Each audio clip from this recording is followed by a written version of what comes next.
Is the Shala data still showing no fluctuations? An elderly man adorned with a tall hat inquired with a furrowed brow. Indeed, Dr. Gero. Although its vital signs remain stable, there are no signs of growth. Utterly useless.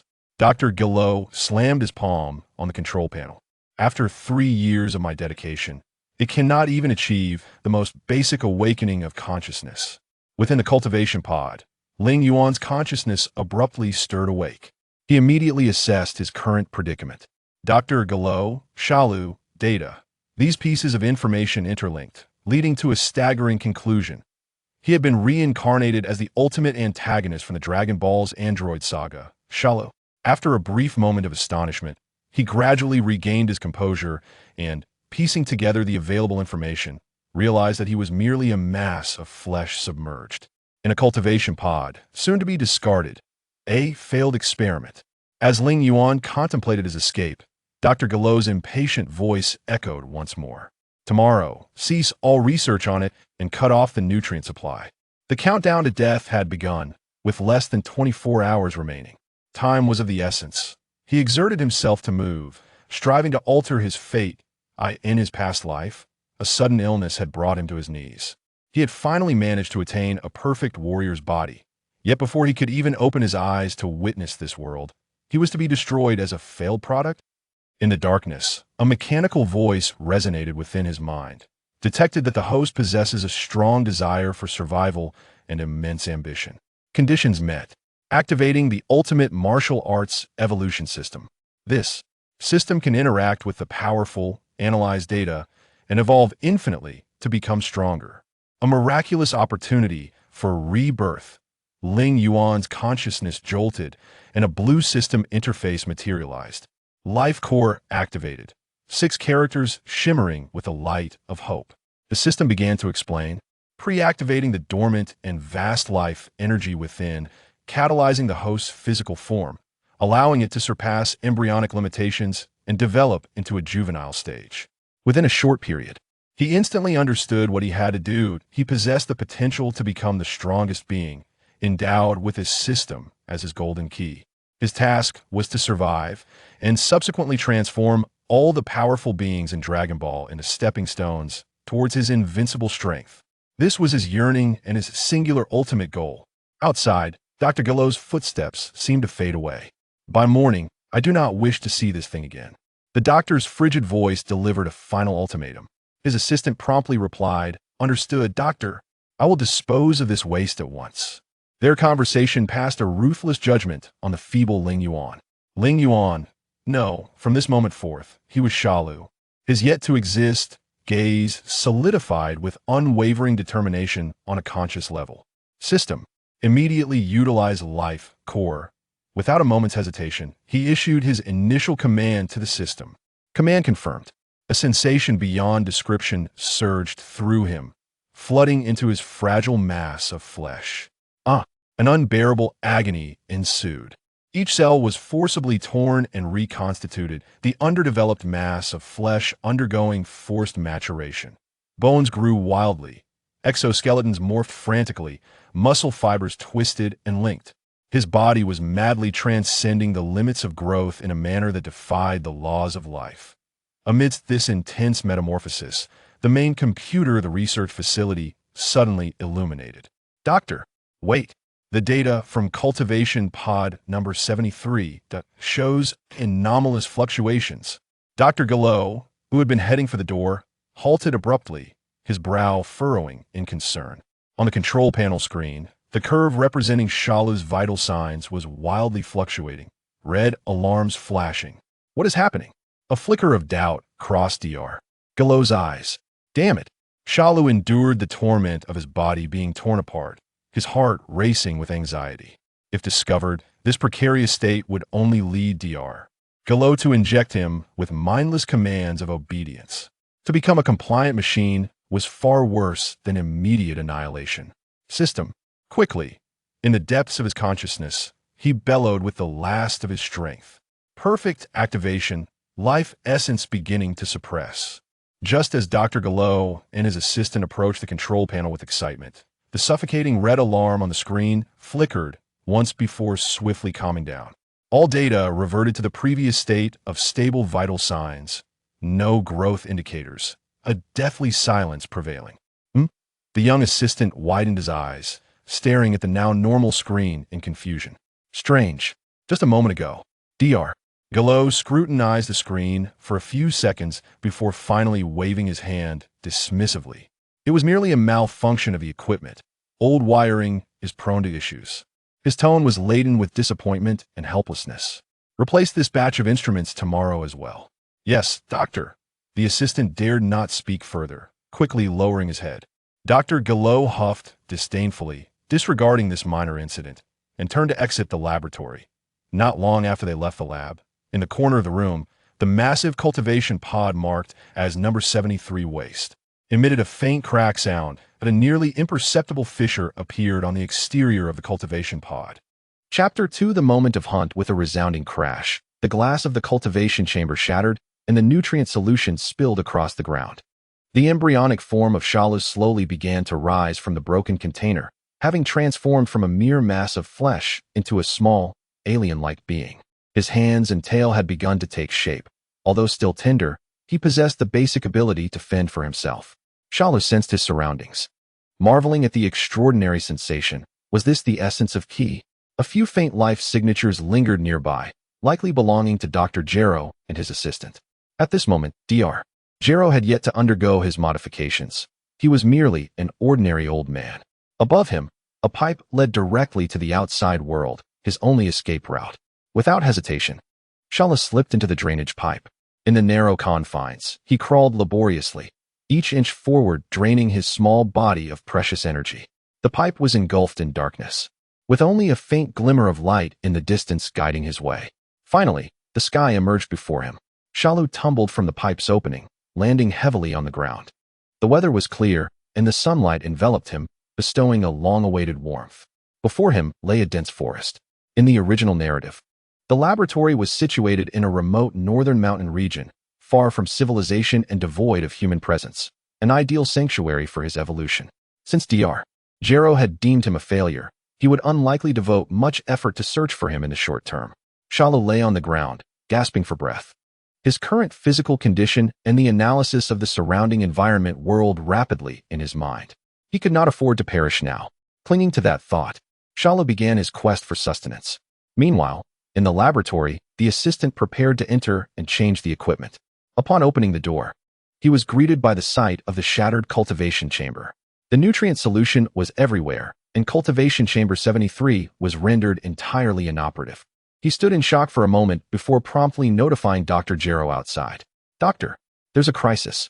Dr. Gero rushed to the scene, his expression darkening upon witnessing the chaos. He meticulously examined the area and discovered some torn tissue fragments at the bottom of the chamber. Was this evidence of forced growth? Dr. Gero's pupils constricted sharply. The instruments hadn't malfunctioned. In that instant, the embryo had indeed exhibited signs of life. Even more astonishing was the realization that it had heard the decision for its destruction and opted to flee. Ha! Dr. Gero suddenly erupted into laughter, his voice echoing throughout the empty laboratory. The research has not been in vain. I have harvested the cells of numerous masters and extraterrestrial beings. And the ultimate android I have created is indeed extraordinary. He turned to his assistant and issued a command. Go, dispatch units 13, 14, and 15. We must locate Shalu. Remember, he must be alive. The assistant nodded eagerly yes. Doctor. Dr. Gero approached another workstation, grasping the new design blueprints in his hands. The vital materials for Shalu had yet to be utilized. Natural growth had not yet reached its final form. It seemed he would need to find 2 new biological entities for transplantation. His eyes glimmered with excitement and greed. Soon, the Trinity, the ultimate warrior, would be complete. The Red Ribbon Army would rise again. Sun Wukong, I will soon bring about your demise. Deep within the forest, Shalu encountered a wild rabbit. This was to be his first meal since his rebirth. With a spray of acid, he lunged forward, greedily consuming his prey. The pangs of hunger subsided slightly, and his body felt a bit stronger. Yet, it was far from sufficient. He required more energy and stronger adversaries. Shalu gazed upward at the sky, familiar names surfacing in his mind. Sun Wukong, Vegeta, Piccolo, Trunks. These formidable warriors from the Dragon Ball realm seemed to evoke a sense of anticipation in him. However, he was still too weak. He needed to gather strength first. Detected host has slain a creature, gaining a minuscule amount of evolution points. The system's notification echoed in his mind. Current evolution points, 110,000. Points required for the next stage of evolution, 9999. It appeared the journey ahead was still long. Shalu continued his hunt within the forest. A squirrel, a snake, and several birds. Each kill granted him 12 evolution points. 3 days later, Shalu's physique had noticeably expanded, and his movements became increasingly agile. Current evolution points, 127,100,000. Progress was painfully slow. Metamorphosis seemed a distant dream. Just then, the sound of engines echoed from afar. A military truck was traversing the mountain road, occupied by several fully armed soldiers. A wicked smile crept across Shalu's face. Human biological energy was far more abundant than that of animals. He stealthily followed the truck. As night fell, the soldiers set up camp in a clearing. Emerging from the shadows, Shalu unleashed his corrosive liquid like lightning. A monster! Open fire! Quick fire! Gunfire erupted, but Shalu's speed was unmatched. He weaved among the soldiers, each strike precise and lethal. Within 5 minutes, the battle was over. Congratulations, host has consumed multiple humans, gaining 500 evolution points. Current evolution points, 627,100,000. Shalu reveled in the surge of power coursing through him. The sensation was exquisite. He felt no discomfort in taking human lives. It seemed that being reborn as a monster had altered his mindset. Yet, he understood this was merely the beginning. True strength awaited him ahead. Chapter 3: The Ultimate Battle. Android vs. Turtle School. At the moment the system's notification resonated in Shalu's mind, his body froze abruptly. What? Warning. 3 powerful energy signatures detected approaching at high speed. Estimated time of arrival, 3 minutes. Shalu's heart raced. The chilling fear of impending death coursed through him. Gero had dispatched individuals to hunt him down so swiftly. System, what is my current combat power? Do I stand a chance in direct confrontation?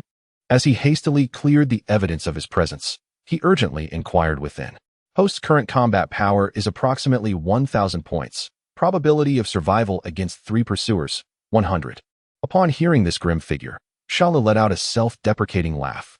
The premature being was still far too weak. He swiftly analyzed the situation. System, assist me in locating the nearest urban area and suppress my biological signature to the lowest possible level. Open it only when I command. As he issued his directives, Shalu began to crawl rapidly toward the city he recalled from memory. Location identified, Commercial Street, Northern District of West City, 170 kilometers from host position. Suppression of energy signature activated. 170 kilometers, at his current speed, it would take approximately half an hour. However, the 3 pursuers clearly had a much faster flight speed. Gritting his teeth, Shalu initiated a full sprint. Sure enough, within minutes, 3 dark figures appeared in the distant sky, rapidly approaching. Shalu immediately halted, taking cover behind a large rock and completely concealing his energy signature. The 3 figures soared overhead and landed not far from his previous position. At the forefront stood a silver-haired man clad in a sleeveless vest, adorned with a red ribbon army cap. Following him were a muscular brute and a diminutive, sly-looking individual. They were indeed units 13, 14, and 15. Search the area thoroughly. Remember Dr. Gero's orders. Alive. Commanded Unit 13 as they split up. Yes. Units 14 and 15 immediately dispersed. Shalu issued his own commands and, once their search paths diverged, he swiftly rose to continue his mad dash toward the urban area. However, this approach was not sustainable. They would inevitably catch up to him. He needed to create chaos to distract them. Shalu recalled a brilliant scheme. If he could lure the Z warriors over. After half an hour, he finally reached the outskirts of the North District of Shidou. The bustling commercial street was alive with throngs of people, and the towering skyscrapers loomed even more grandly than those of modern times. The life force of ordinary humans flickered softly like fireflies, yet their numbers were immense. Seizing the opportune moment, Shalu suddenly emerged from a manhole cover, weaving swiftly through the crowd. A monster! Run! The bystanders, upon sighting the green, alien creature, immediately screamed in terror and scattered. Shalu deliberately chose to appear in the most vibrant area to ensure sufficient chaos. then swiftly slipped into the ventilation duct of a high-rise building. System, activate energy signature. Energy suppression released. Instantly, Shalu's life energy radiated like a beacon above the city. As expected, within a minute, 3 androids appeared in the skies above. Found it. It's in that building. Number 13 pointed at the structure where Shalu was hiding. Surround it. Don't let it escape. Without hesitation, the 3 crashed through the outer wall of the building, beginning a frenzied search. The sound of destruction resonated as concrete blocks and steel beams rained down upon the streets. Office workers inside the building fled in panic from every exit, plunging the entire block into chaos. Shalu continuously maneuvered within the building, utilizing its complex internal structure and the system's assistance to outsmart the 3 androids. Whenever they drew near, Shalu would shift to another floor via the elevator shaft or stairwell. To pursue him, the trio had no choice but to continue wreaking havoc on the building's structure. 20 minutes later, the once upscale office tower was left battered and on the verge of collapse. The streets were filled with fleeing crowds and injured civilians. This large-scale destruction quickly made the news. In the Kame house on the island, Klin and Yamcha were practicing on the beach. Master Roshi lounged in a chair, watching a yoga instructor on television, a lewd smile gracing his lips. Suddenly, an emergency broadcast interrupted. Breaking news. A large-scale building collapse has occurred in the North District of Shidu due to terrorists wreaking havoc in the city. Citizens are advised to steer clear of the area.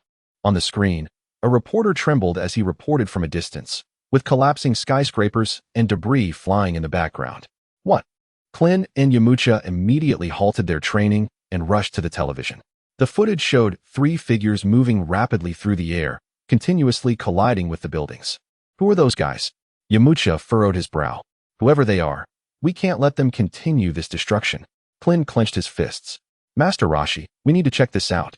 Master Roshi set down the remote, his expression turning serious. Be careful. I'll contact Goku first. Klin and Yamcha soared into the sky, heading towards Shidu.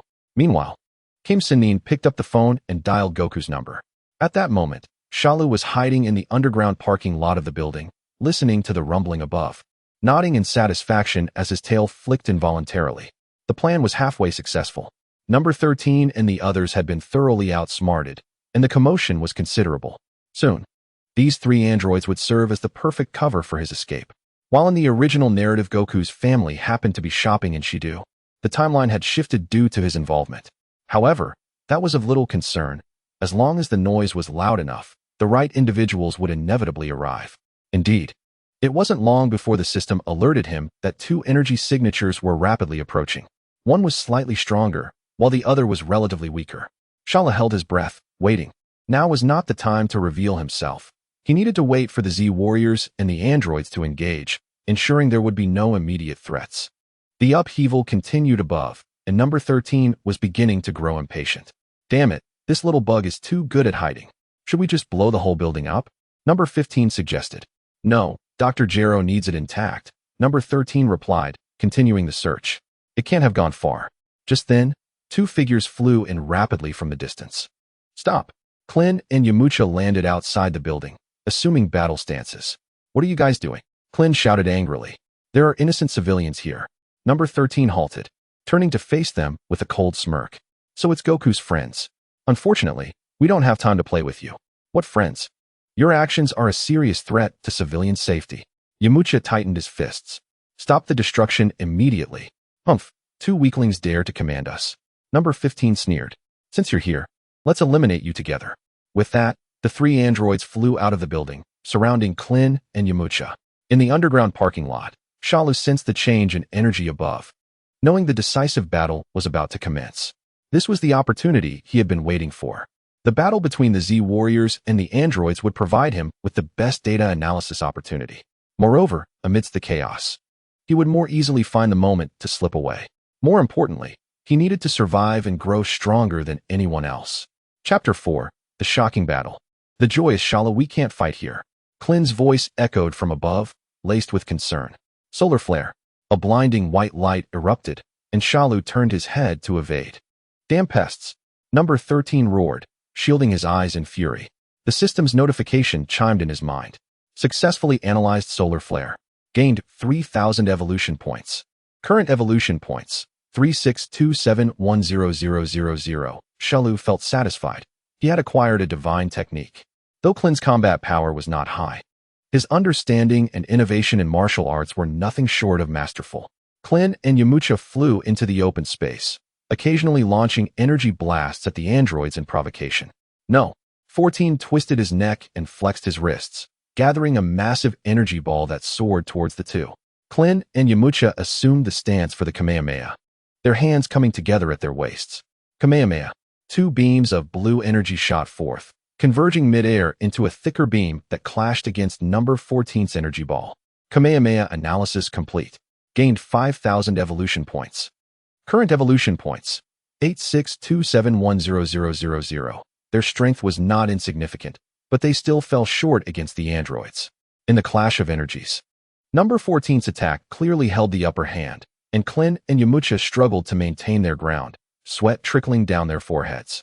Just as the energy ball was about to strike them, a figure flashed beside them instantaneously. The newcomer raised his hand and deflected the incoming energy ball, which exploded midair. "Are you all right, Klin Yamcha?" The voice was calm and gentle, yet the aura silenced the entire battlefield. "Goku!" the two exclaimed in delight. Shalu focused intently. He had finally laid eyes on the legendary protagonist. With his spiky black hair, strikingly handsome face, and clad in an orange came Sennin Gi, Son Goku. The central figure of the Dragon Ball universe stood before him. The plan was coming together. It seemed the others would soon arrive. Shalu chuckled wickedly in his mind. Goku turned to the 3 androids, his expression turning serious. "Why are you destroying the city?" The androids remained silent, but number 13 sneered. "Killing you is also a primary objective." As soon as the words left his mouth, the 3 vanished from their positions. Bang, bang, bang. 4 figures collided rapidly in the air, each punch and kick creating deafening sonic booms. Various martial arts techniques and energy blasts flew chaotically, and the ground was littered with shattered rocks. Krillin and Yamcha were unable to intervene directly in the conflict and could only observe from a distance. Yamcha first went to the city to assist the wounded, while Klin anxiously monitored the battle unfolding in the sky. After a fierce confrontation, Wukong was forcefully propelled away, crashing through 2 rocky walls before coming to a halt. He emerged from the rubble, wiping the blood from the corner of his mouth, and remarked, "These 3 individuals possess extraordinary strength." Detecting a powerful energy wave approaching. "What are you dawdling for, Kakarot?" A voice filled with arrogance resonated from the sky, mocking the fact that the situation had turned against them. The newcomer descended slowly, arms crossed, exuding an impressive aura. "Heh, Vegeta has also arrived." Shalu observed the prideful prince with gleaming eyes. Witnessing the real-life Saiyan prince was somewhat thrilling. His innate noble demeanor and fervor for battle, so captivating in the anime, were even more astonishing in person. Vegeta scanned the battlefield, disdainfully snorting, "Kakarot, you can only be defeated by me." He pointed a finger at number 15, stating, "That little one is mine." A match of little against little certainly held interest. "What did you say, you bastard?" Vegeta was incensed by number 15's taunt, charging at him in fury. "Wukong, Klin." In the distance, a blue-haired youth flew swiftly towards them, bearing a long sword. Upon halting, he gazed at the 3 androids, his mouth agape in shock. "What is happening?" Trunks fixated on the red satin ribbon insignia on the androids' chests, realizing, could they be androids? Their insignia is identical to those 2 from the future. He urgently exclaimed, "Mr. Vegeta, they might be androids. Be cautious." "What?" The 3 were taken aback. Trunks elaborated, "It's possible that my repeated time travels have altered history. I've arrived a bit earlier than planned." These 3 were not the infamous demon duo from the future, but they should not be underestimated. After taking a deep breath and clenching his fists, Trunks unleashed a golden aura, transforming his hair to gold and his eyes to green. Beep. Successfully analyzed Super Saiyan transformation. Gained evolution points, 10,000. Current evolution points, 1,862, 710,000. Evolution conditions met. Shalu watched the imposing golden warrior with immense excitement. The perfect amalgamation of strength and beauty. This is the essence of a Super Saiyan. The golden aura harbored earth-shattering power, warping the very air around it under extreme heat. This qualitative shift in energy transcended the limits of conventional beings. With his transformation, Trunks' speed surged, and he darted towards No. 14, His sword tracing a golden arc. Number 14 hastily raised his hand to block, but he was no match for the overwhelming power of a Super Saiyan. Soon, no. 14 was defeated, shattered by a powerful energy wave from Trunks, with debris scattered across the ground.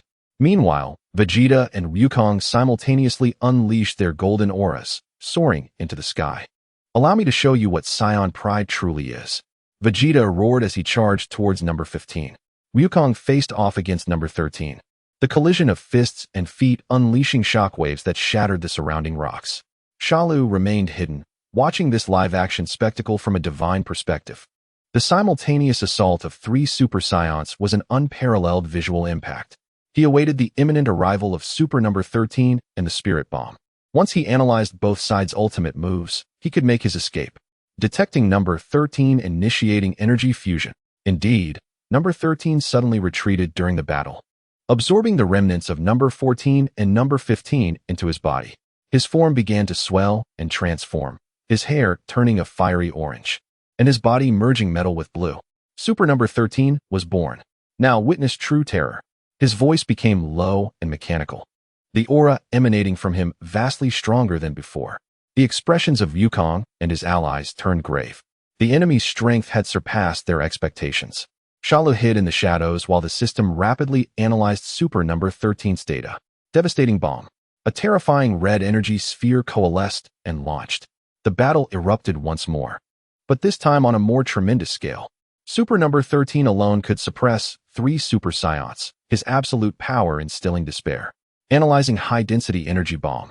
Progress at 45. Just then, Wukong suddenly raised both hands, beginning to gather energy for the spirit bomb.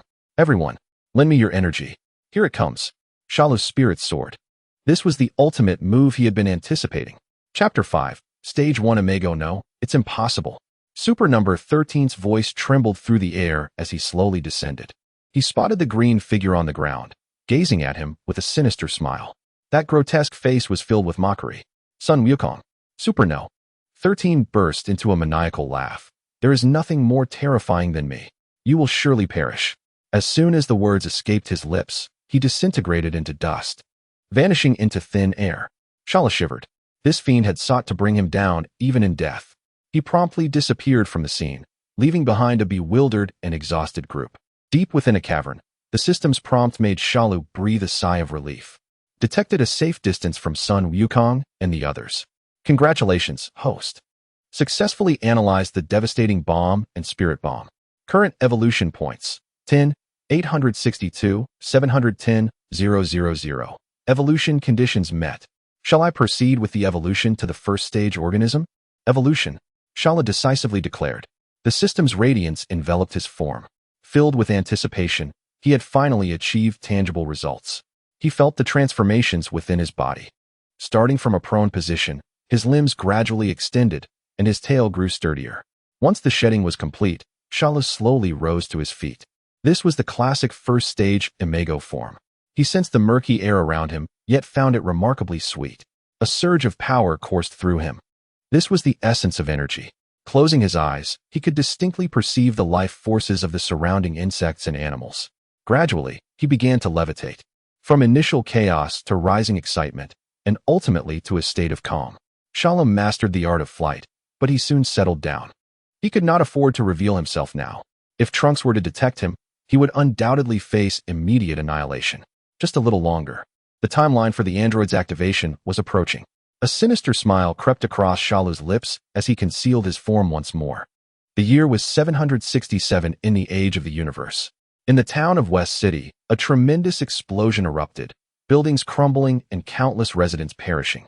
The same urgent news broadcast played again. Shalu had long concealed himself, extracting evolution points from the battle. He grew impatient waiting for the Z fighters to arrive. Didn't Son Wukong have instant transmission? Couldn't he just locate an ordinary person to come over instead of frantically rushing? Before long, Yamcha made a discovery. He spotted 2 figures amidst the wreckage and immediately recalled the trio from the bustling district. Are they androids?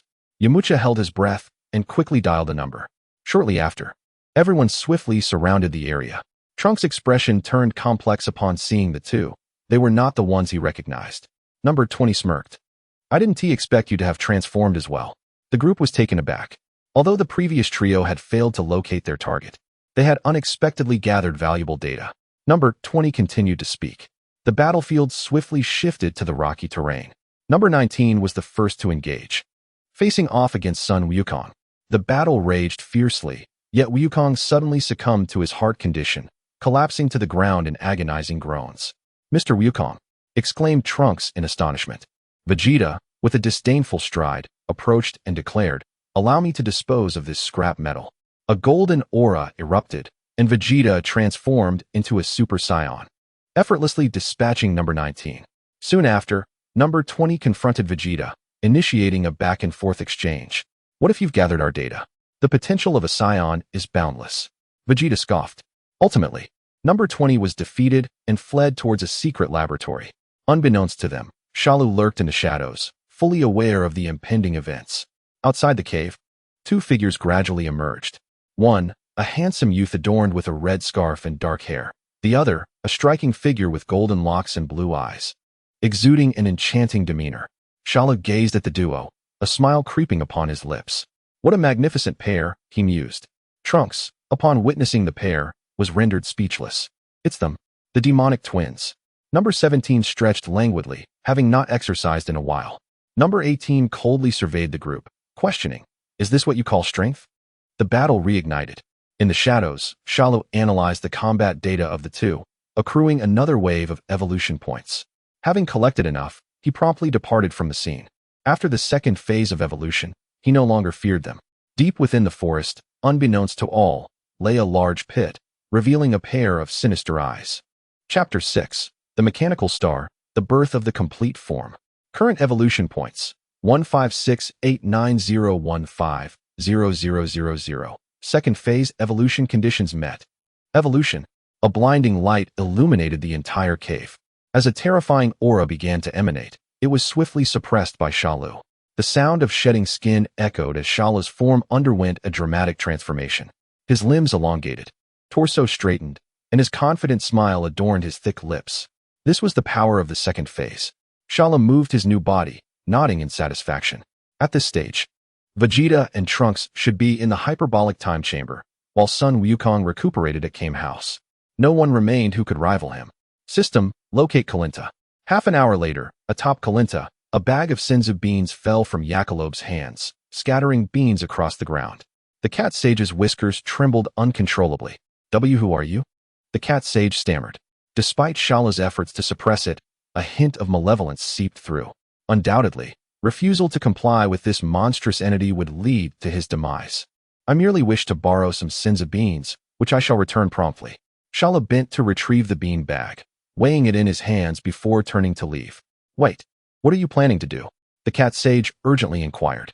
Shalu turned back, a sinister smile gracing his lips. "To seek out more interesting opponents." With that, Shalu soared into the sky, quickly vanishing into the clouds. Due to his interference, Super 13 arrived prematurely. At this moment, the location should still be inactive. In the vastness of space, Shalu flew at full speed. Ahead loomed a colossal mechanical entity, its metallic sheen glimmering under the starlight. "Haha, just as I thought. It's still here," he remarked, landing on the frigid metallic surface of Begao Star. Countless security robots emerged from every corner, their red electronic eyes locking onto the intruder. With a casual wave of his hand, Shalu unleashed energy blades, reducing the robots to mere fragments. "Who goes there?" A magnetic voice resonated. A figure, glimmering with metallic luster, slowly emerged, metal cooler. "Inviting oneself is rather rude." Shalu feigned an apology, though his expression bore no trace of regret.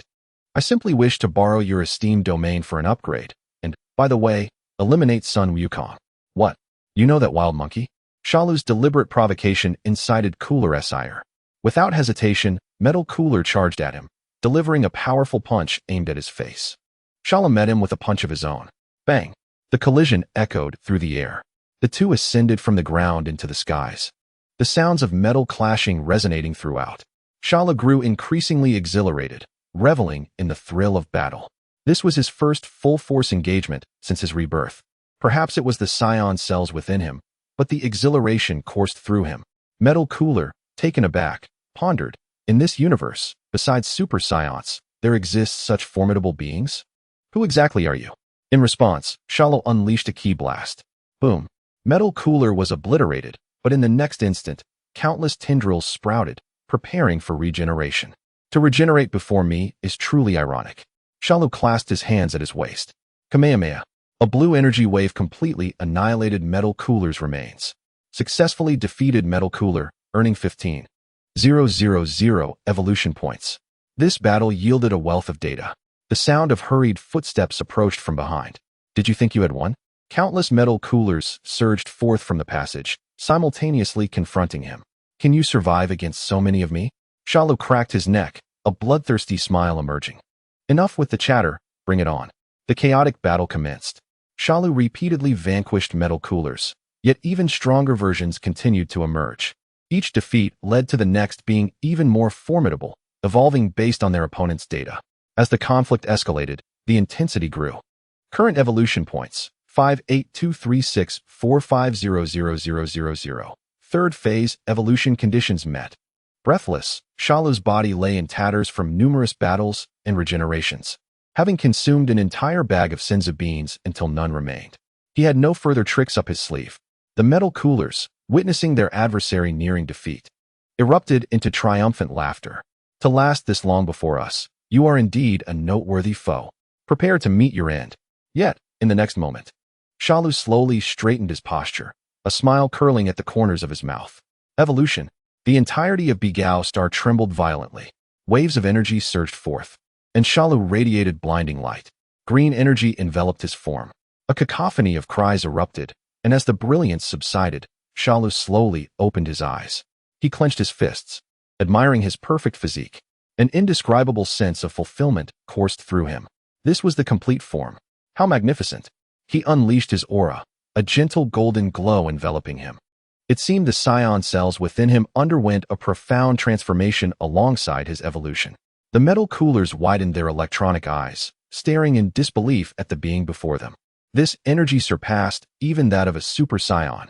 Shalu respectfully spread his hands and bowed slightly. Thank you, Metal Coolers. To express my gratitude, you shall die without pain. Chapter 7. The second complete form. Bang. Bang. Bang. With merely a simple punch and kick, the Metal Coolers before him crumbled as easily as paper. A single blow pierced through them, and several energy blasts rendered them to ashes. The power of the complete form was indeed extraordinary. Shalu effortlessly dispatched the last remaining Metal Coolers, effectively cleansing Begao Star of its elite forces. Fragments of metal lay scattered, electric sparks flying in every direction. To think my revenge would not yet be fulfilled, only to end here. The final Metal Cooler seethed with anger, despair evident in his voice. Make your move. I am the last individual. Destroy me, and the existence of Cooler will cease. Upon hearing this, Shalu burst into laughter, turning his gaze toward a towering mechanical structure behind Metal Cooler. Your essence and main computer program are both here, aren't they? Shalu's expression turned grave, revealing his displeasure. It is futile to be clever before me. The visage of Jean Tigu La changed dramatically. He was about to explain when Shalu effortlessly dispersed him. He then soared towards the mechanical tower, traversing the path unimpeded. From a distance, Begao appeared to erupt in resplendent sparks. The sounds of explosions echoed incessantly, causing the entire metallic planet to tremble. Before long, Shalu landed before the corporeal form of Gula. His true self was intertwined with countless conduits, merging with the planet itself. The shattered visage bore shock and fear. What is your relationship with Suen Wukong? With such formidable power, why serve others? Oh, even in the face of death, you remained so composed. Shalu gathered a sphere of energy in his hand, aimed at Gula's face. By the way, even if you amassed the energy of the entire planet to self-destruct, you could not kill me. Wait, just a moment. Gula finally panicked. I possess many secrets from merging with this planet for so long. There are wish-granting orbs and planets that can impart unique super abilities. Enough. Shalu interrupted Gula. You have two choices. First, submit to me. Second, vanish immediately. 1. I choose 1. Gula declared without hesitation. What shall I call you, my lord? Shalu. Lord Shalu. Gula quickly corrected himself. I can resurrect you and grant you the chance for vengeance. His eyes gleamed with sudden fervor. Shalu nodded in satisfaction, but his tone turned frosty. Of course, should you harbor thoughts of betrayal, I will personally reduce you to ashes. Once you descend into hell, you will be hung from a tree, unable to move, forever watching children and animals parade and sing. No. Gula's eyes widened, a bead of sweat trickling down his forehead. I will never betray you. The corners of Shalu's mouth curled slightly as he turned to leave. Once I conclude some matters, I will use the Dragon Balls to resurrect you. Gula gazed at Shalu's retreating figure. This enigmatic individual seemed to have everything under control. For now, he would comply, planning further actions post-resurrection. Shalu soon departed from Begoushing. His objective had been achieved. As for subduing Gula, he understood the other's character and knew there would be ample ways to win his allegiance in the future. On Earth, a fierce battle raged. Super Vegeta stood proudly in the air, casting his gaze upon the green figure below, his face twisted in disdain. Is this all you have? You have truly disappointed me. He spat contemptuously.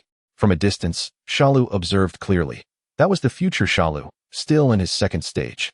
At this moment, Vegeta had every reason to be proud. Shalu chuckled coldly, for he spotted the distant figure of 18, her once cold demeanor now replaced by fear, her complexion pale. In an instant, Shalu appeared beside 18.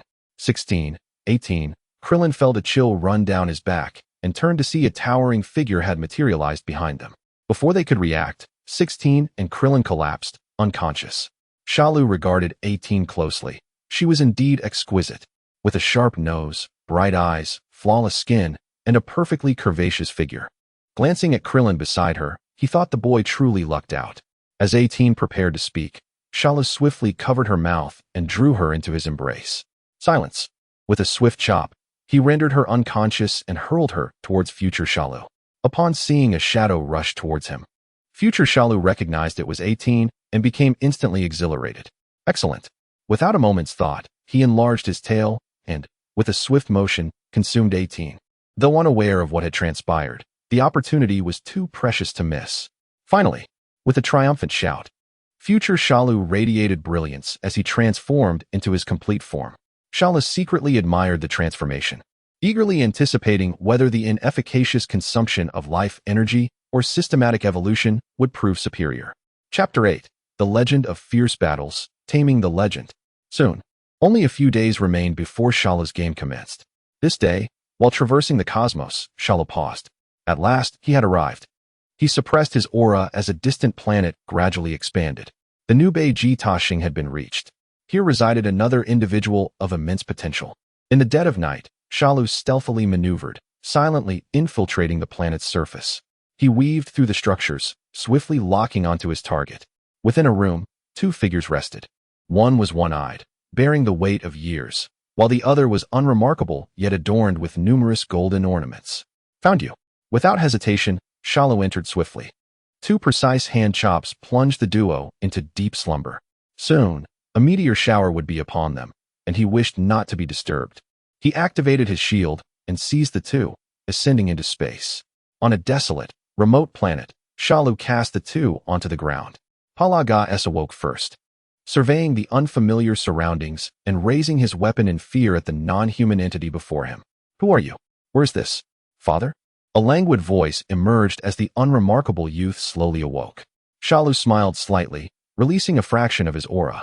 A powerful, sinister energy surged forth like a tide, instantly invigorating the youth. Gah! He began to tremble, his muscles uncontrollably swelling. Not good. Palagas quickly retrieved his control device. Shalu's eyes gleamed with a golden light, and his eye beams obliterated it in an instant. What have you done? Palagas bellowed in hysteria. It's over. We will be killed. This universe is doomed. He plopped down on the ground, utterly despondent. Shalu observed the increasingly frenzied youth with satisfaction. Buluwali, let me witness your power. With that, he swung a fist. Bang! His fist struck Buluwali's face, yet the latter stood unfazed, even exuding a more potent aura. An explosive sound erupted from beneath him as green hair billowed, white pupils flickered, and explosive muscles bulged. Standing at 2.8 meters, he was taller than Shalu. Hee. Shalu chuckled as he beheld the imposing figure before him. He trembled with excitement and combativeness. To battle the legend, and subsequently tame, it was his ultimate goal. Buluwali cast a sidelong glance at Shalu. Are you stunned? Trash. He then hurled a punch at Shalu. Bang. The tremendous force sent him flying. How powerful. Shalu vanished from sight, only to be struck mid-air, crashing heavily to the ground. He emerged from the deep crater, purple blood trickling from his mouth. Just as he regained his footing, Buluali, grinning wickedly, unleashed a rapid series of punches, scattering countless energy blasts. Boom, boom, boom. The sounds of explosions echoed across the uninhabited planet. Barrier. A purple shield instantly expanded. Ding. 1/3 of the legendary Super Saiyan form has been analyzed. Explosive Meteor has been analyzed, earning 500,000 evolution points. Oh, only 1/3? Shalu pondered momentarily before realizing. So that's it. Above. Buluali had already pinched an energy sphere with one hand, transforming a ping-pong-sized energy ball into one the size of a soccer field with a mere wave. Disappear. Trash. Ding. Analyzing extermination cannon. System. Consume all evolution points. Instantly, a torrent of power surged into Shalu, and a formidable aura erupted forth. The two colossal energies clashed. Kamehameha. Under the collision, the entire planet was illuminated. In the distance, Palaga S was rendered speechless with shock. The rampaging Buluali was gradually being suppressed, and the energy blast was being pushed back. Encouragement is in order, although I am unaware of this individual S identity. The only recourse to preserve my life now is to hope that the person before me can vanquish my son. No, that is impossible. Burori observed as his assault was repelled. With a thunderous explosion, clouds of dust billowed forth. Subsequently, a battered figure plummeted from the sky. Shalu gasped for breath. How formidable! Were it not for the system, I would truly be at a disadvantage. It appears that I must tread carefully in the path ahead. He landed beside Paragus. Did you see that? I shall devise a method to control Burori's rampage. Submit to me, and I shall aid you in achieving your vengeance. He then carried the unconscious Burori and Paragus toward Begao Star. After entrusting Gula with advanced technology to temporarily restrain Burori's fury, Shalu departed, setting course for Earth. It is time to impart a lesson to the Z Warriors. Chapter 9. Shalu versus Shalu. As the distance to Earth diminished, a potent aura became increasingly palpable. The chaotic and pure energies clashed, marking the commencement of an extraordinary confrontation. Shalu envisioned the vivid imagery of the intense hand-to-hand combat in his mind. The scene shifted to the arena, where the spectators were astounded by the explosive energy emanating from future Shalu and Goku. The main protagonist became the focal point of a global broadcast, while Mr. Satan clutched his abdomen, feigning pain. Shalu perched on a distant peak, concealing his aura as he observed. This energy, future Shalu, is slightly stronger than Burori. My intervention could incite even more intriguing developments. Eagerly anticipating a more formidable opponent, Shalu was restless. It is not yet my time to make an entrance. Bang, bang, bang. The battle had already commenced in the distance. Goku, battling you is indeed a delight. Future Shalu's voice rang out. While over there, Vegeta and Trunks are hardly worth my effort. Vegeta gritted his teeth upon hearing this. However, I shall not grant you too many opportunities. With that, future Shalu unleashed an even greater power. A powerful whirlwind surged forth, and lightning began to encircle him. Number 16 shielded Mr. Satan and the others, while the Z Warriors struggled to maintain their footing against the fierce winds. When the storm subsided, Piccolo was incredulous. This fellow is a bottomless pit. We stand no chance. Meanwhile, Goku was astonished that future Shalu, at full strength, could rival Gohan. This is dire. I have misjudged my opponent's strength. In the distance, Shalu was momentarily taken aback. Has he truly reached such a level? Beep. Instant transmission. For symbols fist, magic gun. Super Saiyan Bloodline 2 have been analyzed, earning a total of 1,200,000 evolution points. In a flash, Shalu appeared between future Shalu and Goku. The Z Warriors collectively took a step back. Could this be the Shalu from this timeline? Krillin was the first to voice the thought. The others turned to him. When Trunks and I visited Dr. Gero's laboratory to retrieve the blueprints, there was a shattered incubation pod. At the time, I hadn't given it much thought, unaware that he had already matured into his perfect form. Future Shalu was equally astonished. How did you attain your perfect form? I had consumed androids 17 and 18. Was that 18 from back then cast aside by you? Future Shalu pondered. Indeed. Shalu crossed his arms and smiled. I provided you with a tremendous boon. As for how I achieved my perfect form, defeat me, and I shall reveal the secret. With that, a similar lightning surrounded him.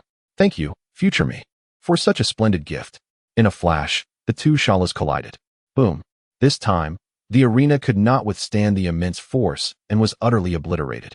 Goku instantly teleported away from the center of the battlefield. From a distance, Goku turned to Gohan. You are the only one who can partake in this battle now. Shalu and future Shalu engaged in a ferocious melee. Pain accompanied exhilaration, and the fierce combat only heightened Shalu's excitement. Magic Gun, a massive explosive attack.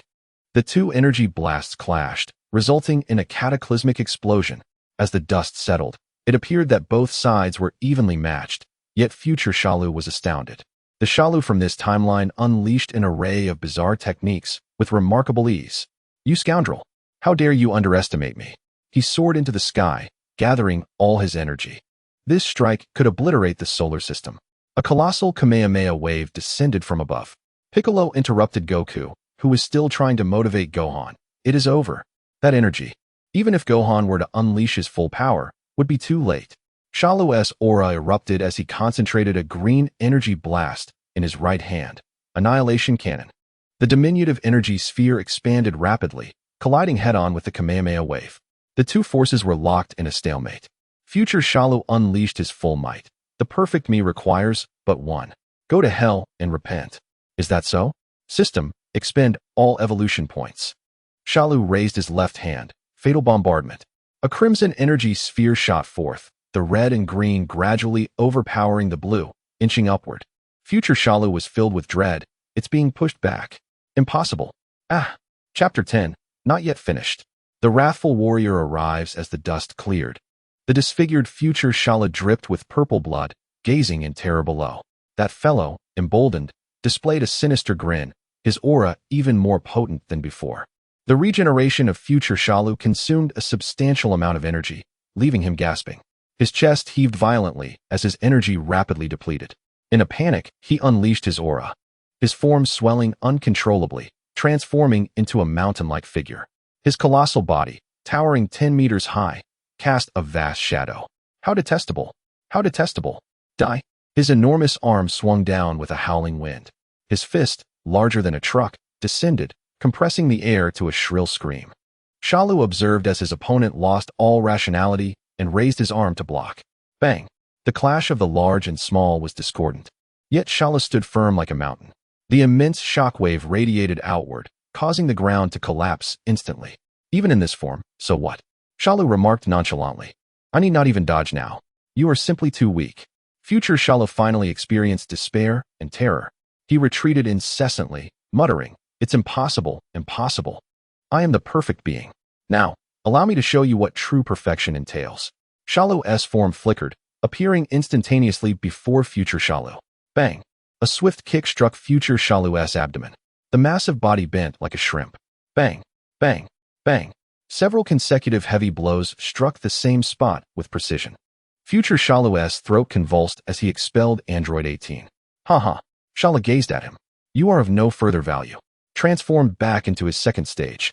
Future Shalu was frantic, his body uncontrollably swelling. Shalu flashed and pinned him down by the abdomen. Ha! You would do well to refrain from rash actions. Provoking me now will only hasten your demise. Pausing for a moment, a more sinister grin crept across his face. You wish to self-destruct? Go ahead and explode. Under future Shalu's horrified gaze, a purple barrier enveloped his entire form. He then ascended into the air. How detestable. Future Shalu struggled frantically within the barrier. Energy continuously battered against the barrier walls, yet not a single crack appeared. The purple barrier in the sky expanded, emitting a blinding white light. Then it settled, returning to its original size. Shalu waved his hand, and thick smoke billowed upward, dissipating with the wind. Inside the barrier lay a small mass of flesh, still faintly writhing. In a flash, his hand moved, and under the energy wave, the mass was reduced to ash. Beep. Perfect Shalu, exceeding, has been slain, earning 4,000,000 evolution points. This series of actions flowed seamlessly, leaving the Z warriors no time to process it all. Shalu returned to the ground, arms crossed, gazing at them. The group felt a chill down their spines, exchanging wary glances.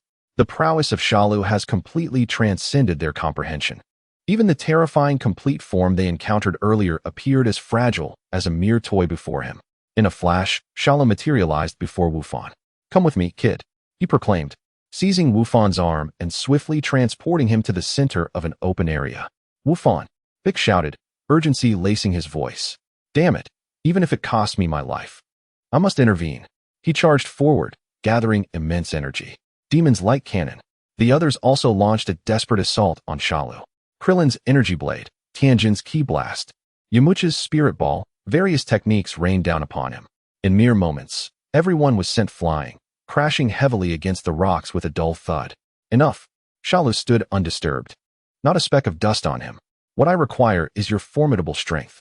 With that, he unleashed a barrage of finger beams at Bic. The golden beams struck with precision, hitting Bic's limbs and shoulders, causing blood to spray. Bic convulsed, green blood splattering. "Uncle Bic, stop."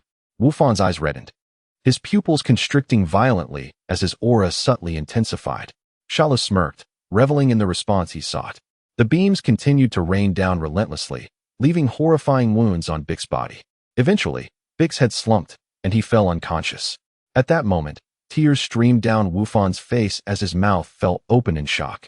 Wow! Lightning began to swirl around him, his hair growing wildly. A golden aura surged upward, powerful energy lifting debris around him. He swiftly caught Bic, gently placing him in a safe location. Truly, he is the child of legends. Sun Wukong was astonished yet puzzled. Wufan had awakened, yet the Shalu before him seemed not to revel in killing. Each strike avoided fatal points, seemingly intent on provoking Wufan's latent potential. Wufan regained his stance, confronting Shalu. "You scoundrel." "Ding. Magic flash has been analyzed." "Excellent." Shalu chuckled, effortlessly swatting away an incoming energy blast. Wufan retaliated with a direct punch to Shalu's face, his fist enveloped in golden flames. Shalu took the blow head-on. A tremendous sonic boom erupted, sending shockwaves that shattered the surrounding rocks. Wufan felt a tingling in his arm, his palm splitting from the impact. The monstrosity before him was unfathomably powerful. Even in his full strength, he could only compel Shalu to take him a bit more seriously. Yet, glancing at Bic's mangled form, hesitation vanished. Greater energy erupted from within, the power of his fury surpassing the future Shalu from before. The evaporated tears transformed into vapor, slowly ascending. The warrior of wrath has officially arrived. Chapter 11, Rock Plate Assault. Infuriated yet rational. The wildly chaotic energy retracted into his being, his every movement exuding an invincible aura. Wufan lightly touched the ground and vanished. He reappeared at Shalu's side, his fist, enveloped in golden flames, aimed directly at his face.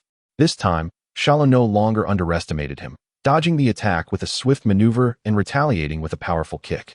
Too slow. Wufan sidestepped, their strikes colliding with a deafening explosion. The immense force whipped up winds, carving deep rifts into the ground and sending debris flying.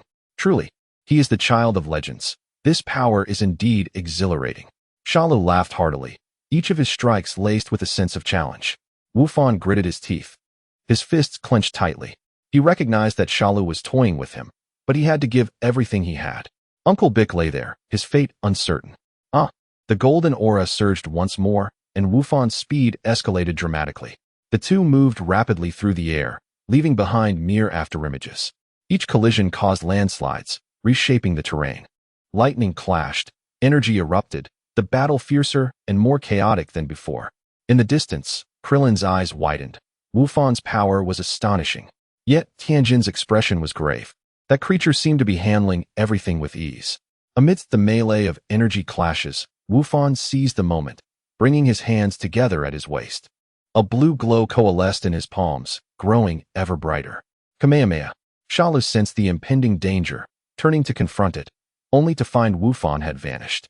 Kamehameha. Wufan appeared behind Shalu, unleashing the fully charged Kamehameha directly at him. The powerful impact propelled Shalu towards the cosmos, a blue beam piercing through the clouds. "Well done," Krillin exclaimed, jumping in excitement. Shalu managed to stabilize himself amidst the energy surge, halting before breaching the atmosphere. Purple blood trickled from the corner of his mouth, yet his expression grew increasingly exhilarated. "Son Wufan, you truly pique my interest." Kamehameha. The two energy beams collided midair, erupting in blinding brilliance. The energy began to press downward. Wufan sinking into the ground as he gritted his teeth, pouring out all his might. No, Wufan can't hold on much longer. Yamcha shouted anxiously. The Z warriors exchanged worried glances and rushed into the sky. Energy blade, ki blast, spirit ball. Various techniques bombarded Shalu, striking him from all angles. The explosions rang out continuously, smoke filling the air. Is it effective? Krillin anxiously watched the cloud of dust. As the smoke dissipated, Shalu remained unscathed, floating in the air with a look of disdain. Consume evolution points. Following that, an invisible shockwave erupted, instantly spreading outwards. The Z warriors were sent sprawling like kites with severed strings, crashing heavily to the ground. Vegeta was the first to regain his senses, the golden aura surging once more. Damn it! I am the Prince of the Saiyans. He clasped his hands together, an energy sphere coalescing in his palms. Final flash. Shalu was taken aback. This prince indeed possessed some spirit. Just as the energy was about to engulf Wufan, he suddenly withdrew, turning to charge at Vegeta. In the blink of an eye, Shalu was before him. What? Vegeta felt an immense force seize his body, sending him hurtling backward, creating a massive crater in the rocky ground. Shalu grasped his head with one hand, submerging him entirely within. Prince, I admire your pride, but the gap in strength is insurmountable. Vegeta struggled, his golden hair gradually reverting to black, consciousness fading until he finally closed his eyes. Vegeta, Sun Wukong crawled up from the ground, forcing himself to rush forward despite the pain. Shalu swiftly dodged, delivering a knee strike directly to Wukong's abdomen. Cough. Wukong spat blood, his eyes rolling back as he lost consciousness and fell. Wufan watched as his friends fell one by one, a sense of helplessness washing over him. His aura began to waver, his legs buckling as he collapsed, the golden energy dissipating entirely. Shalu glanced down, shaking his head. It seems this is your limit. He slowly descended before Wufan, looking down upon the exhausted youth. Tired? No more fighting. Wufan was initially taken aback, then looked up at Shalu, a mix of confusion and wariness in his gaze. Shalu crossed his arms. Son Wufan, I can spare everyone, provided you gather the Dragon Balls for me. What? Restore them. And in 3 days, if the Dragon Balls are not gathered, you all shall perish, along with the earth. As soon as the words left his mouth, Shalu vanished, leaving Wufan bewildered in the wind. Chapter 12, The Little Disciple. Shalu slowly approached Mr. Satan. Several journalists were paralyzed on the ground, overwhelmed by the terrifying aura. Their cameras long forgotten. Android 16 wore a grave expression. He assumed a battle stance, prepared to fight to the death. Enough, Shalu waved his hand. I said I'm tired. I will not fight. After the continuous battles, Shalu indeed began to feel hunger. He seized Satan's arm. Take me to your home. Trembling. Satan nodded, fearful of provoking this formidable being. Inside Satan's luxurious mansion, the servants trembled as they presented various exquisite delicacies. The enormous dinosaur legs were roasted to a golden hue, exuding an irresistible aroma. The plate was piled high with rice balls shaped like mountains, each one gleaming with translucence. There was also sashimi made from rare marine beast meat, sliced as thin as gossamer wings. The table was laden with specially formulated nutrient liquids from the Capsule Corporation. Vibrant and colorful like a rainbow, Shalu had already devoured an entire feast. The cells of the Saiyan race bestowed immense power, as well as an insatiable appetite. This long-awaited delicacy was also a part of his training. A sense of satisfaction enveloped him. My Lord Shalu, how do you find it? Is it to your taste? Satan asked, rubbing his hands together nervously, beads of cold sweat forming on his forehead. Shalu glanced at the world champion before him. Though shameless, he possessed decent character. When it was time to act, he would act. Shalu waved his hand, and then looked at Satan. In 3 days. I shall bring 3 individuals to stay at your home. Do you have any objections? None. Satan immediately affirmed, absolutely none. By the way, Shalu continued chewing on the dinosaur meat. Due to that fellow in the future, my current image has become that of a world-destroying demon king. You will handle public relations. I certainly do not wish to step outside and find no one around. Understood, no problem. This man held significant influence on Earth, arguably the most prominent figure in the Dragon Ball universe. As the two fell into silence, save for the sound of eating, a youthful voice broke through. Don't bully my daddy. A charming little girl with short hair appeared before Satan. She spread her arms, pouting her lips, and glared at Shalu. Shalu found her amusing. He feigned a fierce expression to tease her. Yet the little girl held back her tears, trembling but refusing to back down. Her legs shook, but she still stood protectively in front of her father. Shalu was slightly taken aback. This little girl possessed quite a bit of spirit. He stood up and gently placed his hand on her small head. The girl stiffened in fear, as if turned to stone. Satan immediately grasped Shalu's leg, trembling as he pleaded, "Please, do not harm my daughter. If you must kill, then kill me." Shalu rolled his eyes and shrugged off Satan's grip. He squatted down, attempting to wear a gentle smile, and asked knowingly, "What is your name?" After a long silence, it became evident that the little girl had been so frightened that she had fainted. The air grew tense. Satan quickly caught his collapsing daughter, looking helplessly at Shalu. After a moment, the girl stirred awake, and Shalu leaned against the doorframe with crossed arms. The little girl rubbed her eyes, and upon recognizing the green figure before her, she trembled once again. Shalu spoke slowly. "Do you wish to become stronger? Stronger than your father?" The little girl looked puzzled at first, but then nodded resolutely. "There will be many formidable enemies in the future. You must protect him." Shalu pointed at Satan. The girl's eyes lit up, her fear replaced by an unwavering determination. "My name is Bidalai." Though her voice was tender, it resonated with indomitable will. Shalu revealed a genuine smile. This child indeed possessed the talent to become a warrior. The ability to maintain her fighting spirit in the presence of an absolute powerhouse surpassed that of many adults. "Very well. From this day forth, you shall train with me." Satan's eyes widened, ready to object, but was silenced by a mere glance from Shalu. "Fear not, I shall not harm her. On the contrary, I will ensure she becomes one of the strongest humans on this planet." Shalu knelt before Bidalai, meeting her gaze at eye level. "However, training will be arduous. I am the most stringent instructor in the entire universe." Bidalai nodded vigorously. "I want to protect my daddy, and everyone else." Shalu stood up with satisfaction. This child's resolve surpassed that of many adult warriors. "Excellent. Starting tomorrow, we shall gather at the back mountain every morning at 6. Satan could no longer contain himself. "Wait, but Bidalai is still just a child." "A child?" Shalu turned to Satan. Son Gohan was already fighting on the battlefield at her age. "Do you wish for her to spend her life cowering behind you as mere decoration?" Satan opened his mouth, but no rebuttal came forth. Shalu continued, "Moreover, I am not negotiating with you." A powerful aura subtly radiated from him, prompting Satan to immediately close his mouth. Yet Bidalai gazed at Shalu without fear. "Master, when will I be as strong as you?" "Master?" Shalu was momentarily taken aback, then chuckled. "Just call me Shalu. As for when you can become as strong as me," he looked at the courageous little girl, her image gradually overlapping with that of a younger version of himself. Chapter 13. The 7 Dragon Balls headlines around the world broadcast scenes of Mr. Satan battling fiercely against Shalu. On the television screen, Mr. Satan boasted to the camera, "Indeed, it was I, Satan, who defeated the fearsome Shalu. This fellow has now become my disciple." With his chest puffed out, he wore a proud expression. "Everyone can rest assured. With me, Satan, on guard, Earth is undoubtedly safe." Shalu lounged on a luxurious sofa, observing this farcical display. Satan truly had the audacity to speak so boldly. However, it was beneficial, sparing him from potential trouble. "Feel the energy, gather it in your dantian." What is the dantian? The lower abdomen. On a clear day, in Satan's courtyard, Shalu sat cross-legged opposite Bidalai. Their daily training had been ongoing for 2 days. "Bidalai, close your eyes," Shalu instructed softly.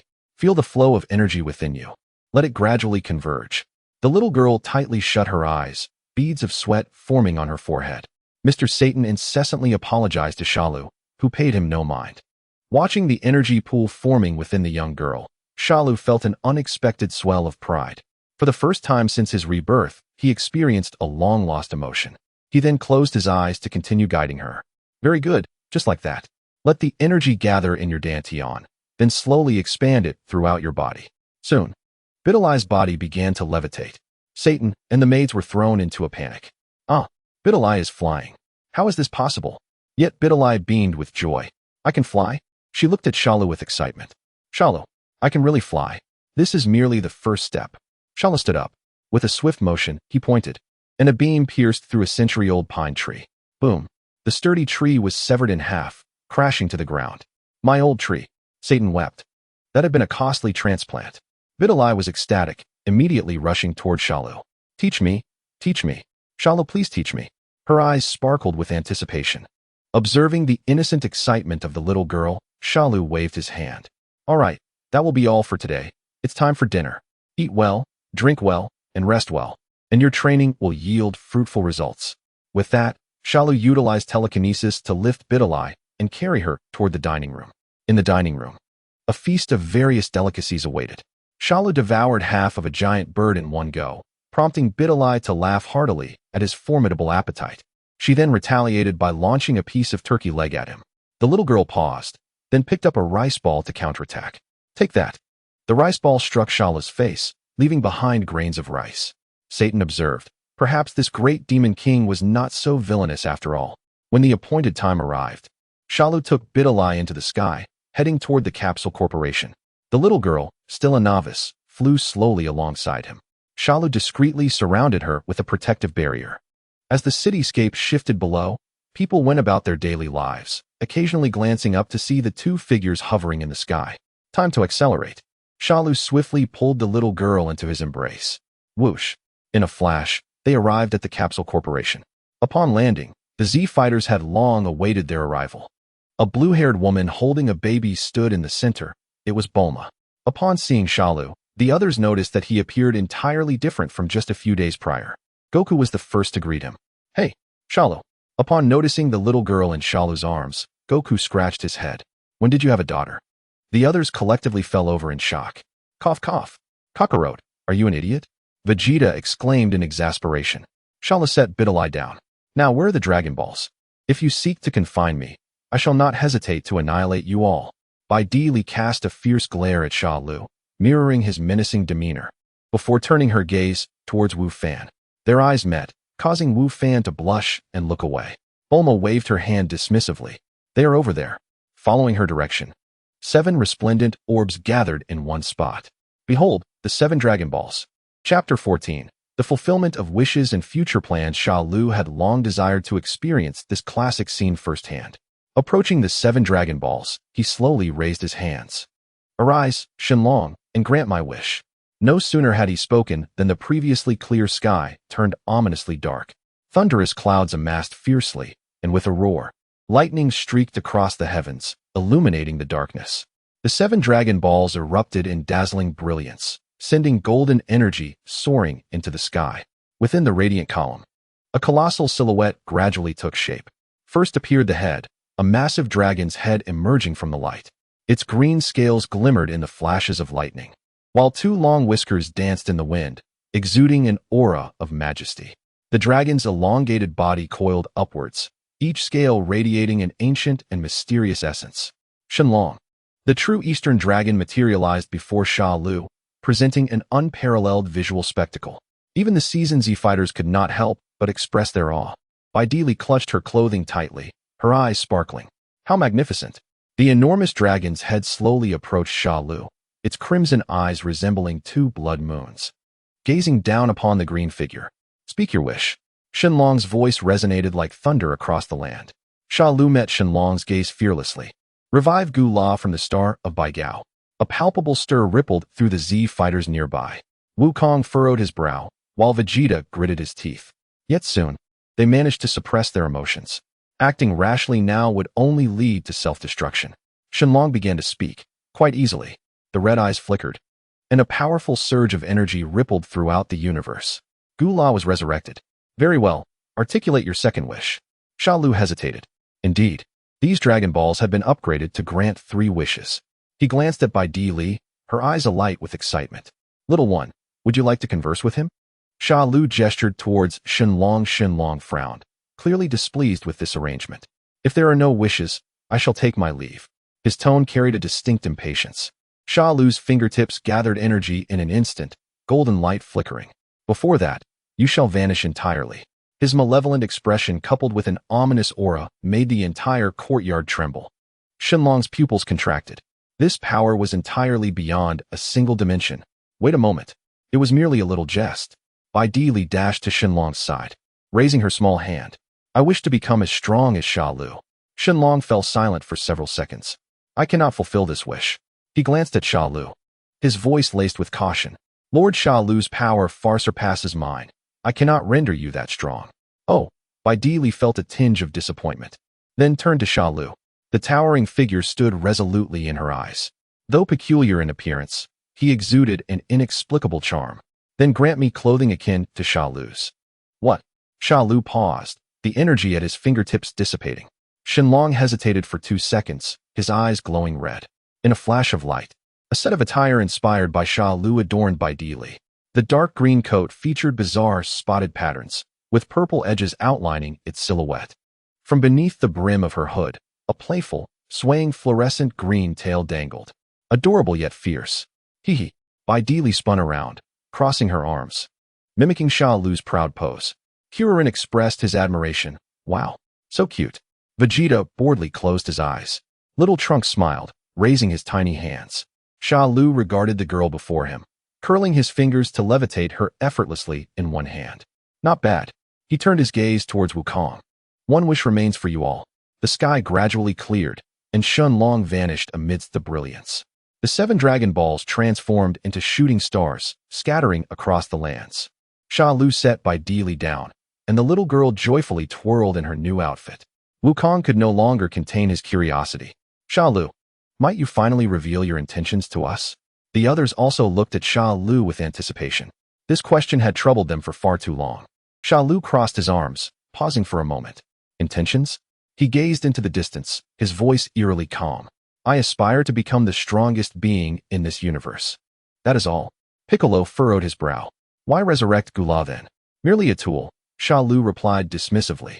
The universe is vast, and there are many strong beings. One individual is ultimately limited. Wukong scratched his head. Then why not simply destroy the earth? With your power, you could easily accomplish that. Shalu cast him a glance. Destruction? That would be exceedingly dull. What I require are relentless challengers to hone my strength. You are the finest whetstones. Vegeta gritted his teeth, exclaiming, Scoundrel, you treat us as mere tools. What else? Shalu retorted, Do you truly believe I would consider you my brothers? Bai Deely tugged at Shalu's wing. Shalu, will you remain on Earth forever? Shalu looked down at her, his expression softening slightly. I will. At least for now. That is splendid. Bai Deely joyfully leaped. Wukong pondered. Shalu, you mentioned the universe is vast, with many strong beings.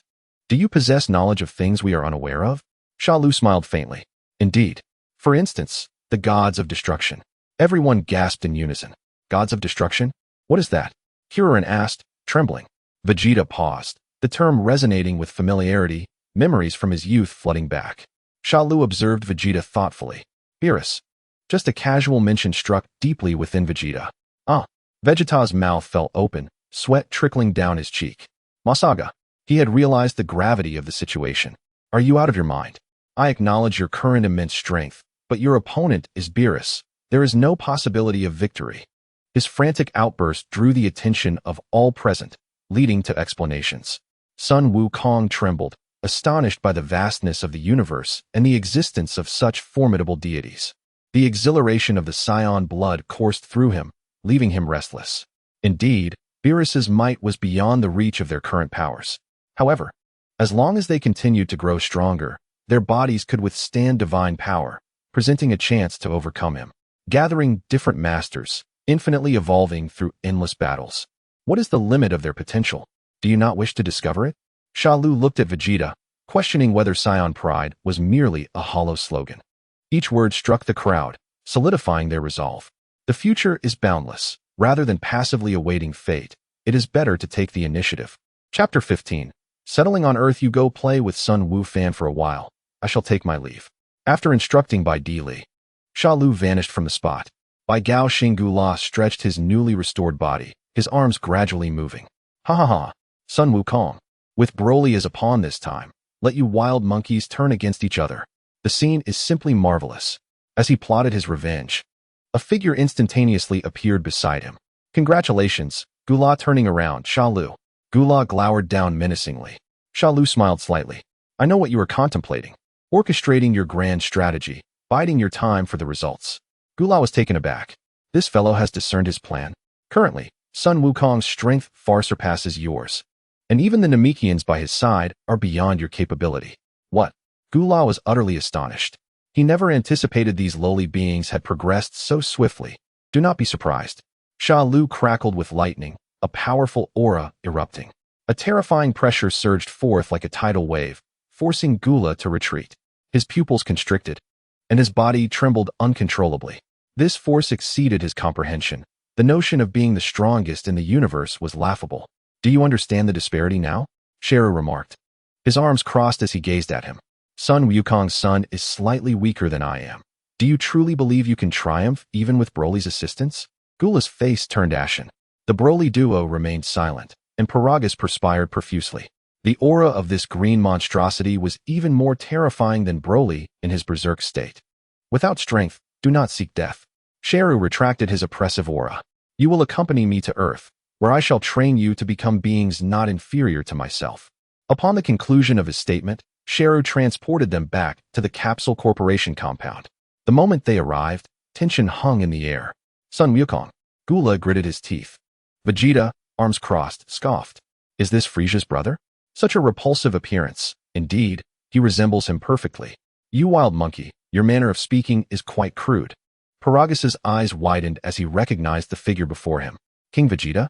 Memories of the past flashed before him. "Very well, Vegeta. Since Shalu has brought them here, we might as well hear his plan," Wukong interjected, interrupting the argument. "Silence, Kakarot." Kakarot? Broly, who had been quiet, trembled slightly. "Kaka bang." Shalu swiftly struck him with a knife hand, rendering him unconscious. The sudden action silenced everyone. "I did not bring you here to quarrel amongst yourselves." Shalu surveyed the room. "It is quite simple. Against opponents of the God of Destruction caliber, the current objective is to rapidly increase your strength. Training alone or maintaining your previous pace is insufficiently swift. Only by facing life and death will you achieve new breakthroughs." A powerful aura once again enveloped the room, suffocating everyone. "Those dissatisfied may choose to withdraw, but they must first defeat me." Under the pressure, both sides fell silent, none daring to challenge this monster. Shalu nodded in satisfaction, seizing the unconscious Broly. "Let us depart." At the Satan residence, the luxurious mansion welcomed new guests once more. Shalu arranged for the three to stay in guest rooms while Satan, wiping his sweat, instructed the servants to prepare the rooms. "Lord Shalu, are you satisfied with this arrangement?" Satan swallowed hard. Gula surveyed his surroundings, scrutinizing the room's structure. The opulent decor and exquisite furniture were even more comfortable than his cosmic battleship. "Is this the dwelling of Earth?" Paragus cautiously touched the silk curtains. "I never imagined this primitive planet could possess such exquisite accommodations. You will soon acclimate." Shalu dismissed with a wave. "Training begins tomorrow. Prepare yourselves mentally." Biddy Lee bounced into the room. "Shalu, are these the new training partners?" The little girl curiously examined the three extraterrestrials. Upon seeing the human child, Gula's tail instinctively lifted. "Stop." Shalu's voice was calm, but carried a menacing undertone. "She is an exception. Should anyone dare to harm her, I shall ensure their disappearance." Gula halted his movement, realizing the unexpected protective instinct Shalu had for the child. "Understood, my lord." Biddy Lee remained oblivious to the earlier tension, excitedly inspecting Broly. "Wow, this big brother is so tall." Paragus looked at his unconscious son, worry flickering in his eyes. "Do not fret. He is merely asleep." Shalu casually waved his hand, channeling energy into Broly. Broly slowly opened his eyes, bewilderedly surveying his surroundings. "This is your room," Shalu succinctly replied. "From today onward, this shall be your new home." Chapter 16. A transformation on the desolate expanse of the wasteland. Broly was restrained by a brand new suppressor. Silver metallic rings clung tightly to his limbs, emitting a faint blue glow. This apparatus integrated high-tech advancements beyond the high stars. Functioning with precision, whenever Broly's energy fluctuations exceeded the preset limit, the suppressor would automatically tighten. "Let us commence," Shalu declared, standing 10 meters away with his arms crossed. Broly slowly raised his head, his black hair billowing in the wind. Without the furious roars, he appeared as an ordinary warrior. Gula focused on the data displayed on the instrument. The power output was merely 1% of the original. In this state, Broly could not even defeat himself. "Attack me," Shalu instructed coolly. Broly lunged forward with a punch. Bang! His fist was effortlessly caught, the immense power disparity causing Broly's body to tremble. Too weak. Shalu released his grip, loosening the first level of restriction. Gula pressed a button, and the suppressor's glow dimmed slightly. Broly's aura surged immediately, his muscles slightly swelling. He punched again, this time accompanied by a roaring wind. Shalu sidestepped, driving his knee into Broly's abdomen. Ugh! Broly grunted, stumbling back a few steps. Continue to release the restrictions. The suppressor adjusted once more, Broly's strength steadily increasing. 10 minutes later, Broly was panting heavily, his hair color beginning to shift, occasionally turning blue. Excellent, Shenron nodded. Now, attempt to control this power. Broly closed his eyes and took a deep breath. The turbulent aura within him battered against his rationality. Think of Kakarot, Shenron suddenly urged. Kaka. Broly's pupils constricted as the golden-green energy fluctuated. Beep, beep. The suppressor flickered furiously, forcibly restraining his power to the critical threshold. Dominate your anger. Let it be the source of your strength. Shenron approached him, commanding, concentrate your energy into your back. Broly clenched his teeth, veins bulging on his forehead. Circulate this energy. Do not allow it to accumulate. Following the instructions, Broly endeavored to flow the volatile energy within him. Time and again, he attempted and failed. Whenever he neared the brink of losing control, the suppressor intervened, pulling him back from the edge of rationality. Gula observed coldly from the side. Frieza had once obliterated Vegeta's planet out of fear of such a monster's emergence. 3 months later, release all restrictions, Shenron commanded. Gula pressed the final button. The instrument ceased its pulsation. The suppressors around Broly fell away, clattering to the ground. His blue hair gradually transformed into a golden hue. An overwhelming aura erupted violently, causing the ground to crack. Yet, Broly did not go berserk. He stood firm, his fists clenched, beads of sweat rolling down his forehead. Take a deep breath. Shenron's voice was gentle. Broly complied, his chest heaving violently. The golden aura stabilized, no longer rampaging uncontrollably. Now speak his name.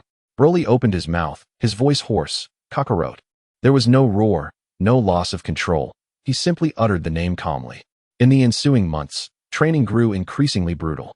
Gula became a dedicated sparring partner, often serving as a punching bag for the rampaging Broly.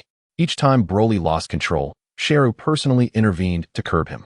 Amidst the relentless exchanges of blows, Gula's strength rapidly ascended, from being utterly overwhelmed to barely managing to withstand a few strikes. Pain made him stronger.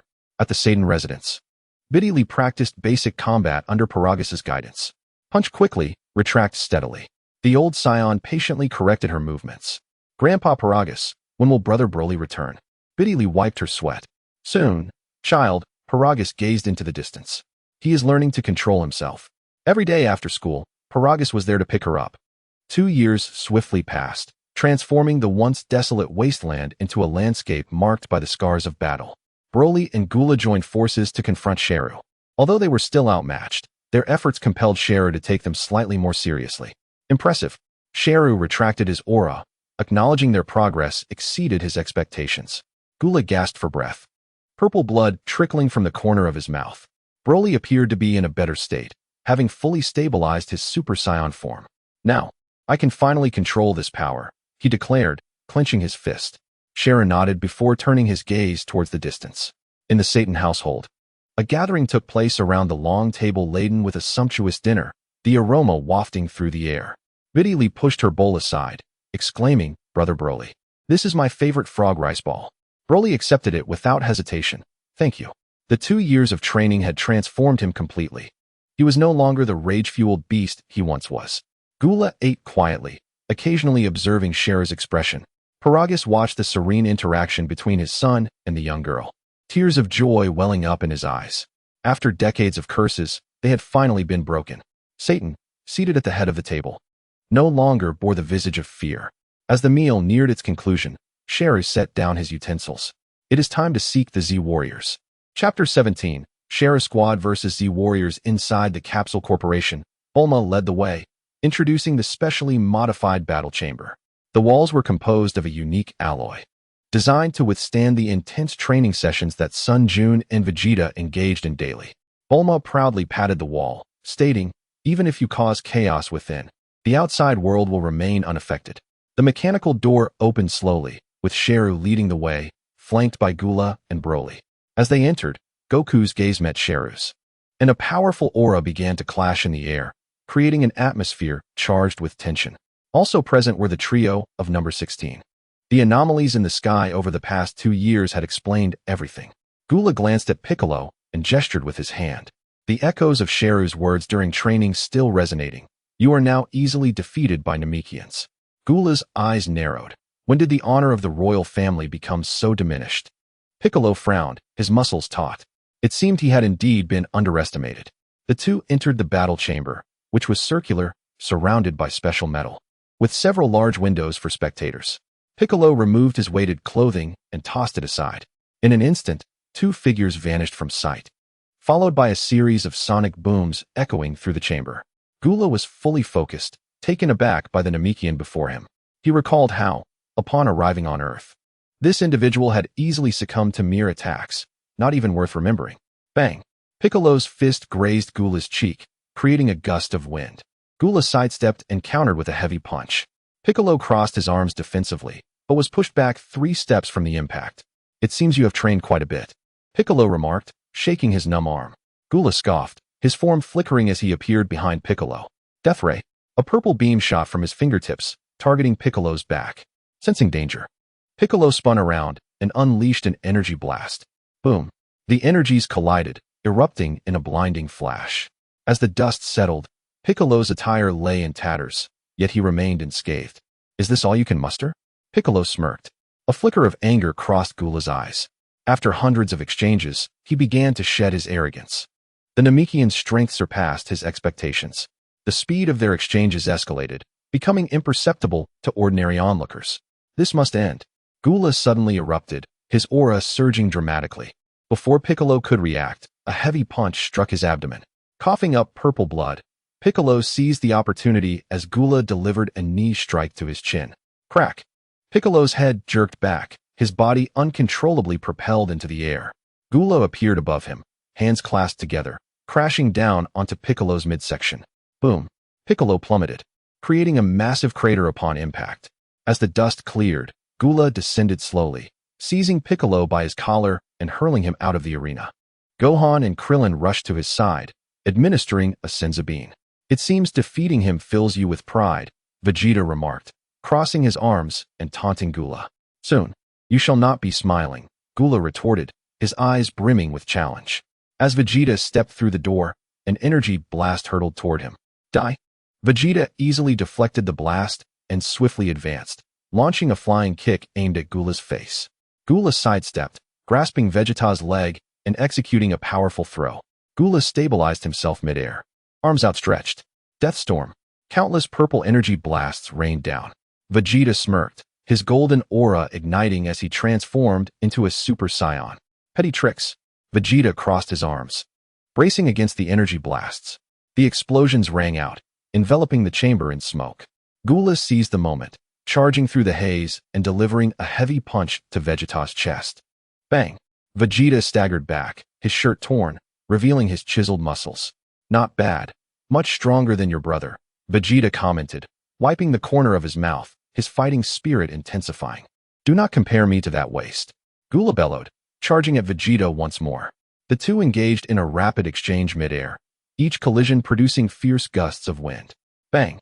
Vegeta landed a solid punch to Gula's abdomen, purple blood spilling from the corner of Gula's mouth. Is this all you can do? Vegeta sneered. Gula wiped away the blood, a glint of ferocity igniting in his eyes. Do not be so arrogant, Saiyan Monkey. Gula's entire being erupted in a purple blaze.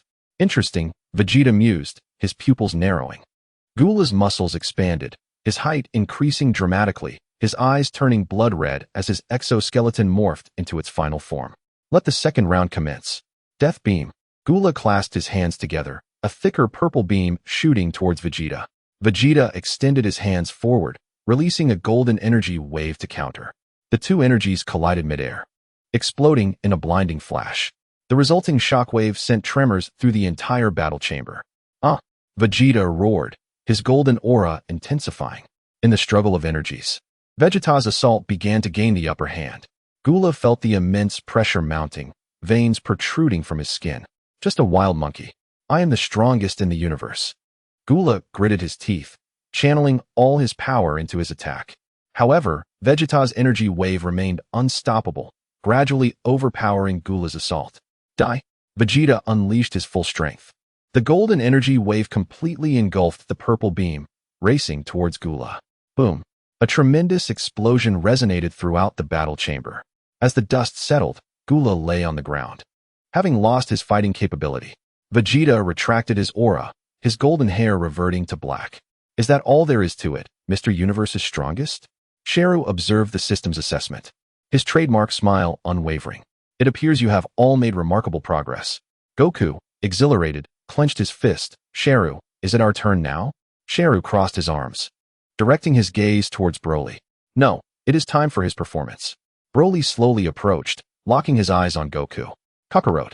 Chapter 18, Broly vs. Son Wukong. Goku looked at Broly, puzzled. You are my nightmare. That wailing echoes in my mind incessantly. Broly's voice was deep, laced with repressed fury. But now, I shall personally eliminate you. Goku scrutinized the man before him, scratching his head in confusion. Are you also a Saiyan? I'm sorry, but I remember nothing about the Saiyans. Wukong assumed a combat stance. Though unaware of the trials faced by his opponent, he declared his readiness for battle. The two engaged in brief exchanges before arriving at the center of the arena. Wukong positioned himself firmly, challenging, come at me. With a sudden sprint, he unleashed a long-lasting afterimage, while Broly retreated momentarily to gather himself and counter the attack. The clash of blows ensued, a flurry of strikes exchanged, each side gaining and losing ground. Wukong's fist surged toward Broly's cheek, stirring a gust of wind. Broly deftly sidestepped, retaliating with a sweeping kick aimed at Wukong's chest. The impact reverberated as Wukong crossed his arms to shield himself, but was sent reeling, his feet carving deep grooves into the ground. Impressive strength, he remarked. But Broly's fury only intensified, his rage igniting like a flame. A sinister laugh escaped Broly's lips, his aura swelling, hair standing on end and shifting to a golden hue. Kakarot, he bellowed, and with a roar, Wukong transformed, a golden blaze erupting skyward. The arena was enveloped in smoke, sonic booms accompanying the powerful shockwaves that resonated against the specially designed walls. Wukong felt the weight of Broly's punches increasing with each exchange, his arms growing numb from the relentless blows. As the speed escalated, Wukong shifted from holding back to fighting earnestly. This can't be all you've got. He gritted his teeth, bringing his hands together. Kamehameha. The azure energy wave surged forth, striking Broly squarely. The subsequent explosion raised a cloud of dust, the intensity of their conflict affecting the surroundings, prompting Bulma to rush to the control panel, activating level 2 enhancements. The infrastructure strained under the force of their battle. From within the smoke, Broly's raging aura dispelled all within its vicinity, his hair lengthening and shifting from gold to green, his pupils vanishing into a stark white. Krillin, observing this transformation, sighed in relief, recalling a similar event with Trunks, where power surged at the cost of speed, believing Wukong had the win secured. Nearby, Vegeta, drenched in sweat, muttered, "Fool. This transformation is entirely different." His voice trembled with apprehension. This isn't even a typical Super Saiyan. The dissonance could only be sensed by those of Saiyan descent. 18 watched in astonishment, realizing the existence of such a monster. A monster? Broly completed his transformation, green flames erupting like a volcanic explosion. Haha, no, I am a demon. A terrifying pressure enveloped the entire arena, causing spectators to instinctively step back. Let the bloodshed commence with you. Broly vanished from sight. In the next instant, Wukong felt a searing pain in his abdomen. Coughing violently, he expelled blood as his body collided with the wall with tremendous force. The alloy wall bore deep indentations from the impact. Wukong fell from the wall, struggling to regain his footing. Such speed, such ferocity. Broly appeared before him, a colossal fist hurtling towards him with a howling wind. Wukong barely managed to evade, the force of the punch grazing his cheek and drawing blood. In an instant, he vanished, reappearing behind Broly. Kamehameha. The energy wave detonated against Broly's back. The explosion clouded the air, yet Broly stood unscathed, white eyes fixed on Wukong, a cruel smirk gracing his lips. What was that just now? Kakarot. Broly seized Wukong by the neck, lifting him high. Your torment has caused me great suffering. His grip tightened as Wukong struggled, grasping at Broly's arm. I don't understand what you're saying. Don't understand? Broly's laughter grew frenzied. Then I shall make you remember. With a violent slam, Wukong was hurled into the ground, creating a crater. Broly raised his foot, preparing to stomp down on Wukong's chest. Wukong rolled aside, his foot imprinting deeply into the earth. Kaioken. A yellow aura enveloped him, tinged with red, his powers surging dramatically. Oh, Cell observed with intrigue, Super Saiyan stacking. This is interesting. Chapter 19, Legends and Super Saiyan 2. Double the power. Wukong's roar echoed throughout the arena. Adada. His fists rained down upon Broly like a tempest. Each strike accompanied by a shriek that tore through the air. Broly met the onslaught head-on, the green legendary aura clashing violently with the red and gold luminescence. The arena trembled once more, the specially designed walls fracturing further. The compounded strength matched the increment of 2, placing a significant strain on their bodies. Cell noted Wukong's increasingly labored breaths, daring to test his limits against Broly. He then glanced at Gohan, who watched the battle calmly. That kid must have experienced a terrifying enhancement. Inside the arena, beads of sweat rolled down Wukong's forehead as the side effects of Kaioken began to manifest. Yet, his assault grew more ferocious, each punch imbued with apocalyptic might. Take this. Wukong brought his hands together, unleashing an energy wave. The blast struck Broly hard. Blood spilling from the corner of his mouth. Broly was sent reeling, wiping the blood from his face, his white pupils now ablaze with an even more furious rage. Kakarot. Broly glowered through gritted teeth, muscles expanding once more, as he swiftly closed the distance to Wukong. Furious charge. The two erupted with blinding energy between their chests, a ferocious shockwave propelling them apart. Wukong spun through the air, barely stabilizing his form, gasping for breath. The tremendous strain caused his muscles to tremble. Broly too was affected, blood still seeping from his wounds, yet his aura remained a relentless tide. Kakarot. Broly's voice suddenly escalated, signaling the onset of uncontrollable fury. Grasping his head with both hands, his massive frame began to tremble. Upon landing, he knelt on one knee, his white pupils flickering erratically. In his mind, young Broly cowered in a corner, trembling. Countless exaggerated faces of Wukong wept around him, their haunting cries torturing his nerves like demonic whispers. Oh! Young Broly cried out in despair, clutching his head tightly. Just then, a towering figure appeared before him, dispelling the horrors. It is all right now. The adult Broly embraced his trembling self, his gaze unwavering. Thank you, big brother. Young Broly slowly lifted his head, fear dissipating from his eyes. In reality, Broly's still form began to straighten. The rampaging green flame subsided, his white pupils gradually returning to their natural black. The exaggerated muscles shrank somewhat. The power of the legendary Super Saiyan was finally within his complete control. Wukong paused, promptly releasing Kaioken.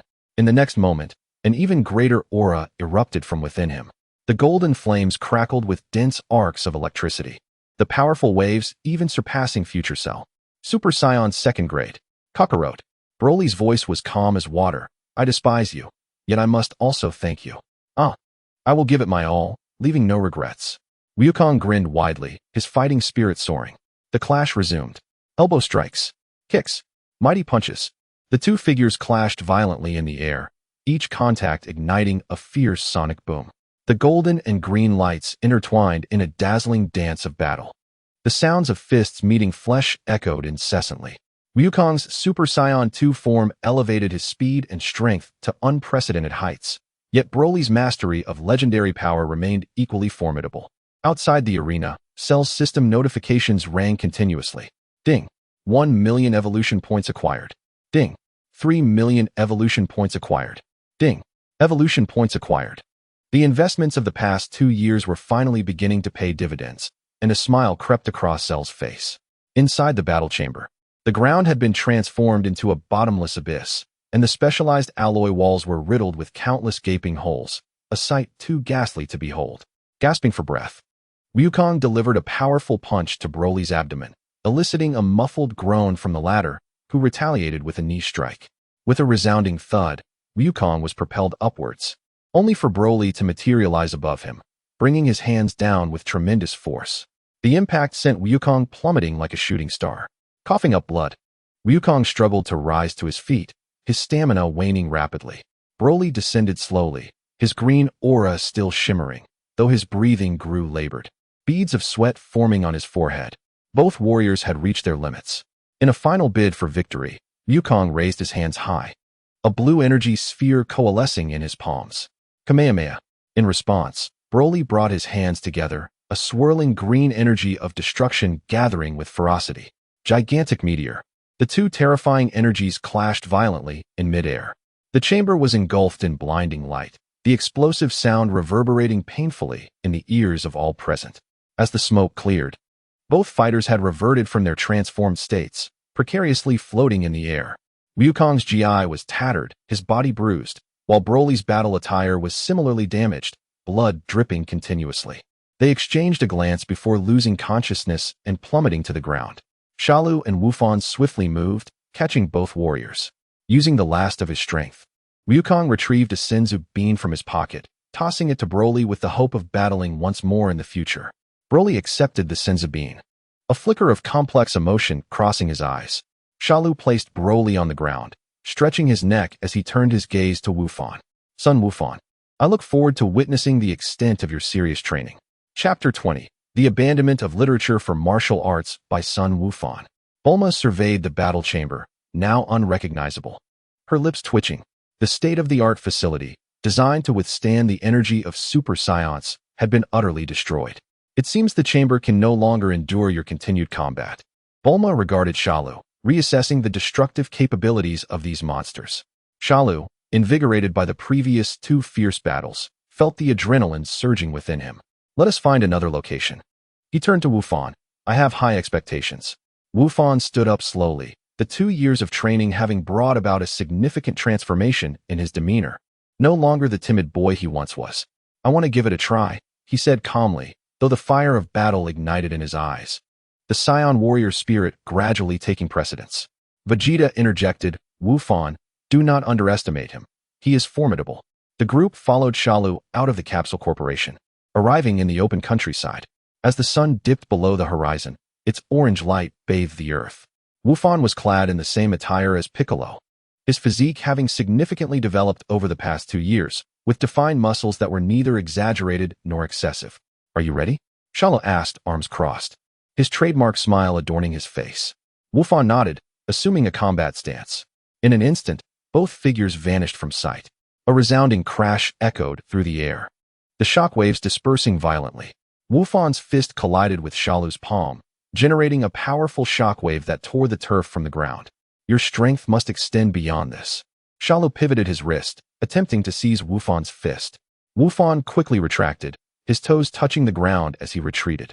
Shalu pursued, sweeping his right leg towards Wufan. Wufan ducked to evade, simultaneously delivering an uppercut aimed at Shalu's chin.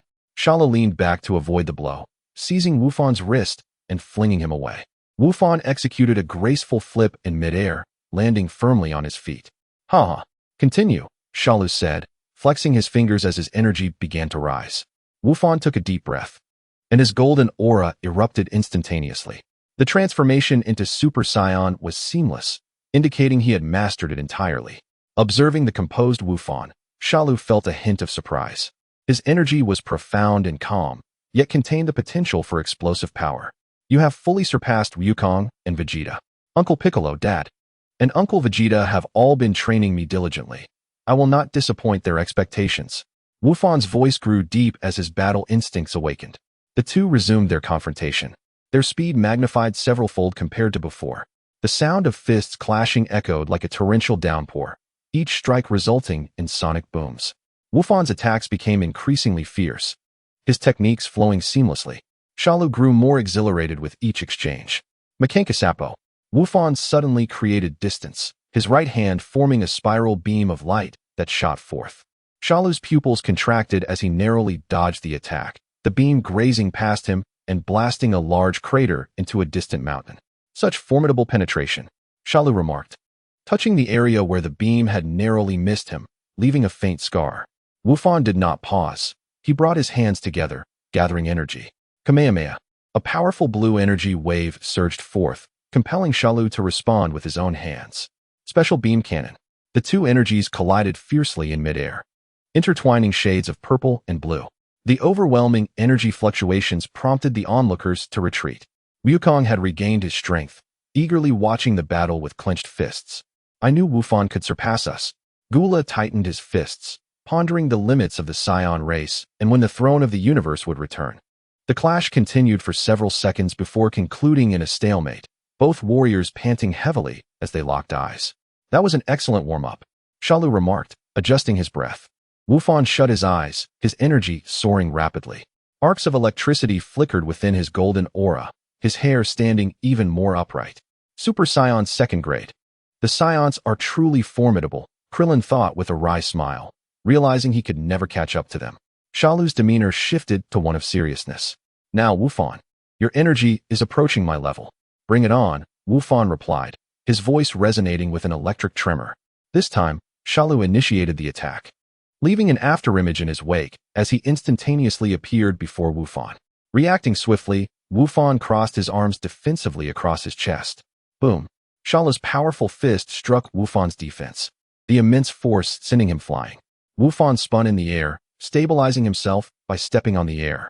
My strength still falls short. Shalu teleported behind Wufan, driving his knee into his back. Wufan swiftly turned, catching the blow with his palm. The moment their hands made contact, sparks erupted in the air. But your technique has improved significantly, Shalu acknowledged with a nod. Wufan propelled backward, his hands moving rapidly. Makenkasapo. A barrage of golden energy blasts erupted like a machine gun, thoroughly covering all of Shalu's escape routes. Shalu weaved through the rain of energy blasts, moving with a ghostly agility. Occasionally, blasts grazed past him, leaving charred marks on his body. It's not over yet, Wufan shouted, swinging his hands down sharply, unleashing a dense flurry of energy blasts toward Shalu. Boom! Each blast detonated upon contact with Shalu, who grunted in pain while defending himself, blood trickling from the corner of his mouth. Barrier. A massive purple shield materialized, absorbing the onslaught of energy. Seizing a moment of opportunity, Shalu accelerated, slipping through the blockade of energy blasts and reappearing before Wufan. Wufan's pupils dilated in sudden realization. Too late to evade. Shalu's fist, accompanied by a whistling sound, surged toward his abdomen. Thud! Wufan doubled over from the blow, blood mist escaping his lips. Yet, instead of retreating, he seized the opportunity, delivering a headbutt to Shalu's chin. Shalu had not anticipated Wufan's choice to trade injury for injury and was caught off guard, his head snapping back. I underestimated you.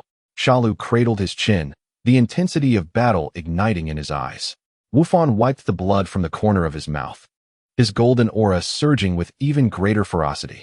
Once more, the two engaged in a fierce clash, the surrounding air swirling into a colossal tornado. Each collision triggered violent shockwaves, fracturing the ground beneath them. Wufan's assaults grew increasingly relentless, showing no sign of restraint, executing various martial arts techniques with effortless grace. Shalu, feeling the murderous intent radiating from Wufan, couldn't help but admire him inwardly. This young man has finally transcended the future of Yebufan. Excellent. Just like that. Shalu laughed heartily, his strikes becoming increasingly savage. Bang! A heavy fist from Shalu collided with Wufan's chest, sending him hurtling backward. Yet, Wufan managed to stabilize himself in midair, gathering energy with his hands. Ultimate flash. A golden beam pierced through the air, its power far surpassing that of the previous energy wave. A flicker of surprise crossed Shalu's eyes. This is Vegeta's technique. With no time to ponder, Shalu crossed his arms defensively in front of him, bracing for the impact. Boom! The golden beam engulfed Shalu entirely, the deafening explosion resonating painfully in everyone's ears. The mushroom cloud that erupted reached the heavens, its might comparable to a small nuclear bomb. As the smoke cleared, Shalu's form gradually became visible. His body was severely damaged, revealing horrific biological tissue. His arm reattached to his body, and he exclaimed, "After 2 years, you are the first to force me to regenerate." Broly was taken aback. The universe is indeed vast. Such a capability is perfectly suited for a punching bag. Wufan gasped for breath. That last strike had nearly drained his strength. However, seeing Shalu's resolute demeanor filled him with a sense of despair. He had already performed admirably. Shalu perceived Wufan's thoughts. Your strength indeed impresses me, but it is still insufficient. Wufan gritted his teeth, his energy surging once more. Shalu raised an eyebrow. Does this boy still possess strength to spare? The golden aura suddenly flared violently, arcs of electricity crackling around Wufan. His hair grew longer, veins bulging on his forehead. This caused Shalu's pupils to constrict. Super Saiyan second grade, full power state. The onlookers collectively gasped in astonishment. This terrifying aura was beyond their comprehension. Wufan slowly lifted his head, his golden eyes ablaze with the fire of battle. He spoke not a word, yet the pressure emanating from him rendered everyone breathless. Shalu finally set aside his relaxed expression, scrutinizing Wufan with utmost seriousness. System. Expend all evolution points. Chapter 21. The infinite evolution of Shalu. The system promptly responded. Over 10 million evolution points expended. Current gene evolution options available. Earthling. Shalu was taken aback. This notification was a first.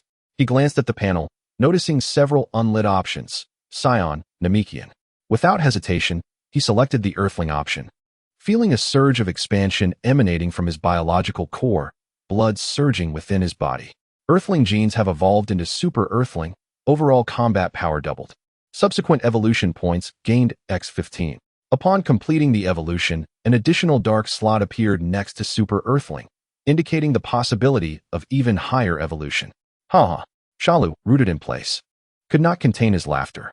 A terrifying scene unfolded. The immobile Shalu began emitting plumes of white smoke, his insect-like armor gradually transforming, his skull shrinking, the remnants of his tail retracting into his body, and his massive wings softening and thinning, rendering him more aesthetically pleasing. What is that? Krillin stammered. He is transformed. Piccolo's eyes widened in disbelief. Wufan fixed his gaze upon Shalu. Without a hint of hesitation, he charged at Shalu in an instant. Bang! Wufan's fist was effortlessly caught by Shalu. His pupils contracted as he swiftly swung with his other hand, only to be captured once more by Shalu. I told you. It's still insufficient. Shalu's knee thrust upward, striking Wufan's abdomen.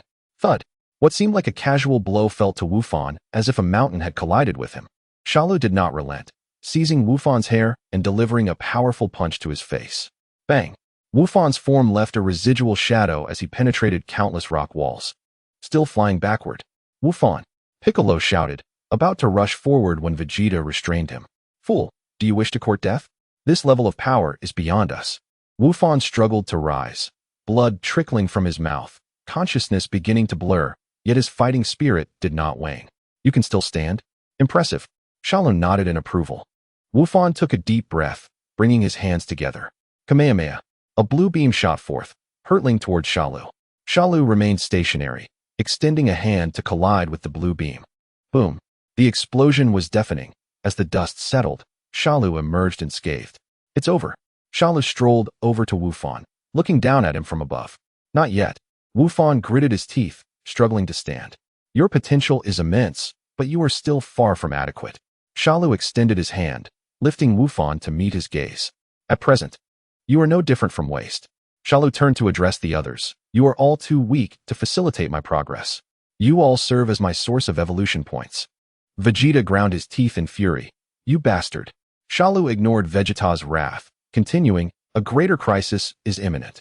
If you wish to survive, you must become stronger. What crisis? Goku inquired. The resurrection of the Demon King sent shivers through everyone. Even I cannot eliminate him instantly at this moment. Demon? Piccolo frowned, having never heard of such an entity. Indeed, for he has been sealed for millions of years. Shalu surveyed the group, but he shall awaken soon, and Earth will be his first target. Goku clenched his fists in excitement. Sounds powerful. I must train diligently. Don't celebrate too soon, Son Goku. Shalu sneered. Even if you begin training now, you will never be his match. What then? Krillin asked anxiously. Shalu looked towards Broly and Gula. I will train you both, to ensure you are qualified to face that monster. Broly nodded, while Gula snorted disdainfully. Why should I trust you? Vegeta challenged. It matters not whether you believe me. Shalu shrugged. The demon cannot be reasoned with. If he is displeased, Earth will become cosmic dust in an instant. Goku stepped forward. How did you become so powerful? Shalu smiled faintly. A secret. Shalu turned, gesturing for Broly and Gula to follow, leaving the Z warriors exchanging glances, bewildered. Do you trust him? Krillin asked. Regardless of belief.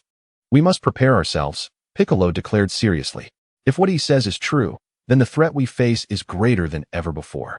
Goku clenched his fists. Then let us continue training. I want to become stronger. Vegeta snorted. Humph. I will do so regardless of your words. Wufan gazed at his hands, feeling the new power within him. How does Shalu know so much? No one could answer this question. Shalu returned to the Satan house with Broly and Gula. Biddy excitedly ran out to greet them. Shalu, brother Broly, you're back. Broly smiled. Yes, we are back. Shalu smiled slightly. The pieces are in place. Now, We await the moment the game begins. Chapter 22. A plea from the future. Gula set down his utensils. The food tasted like wax in his mouth. He gazed at Shalu, whose physique had become even more proportionate and perfect, overwhelmed by shock. Lord Shalu. Gula's voice was somewhat dry. His hand trembled as he laid down his fork. The demon you mentioned, is it named Bu? Shalu was in the midst of devouring a large piece of roasted dinosaur meat when he paused at the words. He chewed slowly, then lifted his gaze to meet Gula's eyes.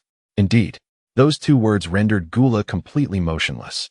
The words of his father echoed in his mind, recalling a night when the young Gula and Frieza first heard the legends of the cosmic taboos.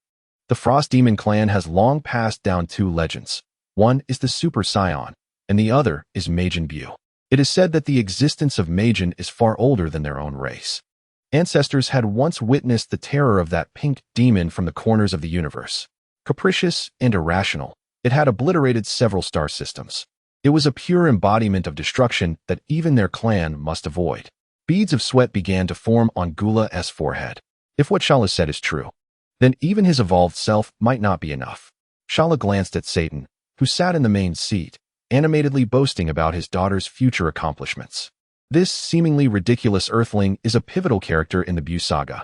With Bu's peculiar magic constantly emerging, it remains uncertain whether the system can analyze it. At that time, Satan, this seemingly useless pawn, might serve an unexpectedly crucial role. As long as there is interaction, there is a possibility for analysis. The system responded in a timely manner, its voice resonating in Shalu's mind. The meal concluded, and Bidalai curiously approached Shalu. The innocence in her eyes sparkled with curiosity, completely oblivious to the danger that lay before her. Shalu, why do you look different again? You look even better than before. She reached out her hand, wishing to touch Shalu's smooth skin, but he deftly evaded her. Shalu offered a few evasive remarks before pointing to the silent Gula nearby. Starting tomorrow, he will be responsible for training you. Both Bidalai and Gula froze in disbelief. Me? Gula pointed at himself, his face a mask of incredulity. Once the universe's strongest, he was now being relegated to teaching a little Earth girl? This was an utter humiliation. Yet, seeing Shalu's calm demeanor, Gula swallowed all protests. Do you have any objections? Shalu retorted, his tone flat, but carrying an undeniable authority. Gula could only nod begrudgingly. The next morning, Shalu took Broly and used instant transmission to find Sun Wukong. When they appeared at Baozi Mountain, Wukong was practicing in the yard. Upon seeing the two, he stopped, a wide smile breaking out on his face. Shalu, Broly, you're here. Training alone is far too inefficient. Shalu cut to the chase. The Saiyan race, being a combat-oriented people, could only fully unleash their potential through continuous skirmishes and extreme challenges. These potentials were invaluable evolution points for him. Wukong scratched his head. Shall we find Vegeta and the others to train together? That is precisely the intention. Thus, the collective training commenced. Time passed, and 3 years went by. During this period, the martial arts world on Earth underwent tremendous changes. Under Shala's guidance, Wukong, Vegeta, and Broly formed a perfect training cycle.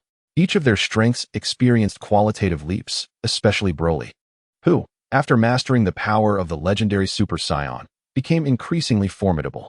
There were still 2 years until the arrival of the wizard Babidi from the original narrative. In the Capsule Corporation's specially designed battle room, upgraded multiple times, it could now withstand battles at the Super Saiyan 2 level. However, under the three's chaotic clashes, it still appeared to be under immense strain. The furious energy waves raged, golden and green auras clashed violently. Boom, boom, boom. Wukong, Vegeta, and Broly engaged in fierce combat within the expansive space. Each collision caused the specially crafted alloy walls to groan under pressure, dense arcs of electricity erupting in the air. Wukong's Kamehameha intertwined with Vegeta's final flash, while Broly's gigantic meteor streaked across the sky like a green comet. The trio had achieved a strange balance, each pushing their limits to the utmost. Outside the battle room, 2 small figures pressed against the observation window. Go, Dad. Dad is the best. Trunks and Goten waved their tiny fists, cheering for their fathers. The former was 6 years old, while the latter was 5. Both beginning to exhibit the innate talents of their Saiyan heritage. Trunks turned to look back at Shalu, who stood nearby, arms crossed, watching leisurely. Hey, Uncle Shalu, aren't you going to fight with them? Shalu waved his hand dismissively, his tone indifferent. They are too weak. This was not hubris. Over the past 3 years, he had absorbed nearly 30 million evolution points. Although the genetic evolution of the Super Earthlings left the other evolution options still gray and unilluminated, his strength continued to grow at a terrifying pace. Initiating the next stage of evolution requires specific opportunities, higher quality genetic samples, and sufficient evolution points. The system had once explained this. Even so, Shalu had long since left Wukong and the others behind. The current battles were merely an entertaining spectacle for him.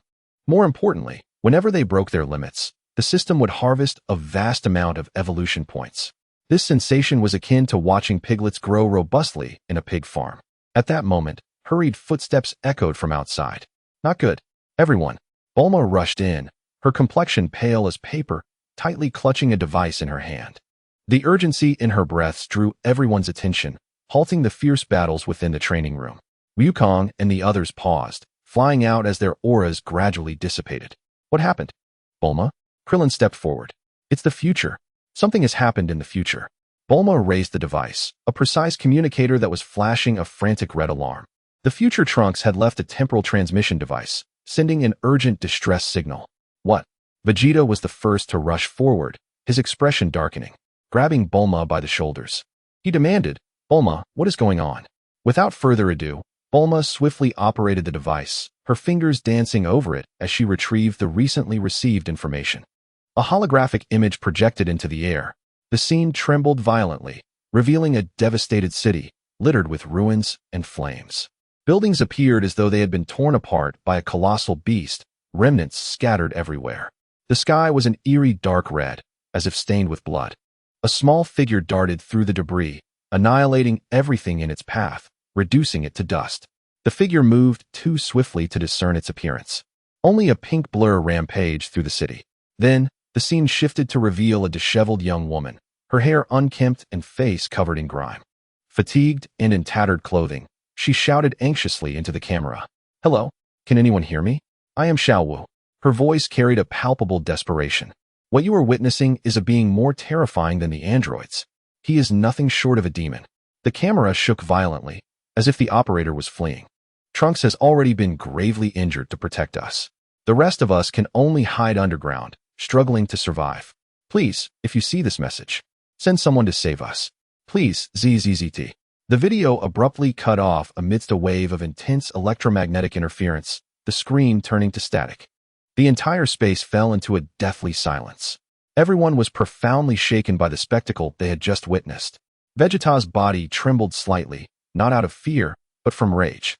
He abruptly turned to Bulma and bellowed, Bulma, prepare the time machine at once. I must go and deal with that nuisance.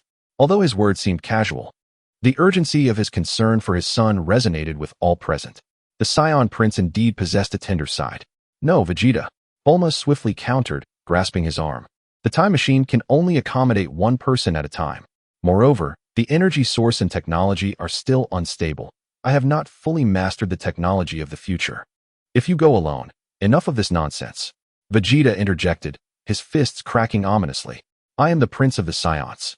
A mere pink monster is not worthy of my fear. That is enough, Vegeta. A calm voice emerged. Cell unfolded his arms and approached slowly.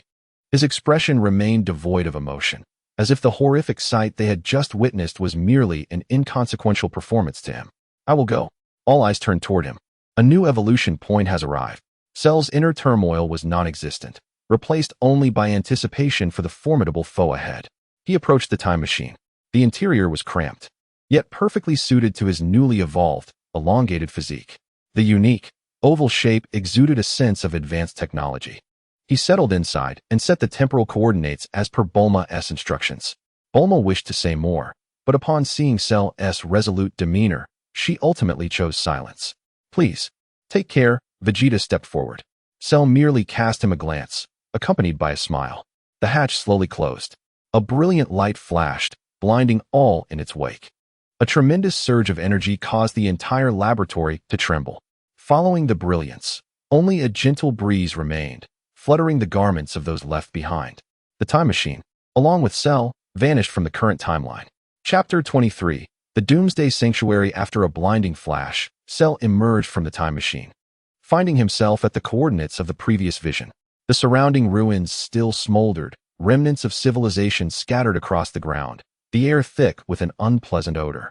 Cell sensed the absence of any life forms nearby, then stowed the time machine away as his communicator began to respond.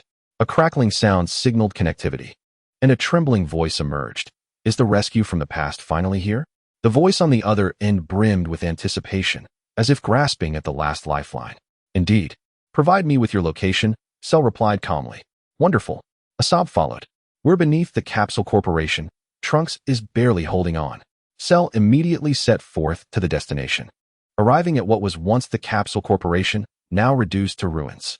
The once thriving technological edifice lay in shambles, leaving behind a colossal pit, its edges still bearing traces of molten metal. At the underground entrance, vigilant personnel scanned their surroundings, clutching rudimentary weapons, their eyes filled with fear and fatigue. In an instant, Cell appeared before them, prompting the leader to instinctively raise his weapon upon seeing Cell's peculiar visage. Before the man could utter a word, Cell barked, "If you wish to save Trunks, take me there swiftly." The man trembled, hastily lowered his weapon, and opened the barrier. Inside the tunnel, a motley group of individuals huddled, their clothing torn and incomplete. Some were missing limbs, while others bore ghastly scars on their faces. Many recoiled in fear upon seeing Cell, while others remained expressionless, as if numb to their plight. This was humanity in the aftermath of the apocalypse, clinging to life, much like rats hiding underground. They hastily traversed the tunnel until they reached a deeper section, where two women encircled Trunks. One, with blue hair, appeared aged and haggard, the toll of prolonged hardship having drained her vitality. The other, a young woman named Mai, was crying as she leaned over Trunks, tears flowing incessantly. Cell observed Trunks lying there, his body marred by wounds. A gaping hole the size of a fist punctured his chest, blood oozing forth. His left arm was twisted, and his legs were stripped of flesh, exposing bone. His face bore bruises, with blood trickling from the corners of his mouth. Had he not been a Saiyan, a regular person would have perished long ago. Cell promptly produced a senzu bean, which Mai took, chewed, and administered to Trunks. In due course, Trunks's pained expression began to soften, his wounds started to heal, the gaping hole closed, and broken bones reconnected. The long-lost sensation of comfort allowed the once tense youth to finally relax and drift into slumber. The three exited the room, and at this moment, Mai approached, saying, "Thank you, traveler from the past. This kindness will not be forgotten by anyone." Cell waved dismissively, then tossed a multitude of supply capsules, including the remaining senzu beans, to Mai. "These were entrusted to me by Bulma from the past. The technology for cultivating senzu beans is included." Mai accepted the capsules, tears streaming down her face, and nodded resolutely. "Truly, you are the past version of me, thinking even of senzu bean cultivation." The elderly woman spoke, addressing Cell, the savior of humanity, the last technological deity of this timeline, the architect of the Doomsday Refuge. She regarded Cell and stated, "You are an android, are you not?" He. Still as astute as ever, Bulma, Cell replied, introducing himself thereafter. Although many remained wary and brandished their weapons at the mention of an android, their yearning for hope ultimately triumphed over suspicion. Subsequently, the two women detailed the current situation to him, revealing the subterranean facilities and the remnants of humanity. Approximately 3,000 individuals resided here, making it one of the last bastions of humanity on Earth. They survived through rudimentary means, while the able-bodied ventured out to scavenge for supplies, all supporting each other in despair. As time passed, the awakened Trunks emerged from the room, locking eyes with Cell. A flicker of hostility momentarily surfaced before being replaced by a complex array of emotions. "I did not expect you to be here," Trunks remarked, noting the significant growth in the young man before him compared to 5 years prior. His aura was now substantial, and his gaze more resolute. It appeared he had endured numerous life and death battles, maturing through adversity. "Trunks, it has been a long time," Cell replied. "Tell me how the Majin came to be." Cell inquired with certainty, recognizing that the irrational pink demon was undoubtedly Majin Buu.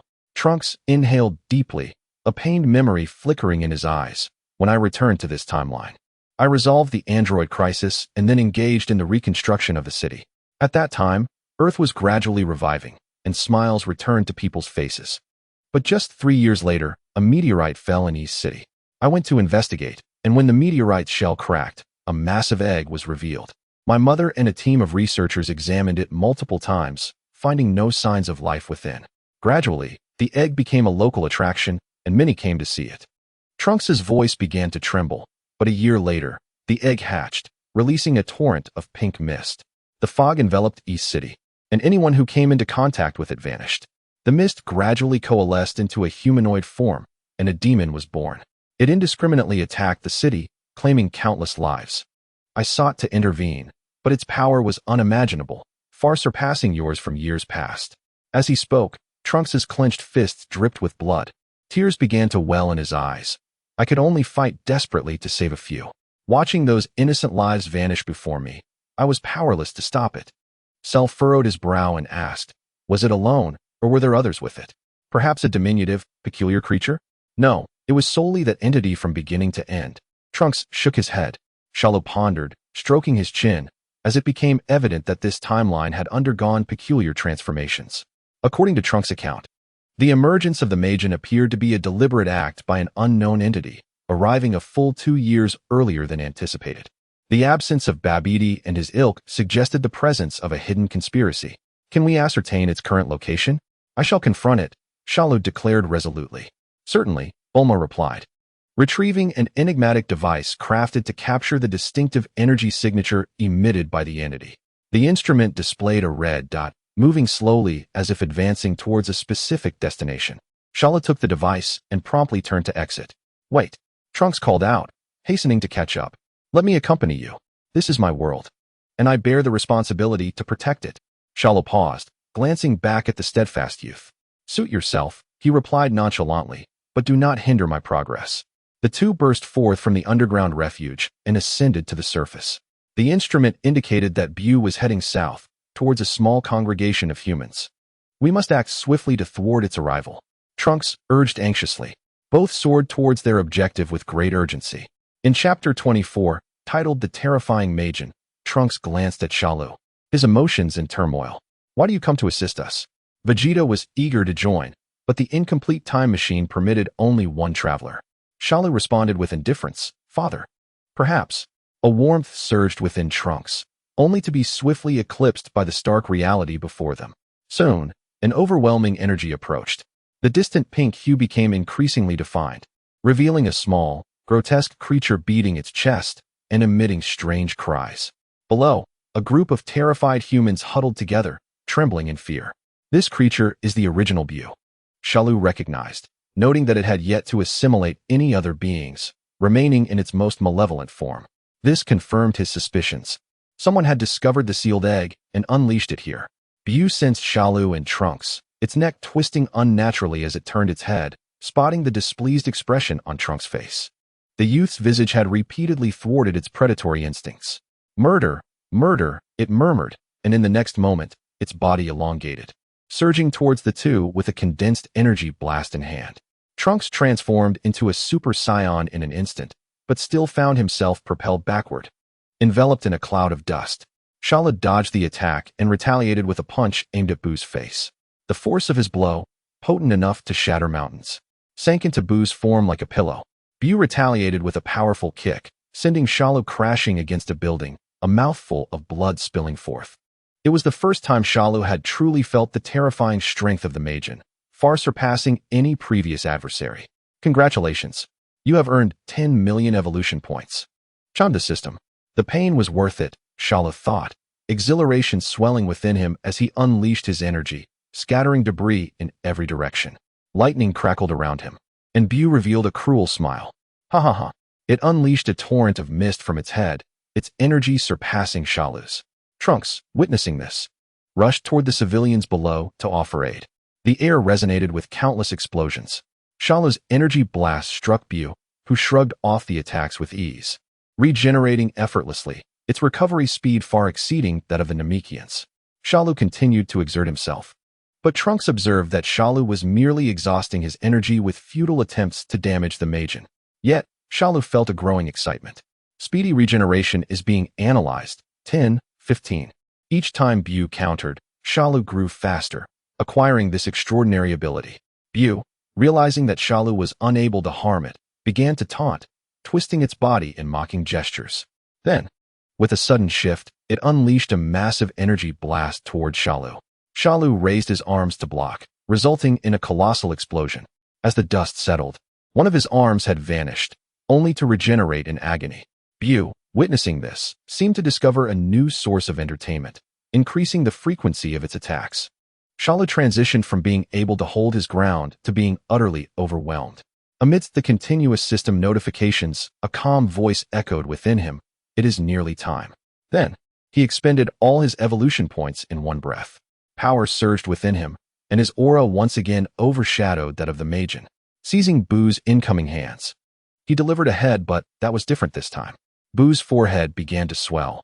Though it quickly healed, the expression on its face indicated that the strike had been effective. Bu roared in fury, clasping its palms together to conjure a massive energy sphere. Trunks, having just evacuated the civilians, returned to witness this alarming sight. "Shalu, be careful." The energy sphere, measuring 10 meters across and brimming with destructive force, hurtled toward Shalu. Unflinching, he mirrored Bu's stance, combining his powers. Power cannon. The violet energy beam collided fiercely with the pink energy sphere, resulting in an explosion that shook the very foundations of the city. As the smoke cleared, Bu pointed at Shalu, letting out a grotesque laugh, its face alight with excitement. "How amusing! How amusing!" It uttered its first complete sentence. Shalu flexed his neck, feeling the surge of power within him. Speedy regeneration analysis complete. Ability acquired. Speedy regeneration. Current evolution points, 0. The system's notification brought a satisfied nod from Shalu. He now possessed a regenerative capability on par with that of Bu. "Trunks, do not interfere here," Shalu commanded with an undeniable authority. After a moment of hesitation, Trunks chose to trust Shalu and retreated. Bu, noticing the toy attempting to flee, stretched its arm towards Trunks. In an instant, Shalu appeared before Bu, delivering a powerful punch to its abdomen. Boom. This punch carried several times the strength of his previous blows, causing Bu to double over. Ugh! Bu emitted a pained sound, swiftly transforming its anguish into rage. "I will kill you. I will kill you." Its body began to swell, muscles bulging as its power skyrocketed. "Come on," Shalu beckoned. His fighting spirit ignited. Bu roared and charged forward, its fists slicing through the air. Shalu sidestepped, delivering a knee strike. Bu reacted with remarkable speed, blocking the blow with its palm. Thus commenced a fierce close-quarters brawl, each punch resonating with bone-crushing impact, generating explosive sound waves. From a distance, Trunks watched in awe, his mind reeling. Shalu was actually able to contend with this demon on equal footing. Is this truly Shalu's strength? He murmured, recalling their battle in the past timeline. Back then, Shalu had already been terrifyingly powerful. Now, he had ascended to unfathomable heights. The battle intensified, their speed so rapid that ordinary eyes could scarcely follow. Suddenly, Bu opened its mouth, unleashing a pink beam. Shalu, unable to evade in time, was struck in the chest. A gaping wound appeared, blood gushing forth, yet within moments. The wound began to heal rapidly. Bu, witnessing this, displayed a look of incredulity. It pointed at Shalu, its eyes wide with disbelief. Shalu smirked, only just realizing this. Too late. His energy surged once more, arcs of electricity flickering across his body. Sensing the threat, Bu began to transform, its pink skin becoming more vibrant, muscles growing denser. With a thunderous roar, Bu charged at Shalu. Rather than retreating, Shalu advanced to meet it head-on. Boom. The two beings collided once more, this time with a more terrifying force. The ground of the entire city was marred by immense fissures, while the distant peaks were shaved down by shock waves. Shalu and Bu had entered a state of intense fervor, both adorned with wounds that were rapidly healing. This was a protracted battle between two regenerative monsters. Shalu erupted in joyous laughter. Since his evolution, he had not encountered such a formidable opponent. Bu, equally exhilarated, had not faced such an intensely challenging adversary in a long time. Again, the two monsters continued their frenzied combat, entirely oblivious to their surroundings. Chapter 25. The Devoured Shalaha. Shalu gasped for breath, his chest heaving violently. The energy within him was being consumed like a flood breaching its dam. Each regeneration drained the strength he had painstakingly accumulated. In stark contrast, the devilish Bu retained its naive yet cruel demeanor, as if the cataclysmic battle had merely been a warm-up exercise. Infinite stamina. These 4 words weighed heavily on Shalu's mind. Even if he replicated Bu's rapid regeneration, the capacity was ultimately limited. If the consumption continued, defeat was merely a matter of time. Ding acquired the demon core. Successful acquisition allows for the analysis of its genetic sequence. The system's prompt felt like a lifeline. The core? It must be within him. Shalu's gaze fell on the frolicking pink creature. This being knew only destruction and seemed to have absorbed no other life forms, its instincts yet to be fully awakened. A strategy was required to lure it. It needed to endure unimaginable harm, to provoke it, to compel it to unleash its devouring instincts. Shalu fixed his eyes on the screeching Bu, and a sly smile crept upon his lips. He ceased his assault, hovering in midair. Simpleton, is this all you can do? Nearby, the playful little Bu froze in its tracks. Shalu extended a finger, disdainfully pointing at it. You pitiful, diminutive fool, a wretched creature no one desires. With that, Shalu mimicked Bu's bizarre mannerisms, turning around to slap his own backside. Ah, this mockery, laden with derision and humiliation, was unmistakably clear even to the mentally incomplete Bu. The innocent expression on Bu's face vanished, replaced by a blank stare, followed by an overwhelming, pure rage. A torrent of white steam erupted violently from the hole atop its head. An unanticipated surge of ferocity escalated. Such incredible talent. The potential to transcend limits merely due to anger astonished Shalu. In an instant, from 100 meters away, Bu's figure appeared before Shalu. The pink form, akin to a living serpent, lunged forward, encircling him tightly. The horrifying strength pressed in from all sides, causing Shalu's biological armor to emit anguished groans. His bones screamed in protest, feeling as though he would be crushed into a mere puddle of flesh. The demon's wrath led it to abandon simple strikes, intent on tormenting the creature that dared to insult it. Ah! Shalu's face contorted in agony as he let out a piercing scream. The more he suffered, the tighter Bu constricted. A cruel satisfaction gleamed upon the pink visage. That's right, a little more force. Shalu's expression of torment suddenly morphed into a cold, cunning smirk. Tricked you. Triple barrier. Buzz. 3 layers of dense purple energy barriers erupted from within Shalu, stacking upon one another to form a colossal purple prison that enveloped the 2 entwined beings. Bu paused, seemingly bewildered by the sudden turn of events. Ha! Shalu laughed maniacally. At that moment, the energy within him spiraled out of control, radiating a blinding light and unimaginable heat, waves of destructive energy emanating from every cell of his body. Taste this energy. Boom. There was no place to hide, no space to cushion the impact. Within the sealed barrier, Shalu detonated the accumulated power within him. The purple barriers warped under the strain of the catastrophic energy, becoming a small sun that burned relentlessly. The first layer held for merely half a second before disintegrating in a dazzling flash. The second layer, riddled with spiderweb-like cracks, soon crumbled, until finally, the last barrier was utterly breached by the torrent of annihilation within. Boom. The thick smoke engulfed the earth, spreading wildly in all directions. The terror unleashed by the explosion summoned thunder and lightning in the sky, dark clouds rolling in, adding another layer of horror to the apocalypse. This region was utterly transformed into a wasteland. At the heart of the tempest of thunder and fog, countless fragments of green and pink flesh floated aimlessly. The recent cataclysmic explosion had left both regenerative monsters in tatters. After a few seconds of silence, the fragments began to writhe. Green returned to green, pink returned to pink. All the green remnants were drawn by an invisible force, converging from all directions to reassemble into Shalu's form.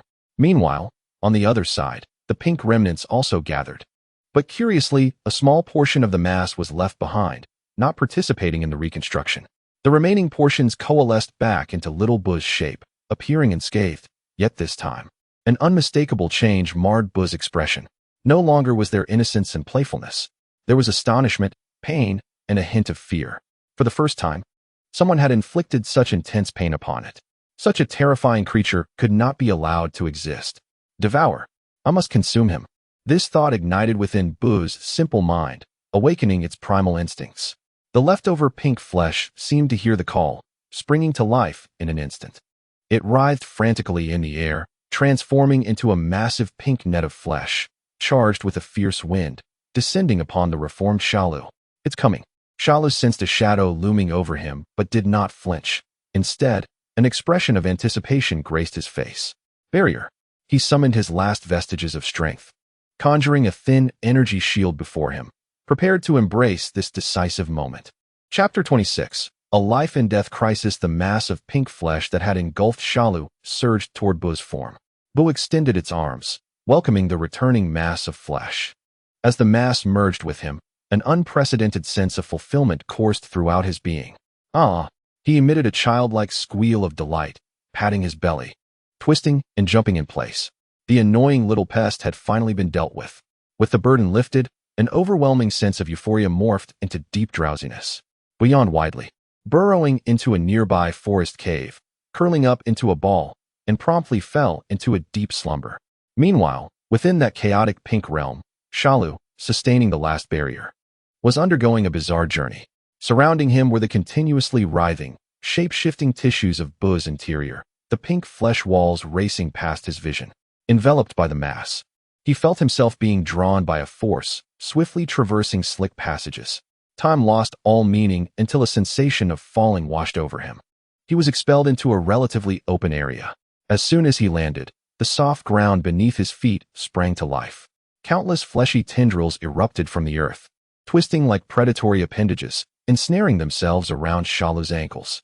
With a sudden glint in his eyes, Shalu deftly maneuvered, leaping into the air just as the tendrils tightened their grip.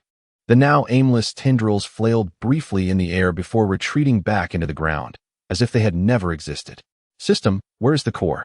A notification chimed, and the system screen illuminated, displaying a complex biological structure with a pulsating red indicating the target's location, still within a reasonable distance.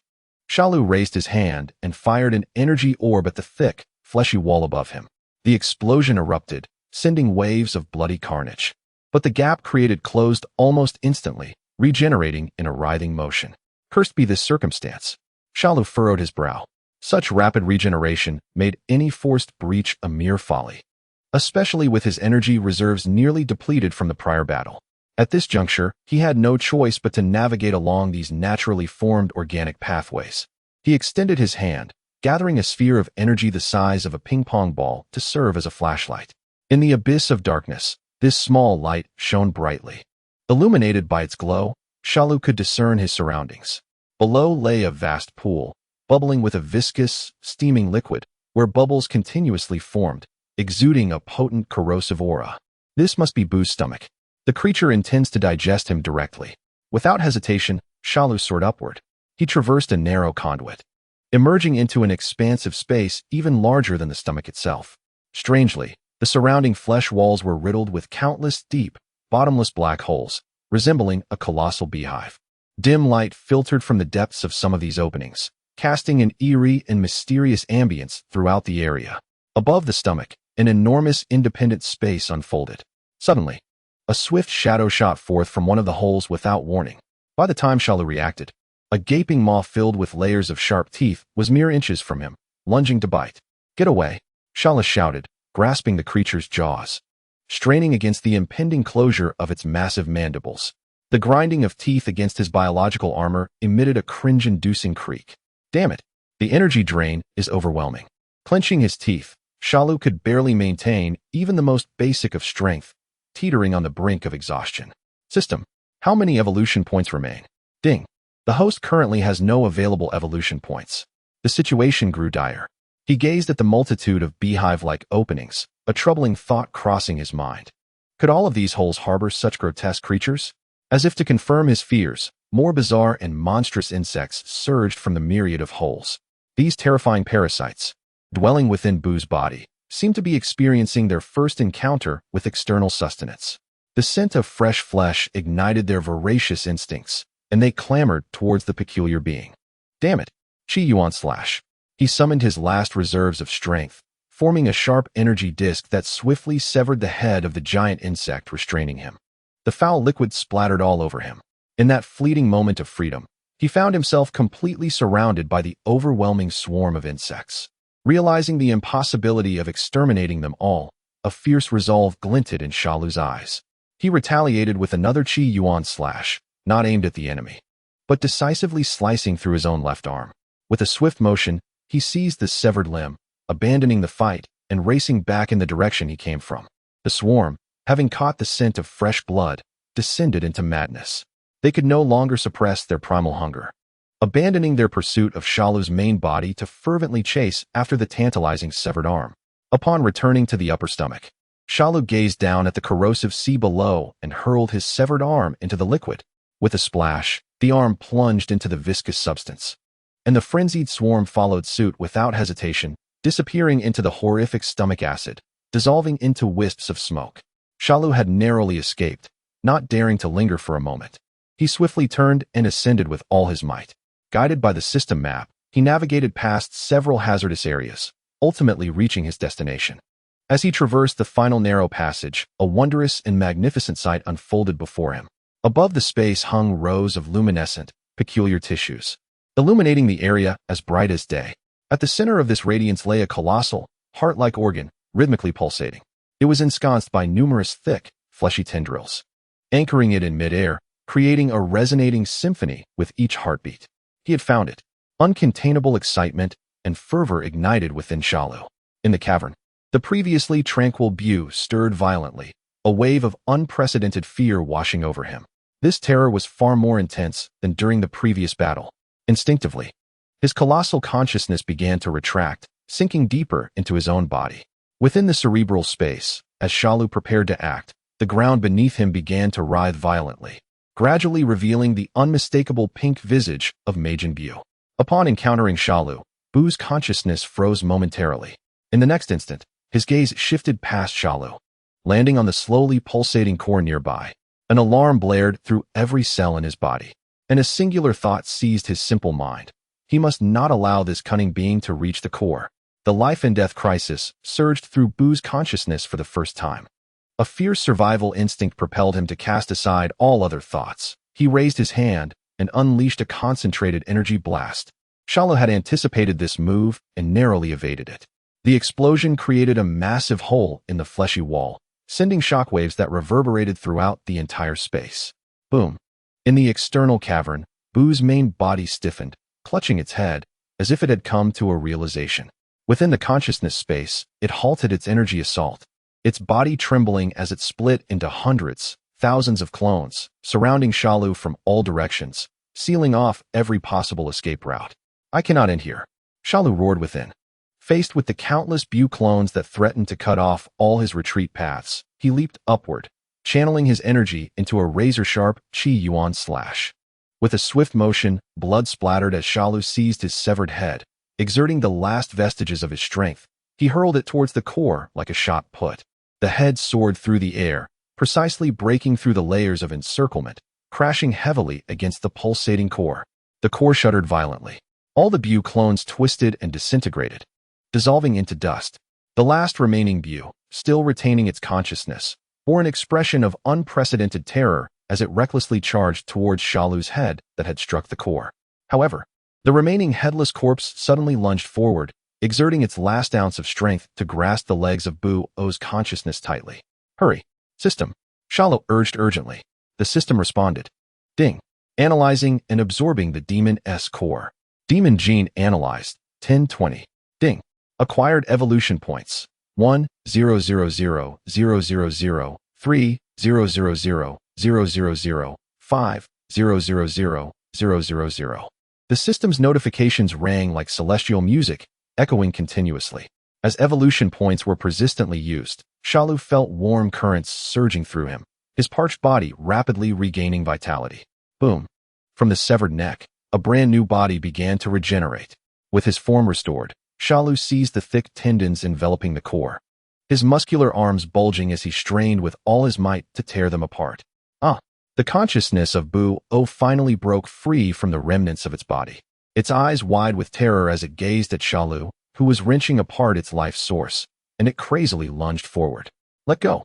With the continuous replenishment of evolution points, his strength surged. Crack, crack. One by one, tendons as resilient as steel cables were forcibly torn apart. The charging Bu's consciousness abruptly halted, then was yanked back to its original form by an irresistible force.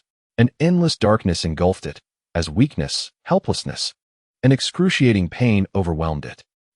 In the cave, Boo-oh, frantically smashing its head, began to melt uncontrollably, countless wisps of white steam erupting from its body's orifices.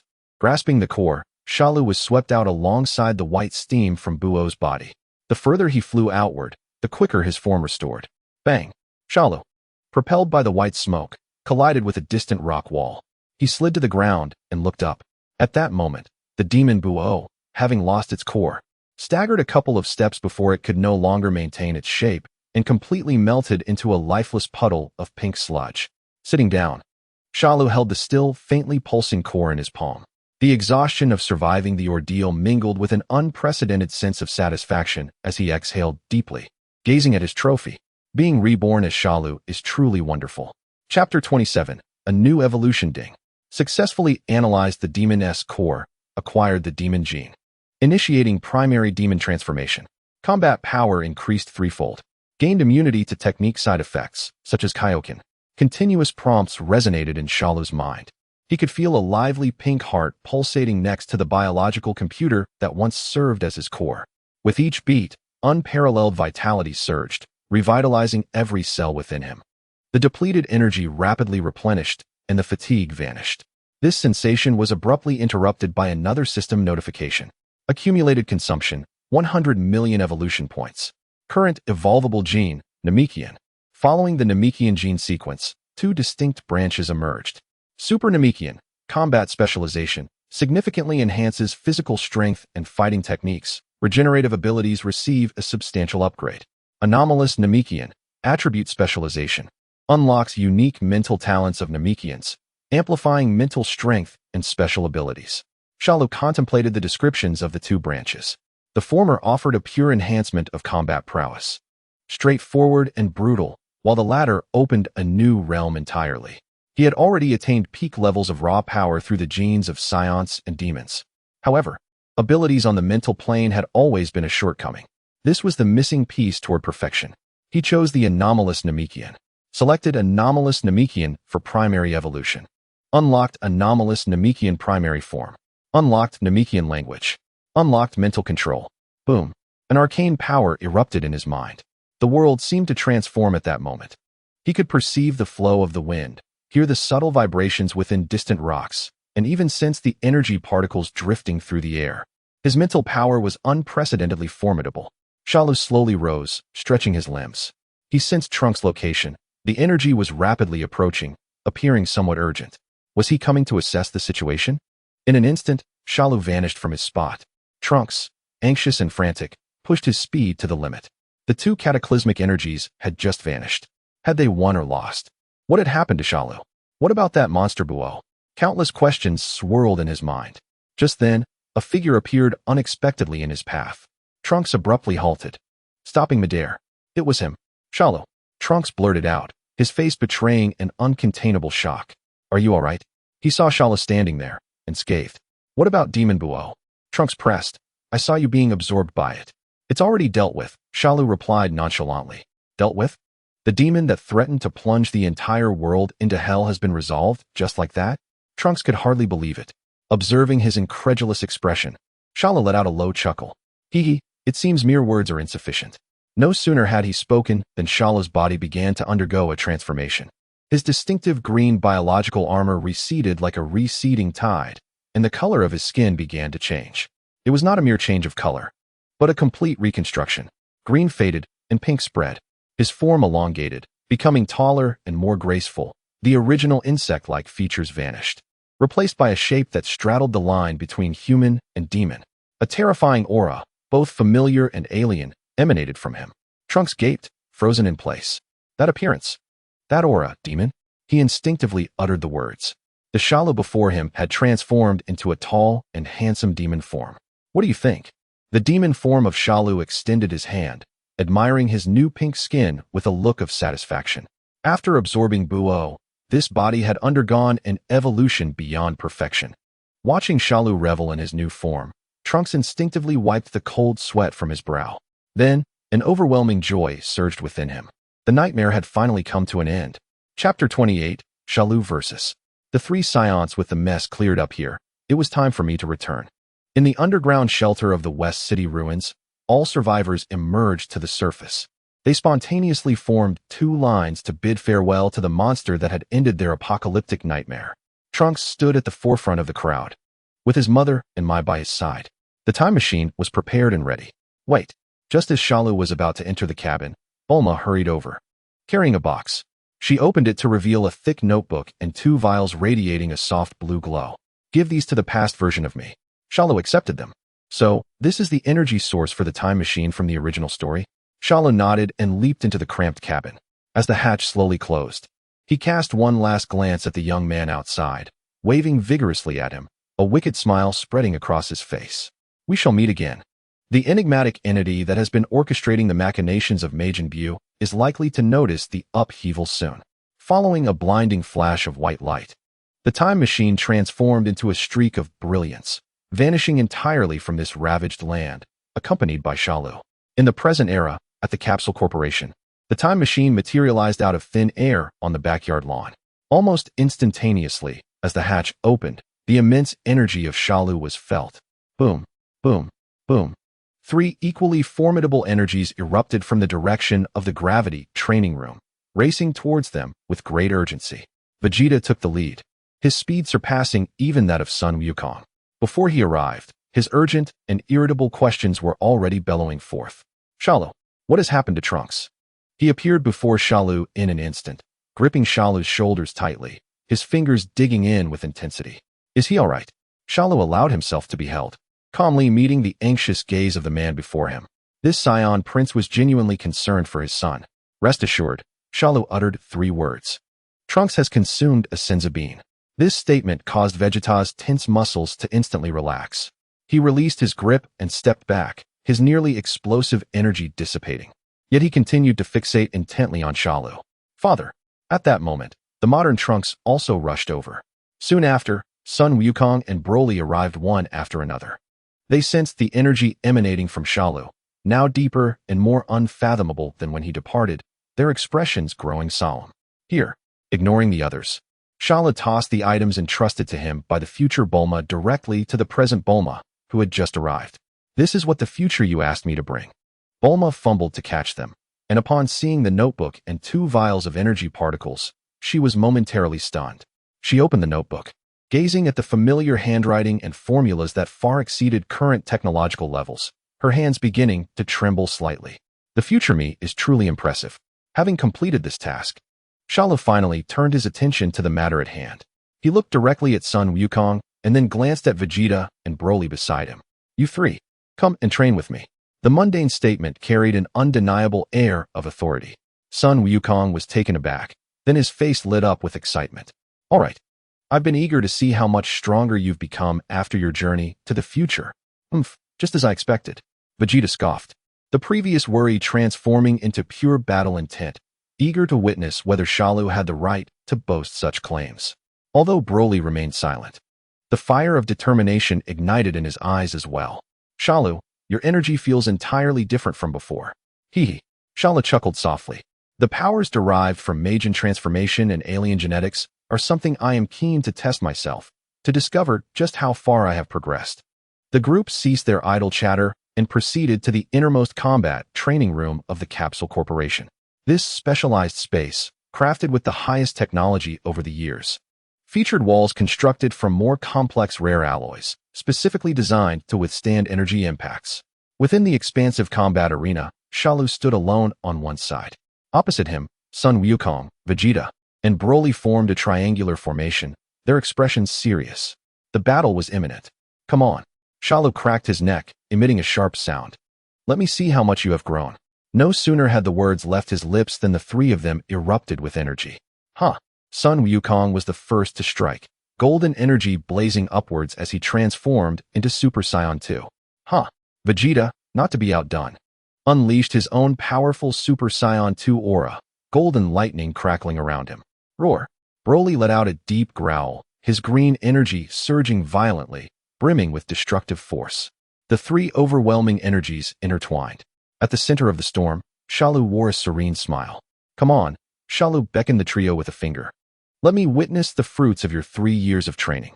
Do not underestimate me. Vegeta roared, his figure vanishing in an instant. The next moment, he appeared behind Shalu, launching a powerful punch aimed directly at his back. Simultaneously, Wukong attacked from the front, his fist slicing through the air with a piercing whistle. Broly took a more direct approach, his massive form hurtling towards Shalu like a green cannonball. The trio worked in perfect harmony, sealing off all of Shalu's escape routes. Faced with this lethal combination, Shalu smiled. He merely sidestepped with simplicity. This movement allowed him to narrowly evade Wukong's punch. At the same time, he raised his left hand, palm open, accurately meeting Vegeta's fist. Bang! Vegeta felt the force of his punch dissipate instantaneously, the recoil traveling back up his arm. Meanwhile, Shalu's right hand had somehow already blocked Broly's charge. Boom! The violent green energy collided with Shalu's seemingly slender palm, producing a thunderous noise. Broly's charge, capable of shattering planets, was abruptly halted. He remained suspended in midair, unable to advance an inch. In an instant, Shalu had neutralized the full-force assault of 3 top-tier Saiyans. What? Trunks and Goten, who were observing, gaped in astonishment. This was no longer merely a matter of strength. It was a chasm of dimensional disparity. Not bad for power. And your speed is keeping up, Shalu assessed, akin to a teacher reviewing a student's work. With a flick of his wrist, Vegeta and Broly simultaneously felt an overwhelming force surge through them, their bodies uncontrollably flung towards one another. Boom! The 2 Saiyan behemoths collided with a resounding crash, both tumbling to the ground. Is this all there is? Shalu's figure vanished before Wukong. Not good. Wukong's hair stood on end, and he immediately prepared to teleport. Seal. A powerful mental force surged towards Wukong, causing a sharp pain in his head. Why can't I use it? Thud. Shalu delivered a knee strike, forcefully driving it into Wukong's abdomen. Cough. Wukong's eyes widened, his golden energy diminishing significantly, a mouthful of blood erupting from his lips. Shalu seized his hair, lifting him into the air, then casually tossed him towards the recovering Vegeta and Broly. Damn it! Vegeta seethed with rage, his hands coming together before his chest. Ultimate Flash. A massive golden energy blast roared forth, while Broly simultaneously unleashed his green destructive energy. The 2 energies fused into an even more terrifying torrent, surging towards Shalu. In the face of this world-ending strike, Shalu merely raised his arm. Majin transformation activated, his form shifted, and he gathered energy, producing a small, pink energy sphere. The energy sphere expanded against the wind, colliding with the golden-green energy torrent. There was no cataclysmic explosion. The golden-green energy torrent was effortlessly shattered, vanishing silently within the pink energy sphere. What manner of stance is that? Broly struggled to comprehend the unfolding events. He absorbed the attack? Impossible. Vegeta roared. My ultimate flash cannot be. Shalu cracked his neck again, emitting a popping sound. It is my turn now. Shalu's figure vanished once more. A flurry of punches and kicks filled the combat room in an instant. Wukong, Vegeta, and Broly found themselves unable to mount an effective defense. They could only feel their bodies enduring relentless assaults, akin to a tempest. The pain in their abdomen, chest, back, and cheeks intensified in cruel succession. Bang, bang, bang. 3 figures were tossed around like rag dolls, utterly defenseless. Their transformations appeared feeble before Shalu. So weak. Shalu ceased his onslaught, hovering in the center of the 3. Wukong, Vegeta, and Broly were battered and breathless, barely managing to maintain their levitation. They gazed at Shalu. Is the future destroyer this formidable? Wukong spoke with great effort. No. Shalu shook his head. Far beyond my current self, even a mere finger could obliterate us.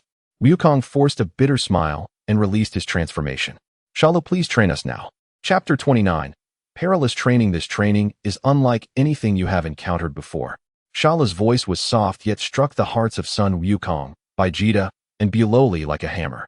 The physical training has reached its limit. Adding more gravity or sparring will render your progress as slow as a snail. He paced before them. Next, we will practice something different. Will, soul, spirit. Or rather, the damned, fragile essence of you Saiyans. Shalu halted, the smile fading from his face, leaving only an icy indifference. If you cannot endure, the lightest consequence is becoming a fool, the gravest is death. The sins of beans cannot save you. The training room was engulfed in silence. I accept. Son Wukong spoke first, wiping the blood from the corner of his mouth, his eyes shining with resolve. The visions of the future, the deaths of comrades, pierced his heart like thorns. There was no turning back. Humph. Do not compare me to that fool cockroach. Vegeta snorted. The Saiyan royalty has no place for death in its lexicon. Biloli remained silent, merely nodding solemnly at Shalu. Excellent. A smirk graced Shalu's lips as he closed his eyes. Unusual Namekian genes, spiritual domain, unfold. The world fell into an instantaneous silence. Sun Wukong, Vegeta, and Biloli experienced a moment of disorientation. The heavy alloy walls dissolved, fading into an endless abyss of pure black. The ground beneath their feet vanished. The lights above extinguished. All sensory perceptions, light, sound, scent, touch, were forcibly stripped away. What? Vegeta attempted to sense energy, only to find himself blind and deaf. He felt nothing.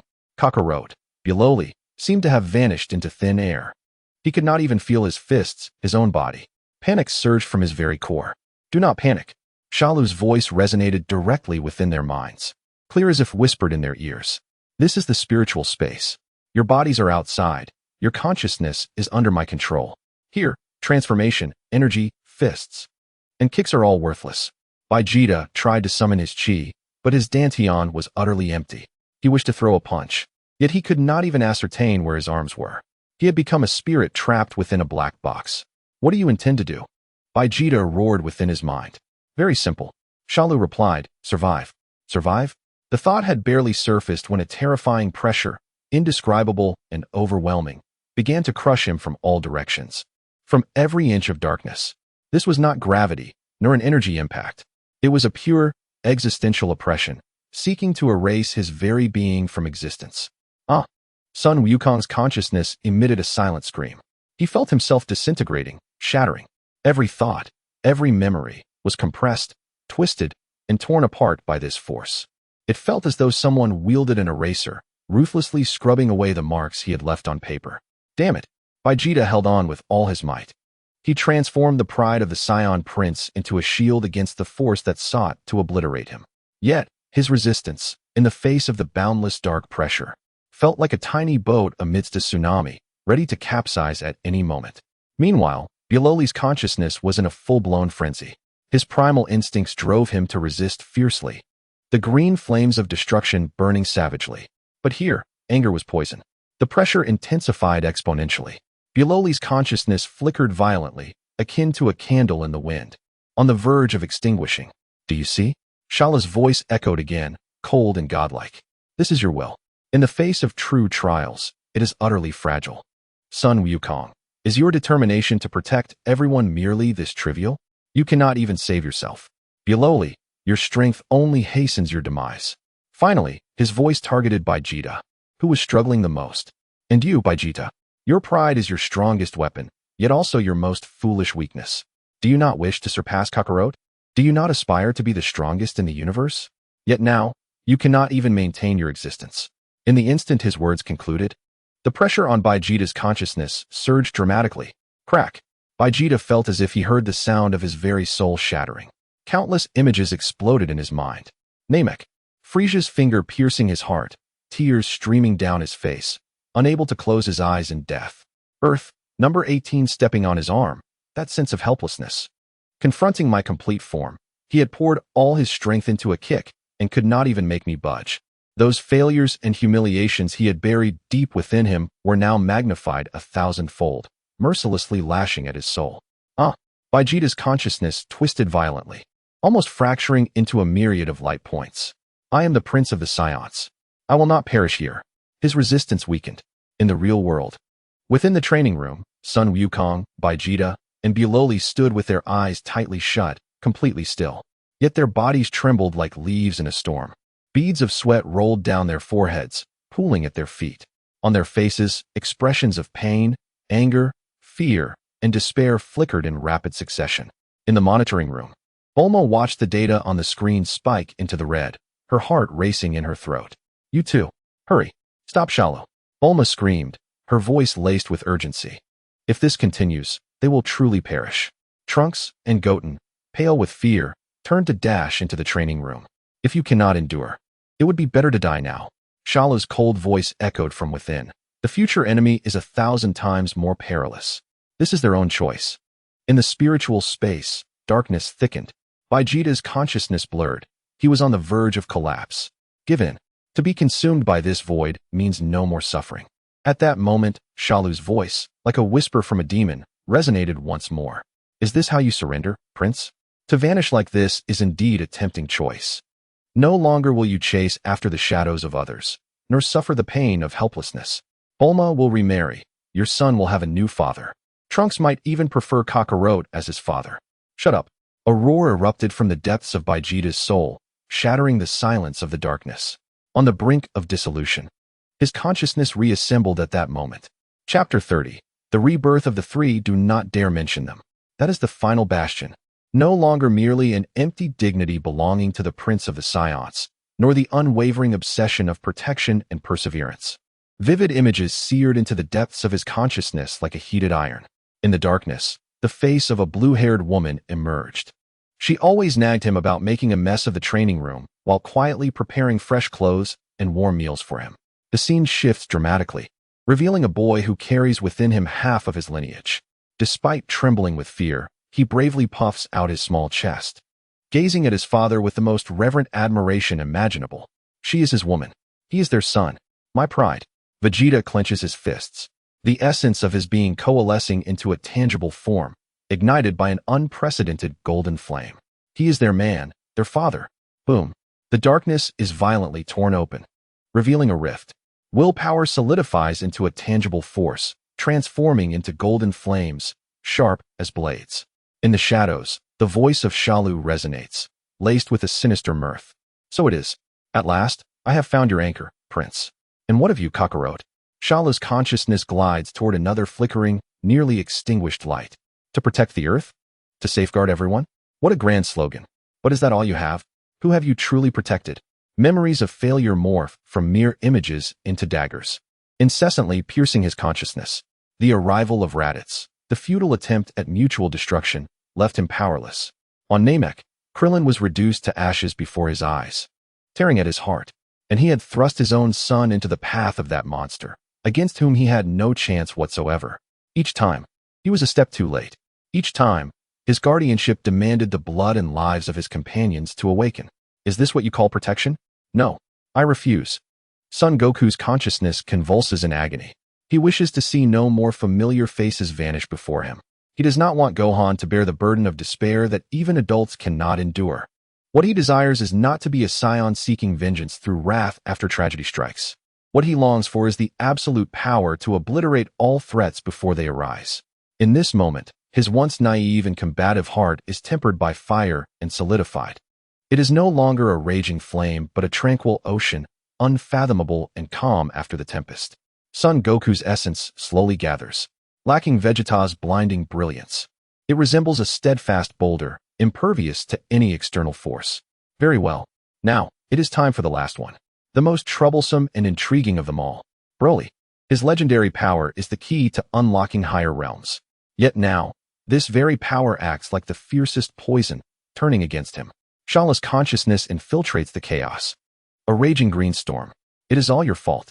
You have summoned this calamity. Avenge me. Go. Kill King Vegeta. Stay away. Ah, my eyes. You wretched monster. Get away. Fragments of memory swirl like a tempest, intertwined with primal pain, anger, and fear. Shalu traverses the ruins of memory, arriving at the heart of the storm. There, curled up and trembling, is a small shadow.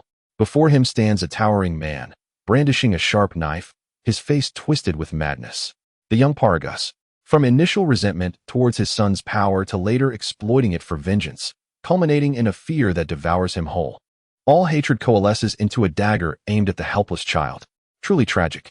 Shalu's essence gradually solidifies within Broly's inner world, gazing upon the young soul tormented by nightmares. His expression tinged with a hint of pity. To unleash this power, he must sever the chains himself. The best method is to let the nightmare resurface. Shalu's form begins to contort and change. His shape, appearance, and voice rapidly reconstruct. In an instant, he transforms into the visage that haunts Broly's deepest memories. Paragus. Shalu mimics Paragus's sharp, neurotic tone, step by step, approaching the curled shadow. The air thickens with the acrid scent of cheap tobacco and sweat that clings to Paragus. Why won't you obey? Why do you possess such terrifying power? You monster!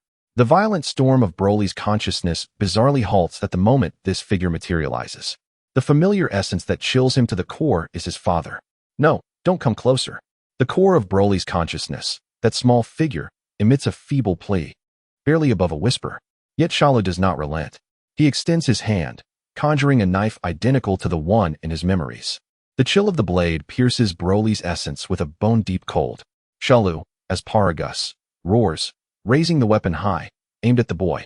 This scene aligns perfectly with the darkest, most painful moment buried in memory. Broly's consciousness emits a silent scream. He longs to flee, yet feels an invisible force pin him in place, immobile.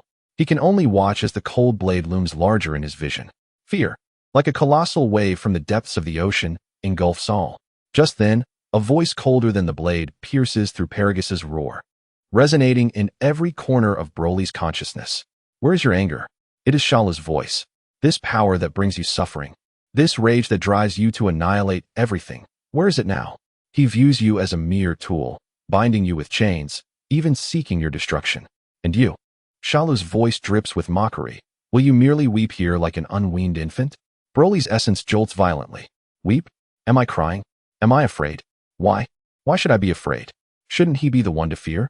That frail mortal who seeks to control me? Your power is your own.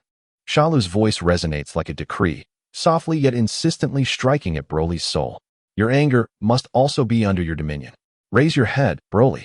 Observe clearly who the true monster is. Broly's curled essence slowly, stiffly raises its head. He sees the face twisted by madness. He sees the knife poised to pierce his eyes.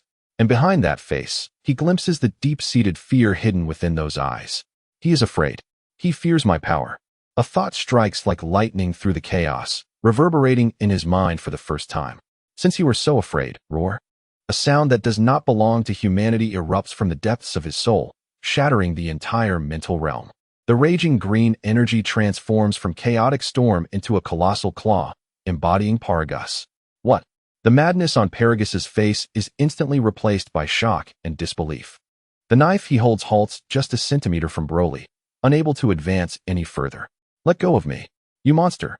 He struggles frantically, roaring, but the green energy claw only tightens its grip. Broly's essence slowly rises. He is no longer the child huddled in the corner, but has regained his towering, adult form. He steps closer to Paragus, gazing down upon this diminutive father he holds in his grasp with the disdain of an ant. Broly emits his first clear voice, one that wholly belongs to him, not a monster. Boom. The green claw tightens with a resounding crash. The phantom of Paragus, along with the last vestiges of terror etched upon his visage, was reduced to mere dust. The true nightmare that had haunted Broly throughout his life dissipated into nothingness. Within the dark recesses of the mental realm, three distinct yet equally indomitable wills shone like nascent stars, radiating brilliance. Chapter 31. Convergence in the Realm of Reality. Within the training chamber of the Capsule Corporation, Suin Wukong, Vegeta, and Broly simultaneously shuddered, their tightly closed eyes snapping open.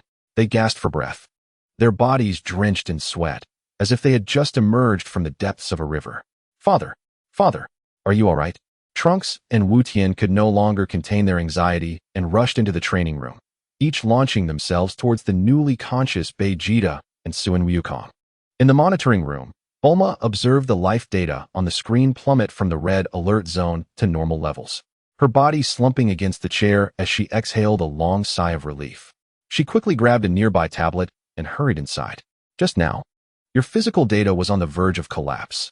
Thankfully, you all persevered, she said, scrutinizing the trio with concern. Do you feel any changes?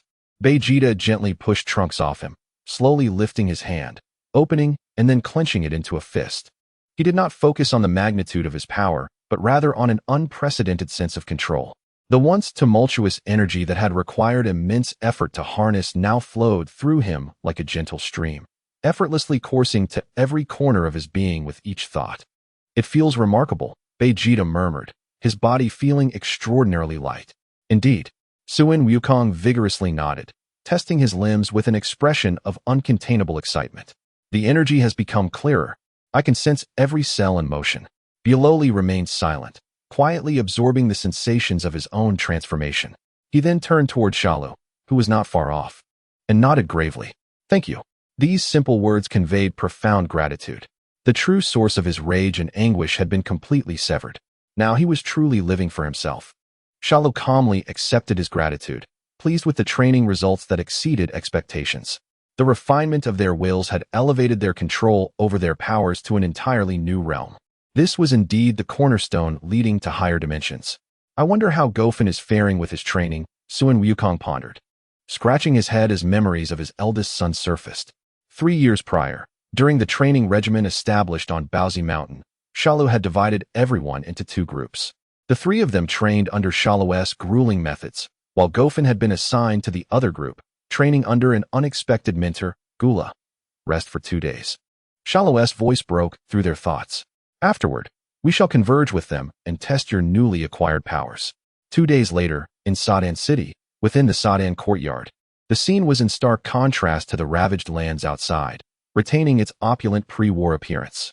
The spacious courtyard was a lush expanse of green. Beneath the gazebo at the center, a young man was voraciously consuming a feast, his gluttonous demeanor starkly contrasting with the surrounding elegance. Gofen-kun, how does this frog rice ball taste? I made it today. A graceful young lady stood with her hands clasped behind her back, slightly bending forward, her face brimming with anticipation. Gofen paused mid-bite, chewed a few times, and then mumbled, no wonder it's so salty. The smile on the young lady's face instantly froze, her eyes twitching uncontrollably. Then don't eat it. In a fit of indignation, she swiftly snatched the remaining rice ball from Gofen's hand. Before Gofen could react, he could only watch helplessly as the delicacy was whisked away.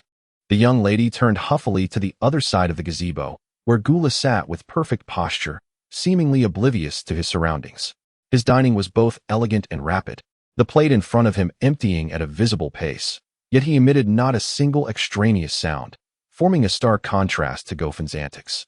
Sensing the young lady's gaze upon him, Gula hesitated for half a second before resuming his meal in silence, choosing to remain cautious.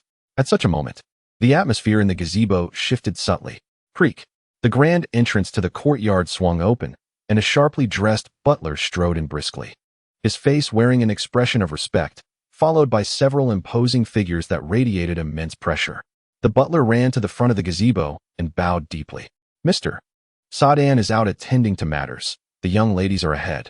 As soon as he finished speaking, Gofen and the young lady noticed the newcomers. Father, Gofen exclaimed joyfully, rising to his feet. Ah, long time no see. The newcomers were none other than Shalu and his team, having concluded their training. After greeting Gofen, Sun Wukong's gaze fell upon the taciturn cosmic emperor, Gula. At that moment, Gula also paused, slowly raising his head to meet Sun Wukong's gaze. In the air, invisible sparks seemed to collide. It appears your training has yielded significant results, Sun Wukong remarked first.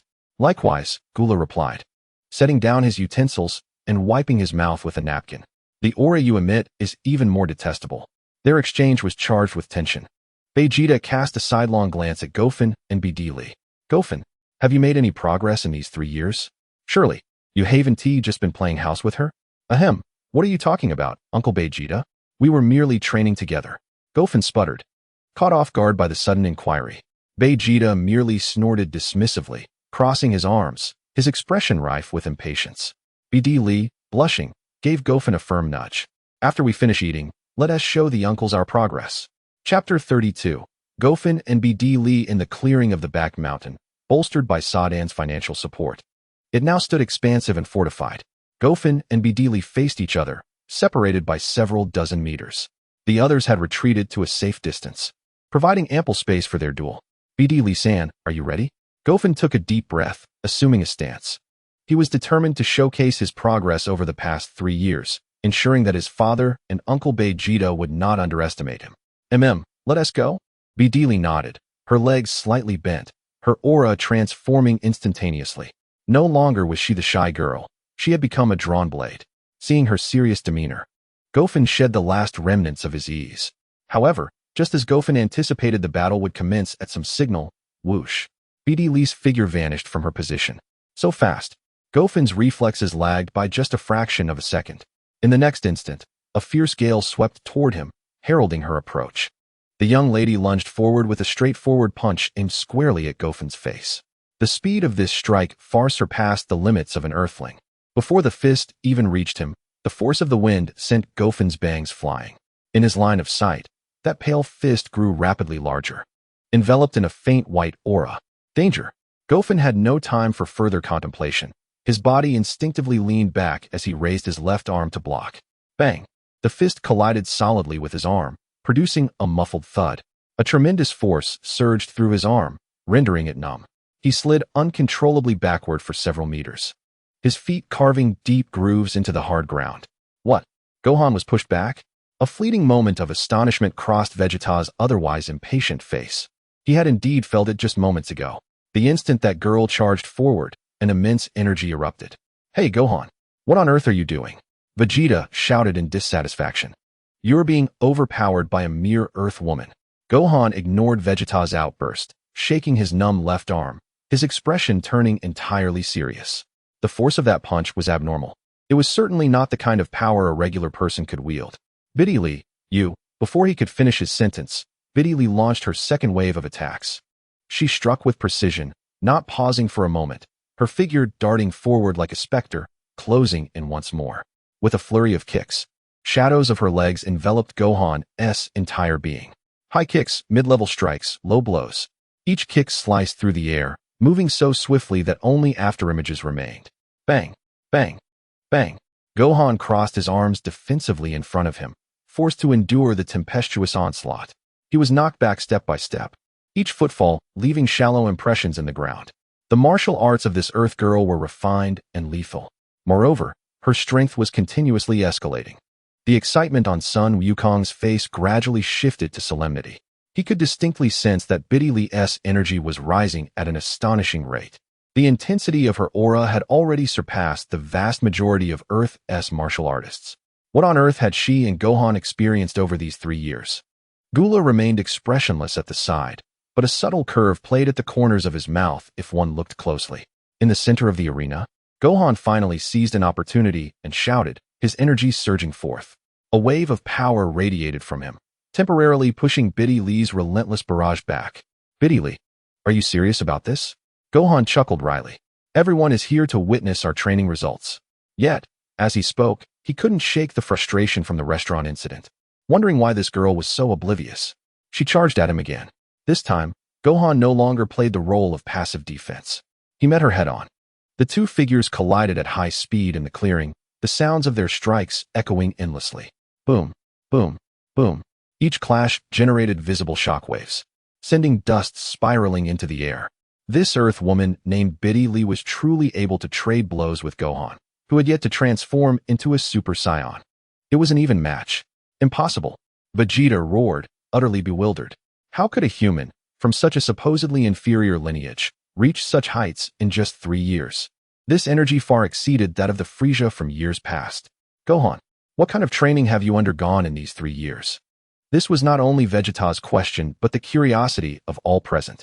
Watching the fierce battle between the two, Shalu crossed his arms, a serene smile gracing his face. This is the result of mental training. His calm words caused everyone to pause momentarily. Even Gohan and Biddy Lee, who were engaged in combat, instinctively halted and stepped back. All attention shifted to Shalu. Mental training? Sun Wukong and Vegeta both shuddered. They recalled the endless darkness, the soul-rending agony. Could it be? Shalu paid no mind to the crowd's shock, simply observing the girl, slightly breathless from the fierce battle. Biddy Lee has meditated under my guidance since childhood. His words struck like thunder in the hearts of those present. Vegeta's expression froze instantly. Do not underestimate her simply because she is an Earth girl. Shalu's voice held a hint of amusement as he surveyed Vegeta's astonished face. Compared to your recent training, she is indeed your senior. Chapter 33. The results of 3 years. Biddy Lee's mastery over energy now rivals yours. Shalu's words flowed calmly, yet they stirred tumultuous waves within the hearts of both men. The Saiyan martial arts of Paragus, Gula's refined control of energy, and my mental training. Shalu's gaze swept over the astonished Vegeta and Sun Wukong. She has never ceased such training since she was young. Are you still underestimating her? Vegeta gaped, momentarily at a loss for words. An Earth girl has undergone similar mental training? Sun Wukong stared incredulously at Biddy Lee, the girl who had just battled Gohan, now panting and tidying her disheveled hair. She is incredibly strong. Broly spoke solemnly, recalling that small figure. And very gentle. He remembered how, from their first meeting to their growing familiarity, Biddy Lee had always acted as the glue, fostering camaraderie. In the center of the arena, the battle between Gohan and Biddy Lee intensified. Biddy Lee leapt suddenly, striking with ferocity. Each blow sliced through the air like a blade. Gohan crossed his arms to block, retreating step by step. This girl's strength has increased again. He gritted his teeth, his energy beginning to surge. A golden blaze of energy erupted skyward. Gohan's hair transformed into a golden hue, radiating an overwhelming sense of pressure. Super Saiyan state. What? Biddy Lee felt the explosive energy, and her expression changed. This magnitude of power disparity could no longer be compensated for by mere technique. Biddy Lee, be careful. Gohan's figure vanished in an instant. The next moment, he appeared behind Biddy Lee, unleashing a powerful punch. The force of his fist tore through the air, creating a sharp whistle. Biddy Lee had no time to turn and defend, instinctively diving forward. Boom! His fist grazed her back, creating a 3-meter-wide crater in the ground. Debris flew, and dust billowed. That was close. Biddy Lee rolled on the ground several times before getting back on her feet, her face smeared with dirt and her hair completely disheveled. She turned around in a huff, glaring at Gohan. Hey, Gohan-kun, that is so unfair. Transforming increases your combat power too much. With her hands on her hips, her face flushed with anger, she resembled a pouting little girl. Upon seeing her like this, Gohan's earlier seriousness vanished without a trace. I'm so sorry. I didn't mean to. He quickly reverted from his transformation, his golden hair returning to black. Biddy Lee, are you hurt? It's all my fault. I'll pay for your training outfit. And your hairstyle. How about I treat you to a big meal? Anything you want. I'm truly, truly sorry. He bowed deeply while apologizing, his expression filled with earnestness, completely contrasting with the fierceness of their earlier battle. Biddy Lee couldn't help but smile at his flustered demeanor. All right, I forgive you. She walked over to Shalu, brushing off the dust from her clothes. The girl who had just been fiercely battling transformed back into the innocent girl in need of protection. Shalu, how did I perform? She looked up at Shalu with eager anticipation. Barely passing. Shalu nodded, his tone still flat. At least it proves that these 3 years have not been in vain. Biddy Lee beamed at the praise, her face lighting up with joy. Gula slowly stood up, stretching his joints. His movements were graceful and composed. Yet they carried an unsettling aura of pressure. Son Gohan. Gula's voice was low and authoritative. Now it is time to showcase the true results. Wufan sensed the overwhelming aura emanating from Gula, a pressure far more terrifying than the future saw. Indeed, he took a deep breath and re-established his stance. I shall not hold back, Mr. Gula. As soon as the words left his mouth, Wufan erupted with golden flames once more. However, this time, he did not linger at the first level of Super Saiyan. Accompanied by a resounding roar, golden lightning began to swirl around him. Super Saiyan level 2. The powerful energy caused the surrounding air to warp and distort. Interesting, Gula remarked, observing the fully unleashed Wufan with a smirk. I shall take this a bit more seriously. The ultimate form was activated, his towering figure standing tall, his tail flicking and stirring up dust. Wufan, standing opposite him, felt an unprecedented battle intent, transcending all training. The true battle was about to commence. Chapter 34. Breaking Limits. Super Saiyan 3 emerges in the sky above the back mountain, after an intense battle. The two began their final confrontation. The clash of Wufan and Gula's energies generated shockwaves that caused distant observers like Su and Wukong to feel a sharp sting. The golden flames intertwined with the purple malevolent energy, transforming the entire ground into a vortex of power. Interesting, Gula mused. Having regained the feeling of being the strongest in the universe after years of training, he moved. Without any extraneous motions, he leaned slightly forward, becoming a purple blur that instantly crossed hundreds of meters to appear before Wufan. Too fast. Wufan's pupils constricted sharply as he barely had time to cross his arms in front of his chest. Boom! A tremendous sound erupted. Gula's seemingly casual punch contained enough power to shatter planets. His fist struck Wufan's arm with a solid impact. Crack, crack. The sound of bones breaking was distinctly audible. Wufan felt as though he had been struck by a high-speed train, transforming into a golden meteor, hurtling backward. Boom. His body smashed through several small hills before embedding deeply into a distant mountainside, kicking up clouds of dust. Ding. High-intensity data analyzed, gaining 70 million evolution points. In Shalus' mind, the system's notification resonated continuously. Amidst the dust, Wufan slowly rose to his feet. He shook his numbed arm, reigniting the golden flames. Mr. Gula, I didn't expect you to hide your strength so well. His voice echoed from afar, calm yet tinged with excitement. Gula hovered in midair, looking down at him, his tail flicking behind him in impatience. It is over, Suan Wufan. Is it? Wufan replied, stretching his neck. But you haven't concealed enough. As soon as the words fell, an entirely different aura erupted from within him. A thunderous roar echoed through the sky, the energy retracting violently, causing the clouds above to twist and distort. The entire earth trembled beneath this force. The golden lightning surrounding Wufan transformed from fine arcs into raging electric dragons, rampaging across the ground, leaving behind deep, charred traces. Could it be? Suan Wukong sensed it. This momentum. It was reminiscent of the time when Wufan first broke through the limits of Super Saiyan in the hyperbolic time chamber. Yet now, this aura was 100 times more powerful. At the center of his energy sea, Wufan's body was undergoing a violent transformation. His golden hair grew wildly, no longer standing straight up, but cascading down like a waterfall, reaching his waist. His eyebrows vanished, and his brow bones protruded, giving his face a stern and fierce countenance. Fragments of memories flashed through his mind. The giant ape roaring under the moonlight, the primal essence of the Saiyan race was now fully awakened, perfectly merging with the power of Super Saiyan. In the distance, Bulioli seemed to sense something. As everyone focused on Wufan, he slowly closed his eyes to meditate at the side. This power is immense. Terlank stopped in his tracks, gazing in astonishment towards the direction of Sodin City. It's my brother's energy, Wu Tian exclaimed joyfully. Let us go, Wu Tian. The two small figures no longer hesitated, transforming into streaks of light as they raced towards the battlefield. In the back mountain, Bidalai hid behind Shalus' energy barrier, staring blankly at the scene as the dust settled. That figure was enveloped in lightning and golden light, hair cascading like a waterfall, his aura shaking the heavens. Is this Suan Wufan? She murmured. In midair, Wufan slowly opened his eyes, casting a sidelong glance at Bidalai, and suddenly displayed a gentle smile. This smile stirred complex emotions in Suan Wukong and Baijita, surprise and joy. They were astonished by the sheer terror of this power, yet elated that this young man had once again surpassed them, breaking through to a new realm ahead of time. Ding! New energy form detected. Analyzing Super Saiyan 3. Warning. Target energy response is excessively large. Conventional analysis efficiency is low. Suggestion. Engaging in high-intensity combat with the host can significantly accelerate the analysis process. The system's voice echoed in Shalus' mind. Super Saiyan 3, is it?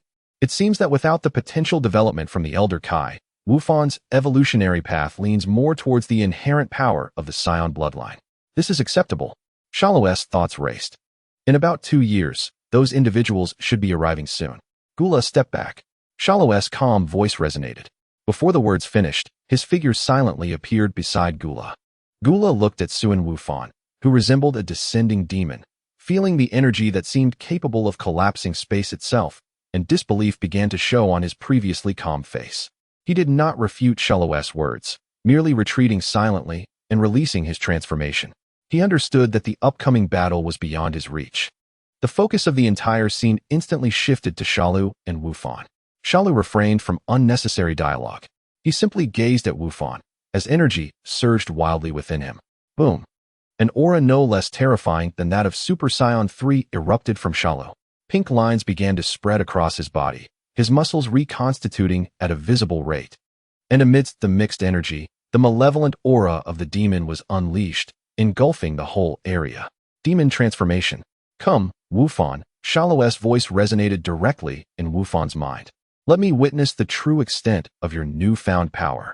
In the next moment, Shalus' figure vanished from sight, transforming into a pink blur that charged straight towards the Golden Warrior. Chapter 35. The Perfect Warrior and Perfect Potential. Boom. The pink blur collided with the Golden Warrior in a thunderous clash. There was no hesitation. The first strike unleashed power capable of obliterating the planet. A terrifying shockwave radiated from the two, creating a destructive ring that wildly spread in all directions. Rumble. The terrain of the back mountain was instantly rewritten. The solid ground was upheaved, turning into a cloud of dust. Distant mountains crumbled like sandcastles before this overwhelming force, collapsing and shattering one after another. Ding. Contact with high-quality energy body. Super Saiyan 3 data analysis progress at 137. In Shalus' mind, the system's data stream refreshed rapidly. With every blow exchanged with Wufan, his body was continuously shattered and instantly regenerated. Each wound on the pink demon's body became a prime data collection point. Pain. That was merely the pleasurable friction stimulating the growth of evolution points. Wufan's attacks were ferocious and direct, with long hair dancing wildly behind him. Every punch and kick he delivered was accompanied by devastating bolts of lightning. His visage was stern, yet his fighting spirit was clearer than ever. He was neither consumed by power nor ruled by rage. He was perfectly harnessing this newfound strength. Boom, boom, boom. Two figures flickered at high speed amidst the crumbling world. Each clash sending tremors through the sky. Golden lightning intertwined with pink malevolence, tearing apart the atmosphere. In the distance, Vegeta trembled under the oppressive aura that reached him from afar. It was not fear. Rather, it was the exhilaration from a Saiyan's instinct for battle, coupled with an uncontrollable envy. Kakaluote, do you see it clearly? That brand new appearance. Sun Wukong's face was equally filled with shock, but more so with a profound joy. Incredible. Wu Fan has truly surpassed us once again. Gula stood silently to the side, speechless. The arrogance that usually adorned his face was replaced by an unwillingness to accept the reality. This level of combat had once again exceeded his progress. Both the golden-haired Saiyan lad and the pink-skinned monster, Shalu, could obliterate him in an instant. Just then, two small figures rushed in from the horizon. Daddy, brother, wow, what an incredible battle. It was Wu Tian and Talon Kusi. As they approached the edge of the battlefield, they were immediately tossed aside by the violent waves of energy. Be careful. Buluo Li opened his eyes and instantly appeared before them, using his towering frame to shield them from the aftermath. It's too dangerous. Don't come closer. His expression was grave, as even he felt a chill from the battle energy. In the center of the battlefield, the clash between Wu Fan and Shalu intensified. Mere punches and kicks could no longer satisfy them. They began to unleash more destructive energy attacks. Wu Fan clasped his hands at his waist, brilliant golden light gathering in his palms. Turtle School Kamehameha, a thick golden energy beam, accompanied by countless raging electric dragons, roared towards Shalu. Where it passed, space visibly warped. Faced with this earth-shattering strike, Shalu merely raised his right hand, fingers splayed. Pink malevolent energy coalesced in his palm into a rapidly spinning, highly dense energy sphere. It lacked grandiosity, yet contained an even more restrained and perilous aura. Boom! The golden and pink energies collided with a thunderous crash. The world lost all sound in that instant. Only blinding white light remained. Following that, a massive energy sphere, continuously expanding, formed at the point of impact, engulfing and vaporizing everything around it. In the Temple of the Gods, a cloaked figure suddenly awoke from meditation, rushing to the edge of the temple. He gazed down at the mortal realm, disbelief etched across his face. These two energies. Piccolo felt the terrifying energies emanating from the direction of Satan City, making his very soul tremble. One was familiar. It was Wu Fan. But how could he be this powerful? The other, clearly Shalu, was intertwined with evil. What on earth has happened? Piccolo no longer hesitated, transforming into a beam of white light, racing towards the eye of the energy storm. He needed to see for himself. In the back mountain, the residual waves from the energy clash gradually subsided. The previously reinforced clearing lay in ruins once more, replaced by a gigantic pit over 10 kilometers in diameter, unfathomably deep. The edges of the pit continued to melt, releasing high-temperature steam. Wu Fan floated mid-air, gasping for breath. The transformation into Super Saiyan 3 drained an immense amount of stamina. That last Kamehameha, unleashed with all his might, had nearly depleted half his energy. On the opposite side, Shalu slowly emerged from the dust. His pink form bore significant damage, even half his body having been vaporized. But in the next moment, flesh quivered and cells reformed. All injuries healed completely within mere seconds. Ding! High-intensity energy impact. Data parsing efficiency significantly enhanced. Super Saiyan 3 data parsing completion rate 557,899. Parsing complete. Successfully parsed. Super Saiyan 3. Gained evolution points 500 million. The system's prompt was the most exquisite melody Shalu had ever heard. Is it over? Wu Fan. Shalu flexed his newly restored arms, continuing to unleash his power. Yet Wu Fan remained silent. He merely gathered his energy once more, preparing for the next assault. Just then, a green figure descended upon the battlefield like a bolt of lightning. It was Piccolo. He stared blankly at Wu Fan, who was enveloped in golden lightning, his hair cascading down to his waist. Then he glanced at the unscathed, malevolently charged pink monster. Finally, his gaze fell upon the distant observers, Wukong and Bei Jita. His mind was a blank slate. Wu Fan. Piccolo struggled to utter the words. This power far surpassed that of the Shalu who once filled him with despair. It was even stronger than any adversary he could imagine. He had grown. Truly, he had matured. A complex surge of shock, relief, and pride flooded Piccolo's heart. Uncle Piccolo. Wu Fan noticed his arrival, and a familiar, gentle smile returned to his cold visage. This smile snapped Piccolo back to reality. What on earth are you all doing? He shouted towards Wukong and Bei Jita. Oh, Piccolo, you're here? Wukong scratched his head. As you can see, we're training. Training? Piccolo could hardly contain his laughter. Treating Earth as a training ground. Creating a pit that nearly obliterated the continent.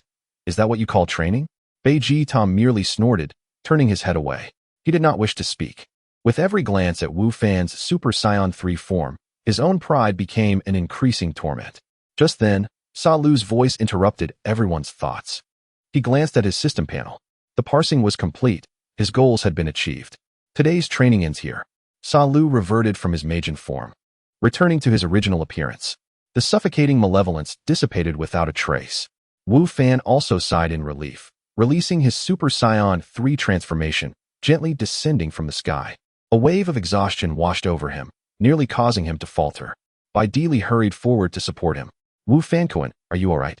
I'm fine. Wu Fan waved his hand, a faint wry smile on his face. Hey, everyone. A figure in the distance drove rapidly towards them in a car. Chapter 36. Constantly growing. The car door flung open. A man with an extravagant afro and a flamboyant suit tumbled out of the vehicle. His bow tie was askew, and his expensive shoes were covered in dust, presenting a disheveled appearance. It was Satan. My heavens. My back mountain. My courtyard. Are you all right? He gazed at the enormous crater before him as if it had been struck by a meteor, utterly stunned. The previously reinforced back mountain clearing was now reduced to charred earth and molten rock. His heart bled, but his face quickly adopted an exaggerated expression of concern, as if he was more worried about the safety of the people than the property. Daddy, Bai Dili exclaimed joyfully upon seeing him. Wait a moment. Daddy has something to say. His attention then fully shifted to this group of superhumans capable of casually causing devastation. He hurried over, cleared his throat, and spread his arms wide, striking what he believed to be an incredibly infectious pose. Ladies and gentlemen, I have monumental news to announce. His voice boomed with passion, reverberating across the desolate ruins. In 1 year, the world's premier martial arts tournament will be held once more. It will be broadcast globally, capturing the attention of millions. The more he spoke, the more exhilarated he became, his eyes sparkling as if he could already envision countless cheers and flashing lights directed at him. The eyes of the entire world would once again be fixed upon him, and the title of the Satan champion would resound globally once more. Observing the unresponsive expressions of the crowd, Satan hastily added, fearing that these true masters might misunderstand him. Of course, all the profits earned will be used to fortify the training grounds here, ensuring that you can all fight with even greater enthusiasm next time. He spoke with such conviction, as if he were a generous philanthropist. Once finished, he cautiously approached Shalu, step by step, resembling a fox tentatively approaching a wild beast. Lowering his voice, a sycophantic smile stretched across his face. My Lord Shalu, you see, during the previous press conference, it was stated that I personally defeated you. And out of admiration for my strength, you became my disciple. For this upcoming tournament, would you mind representing me as my disciple, advancing to the finals, and then graciously handing the championship title to me in front of the crowd? Satan rubbed his hands together, his face brimming with anticipation, even giving Shalu a knowing wink. Dili covered her face, feeling as though her toes were awkwardly digging into her shoes, wishing she could immediately dig a hole and bury herself. Her father would do anything for that ephemeral fame and fortune, uttering any words without a second thought. The concept of shame simply did not exist for him. Dad, Please stop. Her words were cut short by a roar filled with suppressed rage. Shalu. Piccolo could no longer contain himself. His towering green figure flashed, instantly positioning itself between the exhausted Gohan and Shalu. Anger erupted from him, causing the surrounding air, still scorching from battle, to cool significantly. He pointed an accusatory finger at Shalu. Look at Gohan. Your training methods are draining his life force. You show no regard for his well-being. What do you consider him to be? A mere tool for combat? A subject to satisfy your experiments? Satan trembled at this sudden onslaught of force, retreating several steps to hide behind Gula. Shalu, however, merely regarded him calmly, his gaze unperturbed, as if Piccolo's furious wrath was nothing more than a trivial breeze. Destruction God. The words rolled off Shalu's tongue lightly, plunging the entire venue into a deathly silence. Even Piccolo, who had been roaring moments before, stood frozen in place. His fury crystallized on his face. Even in Gohan's current state, Shalu's words held no inflection. Before that man, he could not endure even a second. 1 second. The weight of that term instilled a sense of despair in everyone present. The recent, cataclysmic transformation could not withstand even a second. Without further effort, without squeezing out every ounce of potential, this planet, along with all of us, would vanish like dust. Shalu's gaze swept over Piccolo, Goku, and Vegeta. At that moment, would it even matter to discuss the burden on the body? This chilling statement extinguished all of Piccolo's fury, rendering his inquiries feeble in the face of such a cruel future. Indeed, if everyone were to perish, what significance would protection hold? It's all right, Uncle Piccolo, Gohan said, supporting Di Li as he struggled to stand upright. He gazed at Piccolo's concerned and pained expression, feeling warmth in his heart, yet he shook his head. Mister, Shalu is right. I can feel that I am still far from strong enough. Piccolo looked into Gohan's clear and resolute eyes, devoid of confusion or forced pain, filled only with a thirst for power and an awakening to the future. At that moment, another long-suppressed emotion erupted like a volcano at its limit. Shalu. Vegeta's roar was even more ferocious than Piccolo's earlier outburst. Is this what you call training? Letting this kid run ahead of all of us? His body trembled with extreme indignation.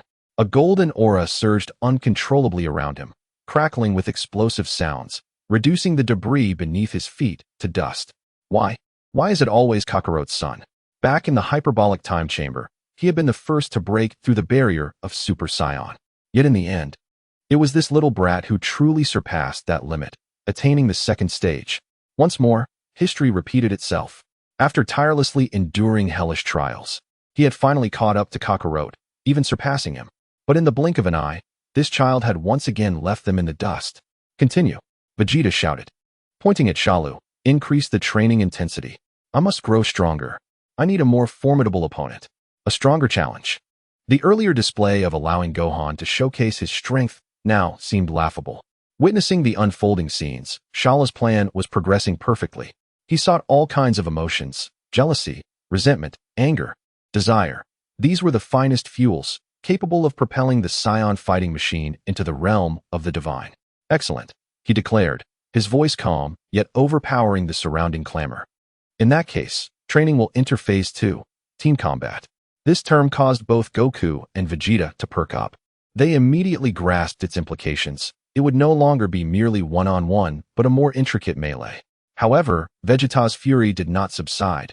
After venting, he became unusually composed. Slowly, he turned to face Shalu once more, his deep-set eyes ablaze with indomitable flames. Before team combat, he stated in a low, firm voice, "Shalu, I challenge you." Everyone was taken aback. Not training, Vegeta emphasized, each word carefully articulated as if forced from between clenched teeth, but a genuine battle. Fight me with the same intensity you displayed against that kid. Vegeta's declaration resonated like a heavy bomb detonating in the hearts of all present. He sought to ascertain the true extent of the gap between himself and this unfathomable monster. He would measure that seemingly insurmountable chasm with his own body. Upon hearing this, Goku's excitement transformed into an unprecedented seriousness. He too turned to Shalu, his eyes filled with anticipation and fighting spirit. Vegeta had voiced the question Goku also wished to ask. Broly stood quietly to the side, equally curious about how long the current Vegeta could endure in such a level of combat. Shalu stroked his chin. The limits of the three have already begun to loosen. It only requires a more intense and direct impact to completely shatter them. It was time to take the most crucial step, and this battle would serve as the perfect catalyst. Very well, Shalu replied calmly, as if merely agreeing to a casual sparring match. Chapter 37. The Wrathful Prince, Beyond Ryukong. At the moment when Shalu's words fell, a thunderous roar erupted from Vegeta, transforming into a golden tempest. The earth cracked beneath his feet, and a golden aura surged skyward, more ferocious than ever before. Fine blue lightning enveloped his body, emitting sharp crackles. This was the Super Saiyan second level. Moreover, it was the strongest form, infused with the fruits of his mental training, embodying all his resentment and fury. Vegeta halted 10 meters from Shalu, his voice a low, terrifying growl. I witnessed your battle with Wufan. That power, that speed. You did not exert your full strength, did you? Wufan wiped the sweat from his brow, recalling the earlier skirmish. Indeed, while Shalu appeared serious, there was an undeniable air of ease about him. You toy with us, Vegeta continued, like a cat playing with a mouse. Shalu remained silent. Answer me, Vegeta bellowed, his golden aura surging violently. Just how strong is your true power? Do you wish to know? Shalu finally spoke, his tone chillingly flat. Of course. Vegeta replied without hesitation. Then come and see. As soon as the words left Shalu's lips, his figure vanished from sight. Too fast. Vegeta's pupils dilated in shock. He had no time to react before Shalu reappeared before him. With a seemingly careless chop of his hand, he struck Vegeta's neck with tremendous force. Vegeta flew through the air like a kite with a severed string, rolling across the ground for several meters before coming to a halt. Vegeta. Goku attempted to rush forward to assist him, but was halted by Kakaroto's call. Vegeta rose from the ground, a trickle of blood escaping from the corner of his mouth. He wiped it away, his face not revealing fear, but rather an exhilarated smile. Ha! Just like that. He cackled. This is true power. The golden aura erupted once more, appearing as though he had sustained no injury at all. Come on, Shalu. Vegeta roared as he charged forward. This time, his speed had noticeably increased. His fist, slicing through the air, aimed directly at Shalu's face. Shalu merely tilted to the side, effortlessly evading the strike. Without pausing, Vegeta followed up with a knee strike. Shalu raised his hand to block, producing a muffled sound. Not bad, Shalu nodded, much stronger than before. Upon hearing this, Vegeta's rage intensified. Adada. He began to unleash a frenzied barrage of punches and kicks upon Shalu, each blow carrying cataclysmic force, ripping through the air with a sharp whistle. Yet, Shalu remained unhurried. He dodged and blocked with ease, deflecting every one of Vegeta's attacks. The sight of Shalu's calm demeanor only fueled Vegeta's fury further. Why? Vegeta roared after another attack was thwarted. Why are you always so relaxed? Shalu did not respond, continuing his defensive counterattacks. Occasionally, a single counter would leave Vegeta in agony. Yet he gritted his teeth and pressed on. I am the Prince of the Saiyans. Vegeta shouted. I will not be defeated by anyone. His attacks grew even more frenzied. Disregarding defense entirely, Shalu observed the reckless Prince of Saiyans before him, a slight smirk gracing his lips. System notification detected critical emotional fluctuations in target. Recommendation: increase stimulation intensity to facilitate breakthrough. Vegeta, Shalu suddenly spoke. Do you know? Vegeta's attacks momentarily halted. In my battle with Sun Wufan, I used 60% of my strength. Against you, I have not even utilized 30. Those words struck Vegeta like a bolt of lightning, shaking him to his core. You bastard. Vegeta seethed, trembling with fury. Do you wish to witness true power? Shalu inquired. Before Vegeta could respond, Shalu's aura began to rise. Boom. An overwhelming sense of oppression enveloped the arena. The intensity of this aura far surpassed that of his previous battle with Wufan. Vegeta felt his body tremble. It was not fear, but rather an inability to act under the weight of such formidable energy. Is this your true strength? Vegeta asked with great difficulty. Not yet. Shalu shook his head. This is perhaps 80%. 80%. Vegeta's worldview shattered completely. A torrent of negative emotions surged within him. Unacceptable. Vegeta howled to the heavens. I will never yield. At that moment, a certain restraint within him began to loosen. An unprecedented power surged forth from the depths of his being. Ah! Vegeta's roar shook the heavens, as he was enveloped in a radiant golden light. His hair began to grow wildly, yet unlike Wufan's transformation. Vegeta's hair did not fall, but instead shot back fiercely, resembling flames. His eyebrows vanished, yet the prominence of his brow made his visage appear even more ferocious. Super Saiyan 3rd level.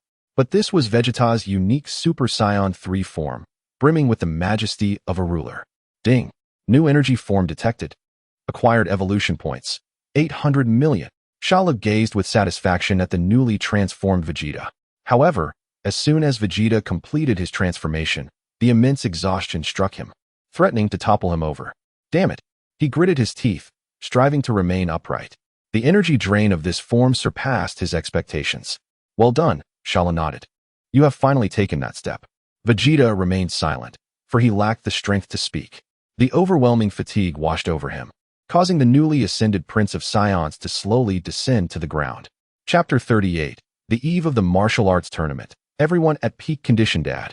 Trunks dashed to Vegeta's side, cautiously supporting his swaying father. That was incredible. Your energy just now was even greater than Wufan's. Vegeta's trembling hand reached out to caress his son's head, a hint of pride appearing on his pallid face, worn from exertion. Of course. Goku approached slowly from the side. Vegeta, I am delighted. You, who have longed to grow stronger, now have a goal. Trunks and Bulma, right? Vegeta's cheeks flushed slightly upon hearing this, and he quickly turned his head, withdrawing his hand. Stop babbling, Kakarot. This time, I will not allow you to surpass me easily. He gritted his teeth, forcing himself to stand tall. Prepare yourself. I will attend that so-called world's greatest martial arts tournament. My primary target is you. I understand. Soon I will catch up to you and Wufan, as well as. Goku's words shifted as he glanced at Shalu, his gaze growing sharp. Shalu stood with his arms crossed nearby. Children, huh? He then turned to look at Biddy Lee, who seemed to sense his gaze, and turned back to him. What's wrong, Shalu? Nothing, Shalu replied to Satan. Mr. Satan, I will leave matters here in your hands. Satan was taken aback, quickly nodding. Understood, Lord Shalu. A year passed quietly. Shalu initiated the Chaos Training Mode, with 4-on-4, 3-on-3, and various combinations taking turns. Wufan and Vegeta solidified their new transformations through continuous battles, growing increasingly adept at controlling the Super Saiyan 3 form. Goku also broke through the barriers of Super Saiyan 3 within 6 months, while Broly developed a Super Saiyan 2 form based on the Super Saiyan transformation. The combat prowess of the four was evenly matched, and every skirmish sent tremors through the earth. Certainly, Shalu relies on the system to continuously harvest evolution points, maintaining a significant advantage in strength. In the blink of an eye, only 3 days remain until the commencement of the Martial Arts Conference. In the heart of Satan City, a magnificent new stadium has risen. The grand banner proclaiming the world's first martial arts conference glimmers under the sun. Major media outlets have already positioned their broadcast vehicles, while countless reporters wander about, cameras in hand, in search of newsworthy material. In the opulent living room of Satan's mansion, ladies and gentlemen, Satan, clad in a brand new martial arts uniform, paces excitedly before the assembled crowd. In just 3 days, the eyes of the entire world will be upon us. His face flushes with enthusiasm as he gestures animatedly. The number of registered participants has already surpassed 10,000, including numerous martial arts masters from various nations. Biddy Lee, seated on the sofa, shakes her head in resignation. Dad, could you please not be so excited? How can I not be excited? Satan spins around to face Shalu. Lord Shalu, I have already completed your registration details. You are the disciple of the world champion. Shalu nods in acknowledgement. Understood. Wukong scratches his head. By the way, can the arena withstand our battles? Of course. Vegeta scoffs. Do you think Bulma has been coming to Satan City for nothing this past year? Aunt Bulma has also been making breakthroughs, albeit in technology. Wu Fan immediately interjects. The arena's materials are not the only thing. Even the spectator barriers can endure Broly's ferocious strikes. I want to participate too. Biddy Lee jumps up, excitement radiating from her. This is a once-in-a-lifetime opportunity. Satan's face pales at her declaration. Biddy Lee, you cannot participate. It's too dangerous. Why not? Biddy Lee places her hands on her hips. Are you not aware of my strength? But. Satan becomes flustered.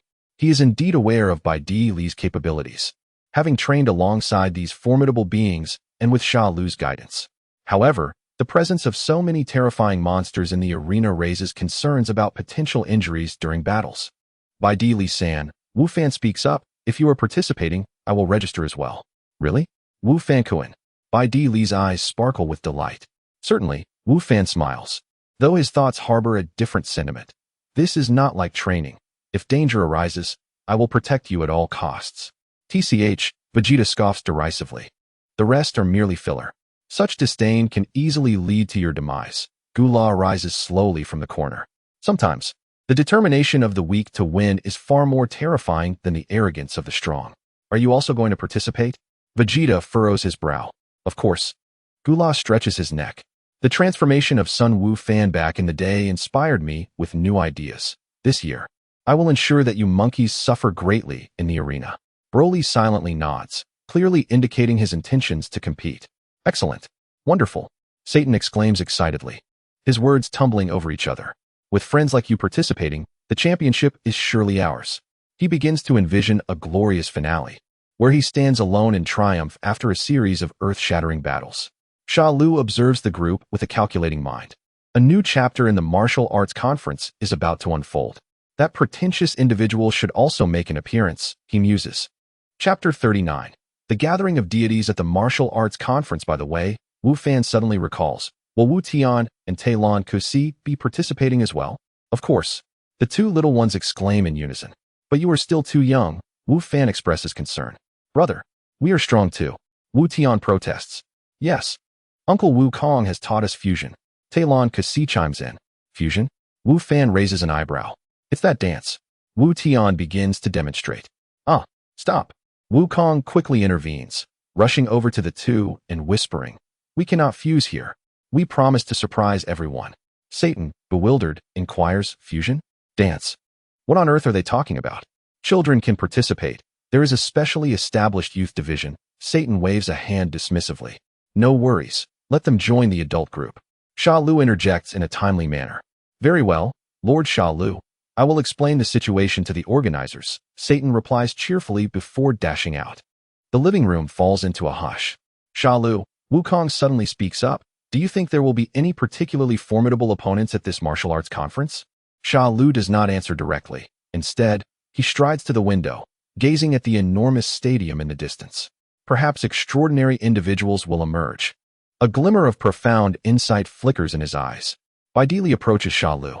Shalu, what are you thinking about? Nothing much. Shalu gently ruffles her hair. I am merely looking forward to a stronger path. Baidili nods, though her understanding is half-formed. By the way, Wu Fankuan. Baidili's cheeks flush as she turns to him. Let's explore Satan City over the next 3 days. I haven't had the chance to play host since arriving. Sure. Wu Fan nods enthusiastically. As the group discusses the martial arts conference, Shalu's thoughts drift to a more distant concern. God of Destruction, the demon, will likely appear soon. To what extent can I reach now? This martial arts conference presents an opportune moment for a significant harvest of evolution points. As night falls, in the back garden of Satan's mansion, Vegeta and Wukong continue their sparring. Both maintain their normal forms, yet each clash reverberates with thunderous intensity. Broly stands alone in the distance, eyes closed in meditation. The green aura enveloping him flows gently, starkly contrasting with his ferocious exterior. Gula appears to be engrossed in some research. Shalu approaches and discovers he is perusing the profiles of various competitors. Any interesting findings? Shalu inquires. Most are rather dull individuals. Gula shakes his head, but there are a few who seem somewhat unusual. He points to one profile. This male named Xian exhibited some anomalous strength data upon registration. Shalu glances at it, a slight smile forming. The Kaioshin is finally arriving. He recalls watching the anime, initially believing this character to be formidable, leaving Piccolo pale with fear, only to later realize his comedic role. There's also a fellow with a red face. Guele's lips curl upwards. It seems this martial arts conference will be more intriguing than I had anticipated. At that moment, Satan rushes back, brimming with excitement. Good news. Good news. He waves a stack of registration forms. Everyone is registered. Moreover, the organizing committee has granted us special privileges. What special privileges? Baidili asks curiously.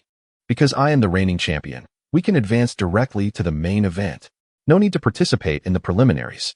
Satan boasts, oblivious to the bemused expressions on the faces of others. By the way, Satan suddenly remembers, tomorrow there will be a pre-competition press conference. All seed competitors must attend. A press conference? Wukong scratches his head. What is that? It's just a chance for everyone to make an appearance in front of the media and say a few words, Satan explains, mainly for publicity. I do not wish to face those reporters, Vegeta frowns. Not to worry. I will handle it, Satan assures confidently. You all just need to stand by. Shalu finds amusement in this Earthling's willingness to do anything for fame and fortune. However, it also presents an excellent opportunity to observe the other competitors, especially the two who have come to gather energy. As night deepens, training concludes. Everyone returns to their rooms to rest. Preparing for the press conference tomorrow and the martial arts conference in 3 days. Shalu stands on the balcony, gazing at the brightly lit stadium in the distance. System prompt. Multiple high-energy responses detected converging on this location. Interesting. It seems that this martial arts conference will indeed be quite captivating. Chapter 40, a simple explosion to startle the Kaioshin on the morning of the following day. Mr. Satan, do you have anything to say to the national audience? The reporter extended the microphone towards Satan. Adjusting his tie, Satan revealed his trademark exaggerated grin. Of course. Dear audience friends. He spread his arms wide, striking what he believed to be an imposing pose. This year's World Martial Arts Tournament will be the most spectacular in history. For I, Satan, the world champion, shall once again demonstrate my unparalleled prowess. The journalists in attendance erupted into a frenzy of photography, the flashes blindingly bright. Moreover, Satan's voice grew even more resonant. I have brought along my esteemed disciples and friends. They are all formidable masters who can rival me. He gestured towards the line of figures standing behind him, including Shalu. Shalu stood expressionless at the forefront. Goku scratched his head with a silly grin, and Vegeta crossed his arms, visibly impatient. This is my prized disciple, Shalu. Surely, you have all witnessed his strength, and of course, he has completely reformed. Satan patted Shalu's shoulder, oblivious to the latter's incredulous expression. And these others are martial arts geniuses I have encountered. Mr. Satan, a reporter raised his hand. Given that these individuals are all quite strong, are you not concerned they might threaten your champion status? Satan laughed heartily. Threaten? How could that be? He thumped his chest, brimming with pride. No matter how strong they may be, they cannot possibly contend with me, Mr. Satan. Vegeta's temples began to throb. This foolish world champion truly is the epitome of shamelessness. Furthermore, Satan continued to boast, in this tournament, I will unveil an entirely new finishing move. I assure you, it will be an eye-opening experience. What is this finishing move? The reporters eagerly pressed. Haha, that's a secret. Satan replied, winking mysteriously, you will find out in due time. Shalu silently scoffed. This guy's finishing move is probably begging for mercy. Excuse me, contestant. A reporter suddenly pointed the microphone at a stranger beside him. The young man had pale purple skin, pointed ears, and donned peculiar attire. What is your name? Xian, the man replied calmly, yet his voice exuded an inexplicable authority. Shalu immediately became alert. The Kaioshin has finally appeared. Xian, what are your thoughts on this tournament? Xian glanced at Satan, then surveyed Shalu and the others. An intriguing array of contestants. His words were brief, yet his eyes conveyed a deeper meaning, particularly when resting on them. Vegeta frowned. This guy can sense their energy? Of course it's unusual. Satan completely missed the underlying implications. Xian remained silent, simply standing still. And this red-faced contestant. The reporter shifted focus to another individual. All right. Satan interjected, eager to regain control of the conversation. Does anyone have further questions for me? Mr. Satan. A reporter raised his hand again. Xian observed everything quietly. These individuals, especially the one named Shalu, possess an extraordinary energy. There are also several hidden energies, far surpassing ordinary Earthlings. It seems this martial arts tournament will be more complex than anticipated. At that moment, two stout figures squeezed past him. Both bore a peculiar mark on their foreheads. Shalu caught sight of this unusual occurrence. Minions of Babidi. He discreetly slipped away amidst Satan's fervent speech, silently following them. In the secluded resting area behind the competition venue, a solitary space lay vacant. This time, Master Babidi has requested we gather as much pure and powerful energy as possible. Sububichi, are there any suitable targets among the contestants? One slender yet muscular man, known as Yamu, inquired. The towering, muscular figure named Sububichi grinned wickedly. I have already conducted my investigation. Behind that worthless champion Satan, there's a fellow named Shalu, who seems to have instigated some turmoil 7 years ago. His power should be considerable. The others appear inconsequential. If we can collect his energy, Our mission will far exceed expectations. Is that so? A chilling voice emerged from behind them. That won't require any effort. What? Sububichi and Yamu jolted in surprise, turning abruptly. Shero stepped slowly from the shadows of a pillar. Shero! Sububichi exclaimed in shock. How did you get here? The two exchanged a quick glance, instantly understanding each other's intentions. A prey delivered right to their doorstep. Surrender your energy. Sububichi roared, charging at Shero alongside Yamu. Their muscles bulging. Shero merely regarded them with nonchalance. As the two were about to pounce, a glimmer flashed in Shero's eyes. A tremendous mental pressure surged, striking the assailants' minds with ferocity. Sububichi's movements halted abruptly, his eyes bulging, bloodshot. His head swelled like a balloon, veins protruding. Then, with a resounding pop, his head exploded. Crimson and white matter splattering everywhere. The headless corpse staggered twice before crashing to the ground. Beside him, Yamu was paralyzed with terror at the gruesome spectacle. His legs buckling beneath him.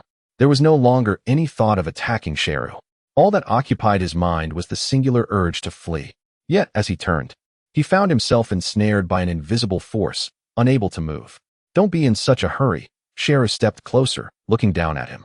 After this match, you will take me to meet Babidi.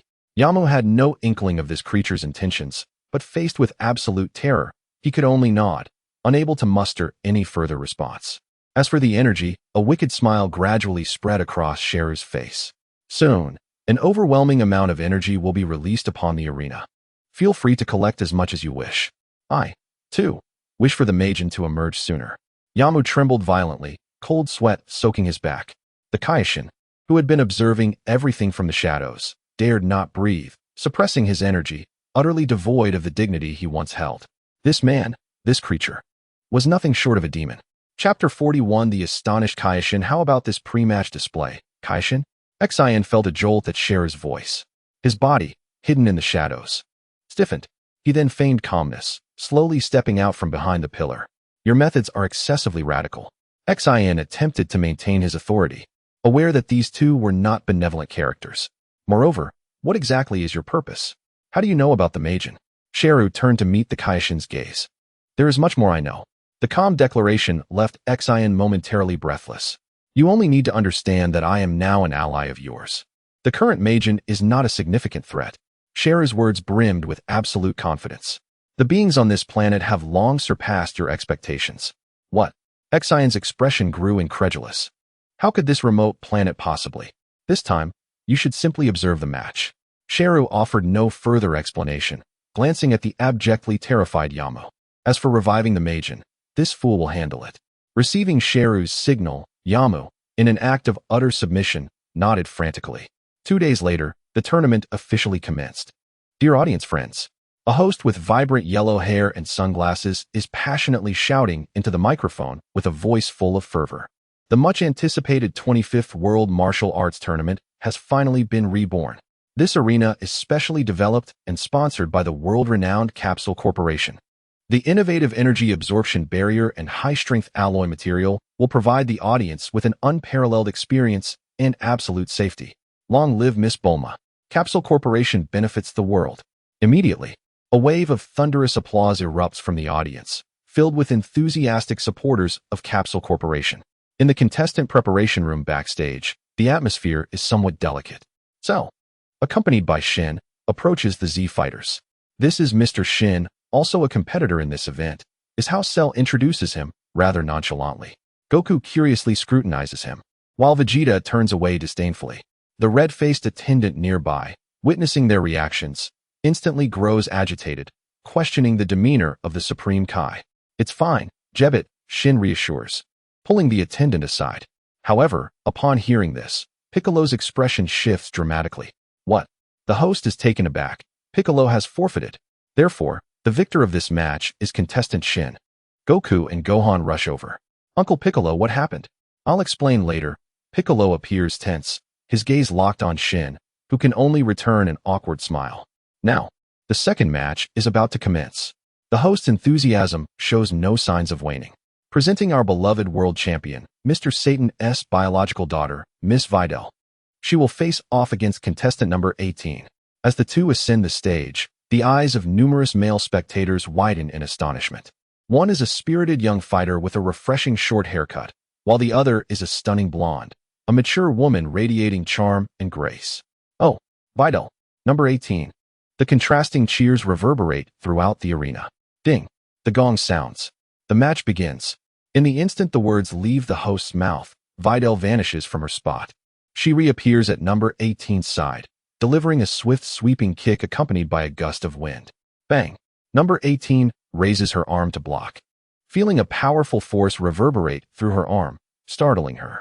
This intensity clearly exceeds that of an ordinary human. It seems there is no need for her to hold back. Number 18 does not retreat. Instead, she positions her palm towards the proximity of Vidal, gathering a concentrated ki blast. Whoosh! A beam of yellow energy surges forth. Vidal remains composed, channeling energy from her core, leaning back in midair to narrowly evade the attack. Simultaneously, she propels herself off the stage, her energy erupting in an instant. A white aura envelopes her, diverting the wayward ki blast, which crashes against the distant barrier with a resounding boom, creating ripples. What? The audience is in an uproar. What was that? Miss Vidal can utilize such techniques. On the stage, number 18's expression shifts to one of seriousness.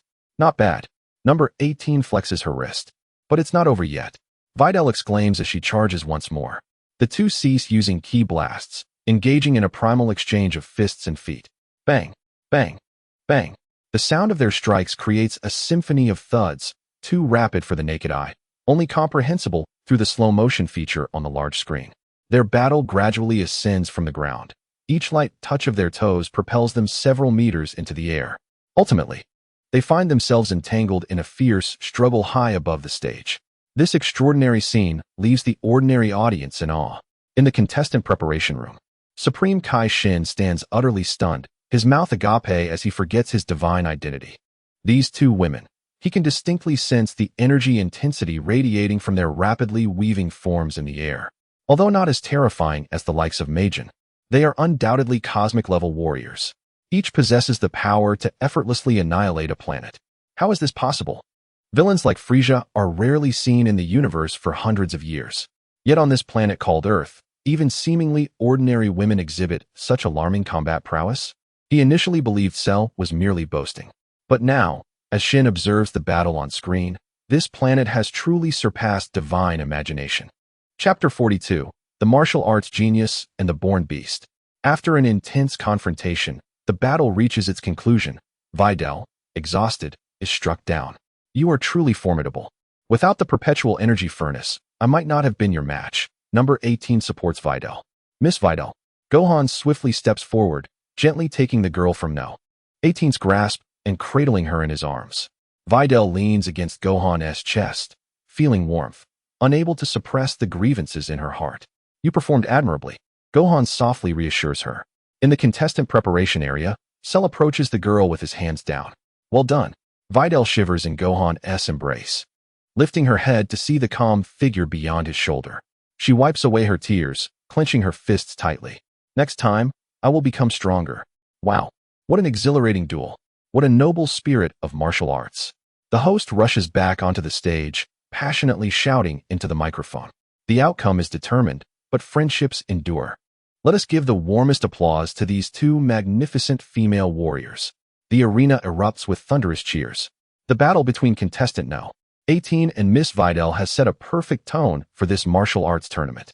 The upcoming confrontations will elevate the atmosphere to unprecedented heights. The host takes a deep breath, elongating his voice. Now, let us welcome the next pair of combatants. He is the martial arts genius with limitless potential. Contestant Son Gohan. As he is introduced, Gohan hands Vidal over to Satan and gracefully leaps onto the stage. And his opponent. The hostess' voice rises an octave, revealing another unfathomable powerhouse.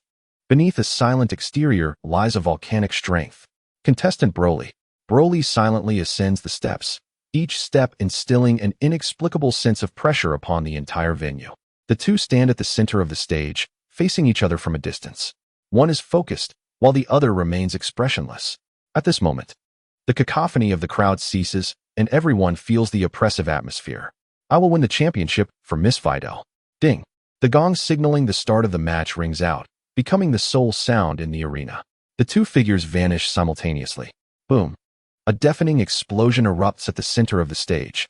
A terrifying wave of energy radiates outward from the point of impact, wildly spreading in all directions. The indestructible stage displays the slightest tremor. In the audience, people can only catch glimpses of the events that transpired in that fraction of a second through the slow-motion footage on the large screen. Two fists collide fiercely, engaging in dozens of exchanges within mere moments. There are no flashy techniques, only the raw clash of primal power. As the warm-up concludes, the two slide backward for several meters, halting at the edge of the platform. Good heavens! The stage is shaking from their battle.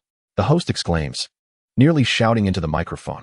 In the contestant preparation room, Supreme Kai Shin and his attendant Jebit stand frozen in place. In the lower realm, a mere mortal stood in disbelief, while Yamu beside him trembled as he raised the energy device in his hand. Beep, beep, beep. The numbers above fluctuated wildly. How could this be possible? Gohan and Broly exchanged glances, each perceiving the same fierce fighting spirit in the other's eyes. In the next moment, a thunderous roar erupted. Two distinctly different, yet equally terrifying auras soared into the sky. Boom! A golden beam of light and a green tempest erupted simultaneously, illuminating the entire martial arts arena in a glorious spectacle. Amidst the blinding golden brilliance, Gohan's hair stood upright, transformed into pure gold, surrounded by searing lightning. On the other side, Broly's form swelled within the green flames, his muscles bulging, and his hair adopting a bizarre green hue. The violent energy coalesced into tangible pressure, forcefully crashing against the protective barrier, creating visible ripples. What is this? They are radiating light. Rather than fear, the audience erupted into even more fervent cheers. The Kaioshin swallowed hard and looked at the calm man. Mr. Shalu, please be sure to tell me everything after the match. Yamu gazed in terror at the device in his hand.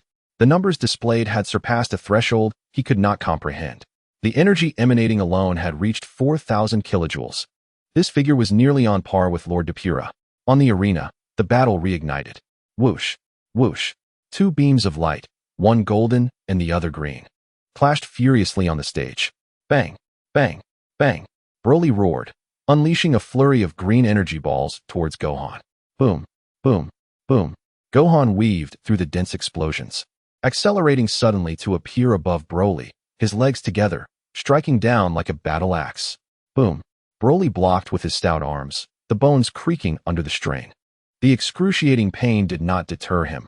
Instead, it ignited a deeper ferocity within him. Roar. Broly disregarded defense entirely, gathering a massive amount of green energy in one hand, launching a close-range energy cannon aimed squarely at Gohan's chest. Chapter 43, Super Saiyan 3 vs. Transcendent Super Saiyan 2. Bang. Gohan instantly manifested a golden energy shield, bracing against Broly's close-range assault. A terrifying shockwave erupted between them, propelling Gohan away, thick dust swirling in the air. Yet he did not panic. As he was propelled backward, Gohan clasped his hands at his waist, blue energy rapidly converging in his palms. Kamehameha. A robust beam of light shot from Gohan's hands, hurtling towards the still-standing Broly. Broly was caught off guard by Gohan's counterattack in such a state. Boom. The energy wave slammed into Broly's chest, the tremendous force pushing him back several meters. Excellent. Keep going. Broly let out a satisfied growl. Truly terrifying, Broly-san. Gohan observed, equally exhilarated. The audience erupted in thunderous cheers. Such brilliance. Gohan managed to counterattack while being propelled backward. The host stammered in excitement. In the next moment, Broly's reactions intensified. His muscles began to swell dramatically, the green flames growing ever more violent. Boom. An unprecedented sense of oppression radiated from Broly. His body expanded once more, his hair becoming even more disheveled. Blue arcs dancing around the green flames. The legendary Super Saiyan second level. Gohan felt the terrifying aura, beads of sweat forming on his forehead. Broly resembled a descending demon. Whoosh. Broly's speed multiplied, appearing before Gohan as if teleporting. Bang. A heavy fist struck mercilessly toward Gohan's face. The wind from the punch howled past his cheek, leaving a white ripple in the air. Just as Gohan attempted to react, Broly's second punch was already upon him. Bang, bang, bang. A torrential downpour of punches rained down, leaving Gohan with no choice but to block with all his might. The overwhelming force began to numb his arms, blood seeping through his muscle wall. If he pressed on, they would surely burst. A violent gust momentarily pushed Broly back, as a fierce electrical dragon began to swirl around Gohan, his hair cascading down to his waist. Brow protruding, Super Saiyan 3 made its appearance. Seeing his opponent unleash their full strength, Broly retaliated with renewed vigor. After a block, Gohan swiftly distanced himself. Broly did not pursue. Instead, he gathered energy in one hand, preparing to coalesce green energy spheres. Omega Ha! Dozens of fist-sized green energy spheres descended like a meteor shower upon Gohan. Boom, boom, boom. Explosions erupted around the arena, clouds of dust rising. Gohan dodged and weaved amid the relentless onslaught, narrowly escaping several lethal attacks. Yet the intensity of Broly's assault left no room for counterattacks. This won't do. Gohan analyzed the situation calmly. Although Broly's power surged, his tactics remained singular, relying solely on brute force and a barrage of attacks for suppression. In that case, Gohan suddenly ceased evading, quickly conjuring dozens of small golden energy spheres with both hands. Rapid-fire energy blasts. Whoosh, whoosh, whoosh. Countless golden specks shot towards the green energy spheres in the air. Bang, bang, bang. The small energy blasts accurately collided with the green spheres, forcibly altering their trajectories. Attacks that were originally aimed at Gohan now scattered in all directions. Boom. The sound of explosions resonated around the arena, yet not a single energy sphere struck Gohan. Interesting. Broly was pleasantly surprised. He had not expected his assaults to be countered in such a manner. Just then, Gohan's figure suddenly multiplied into dozens. Illusory punch. Numerous Gohans surged towards Broly, leaving him unable to discern the real one. Broly swung his fists wildly, but each strike met only illusions, never making contact with the genuine Gohan. Here, the real Gohan appeared to Broly's left, hands clasped together. Solar flare. A blinding light erupted instantaneously, bathing the entire arena in a stark white glow. My eyes. Broly cried out in pain, shielding his eyes. The opportunity had arrived.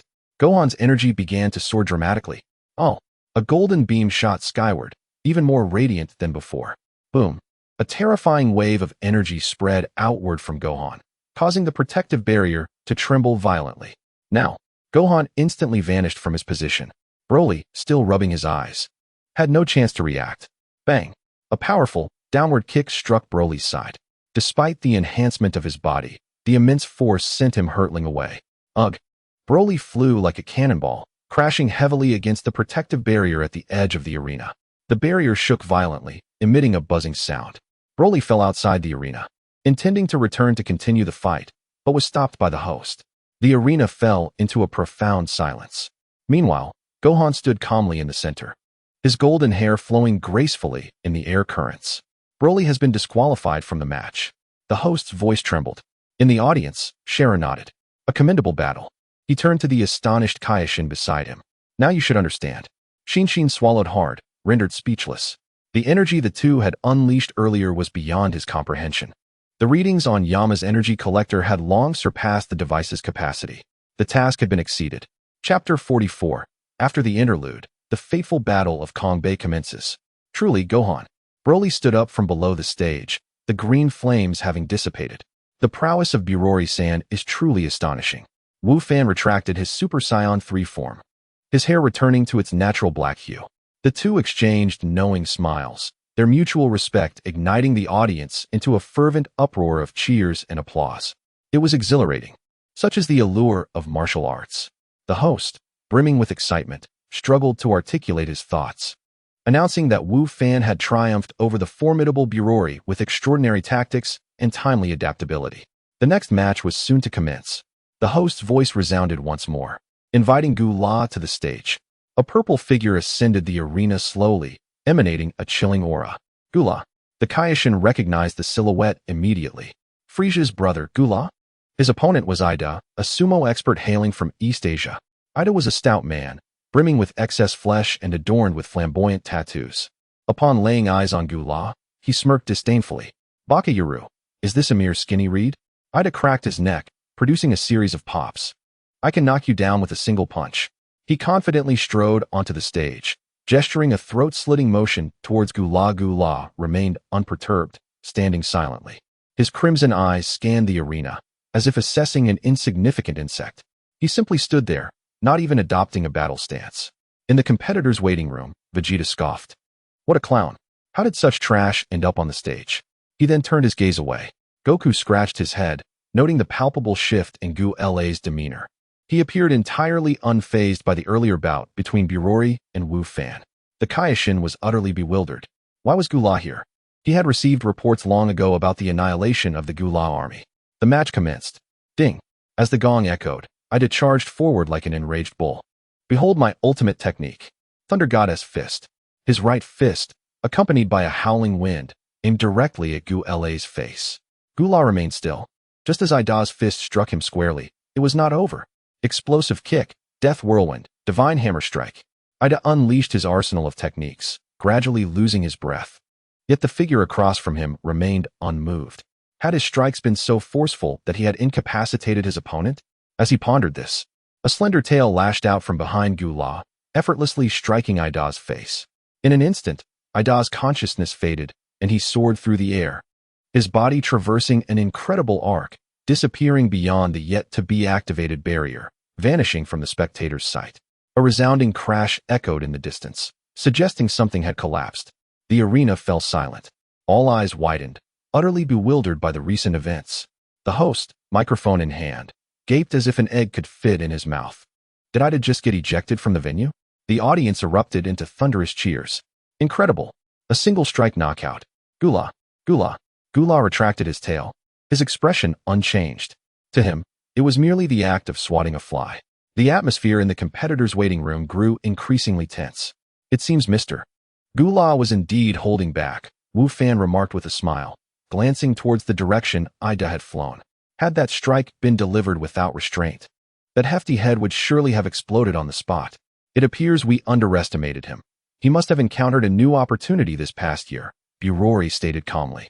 Mr. Shalu, Shin finally interjected. What on earth has transpired on this planet? Why are there so many beings that defy reason? Shalu cast a casual glance at him. Do you think that was the climax? Shalu's words sent a shiver down Shin's spine. There's more? He looked towards the two eager young fighters. The host's voice resonated once more, brimming with barely contained excitement. Ladies and gentlemen, although Gu La's performance has broadened our horizons, the upcoming battle will be the true highlight of today. Let us welcome our two heavyweight contenders. First to take the stage is Sun Wukong, the martial artist from the mountains, champion of the 23rd tournament. Wukong emerged from the competitor's corridor, his signature endearing smile gracing his face. The audience erupted in fervent applause. Former champion, Wukong, and his opponent. The host's voice rose an octave, introducing another formidable powerhouse. A prince? He is indeed a prince of some clan, a battle-hardened genius. Vegeta strode onto the stage with arms crossed, exuding regal authority with each step. The two stood face to face in the arena. Years of rivalry and countless encounters had fostered a unique understanding between them. Kakarado. Vegeta's voice was low yet tinged with excitement. Do you know how long I have awaited this duel? Not for training, but for genuine combat.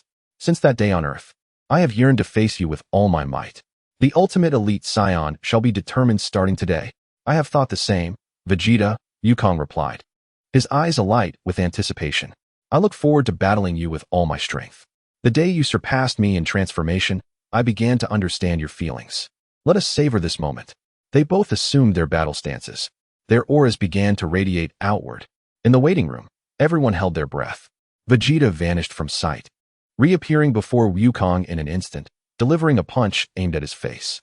Wukong sidestepped, countering with a knee strike to Vegeta's abdomen. Vegeta blocked with both arms, retreating with the momentum. Kakarado, your skill has improved again. You too, Vegeta. They charged at each other once more. As fists and feet clashed, the arena trembled continuously. Each collision resonated with deafening explosions. Vegeta unleashed a heavy punch aimed at Wukong's chest. Wukong crossed his arms to block, being pushed back several meters. This level is insufficient. Vegeta smirked. Wukong steadied himself, preparing the Kamehameha. Energy gathered in his palms. Vegeta, refusing to be outdone, concentrated purple energy in his right hand. The blue energy beam collided with the purple energy, creating a massive shockwave that stirred up clouds of dust. The audience erupted into frenzied cheers. This visual spectacle surpassed all previous matches. Incredible. This is the true essence of martial artists. The tickets for this new martial arts tournament were worth every penny. In the waiting room, Goten exclaimed, Dad and Uncle Vegeta haven't even used their full strength.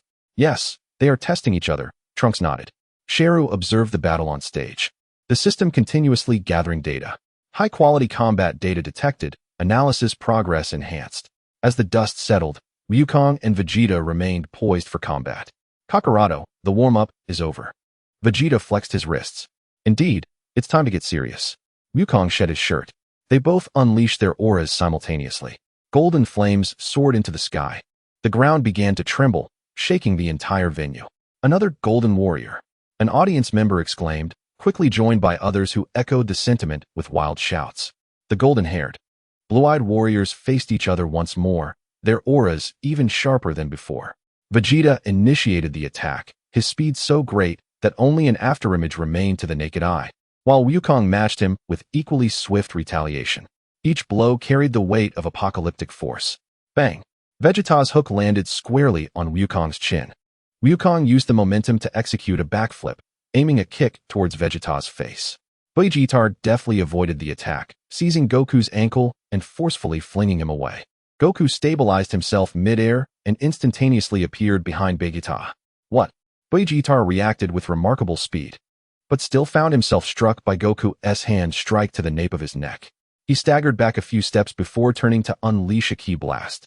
Goku, with his hands pressed together, forcefully split the ki blast apart. Energy scattered and erupted in the air. Not enough. Kakarot. Vegeta wiped the blood from the corner of his mouth. Continue. Vegeta. The two exchanged knowing smiles and simultaneously erupted with even greater energy. The golden aura intensified, crackling with electricity around them. Chapter 45, Ultimate Battle, Son Goku vs. Vegeta. Boom. Vegeta's right fist struck Goku squarely in the face, causing his head to snap back, blood splattering from his nose. In pain, Goku retaliated with a left punch. Bang! A heavy blow landed against Vegeta's abdomen, a terrifying shockwave erupting and causing the entire arena to shake violently. The audience felt the intense wave of energy and instinctively recoiled. Such power. It's terrifying. Vegeta spat out a mouthful of blood, sweeping his right leg towards Goku's side. Whoosh. Goku exerted force from his waist, leaning back just in time to evade the strike. Simultaneously, he braced himself with his hands on the ground, spinning like a top, his right leg sweeping out with a golden aura. Vegeta crossed his arms to block. Boom. The immense force propelled him several meters back, his feet grinding sparks against the ground. Excellent. Vegeta shook out his numb arms, his fighting spirit rising even higher. In the next instant, his figure vanished from sight. Goku locked onto him, and they engaged in a fierce clash of hands, their strength escalating and their energy surging. Seizing the opportunity, Goku delivered a knee strike to Vegeta's abdomen. Vegeta reacted swiftly, pressing his arms down to absorb the blow. The two engaged in close-quarters combat, their punches and kicks raining down like torrential rain. Bang! Bang! Bang! Bang! Each collision resonated with a deafening explosion, the golden aura scattering in all directions. The audience witnessed two golden figures fervently intertwining on the arena, then turned their gaze to the slow-motion screen. Vegeta delivered a straight punch aimed at Goku's chest. Goku sidestepped, the fist brushing against his ribs. At the same time, Goku's right hand formed a fist, crashing down towards Ba's temple. Vegeta tilted his head to evade, retaliating with an elbow strike aimed at Goku's chin. Goku leaned back to dodge, his feet pushing against the ground as he slid backwards. Both released surges of intense energy, golden beams shooting upwards. The electric sparks intensified around them, igniting the audience into a frenzy. The battle on the arena reached a boiling point. Vegeta launched the first attack, his speed multiplying several times over. He suddenly appeared before Goku. Bang! This punch landed solidly on Goku's left cheek. Blood oozed from the corner of Goku's mouth as he was sent reeling to the right. Yet he did not retreat. Instead, he harnessed the momentum, delivering a fierce kick towards Ba's ribs with a bolt of lightning. Vegeta could not evade in time and could only block with his left arm. Crack! The sound of bones fracturing echoed clearly. Ugh! Vegeta grunted, feeling excruciating pain in his left arm. However, his assault did not falter. He gathered purple energy in his right hand and unleashed it towards Goku's chest. Boom! The energy wave exploded at close range, sending Goku hurtling back. Black smoke billowing from his chest. He steadied himself in midair, rapidly gathering blue energy with both hands. A thick beam shot forth. Vegeta, unwilling to be outdone, also concentrated golden energy. The beams collided in midair, unleashing a terrifying energy that splattered everywhere. Boom! The explosive sound was deafening, causing the entire venue to shake violently. The protective barrier struggled to withstand the immense impact, emitting a low hum.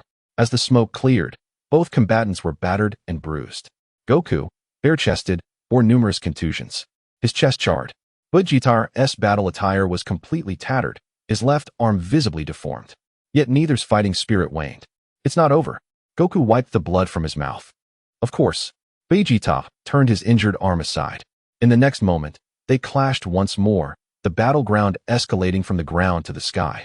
A tremendous impact echoed as they engaged in fierce combat mid-air, landing a heavy punch to Goku's abdomen. Goku raised both hands to block, but struck his injury, causing him to fly backward in pain. Both roared simultaneously, their energy spiraling upward. The golden beams became increasingly radiant, the electric currents weaving together like a net of thunder. Super Saiyan Level 3. The audience went completely wild. The arena began to crack, unable to maintain its structure. They charged toward each other again. This time, they held nothing back. Bang! Vegeta's elbow struck Goku's chest with tremendous force, shattering his ribs. Goku, enduring the agonizing pain, retaliated with a fierce kick. They engaged in close-quarters brawling, each blow brimming with world-shattering power. Goku's uppercut struck Vegeta's chin. Vegeta's head snapped back, blood spewing forth. Yet he immediately countered, gritting his teeth as he headbutted Goku. Goku could not evade in time, nearly losing consciousness from the impact. Both were bloodied and battered. Yet the fight persisted. Vegeta created distance, his energy swelling as he clasped his hands together. It's time to end this. Big Bang attack. Energy gathered. Goku concentrated all his energy between his hands. Kamehameha. The two energy blasts surged forth simultaneously, colliding at the center of the arena.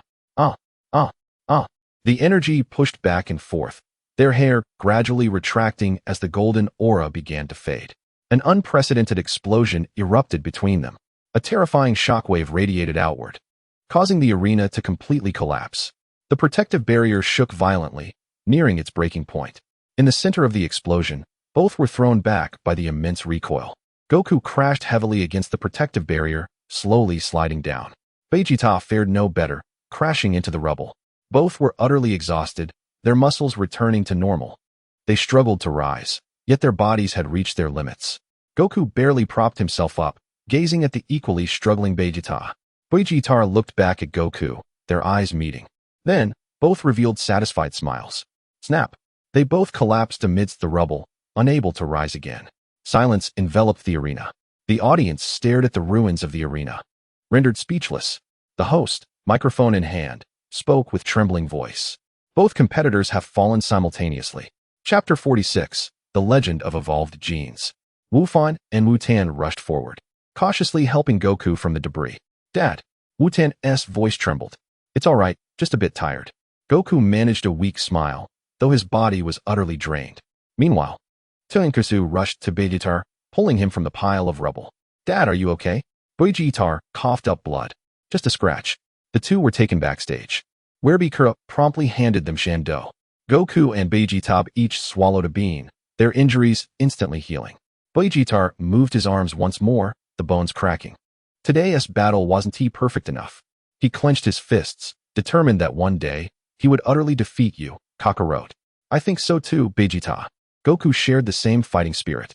On stage, the host continued to comment amidst the ruins. It was truly an unprecedented, spectacular showdown. Although the arena is. He surveyed the surrounding devastation, passionately narrating without pause. In the contestant area, Satan had become completely petrified. His mouth agape and his eyes fixed on the ruins of the arena. Dad! Dad! Vitalai shook him vigorously. Only then did Satan regain his senses, trembling violently. Oh, it's nothing. I just thought the fight was rather impressive, huh? Vitalai glanced at her father in disbelief before turning away, choosing to ignore him. In the backstage, the organizing committee of the tournament convened an emergency meeting. The arena is utterly destroyed, reported a staff member. The protective shield has multiple cracks, and some seats in the audience area have been shaken loose. The chairman of the committee wiped the sweat from his brow. Immediately contact the capsule company to request urgent repairs. How long will it take? At least a day, came the reply. The chairman gritted his teeth. Then announce a suspension of the match. We shall resume tomorrow. The host took the microphone once more. Dear audience, due to the spectacular display by the two contestants, the arena requires urgent repairs. The match will be paused for a day and will continue at the same time tomorrow. Discontented boos erupted from the audience. Why the pause? We want to see more matches. Refund us. The host hurriedly reassured them. To enhance your viewing experience, we will comprehensively upgrade all facilities. Tomorrow's competition will be even more thrilling. In the contestant preparation room, Shalu quietly observed everything. The system interface appeared in his mind. Current evolution points, 3. 84 billion. He had accumulated a substantial amount of evolution points. It seemed time to return and upgrade. He turned towards the exit. Xing Darren, Jebite whispered. Shouldn't we take a moment to rest? Xing waved his hand. He needed time to process everything he had just witnessed. His previous concerns seemed indeed excessive. Should he wonder if the revival of the demon would be manageable? Suddenly, Xing had a dreadful thought. Perhaps this crisis was, in fact, a crisis for the demon Bu. Shalu exited the martial arts arena as night fell. On the streets, numerous spectators were still discussing the earlier match. Those two golden warriors were incredible. It was like a divine battle. Will tomorrow be even more exciting? Shalu ignored the chatter and flew directly towards the outskirts. He needed to find a tranquil place for his upgrade. With billions of evolution points, he was poised for a qualitative transformation. After flying for about 10 minutes, Shalu arrived at a desolate mountain. This secluded area was perfect for his modifications. He landed atop the peak and sat cross-legged. System, expend all evolution points. Countless pure energies surged into his two cores, infusing power into every limb. Soon after, the system screen displayed. Ding. Over 5 billion evolution points consumed. Can expend Legendary Super Saiyan Data Fragment, X1, Saiyan Gene Evolution, Legendary Saiyan 13 Power. At that time, he had only obtained one fragment while analyzing Broly. The rest required two others of the same constitution. He wondered if anyone else in this world possessed Broly's super abilities. After a brief contemplation, Shalu dismissed the thought and focused on evolution. System, expend the fragment for evolution. Boom. A torrent of green, ferocious energy flooded into Shalu's core. Though it was only 1/3, the primal rage born of lineage made him restless. Breathing heavily, he took a deep breath, guiding his energy to circulate slowly. After a while, the discomfort subsided, and he gazed at the panel data. Legendary Saiyan Gene, incomplete. Evolution successful. Base combat power increased 5-fold. Gained passive skill, dominance. Significantly increases resistance to energy-based attacks, reducing stiffness and dizziness. Infinite growth, not unlocked. Demonization, not unlocked. Truly monstrous. The latter two gray skills were likely rewards for further development. Shalu then harnessed the power of the Legendary Saiyan, enveloping his original yellow aura with green flames. His body began to transform. Muscles redistributed, dimensions expanded, and bones cracked audibly. The green shell became even more resilient, and his physique grew more balanced. Rising to his feet, Shalu felt the surging power within him and observed his dual-colored aura. At this rate, would he evolve into Rainbow Shalu? He chuckled at the thought and took off toward the arena. Chapter 47. Enlightenment. Shalu returned to the contestant resting area corridor. In the distance, two figures had been waiting for quite some time. It was indeed the Kaioshin Xing and his attendant Jebite. As Shalu approached, both of them instinctively tensed. The Shalu before them seemed somewhat different. He appeared taller and more imposing, with an indescribable explosive power hidden beneath his previously smooth lines. Although his aura had retracted, the sense of pressure was stronger than ever before. Summoning his courage, Xing stepped forward. Mr. Shalu, please, I implore you to share everything with me. His voice trembled slightly, yet his resolve remained firm. The resurrection of the demon Bu poses a crisis that concerns the very existence of the universe. Shalu halted in his tracks. He looked down, gazing at the so-called supreme deity of the universe, the Kaioshin. He spoke, his voice low yet clear enough for both to hear. Your existence bears no impact on the eradication of the demon. The words were delivered nonchalantly, yet they were laden with insidious malice. Xing's complexion turned ashen. He staggered back, nearly losing his balance, as an uncontrollable fear surged from the depths of his being, overwhelming his reason. What do you intend to do? Jebite, reacting quickly, stepped forward to shield the Kaioshin, adopting a defensive stance, though his trembling legs betrayed his inner terror. After a prolonged silence, he finally managed to utter a defiant remark. Heh! Shalu let out a light chuckle, which sent shivers down Xing and Jebite's spines. You need not be overly anxious. The matters concerning the demon are best left in our hands. Shalu's words, delivered with righteous fervor, concealed a chilling undertone. As for my purpose, it is to personally defeat a terrifying existence, and then analyze destructive energy, ascending to the divine realm. What? Both Xing and Jebite were momentarily stunned. What other existence could be more terrifying than the demon? Shalu disregarded their shock and continued with his performance. His expression suddenly grew somber, imbued with an ineffable compassion. All of this is to protect. A prophet once told me that, in the near future, a slumbering terror will awaken and arrive on this planet known as Earth. His arrival will herald destruction. To safeguard this beautiful planet and the countless innocent lives upon it, I must gather all-powerful warriors in preparation for the impending crisis. Shalu's performance was heartfelt, his voice tinged with a barely perceptible quiver, as though tears might soon cascade down his face. Xing stared blankly at this demonic display. The moment Shalu uttered, "Your existence is inconsequential," Xing comprehended their positions completely. He realized he had no qualifications to negotiate with the creature before him.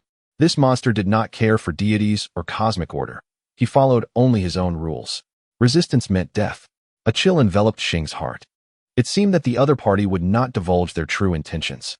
For now, he could only take it one step at a time. I see. He finally managed to say, his voice dry.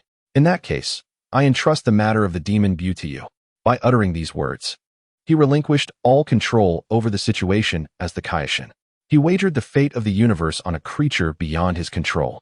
As his words fell, Xian made no further delay. He and Jebite vanished in an instant, fading from Shalu's view. Had they returned to the Kaioshin realm? Shalu sensed that the two faint energies had traveled to an exceedingly distant location. With his current capabilities, pinpointing their position and teleporting there would pose no challenge. However, the time was not yet ripe. Once the tournament concluded, he would lead everyone there for exploration, enhancing their strength to yield even more high-quality data. Shalu reined in his thoughts, ceasing further contemplation. He turned leisurely and made his way toward the exclusive quarters designated for him by the tournament organizers. Chapter 48. The Justice Reaper and the Frozen Demon. The next day dawned bright and sunny. The announcer's voice reverberated throughout the venue. Ladies and gentlemen, welcome back. After a day of urgent maintenance, our arena has become more robust.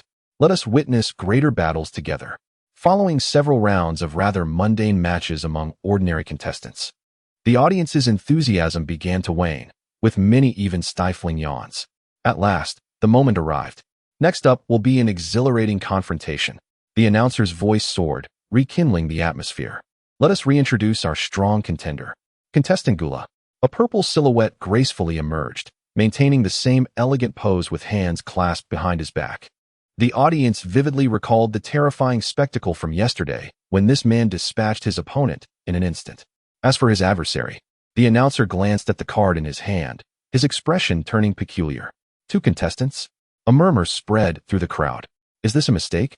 How can there be two? Is it a 2-on-1 match? Please welcome contestants Sun Wutian and Trunks. Under the astonished gazes of the audience, the two young boys hopped onto the stage. Wutian, somewhat shy amidst the multitude of eyes upon him, hid behind Trunks. There are so many people, he thought. Though Trunks stood tall, he too felt a twinge of anxiety. The audience erupted in uproar. What a joke. Sending two children to face that monster? Is this some kind of entertainment arranged by Mr. Satan? Has the organizer gone mad? In the contestants' preparation room, Piccolo stood with arms crossed, his expression calm. Goku, I heard everything you said earlier. Have you imparted some techniques to them? Goku wore an expectant smile. You'll find out soon. On the arena, Gula regarded the two diminutive figures before him with a hint of impatience. Get lost. His voice devoid of emotion. I have no interest in playing children's games. Send your fathers. Perhaps they might provide me with a decent workout. Wu Tian made a face. Big guy, you sure talk big. Trunks proudly lifted his chin. We are more than enough to deal with you. Gula ceased speaking. Yet the aura emanating from him caused the surrounding air to drop a few degrees. Hey, Trunks, let us use that. All right. The two boys exchanged a knowing smile and struck an exceedingly peculiar pose. They stepped forward with comical movements, their fingers aligning precisely. A brilliant light erupted between them, enveloping the entire arena. The audience squinted against the blinding radiance. The announcer stood dumbfounded, his microphone slipping from his grasp unnoticed. What is this? As the light dissipated, a new figure emerged at the center of the stage. Clad in the traditional garb of the Namekians, he possessed a well-proportioned physique, wearing a confident smile that was a fusion of Wu Tian and Trunks. Gula's expression shifted for the first time. He sensed that this warrior, formed from two children, harbored a formidable power. Listen well. The fusion warrior strikes a pose, contemplating momentarily. Justice Reaper. Wu Tian Keisu. Presenting. The audience fell into stunned silence. Everyone was rendered speechless by this extraordinary sight. Did they truly fuse? Is this some kind of magic? In the contestants' preparation room, Goku began to explain to the others. Shalu observed quietly as a system interface automatically materialized. Dance fusion. Initiating analysis. Analysis progress. 15. On the arena, Wu Tian Keisu stretched his limbs, reveling in the newfound power within him. This feels incredible. Watch me handle you. Whoosh. In an instant, he vanished from sight. The next moment, he appeared before Gula, delivering a powerful punch aimed directly at his face. Gula merely tilted his head slightly, effortlessly evading the blow. Too slow. Slap. Gula's tail lashed out like lightning, striking Wu Tian Keisu's face with tremendous force. Ouch!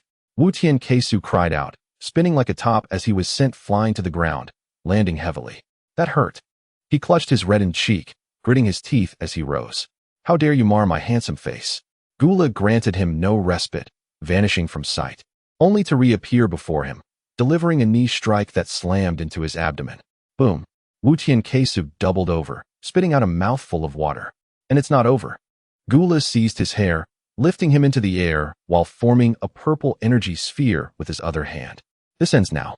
Boom.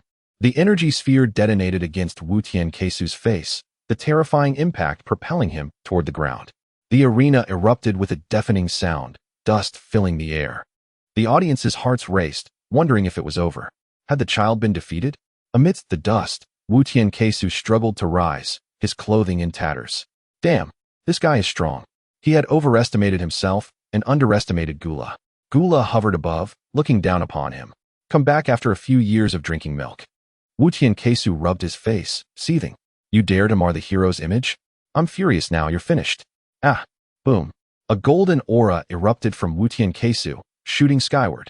The tempestuous energy surged outward, stripping a layer from the robust arena surface. Within the dazzling golden light, Wu Tian Keisu's hair stood erect, transforming into pure gold, while his emerald eyes blazed with fierce fighting spirit.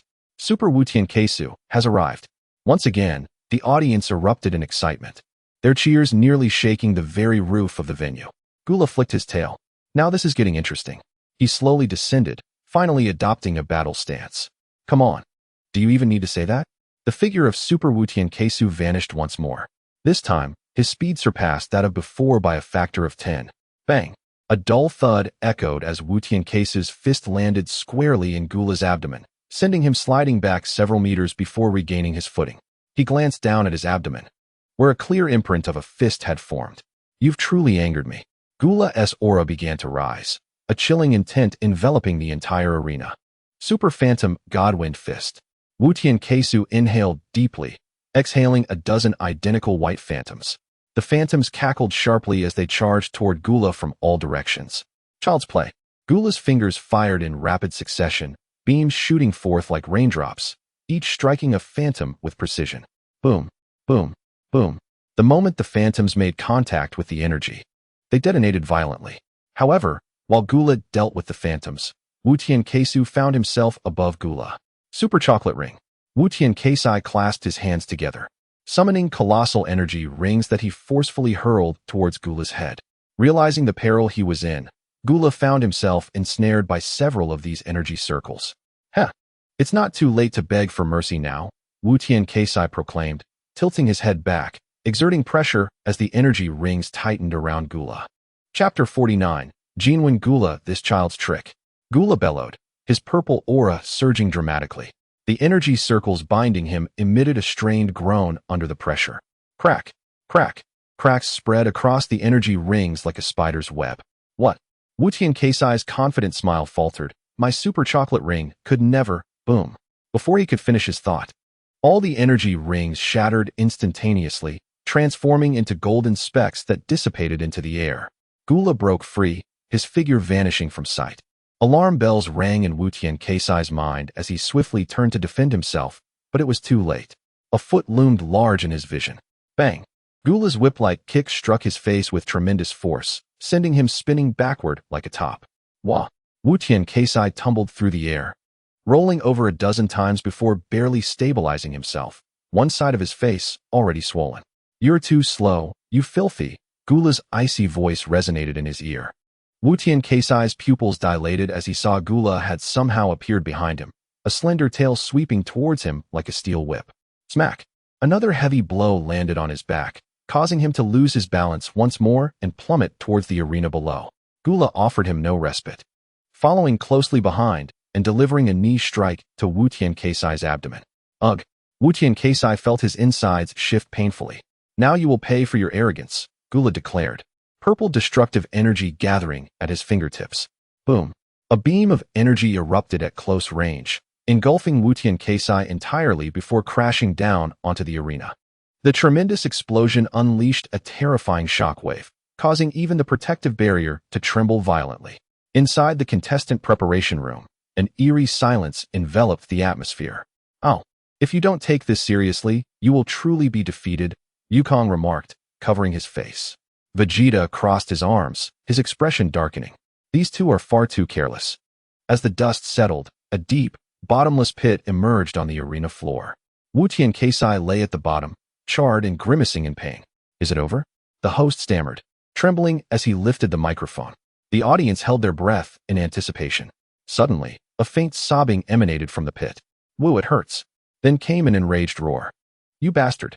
You ugly brute! How dare you do this to me? Wutian Keisai staggered out of the pit, tears and snot streaking his face as he pointed at Gula hovering above. I am a righteous hero. How could you attack a hero's face? You've ruined my handsome outfit. Unforgivable. Absolutely unforgivable. A child's fury can be more terrifying than anything else. I will beat you into a pig's head. Thunderous. An unprecedented and terrifying aura erupted from Wutian Keisai's small frame. A golden beam shot skyward, more ferocious than any before. The entire world seemed to tremble. This energy. Vic gasped in shock. Amidst the radiance, Wutian Keisai's hair began to grow at an astonishing rate, soon cascading down to his waist. The childishness on his face faded away, his brow sharpening, and the innocence replaced by an innate, fierce aura. Both Wukong and Vegeta exchanged incredulous glances. This cannot be. They have also achieved it. Vegeta quickly regained his composure and smirked. No doubt he shares my blood. Kakarot, it seems your son has benefited from Trunks' prowess. The two began to argue over whose child possessed greater talent, even deciding that they should duel after the match. As the golden light dissipated, Super Saiyan Wutian Keisai made his grand entrance. He cracked his neck, producing a crisp sound, wearing a defiant grin. I've kept you waiting. Now, the second round begins. For the first time, astonishment flickered in Gula's crimson eyes. Whoosh! Wutian Keisai's figure vanished in an instant. Gula's heart raced as he failed to catch his movements. Bang! A powerful punch slammed into his abdomen. Puff! Gula spat a mouthful of purple blood, his body uncontrollably retreating. Not bad, right? Wutian Keisai's voice, like a nightmare, echoed in his ears. Then came a torrential barrage of attacks. Bang! Bang! Bang! Bang! Each strike, fists, elbows, knee strikes, and whip-like kicks, held the power to devastate worlds. Gula found himself entirely on the defensive, barely managing to block the relentless assault, his body being pushed back continuously. Damn it! Gula roared, seizing a moment of opportunity to gather an energy wave aimed at Wutian Keisai. Wutian Keisai merely grinned, waving a hand to effortlessly disperse the energy wave.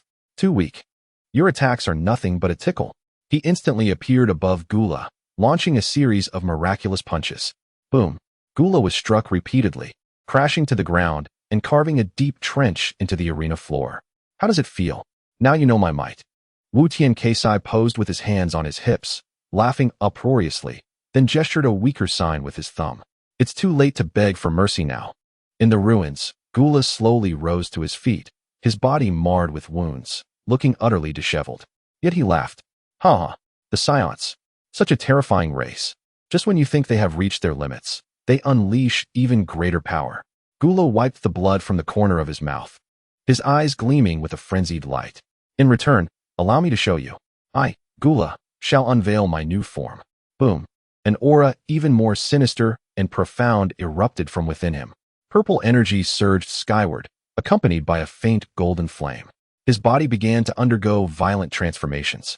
Muscles swelled. Bones shifted. His smooth skull cracked, becoming larger and more grotesque. Sharp bone spikes sprouted from his shoulders and arms. His stature increased significantly. Then, golden stripes began to emerge on his muscles. One cannot deny the power of a Super Saiyan, but golden is not solely your lineage's domain. Gula's voice turned hoarse and deep. The party has just begun. New energy form detected. Frost Demon Ascendancy. Beginner. Shera's calm expression shifted to one of surprise. Just a hint can amplify combat power to such an extent. No wonder Frieza managed to match Super Blue with this transformation in just 4 months. Wu Tiankeisai's smile vanished. He sensed that Gula's current strength was immensely terrifying, yet his bravado remained intact. Humph, you've just become uglier. Watch as I beat you back to your original form. Ultimate invincibility. Die. The two roared simultaneously, transforming into streaks of light that clashed once more at the center of the arena. Boom. A sound powerful enough to shatter eardrums resonated far and wide, shockwaves visibly radiating from the two combatants. Chapter 50. Calm and cruel suppression in the audience. People clutched their seats tightly, leaning forward, fearful of missing any moment. Amidst the dust, the two figures simultaneously retreated. Wu Tiankeisai steadied himself in midair, his long golden hair dancing in the turbulent winds. Gula skidded across the ground for several meters before forcefully pushing off to absorb the impact. Not so impressive, Wu Tiankeisai remarked, one hand on his hip while the other casually wiped his nose, looking down with pride. I thought you would be much stronger after your transformation. Is that so? You will soon find out. Gula's voice was hoarse, golden stripes flowing across his purple skin, resembling a sanctified demon. Before his words could dissipate, his figure vanished. Wu Tiankeisai felt a jolt of alarm, instinctively crossing his arms to shield his chest. Yet, in the next moment, Gula transformed into an afterimage, passing through Wu Tiankeisai and delivering a heavy blow that struck fiercely against his back. The immense force sent him hurtling through the air. How swift! In the contestants' preparation room, Wukong's expression grew grave. On the arena, as Wu Tiankeisai was thrust backward, he abruptly twisted his body and delivered a kick. Golden flames coalesced at his toes, slicing through the air. Gula elegantly tilted his head to evade, the energy leaving a charred mark on the distant shield. Continuous lethal missiles. Wu Tiankeisai roared, arms outstretched as countless energy blasts rained down like a torrential storm. Several golden energy rings materialized from thin air, encircling Gula from various angles. Come on. Gula stood unwavering, fists clenched, allowing the energy blasts to bombard him, producing a series of resounding explosions. Boom, boom. Thick smoke billowed upward, and Wu Tiankeisai felt he had hit the target. Intensifying his output, the arena began to tremble, the audience seats vibrating incessantly. Moments later, Wu Tiankeisai gasped for breath, the smoke slowly dispersing to reveal Gula's undamaged form. Was it over? What? Wu Tiankeisai's attack bore no fruit, his smile frozen in disbelief. At that instant, Gula's figure appeared ominously above him.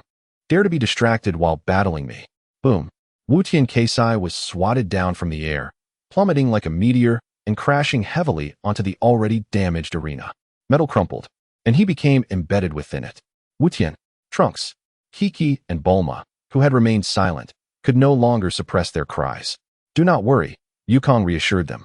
They have not lost yet. On the ground, Wu Tiankeisai sprang up, his face marred with bruises, blood trickling from his mouth. You detestable ugly creature. You've enraged me. He wiped away the blood, raising his hands high above his head. Witness my ultimate finishing move. Flash cannon. A massive, pulsating energy sphere gathered in his hands. radiating energy that caused the entire venue to tremble. Gula hovered in midair, quietly observing him charge. Wutian Keisai hurled the energy sphere with all his might. The energy sphere trailed a long tail of flames, distorting space as it passed. Facing this apocalyptic strike, Gula merely raised his right hand slowly, fingers splayed. The energy sphere collided with his palm. Such a thing. The ferocious energy sphere trembled against his grip, and with a firm squeeze, Gula crushed it. Smoke billowing from his palm. No, it's impossible. Wutian Keisai's eyes nearly bulged out. His proud technique was so effortlessly countered. The application of energy is not determined by volume. Gula's silhouette materialized before Wutian Keisai. Too fast. Wutian Keisai had no time to react, only to realize that it was about control. Crack. A crisp sound of bones fracturing echoed. Gula seized Wutian Keisai's left arm, twisting it forcefully. Ah! A heart-wrenching scream resonated throughout the arena. Wutian Keisai's left arm hung at an unnatural angle, the intense pain erasing any semblance of arrogance from his face, leaving only sheer terror. You are still far from battle experience. Gula released his grip and delivered a vicious elbow strike to Wutian Keisai's nape. Bang! Wutian Keisai's vision darkened. His Super Saiyan 3 form's long hair rapidly shrank, and the golden aura extinguished instantly. He reverted to his ordinary form. So naive. Piccolo spoke solemnly. Those two boys possess strength, but utterly lack an understanding of the brutality of battle. They treat this as a game. In a life-and-death duel, even the slightest hint of pride is a path to demise. On the arena, Gula did not cease his assault. He grasped Wutian Keisai's hair, hoisting him up. Fists rained down like a storm. Bang! Bang! Bang! Each punch landed squarely on Wutian Keisai's abdomen. Helpless, he could only emit muffled groans, blood staining his chest. Stop! Bidalai could no longer contain herself, standing up to shout at the arena. Yet her voice was drowned out by Gula's ferocious onslaught. It's about time to end this. Gula halted his attack and casually tossed the half-unconscious Wutian Keisai onto the ground. Just then, a dazzling light flickered across Wutian Keisai's body. Bang! The fusion was undone. Wutian and Trunks separated, collapsing to the ground, battered and unconscious. Gula's movements halted.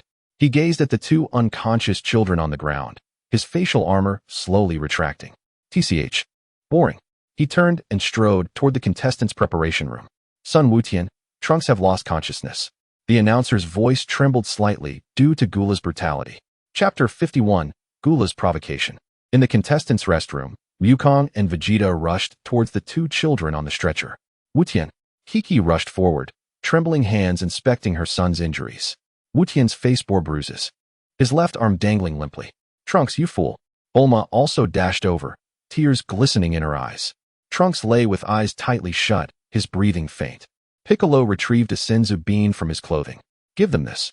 Kiki took the senzu bean, carefully prying open Wutian's mouth to place it inside. Moments later, Wutian's injuries healed rapidly, and he slowly opened his eyes. Mom. Wutian, you scared your mother to death.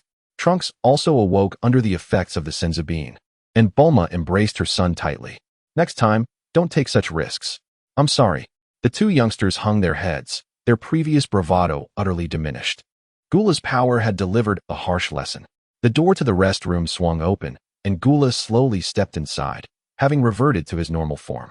All eyes were fixed upon him, the atmosphere turning tense. Do not worry, I am not here to cause trouble. Gula surveyed the room, finally locking his gaze on Shalu. Lord Shalu, his tone laced with evident mockery. How was my performance just now? Those two brats Super Saiyan 3 form truly made me exert some effort. Shalu regarded him calmly, offering no response. Gula continued, however, to be frank, their strength is still too weak. They possess no battle experience, wielding power without understanding how to utilize it. He stepped forward, a faint golden aura beginning to emanate from him. Lord Shalu, it seems that the question of who is the strongest in the universe is still up for debate. This statement detonated like a bomb within the restroom. Wukong and Vegeta furrowed their brows in unison, and Piccolo's expression darkened. Gula's strength was indeed terrifying, as evidenced by his recent battle with Super Saiyan 3 Wutian Keisai. But now he dared to challenge Shalu? Shalu remained silent, merely observing Gula with an eerie calmness. What's wrong? No words? Gula's voice grew increasingly provocative. Or perhaps, Lord Shalu, you lack confidence in your own strength? His gaze turned malicious, laden with taunts.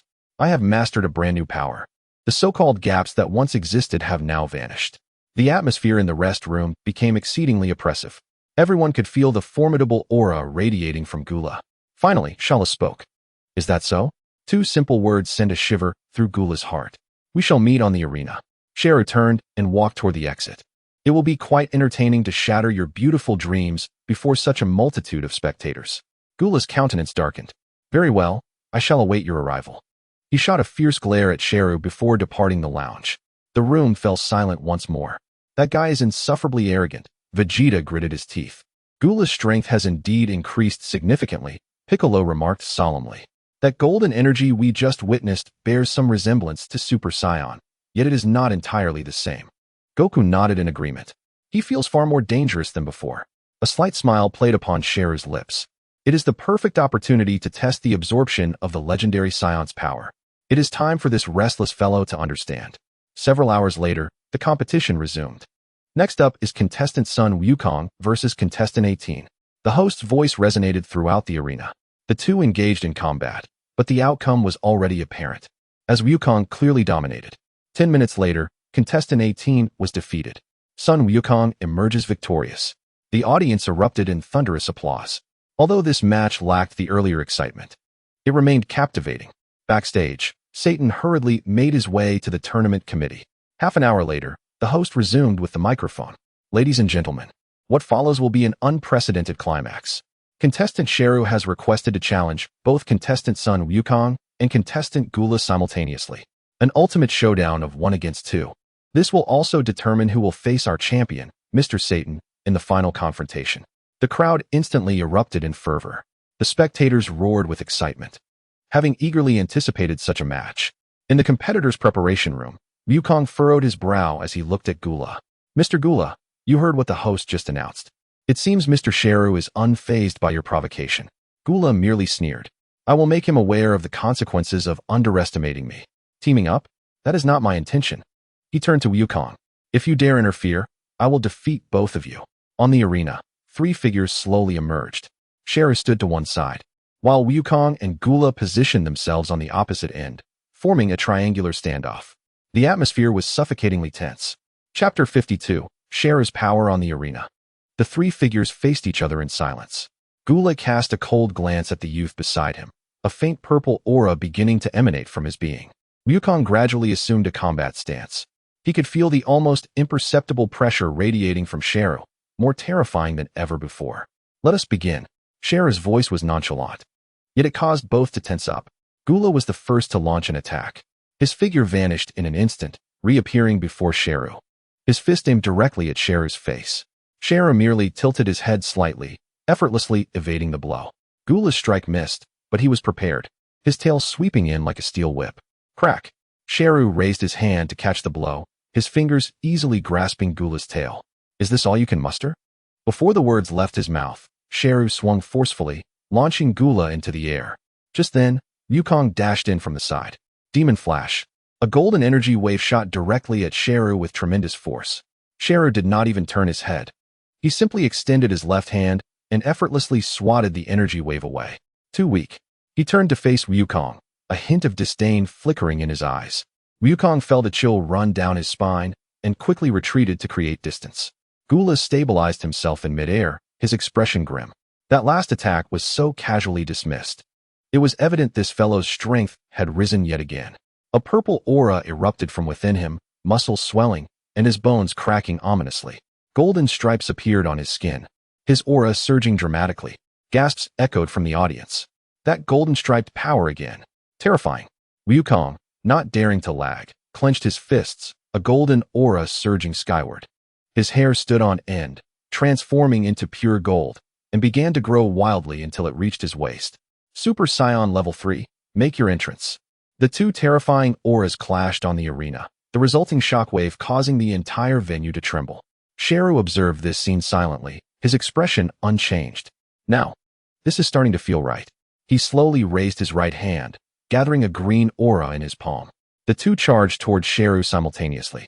Gula attacked head-on, his fist carrying destructive force aimed at Gero's chest. Wukong flanked him, delivering a sweeping kick to Gero's waist. In the face of their combined assault, Shalu remained unfazed. He blocked Gula's punch with his left hand and caught Wukong's leg with his right, then shook forcefully. Boom. The immense power sent both of them staggering back, sliding across the ground for several meters before regaining their footing. Gula stared at his trembling fist. That punch had been delivered with all his might. Wukong was not faring any better, a tingling ache coursing through his right leg. Shalu slowly approached them, each step causing the ground to tremble slightly. Allow me to show you true power. Boom. An unprecedented wave of malevolent energy erupted from Shalu, a tricolored aura of gold, green, and pink intertwined, forming a colossal energy column that shot skyward. The entire venue shook violently, many spectators being jolted from their seats. What is this? Terrifying. In the competitors' preparation room, everyone was stunned, staring at the screens displaying the scene. This aura. Vegeta's face turned pale, infuriating. Goku furrowed his brow. Just how much power is Shalu concealing? On the arena, the energy began to dissipate. Shalu's appearance underwent a dramatic transformation. He grew taller, his muscle definition becoming perfect and explosive. The insect-like features faded, revealing an incomplete pink form, a fusion of the legendary Saiyan's ferocity and the evil of a demon. Shalu flexed his fingers, producing a crisp sound. How far can you push me? Both Gula and Wukong were paralyzed by the overwhelming pressure. Impossible. Gula ground his teeth. I cannot believe anyone could be this strong. With a furious roar, the golden stripes on his body began to flicker, his aura surging once more. Death ray. Dozens of purple energy beams shot from his fingertips, densely covering the area where Shalu stood. Wukong did not remain idle, bringing his hands together to gather energy. Spirit Bomb. A golden energy wave followed closely behind, crossing fire with Gula's attack. Boom, boom, boom. A series of explosions erupted on the arena, thick smoke billowing upwards. The two panted heavily, watching the center engulfed in smoke, hoping to catch a glimpse of Shalu's injured form. However, when the smoke cleared, Shalu stood unscathed in the same spot. It is my turn now. Shalu's figure vanished in an instant. Gula's pupils constricted as he desperately searched for Shalu's whereabouts. Bang! A heavy fist struck him hard in the abdomen. Goh! Gula coughed up blood, his body uncontrollably flying backward.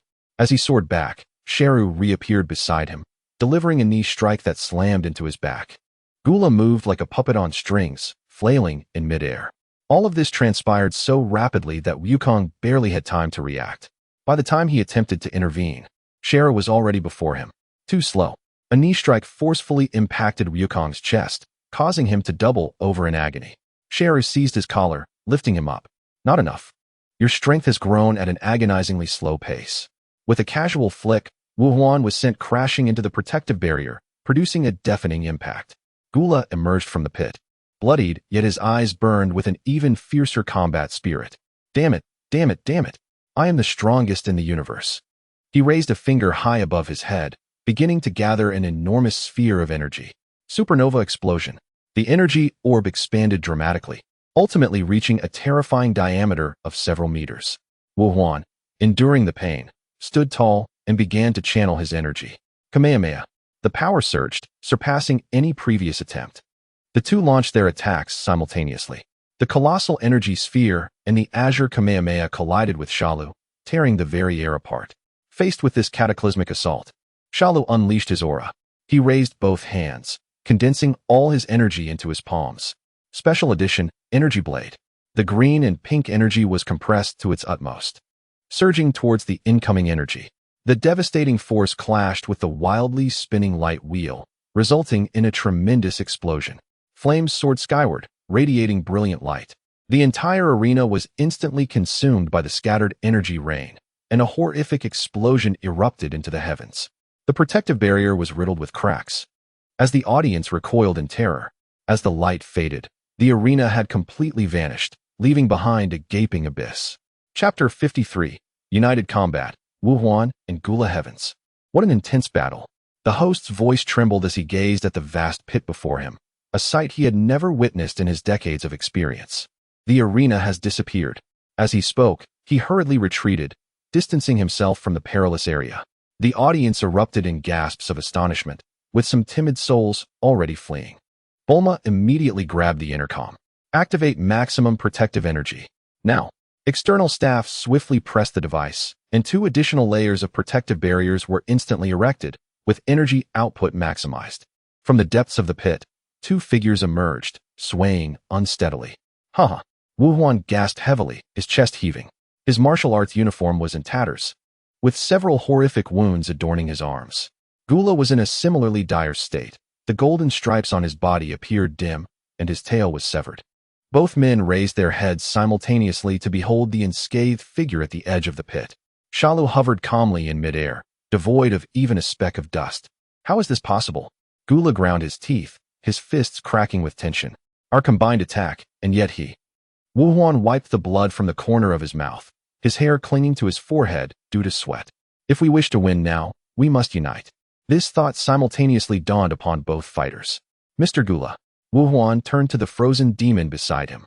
At this moment, if we do not join forces, it is utterly impossible to defeat him.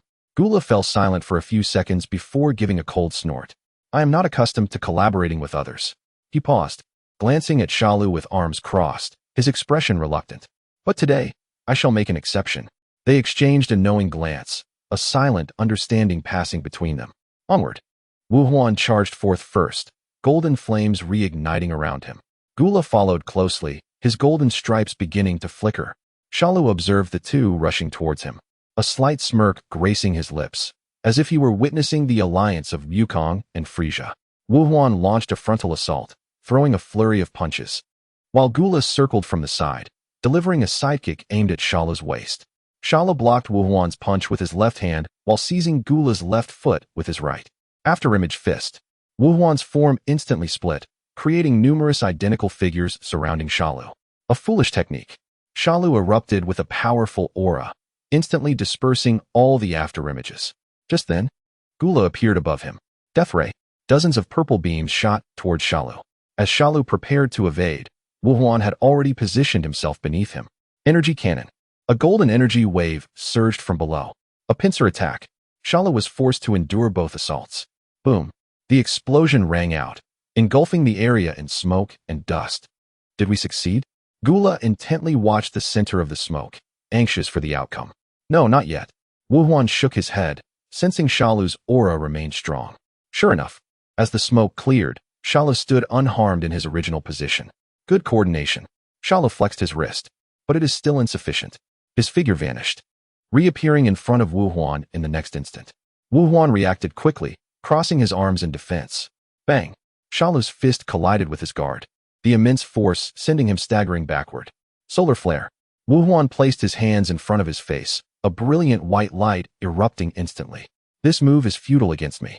Shalu was completely unaffected, continuing his advance. Is that so? Gula's voice echoed in his ear. Wu Huan's solar flare was not meant to blind Shalu, but to create an opportunity for Gula to launch a surprise attack. Supernova explosion. Gula formed an energy sphere with one hand, launching it at close range towards Shalu's back.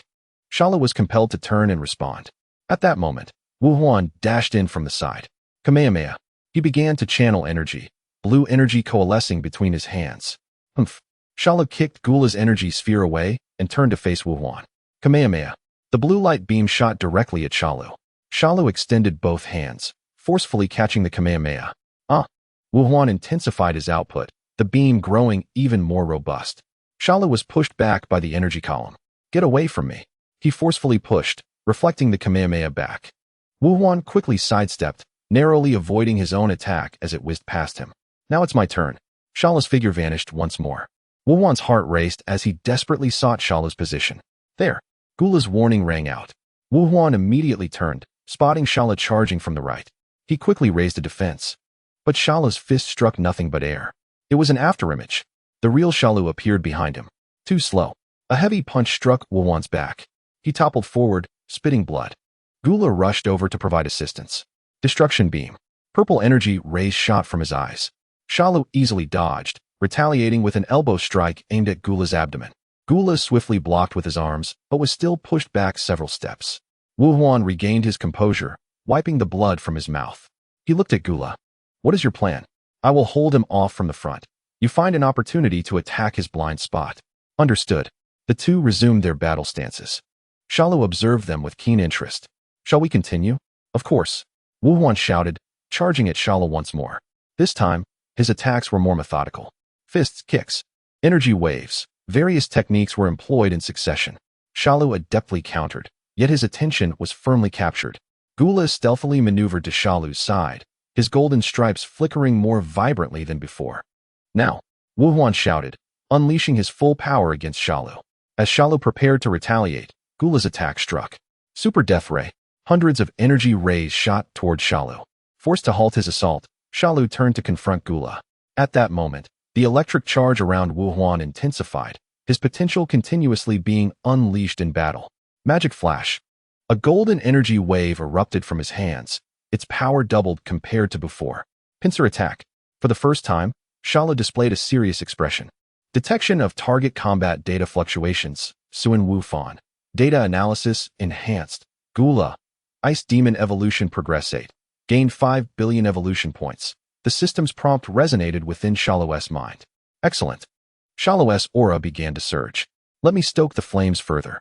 Boom. A tempest of 3 colored flames erupted, more ferocious than before. In the audience, despite the enhanced triple barrier, some still felt the pressure of the energy. On the arena, the 3 auras clashed continuously. He has grown stronger again. Wufan sensed the terrifying aura emanating from Shalu. A wave of despair surged within him. Damn it! Gula ground his teeth. Just when he thought there was a chance, the gap widened again. Yet this time, they did not give up. Again, Wufan roared, the golden flames blazing even more fiercely. Gula, not to be outdone, was covered in dense golden stripes, nearly enveloping his entire body. The battle reignited. This time, the clash was even more brutal. Although Shalu held the advantage, Wufan and Gula's coordination became increasingly seamless. One focused on frontal assault, while the other provided lateral support. They exchanged positions and struck simultaneously, preventing Shalu from fully suppressing them. Bang, bang, bang. The sounds of collision reverberated throughout the arena. 3 figures moved swiftly in the air, leaving countless afterimages. The audience was riveted, fearing the loss of any spectacular moment, far surpassing previous matches. Is this the battle of the strongest? It is truly astounding, mother. In the competitors' preparation room, everyone anxiously watched the screen. Can Wufan and the others win? Chi-Chi gripped Wukong's arm tightly. I don't know. Wukong shook his head, his expression solemn. Every time Wufan and Gula made a breakthrough, Shalu always managed to surpass them. On the arena, the battle continued. Wufan and Gula had fully entered the fray, their potential unleashed in the life and death struggle. Yet Shalu still maintained the upper hand. As time passed, their stamina began to wane. Haha. Wufan gasped for breath, beads of sweat cascading down his forehead. Gula was in a similar state, the golden stripes on his body starting to dim. Shalu observed their fatigue, a glint of appreciation flashing in his eyes. Impressive performance. He slowly descended to the ground. However, this battle must come to an end. Shalu clasped his hands together, energy beginning to coalesce. Wufan and Gula's faces paled. Yet at that moment, a spark of determination ignited in their eyes. We have not lost yet. Chapter 54. Fierce Battle, 2 fighters exhausting their strength. That competitor Shalu seems to have stepped out of bounds, according to the rules. The host's voice trembled, and as soon as he finished speaking, the entire venue fell silent. Shalu glanced down at the ground beneath him. This is bad.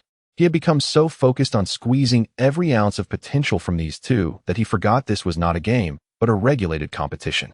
The chaotic energy in his hands began to tremble erratically, the 3-colored glow flickering. Wufan and Gula were also taken aback. They exchanged glances, both seeing the helplessness and unwillingness in each other's eyes. Just then, a figure rushed madly towards the edge of the giant pit from backstage. Showdown abruptly returned from his petrified state. Fool. If Shalu loses, how can I become the champion? Without a second thought, he snatched the trembling microphone from the host's hand, taking a deep breath. Ladies and gentlemen, Showdown's voice resonated throughout the venue, infused with unprecedented fervor and charisma. This extraordinary battle, I believe you do not wish for it to be interrupted by such a mundane rule. He pointed a single hand toward the arena, his arm waving with excitement, his voice rising. I have yet to unleash my ultimate technique as Showdown's disciple. How can it end like this? The audience was initially silent. A few seconds later, as if igniting a powder keg, a thunderous roar erupted. To hell with the rules. We want to see the match. Continue. Continue. Mr. Showdown is right. The voices gradually coalesced into a massive wave, echoing throughout the venue. The event committee staff exchanged glances, observing the fervent audience, and ultimately nodded in resignation. The host excitedly grabbed the microphone, feeling he was witnessing history. Therefore, the match continues. Shalu gazed at this world champion, who usually only boasted, with newfound admiration. This fellow, thinking quickly in a critical moment. The energy in his hands immediately regained its chaotic state, and the three-colored flames surged skyward once more ferocious than before. Let us proceed. Shalu turned to Wufan and Gula, a dangerous smile gracing his face. Taste my technique. He clasped his hands together, terrifying energy gathering at an astonishing speed. Triple spiral. A column of blue, green, and pink light erupted, the energy amplifying within the spiral, a new attempt after absorbing fresh data. Wufan and Gula's expressions changed simultaneously. The destructive power of this energy far exceeded any previous attack. Mr. Gula, give me 1 minute. I will not disappoint you. In a moment of crisis, Wufan made a decisive choice, his 2 fingers sharply converging, pointing at his forehead, beginning to gather his final strength. Gula showed no hesitation, immediately stepping in front of Wufan, the remaining golden stripes on his body flickering wildly. You better not be lying to me, he roared, unleashing all his strength without reservation, forming a layer of purple-golden energy barrier before him. The moment the triple spiral made contact with the barrier, the immense impact put Gula's defense on the brink of collapse. He exerted all his effort, yet a mouthful of purple blood still spewed forth, the overwhelming force nearly shattering his bones. Boom! The entire venue shook violently, and the reinforced triple barrier finally showed a web of cracks. As the light dissipated, Gula's arms fell limply, blood pouring from the wounds on his arms, his severely injured body swaying in the air. He struggled to glance back. Wufan still had his eyes closed, fully immersed in the energy gathering at his fingertips. Gula could distinctly feel a terrifying power forming between those 2 fingers, enough to make even him feel a sense of dread. Bastard! Today I will make you bleed. Gula clenched his teeth, his remaining willpower surging once more. His entire body enveloped in a frenzied purple glow, transforming into a streak of light, resolutely charging towards Shalu. Shalu grasped the energy. Watching Gula charging towards him with eyes wide open, the latter's power was actually increasing, pushing him backward. Ha, truly unexpected. I did not think you would go to such lengths for Sun Wufan. Stop the chatter. Gula roared, each word laden with deep-seated hatred. From the moment you came to be Gao Star, I found you intolerable. To think you would dare to fantasize about having me as your subordinate. A delusion. The 2 were locked in a stalemate. Gula wanted to say more, but the severe injuries and exhaustion left him unable to think any further. Sun Wufan, if you do not hurry, I really cannot hold on any longer. Just as his consciousness was about to drift away, and his body was on the verge of collapse. It is complete. Wufan's voice, like celestial music, echoed across the battlefield. Shalu turned his gaze towards the sound, sensing carefully. The energy between Wufan's fingers had grown extraordinarily terrifying, its concentration far surpassing his current combat power. Even so, from this distance, you still wish to, in the next moment. Shalu's words were left unspoken. Wufan maintained the pose of 2 fingers pointing to his forehead and vanished from his position. Shalu was taken aback. This fellow has actually mastered instant transmission. Just as he intended to withdraw his hand for a block, Gula, invigorated, exerted his last ounce of strength to intensify his assault, firmly entangling him. What an annoying character. Prepare to receive my blow. The figure of Wufan materialized less than 5 meters away from Shalu's side, unleashing an enraged roar that reverberated through the heavens. Full-powered magic convergence light cannon. The spiraling energy beam released between his fingers was several times thicker than BB's original version, bearing an overwhelming aura of penetration as it struck firmly against Shalu's chest. Shalu was propelled into the air by this immense force, followed by an earth-shattering explosion. This time, the enhanced barrier shattered completely. As the billowing smoke dissipated, Shalu's upper body was obliterated, leaving only his head and mangled lower limbs suspended in the air. In the arena, most of the female spectators screamed and fainted on the spot. The host and Satan also collapsed to the ground, mouths agape, rendered speechless. Ha. Gula, witnessing this scene, emitted a weak yet exhilarated laugh, believing he had triumphed. In the next moment, Shalu's calm voice resonated in the silence. I never expected your collaboration would leave me so injured. If you were ordinary beings, victory would have been yours. Under the horrified gazes of the audience, that shattered body began to writhe frantically, countless flesh buds intertwining and growing. In the next instant, Shalu's body instantaneously restored to its original state. Exhausted, Wufan exchanged glances with Gula, a bittersweet smile gracing their faces. They could no longer hold on, their bodies yielding, as they fell helplessly from the air. Chapter 55. The Genius Performer, Shalu. Contestants Sun Wufan and Gula have lost their combat capabilities. The victor of this match is contestant Shalu. The host's voice echoed throughout the arena, trembling with the aftermath of survival. Shalu descended slowly, standing at the edge of the massive pit. Backstage, Bulma shouted into the communicator. This pit is too exaggerated. To fill it in, along with repairing the barrier and the arena, it will take at least 7 days. The news quickly reached the host. Just as he was about to announce a postponement, a figure rushed out from backstage. It was Satan. He snatched the microphone, wearing an exaggeratedly confident smile, while inwardly panicking. Ladies and gentlemen, Satan exerted all his strength to make his voice sound powerful and authoritative. Today, I am delighted that my disciple has distinguished himself among many skilled fighters. However, in this master-disciple duel, I, Satan, will not hold back. After saying this, he quickly gestured to the host. The host paused for a moment, then quickly reacted and began to fervently echo. Indeed. Next, we have the championship battle that determines the title of the world's strongest. Representing our eternal hero, Mr. Satan, against the challenger, contestant Shalu. The silence in the audience was instantly ignited. Satan, Satan, Satan. The thunderous cheers converged into a colossal wave of sound. As if to overturn the entire arena, they had completely forgotten the fear from moments ago, replaced only by fervent admiration for their idol. Shalu observed the clown at the edge of the pit, delivering a righteous speech while basking in the applause, and found it somewhat amusing. Very well.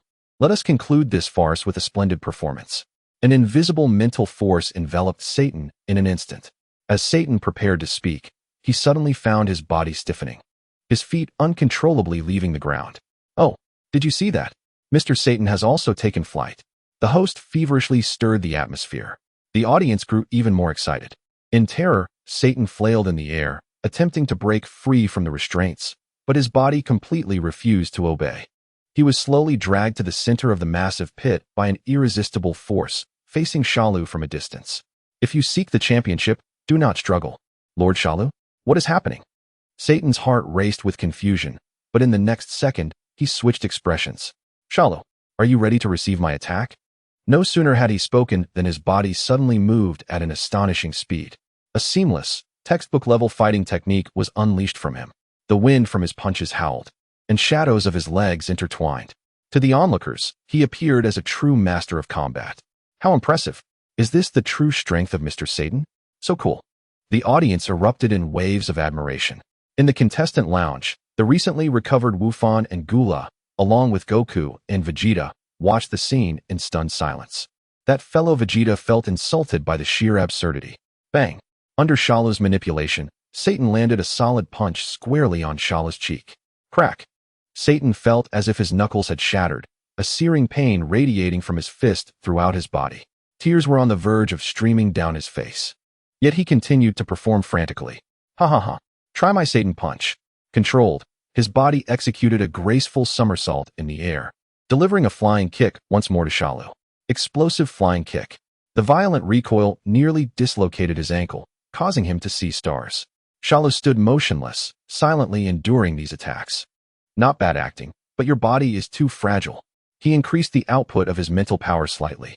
Satan's movements became even swifter, an array of unbelievable techniques pouring forth.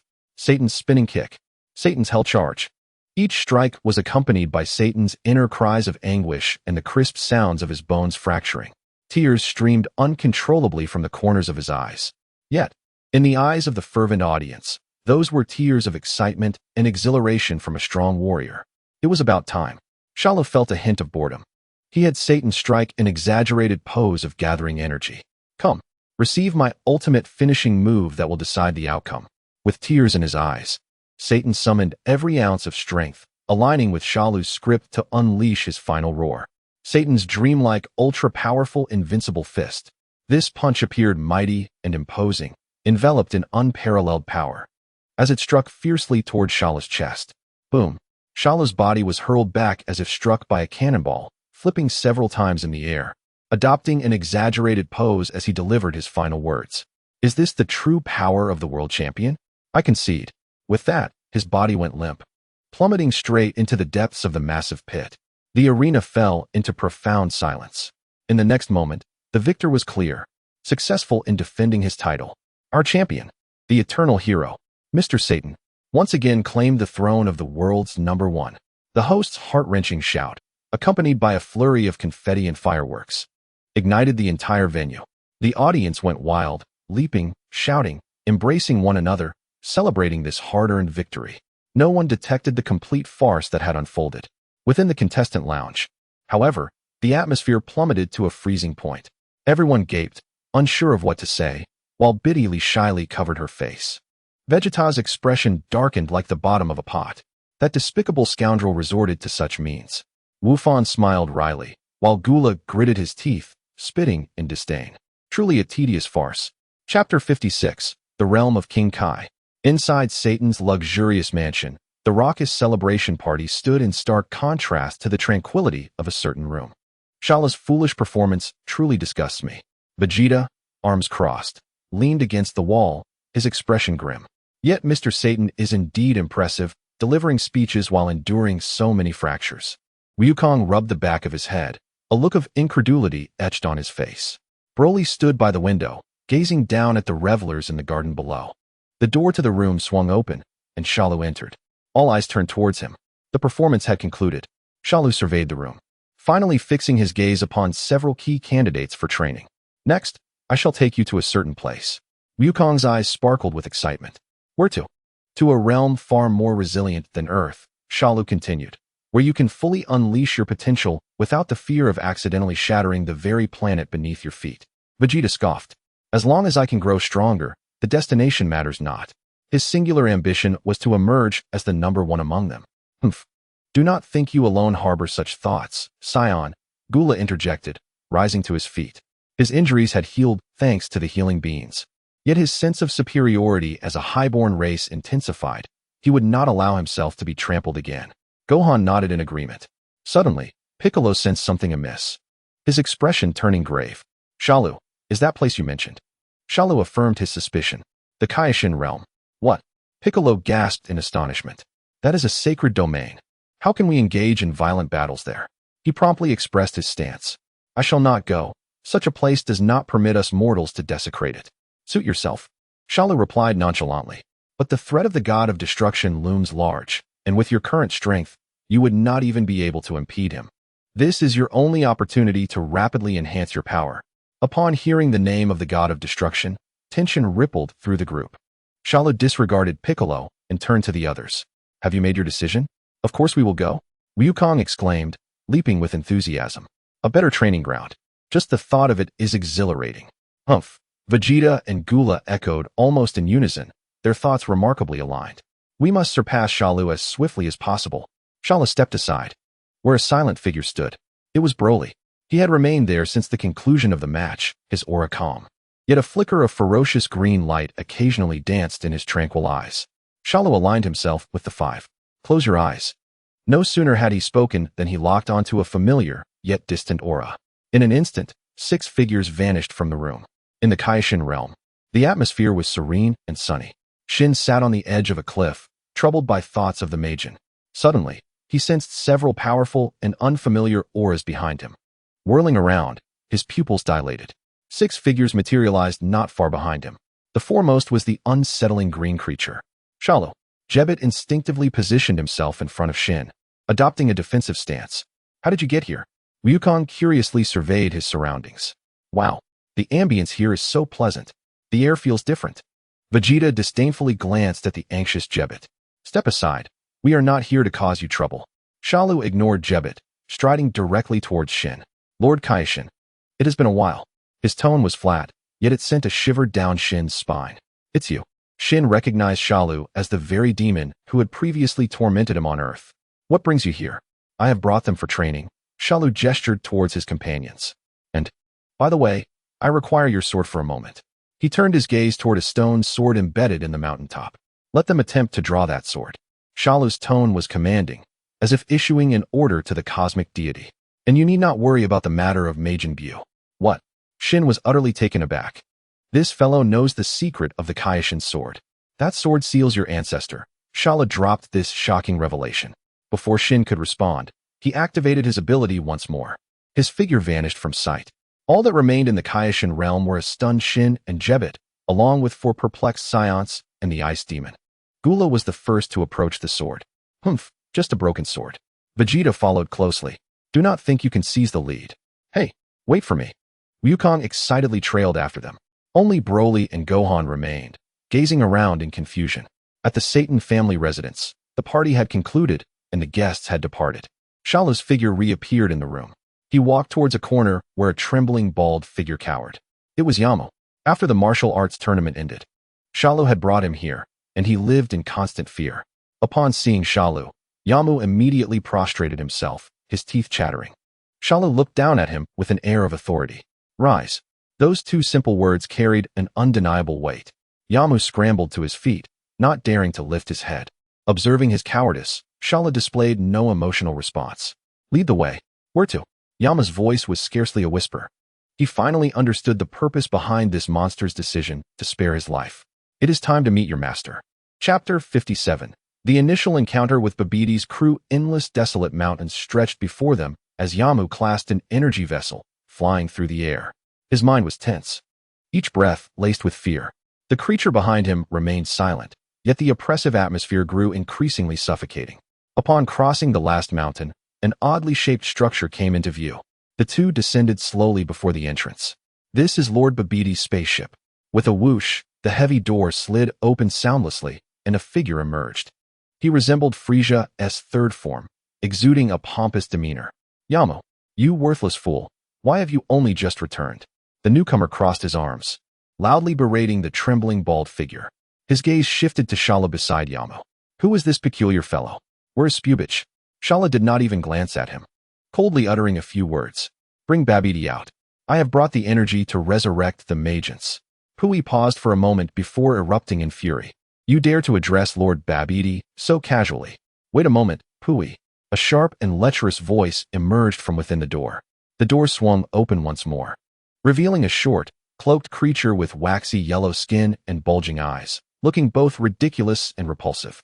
Accompanying him was a tall, red-skinned man with a stern visage, clad in a white cloak. This man's demeanor was in stark contrast to the surroundings. The king of the demon realm, Dabura. Babbidi's gaze was entirely fixated on the energy vessel in Yamu's hands, ignoring Shalu. Oh, has the energy been fully collected? Yamu nodded eagerly, respectfully handing over the vessel. Babbidi accepted it, a sickly grin spreading across his face. He turned to Pui, speaking in a playful tone. Pui, do you wish to test your skills? Go, kill them. Babbidi pointed at Shalu and Yamu. Hearing this, Yamu's spirit shattered. He had thought completing his task would ensure his survival, yet he had forgotten Babbidi's cruelty.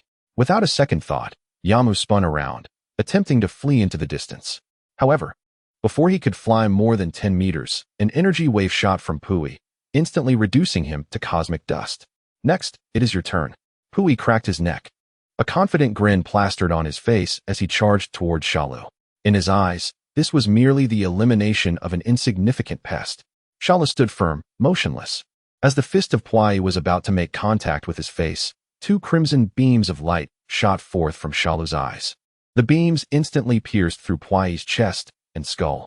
A chilling scream escaped Pui's lips as his body convulsed in the air before it fell helplessly to the ground. Help me, Lord Babbidi. His life force waned rapidly, ultimately transforming him into a lifeless corpse. Babbidi's smile froze in disbelief. He had never anticipated that his proud warrior would be so swiftly vanquished. A potent sense of danger enveloped him. Lord Babbidi. Dabura instantly teleported in front of Babbidi, shielding him protectively. He sensed that the green figure before him was formidable, truly formidable. I will hold him off. Please revive Majin. Dabura's expression was unprecedentedly grave. Very well. I leave this to you, Dabura. Babbidi, feeling a wave of relief, turned and hurried toward the depths of the spaceship. In the desolate mountain range, only Shalu and the Demon King Dabura remained. I did not expect, aside from the Kaioshin, to encounter someone like you. However, your good fortune ends here. He struck first, his figure vanishing in an instant. The next moment, he reappeared before Shalu, delivering a powerful punch that sliced through the air with a deafening roar. Aimed squarely at Shalu's chest. Shalu did not even flinch. The punch landed with a resounding thud. Yet, contrary to expectations, Shalu remained unmoved. Depura's confidence and arrogance froze in an instant as he stared incredulously at the figure before him. How could my full force strike not affect him? This is an attack that even the Kaioshin would hesitate to endure. Depura's heart trembled as he immediately retreated, distancing himself from Shalu. He realized that his current power was ineffective against this monster. Humph. Depura inhaled deeply, puffing out his cheeks. A thick, viscous saliva shot toward Shalu. This was his ultimate technique, capable of petrifying anything. Shalu calmly raised his left arm. Ha! Fool. Prepare to turn to stone. Depura laughed with a sense of assured victory. However, he failed to notice the absence of panic on Shalu's face. Analyzing petrifying saliva. Special energy property analysis in progress. The saliva accurately struck Shalu's arm. With a sizzling sound, a plume of smoke rose as Shalu's entire left arm began to gray at an observable pace, transitioning from flesh to a stony texture. Analysis completion. 30-60-90, Shalu glanced at his arm, which was on the verge of complete petrification. Then, under Depura's horrified gaze, he grasped his own petrifying left arm with his right hand and yanked it forcefully. With a ripping sound, purple-black blood gushed forth like a fountain. The hardened, petrified arm was violently torn away. Shalu casually discarded the severed limb, which landed with a dull thud. The wound was smooth. In the next moment, countless flesh buds began to writhe, intertwine, and grow frantically. Within a single breath, a brand new, perfect arm emerged anew. Depura's regal demeanor as the Demon King evaporated. The color drained from his face. The regenerative ability was impervious to petrification. The depth of its power was unfathomable. It's over. This thought emerged for the first time in the mind of the king of the demon realm. He summoned all his remaining rationality and shouted towards the interior of the spaceship. Lord Babidi, please use the teleportation magic immediately. Send me to the meditation chamber. I cannot defeat this person without unleashing my full power. Chapter 58. The third eye of the demon Babidi's teleportation magic activated, and Depura's figure vanished from sight. Trying to escape, Shalu kicked open the heavy spaceship door. With a resounding crash, the sturdy door flew inward, colliding with the wall and distorting. These individuals' combat prowess was far inferior to his own, yet their peculiar magics held some intrigue. The interior of the spaceship was dim. Shalu soared directly toward the massive opening leading underground, descending at great speed. Just then, a gate suddenly slid open from the side. An ugly, spiked beast blocked his path. It was Yaij. The beast opened its gaping maw filled with fangs, lunging at him. A decent test subject. Shalu halted midair, unleashing a thick, viscous saliva aimed precisely at the beast. Yaij didn't even have time to react before the saliva struck its forehead. With a sizzling sound, the petrification effect spread at an astonishing rate. In less than a second, the enormous beast was transformed into a lifelike stone statue, frozen in a pose of aggression. For Shalu, triumphing over an opponent and gaining a few evolution points was hardly significant. Without a glance at the statue, he continued his descent. Finally, he arrived at the lowest level of the spaceship. It was a vast circular space where Babidi stood before the Majin egg, pouring essence from an energy vessel into it. Meanwhile, Depura had completed his full potential awakening. An ominous aura emanated from him, far exceeding his previous state, and confidence returned to his face. This power is at most on par with the Shalu from the future timeline. What a dull enhancement. You defeated Yaij so quickly. Depura's expression grew serious. However, it ends here. Depura, in this new location, you can unleash your full power. Babidi screamed, thrusting his hands forward. Papa Prapa. A strange incantation echoed through the space. The surrounding metallic walls began to twist and melt, while the ground transformed into molten lava. The entire world instantly morphed into a hellish landscape, under a dark red sky, littered with grotesque rocks. In this realm, my power will receive the greatest amplification. Depura cackled madly as a magical sword materialized in his hand. Prepare to witness the true might of the king of the demon realm. He transformed into a shadow, dashing toward Shalu, wielding the magic sword with a force that seemed to cleave space itself. Shalu merely extended 2 fingers. Clang. The blade was firmly pinched between his fingers, unable to advance further. What? Depura exerted all his strength, yet the blade remained immobile. Shalu applied slight pressure. Crack. The indestructible magic sword shattered in response. Depura was taken aback, retreating hastily, spitting forth a torrent of blazing flames. The flames of the demon realm were capable of incinerating souls. However, the flames were halted by an invisible barrier a meter away from Shalu. Analyzing demonic flames, useless. Shalu's figure vanished.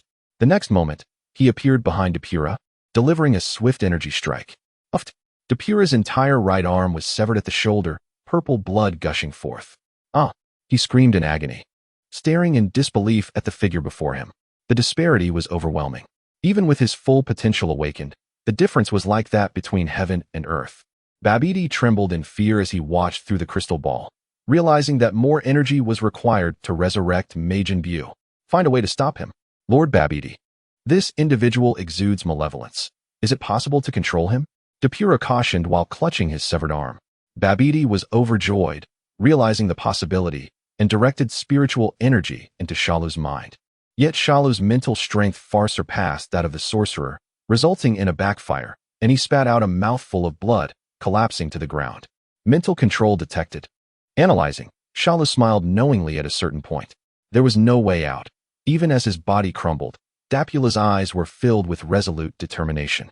Despair enveloped the entire space. Shalu raised his hand, gathering cataclysmic energy in his palm, poised to completely obliterate the king of the demon realm. Yet, at that moment, an unexpected event unfolded. Diverging from the original narrative, Dapula retrieved an ancient and exquisite black wooden box from his bosom. The box, modest in size, was inscribed with incomprehensible, enigmatic runes. Trembling, Dapula bit open the lid. Inside lay a layer of dark crimson velvet, upon which rested a solitary eyeball. The orb rotated as if possessed of its own consciousness, fixating its gaze upon Shalu. The energy in Shalu's palm stalled. He was momentarily taken aback, but quickly regained his composure. The third eye of magic? Chapter 59. The Battle of Life Exhaustion. Realizing the gravity of the situation, Shalu swiftly unleashed an energy blast towards Dapula. In the next instant, the eerie eyeball emitted a deep crimson glow. Guided by Dapula's magical power, the eyeball transformed into a beam of red light, striking directly at his forehead. Ack! Dapula's body convulsed violently as flesh was forcibly displaced from his forehead, embedding the eyeball within. Magic eye? Bestow upon me unparalleled power. Boom. At that moment, Shalu's energy blast accurately struck, stirring a tempest of dust and rock debris. Ha! Amidst the swirling smoke, Dapula's maniacal laughter resonated with arrogance. This is the power of the demon realm's treasure, the third eye of magic. As the dust began to settle, Dapula's figure re-emerged.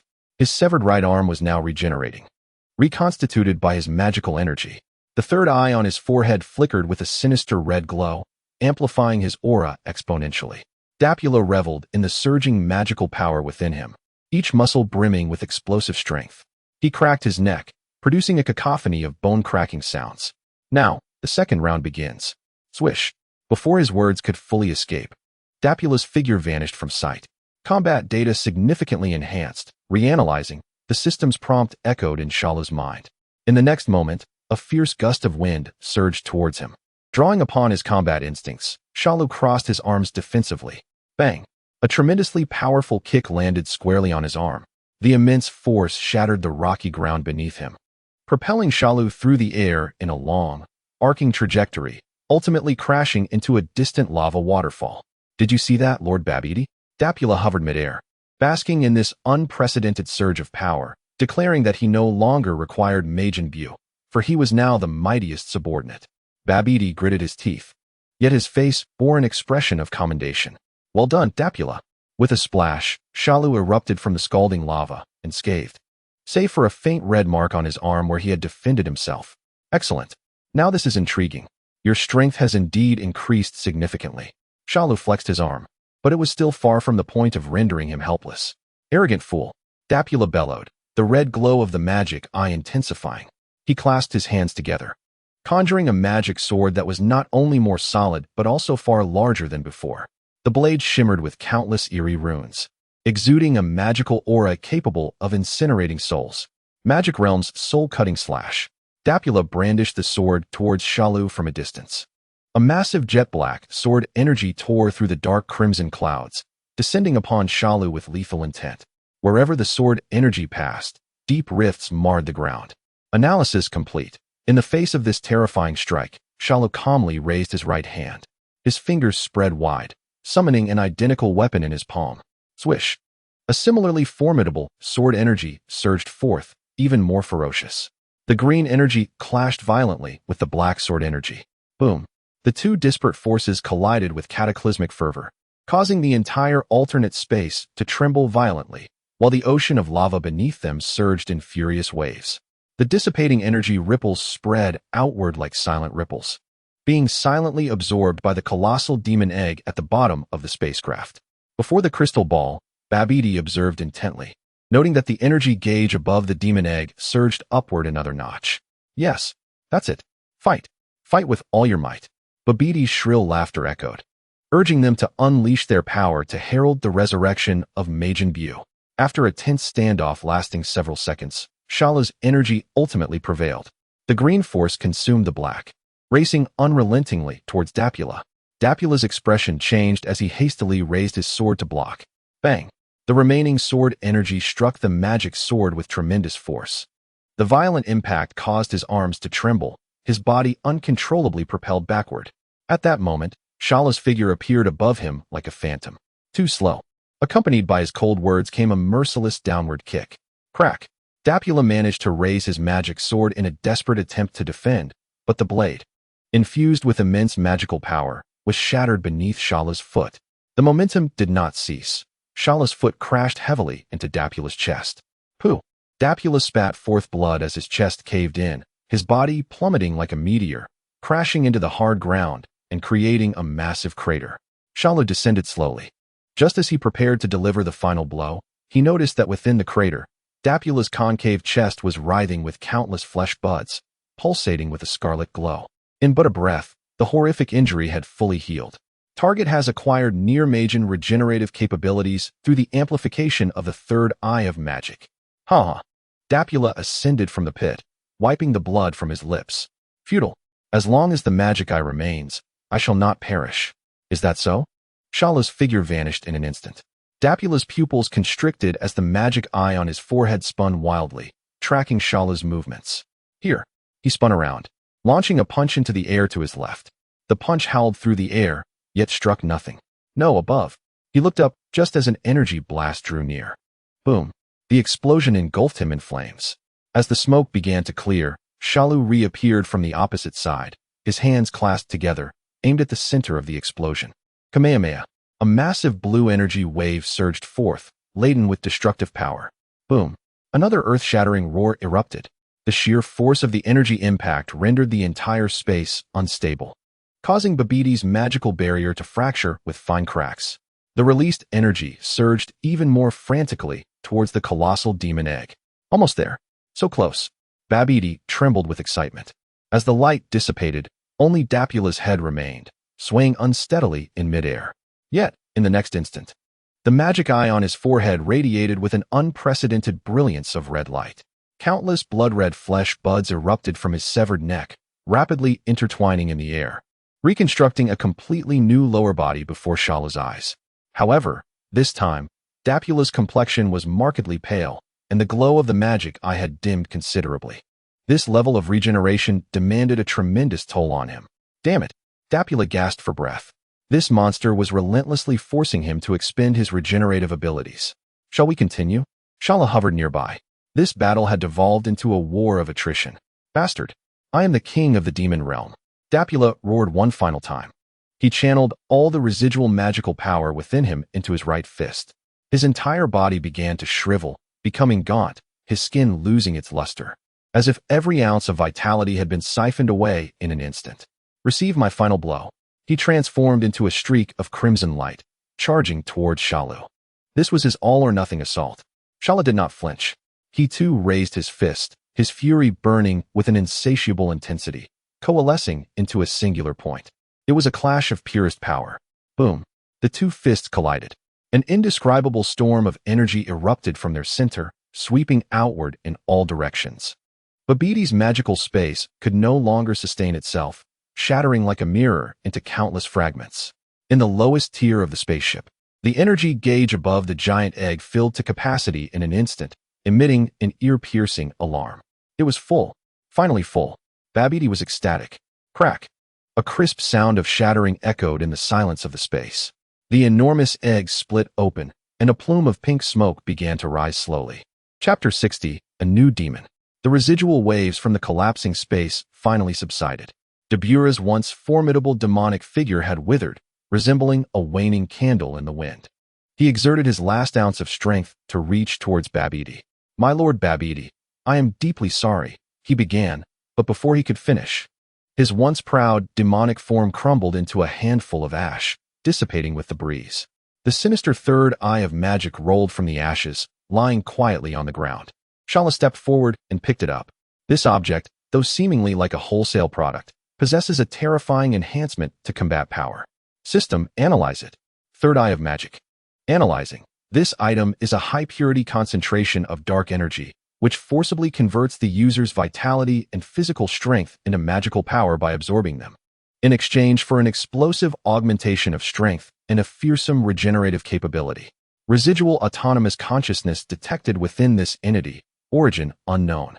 Shalu held the warm eyeball in his hand. Its origins appeared to be far more intricate than he had initially imagined. At that moment, the scenery within the spaceship shifted rapidly, and Shalu's figure reappeared outside the vessel. At the shattered entrance, Babbidi and a plump, pink figure emerged. Upon touching the sunlight, the rotund creature raised a hand to shield its eyes and began to curiously survey its surroundings. "Ha! Majin Bu, my dear Bu, you have finally been resurrected." Babbidi cheered, utterly indifferent to the demise of his loyal subordinate. He pointed towards Shalu, issuing his first command to Majin Bu. "Bu, quickly, go kill him. Crush that green insect for me." However, the fat Bu paid him no heed, delightfully patting his own bouncy belly, producing amusing sounds. Babbidi's expression instantly soured. "Hey, are you listening to me?" The fat Bu remained absorbed in his own world. Do you wish to be sealed back into the egg?" Babbidi threatened sharply. Those words seemed to trigger something within the fat Bu. The naive smile vanished from his face, and he quickly turned to bow respectfully, indicating that he would listen to Babbidi. He pivoted, finally directing his gaze towards Shalu. "Finally, he has arrived." Shalu's body tensed slightly. This rotund creature was far more formidable than the primitive Majin from the future. Within him flowed the combined powers of the North Kai and the Grand Kai, capable of unleashing a plethora of peculiar techniques. Just as the intent to battle ignited between them, an unexpected change occurred. The third eye of magic in Shalu's hand began to tremble violently, as if sensing something. The pupil of the eyeball constricted sharply, locking onto the distant fat Bu. In the next instant, it transformed into a crimson streak of light, breaking free from Shalu's grasp and shooting towards Fat Bu at an unimaginable speed. Seeing the strange object hurtling toward him, Fat Bu instinctively raised his hand to swat it away. But in that critical moment, his body momentarily stiffened. It was this fleeting pause that determined everything. Thud! The blood-red light embedded itself precisely into Fat Bu's forehead, erupting in a flash of crimson light as torrents of magical energy coursed through his body. Wah! Fat Bu's squinting eyes widened in terror, releasing a heart-wrenching roar of agony. Billowing gray smoke gushed forth from him like a flood breaking a dam, forcibly stripping away his power. The gray smoke coalesced in the air nearby, swiftly delineating a tall, slender figure, entirely gray and agile. As the gray silhouette took shape, the magical eye on Fat Bu's forehead glowed brightly, detaching from his body and transforming into a streak of light that instantly occupied the forehead of the gray figure. The gray figure trembled violently. He slowly opened his eyes. Those eyes radiated a chilling malevolence, unifying eerily with the sinister red glow of the third eye upon his forehead. "At last, I have awaited this moment." A voice deeper than that of an ordinary person emerged from his lips. Everything transpired too swiftly. Shalu glanced at Fat Bu, who lay collapsed on the ground. His breath diminished significantly, then shifted his gaze to the new, imposing figure of Majin Bu. The narrative had once again veered off its predetermined course. "You are also a Majin?" Babidi stared incredulously at the unfamiliar gray Majin before him. However, he quickly regained his composure. Regardless of who you are, as long as you are a Majin, you must heed my commands. Never mind. Come here and obey my orders. Go kill that sorcerer. Before Babidi could finish his sentence, the gray Majin vanished from his sight. Confused, Babidi could hardly comprehend the situation. Thud! His head flew upwards, gliding through the air. Even as his head landed on the ground, the commanding expression on his face had yet to fade. Bang! A foot descended heavily. Babidi's head was mercilessly crushed into a pulp. Mediocre scum should remain silent. Majin Buu retracted his foot, his face devoid of any emotional fluctuation. Meanwhile, Fat Buu clutched his head and painfully rose from the ground, glaring furiously at Majin Buu. His anger was not directed at Babidi's demise, but rather because he felt that the most potent part of his power had been seized by the gray figure before him. That was rightfully his. Majin Buu ignored Fat Buu's hostility, turning to focus entirely on Shalu. Endless vitality, infinite stamina, and pure, unconscious evil. This is the vessel that suits me best. His tone was devoid of emotion, yet it carried an oppressive force. I should thank you. Had it not been for your unexpected intervention, forcing that waste Debura to activate me ahead of schedule, I would not have been able to absorb his entire life force, allowing my consciousness to fully awaken. A cold smirk graced the lips of Majin Buu. As a gesture of gratitude, he slowly raised his right hand, a highly concentrated sphere of black energy beginning to form in his palm. I shall allow you to be the first to experience terror. Chapter 61, Fierce Battle. Yet still insufficient. The dark energy sphere shot forth. Shalu stood his ground, and as the energy sphere neared his body, he raised his right hand, forming a magic blade, and struck it downward vertically. Swish! No earth-shattering explosion, no dazzling clash of energies. The peculiar energy sphere was cleanly bisected by his blade, the two halves vanishing into the ground without a trace, not even causing a ripple. Swish! Shalus' figure had already vanished from his position, instantaneously reappearing behind Majin Buu. With a kick imbued with terrifying power, he struck towards the back of its head.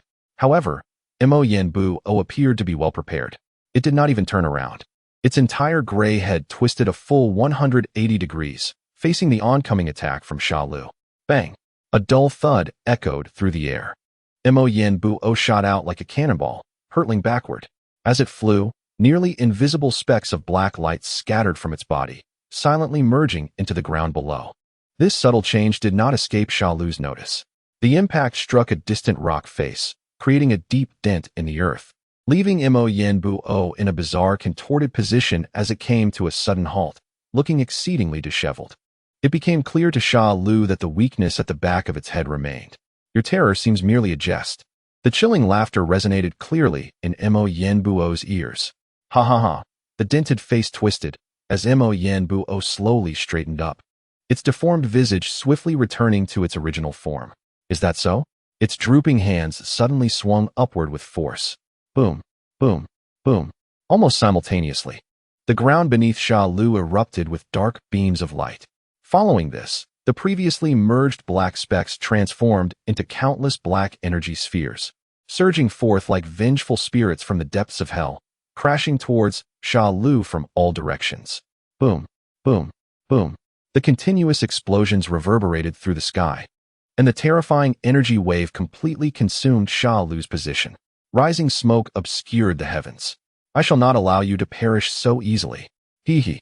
The sinister and sharp laughter of the demon had yet to cease, as the smoke began to clear, revealing a blurred green figure, indistinct like a reflection in water, twisting and dissipating. Moyen Buu's consciousness sensed something amiss. In the next moment, 4 identical Shalus appeared around it, each launching a heavy punch. Afterimage punch. The true form had already suspended high above, coldly observing the unfolding chaos. On the battlefield below, the 4 afterimages engaged Moyen Buu in an instant.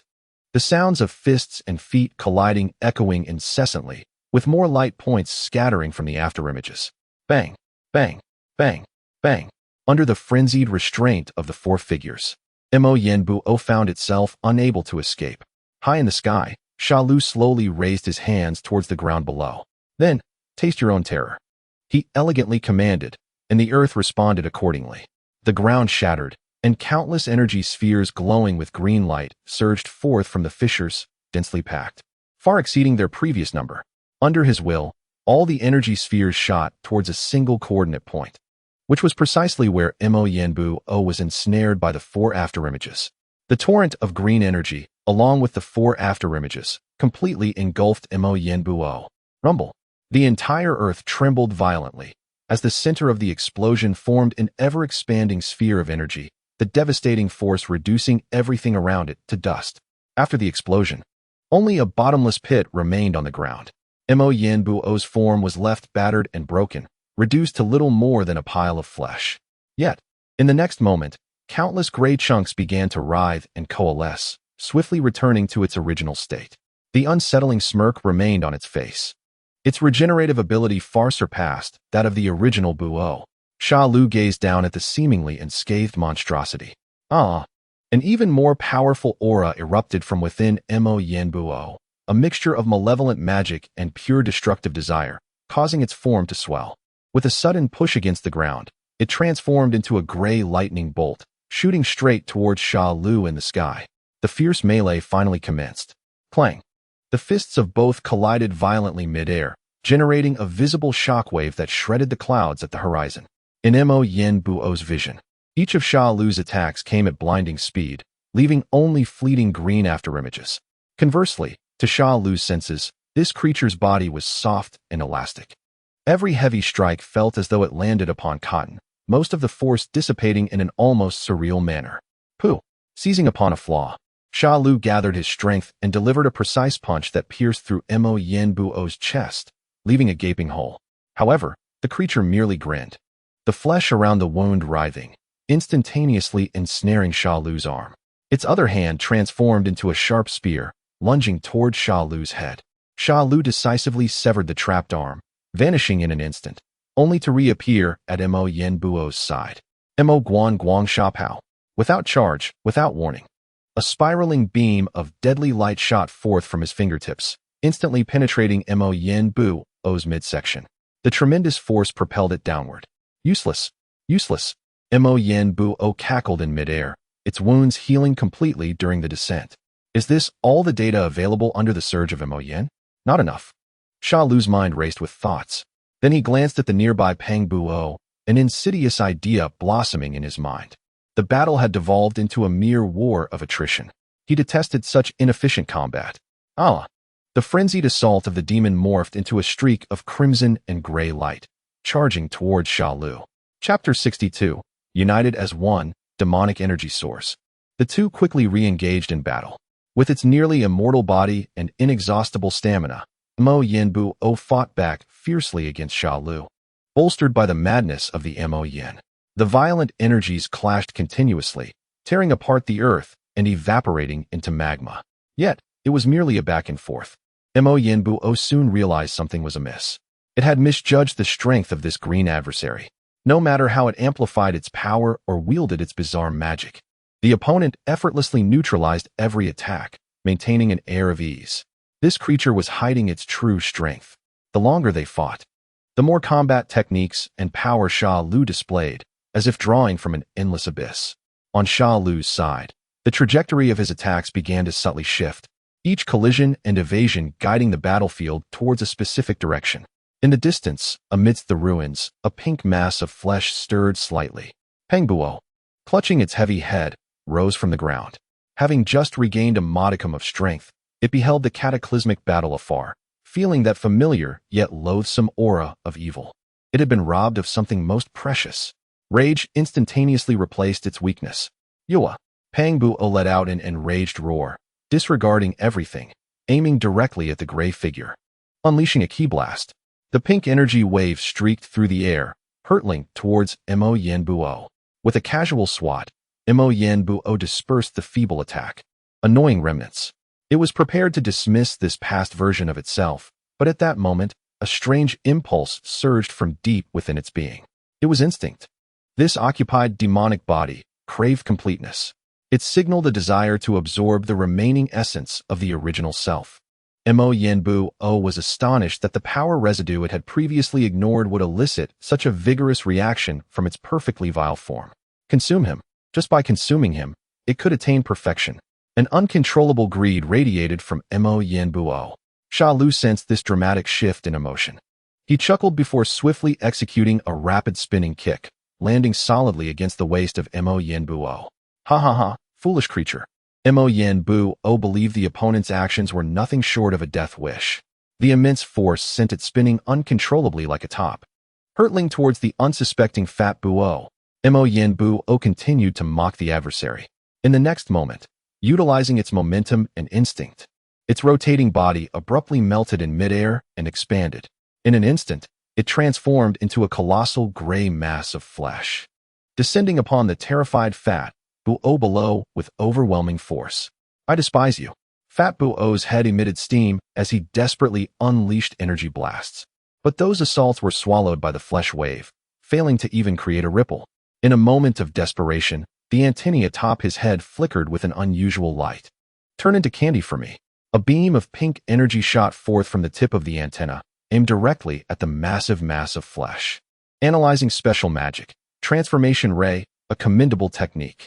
Shalu leisurely descended nearby, waving his arm lightly. With a rumble, a massive boulder weighing several tons was lifted effortlessly by his telekinesis. His fingers danced in the air, and within mere moments, an exaggeratedly designed stone chair, exuding an aura of sinister beauty, appeared behind him. He sat back, crossed his legs, and watched the fierce battle unfold with keen interest. On the battlefield, the enormous gray mass of flesh twisted and expanded effortlessly, evading the candy beam capable of altering material structures. In the next instant, the mass violently contracted, enveloping Fat Buo entirely. Wah wah wah. Fat Buo struggled desperately within the flesh mound, throwing punches and kicks, but the disparity in strength rendered all resistance futile.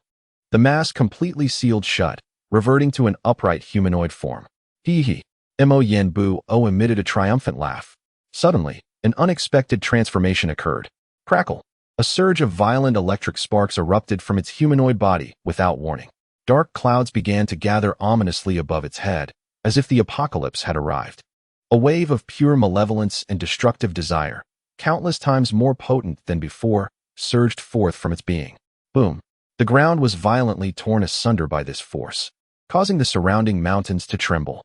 Above the humanoid form, the third eye on its forehead reappeared, glowing with an even more sinister red light. Countless writhing pink tendrils spread from its body, enveloping the newly formed mass, amplifying and merging in a frenzy. Amidst the intertwining of electric light and dark energy, the humanoid's writhing began to calm. Its form elongated, becoming even taller and more imposing, its lines smooth and filled with a sense of power. Creak. It slowly twisted its newly formed neck, producing a sound akin to cracking bones. Mo Yin himself had not anticipated that this instinctual drive would yield such an unexpectedly perfect physique. Cold, confident, and imbued with a serene superiority over all beings. It savored the unprecedented might coursing through its body, gradually turning around. Its gaze zeroed in on the distant figure that had remained unfazed throughout. The one who sat upon the throne, propping his chin with one hand, gazing down with arrogance. Chapter 63. The Perfect Experience Package. Boom. Without warning, Mo Yanbuo raised its hand, unleashing a massive wave of energy that surged forth like a tempest. The entire stone chair, along with Shalu's figure, was instantly engulfed in this sea of energy. Rumble. The earth trembled violently. The surface melted away to reveal a bottomless chasm. Surrounding rocks instantaneously transformed into molten lava.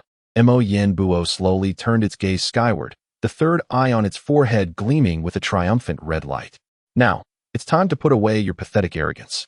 Its voice was low and chilling, as if victory was already in its grasp.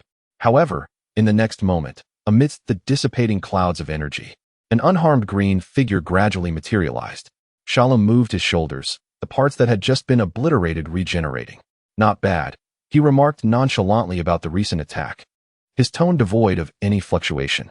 Mo Yanbuo's expression darkened instantly.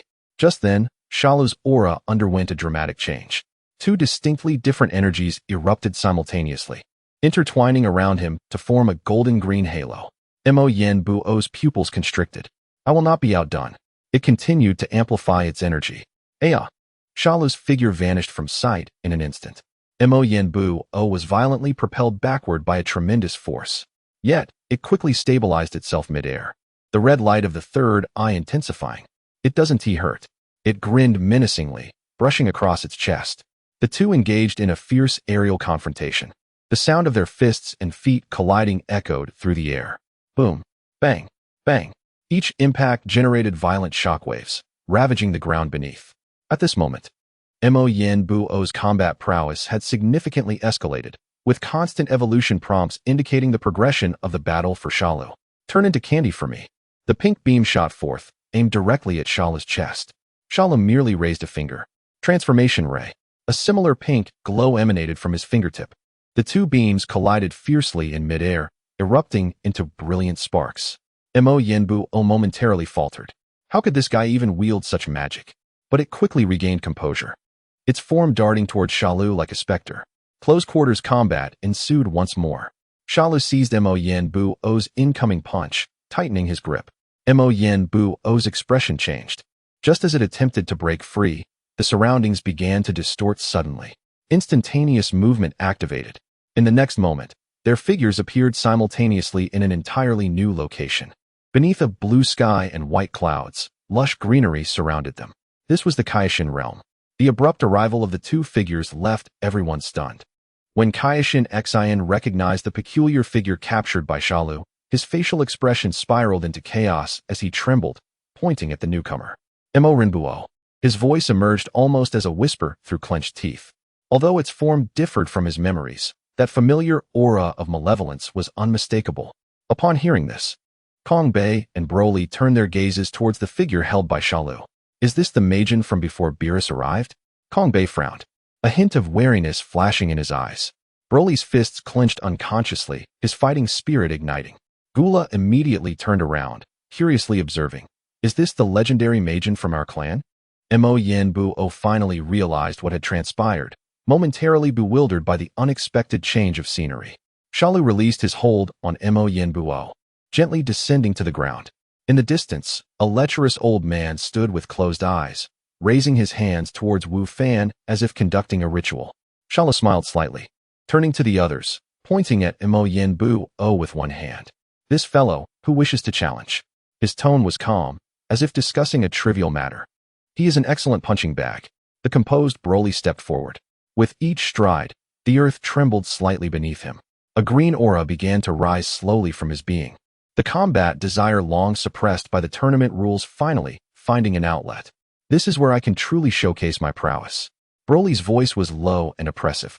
Mo Yanbu-O regarded this seemingly unremarkable individual before him, its third eye spinning wildly. Chapter 64, The Wrath of Broly. Oh, Aya. As Broly advanced with each step, his aura surged exponentially. Gradually, a pure golden flame erupted from his being, only to be swiftly replaced by a more ferocious green. The terrifying waves of energy shattered the trees of the Kaioshin realm. Once his hair stood fully erect, transforming into an eerie green, his eyes became mere hollows of pale, while his muscles bulged and his stature increased significantly. He lifted his gaze towards the distant figure of Majin Buu. A smile that only a demon could were spreading across his face. Ha! I shall not allow you to perish easily. The accumulated dissatisfaction morphed into a fierce proclamation, directed at the only adversary present. The moment the words left his lips, the surrounding space seemed to freeze for an instant, followed by a cacophony of shattering sounds under immense pressure. The violent green sea of energy erupted from him, and the once solid ground of the Kaioshin realm crumbled beneath his feet. In an instant, the colossal green figure loomed before Majin Buu, casting a shadow over him. The next moment, the green energy cannon that had coalesced at Broly's chest erupted violently against Buu's torso. Boom! Majin Buu was sent flying 100 meters away, embedded deeply within a distant mountain like a cannonball. Far off, the old Kaioshin, who was in the midst of a ritual, was startled by the enormous commotion, nearly interrupting his work. Hey, I told you to keep it down. He protested, one hand raised in irritation, while his other hand remained poised to enhance Gohan's potential. Gohan, restless and eager, could no longer contain himself. Old Kaioshin, how much longer will it take? Can we hasten this process? No. If we stop now, all will be for naught. The old Kaioshin retorted, exasperated. Besides, why are you in such a rush? Every person here can handle that Majin alone. His gaze unconsciously flicked towards Cell's position, particularly at that green creature. Sighing heavily, the old Kaioshin lamented internally. Never having anticipated that merely being sealed for 75 million years would result in the emergence of such incomprehensible beings. On the battlefield, Majin Buu emerged slowly from the rubble. Not a scratch upon his body. He stretched his neck, veins bulging on his forehead. "Oh, you truly are a splendid punching bag." Broly observed the untouched opponent, his smile growing increasingly cruel. Energy began to gather in his hands, forming a highly dense green energy sphere. With a gentle flick, he hurled it towards Majin Buu. The energy sphere expanded as it flew, nearly obscuring half the sky. Meanwhile, Broly stealthily concealed himself behind the massive energy orb, poised to launch a surprise attack. In response to this cataclysmic strike, Majin Buu, in a fit of rage, executed an unfathomable maneuver. He opened his mouth wide and swallowed the enormous energy orb whole. Boom. The explosion did not occur externally, but rather detonated violently within his belly. Majin Buu's soft form instantly inflated like a gigantic balloon, creating a comical spectacle. Bang! Following closely, Broly unleashed a devastating elbow strike against Buu's bloated abdomen. Oh! The impact contorted Majin Buu's body into a shrimp-like shape. Steam erupting from the holes on his head as a fleeting expression of pain crossed his face. In the next moment, agony was swiftly replaced by sheer fury. Yeah. His entire form suddenly melted, transforming into an elongated pink tendril that swiftly coiled around Broly. Broly's robust physique was tightly ensnared, his muscles contorted under the strain. Majin Buu's power intensified, seemingly intent on crushing him to oblivion. Cell sat calmly observing the battle, the data streams of the system materializing into evolution points in his mind. The next moment, Broly, who had previously displayed pain, unexpectedly wore a mocking grin. Heh! Zap! Blinding bolts of electricity erupted from his body. Boom! Majin Buu, ensnared, was violently exploded into a shower of flesh by the explosive force emanating from within. Countless pink fragments floated through the air. Instead of immediately coalescing, the floating remnants writhed in midair, rapidly transforming into hundreds of miniature Majin Buus. Each bore an evil grin, all aimed squarely at Broly. The next instant, a torrential barrage of pink energy blasts rained down upon him. Boom, boom, boom. Dust and debris filled the air, while fierce winds swept through the Kaioshin realm, shaking it violently under the weight of the onslaught. Amidst the chaos, a gigantic hand suddenly emerged, grasping a swirling green energy sphere at its center. Broly erupted from the explosion, disregarding the continued assaults raining upon him, and began to unleash a frenzied barrage against the swarm of diminutive Buus. With every swing of his arm, a small Buu was instantaneously vaporized, leaving no trace behind, as the number of his miniatures dwindled at a visible pace. The remaining fragments finally felt a surge of terror. All the small Buus melted instantaneously, reassembling in midair to restore the towering form of Majin Buu. However, this time, his breathing was noticeably labored as he reassessed the glistening green figure before him. Broly gradually ceased his movements, a smirk of arrogance and disdain gracing his lips. Is this it? Has it come to an end? Chapter 65. The Aftermath of the Battle. Yaha. You are formidable, but I am even stronger. Majin Buu shrieked with a piercing laugh, the rotating eye emanating a sinister red light. His fist elongated like rubber, evading Broly's defenses at an odd angle, and landed a devastating blow squarely on Broly's face. The immense force propelled him backward, crashing him into a cluster of boulders. Yet, Broly's aura surged, stabilizing him in midair. He grasped the still extended, noodle-like arm, and with a triumphant roar of battle satisfaction, began to whirl Majin Buu around like a lasso, violently throwing him. Boom! The distant mountains were instantly reduced to rubble, the cacophony of collisions resounding. Broly did not relent. He charged into the cloud of debris. Inside the mountain, a blinding radiance erupted as their brutal melee truly commenced. Tap, tap, tap. The air was filled with a deafening sonic boom, while violent gusts of energy whipped around, causing the onlookers, including Cabe, to struggle against the force. Incredible, that Majin! Cabe exclaimed, watching the mountain crumble and emit radiant energy, both participants overwhelmed with excitement. The Kaioshin and Jebit stood agape, lost for words. Gula, arms crossed, analyzed the situation calmly. The opponent was exceptionally strong.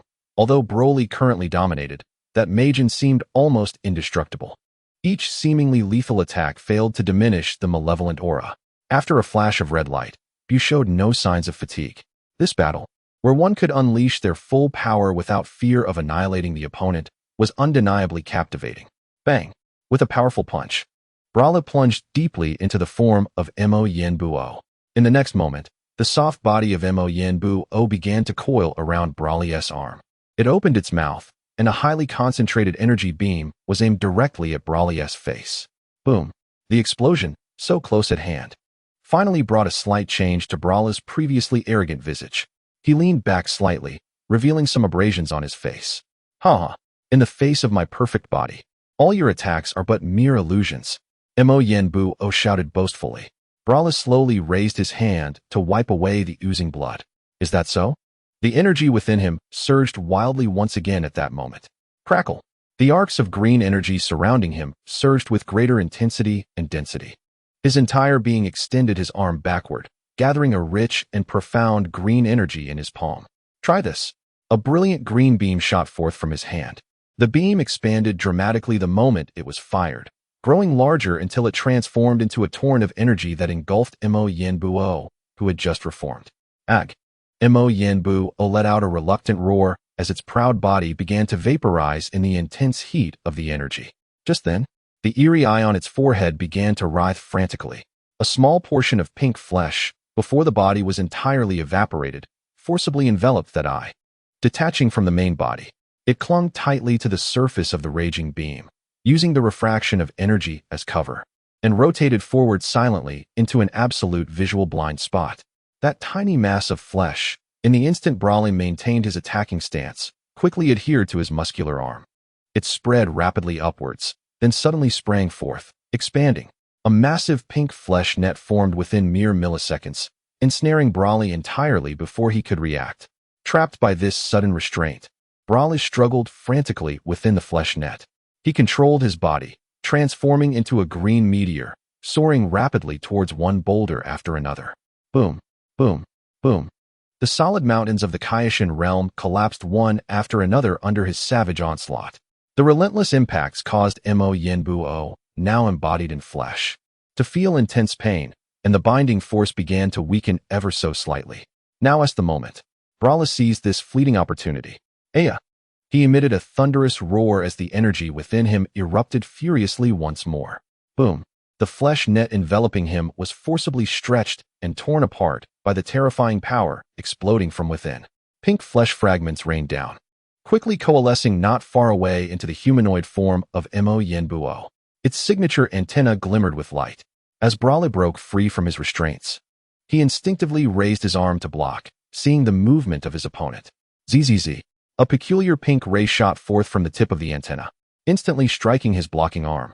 Bang! There was no explosion, no impact. In the next moment, a miniature version of Broly in chocolate appeared suspended in the air. Chapter 66. The universe's finest chocolate. Mo Yenbuo gleefully admired the mini chocolate hovering in the air, licking its lips. Ahaha! Heroes across the realm tremble at my name, and now you are but fish on a chopping board. It prepared to reach out and seize this prize to savor. Below, Kong Bei and the others sensed something amiss and prepared to rush in. Damn, Broly. Just then, the tiny Broly chocolate shook gently. Mo Yenbuo halted its movements. What was that just now? An illusion? It blinked in confusion and reached out again. But just as its fingers were about to touch the chocolate, the small object vanished from its spot. Bang! A dull thud echoed.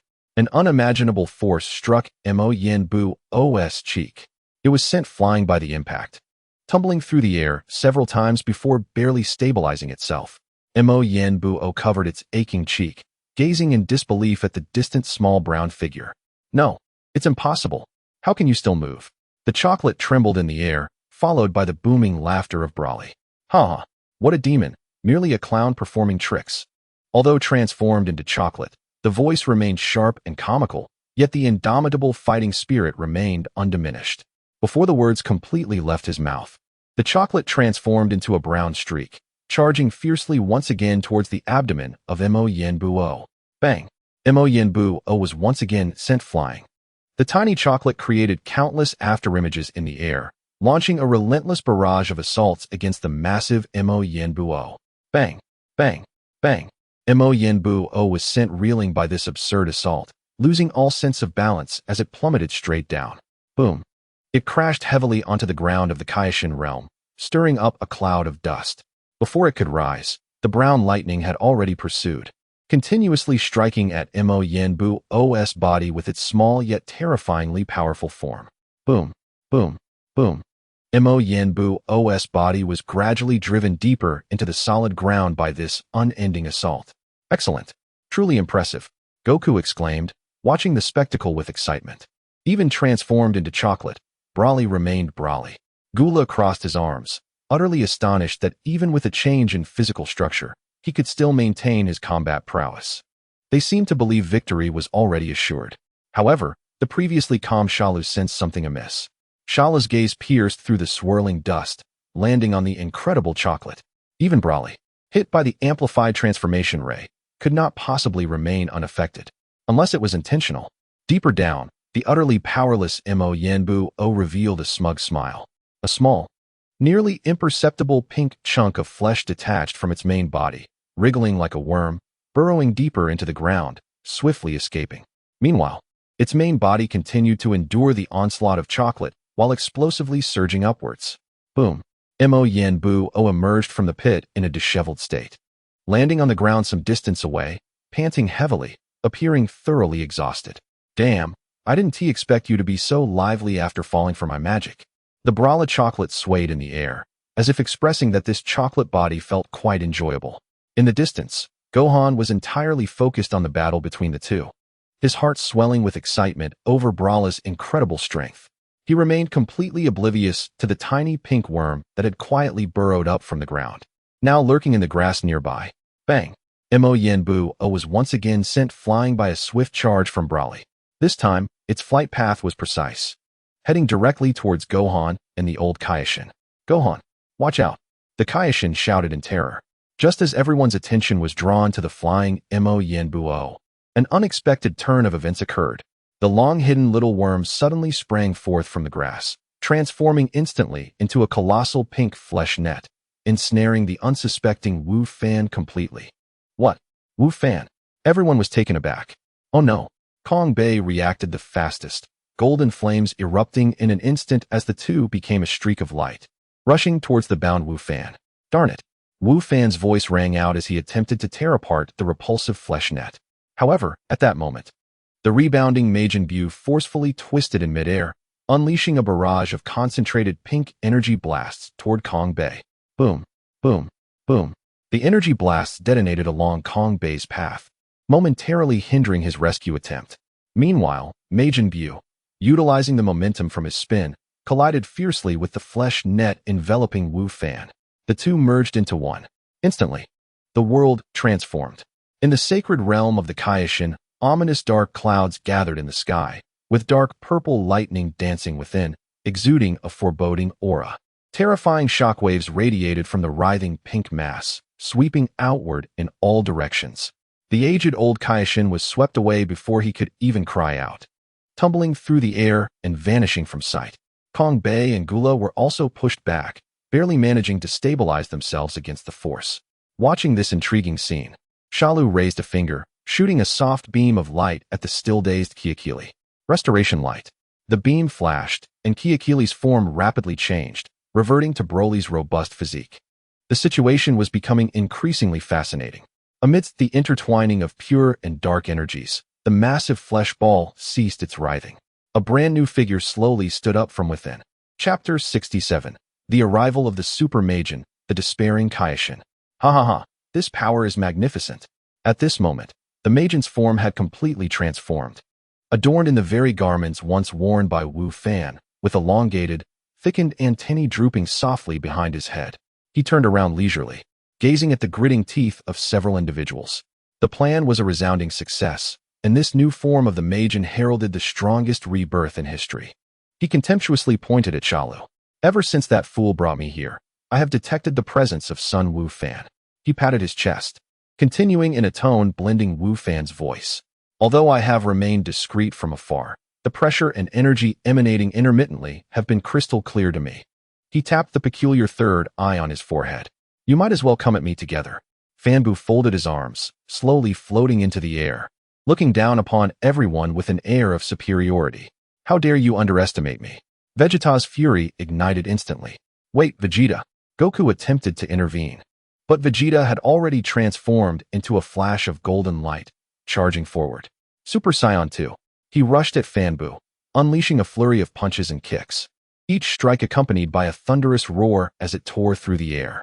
Yet, the latter merely embraced himself in midair, elegantly evading all of Vegeta's attacks with a slight turn of his head and minimal body movement, maintaining an arrogant posture throughout. Realizing the dire situation, Goku transformed as well, golden flames soaring skyward as he joined the fray. With 4 hands and 4 feet, the frequency of their attacks intensified dramatically. Fanbu merely increased the amplitude of his movements slightly, still effortlessly dodging their strikes. Vegeta, this is no time for games. We must unite our strengths. Goku shouted while attacking. TCH. Vegeta scoffed dismissively, but did not object. The two exchanged a knowing glance and simultaneously retreated. In the next moment, an even more terrifying power erupted from them. Aya! Golden hair instantly lengthened, the raging energy wave obliterating the grass and trees of the Kaioshin realm completely. Super Saiyan 3. One punch from each side struck simultaneously. This time, Fanbu finally extended both hands and engaged in battle with them. Bang! Bang! Bang! The 3 figures collided at high speed in midair, producing a series of explosive sounds and generating shockwaves that dispersed the ominous clouds gathering above. Having trained together for years, their synergy was unparalleled. Goku delivered a heavy punch to Fanbu's upper body, while Vegeta launched a fierce attack to his lower half. In the instant Fanbu was distracted, both seized the opportunity, combining their power to send him flying. Fanbu tumbled through the air but revealed a sly smile. The tendrils behind his head lunged out without warning, wrapping around Goku's neck like a whip. Subsequently, he used the force to hurl Goku into a distant rock wall, dragging him along and carving a long trench. Aya! Goku clutched the slippery tendril with both hands, desperately attempting to break free. Darn it! Seeing this, Vegeta pressed his hands together and unleashed a final flash toward Fanbu's core. Boom! Boom! Boom! Fanbu effortlessly swatted away the attack with his other hand, sending dust flying. Taking advantage of this moment, Goku finally broke free, and the 3 immediately resumed their fierce battle. Below, the old Kaioshin finally returned from afar, panting heavily and pointing at the sky while shouting in anger. You fools! If you don't eliminate the Majin quickly, why are you leading him toward me? Now look what you've done. He has absorbed that child. I have fully unlocked his original potential, far surpassing their long-haired forms. Kaioshin, Xion, and Jebet hurriedly stepped forward to calm the elder while casting pleading glances at the ever-calm Shalu. Patera. Shalu uttered those 3 words flatly. The anxious duo suddenly understood. According to the original work, merging should easily overpower Fanbu. Shalu's mind raced. However, now, Ultimate Wu Fan is undoubtedly the strongest among these individuals, coupled with that third eye, which even the likes of Gemma can suppress with its unparalleled capabilities. He gazed with keen interest at the sky. The outcome indeed promised to be exhilarating. On the battlefield, the situation shifted rapidly. A furious green light, brimming with long-suppressed excitement, surged into the fray. Chapter 68, United We Stand. Watching the familiar figure darting toward him, Fanbu shifted his focus from Goku and Vegeta. So what if you've returned? Can you still act so arrogantly now? Fanbu violently forced apart the entangled 2, his scarlet gaze locking firmly onto the green energy. In an instant, Fanbu vanished from sight. He aimed to make this once mighty wild beast pay the price. His incredible speed was so extreme that even the sound barrier could not keep up. In the next moment, he appeared before Broly, launching a devastating punch that cut through space with the fury of a tempest. Faced with this sudden attack, Broly's rage ignited, and he did not flinch or evade, crossing his muscular arms over his chest to absorb the blow. Clang! A deafening roar reverberated throughout the Kaioshin realm. The visible shockwave erupted from the 2, creating a deep chasm in the ground below. The tremendous force reversed Broly's forward momentum, sending him hurtling backward like a green cannonball. Boom! Boom! Boom! His massive form shattered multiple mountain peaks, ultimately embedding deeply within the core of the last mountain, engulfed in clouds of dust. Broly, darn it. As Wukong and Vegeta regained their composure, they wasted no time. Their golden aura surged once more, transforming into two streaks of light that raced towards Fanbu, intent on providing support. However, Fanbu merely tilted his head slightly, a hint of impatience gracing his features. Without even turning around, he casually threw two punches backward. Bang! Bang! The invisible force of the punches struck true, hitting the rapidly approaching Wukong and Vegeta with unyielding might. They felt an irresistible power surge from their chests, shattering their gathered energy and sending them plummeting uncontrollably towards the ground. So powerful, Wukong struggled to rise from the crater he had created, his expression grave. Damn it! Vegeta slammed his fist into the ground, humiliation almost driving him to madness. A mere casual strike had rendered the two Super Saiyan warriors utterly defenseless. This being, having absorbed Wufan, had reached an unfathomable level of strength. Just then, a thunderous explosion erupted from the distant mountain that had been pierced through. Oh! Amidst the roar that ascended to the heavens, Broly shot upwards from the debris, his green aura more violent and solid than before. He was evidently enraged beyond measure. Fanbu regarded him with a calm demeanor, a mocking smile adorning his face.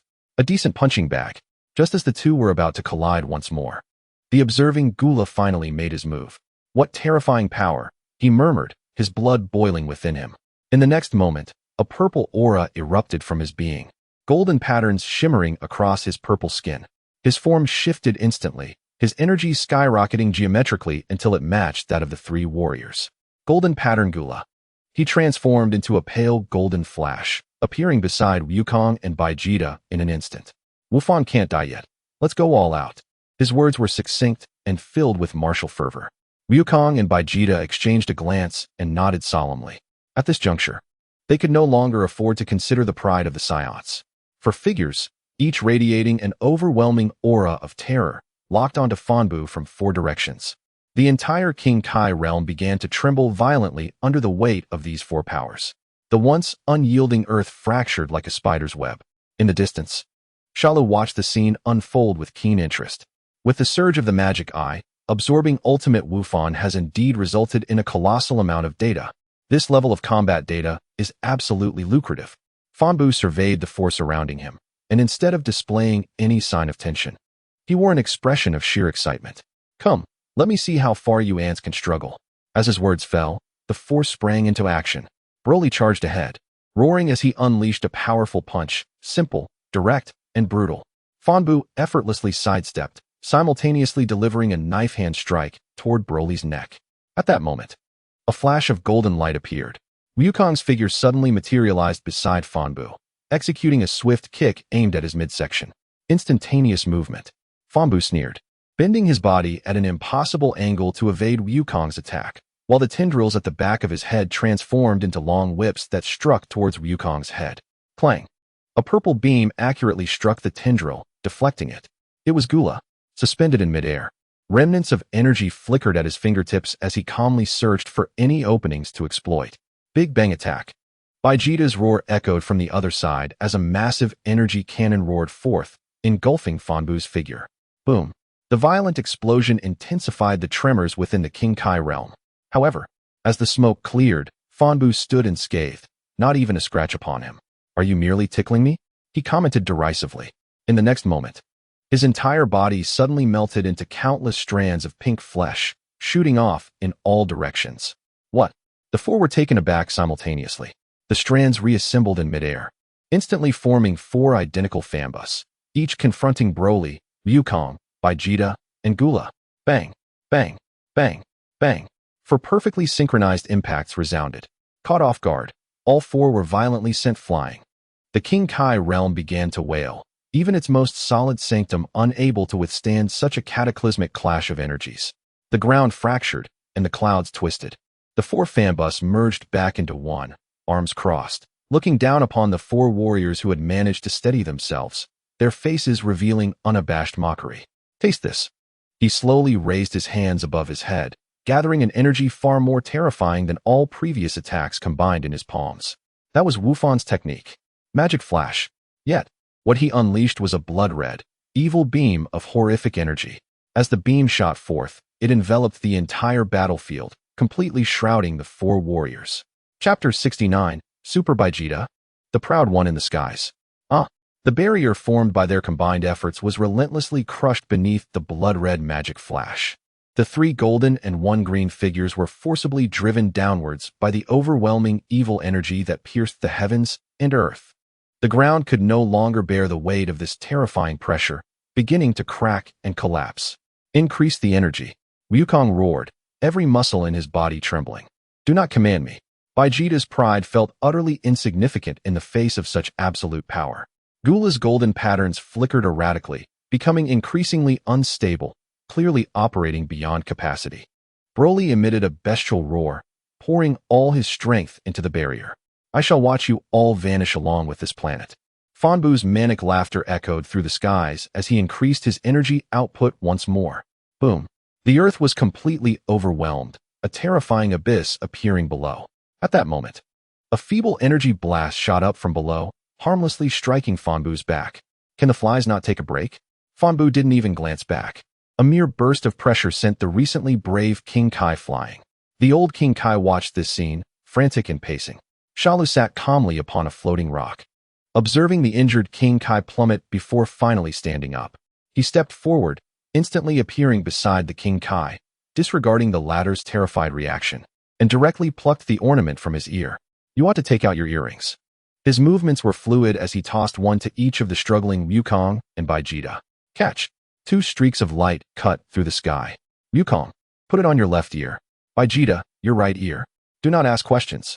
Shalu's voice rang clearly in their ears. In the midst of their desperate struggle, the two exerted all their effort to free a hand, securely grasping the tiny objects amidst the energy storm. Without any hesitation, they complied. In the next instant, they were enveloped in a blinding white light, their forms intertwining, while Broly and Gula felt a sudden lightness in their hands as the overwhelming power threatening to crush them was forcefully countered. An unimaginable wave of energy surged from below towards Fanbu. In the next moment, this colossal torrent of energy was forcefully expelled from the King Kai realm, shooting into the depths of the boundless universe. A sphere of pure white light floated serenely before him. What trickery is this? Fanbu grumbled, casually launching an energy blast, intent on obliterating the irritating light.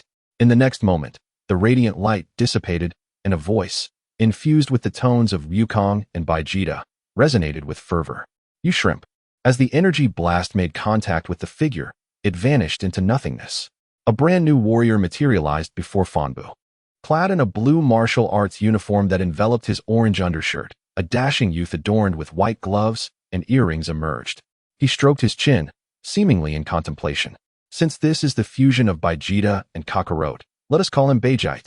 As soon as the words left his lips, before Fanbu could recover from his astonishment, boom. A seemingly ordinary punch landed, yet Fanbu felt an unmistakable pain. He was sent tumbling through the air, struggling to steady himself, gazing incredulously at his opponent. Vegeta reveled in the boundless power coursing within him. This is quite impressive indeed.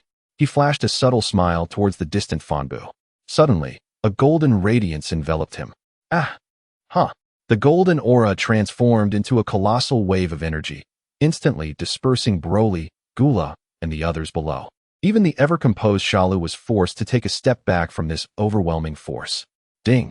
Detected Super Spec Energy Entity, Super Vegeta, analyzing combat data, in Shalu's mind. An immense torrent of evolutionary points surged, far surpassing previous data. He felt the excitement and yearning emanating from every cell in his body. An overwhelming desire to contend with this formidable being. Amidst the golden light, a fused warrior with hair like golden flames gradually revealed himself. A supremely confident smile graced his features. Continue, most formidable Majin. Super Vegeta beckoned Fanbu with a flick of his finger.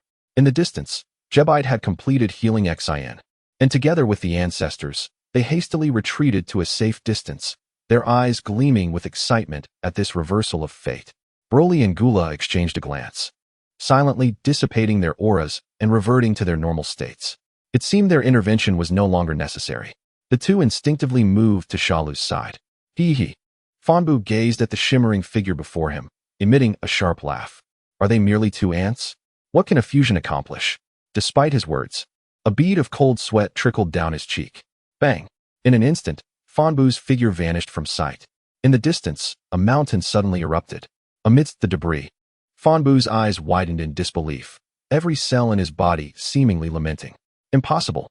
I couldn't even discern his attack. An arrogant voice echoed from the sky, where he had just stood. The golden figure had returned to its original position, arms crossed, looking down upon the disheveled figure below with disdain. Oh, it seems I have become too powerful. Chapter 70. The indomitable stance. Fanbu slowly rose from the ruins of the mountain, chuckling. Indeed, there is some strength. He forcibly suppressed his astonishment and returned to a position opposite Bajite. Boom. Without any warning, a finely honed wave of energy erupted from his hand, striking Bajite squarely in the face. How about that? Fanbu reveled in his surprise attack, laughing triumphantly. Before the smoke from the explosion could clear, a voice laced with disdain and impatience floated through the air. Utterly tedious. Rumble. A torrent of energy, even more colossal and ferocious than Fanbu's assault, surged forth from the center of the smoke. The golden energy wave completely engulfed Fanbu. Oh! He could only emit a cry of unwillingness as his entire being was torn apart by the terrifying energy. As the dust settled, Bajite slowly retracted his outstretched fingers, maintaining his pose of contempt with arms crossed. Meanwhile, pink remnants quickly coalesced. Fanbu's figure regenerated once more, without a trace of harm on his body. Yet his previously invincible spirit was now battered and bruised.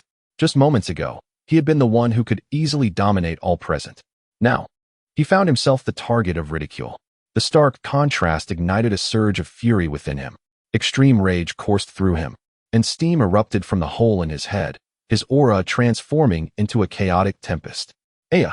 he screamed, his figure morphing into a pink lightning bolt as he charged at Bajite. Whoosh! Countless sharp punches and kicks, accompanied by the piercing sound of air being ripped apart, enveloped Bajite from all directions. Yet, Bajite merely floated in place, his body swaying with a grace that was exquisite.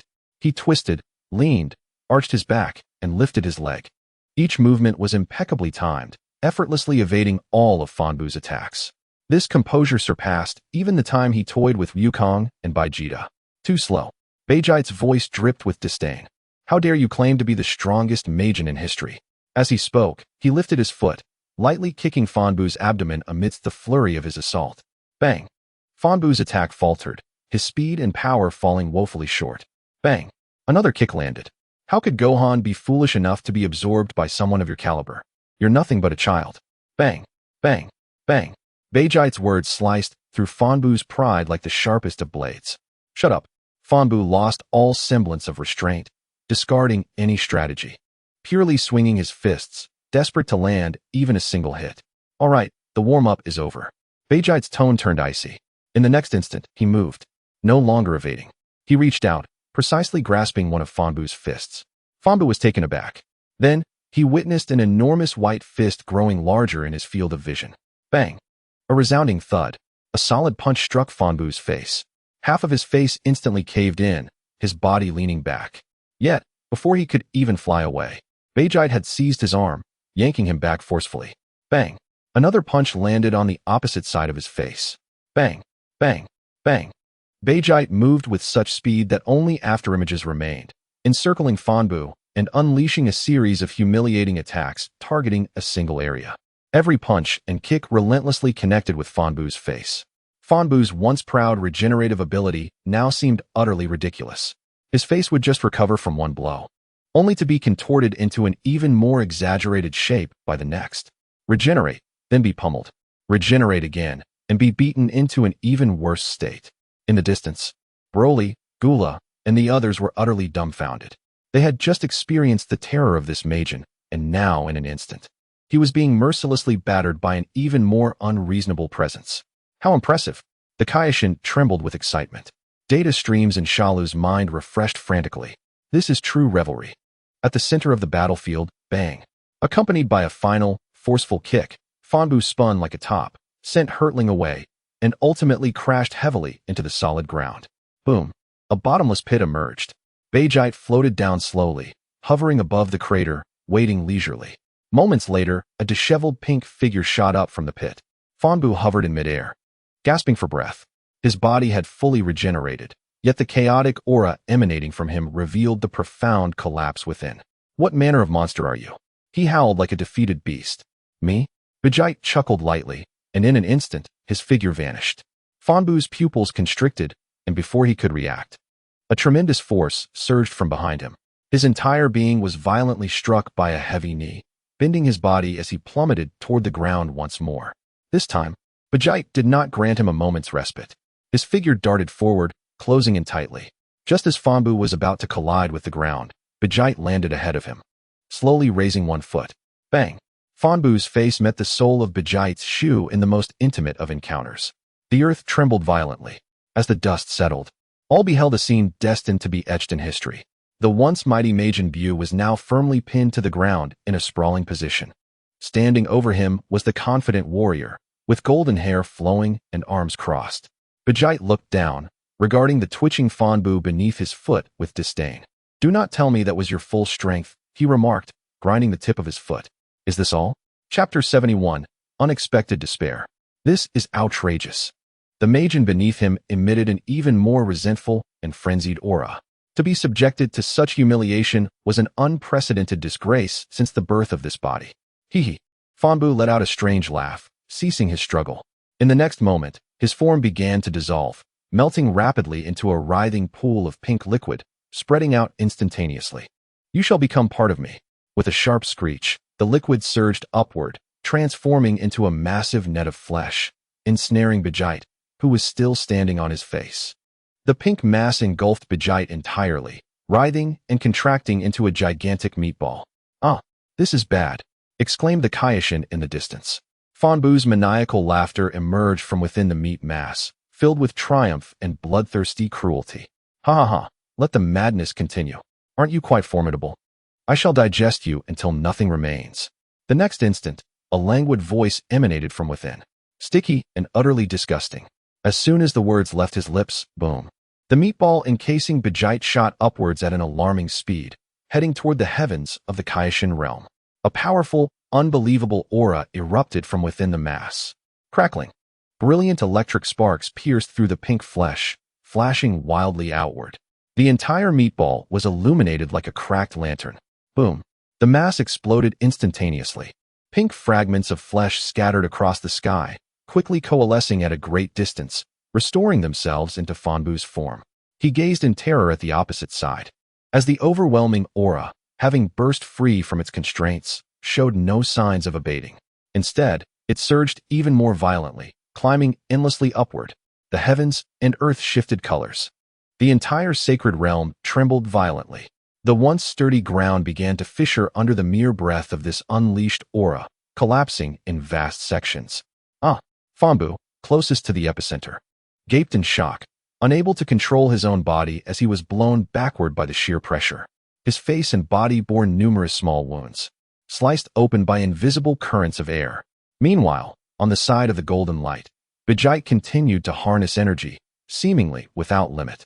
His hair grew wildly in the golden glow, no longer standing upright, but elongating down to his waist. His brow became more pronounced, and his signature eyebrows began to vanish. At last, as the apocalyptic pressure reached its zenith, all noise faded into silence. "Let me show you what true strength is." A completely new Super Saiyan 3 Vegite emerged before all. Cell's eyes widened in disbelief. Ding. Accumulated evolution points, 1 trillion. Immediate absorption is recommended to unlock Super Earthling genes and Ice Demon gene evolution.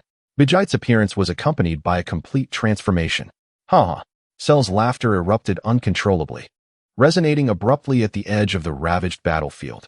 Goku and Broly, who were exerting every effort to withstand the pressure, turned to him in astonishment. Even the distant Kaioshins cast him odd glances. Cell quickly waved his hands, suppressing his mirth. Apologies, just for calling something amusing. In the skies above, the battle, or rather, a new round of devastation, had commenced. Super Saiyan 3 Vegite casually raised his fist. Whoosh. A visible white energy wave, infused with violently swirling currents, shot forth. The speed was so rapid that Fanbu had no chance to react, merely watching in horror as the attack approached. Thud.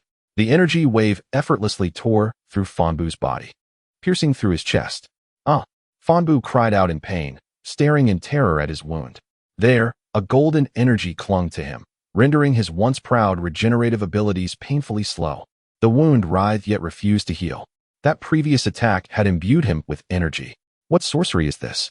Before he could ponder further, countless golden energy blasts, like a torrential downpour, bombarded him from all sides. Bang, bang, bang, bang, bang. In an instant, Fanbu's form became a shattered wreck, torn asunder. His singular, eerie magical eye spun wildly, as fear obliterated all dignity and rage. Escape. He had to escape.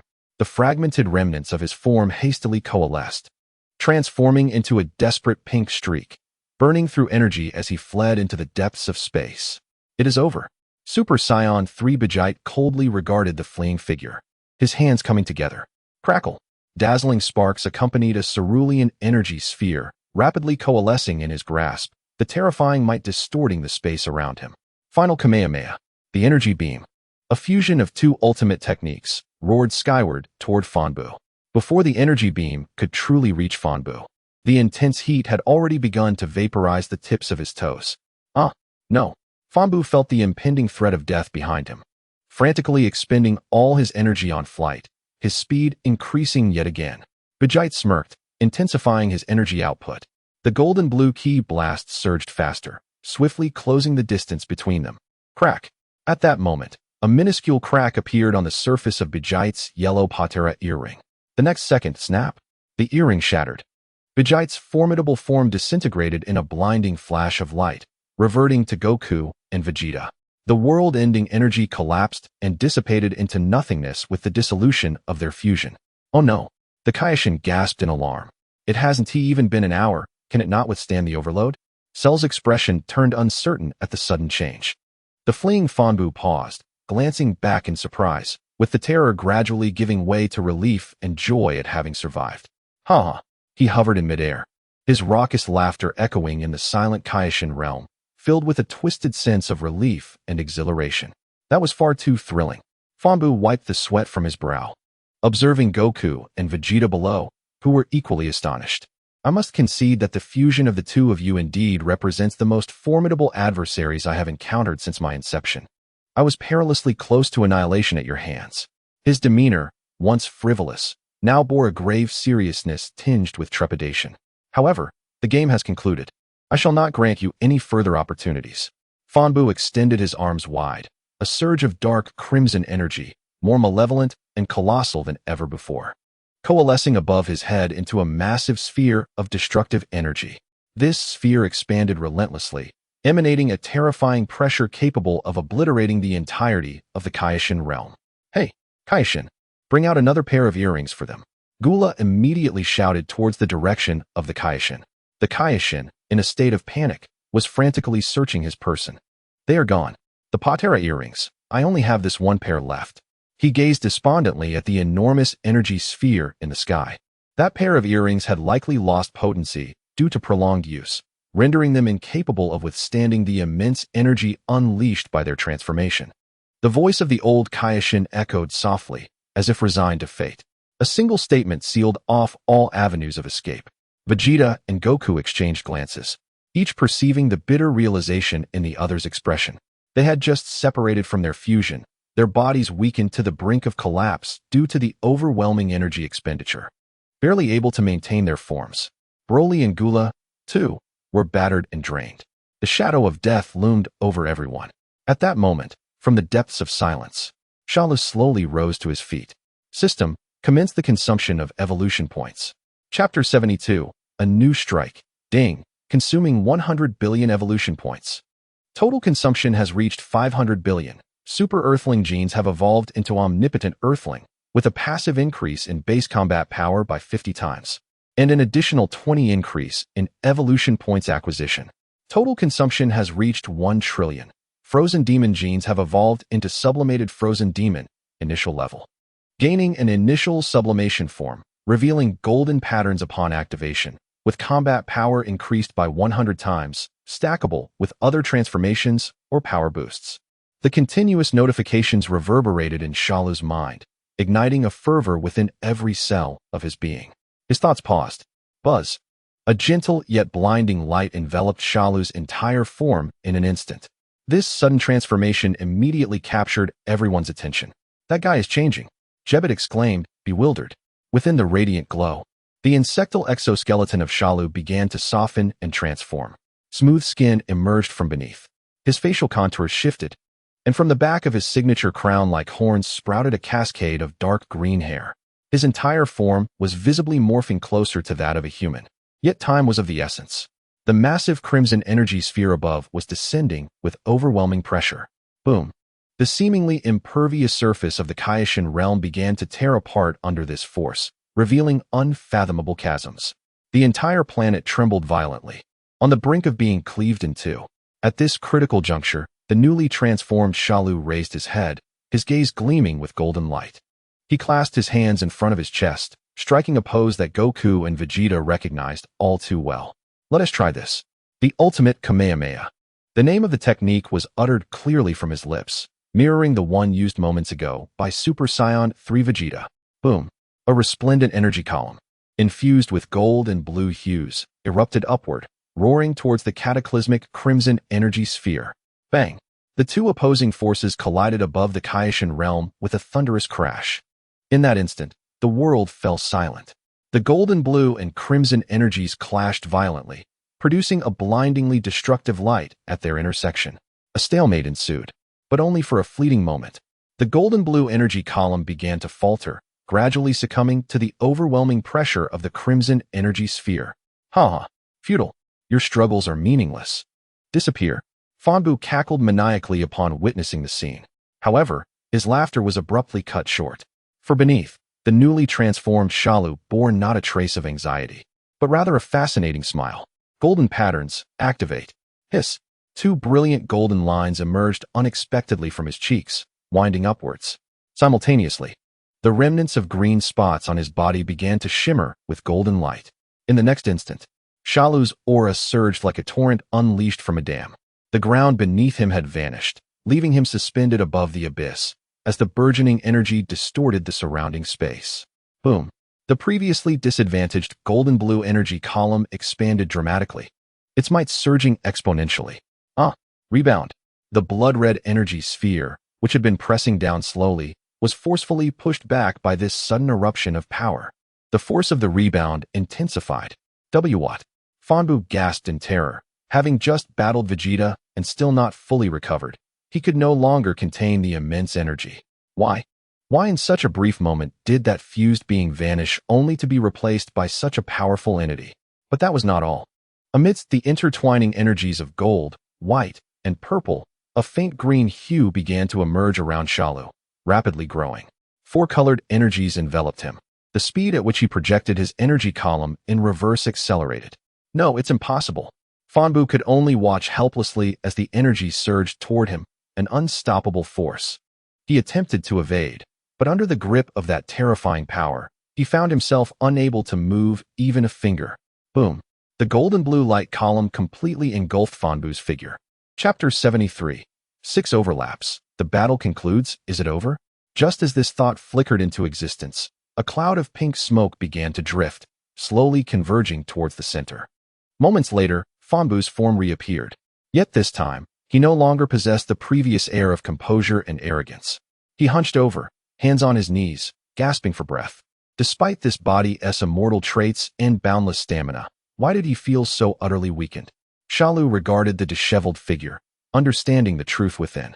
The fusion of Ultimate Gohan's potential and Majin Buu's physicality has indeed birthed a monster. But enduring the assaults from Super Saiyan 3 Vegeta, and my new form has depleted his stored energy beyond recovery. No, it's not over yet. Fanbu suddenly lifted his head, fixing his gaze on the green figure surrounded by an enigmatic aura below, a tide of humiliation and resentment morphing into pure madness. The peculiar eye on his forehead erupted with blinding red light. Aya! He bellowed in a primal roar. His skin, once pink, rapidly transformed into a blood-red hue. Bulging veins crisscrossing his body. Countless orifices erupted with searing steam. His eyes lost all luster, reduced to pure darkness. Anger and defiance compelled him to make one final stand. Aya! Abandoning all reason, he became a blood-red blur, tearing through the air, charging directly at Shalu. Boom! Shalu raised his arm, colliding fiercely with that incoming blood-red fist. Dazzling sparks erupted, and a terrifying shockwave exploded with the two at its center. Fanbu extended his leg backward, and with a swift motion, it lashed out like a long whip, directly striking Cell's abdomen. The latter did not flinch or evade. Instead, he raised another hand to firmly block this powerful kick. The onslaught from Fanbu became chaotic, yet reached a peak of ferocity. In an instant, countless shadows of fists and feet enveloped Cell entirely. Cell responded in kind, his body standing resolute amidst the tempestuous assault, each block executed with impeccable precision. They were evenly matched. The power gained from losing all rationality caused his body to begin dissolving slowly. Majin transformation. With a mere thought, a thin layer of pink energy enveloped Cell's body, manifesting the initial traits of a Majin. Bang! A heavy punch from Fanbu struck Cell squarely in the face. Cell's head recoiled backward, yet he did not retreat an inch. Instead, he used the force of the impact to retaliate with a powerful headbutt, staggering Fanbu. Blood sprayed forth. An exchange of injuries. This was the most primal and unreasonable combat style of the Majin. Despite the pain, Fanbu did not falter. Instead, he became even more frenzied. Opening his mouth wide as a blood-red energy sphere rapidly coalesced within, launching toward Cell's chest at point-blank range. Boom! A gaping hole was blown through Cell's chest. Yet his body remained unaffected as a large hand seized Fanbu's tendril and unleashed a flurry of punches towards his face. The entire Kaioshin realm trembled under the weight of their primal brawl. It could not endure any longer. It ends now. Cell's cold voice shattered the sheer violence. He suddenly unleashed immense power, shaking off the entangled Fanbu while swiftly retreating to gain distance. The layer of pink energy on his surface began to ripple. His aura surged exponentially. 20-fold Kaioken. Buzz. The four-colored aura surrounding him surged violently. Gold, white, purple, green, and pink. The 5 auras, representing the pinnacle of different races' powers, began to spin rapidly in an intricate manner under his command, intertwining. On the outer layer of these 5-colored auras, a faint red hue ignited like flames. 6 colors of aura spiraled in a 6-fold helix. The advancement of the triple helix was a technique unique to Cell. Fanbu seemed to sense the lethal threat, halting his pursuit, raising both hands above his head to gather all the overtaxed power within. Crackling, black lightning erupted wildly around him as a sphere of energy. A blend of sinister crimson and pitch black formed in his grasp. He let out a final roar, forcefully launching the black-red energy ball. Cell, unfazed, met it with the 6-colored spiraling energy column. Boom! The collision of energies was more intense and violent than any prior encounter. The entire sacred realm could no longer withstand it, splitting in two at that moment. The Kaioshin immediately summoned divine power to erect a protective barrier before the weakened individuals. The radiant energy column clashed with the black-red blood column. It was a stalemate. 30-fold. Cell's roar echoed through the skies. Boom! The 6-colored energy column surged dramatically, shattering the balance in an instant. Fanbu's black-red energy was gradually dissolved, vaporized. An instinctual expression of terror crossed Fanbu's face as he uttered a sound. His blood-red form completely engulfed, leaving not even a trace of ash, obliterated in the brilliance. Yet, within that radiance, a scarlet light shot forth at a speed surpassing all reactions, desperately escaping into the depths of the cosmos. It was the Eye of Destruction. It was the core, but Cell saw it clearly. As the Majin body turned to dust, he seized the eye with a firm grasp. Chapter 74. The Hidden Hand and a New Objective. Damn it. The Eye of Destruction, clutched in that massive hand, emitted a reluctant inner monologue. Ha ha ha voice, more terrifying and chilling than itself, resonated within its consciousness. How could this be? It felt an overwhelming dread as a fearsome figure intruded into its mental realm. Do not panic, Cell's exceedingly gentle smile appeared in its mind. Reveal your secrets to me, or else. A wave of indescribable, terrifying mental energy surged, threatening to shred it to pieces in the next moment. I will tell you, Great One. Faced with the absolute threat of death, the will of the Eye immediately succumbed. I was created from a fragment of the dark power of the true ruler of the dark demon realm. As for the details, I know nothing. We were produced in large numbers and distributed to different locations. Cell listened quietly. Incomplete information. However, it was sufficient. Thank you for your intelligence. Cell's consciousness exuded an exceptionally warm smile. The eye sensed a slight easing of the mental pressure, seizing this last glimmer of hope. Master, I wish to follow you. In the next moment, Cell tightened his grip on the eye. Crack. Using it. Placing it on my forehead. The thought alone was revolting. The scarlet eye, along with its minuscule consciousness, was effortlessly crushed, transforming into pure energy dust that dissipated into the void. Ding. Perfectly killed the eye of destruction, Fanbu, and gained 50 billion evolution points. Ding. Destroyed the third eye of destruction, gaining a minuscule amount of dark power. Dark power, one of the primal energies from the beginning of the universe, a symbol of extreme evil. It can be harnessed to significantly enhance destructive capabilities. Accumulating it in large quantities grants the ability to ignore destruction rules. What? A tempest of emotions surged within Cell. The final explanation instantly reminded him of a certain willful and powerful existence. God of destruction Beerus. If he amassed enough dark power, wouldn't he have the ability to contend with Beerus? After immense joy, new questions arose. The remaining eyes of destruction would not be easy to locate.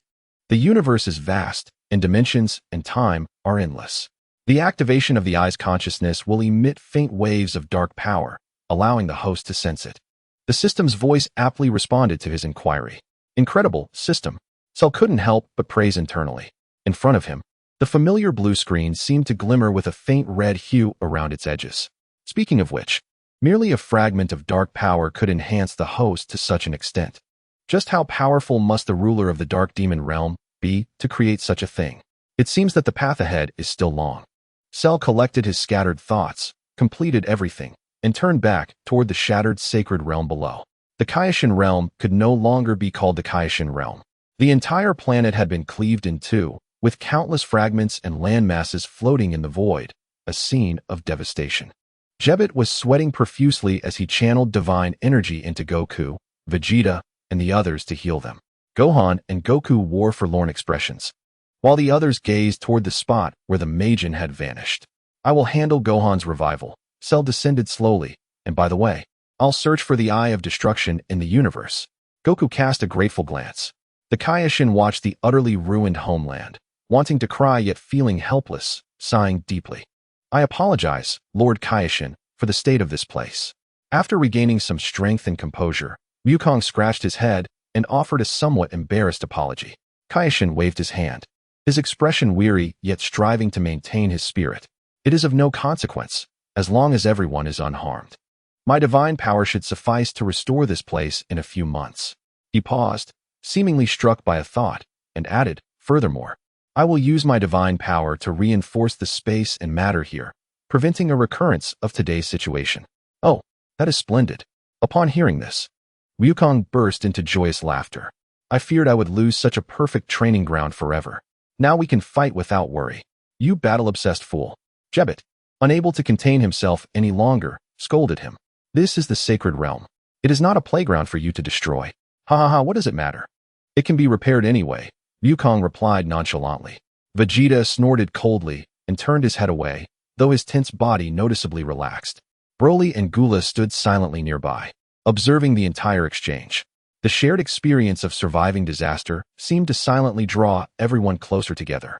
The sounds of reprimands and laughter intertwined in the shattered void, dispelling the suffocating shadow of death that had loomed earlier.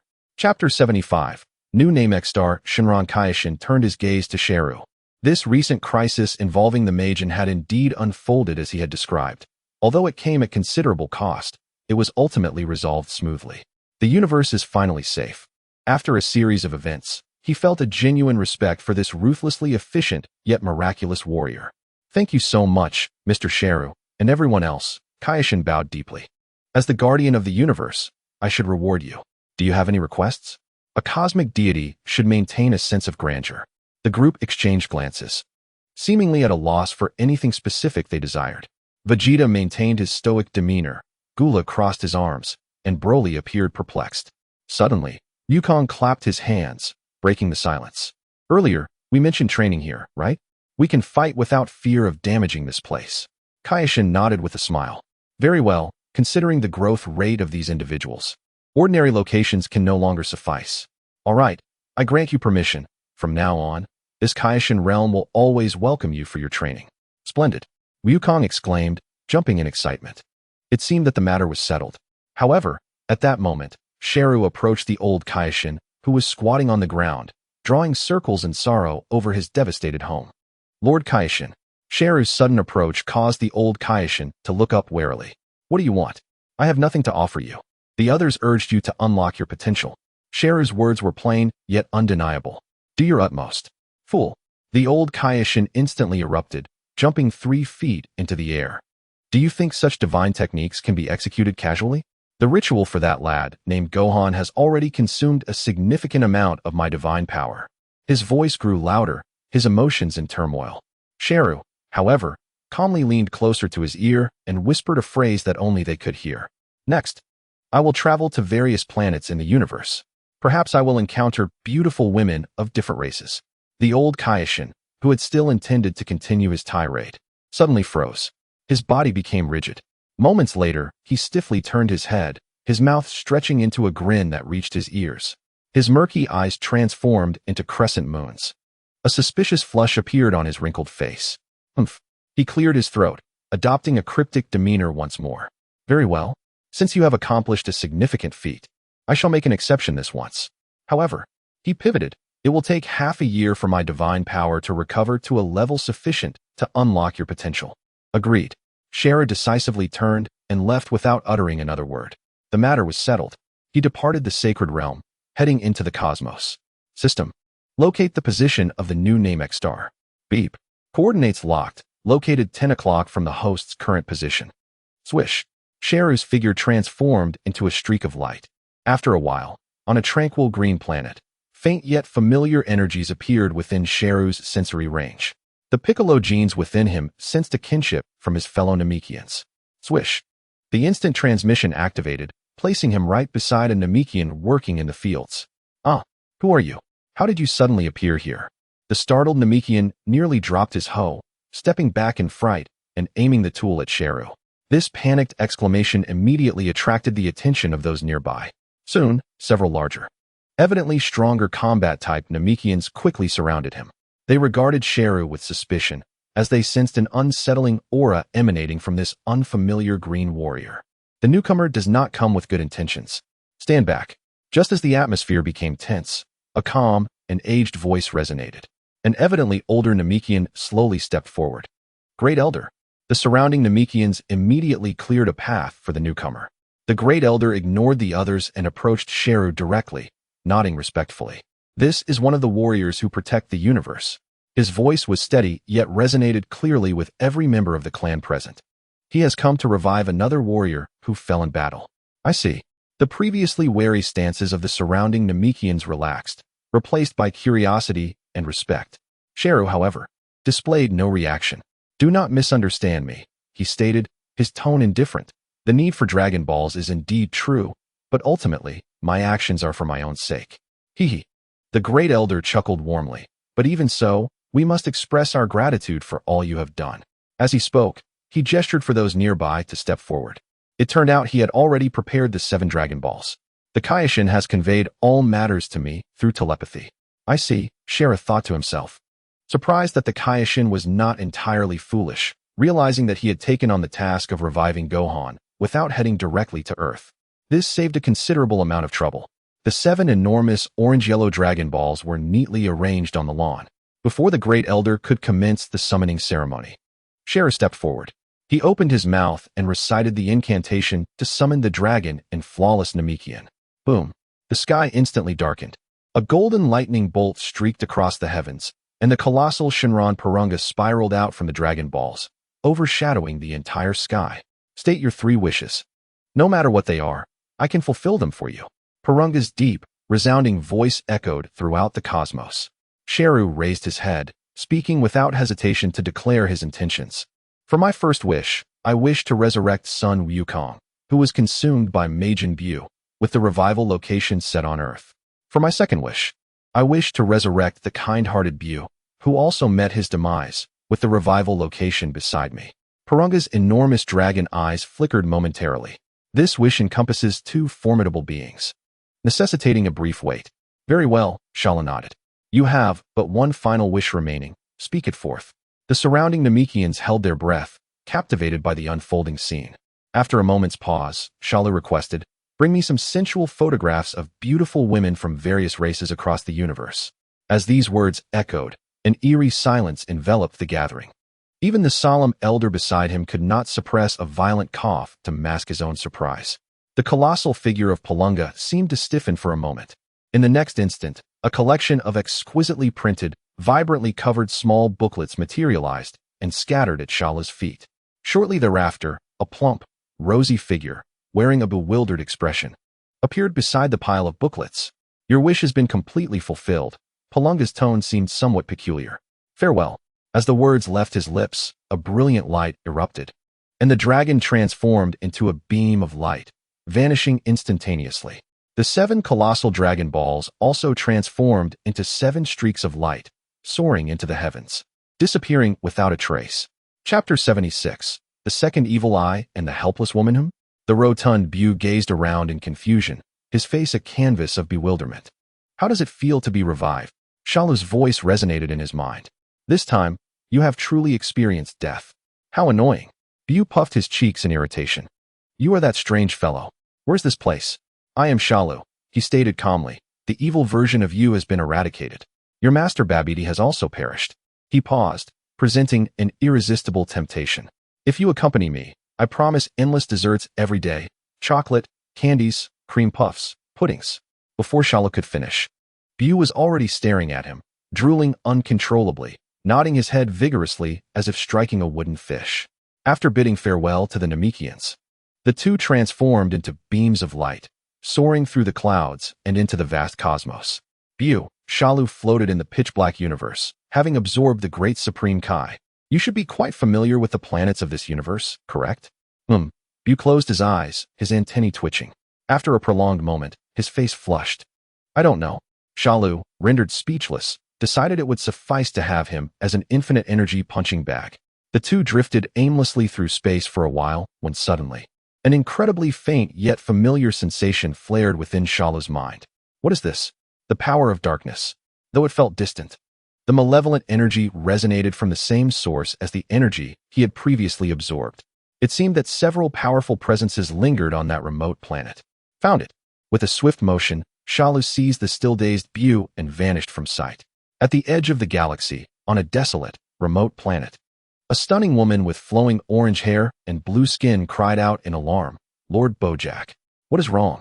The towering figure she referred to as Lord was currently clutching his head, howling in agony, ominous black lightning crackling around him.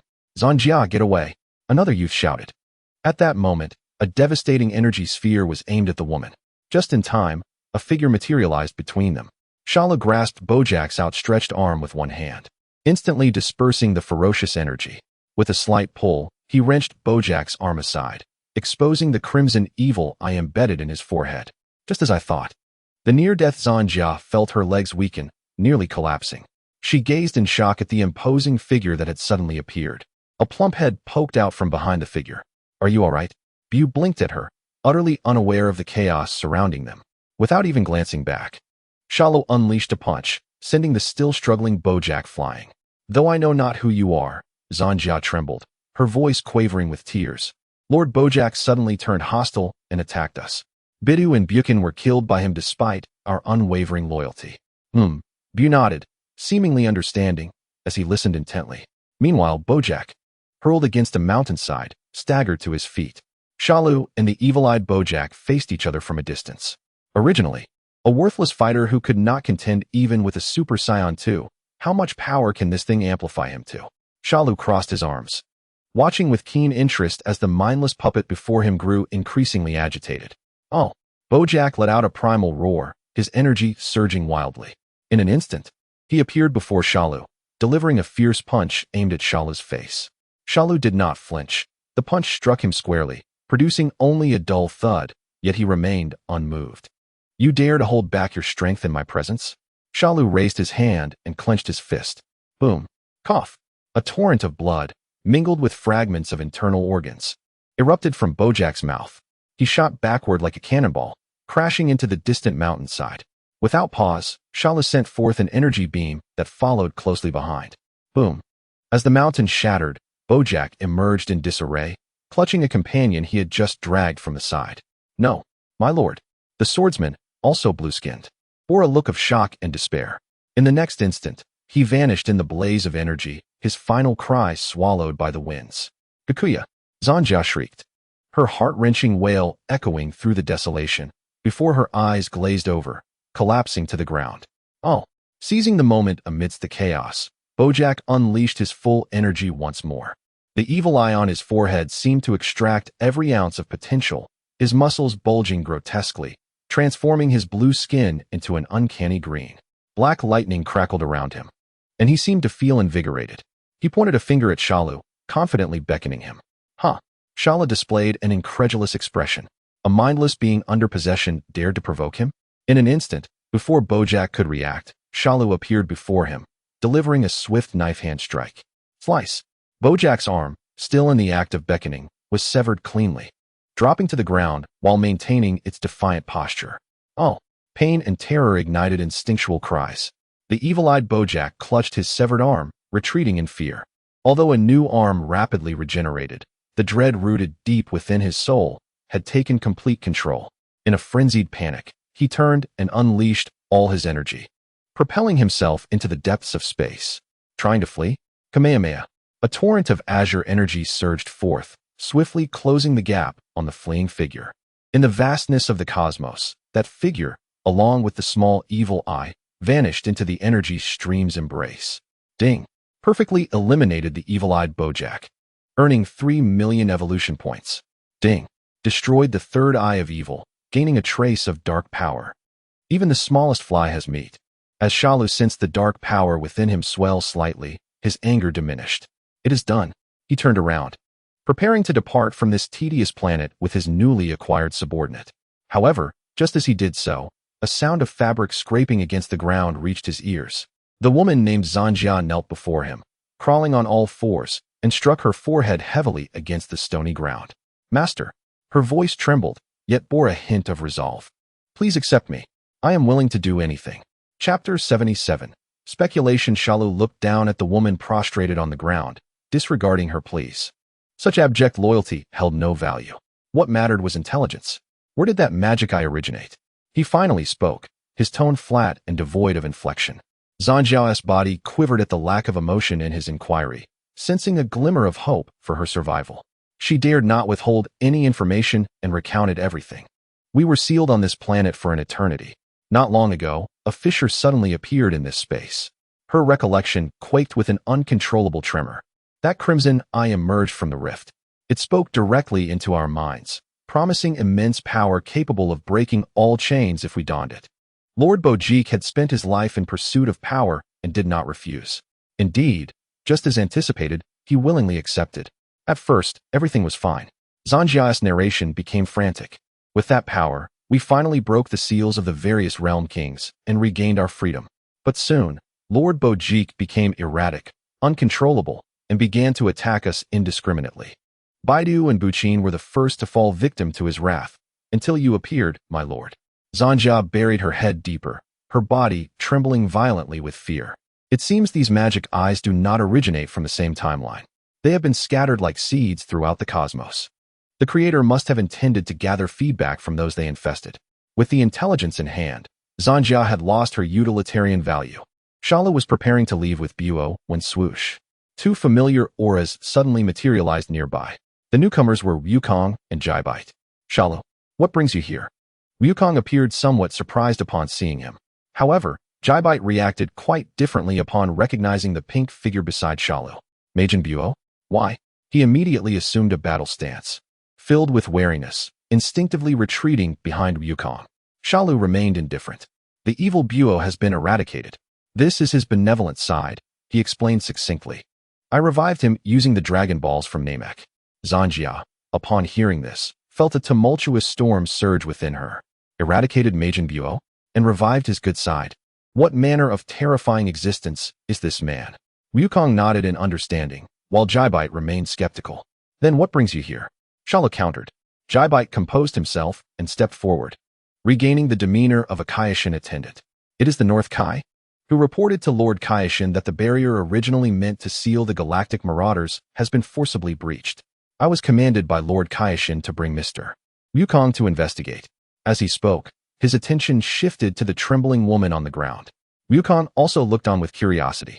Is she one of the galactic marauders? She doesn't seem like a bad person. He scratched his head. Just a remnant, Shalu replied. The rest have already been dealt with. Is that so? Jaibite sighed in relief. But then his expression turned serious. He stepped forward, preparing to take Zanjiao away.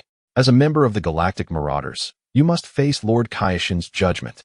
In an instant, Zanjiao's face turned ashen. She knew that once taken away, she would face eternal imprisonment. Driven by the instinct to survive, she swiftly crawled toward the seemingly harmless pink figure. Lord Buo. She clutched the leg of the stout Buo, looking up with the most sincere and adoring tone. I never expected to see you here. I have heard tales of your heroic deeds in our galactic invasion, where you annihilated countless planets. You are the stuff of legends. Are you praising me? Buo asked, bewildered, his antennae twitching with delight. Of course. Zanjiao nodded fervently. Your renown echoes throughout the cosmos. You are the greatest idol in the hearts of all who seek power. A barrage of flattery left Buo dazed and lightheaded. He felt buoyant, his nose lifted high with satisfaction. He turned to Shalu. Brother, she is a good person. Buo's logic was simple. Those who complimented him were good. Zanjiao anxiously watched Shalu, her heart racing. How would this man, referred to as brother by Buo, decide her fate? Shalu remained silent. A weakling who could not even reach the level of a Super Saiyan was of little use. However, she seemed well-versed in the various forces and planets of the universe. Perhaps she could serve as a living navigator. After all, it would be easy enough to dispose of her later if needed. Very well, Shalu finally spoke. You may accompany us. Thank you, brother. Buo leaped with joy. Thank you, Lord Shalu. Thank you, Lord Buo. Zanjiao wept with gratitude, bowing repeatedly. Jaibite watched in astonishment, his mouth agape, unable to utter a word. What nonsense is this? Allowing a galactic fugitive to accompany these two monsters? Yet he dared not voice his objections. Both Shalu and the seemingly simple-minded Buo were beyond his capacity to confront. Since the matter is settled, we should return, Wukong said cheerfully, attempting to defuse the situation. Jaibite could only reluctantly place his hand on Wukong's shoulder. The two vanished in a wave of spatial distortion. Once again, only Shalu and the two remained on the desolate planet.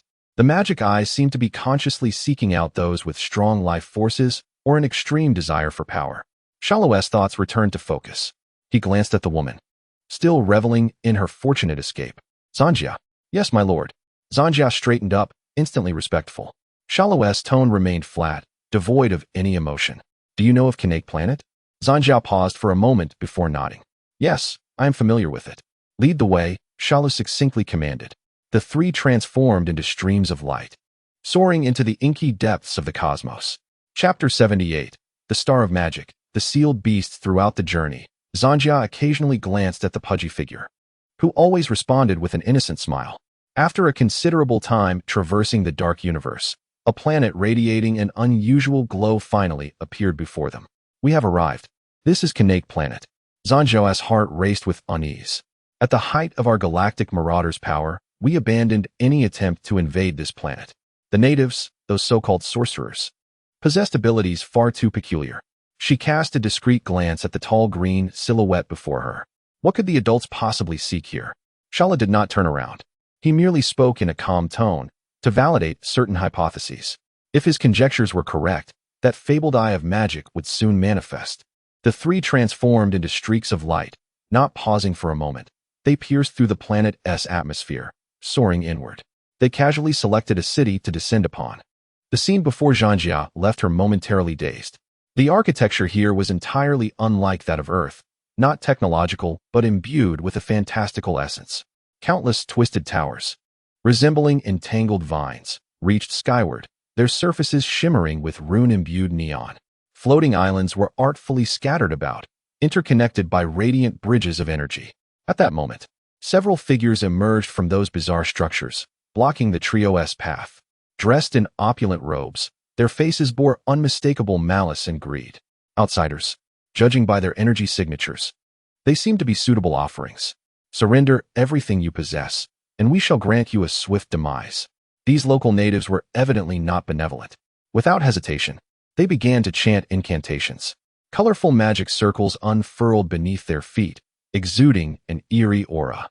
Zhanjia instantly tensed her body, preparing for battle. Pengbu, however, observed the dazzling magic circles with curiosity, seemingly finding them amusing.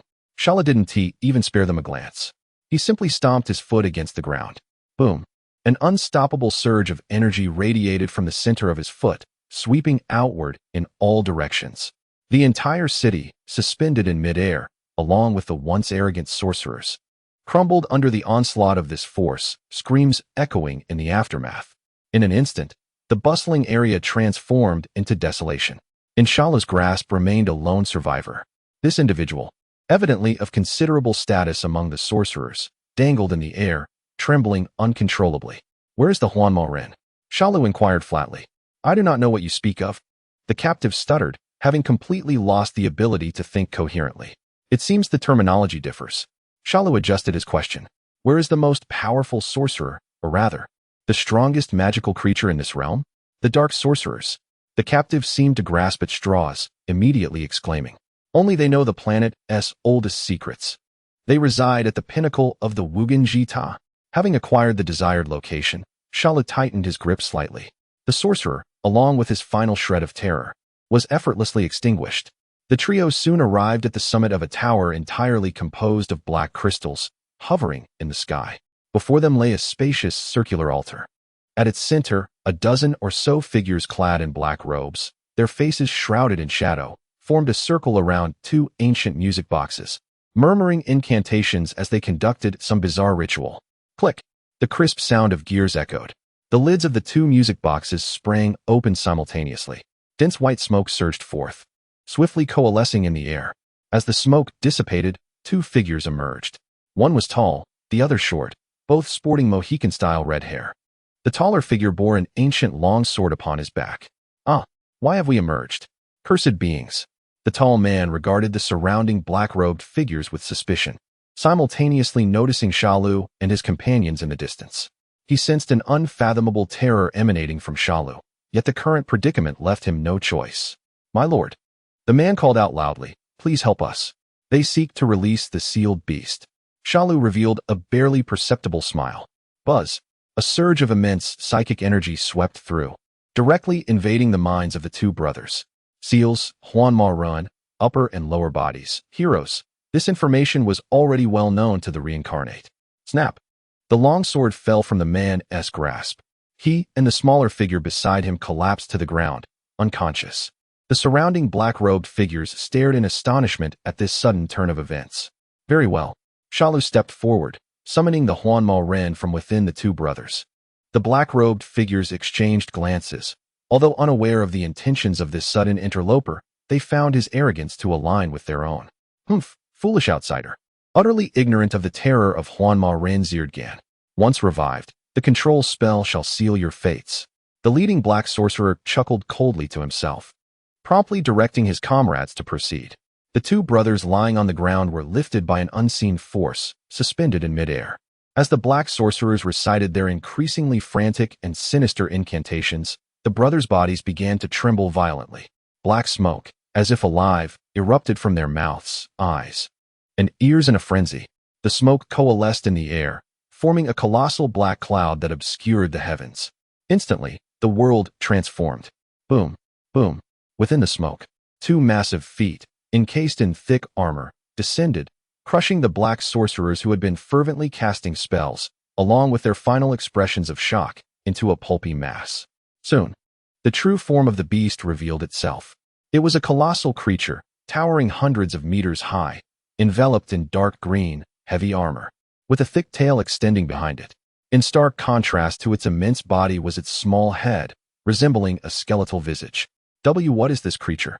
Zhanjia retreated step by step, her heart trembling at the sight of this being far beyond her comprehension. "Pengbu, would you like to play with it?" Shalu's voice resonated. Pengbu nodded eagerly, transforming into a pink streak of light, soaring before the enormous creature. The juxtaposition of large and small created a surreal standoff in the air. "How grand! Let us see who is stronger." Pengbu, usually squinting, suddenly opened his eyes wide. The next moment, his entire body shot forward like a cannonball. Chapter 79, Monster vs. Huanma Ren. Bang!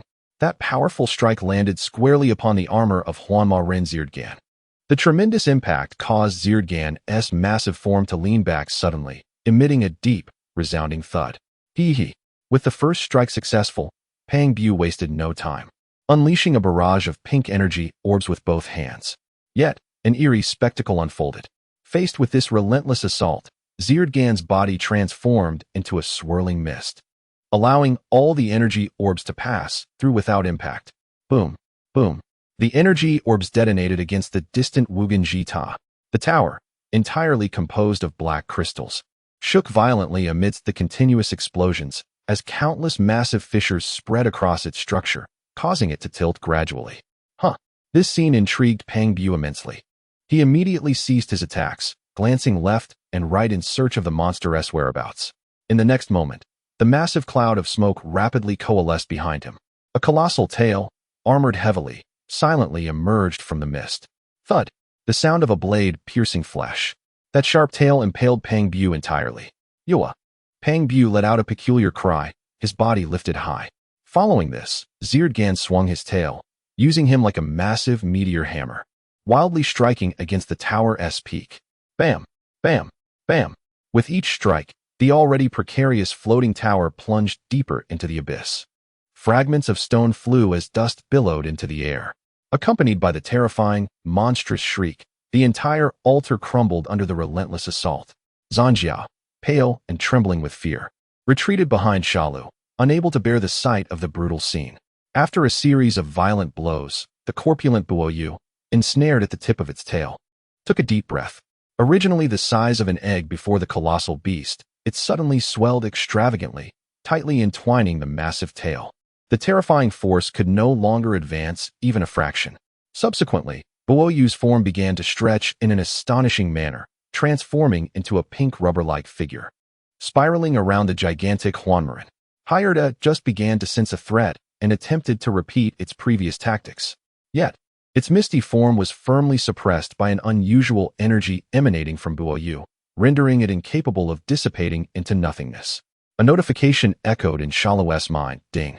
Special magical data detected, gaining 8 million evolution points.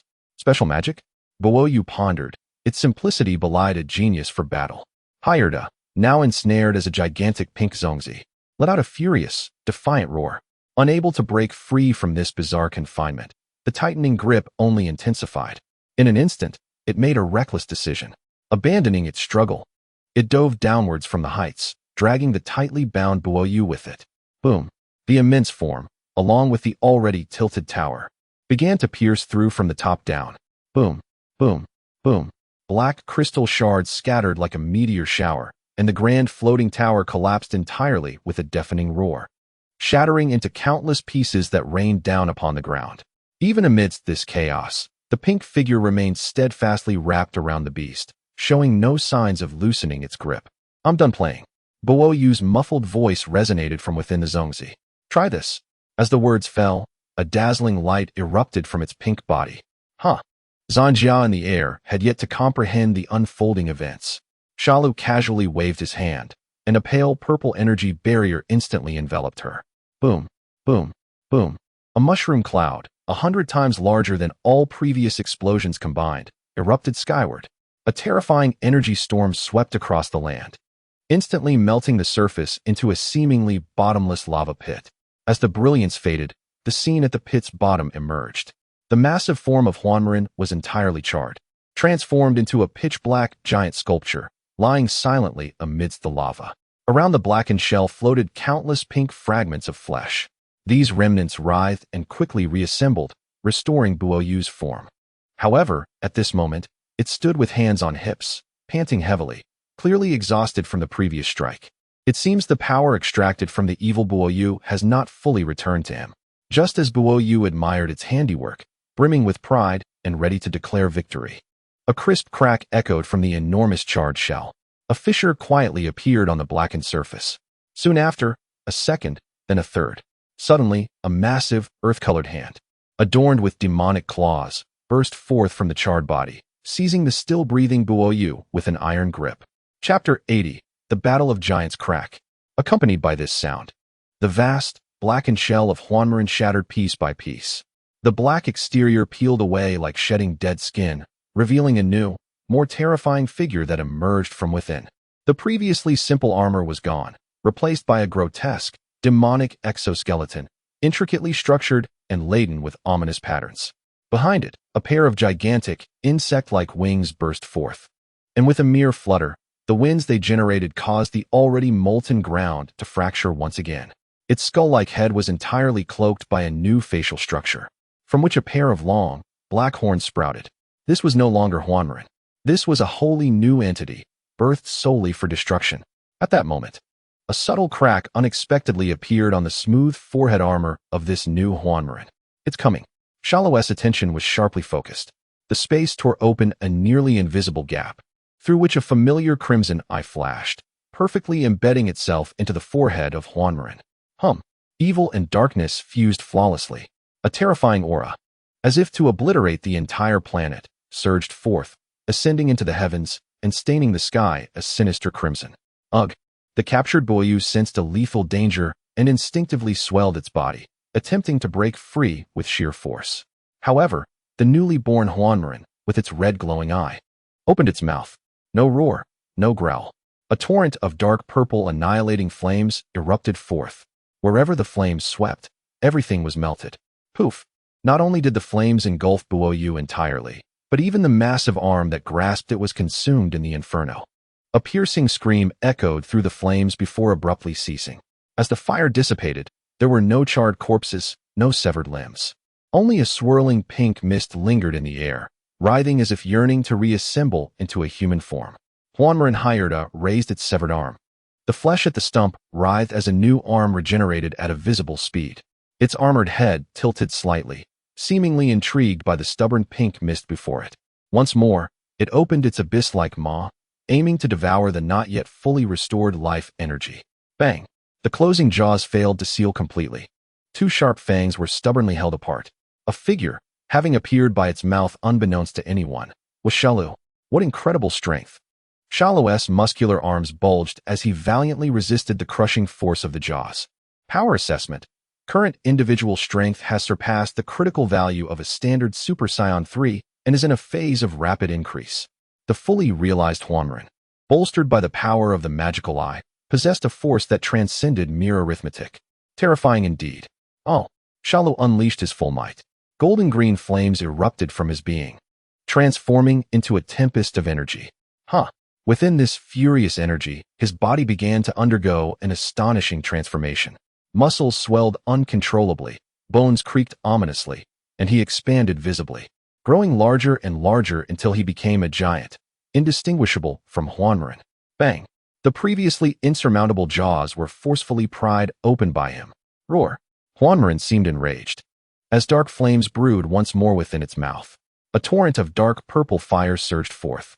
Shalu steadied himself, gazing into the oncoming wave of annihilation, and opened his own colossal mouth.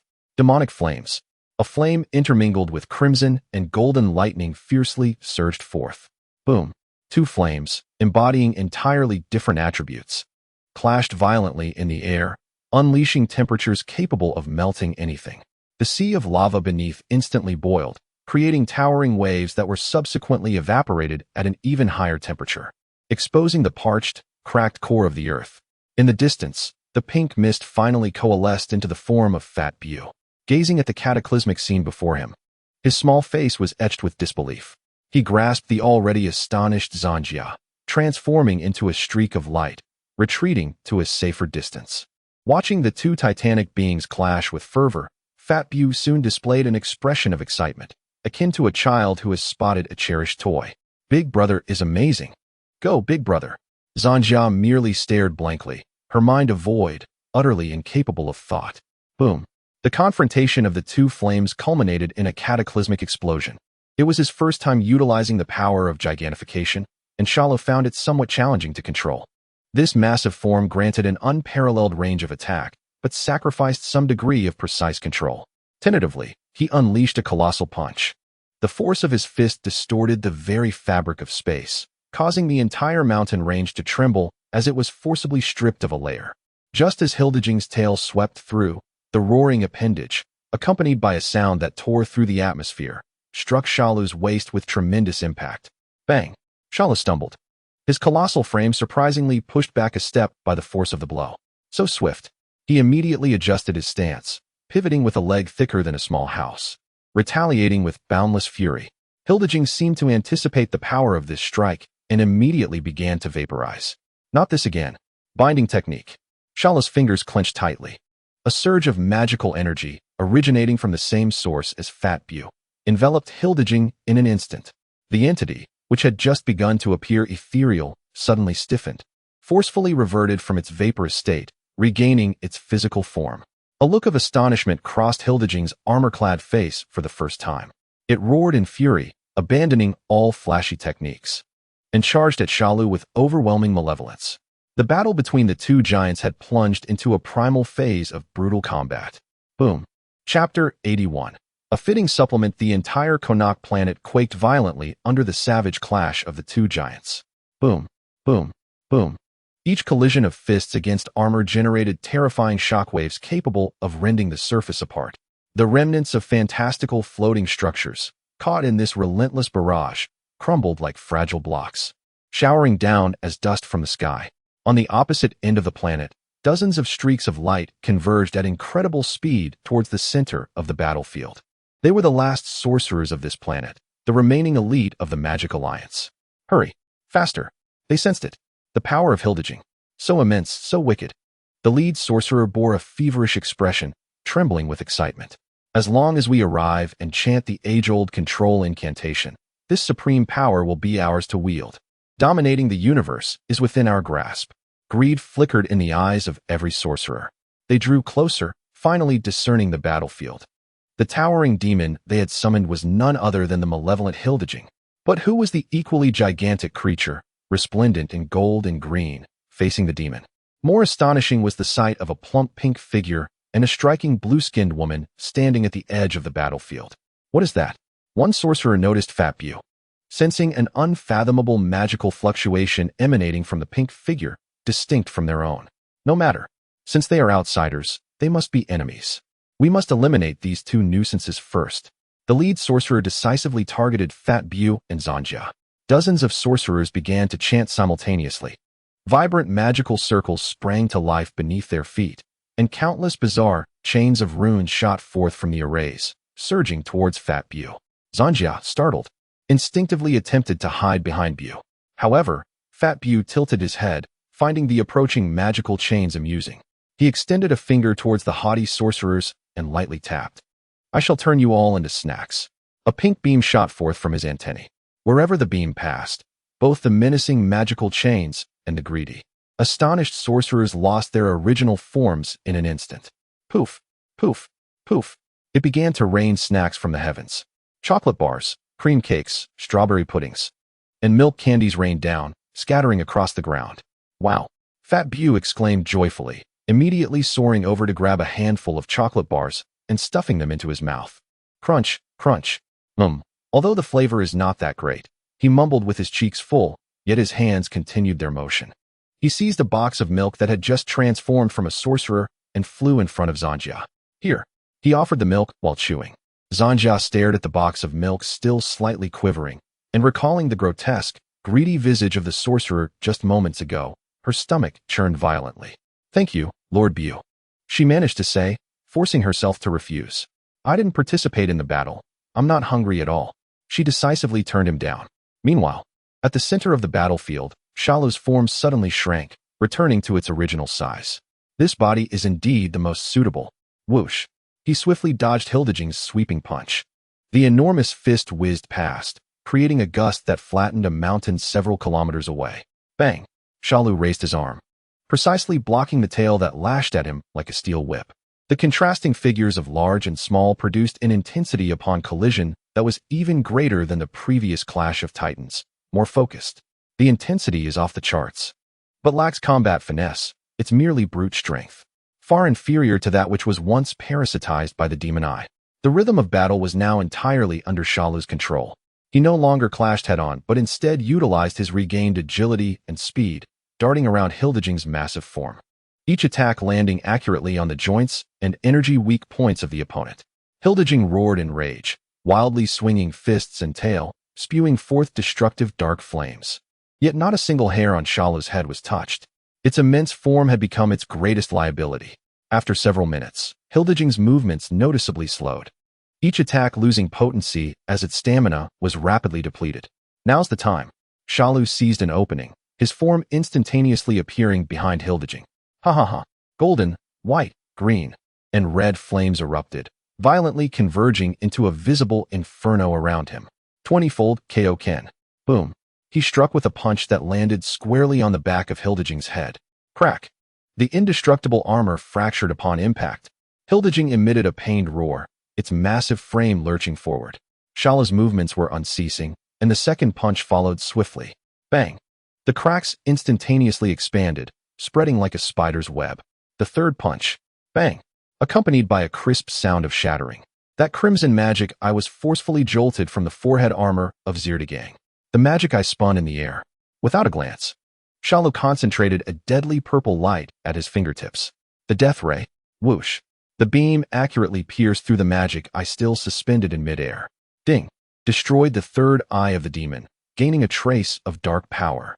Almost simultaneously, Zirdagang's colossal body suddenly halted in midair. All movements ceased. The red light in its eyes extinguished completely, transforming into a soulless gigantic shell. View. Shalu's command echoed through the skies. This fellow was a large supplement. In the distance, the plump View, still troubled by what flavor of snack to eat, immediately discarded the cake in his hand upon hearing the call.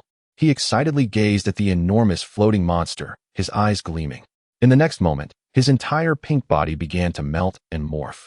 In an instant, he transformed into a colossal pink meat net that covered half the sky, rushing towards the unclaimed body of the malevolent deity with an insatiable appetite. Chapter 82. The Cosmic Chef. The enormous pink meat net, now enveloping half the sky, began to shrink dramatically. Flesh and armor were forcibly compressed and fused, emitting a disturbing, twisted sound. Zanjia, terrified, covered her mouth, afraid to make a sound. Shalu merely observed quietly, a certain degree of pleasure arising from the devouring instinct deep within his cells. Soon, the massive mass of flesh rapidly contracted and transformed, ultimately reverting to the form of the plump View. He retained his adorably clumsy appearance. Yet his once smooth pink body was now adorned with a sinister black armor. The design of the armor was a miniature version of Zirdagang's demonic armor, with intricate patterns and ominous structures, adding a touch of authority and menace to his presence. Ah, what a splendid sensation. Plump View clenched his fists, feeling the surge of newfound power within, joyfully bouncing in place. I only absorbed the power and physical traits without acquiring any malice, did I? Shalu scrutinized the energy fluctuations emanating from View. Very pure, very powerful, yet devoid of any trace of the malevolent aura belonging to the demon. Just moments ago, there were no abnormalities when I struck down the magic eye. Could it be that the true purpose of the magic eye was to absorb these negative energies and evil auras? A bold hypothesis formed in his mind. No wonder it chose to parasitize individuals filled with desires and malevolent thoughts, or beings like the demon who were inherently evil. It is akin to a harvester roaming the cosmic fields, specifically gathering crops named evil and then nurturing them for some unknown entity. The existence capable of sowing seeds across the universe is unfathomable. An invisible pressure intensified Shalu's yearning for power. I must elevate my strength promptly. View, do you feel anything special? Shalu inquired. Feelings? Plump View tilted his head, seemingly pondering seriously. The next second, he suddenly crouched down, clutching his belly tightly. His chubby face contorted in pain. Shalu and Zanjia immediately became alert. Could it be that the absorbed energy triggered a rejection reaction? Or perhaps the will of that malevolent deity was not entirely eradicated. What's wrong? A note of gravity infused Shalu's tone. The voice of Plump View emerged from his embrace, filled with grievance. I think I might have upset my stomach. View immediately flicked his antenna, and a portable restroom appeared beside him. Zanjia's tense body instantly relaxed, letting out a long sigh, nearly losing her balance. Shalu also fell silent for a rare moment. Ultimately, the trio departed from the now utterly desolate Konak planet. The ensuing months of cosmic travel became tedious and prolonged. Under Zanjia's guidance, they landed on countless planets. Some planets boasted advanced technology with floating cities traversing through cloud seas, while others remained in a primitive, savage state, where massive creatures roared in the primordial jungles. During this time, the eerie magic eye appeared twice more. Once, it had parasitized the leader of an interstellar pirate group before the fellow could showcase his power. He was casually transformed into a strawberry-flavored cream biscuit by the passing plump Bew. On another occasion, it possessed the guardian beast of an intelligent life planet. Shalu couldn't even be bothered to intervene. He merely released a wisp of energy, and that superficially formidable beast, along with the magic eye within, crumbled under overwhelming fear. The 2 kills provided Shalu with a trivial amount of dark power. This meager gain was hardly significant amidst the long and tiresome journey. What truly altered the course of this journey was Zanjia. She revealed another astonishing skill beyond her cosmic marauder persona: culinary arts. On a planet teeming with bizarre luminescent flora, Zanjia, faced with odd-looking ingredients that were even subtly wriggling, managed to conjure a feast that left plump Bew in awe with only a single iron pot unearthed from the ruins. The thick mushroom soup exuding rainbow steam made one feel as if every cell in their body was rejoicing with the first sip. The roasted leg of a 3-headed giant lizard, perfectly charred on the outside yet tender within, was substantial enough to be half a person tall, with firm and bouncy meat. Rich in flavor yet not greasy. There were also fruits that resembled blue crystals, bursting with peculiar juices upon biting. For the first time, plump Bew refrained from transforming the bizarre creatures before him into candy. Instead, he clutched a lizard leg larger than himself, devouring it with grease dripping from his mouth. Incoherently praising Zanjia as the best of the good people, Shalu, too, relished the rare indulgence of culinary delight. After prolonged photosynthesis, his mouth had long since become bland. Ingredients capable of producing delectable dishes are not uncommon in the universe. However, the ability to skillfully utilize these bizarre ingredients, transforming the mundane into the extraordinary, is Zanjia's unique value. Her status within the team subtly shifted, from a mere navigator who could be disposed of at any moment to a rather commendable chef. One day, the trio arrived at a planet where civilization had been utterly annihilated. Looking around, they were met with crumbling walls and remnants of colossal city ruins. Silent beneath the dim light of a yellow star, plump Bew, lethargic, lay atop a collapsed giant statue, poking the ground absently with his fingers. The prolonged absence of equally matched adversaries and delicious food left him feeling drained. Zanjia, however, discovered what appeared to be a restaurant amidst the ruins, and the kitchen was relatively well preserved. Soon, enticing aromas wafted from the kitchen, dispelling the stillness of the ruins. "It's coming," Zanjia's slightly excited voice echoed. She emerged from behind the ruins, bearing a gigantic stone platter. Upon it lay a freshly roasted, unknown beast's rib, sizzling with golden oil. The rich scent of meat mingling with some exotic spices, boldly invading their nostrils. "Wow!" Plump Bew sprang up from the statue in a single motion, his eyes sparkling, drool glistening at the corners of his mouth. Shalu, who had been resting with his eyes closed, also sat upright. Zanjia cautiously placed the enormous stone platter upon a smooth stone slab between the 3 of them, thus establishing their makeshift dining table. However, just as they were heartily enjoying their meal, a voice silently echoed within Mr. Shalu's mind. "Mr. Shalu, trouble is brewing. The earth has descended into chaos." Shalu's hand, which had been fervently indulging in food, abruptly halted. Chapter 83, Life and Death Entwined. It was the voice of the Kaioshin, tinged with urgency and panic, which Shalu instantly recognized. With the likes of Sun Wukong and his band of warriors on Earth, what kind of calamity could arise? Shalu's thoughts raced. Could it be that the god of destruction, Beerus, has awakened prematurely? Has it not been but a fleeting moment? Indeed, the strength of Mr. Wukong and his companions was formidable. Yet, the sheer number of adversaries this time was overwhelming, comprising both their former rivals and notorious villains from millennia past. Former rivals? Shalu repeated the phrase, his hand halting its motion of devouring roasted meat. Have they all been resurrected? The Dragon Balls do not possess such immense power to resurrect beings from eons ago. Thus, only one possibility remains. A faint smirk graced Shalu's lips. How intriguing. In a flash, the space around them distorted slightly, and two figures materialized above the desolate ruins. It was the East Kaioshin, Shin, accompanied by his attendant, Kibito. Mr. Shalu. Shin's face was etched with worry, devoid of any divine composure. Kibito regarded Shalu and the pink, armored figure beside him with a wary expression. The rotund Butte tilted his head, curiously observing the sudden arrivals. Zanjia, in sheer fright, slipped off the stone slab. The specifics are best discussed in the Kaioshin realm. It is too convoluted to explain here, Shin urged. Shalu made no objections. He merely stood, brushing the grease from his hands. Kibito, albeit reluctantly, approached and placed a hand upon Shalu's shoulder. Shin similarly rested his hand upon Butte and Zanjia. In a flash of light, their figures vanished from the barren planet. The new Kaioshin realm was even more expansive than before its devastation, exuding an aura of sanctity and tranquility. Yet, the atmosphere at that moment was palpably tense. An elderly figure, hands clasped behind his back, gazed sorrowfully into an immense crystal ball. It was the old Kaioshin, liberated from the Z sword. Ancestor, what is the situation? Shin rushed forward upon landing. It is dire.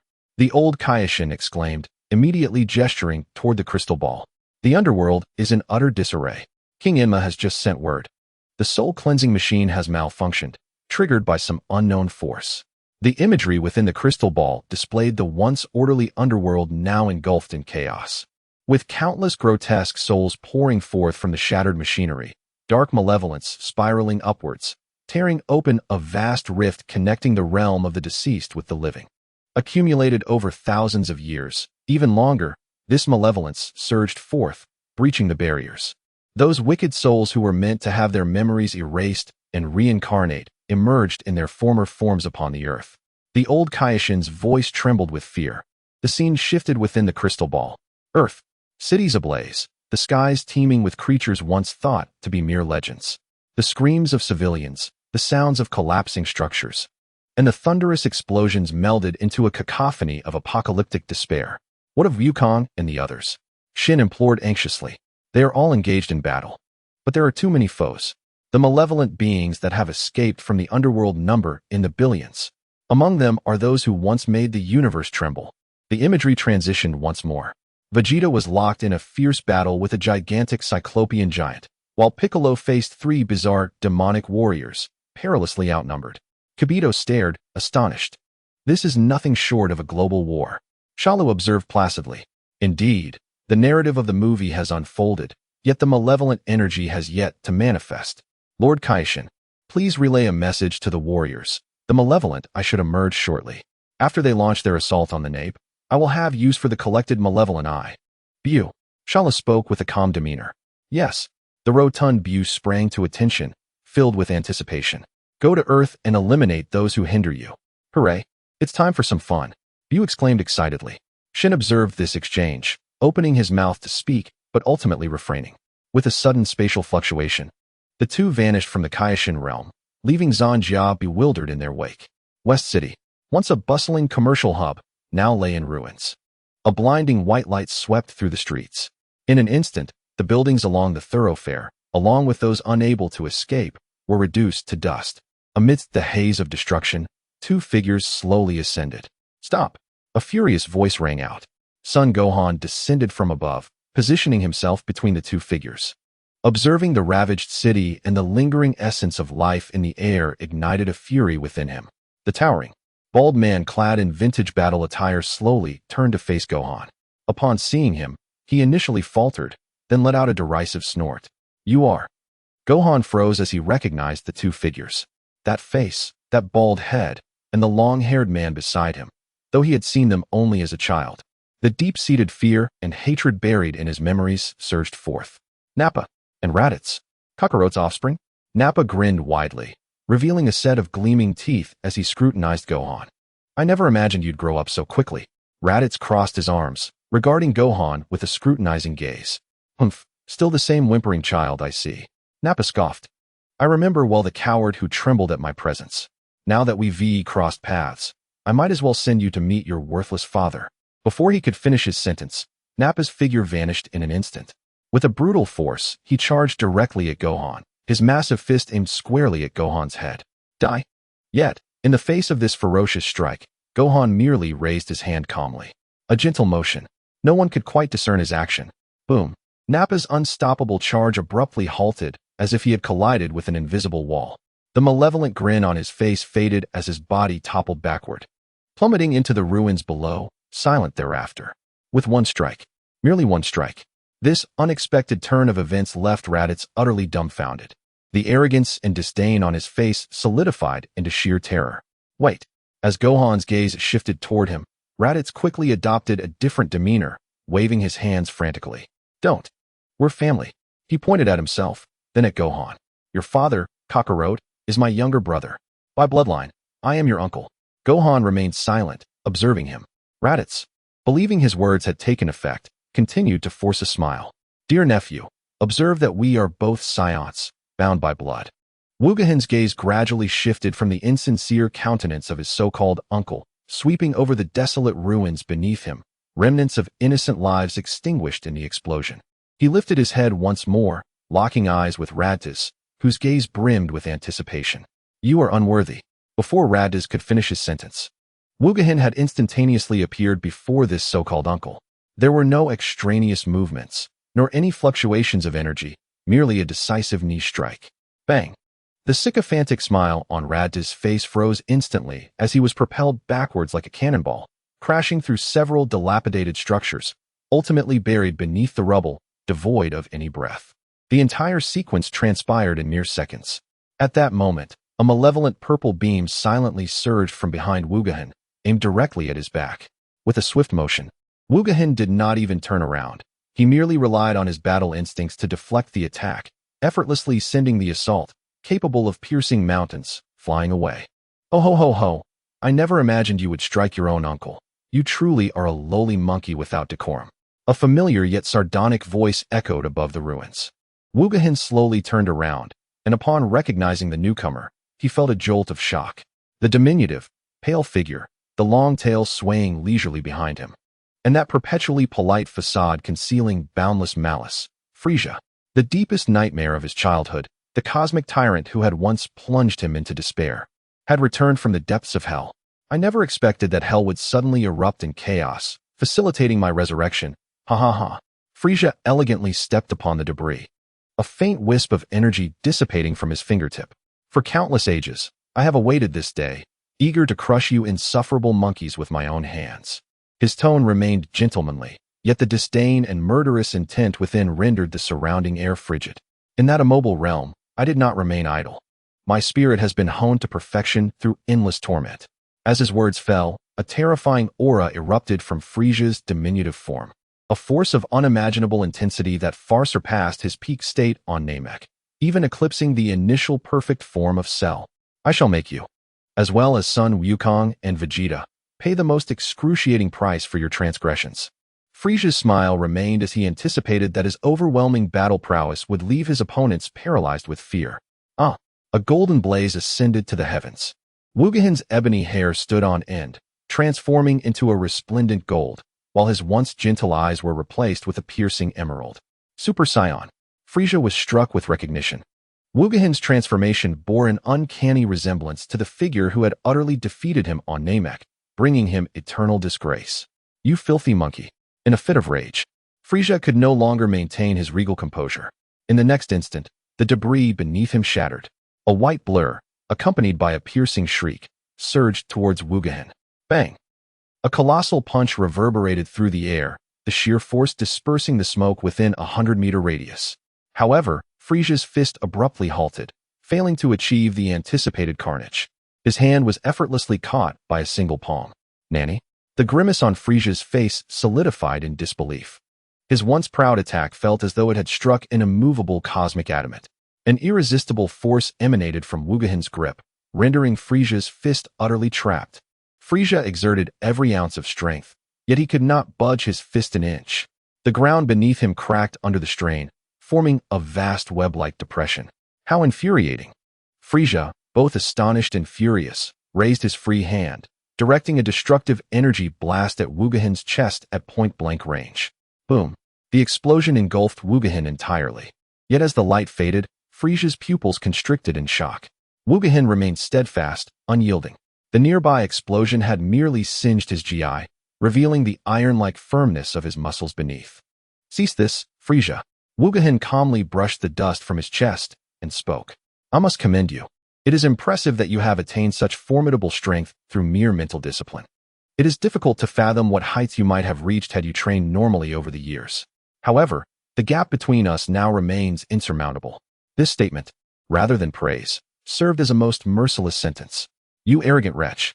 Frieza's pride was trampled like never before, and he forcefully broke free from Wugahin's grasp. Soaring hundreds of meters into the sky, "I shall kill you. I shall annihilate you all." He had succumbed to madness, lifting his hands high. A ball of energy, a mix of black and purple, began to rapidly coalesce in his palms, swelling. The ominous energy fluctuations caused the very atmosphere of Earth to tremble. "And this planet, everything you rely on for existence, shall vanish." Frieza bellowed in a fit of rage. Just as the energy ball capable of obliterating planets was on the verge of completion, a cold, familiar voice unexpectedly resonated from behind Frieza. "How naive, Frieza." Frieza's concentration faltered. In disbelief, he turned to see a figure strikingly similar to him. Entirely purple and exuding a more chilling demeanor, floating with arms crossed behind him. "Brother?" Frieza exclaimed. "How are you here? Have you also been resurrected from hell?" On the ground, Wugahin, who had been on high alert, felt a slight relaxation upon seeing the purple figure. "Mr. Gula." He waved at the figure in the sky. To his astonishment, the man known as Gula also nodded gently in acknowledgement. This scene completely shattered Frieza's comprehension. He gazed incredulously at his brother and then at the Saiyan monkey below. "They know each other?" Gula responded to that monkey. "What is happening? Is this all a nightmare? Am I still suspended in that hellish place, dreaming?"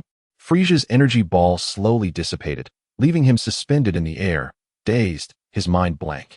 Chapter 85. The meeting of the Titans of Villainy. Shaking his head vigorously, Frieza forcibly pulled himself from the depths of shock.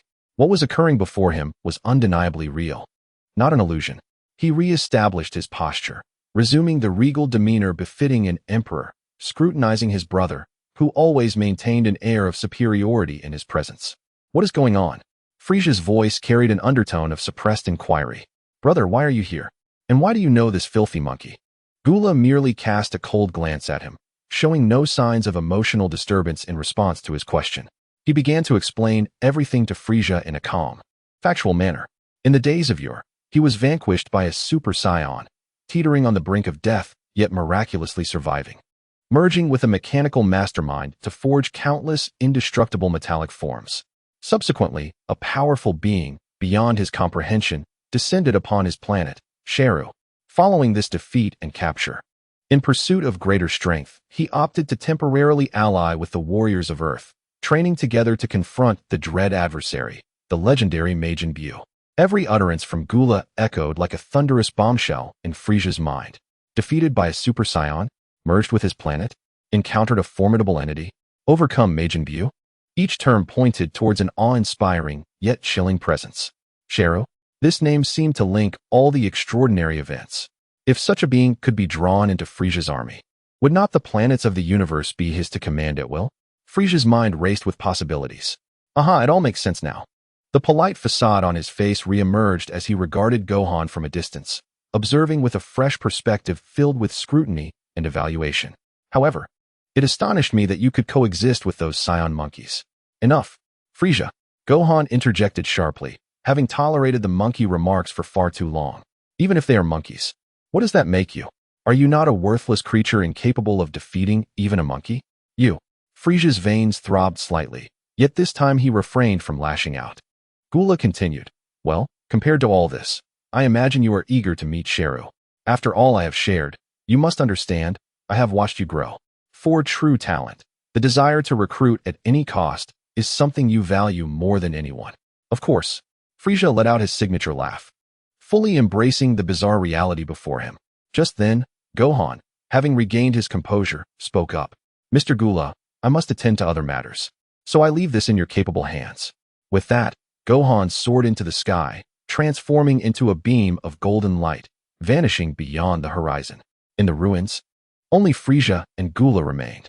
"Are you serious, brother?" Frieza's smile faded, the familiar venomous tone resurfacing. "You are giving up on revenge just like that?" Our Ice Demon clan has never been one to live under the shadow of others. Frieza, oh Frieza. Gula turned, looking at him with a pitying demeanor. You are far too naive. Did you think I was merely describing Sheru's strength? Gula's voice dropped low, laced with an alluring charm. This individual is unfathomable. Even the Kaioshin, a deity, cannot perceive him. Moreover, Gula hesitated briefly, seemingly weighing his words. Furthermore, that madman even piques the interest of the god of destruction, Beerus. What? This revelation shattered Frieza's composure. The god of destruction, Beerus, a being who has represented annihilation for eons, a taboo entity that even their father, King Cold, had warned them never to provoke.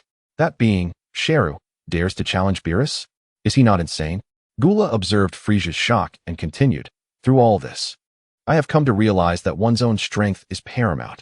Sheru offers countless avenues for you to grow stronger. Temporarily submitting to him is a trivial matter. Once we become sufficiently powerful, we can seek our revenge.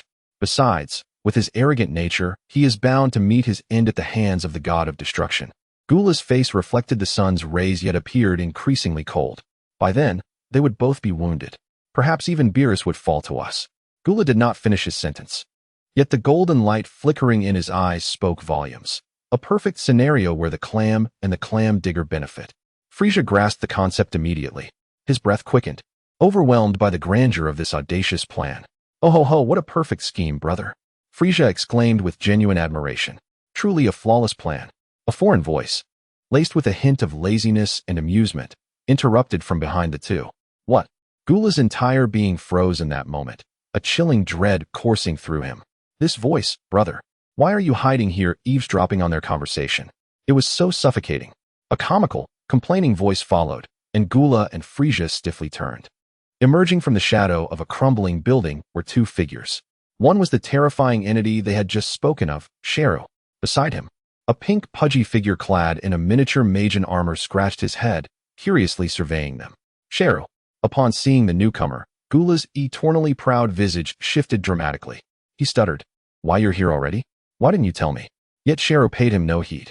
His gaze transcended Gula, landing directly on the relatively shorter figure radiating an aura of malevolence and pride, the cosmic monarch, Frieza. Ding. New high-intensity life form detected. Ice Demon Clan, Frieza. After mental fortitude training, combat power has significantly increased. Great potential, classified as an extremely rare mutation. So this is the renowned Frieza, the emperor who strikes fear across the universe. A subtle smile graced Sheru's face. You must be the illustrious King Frieza, the one who commands the universe. He smiled, extending a gesture of goodwill. Frieza was momentarily stunned. He had not anticipated this legendary figure to be so courteous upon speaking. Nevertheless, he was Frieza.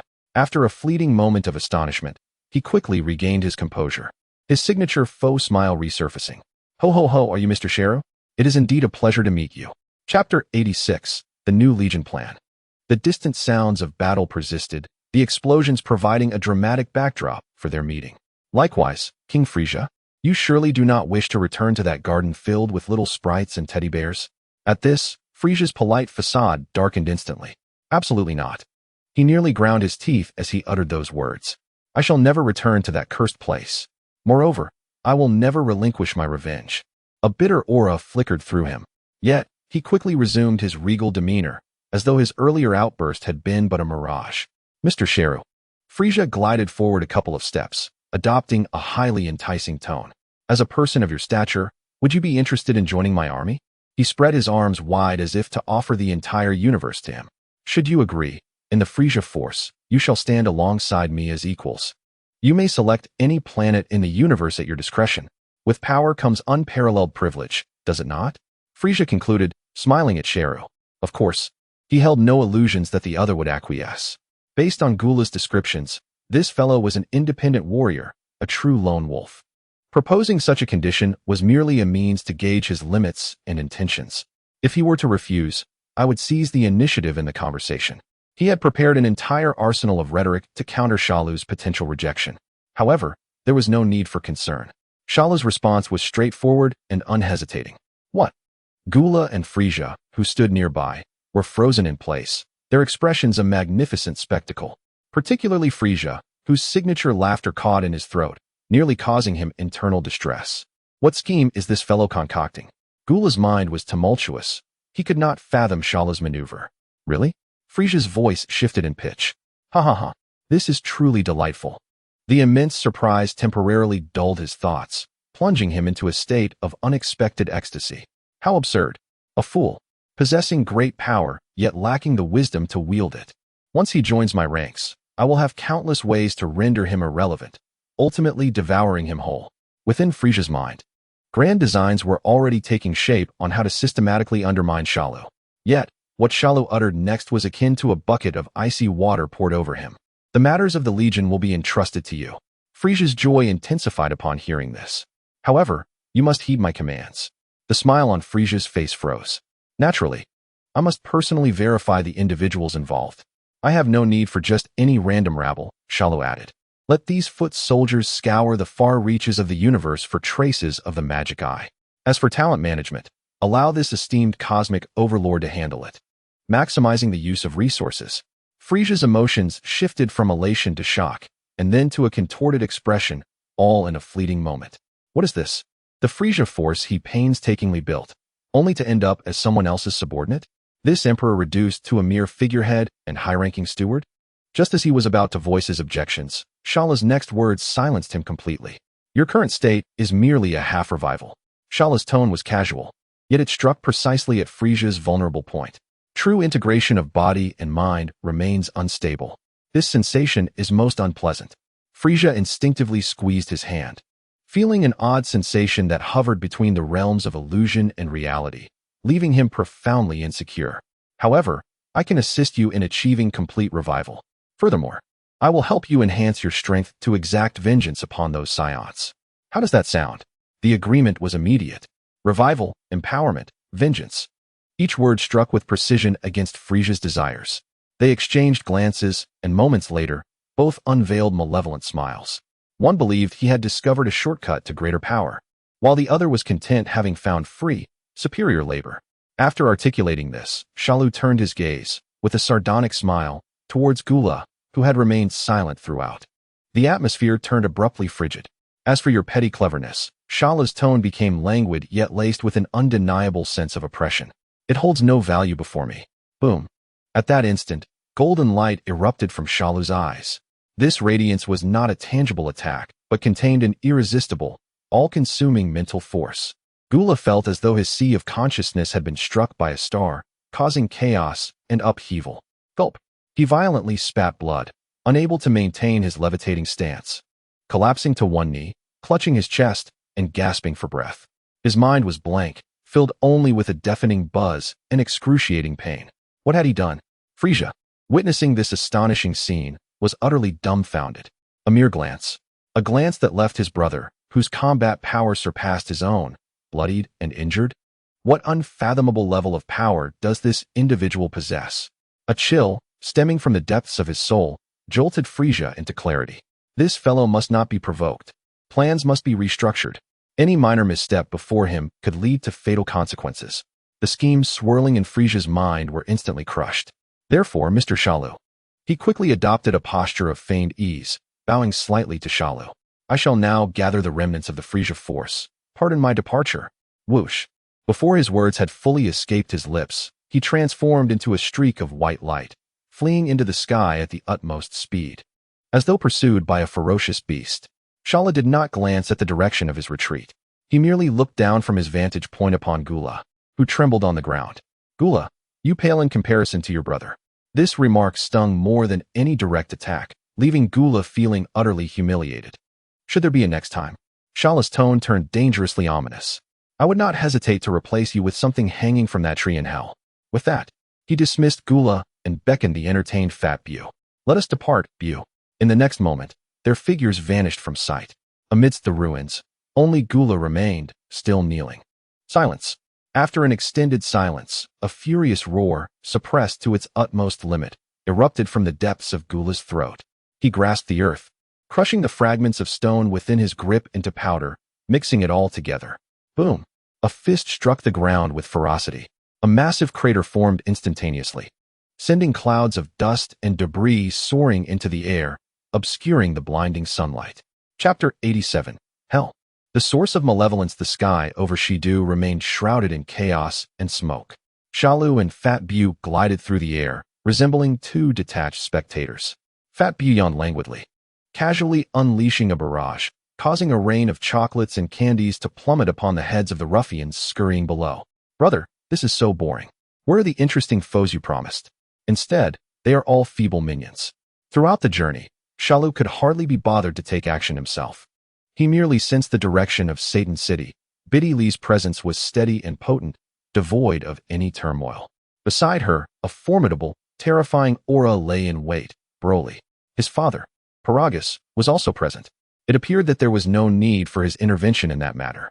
As for Sun Wukong and Vegeta, their energy was in rapid motion and collision, yet they seemed unfazed, indicating that their opponents posed no genuine threat.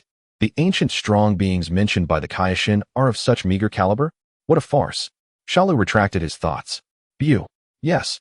Fat Bu perked up immediately, looking at him with eager anticipation. I leave this to you. Go and have some fun. Eliminate those who vex you.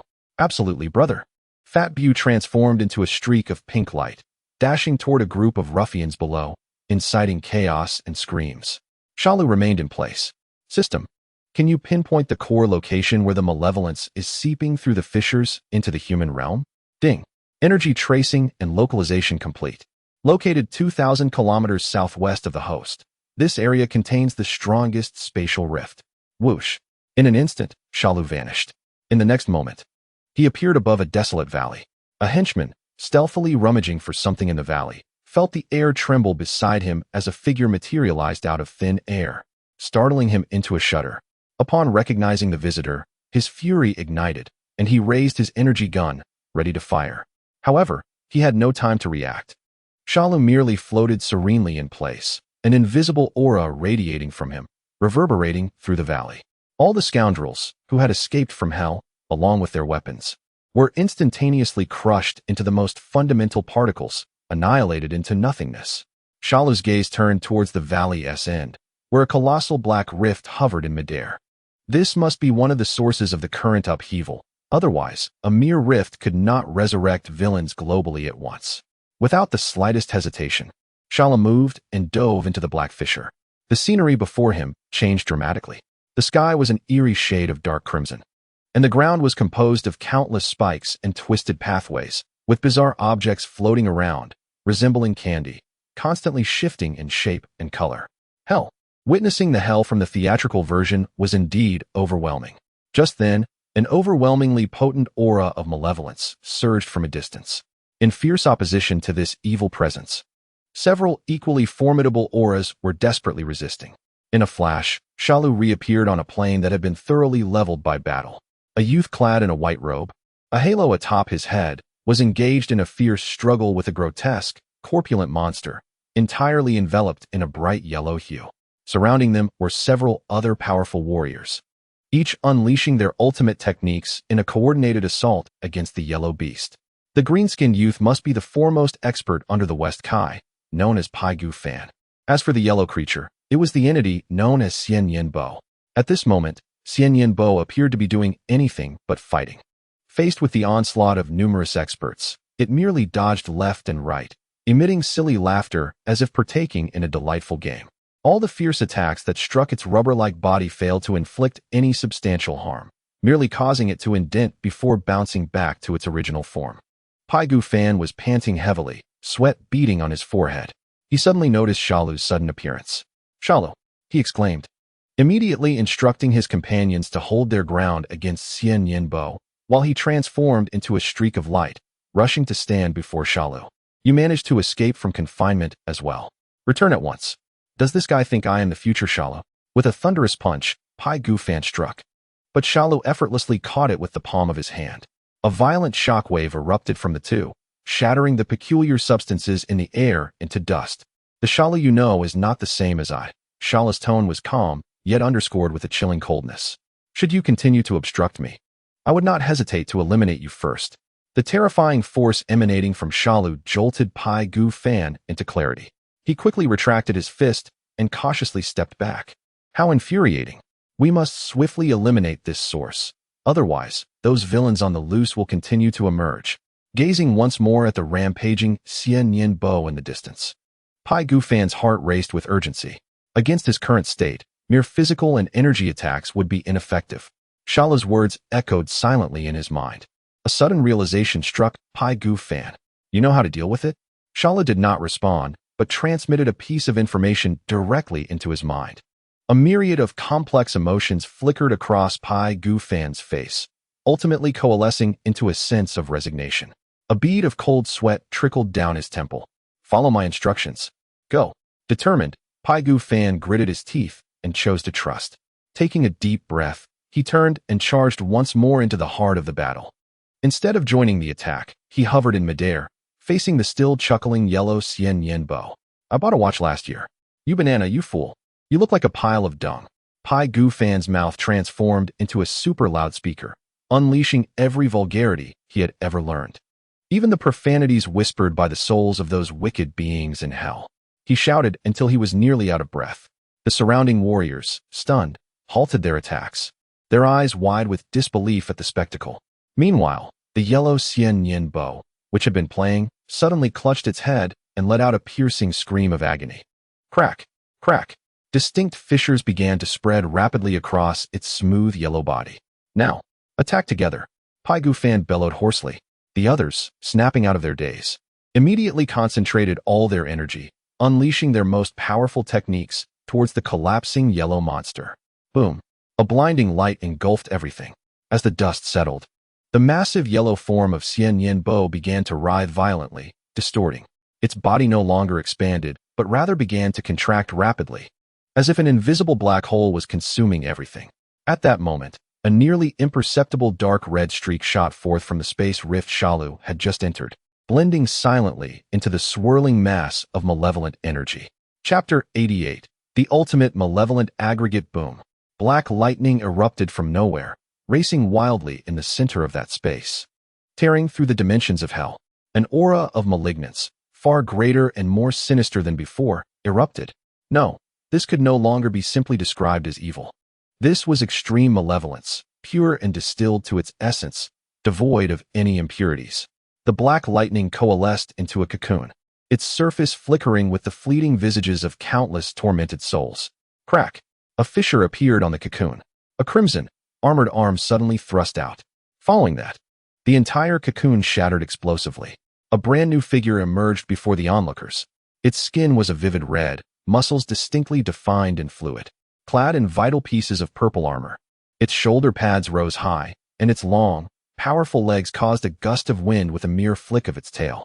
Two menacing horns sprouted from its head, and most striking of all was its grotesquely fearsome visage, with a blood-red demonic eye radiating ominous light at its center. Pai Gufan gazed at this new adversary, forcibly suppressing his unease, inhaling deeply and employing the same tactic once more. I bought another watch last year. You pantsless pervert. You look like a boiled lobster. And you dare show your face here? He unleashed every vile word he could conjure in his mind towards the red monster. Yet, it was futile. The anticipated scene of the adversary in agony, clutching its head and cracking, did not materialize. The red Xian Yin Bo merely stood there, expressionless. Its pitch-black eyes revealed no emotion, only a vast emptiness and void. It didn't even glance at Pai Gufan. In the next instant, the demonic eye glimmered. Boom! A surge of malevolent energy erupted forth like a cosmic tempest. The plains of hell, under the onslaught of this essence, were instantaneously shattered. Countless jagged fragments of the ground were hurled into the air, reduced to mere dust. The surrounding deceased masters, caught unawares by this pure aura, could not even let out a scream before being violently scattered, colliding against the bizarre substances floating in the distance, and losing consciousness on the spot. Pai Gufan crossed his arms over his chest, elevating his entire being to the utmost limit, barely managing to stabilize himself amidst the storm. Yet, at that very moment when he exerted all his strength to resist the aura, the crimson figure at his location vanished. This is bad. Alarm bells rang in Pai Gufan's mind. A cold hand, without any forewarning, seized his mouth. Pai Gufan's body abruptly stiffened. The hand merely tightened its grip. Crack! Pai Gufan felt as though his head were caught between two celestial bodies, being incessantly compressed inward. The excruciating pain and the overwhelming force rendered his feet uncontrollable. flailing in the air as he struggled desperately, yet he could not escape the grip of that hand. Just at this critical juncture, an energy, honed to perfection, surged forth silently from afar. Boom! The explosion of smoke coalesced into a rose, blooming violently upon the arm of the malevolent wave. As the dust settled, Shalu pointed his fingers, and the unscathed malevolent wave slowly turned its head to regard the assailant approaching it.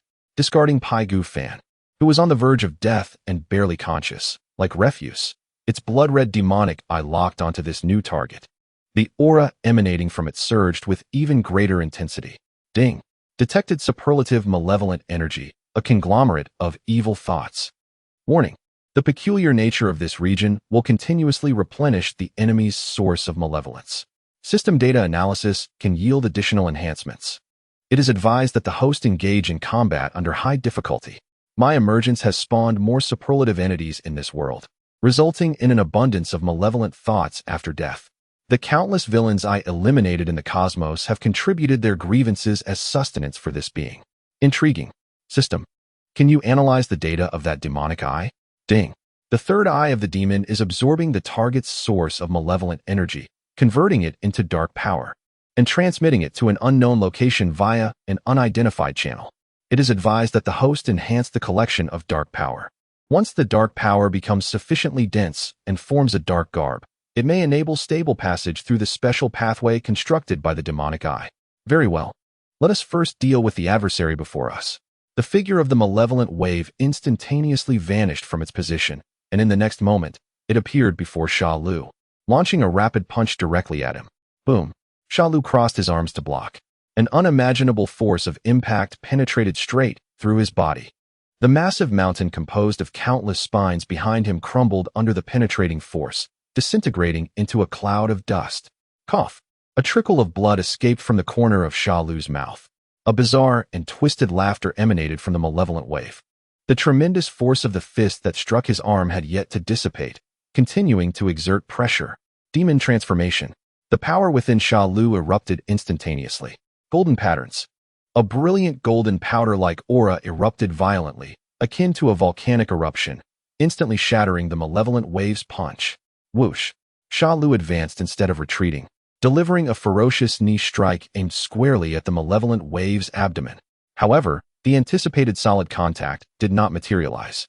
Just as his knee was about to make impact, the body of the malevolent wave bizarrely transformed into countless colorful square particles, dissipating in an instant.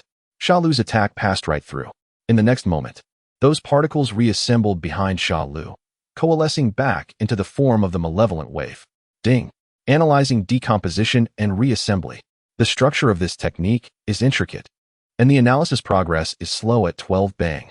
A powerful punch landed squarely on Shalu's back. The tremendous force propelled Shalu through the air, his body hurtling away like a cannonball. The malevolent wave did not pursue. Its body began to decompose once more, transforming into particles, and swiftly reconstituted itself in front of the rapidly flying Shalu. Hee, not a bad technique. Observing the enemy reappear before him, Shalu laughed as he soared through the air, his face devoid of any panic, instead bearing a hint of satisfaction. The next punch from the malevolent wave was about to collide with Shalu's body. At that moment, Shalu's green form bizarrely transformed into a dense cloud of green mist.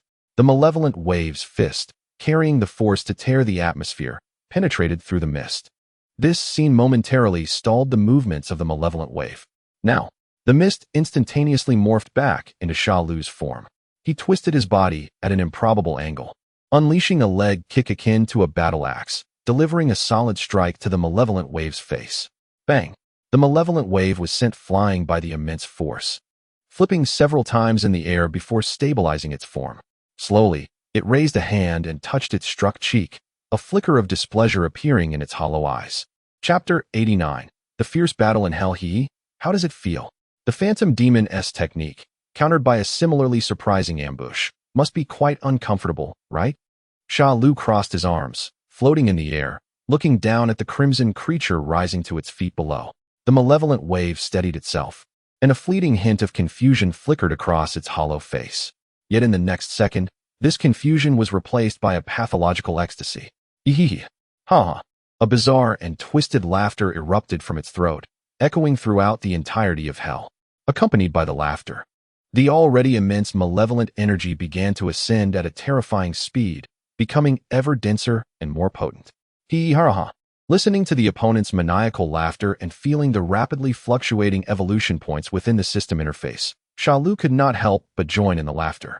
One was pathological, the other arrogant. Two utterly divergent laughter intertwined and resonated within this eerie dimension of hell, forming a chilling duet. Suddenly, Shalu's laughter came to an abrupt halt. Whoosh. Huh. With a magnificent turn, he concentrated an energy orb in his palm, gripping it tightly as he hurled it towards the malevolent wave's face. The latter reacted with incredible speed, lightly tapping its toes in midair, and its entire body floated backward like a weightless feather, easily evading the strike. Immediately after, its long tail shot forth like a living creature, ensnaring Shalu's arm that held the energy orb. A tremendous force surged, as the malevolent wave forcefully pulled downward.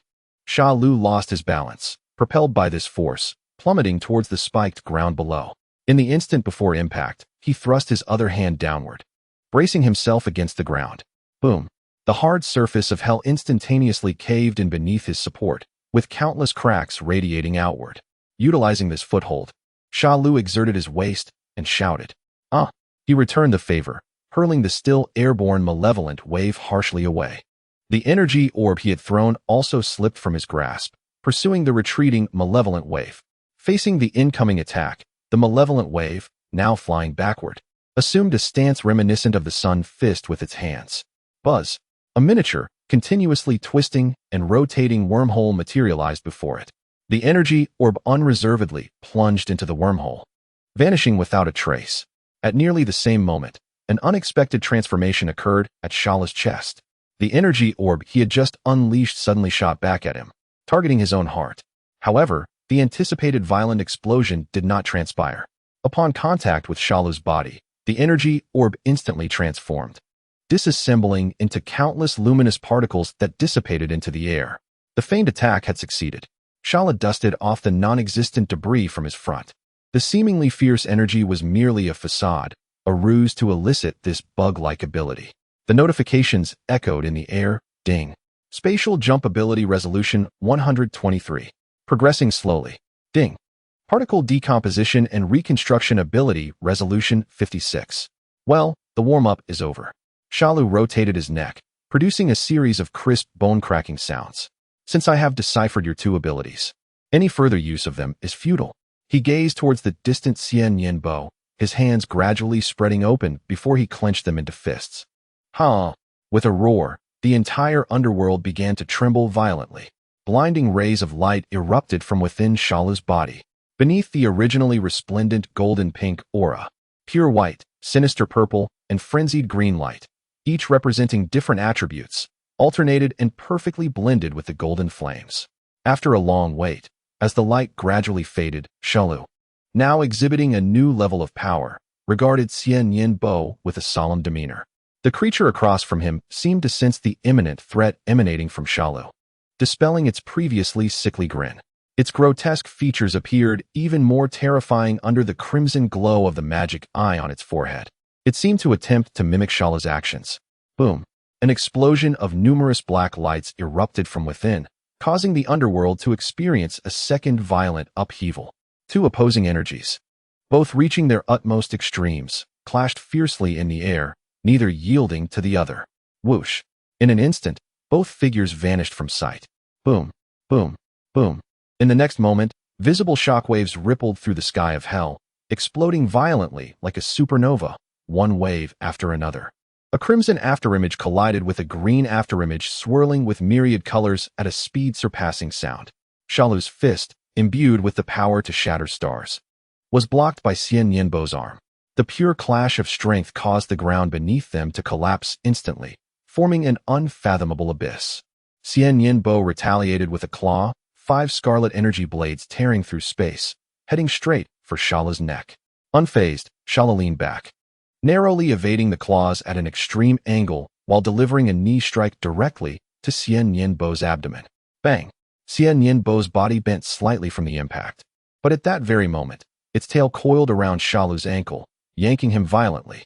Shalu lost his balance, and Xian Yin Bo seized the opportunity, transforming one hand into a knife strike aimed downwards. In a critical moment, a flash of golden light erupted from Shalu's ensnared ankle, forcibly breaking free from the constraints. His body twisted midair, landing a kick against Xian Yin Bo's knife hand. The two forces erupted once more. Each encounter between them wrought destruction akin to the collapse of heaven and earth. The distorted, blade-like mountains of hell were flattened in swathes by the aftermath of their battle. The very fabric of space emitted a mournful cry under the overwhelming burden of their confrontation. This was no longer a mere battle. It was pure annihilation, more frenzied and complete than any previous clashes. Boom. Another earth-shattering collision of fists sent both combatants sprawling apart, each retreating hundreds of meters in the air. The crimson magic eye of Xian Yin Bo flickered with intense displeasure. Shalus shook off his slightly numbed arms. What a thrill. A long-awaited full-throttle fight. In the next instant, their figures vanished from their positions once more. This time, they refrained from employing any flashy techniques, opting instead for the most primal and savage exchange. Fist against fist, foot against foot. Each collision was a release of ultimate power. After over 100 exchanges, they finally separated, each hovering in the air, breathing heavily. Yet their auras intensified, becoming even more frenzied. Xian Yin Bo emitted an inhuman roar, his body lunging forward, his right fist coalescing with compressed evil energy. Shalu, equally fervent for battle, gathered all the fused power within him into his right fist. The two luminous streams surged towards each other once more. Time seemed to slow at that moment. The crimson fist, enveloped in pure malevolence, and the one entwined with colorful light, representing ultimate evolution, drew closer in the air, on the verge of contact. Chapter 90. Clash of Blades and Swords. Bang! Crack! The two fists, imbued with the utmost power, finally collided in midair. Immediately, cracks resembling a spider's web spread from the point of contact, accompanied by the sound of space fracturing under the strain. A pure white halo expanded at an unprecedented speed. Wherever it traveled, whether through the distorted ground or the bizarre floating substances, everything was shattered by the might of their fists. The already ravaged plains of hell met their final end in this ultimate collision. Boom. The entire land, along with the bedrock below, collapsed entirely. An unfathomable vortex appeared beneath them, unleashing an unmatched gravitational pull. Shalu and Xian Yin Bo's bodies sank simultaneously, drawn deeper into the abyss by this irresistible force. As they plummeted rapidly, the howling winds roared past their ears, yet their battle showed no signs of halting. In the midst of their rapid descent, Shalu's figure suddenly blurred, appearing above Xian Yin Bo in an instant, delivering a punch infused with all his strength directly to his abdomen. Whoosh! The force generated swept away the surrounding wailing souls into nothingness. The tremendous impact left a deep indentation in Xian Yin Bo's stomach, prompting his long legs to reflexively strike upwards towards Shalu's waist. Bang! Shalu crossed his arms, absorbing the whip kick. The terrifying force sent him sprawling sideways, crashing violently into a massive rock also in free fall. Boom! The rock shattered into dust. A tear appeared on Shalu's struck arm, yet the next moment, the flesh began to writhe, a flash of pink light enveloping it, restoring his arm to its original state. Haha!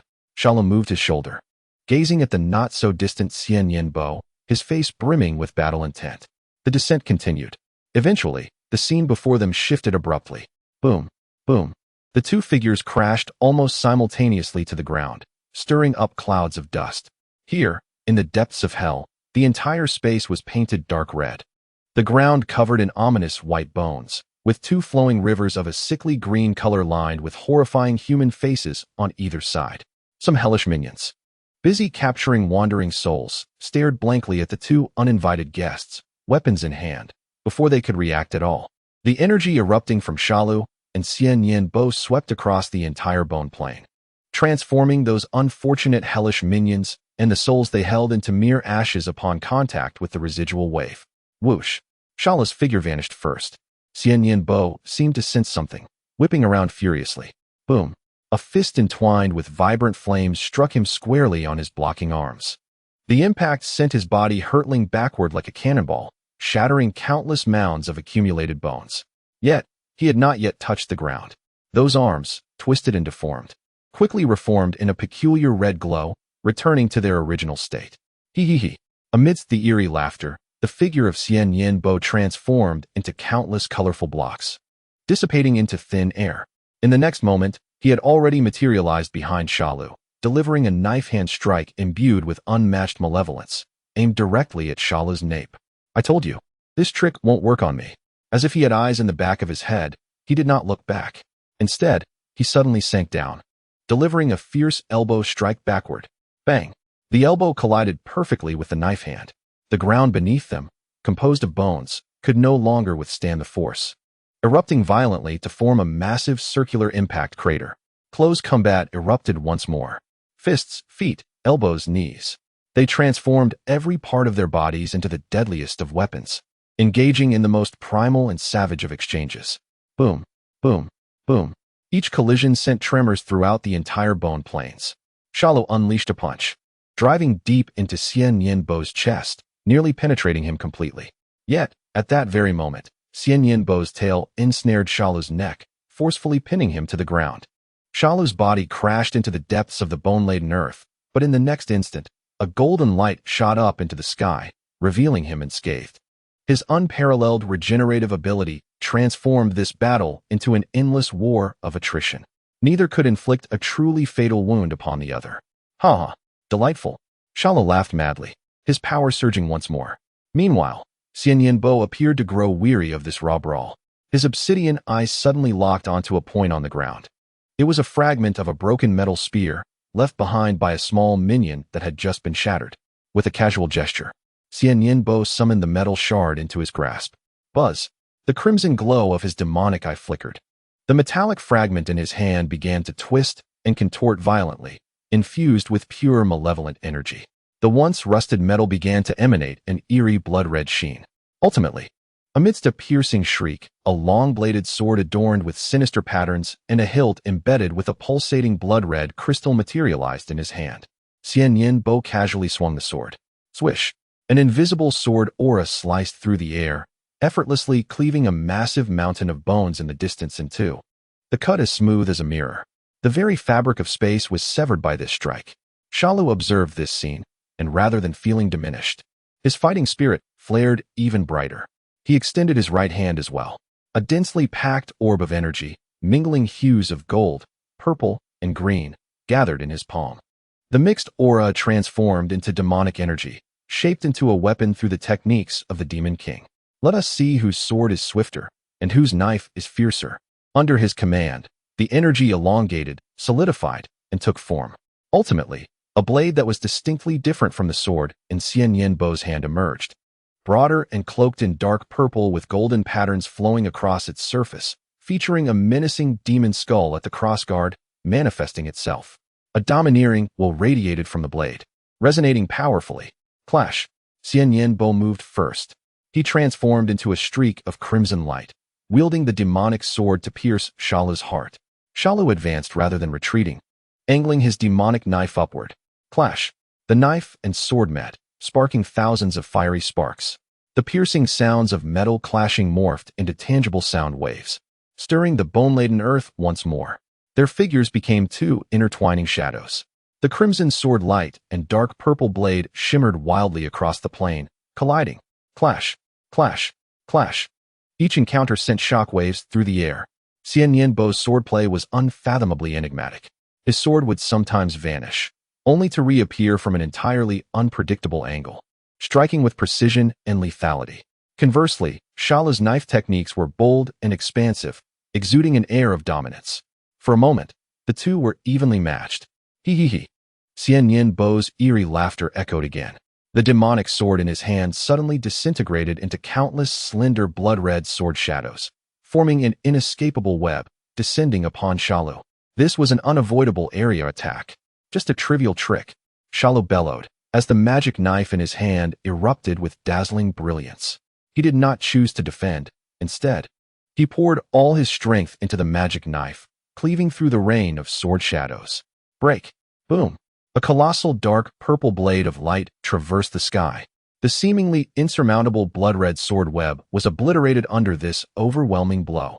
The blade's momentum remained undiminished, hurtling towards Xian Yin Bo. Faced with this earth-shattering strike, Xian Yinbo's form once again dispersed into particles, evading the attack. Yet, when he reconstituted himself in the distance, Shalu's figure had already vanished from sight. Oh no! Xian Yinbo seemed to sense something amiss. Too late. Shalu's voice resonated eerily behind him. Unbeknownst to him, Shalu had appeared behind Xian Yinbo. The magic knife entwined with surging demonic energy, descending upon him. Xian Yinbo spun around sharply, raising the demonic sword to block. Clash! This collision was far more violent than any previous encounter. The ground beneath them was completely torn apart, a bottomless chasm sprawling out into the distance. The knife and sword met, and the two became locked in a contest of strength.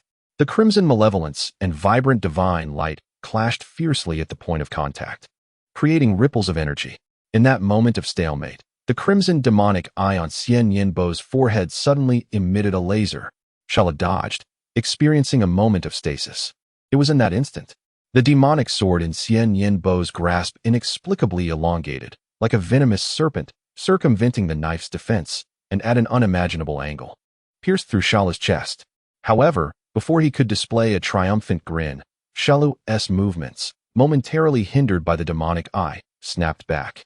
He disregarded the wound in his chest, a twisted pleasure dawning upon his face. "I've got you now." In the instant those words were spoken, his magic knife slashed out with equal swiftness. Swish! A blood-red head adorned with vicious spikes shot into the sky. Chapter 91. A world-shattering blow. Piercing the underworld, the severed blood-red head spun rapidly in the air. Shalu's other hand was already poised, a surge of energy coalescing instantly. A devastating beam shot forth toward the head. Yet, the still-rotating head flashed its crimson demonic eye. Its mouth opened at an inhuman angle. A more concentrated, purer essence of malevolent energy erupted from deep within its throat. Boom! The two extreme energies collided midair, triggering a cataclysmic explosion. The violent shockwaves spread wildly in all directions. The aftermath of the explosion widened the distance between the two. In the next moment, the severed neck of the head began to writhe violently. In the blink of an eye, a brand new, complete blood-red body grew forth from beneath the head. But this was not the end. On the other side, the body of Shalu was pierced through, and alongside him, the headless figure's arm, wielding the wicked sword, suddenly exerted its strength. With a sharp thrust, the malevolent blade that had impaled Shalu's chest was violently swung upward. Shalu's entire form was cleaved in two from his chest to his shoulder by that very sword. Immediately after, the headless body began to twitch at the neck. A brand new, identical scarlet head, adorned with menacing horns and blood-red demonic eyes, swiftly took shape. Hee hee, ahaha. Two identical, yet tonally distinct eerie laughter resonated simultaneously from the mouths of the two evil entities, intertwining and echoing across the desolate plain of bones. The bisected Shalu's remains plummeted to the ground. However, the severed flesh did not splatter. Instead, it transformed into a viscous pink substance, rapidly coalescing inward. In a flash of light, Shalu stood up unscathed. He gazed at the two identical evil entities before him, one of which still clutched the peculiar wicked sword. Shalu raised two fingers to his forehead. Buzz! His figure became momentarily indistinct. In the next instant, another Shalu separated from his body, similarly grasping a dark purple demonic blade that flowed with golden patterns, crafted from pure energy. This was not merely an illusion, but a tangible doppelganger created utilizing the Namekian's splitting ability, possessing equal power. In that fleeting moment, a terrifying standoff of 2 against 2 materialized on the battlefield. The atmosphere froze to a chilling point. The sword-wielding evil entity faced off against the dagger-wielding Shalu doppelganger, while the bare-handed evil entity confronted Shalu himself. For figures moved simultaneously. Clang! The blades met first. The evil entity's sword, no longer enigmatic, transformed into pure chaos and destruction. It abandoned all defense and technique, recklessly slashing forward. Shalu's doppelganger remained composed, employing a knife technique that was both grand and concealed with cunning. The demonic blade swept across, deftly redirecting the opponent's frenzied strikes toward the ground. Boom! A sword energy was deflected, carving a bottomless chasm into the bone-laden earth. Seizing the moment, Shalu's doppelganger unleashed a fierce slash, targeting the opponent's open flank. Meanwhile, on the other side, the clash between the two originals had transcended the limits of perception. The space where their fists and feet collided continuously shattered and reformed. Boom, boom, boom. Each impact was akin to a miniature nuclear explosion. Shalu delivered a powerful punch, which the evil entity blocked with crossed arms. The immense force caused the ground beneath them to collapse, creating a vast circular pit. The evil entity retaliated with a whip-like kick, howling through the air towards Shalu's head. Shalu leaned back, executing an extreme bridge pose to evade, while simultaneously pushing off the ground with one hand, kicking out with his other leg like a scorpion's tail, targeting the evil entity's lower body. A pure contest of martial skill and raw power ensued. The battle fell into another stalemate. Roar! The evil entity emitted a monstrous howl. The blood-red eye on its forehead blazed with intensity, casting an even darker terror across the crimson abyss. Its entire body, once a vivid red, began to shift into a deeper, seemingly congealed blood-like dark hue. The few purple pieces of crucial armor on its form gradually transformed into pitch black. An aura far more formidable and malevolent than before erupted forth. The entire plane of bones began to shatter inch by inch under the weight of this overwhelming presence. Ding! The super-spec evil entity is nearing saturation of hellish energy absorption. Data analysis and evolution point conversion in progress. Elated, Shalu unleashed the ultimate energy within him. A swirling mix of gold, purple, green, white, and pink, no longer concealed. Following this, a layer of frenzied crimson flames enveloped this five-colored divine light. Kaioken times 20. Boom. With all power unleashed, the ground beneath their feet could no longer bear the weight of this force, collapsing entirely into nothingness. The battle escalated once more. Four figures, for earth-shattering energies, clashed violently within this confined hellish space. Crack, crack, crack. The sound of shattering began to resonate. Dark fissures spread across the dark red sky. Boom. Accompanied by the final, unreserved collision of the four, the deepest space of hell shattered like a broken mirror. A colossal vortex of blinding white light suddenly appeared, mercilessly consuming everything on the battlefield, including the four figures. Earth, West Capital. Having just endured the cataclysm of the villain's resurrection, the city remained shrouded in smoke. Suddenly, a gaping maw tore open in the clear sky without warning. In the next moment, terrifying energy erupted from that fissure. The shockwave expanded at the speed of light. The clouds above were instantaneously vaporized. The flames burning on the ground were extinguished in an instant. The entire earth began to tremble. In the distant eastern battlefield, Sun Wukong unleashed a Kamehameha, reducing hundreds of enemies to ashes. However, his body suddenly stiffened, incredulously turning to gaze toward the direction of West Capital. Who is Shalu battling? In another ruined area? Vegeta had just dealt with an unknown leader and similarly sensed that overwhelming power, his excitement instantly replaced by shock. What kind of monster is this? At Baobao Mountain, Son Gohan hovered midair, surrounded by fallen villains. He felt the despairing malevolence emanating from West Capital, causing his body to tense uncontrollably. In Satan City, Broly, defending the Satan Manor alongside his father and Biddy glanced toward the fissure. An intriguing adversary has appeared, Dad. The minor threats here have been mostly cleared. The rest is up to you. In an instant, the Earth's finest warriors ceased their battles. Their faces, without exception, were etched with excitement and astonishment. The next moment, four streaks of light surged from four different directions on Earth, racing toward the eye of the storm in West Capital. Chapter 92. Kong Bei battles the evil entity. Bang, bang, bang. Above West Capital, the four figures collided, and the city ruins below were flattened by the shockwaves. What is this? Wukong looked at the scene before him in disbelief. Subsequently, others arrived at the scene. Everyone, let us raise an energy barrier together. Wukong shouted immediately. The Earth cannot withstand such a battle.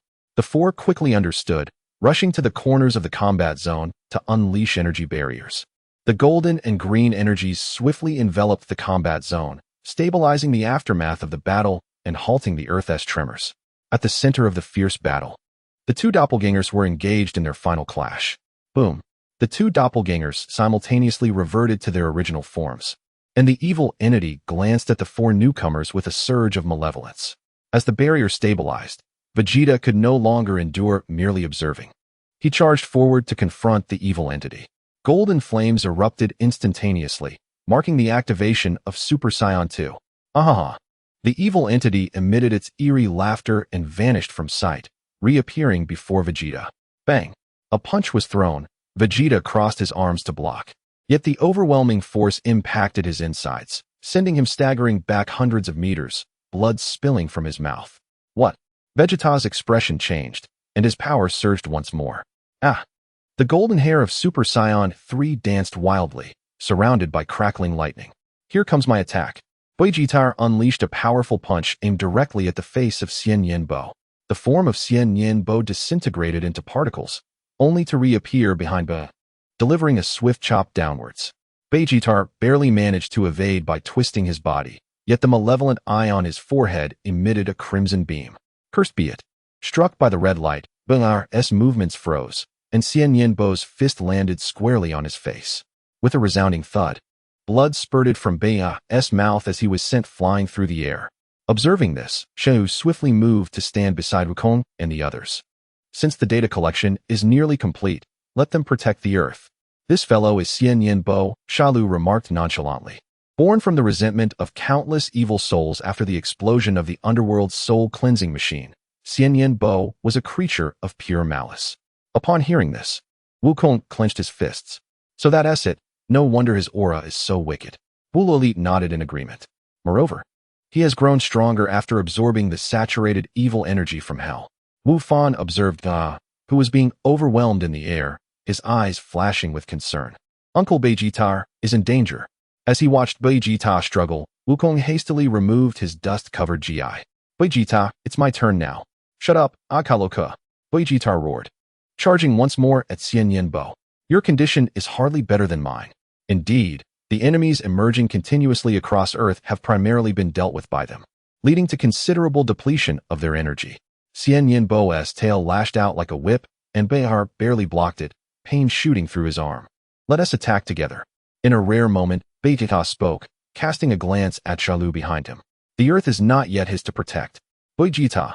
Wukong looked at him, his gaze shifting, nodding firmly. Let us go.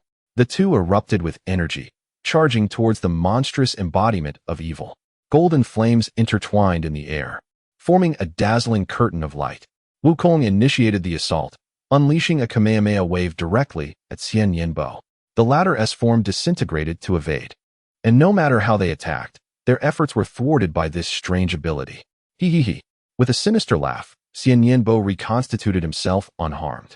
Cursed be it. This is utterly ineffective. Vegeta could hardly believe it. The malevolent energy of Xian Yanbo surged, instantaneously appearing before Vegeta, delivering a close-range energy blast. Bang! Vegeta's body was sent flying like a cannonball, crashing heavily against the energy barrier. Vegeta. In an instant, Wukong was at his side, supporting him from behind. Damn it! Vegeta gritted his teeth, his battle suit in tatters from the explosion. Suspended in midair, Xian Yanbo bore a grotesque grin.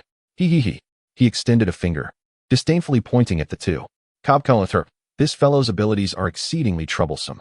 As Vegeta wiped the blood from his mouth, his eyes burned with unyielding fury. That damned decomposition and reassembly. Wukong focused intently on Xian Yanbo. In that fleeting moment, he had clearly seen Ba's attack connect, yet the adversary remained unscathed. Is there any way to break this? Away.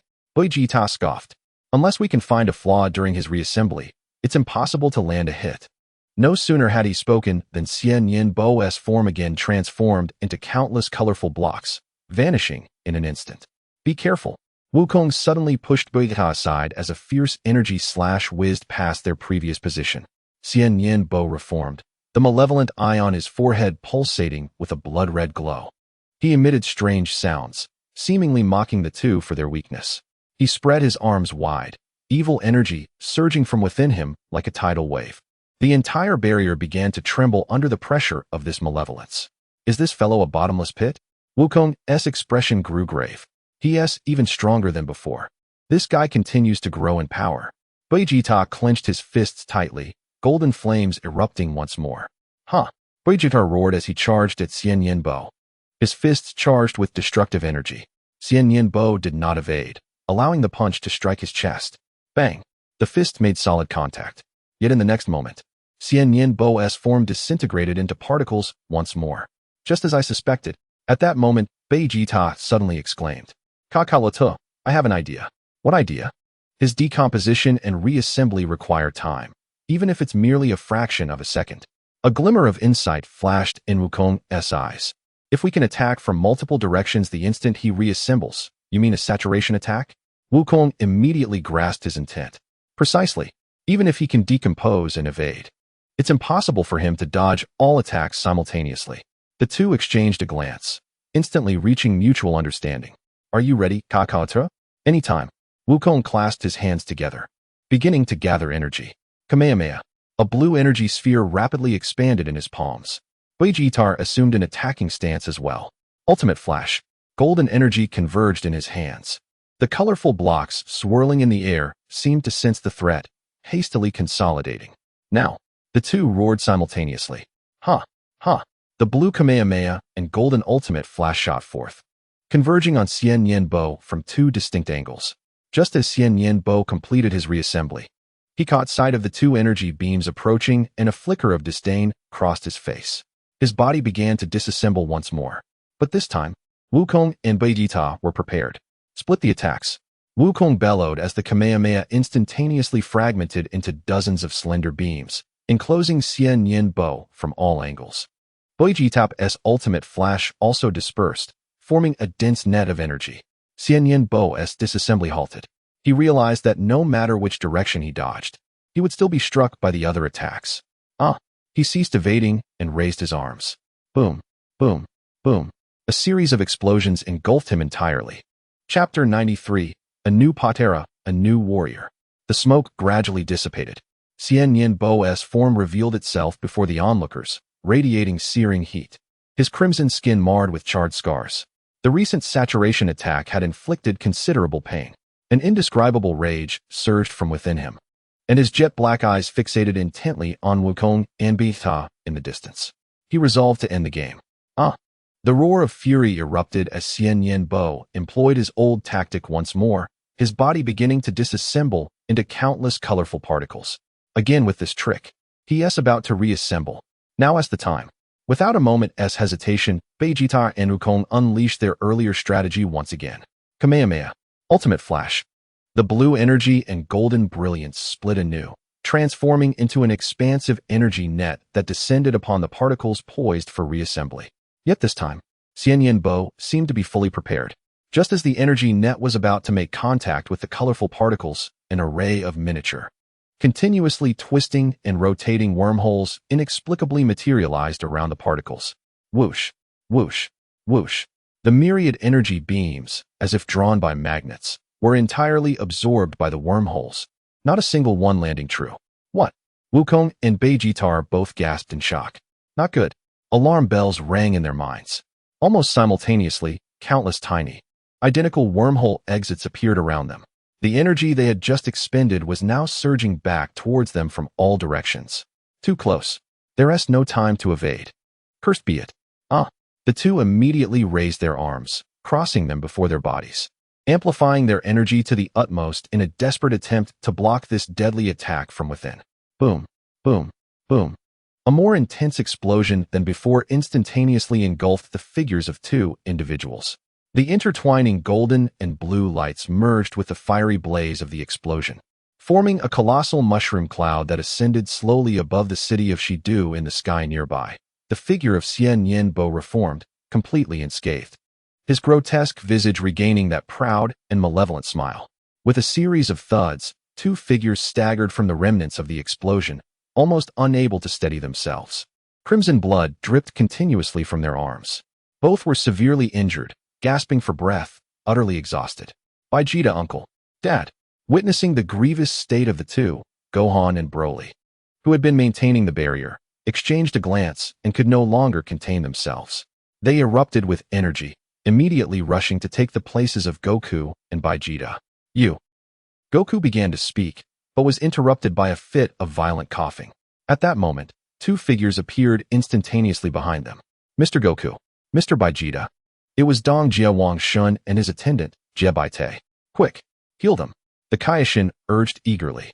Jie Baite promptly placed his palms on the backs of the two, a green healing light emanating forth.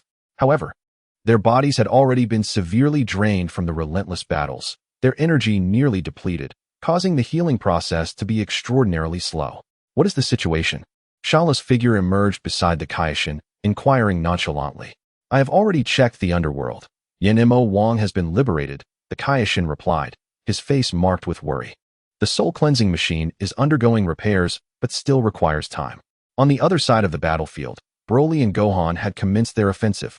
Although each possessed exceptional combat power, sufficient to crush any previous adversary, against the current Xian Yin Bo.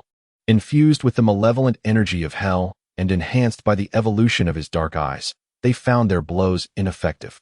Boom. Broly's punch, imbued with the legendary Saiyan's ferocious strength, was easily blocked by Xian Yin Bo. Gohan's surprise attack from the opposite side was effortlessly evaded by the adversary's peculiar particle-like ability.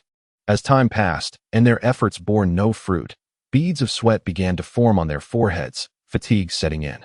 Hand the earrings to those two above. Shalu's calm voice echoed in the Kaishin's ear. He immediately removed the pair of Patera earrings, radiating a divine aura from his ears. These Patera earrings are the latest model, brimming with divine power. The Kaishin explained excitedly. Not only do they last longer, but one need not worry about the immense energy post-fusion damaging the earrings and causing separation. Mr. Gohan, Mr. Broly, please catch. With all his strength, the Kaishin hurled the earrings towards the two in the center of the battlefield. Whoosh, whoosh. Two streaks of light cut through the sky. Gohan and Broly, entangled with Xian Yin Bo, fired energy blasts to create distance and steadily caught the flying earrings. Glancing at the small objects in their hands, both were reminded of the invincible warrior, Beijite. They exchanged a knowing look in midair, instantly understanding each other's intent. Without a moment's hesitation, they nodded simultaneously. Gohan donned the earring on his right ear, while Broly placed his on the left. Snap, snap, snap. An irresistible and immense gravitational force abruptly drew their bodies toward one another. The two figures collided midair with a thunderous crash. A blinding white light erupted explosively. Wild bolts of electricity ravaged within the white light, forming a luminous column connecting heaven and earth. Xian Yin Bo was pushed back by this sudden surge of power, his displeasure intensifying. As the brilliance faded, a brand new warrior emerged before everyone. He wore pure white trousers and golden boots, while his upper body was clad in an orange GI that showcased his remarkably sculpted muscles. The face, a fusion of both their features, bore sharp eyes gleaming with confidence as they gazed at Xian Yin Bo. Is this fusion? Quite astonishing indeed. He flexed his neck, articulating the voices of Gohan and Broly. I am Buluo Fan, the one destined to defeat you. Xian Yin Bo regarded this audacious figure, sensing an unprecedented threat. Aya! He shrieked, unleashing all the accumulated malevolence within him into the sky. Ha! Buluo Fan merely chuckled lightly. Aya! In the next instant, he clenched his fist and roared. Pure white energy and ferocious green energy exploded simultaneously from within him. The two energies blended perfectly, transforming into an unprecedented and terrifying force. Crack! The energy barrier maintained by the four began to manifest spiderweb-like cracks under the pressure of this force. Observing this, Shalu immediately released more energy to stabilize the faltering barrier. Even so, the immense energy wave emanating from Buluo Fan forcefully pushed Goku, Vegeta, and all others toward the edges of the barrier. I have waited long enough. At the center of the dust cloud stood a figure unwavering, like a colossal titan. His long black hair danced wildly in the energy waves, strands interwoven with vivid green. The overwhelming aura emanating from him was enough to shake the very fabric of space. Ding! Ultimate form Buluo Fan detected. Target data too vast. System requires extensive time for analysis. Indeed, allowing these two beings of infinite potential to fuse brings forth astonishing results. Chapter 94. The Ultimate Warrior. This formidable aura is nearly on par with Super Saiyan 3 Beijite. Shalu gazed upward, a flicker of excitement flashing in his eyes. Just a bit more, and I will have enough evolution points to challenge the fused warrior. The progress bar on the system's display raced forward. What's wrong? Aren't you coming to attack? You worthless fool. The ultimate Buluo Fan crossed his arms, a sneer gracing his lips. His countenance, a blend of both their features, radiated provocation. Xian Yin Bo howled in fury.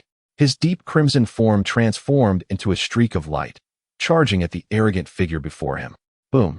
A fist of unimaginable force surged forth, tearing through the air in an instant. Buluo Fan stood his ground, meeting the blow with a punch of his own. Bang! The impact caused the energy barrier to fracture further. Shalu's energy surged forth wildly, striving to maintain the stability of the crumbling barrier. Bang! Bang! Bang! The two figures intertwined in the air, each collision resonating with cataclysmic shockwaves. Xian Yinbo's attacks were vicious and lethal, yet Buluo Fan navigated them with ease, even finding the leisure to mock his opponent. Is that all you've got? With a sidekick, he sent Xian Yinbo flying hundreds of meters. I thought you were stronger than this. As Xian Yinbo regained his footing, the magic eye on his forehead flickered with a blood-red glow. He spread his arms wide, malevolent energy pouring forth like a tidal wave. Aya! A multitude of crimson energy blasts surged toward Buluo Fan, enveloping him entirely. Child's play. Buluo Fan scoffed, his figure flashing. In an instant, he appeared behind Xian Yinbo. Xian Yinbo whipped around, only to see a fist rapidly enlarging before him. Bang! The punch landed squarely on his face, sending his body hurtling backward like a projectile, crashing through the barrier and into the ground. Buluo Fan then turned to Shalu, who was still maintaining the barrier. This level of energy isn't enough for me to unleash my full potential. Let us proceed to the Kaishin realm. He adjusted his neck, a glimmer of battle intent flickering in his eyes. Let us change locations. In an instant, his figure vanished. The next moment, a hand seized the tail of the malevolent energy wave. Gah! The malevolent wave struggled but could not escape the iron grip. The fabric of space warped once more, and the two figures materialized above the old Kaishin.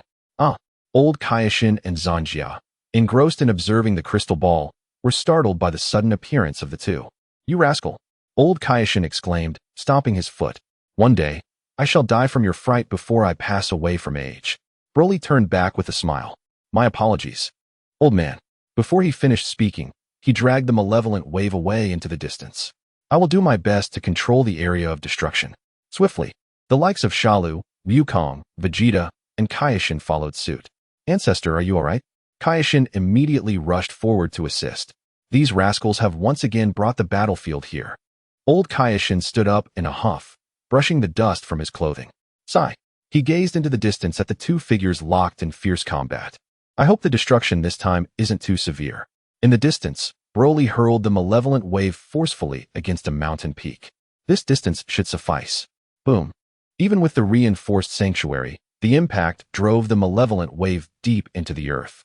The mountainside crumbled, and debris rained down. The malevolent wave surged forth from the wreckage, radiating an even more violent aura.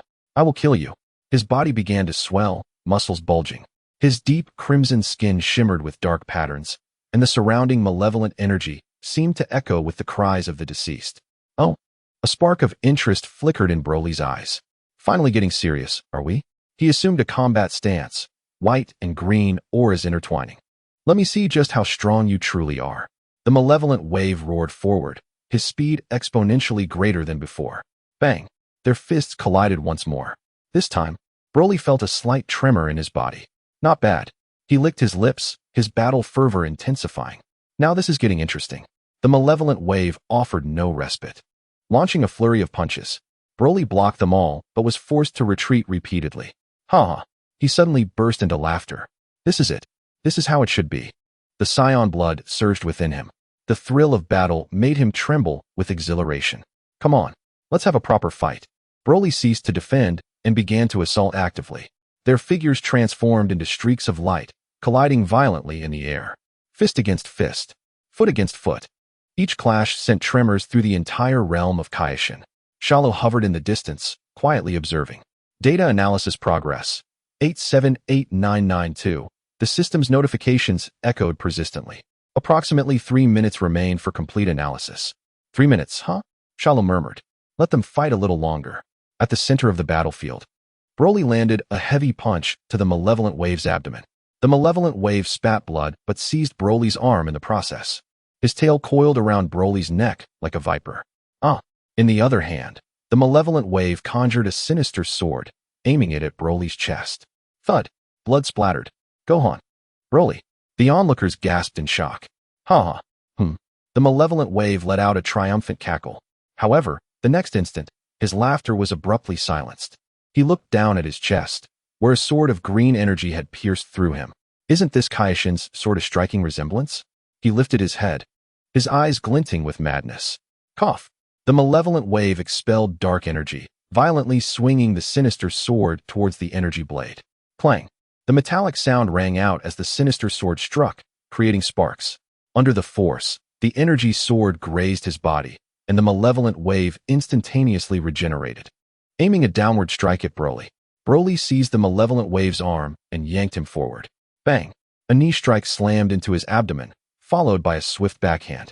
The malevolent wave's body arched like a shrimp, and the hand gripping the sinister sword was severed. Ah! He howled in agony, releasing his grip around Broly's neck. Seizing the opportunity, Broly grasped his tail and swung him in the air several times. Get lost. Boom. The malevolent wave's body was forcefully driven into the ground. The earth cracked, forming a massive pit. Broly hovered above, gazing down at the malevolent wave in the abyss. Can you still stand? His voice held a hint of expectation. Don't disappoint me. In the pit, the malevolent wave slowly rose. His crimson body was covered in wounds, yet his pitch-black eyes burned with an even more frenzied rage. His body began to tremble, not from fear, but from fury.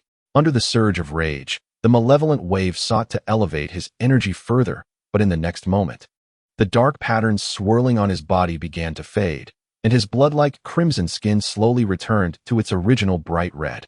A wave of weakness spread uncontrollably from within him. His aura diminished at a visibly alarming rate, as perceived by the astonished onlookers. The Kaishin suddenly slapped his thigh, leaping up in realization. I understand now. This is it. Wukong looked over in confusion. What did you understand, Kaishin? The Kaishin puffed out his chest, his expression one of enlightenment, and began to explain. The malevolent wave is the accumulation of the resentful thoughts of countless evil souls from hell. His power derives from the endless malevolent energy of hell. But where is this place? He pointed down at the ground. This is the realm of Kaishin, the most sacred place, an absolute sanctuary. Those filthy malevolent energies and resentful thoughts can never enter here. Battling here is akin to an army without supply lines, losing strength with every strike. Old Kaishin nodded in approval while stroking his beard. So that is how it is. Wukong struck his palm in realization. As expected of the Kaishin, listening to Wukong's praise, the Kaishin lifted his chin slightly, reveling in the acknowledgement from the strongest warrior. Vegeta scoffed disdainfully, but offered no rebuttal. On the other side of the battlefield, ding. All data has been fully analyzed. This evolution point conversion, based on passive evolution point bonuses and high difficulty battles in hell, totals 125 billion evolution points. The host currently has accumulated 230 billion evolution points. Detected that the host's basic Majin gene has met the evolution conditions. Using all points will allow the Majin gene to evolve to an intermediate level. Here it comes. Shalu gazed at the astronomical numbers displayed on the system screen, his long-suppressed excitement finally surfacing. He lifted his head, looking towards the distant malevolent wave, whose energy was dwindling and struggling to maintain its form. In an instant, Shalu appeared before the weakened malevolent wave without warning. You are of no use now. Shalu's tone was flat as he raised a hand, palm directed at the malevolent wave's face. A sphere of intensely concentrated energy, radiating a light of annihilation, swiftly coalesced. The explosive attack reverberated with a tremendous roar. The final wails of the malevolent entity, Xian Yin Bo, along with his crimson demonic eye, were entirely engulfed by this energy sphere. The brilliance swept over everything. The once fearsome monster that had stirred chaos in the underworld was utterly purified, leaving not a trace behind in this sacred realm of the Kaishin. The system announced a perfect kill of the extreme evil entity. Congratulations to the host for acquiring 800 billion evolution points. The obliteration of the third eye of darkness granted a modest infusion of dark power. As the dust settled, Shalu stood quietly in place. Suddenly, a roar filled with intense fury erupted from behind him. You bastard! How dare you steal my prey? Buluo Fan, having appeared without notice, revealed a visage marked by the combined traits of Wu Fan and Buluo Li, veins bulging, clearly driven to the brink of rage. With a low chuckle, Shalu slowly turned to face him. Can such a feeble waste, barely able to stand, still satisfy your thirst for battle? He spread his arms, exuding arrogance, towards Buluo Fan. Isn't there a more formidable opponent here? Buluo Fan's anger transformed into a disdainful smirk. Indeed, you possess a modicum of power, just enough to be on par with that last fellow. Before he could finish, Shalu issued a command within. System, expend all reserves to evolve the Majin genes. The system confirmed the command, consuming 3 trillion energy points. The evolution of the Majin genes commenced. Congratulations to the host. The Majin genes have evolved to intermediate level. A surge of terror, surpassing even that of Xian Yanbo's battle, erupted from Shalu, shaking the very foundations of the Kaishin realm. The solid ground cracked deeply, fissures appearing that seemed to plunge into the abyss, as countless stones were propelled into the cosmos by this invisible shockwave. Goku and the others, observing from a distance, found themselves nearly breathless under the weight of this overwhelming aura. Is this Shalu's power? Goku's expression was one of unprecedented shock. What a joke. How could he possibly? Vegeta's pride shattered in that moment. The chaotic aura surrounding Shalu subsided, retreating into a calm state. Gone was the blinding radiance and the violent arcs of energy. He stood there silently, slowly raising his gaze. Golden light emanated from his eyes, locking on to Buluo Fan. Are you now worthy? Buluo Fan's earlier disdain vanished, replaced by overwhelming excitement. The Scion's combative blood surged to a boil. Roar! You truly are a concealed powerhouse. He bellowed, unleashing the intertwining white and green aura once more. Let me see what you've got. In a flash, Buluo Fan transformed into a streak of light, launching a fist aimed to obliterate the arrogant foe before him. However, his punch found only emptiness. In the next instant, an irresistible force crashed into his abdomen, propelling him upward uncontrollably. Before he could regain his composure, Shalu had appeared as if by magic behind him, embodying a speed that transcended sound. A powerful kick, imbued with tremendous force, struck Buluo Fan squarely in the back. With a muffled groan, Buluo Fan's trajectory was altered, sent hurtling towards the ground below. Shalu remained suspended in the air, one arm extended towards the descending figure of Buluo Fan, following it closely with a condensed energy sphere. With a tremendous explosion, a colossal crater formed upon impact, followed by an even more violent eruption that sent a fearsome energy mushroom cloud skyward, shrouding the battlefield in dust. From within the swirling debris, a figure emerged rapidly. You genuinely surprised me. I didn't expect you to injure me. Buluo Fan wiped a trickle of blood from his lips. It seems you are indeed stronger than that last fool. In an instant, Shalu's abdomen was struck fiercely by Buluo Fan's punch, causing him to spit out a mouthful of bile. Both fighters exchanged powerful blows, momentarily creating distance as they locked eyes in the air. Not bad, Buluo Fan remarked with a smile, twisting his neck audibly. Your arrogance is reminiscent of Vegeta. Shalu, intrigued, gazed at the man opposite him, feeling a surge of excitement. From that punch, it seems you are still holding back. Huh, your combined strength with Mr. Goku resembles your personality. The Kaishin observed the scene with a hint of awkwardness. Goku scratched his head, pondering. They are indeed formidable. I can't help but wonder who would prevail in a fusion between us, right, Vegeta? Vegeta turned away, muttering.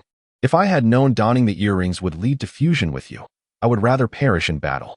Back in the heart of the battlefield, Shalu lowered his combat stance, crossing his arms over his chest. Let us end this farce.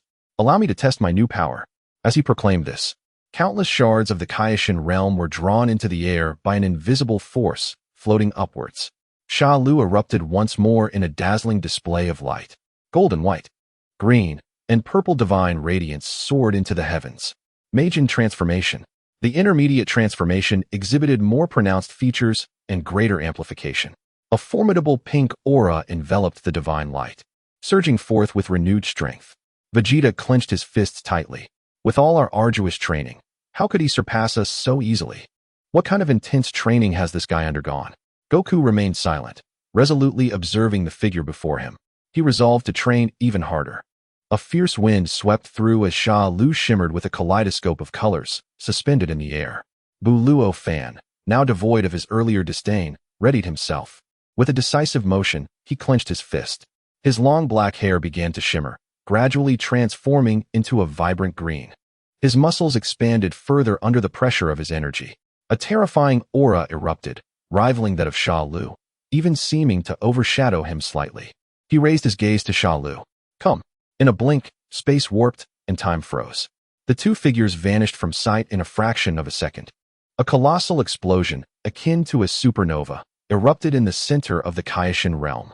The shockwave sent Goku and the others reeling backward. As the light dissipated, two palms pressed firmly against each other. Buluo Fan and Shalu strained against one another, exerting their purest strength. The ground beneath them, already immensely solid, began to crack like a spider's web. Buluo was the first to change tactics. His other hand transformed into a blade, slicing through the air with a sound that seemed to rend space itself, aiming directly for Shalu's neck. Shalu leaned back, evading the strike, while simultaneously executing a whip-like kick towards Broly's side. Bang! Broly forcefully blocked the attack with his arm, the immense power causing his muscles to swell instantaneously. Harnessing this momentum, he performed a mid-air flip, bringing his other leg down with ferocious force towards Shalu's head. Shalu crossed both arms above him, firmly absorbing the impact. Boom! The shockwave erupted once more as both warriors exerted their strength, pushing each other back. A dazzling flash enveloped Broly as he pressed his palms together, unleashing a terrifying beam of energy that fused green and white hues in an instant. Unflinching, Shalu clapped his hands together, pushing forward with a powerful thrust. Fivefold Spiral, a more robust energy cannon, infused with 5 colors of divine light, surged forth to meet Broly's attack. Boom! The two colossal energies clashed violently in the air, eroding each other as they collided. At the epicenter of their confrontation, the fabric of space began to visibly warp. Suddenly, Broly's figure vanished. Instant transmission. The preceding energy attack lost its momentum, swiftly consumed by the spiraling beam. Behind Shalu, the space rippled slightly. It was over. Broly reappeared, delivering a heavy punch, concentrated with all his might, directly into Shalu's back. However, Shalu had anticipated his opponent's move. His body twisted at an uncanny angle. Splat! Broly's fist pierced through Shalu's chest. Simultaneously, Shalu's hand reached out towards Broly's abdomen. Haha! Purple blood gushed from Shalu's mouth, yet he wore a grin. Your fighting power is indeed formidable, but ultimately, you are still human. The flesh around the wound in his chest began to writhe madly, swiftly ensnaring Broly's arm. What? Broly attempted to withdraw his arm, only to discover that Shalu's flesh clung to him, rendering him immobile. The regenerative and binding capabilities of the mid-tier Majin gene are indeed effective. Shalu's fist opened wide.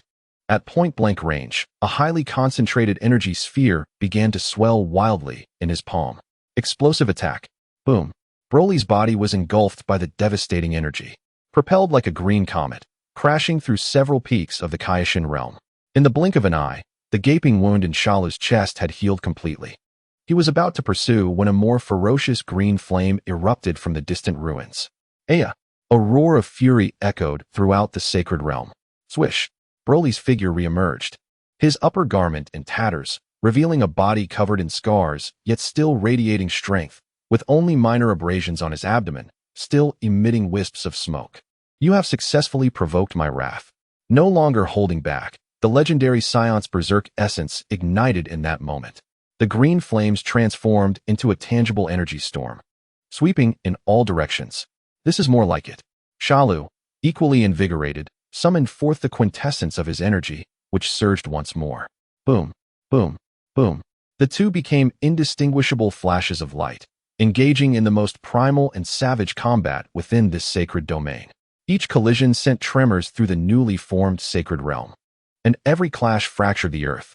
The lush grasslands of the Kaioshin realm were scorched to ash, and the crystalline rivers evaporated in the wake of their battle. Observing the apocalyptic scene before him, Kaioshin knelt down, cradling his head. It is over. All is lost. The sacred realm, painstakingly restored. Crack, crack, boom.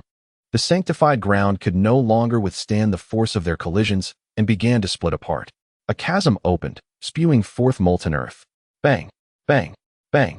Transparent ripples appeared in the sky, accompanied by deafening explosions. Chapter 97. Destruction. The sacred realm completely vanishes. Bang, bang, bang. The clouds were instantaneously torn asunder, and a tempest raged above the sacred realm. The two figures commenced a pure, visceral exchange of blows, and the sky again lit up with thunderous roars. Broly executed a rapid spinning kick, accompanied by a howl that seemed to tear space itself, landing a powerful blow that sent Shalu hurtling away. Shalu twisted his body midair, countering with an energy blast. Crack! Broly swatted the energy blast aside with one hand, poised to close in for a series of close combat strikes. Yet Shalu had already created distance, fingers poised together, aiming directly at him. Ha ha ha, catch this. Magic Convergence Light Cannon. A spiraling beam of lethal light shot forth. Ugh! Broly crossed his arms to successfully block, but the overwhelming force still propelled him violently against the distant mountain range. Huh! He strained to maintain his defense, activating instant transmission. In the moment his figure vanished, he reappeared beside Shalu. Chest cannon. A solid hit. Amidst thick smoke, Shalu plummeted into the mountain range below. Bang! Bang! Bang! The mountains collapsed in succession, debris flying everywhere. Before the dust could settle, Broly charged into the ruins, where the winds cleared the surrounding obstacles, and the two engaged in ferocious melee combat, each punch and kick igniting arcs of electricity. Ha! This is exhilarating. They laughed heartily, exchanging blows from the ground to the air until they plummeted into the molten depths of the earth. Ultimately, the clamor of battle began to diminish. After an intense exchange of offense and defense, they separated, standing at a distance on the shattered ground. Broly's forehead glistened with the first beads of sweat. Something feels off. This is far too peculiar. Despite their fierce clash, with each strike delivered with full force and energy to spare, the toll on their stamina was immense. Yet Shalu displayed not a trace of fatigue. The advantages of infinite stamina are just beginning to manifest. Every breath you take consumes energy, while I remain perpetually at my peak. In light of this, Shalu, next, we shall determine the victor with one final move, Broly declared solemnly. With that, his vibrant green hair began to shift, intertwining the legendary power with the ultimate form, each strand brimming with strength, standing erect, beneath the explosive definition of his muscles. Amidst the raging green flames, a surge of pure white energy erupted forth. ZZZ, ZZZ, blue and white lightning coiled furiously around him. Behold, annihilation. He clasped his hands at his waist, as green and blue energies began to intertwine, forming an unprecedented energy sphere imbued with two ultimate powers. Turtle School Kamehameha. Shalu assumed a similar stance. This guy intends to settle everything in one blow. That suits me perfectly. 40-fold Kaioken. Boom.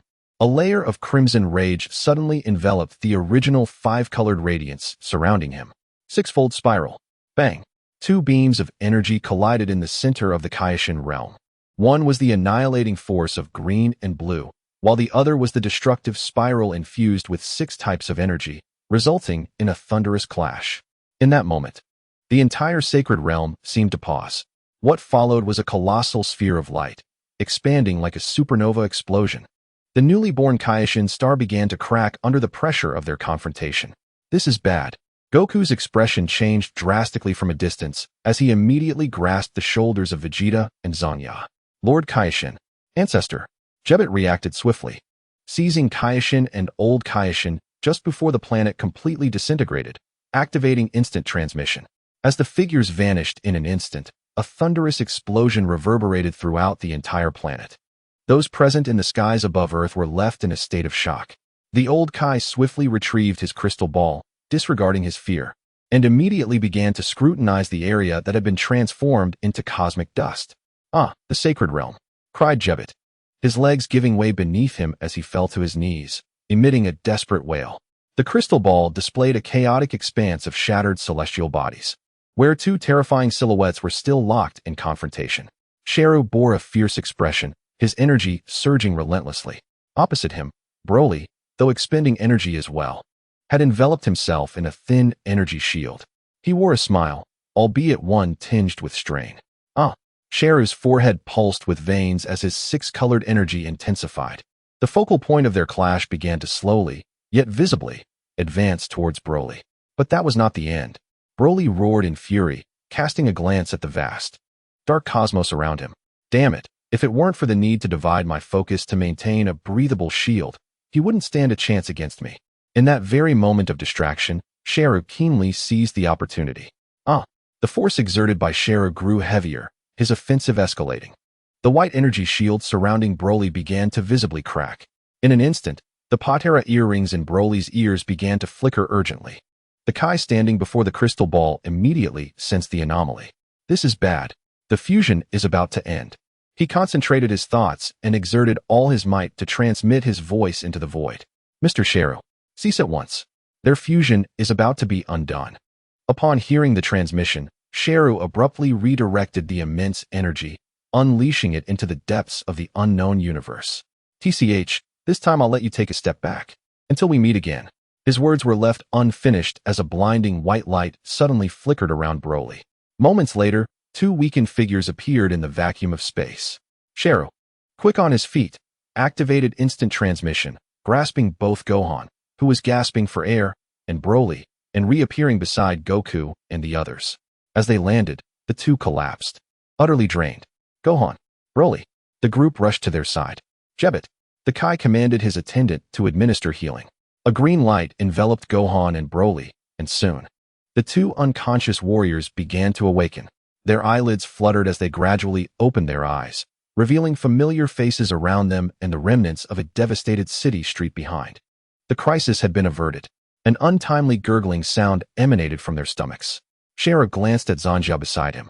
Shortly after, the group returned to Satan's mansion. As they stepped into the courtyard, a sycophantic voice rang out. Ah, Lord Bu. Satan was rubbing his hands together, eyeing a chubby pink figure. I just need to pretend to be your disciple? There will be delicious food every day? Of course. All the exquisite desserts in this world await you. Laughter erupted from within the room. The moment Shalu crossed the threshold, the pink figure, Majin Bu, dashed over like a child. Bu, what brings you here? I was nearby dealing with some troublesome little brats and saw a girl protecting them, Shalu stated, gesturing toward Paragus and Satan. The two immediately understood, their faces flushing with embarrassment. Shalu. Videl hurriedly set down her teapot and approached. Are you all right? You've worked hard. Shalu, reminiscent of his childhood, reached out to ruffle her hair. Videl relished the affectionate gesture. Soon after, Goku and the others entered as well. Gohan. Videl could no longer contain her emotions as she rushed towards the figure amidst the crowd. Videl. Gohan's eyes glistened with tears of relief upon seeing her charge towards him. Shalu's outstretched hand froze midair as Videl embraced Gohan tightly. After a moment, she seemed to notice the collective gaze upon them, and quickly pulled away, her face flushed. Son Gohan. Shalu turned, a subtle increase in his otherwise calm aura. Have you two begun dating? His words sent ripples through the crowd. Huh. Goku looked at his son. Curiosity etched across his face. A teacup fell from Satan's hands, shattering on the ground. All eyes turned to the young couple. Haha. Gohan scratched his head awkwardly, unsure how to respond. Videl was visibly flustered, her face resembling a ripe apple. Zanjia, another girl present, stepped forward to alleviate the tension. Lord Shalu, I'll prepare some food for everyone. Videl seized the opportunity like a lifeline. I'll help. Without waiting for a response, she dashed away from the uncomfortable situation. Not long after, a table was laden with an array of delicious dishes, thanks to the teamwork of Zanjia and Videl. Bu devoured the towering mountain of pudding, parfaits, and chocolate cake with unrestrained enthusiasm. Paragus and Broly chatted amiably while shoveling food into their mouths. The Saiyans were ravenous. Goku, meanwhile, was engaged in a fierce tussle with Vegeta over the last piece of sushi. He freed one hand to inquire of Shalu. What are your plans next? Will you continue training with us? You mentioned a more potent god of destruction after Majin. I'm eager to see just how strong he is. Shalu swallowed the frog rice ball he had been eating. Once the old Kai's realm is restored, let him unlock your potential. You may continue your training. As for Beerus, Shalu paused. His power is such that even in your fused state, you would likely not be a match for him. At the mere mention of Beerus's name, the old Kai, who had been secretly perusing a risque book, jolted in shock. What did you say? You intend to confront Beerus? The old Kai leaped to his feet. Have you all lost your minds? East Kaishin quickly turned to his ancestor. Elder, who is this god of destruction? He is the very one who sealed me away. The old Kai's face contorted with deep trepidation.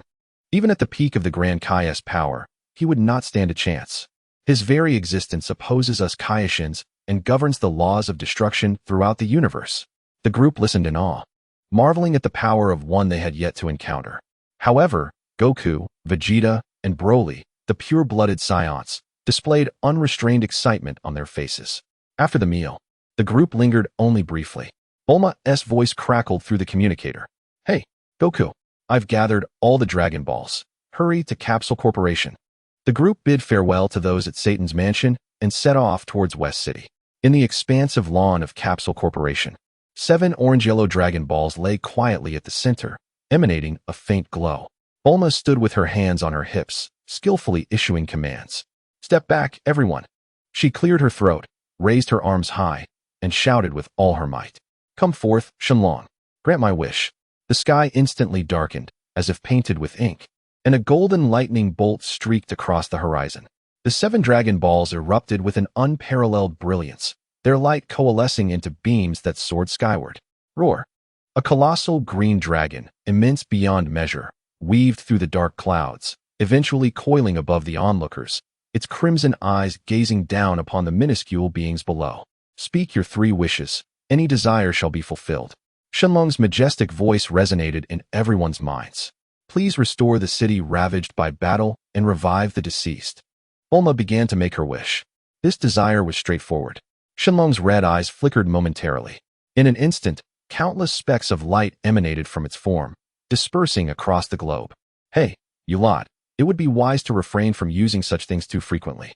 A discontented tone suddenly arose. The crowd turned to find old Kaioshin glaring at the 7 Dragon Balls. These orbs were originally created by the benevolent Namekians for the sake of kindness. Your incessant use for selfish desires and to rectify your mess will inevitably accumulate negative energy.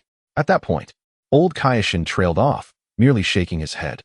Goku and Vegeta, among others, clearly dismissed his words. To them, it was merely the most convenient tool for resolving troubles. Cell stood with arms crossed, silent. A monstrous figure with sharp spines and a pallid complexion flashed through his mind. Perhaps it could indeed be realized. "All right, your wish has been granted." Shenlong spoke again. "Everyone, there remains one final wish. Does anyone have a need?" Bulma turned to inquire. A moment of silence enveloped the gathering. Just then, Cell slowly stepped forward from the crowd. All attention focused on him. "Shenlong." Cell looked up, his tone flat. "My wish is to resurrect Frieza from hell." "What?" A ripple of shock ensued. "Cell." Vegeta erupted with golden energy, dashing towards Cell and glaring furiously. "What do you mean by this?" Goku looked equally perplexed. "Yes, Cell. Why would you wish to revive that fiend? He is no good." The others cast similarly bewildered and wary glances. In response to the crowd's inquiries, Cell merely smiled. "It is certainly part of my plan." He turned his head, meeting Vegeta's furious gaze. "You need not know. Could it be that, given your current power as Prince Vegeta of the Saiyans, you still fear a mere Frieza?" "You." Vegeta's confidence faltered momentarily. Those words struck precisely at his proud ego. "Humph." He abruptly quelled his energy and turned away. He had best not stir up trouble, or I shall personally send him back to hell. Shenlong paid no mind to the bickering. "So, the final wish is to resurrect Frieza." "Understood." Shenlong's red eyes gleamed once more. The wish was fulfilled, and its form transformed into a golden light, reverting back into the 7 Dragon Balls. The sky regained its original hues. Boom. Just as the Dragon Balls scattered like shooting stars, a chilling and familiar malevolent aura materialized in the center of the lawn. The air distorted, and a diminutive figure emerged with creaking sounds. "Oh ho ho ho ho." A signature sharp laugh resonated. "I, Lord Frieza, have truly returned." Frieza slowly opened his eyes, feeling the long-lost vitality within him. This was a true resurrection, not one conjured by the malevolent energy of the evil spirit wave. After that fellow was vanquished, all those who had been falsely resurrected returned to hell. Crack. He clenched his fist, the exhilaration of regained power evident on his face. Splendid. Absolutely splendid. In the next moment, he noticed the familiar faces surrounding him. The smile instantly froze. Son Goku. Frieza ground his teeth. Each word squeezed out like it was through clenched jaws. His gaze then shifted to another side. "And you, Vegeta, you treacherous rat." "Oh." Vegeta crossed his arms, looking down at him. "It seems you have yet to grasp your predicament, Frieza-san." Boom. Before he could finish, Vegeta transformed into Super Saiyan 2. Golden energy surged like a tempest, forcing Frieza to stagger backward, nearly losing his footing. The overwhelming pressure was suffocating, rendering his mind blank. "With your current fighting power." Vegeta's tone dripped with disdain. "I need not even exert myself to completely obliterate you." How infuriating. Frieza raised his arm defensively, humiliatingly clenching his fists. "You damned filthy monkey. Enough." A calm voice interrupted the chaos. Cell stepped forward. "Frieza, come with me." "Mr. Cell." Upon seeing Cell, Frieza immediately donned a complex expression of humility laced with resentment. "Do not forget your promise to me." Cell simply responded to his words. "Of course, but before that, it would be wise for you to behave." "Humph." Frieza reluctantly emitted a nasal sound. Under the uncertain gazes of the crowd, this former cosmic emperor truly suppressed all hostility and obediently followed behind Cell. The two exchanged no words, turning to soar into the distance. Chapter 100. The trio of evil. The two traced streaks of light across the sky. Flying away from the city, Frieza kept pace beside Cell, his pallid face now overshadowed by a cloud of gloom, the earlier joy and arrogance replaced by a heavy silence. After a long pause, he could no longer contain the humiliation and confusion within. "Mr. Cell." Frieza's tone bore a hint of trepidation. "That filthy monkey, Vegeta, claimed that was not even his limit." Cell did not glance back, his flat voice carried from ahead. "Indeed, that was merely the second stage of Super Saiyan." Cell paused, adding in a tone akin to instructing an ignorant child. "You may simply understand it as a transformation upon a transformation." "What?" Frieza's form halted abruptly in midair. A second transformation? The power he had once prided himself on was merely a jest before that monkey? Cell remained unfazed by his shock, continuing to unveil even more despairing truths. Their current strongest form is the third stage of Super Saiyan. That level of transformation can yield an amplification of nearly 400 times. 400 times. Boom. Those two words detonated in Frieza's mind like heavy bombs. 400 times of amplification. What does that even mean? Furthermore, Cell's tone remained unperturbed, as if stating a trivial fact. The individual adorned with golden jewelry beside you possesses potential surpassing both of you. Cell glanced sideways at the utterly dazed Frieza, merely stating this. You may struggle to grasp the nature of that level of combat. In the next moment, Frieza felt his consciousness yanked away by an irresistible force, spiraling into a chaotic vortex. Buzz. Before him, the infinite cosmos faded, replaced by a shattered sacred realm. He witnessed two figures wildly intertwining within, their speed far beyond what his mind could fathom. He heard each collision produce a thunderous sound that seemed to tear the very fabric of space asunder. He felt it, the sheer, terrifying energy that was potent enough to reduce him to mere dust, merely by its aftershocks. This was the cataclysmic battle between Shalu and Buluofan. The planet was reduced to cosmic dust under the force of their confrontation. Frieza could even sense the ferocity emanating from Buluofan, as well as the unfathomable dread radiating from Shalu. The scene abruptly halted. Frieza's consciousness was violently thrust back into reality. Cold beads of sweat trickled down his forehead. "It appears you have come to a full understanding." Shalu's voice resonated at the opportune moment. Frieza gritted his teeth, his gaze filled with venomous resentment. Shalu shifted his tone. "Their training has been meticulously tailored by me. I am confident that you will catch up to them very soon." Frieza abruptly lifted his head. "Is this truly the case?" "I never jest." Frieza scrutinized Shalu's silhouette, his emotions a tempest of complexity. This man had the capability to create such world-ending monstrosities while effortlessly overpowering them. Perhaps, making good use of him is indeed my only path forward. The journey was silent.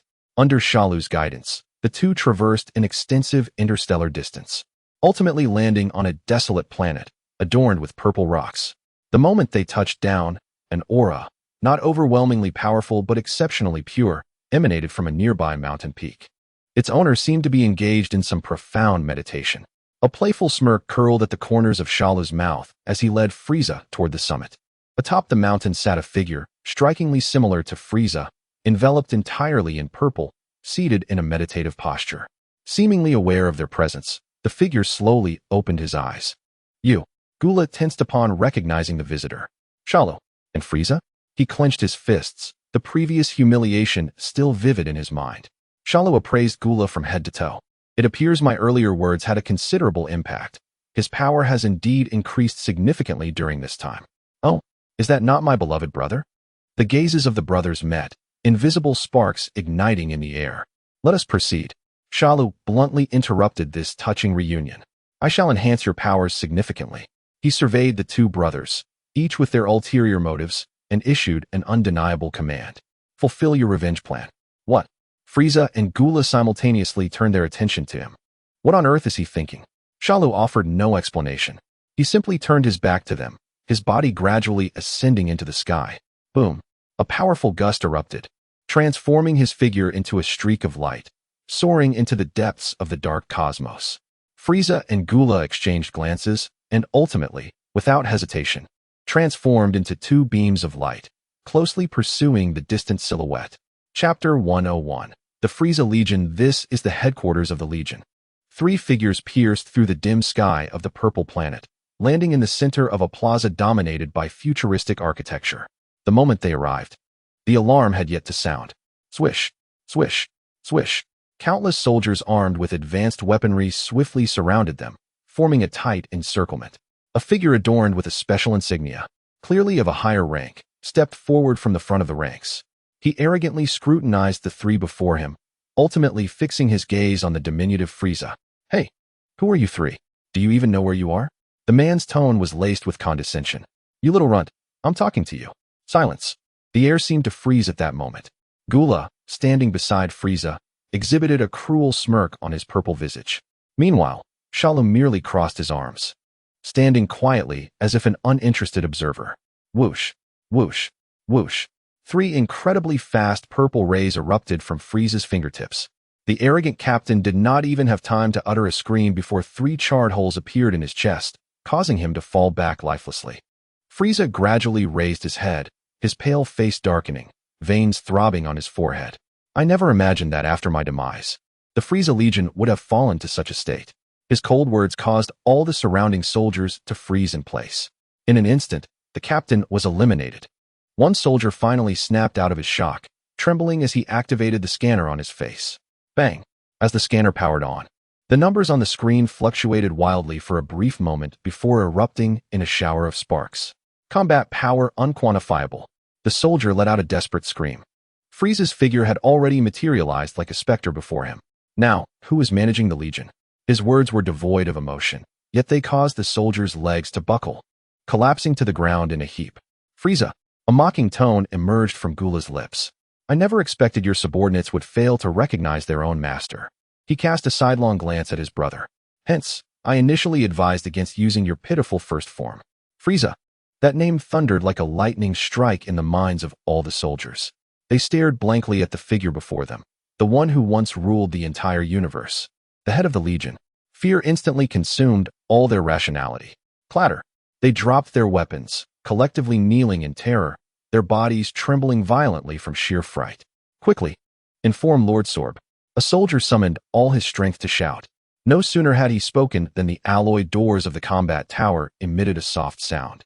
Sliding open to either side, a short alien with blue skin, clad in combat attire, hurriedly emerged.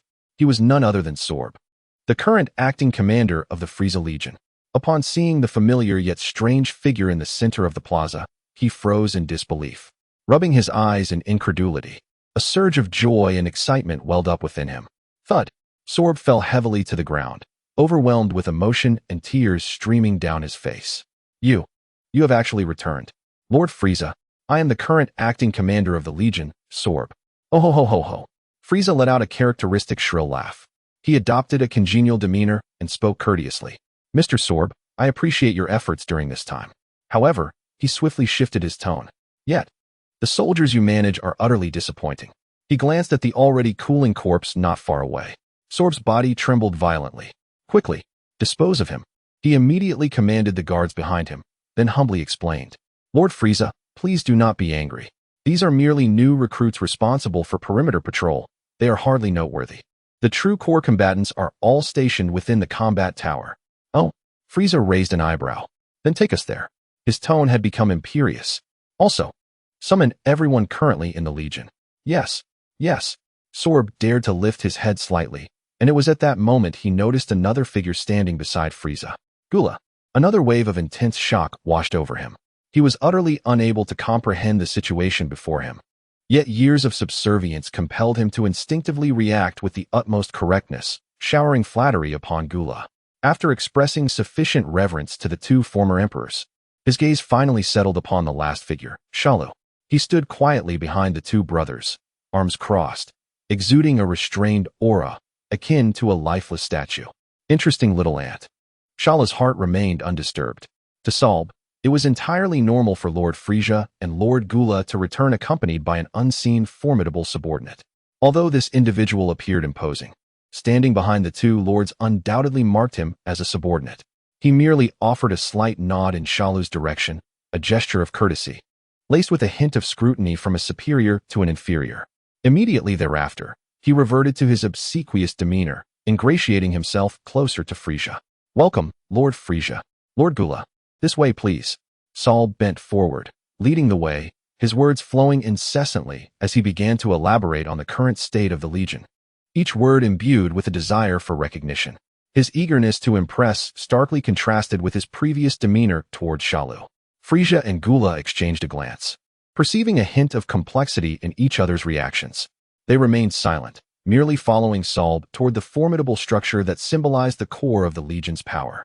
The square was left with a group of soldiers still kneeling on the ground, paralyzed with fear, and a pool of blood being hastily cleared away.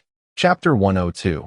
Disarrayed discipline under Saul's sycophantic guidance. Shalu and the others entered the metallic fortress known as the Battle Hall. The internal passageways were more spacious than anticipated, with cold alloy walls adorned with flowing azure energy lines, exuding a sense of advanced technology. "Lord Frieza, Lord Gula, please observe." Saul pointed towards rows of training pods suspended in midair, his face beaming with pride. "This is our latest development in the virtual combat system, capable of simulating various harsh environments, enhancing the training efficiency of our combatants by more than threefold." He continued to boast about his achievements, detailing the upgrades in weaponry and recruitment standards, each word emphasizing how he had resurrected this nearly collapsed legion after Frieza's demise. Frieza wore his signature hypocritical smile, nodding occasionally. Yet the depths of his crimson eyes harbored an unfathomable chill. Gula, arms crossed, silently trailed behind, surveying everything with a discerning gaze. A rabble of misfits. Shalu's mind remained unperturbed. These so-called elites, in his eyes, bore no essential difference from the patrolling soldiers outside. Soon, the group arrived at a magnificent central hall, more akin to a grand open-air podium. Below, tens of thousands of Frieza's Legion soldiers had assembled, a black mass stretching into the distance. Saul, brimming with excitement, ascended the podium, cleared his throat, and his voice resonated throughout the square via amplification. "Warriors, today marks a day we shall forever remember. Our supreme leader, the Emperor of the Cosmos, Lord Frieza, has returned." The square erupted into a tumult, followed by a roaring cheer akin to a tidal wave. Saul, astutely aware, immediately had his subordinates relay images of Frieza's final form to every soldier's combat terminal. Let this image be etched in your minds to prevent any further ridiculous misunderstandings. After completing this task, he respectfully stepped aside to yield the stage to Frieza. "Now, let us welcome Lord Frieza with the warmest cheers as he addresses us." However, just as Frieza prepared to relish in this adulation, an incongruous voice suddenly rang out from the front rows of soldiers. "Wait, we acknowledge Lord Frieza's past achievements, but the Legion's current standing is all thanks to Lord Saul's diligent efforts." A specially attired officer stepped forward, raising his arm high. "Indeed, the command structure of the Legion is now fully mature. Lord Frieza is a relic of the past. Lord Saul is our one and only leader." A small faction cheered in agreement, evidently loyal to Saul. The smile on Saul's face instantly froze, beads of cold sweat trickling down his temple. He never dreamed that the pack of wild dogs he had nurtured would choose this moment to pledge their loyalty. This was not support. It was a blatant attempt to roast him alive. "What nonsense are you spouting?" Saul shouted angrily at the dissenters below, wishing he could leap down and silence those fools. Frieza slowly turned his head, his pale visage devoid of any semblance of a smile. "This is the second time today," he said, his patience wearing thin. Saul, nearly collapsing with terror, averted his gaze from the shouting officers and directed it towards a stout figure standing ready behind him. It was a bull-headed warrior, entirely crimson, with twin horns and bulging muscles, Zasami. "Yes," Saul addressed him softly. The warrior knelt on one knee. "Go and deal with these rebels." "Understood." Zasami sprang to his feet, bloodlust igniting in his eyes. He became a crimson blur, charging into the ranks of the dissenters. With a sickening splatter, cries of anguish erupted. In mere moments, the area was thoroughly cleared, leaving only a field of dismembered corpses. Zasami wiped the blood from his fists and returned to the podium, a strong scent of carnage emanating from him. Observing this brutal yet efficient slaughter, Frieza's fury finally began to abate. He suddenly turned his gaze towards the previously silent Shalu. Mr. Shalu, what is your opinion of Zasami? Upon uttering this, not only Saul, but even the freshly bloodied Zasami cast curious looks in Shalu's direction. Shalu did not even spare Zasami a second glance, calmly uttering 4 words. A complete mess. What? The self-satisfaction on Zasami's face instantly morphed into rage. He had never held any fondness for this enigmatic green figure, and Saul's introduction had revealed nothing of importance about him. Yet now, this individual dared to make such a disparaging remark about him in the presence of Lord Frieza. What did you say? Zasami glared at Shalu, stepping forward. If you have the guts, come and match your strength against mine. Let me see what qualifies you to speak such bold words. The soldiers held their breath, intrigued by this sudden internal conflict. Shalu did not even glance at him. Arrogant fool. Zasami roared, his muscles swelling once more. A crimson aura surging forth as he hurled a fist towards Shalu's face. Bang! A dull thud resonated. Shalu remained rooted in place, unmoving. Zasami's fist struck him squarely in the face, as though it had collided with an immovable divine iron. This is impossible. Zasami gasped in disbelief. He frantically swung his fists, a torrential barrage of strikes raining down upon Shalu. Boom, boom, boom. The entire podium trembled under the force, waves of energy rolling through the air. Yet, Shalu remained utterly still. Even his arms, crossed over his chest, did not waver. Is this all you've got? Not even worthy of a scratch. Zasami was increasingly filled with dread, as the unfathomable strength of his opponent instilled an unprecedented fear within him. He abruptly retreated, channeling all his energy to his chest. Die! He exclaimed, unleashing the superplanet cannon. A formidable crimson energy beam surged forth, hurtling towards Shalu at close range. Shalu slowly extended a single finger. With a soft sound, that finger effortlessly pierced through the energy beam and penetrated Zasami's chest, leaving him in a state of horror. The arena fell into an eerie silence, the atmosphere so tense that one could hear a pin drop among the tens of thousands gathered. Under the dazed gazes of all, the mightiest warrior of the Legion, Zasami, convulsed twice before collapsing into a lifeless corpse, tumbling from the podium. Shalu retracted his finger, as if he had merely crushed an insignificant insect. He surveyed the multitude of terrified faces below, his tone flat, yet laden with an unassailable authority. From this day forth, the so-called elite selection of the Legion must undergo my trials. At that moment, Frieza's iconic sharp laughter pierced the suffocating silence. Oh ho ho ho. It seems everyone is rather unfamiliar with my formidable ally. He approached Shalu's side and declared to the entire Legion, "This is Mr. Shalu, the one responsible for my resurrection. From today on, he shall serve as the supreme commander of the Frieza force." Suai Erbei's eyes nearly bulged from their sockets, his entire being frozen in place as if struck by lightning. Chapter 103, The New Standard of the Legion. How could this be? This colleague he once knew had transformed into his superior, the highest commander of the entire Legion? Oh ho ho ho. Frieza's laughter shattered the oppressive atmosphere. He glanced at the petrified Suai Erbei, then at the agitated soldiers below, and finally turned his gaze to his brother Gula, who stood with arms crossed and an unchanging expression. No one dared to move. No one dared to breathe loudly. The body of the strongest warrior, Zasami, still bore warmth. Shalu stepped forward, the subtle sound of metal underfoot causing every heart to leap. He approached the edge of the platform, gazing down at the multitude of soldiers. The elite standard of the Frieza force is a farce. His voice was flat and devoid of emotional fluctuation, yet it resonated clearly throughout every corner of the square. From this day forth, all previous ratings are null and void. A stir began to rise among the crowd below. The sole criterion for selection, Shalu paused, allowing the fear and anxiety to ferment, is to survive. Survive? This question echoed in the minds of all present. Shalu's gaze landed on a certain formation in the front row, the so-called core combatants mentioned by Suai Erbei. You. He extended a finger. A frail, gray-skinned alien clad in specialized battle attire trembled. He was Tagma, the captain personally promoted by Suai Erbei. And your squad. Shalu's finger traced over several soldiers beside Tagma. You are the first batch. Tagma and his comrades felt an icy chill surge from their feet to the crown of their heads. What should have been a supreme honor now felt like a death sentence. Follow me. Shalu turned and strode toward the interior of the combat fortress, not even glancing back to see if they were following. Frieza let out another delighted laugh, floating along, while Gula silently trailed behind. The petrified Super Bay was finally jolted awake by a glance from Frieza before he scrambled to his feet, drenched in sweat, stumbling to keep up. On the platform, Tagma and his 4 teammates exchanged glances, their faces pale. They had no choice but to grit their teeth and muster the courage to follow. Inside the vast gravity training room, the air was heavy and oppressive.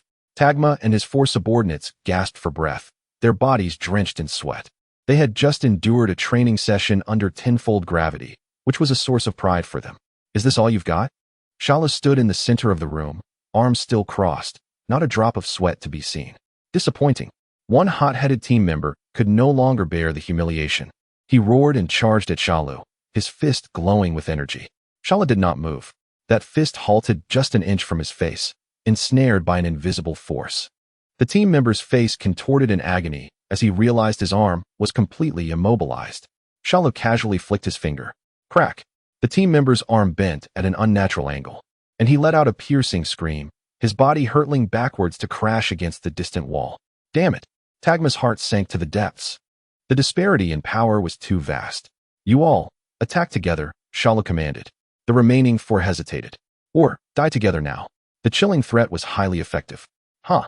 Tagma and the other 3 roared simultaneously, unleashing all their energy without reservation. Energy blasts and reckless melee attacks surged from all directions towards the center of the room. A nearly invisible pale white energy shield materialized around Shalu. Boom, boom, boom.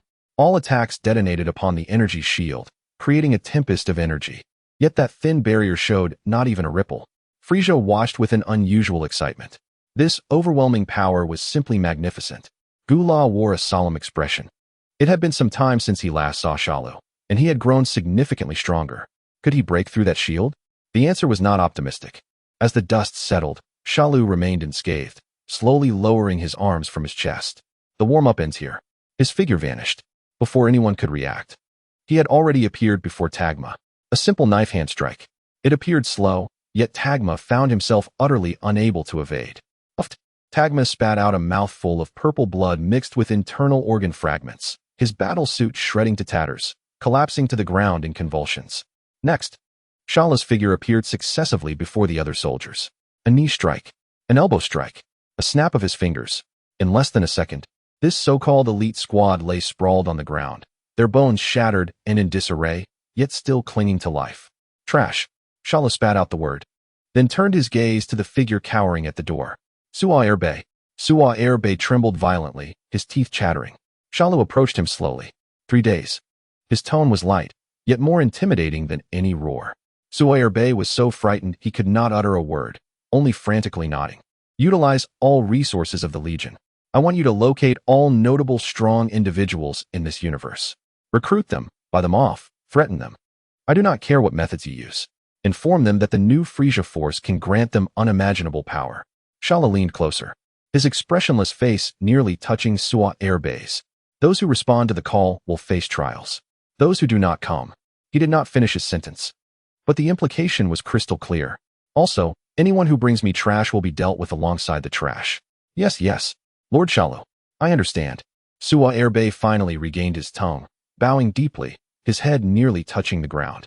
In the months to come, the entirety of the Frieza Legion would undergo a baptism of blood and fire.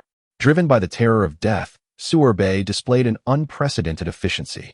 Alluring invitations, or rather ultimatums, were dispatched to the farthest reaches of the galaxy. Countless formidable warriors, drawn by the promises of power and strength, as well as coerced by the looming threat of annihilation, flocked to join. The selection process was both simple and ruthless. A brand new special operations unit was born amidst this fiery crucible. Though their numbers amounted to less than a tenth of the original, every member had emerged as a bloodthirsty assassin from Shalus' hellish training.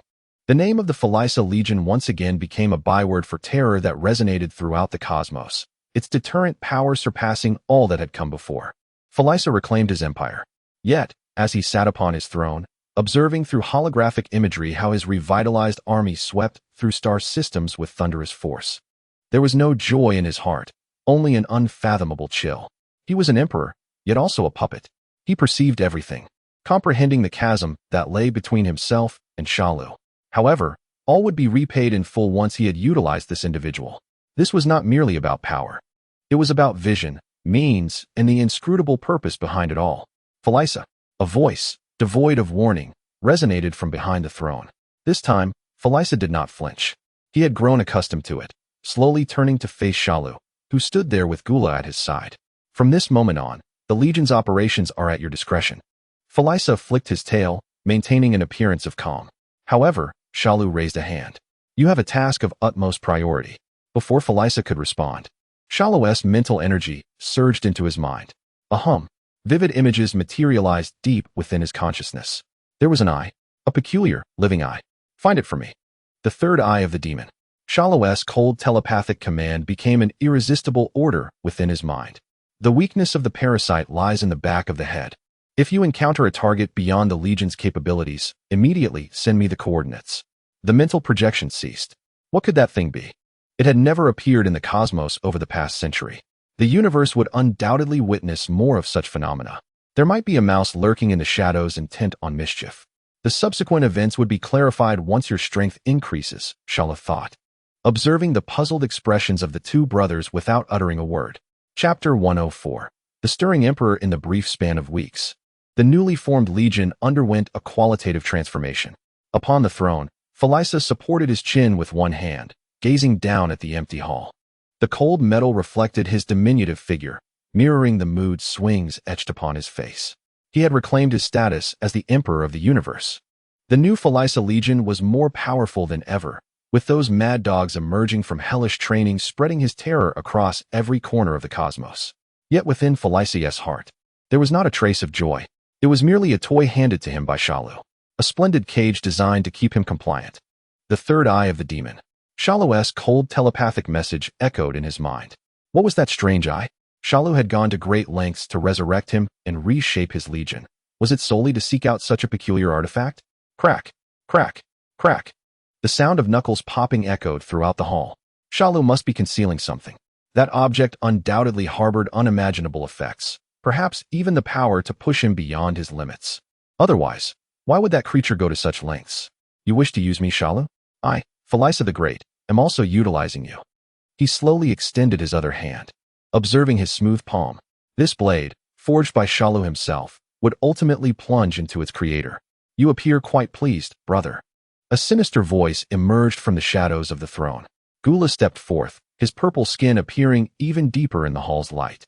Felisa retracted his neurotic demeanor, regaining his usual elegance and arrogance. I am merely pleased by the Legion's burgeoning strength, my dear brother. Is that so? Gula approached his side, both of them overlooking the emptiness below. I would argue you resemble a pet, collared by your master, yet still fantasizing about severing your leash. Felicia's body stiffened. What nonsense are you spouting? Do not feign ignorance. Gula bluntly pierced through his facade. We both know what we truly are now. Merely pawns of Shalu. He has granted us the hope of revenge while stripping us of everything else. Felisa did not refute this. It was the truth. Gula turned his head.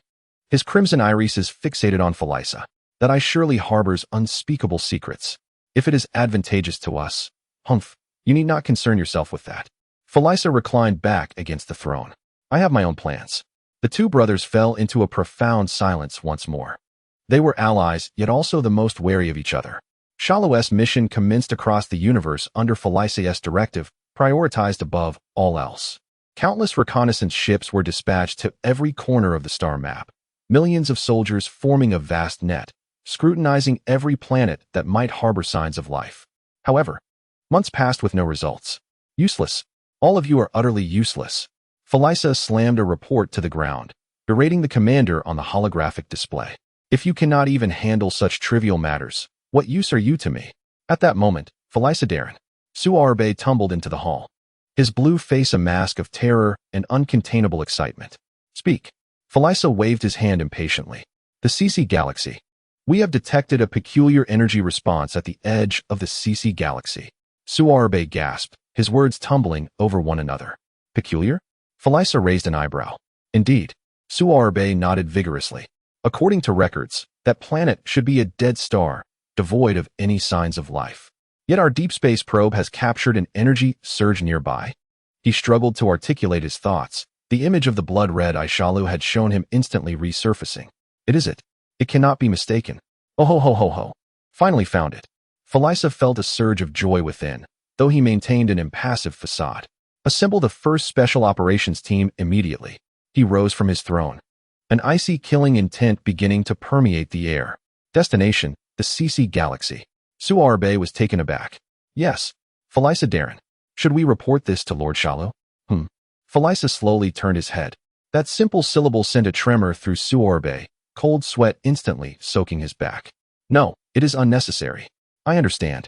I will take care of it. Suarbe bowed his head in terror, no longer daring to utter another word, and hurriedly fled the scene. Gula emerged from the shadows, a playful smirk on his face. Are you certain you wish to proceed in this manner? You are well aware of the consequences of defying his orders. Of course. Frieza's tail swayed gently behind him. Fortune favors the bold. This principle, I trust, does not need reminding from me, brother. He cast a glance at Gula. You shall accompany me as well. A disc-shaped warship pierced through space, hovering above a desolate planet. The hatch opened.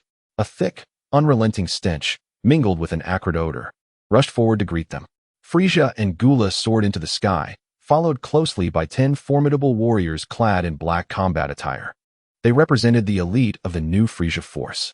The planet was eerily silent, the ground pitch black with fissures from which pale, yellow smoke wafted. The sky was murky, devoid of life. Beeping indicated the energy source lay in the distance. Solbay pointed towards the undulating mountains. In an instant, they transformed into streaks of light, racing towards their objective. As they drew nearer, an ominous sensation intensified, as if invisible eyes were watching them from the darkness. Soon, they halted before a colossal crater. Within it lay an unfathomably deep pit, at the center of which sat an enormous figure, a gray giant, standing 10 meters tall, its body seemingly composed of a tough, keratinous substance, adorned with rough carapace. It was less a creature and more a crude statue. Its head bore no features, smooth and unblemished, save for a blood-red eye the size of an egg embedded in its forehead, the third eye of evil. Frieza instantly recognized this as the target that Cell had instructed him to find. Indeed, at last, it had been discovered. Frieza felt a thrill of excitement at the encounter with such a rare entity. This treasure should belong to me, Lord Frieza. His thoughts were abruptly interrupted. Buzz.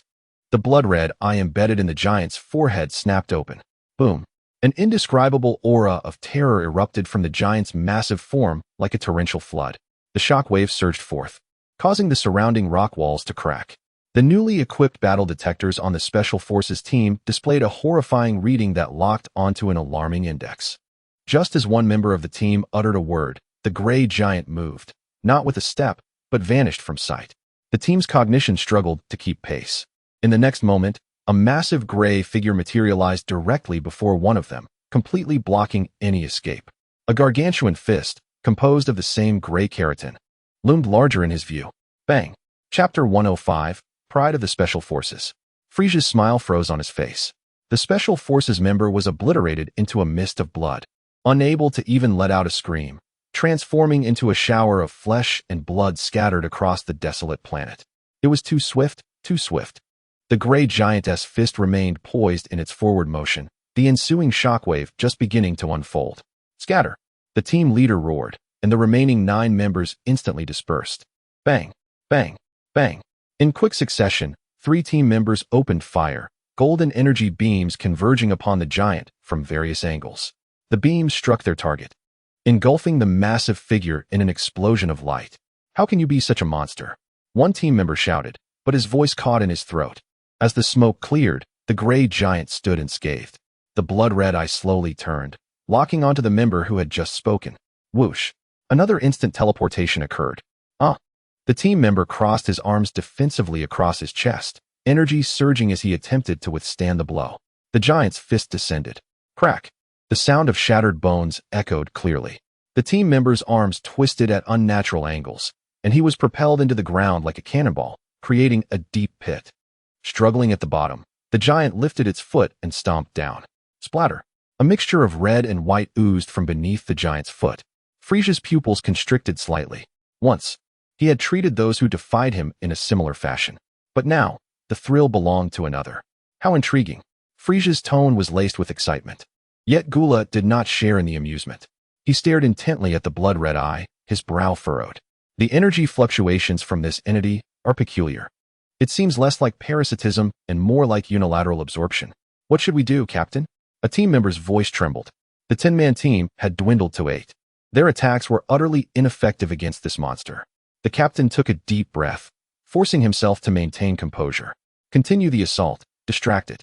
He was stalling for time. Though for what, he did not know. Perhaps waiting for Frieza to intervene or for a miracle to unfold. The remaining 7 members spread out again, launching simultaneous attacks from 7 directions. Energy beams and explosive projectiles fell like torrential rain. Boom. The explosions merged into a cacophony, shaking the entire crater. Smoke once more engulfed the giant. Is it effective? A team member asked anxiously.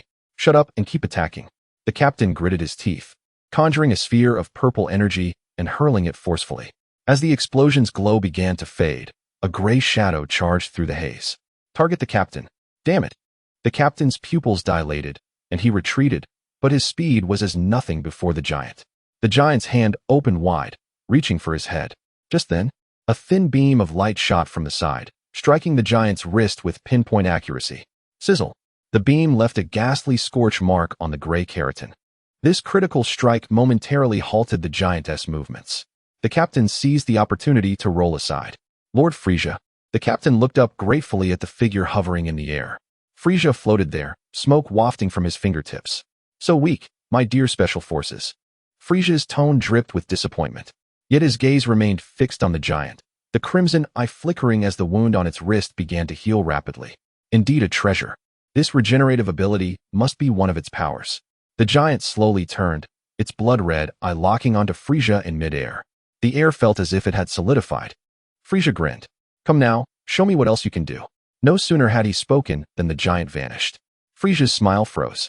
A wave of intense danger surged from behind him. Without a moment's thought, he shifted sideways. Boom. A massive fist grazed past him, the force obliterating where he had just stood. Frieza frowned. The speed has increased again. Frieza could hardly believe it. The giant did not relent. Another fist was already barreling toward him. Bang, bang, bang. The relentless barrage of attacks came like a tempest, growing ever faster, forcing Frieza to evade with difficulty. He sought to counterattack, but found no opening. Each attempt to gather energy was thwarted by the giant's strikes. Damn it, damn it, damn it. Frieza felt increasingly frustrated. How could he, the Emperor of the Universe, find himself in a position where even a mere mortal could contend with him? Just then, a purple figure emerged from the side. Gula, his fist, imbued with terrifying energy, aimed directly at the giant's nape. The giant seemed to sense the attack, slightly shifting its form. Gula's punch whiffed. However, this created an opportunity for Frieza. Die. Frieza flicked his fingers, unleashing a barrage of purple beams. Boom. The beams struck the giant's chest, the explosion melting the surrounding rocks. Success. As the smoke dissipated, the giant remained standing, with not even a scorch mark on its chest. What is happening? I could pierce it with a single strike before. Has that I been continuously enhancing it? Frieza's voice tinged with astonishment. Frieza. Gula's voice echoed. We united our forces to launch a simultaneous assault on its occiput. Frieza was momentarily taken aback. The occiput. He recalled the words of Shalu. The weakness of the parasite lies in the back of the head. Understanding dawned upon him. The two brothers exchanged a glance, forging a brief alliance. On the ground, the captain of the special forces heard Frieza's voice. Gritting his teeth, he issued commands to the remaining members. Everyone listened as the feigned target's weakness was revealed to be in the back of the head. The team members' eyes sparkled with newfound hope. Finally, a plan was within reach. They divided into 2 groups. The first group would attract fire from the front, while the second sought an opportunity to strike the occiput. The captain swiftly delegated tasks. For members charged towards the giant, desperately unleashing energy attacks. They knew they were bait, yet none faltered. The giant's attention was drawn to them, its blood-red eyes locking onto the foremost team member. Come on, monster! The member roared, condensing all his energy into a singular point and charging at the giant. He intended to self-destruct. Boom. A blinding white light engulfed everything. The shockwave of the explosion swept in all directions, causing the giant to sway slightly. Now was the moment. The remaining 3 members surged from 3 directions, targeting the giant's occiput. One of them conjured an energy spear and hurled it with all his might. The spear struck true. Splurt. Dark green liquid erupted from the gap at the giant's nape. The giant emitted a tortured roar, a sound akin to metal scraping against metal. Effective. The captain rejoiced. But in the next instant, his smile froze. The giant abruptly turned, seizing the spear-throwing member. Crunch. The member's body was crushed to a pulp. Following this, the giant, like a frenzied beast, rampaged through its surroundings. 2 more members were torn apart. In the blink of an eye, the 10-member squad suffered devastating losses. Bathed in blood, the captain's eyes were hollow. The last member rushed forward, attempting to lift him. The shadow of the giant loomed over them. The captain looked up at the enormous foot slowly descending. He smiled. "Brothers, I am coming." As the foot fell, the captain closed his eyes. Just then, a golden beam descended from the heavens, deflecting the giant's foot. Frieza and Gula appeared beside the captain simultaneously. "Get lost, trash." Frieza kicked the 2 of them away. He and Gula exchanged glances before vanishing from sight. In the next moment, 2 figures materialized behind the giant. Die! They struck simultaneously, their energy surging like furious dragons towards the giant's nape. Boom! A massive gap was blasted open at the giant's nape, violently shaking and disturbing the mystical eye. The giant wobbled, dropping to one knee. How is this possible? Just as Frieza exhaled in relief, the giant abruptly turned and opened its mouth. A terrifying suction erupted forth. Frieza and Gula's expressions changed drastically as their bodies were uncontrollably drawn towards that gaping maw. At that moment, 2 blood-red figures charged from the distance. It was the last captain and that member. They did not flee. Instead, all their energy coalesced into a dazzling sphere of light, resembling a burning sun. As they dove into the giant's mouth, for the Frieza force, the tragic voice was their final words. Boom! The sphere detonated within the giant's body. Terrifying energy erupted from the giant's 7 orifices, causing its entire form to freeze. Now, Gula and Frieza exchanged nods, their figures arriving at the nape. Bang! The caldera was leveled to the ground. The giant disappeared. The bodies of all the team members turned to ashes. As the dust settled, a blood-red eyeball quietly floated in midair. Chapter 106. Brotherly conflict. Frieza and Gula stood before that blood-red eyeball, which hovered silently in the air, emanating an eerie and alluring glow. Frieza's diminutive frame trembled slightly, not from fear, but from sheer exhilaration. This is it. This is the very thing. That bastard Shalu went to great lengths to find it. He could sense that within this small eyeball resided an unimaginably vast energy. Once I obtain it, I shall possess power that surpasses that monster. Shalu, you will no longer control me. The flames of greed completely consumed his rationality. Oh ho ho ho ho. Frieza's iconic sharp laughter echoed across the ruins, filled with uncontainable ecstasy. He slowly extended his hand towards the blood-red eyeball. Wait, Frieza. A deep voice halted him from behind. Gula stood in front of him, a grave expression on his purple visage. This thing will indeed grant unimaginable power. I recall our battle with the magical Ibu. However, the side effects remain unclear. Shalu has certainly concealed something. It cannot be anything good. Otherwise, why would he send others to seek it? Oh, Frieza halted, turning his pale face to scrutinize his older brother with a teasing tone. My dear brother, are you concerned for me? He elegantly turned, his tail swaying gently behind him. Or perhaps you are simply afraid? Afraid that I will acquire this power, forcing you to live forever in my shadow? Gula ignored his provocation. Haven't you noticed? The giant never uttered a word. The one who was parasitized likely lost consciousness. Everything may indeed be as Shalu suggested. A trap, with someone pulling the strings behind the scenes. A trap? Frieza laughed again, this time more brazenly. That depends on who falls into the trap. He suddenly pointed at the blood-red eyeball. Such a marvelous treasure is meant only for me, Frieza the Great. It shall become my ladder to the pinnacle of the universe. Foolish, Gula growled. You are ever so arrogant, Frieza. This arrogance will surely be your downfall. Silence. Frieza's smile vanished, replaced by an anger touched by a raw nerve. You arrogant failure. What right do you have to lecture me?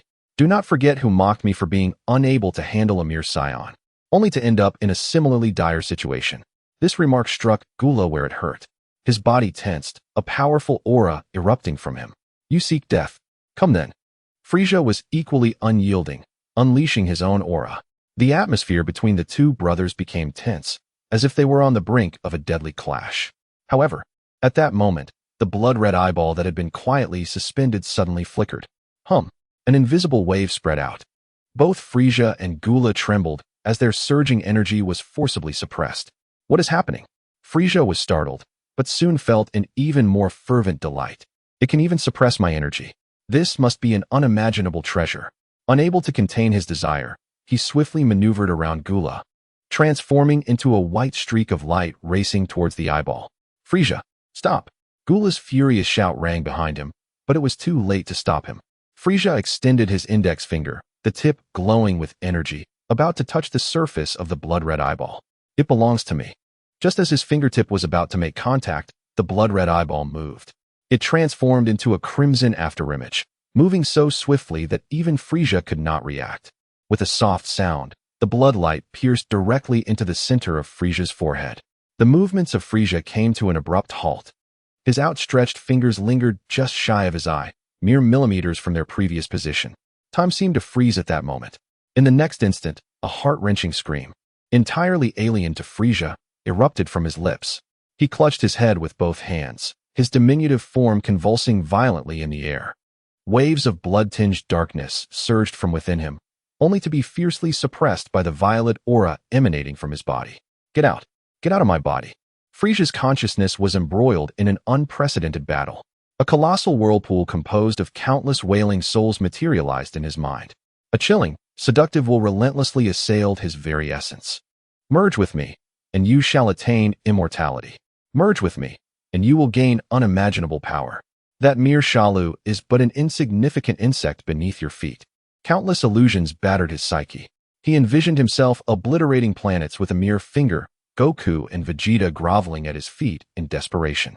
He saw Shalu kneeling before his throne, humbly kissing his toes. No, I am Frieza. How can this trivial entity control me? Armed with the rigorous mental training from his time in Hell and an unparalleled pride in his existence, he clung desperately to the last vestige of clarity. This was an act of devouring, an attempt to usurp, that will sought to erase his soul entirely, to seize his body and transform him into a puppet like that gray giant. Gula, brother. Amidst the agonizing turmoil, Frieza summoned every ounce of strength to roar downward. Help me. Get it out of my head. This was the second time in his life that Frieza had sought assistance, and it was from his brother, whom he despised. On the ground, Gula stared in shock at the anguished figure suspended in the air. He beheld the blood-red eye embedded in Frieza's forehead, as if it had been born there. An opportunity. A golden opportunity. If he did nothing now, if he merely nudged him, Frieza would be wholly consumed by this entity. In that moment, the entire Frieza force, along with the power bestowed by this bizarre eye, would be his. He would become the sole emperor of the universe. Just as Gula wrestled with the internal conflict between murderous intent and hesitation, a faint sound akin to fabric tearing pierced the air behind him. Gula whipped around. A black, irregular rift in space materialized out of nowhere. Soon after, another identical blood-red eye floated out from the fissure. What? Gula's mind momentarily blanked. Before he could react, the second eye of evil transformed into a crimson flash, darting toward his forehead with a speed surpassing even Frieza's previous experience. Thud! Gula's body jolted violently. A pain akin to Frieza's erupted within the depths of his soul. Ah! The once composed and stoic cosmic powerhouse could no longer contain himself, emitting a roar of anguish. The two brothers were simultaneously ensnared by the eye of evil. They flailed helplessly in the air, akin to worms impaled on a fishhook, before ultimately collapsing to the ground. The entire planet fell silent once more, leaving only the intermittent, strained sounds of their breathing. At that moment, a slender figure leisurely appeared before them. Shalu, arms crossed, looked down upon the trembling Frieza brothers. His tone was flat, devoid of any emotion. I warned you long ago not to entertain foolish thoughts. Excessive curiosity is not a virtue. Frieza knelt on the ground, racked with pain that caused his body to spasm uncontrollably.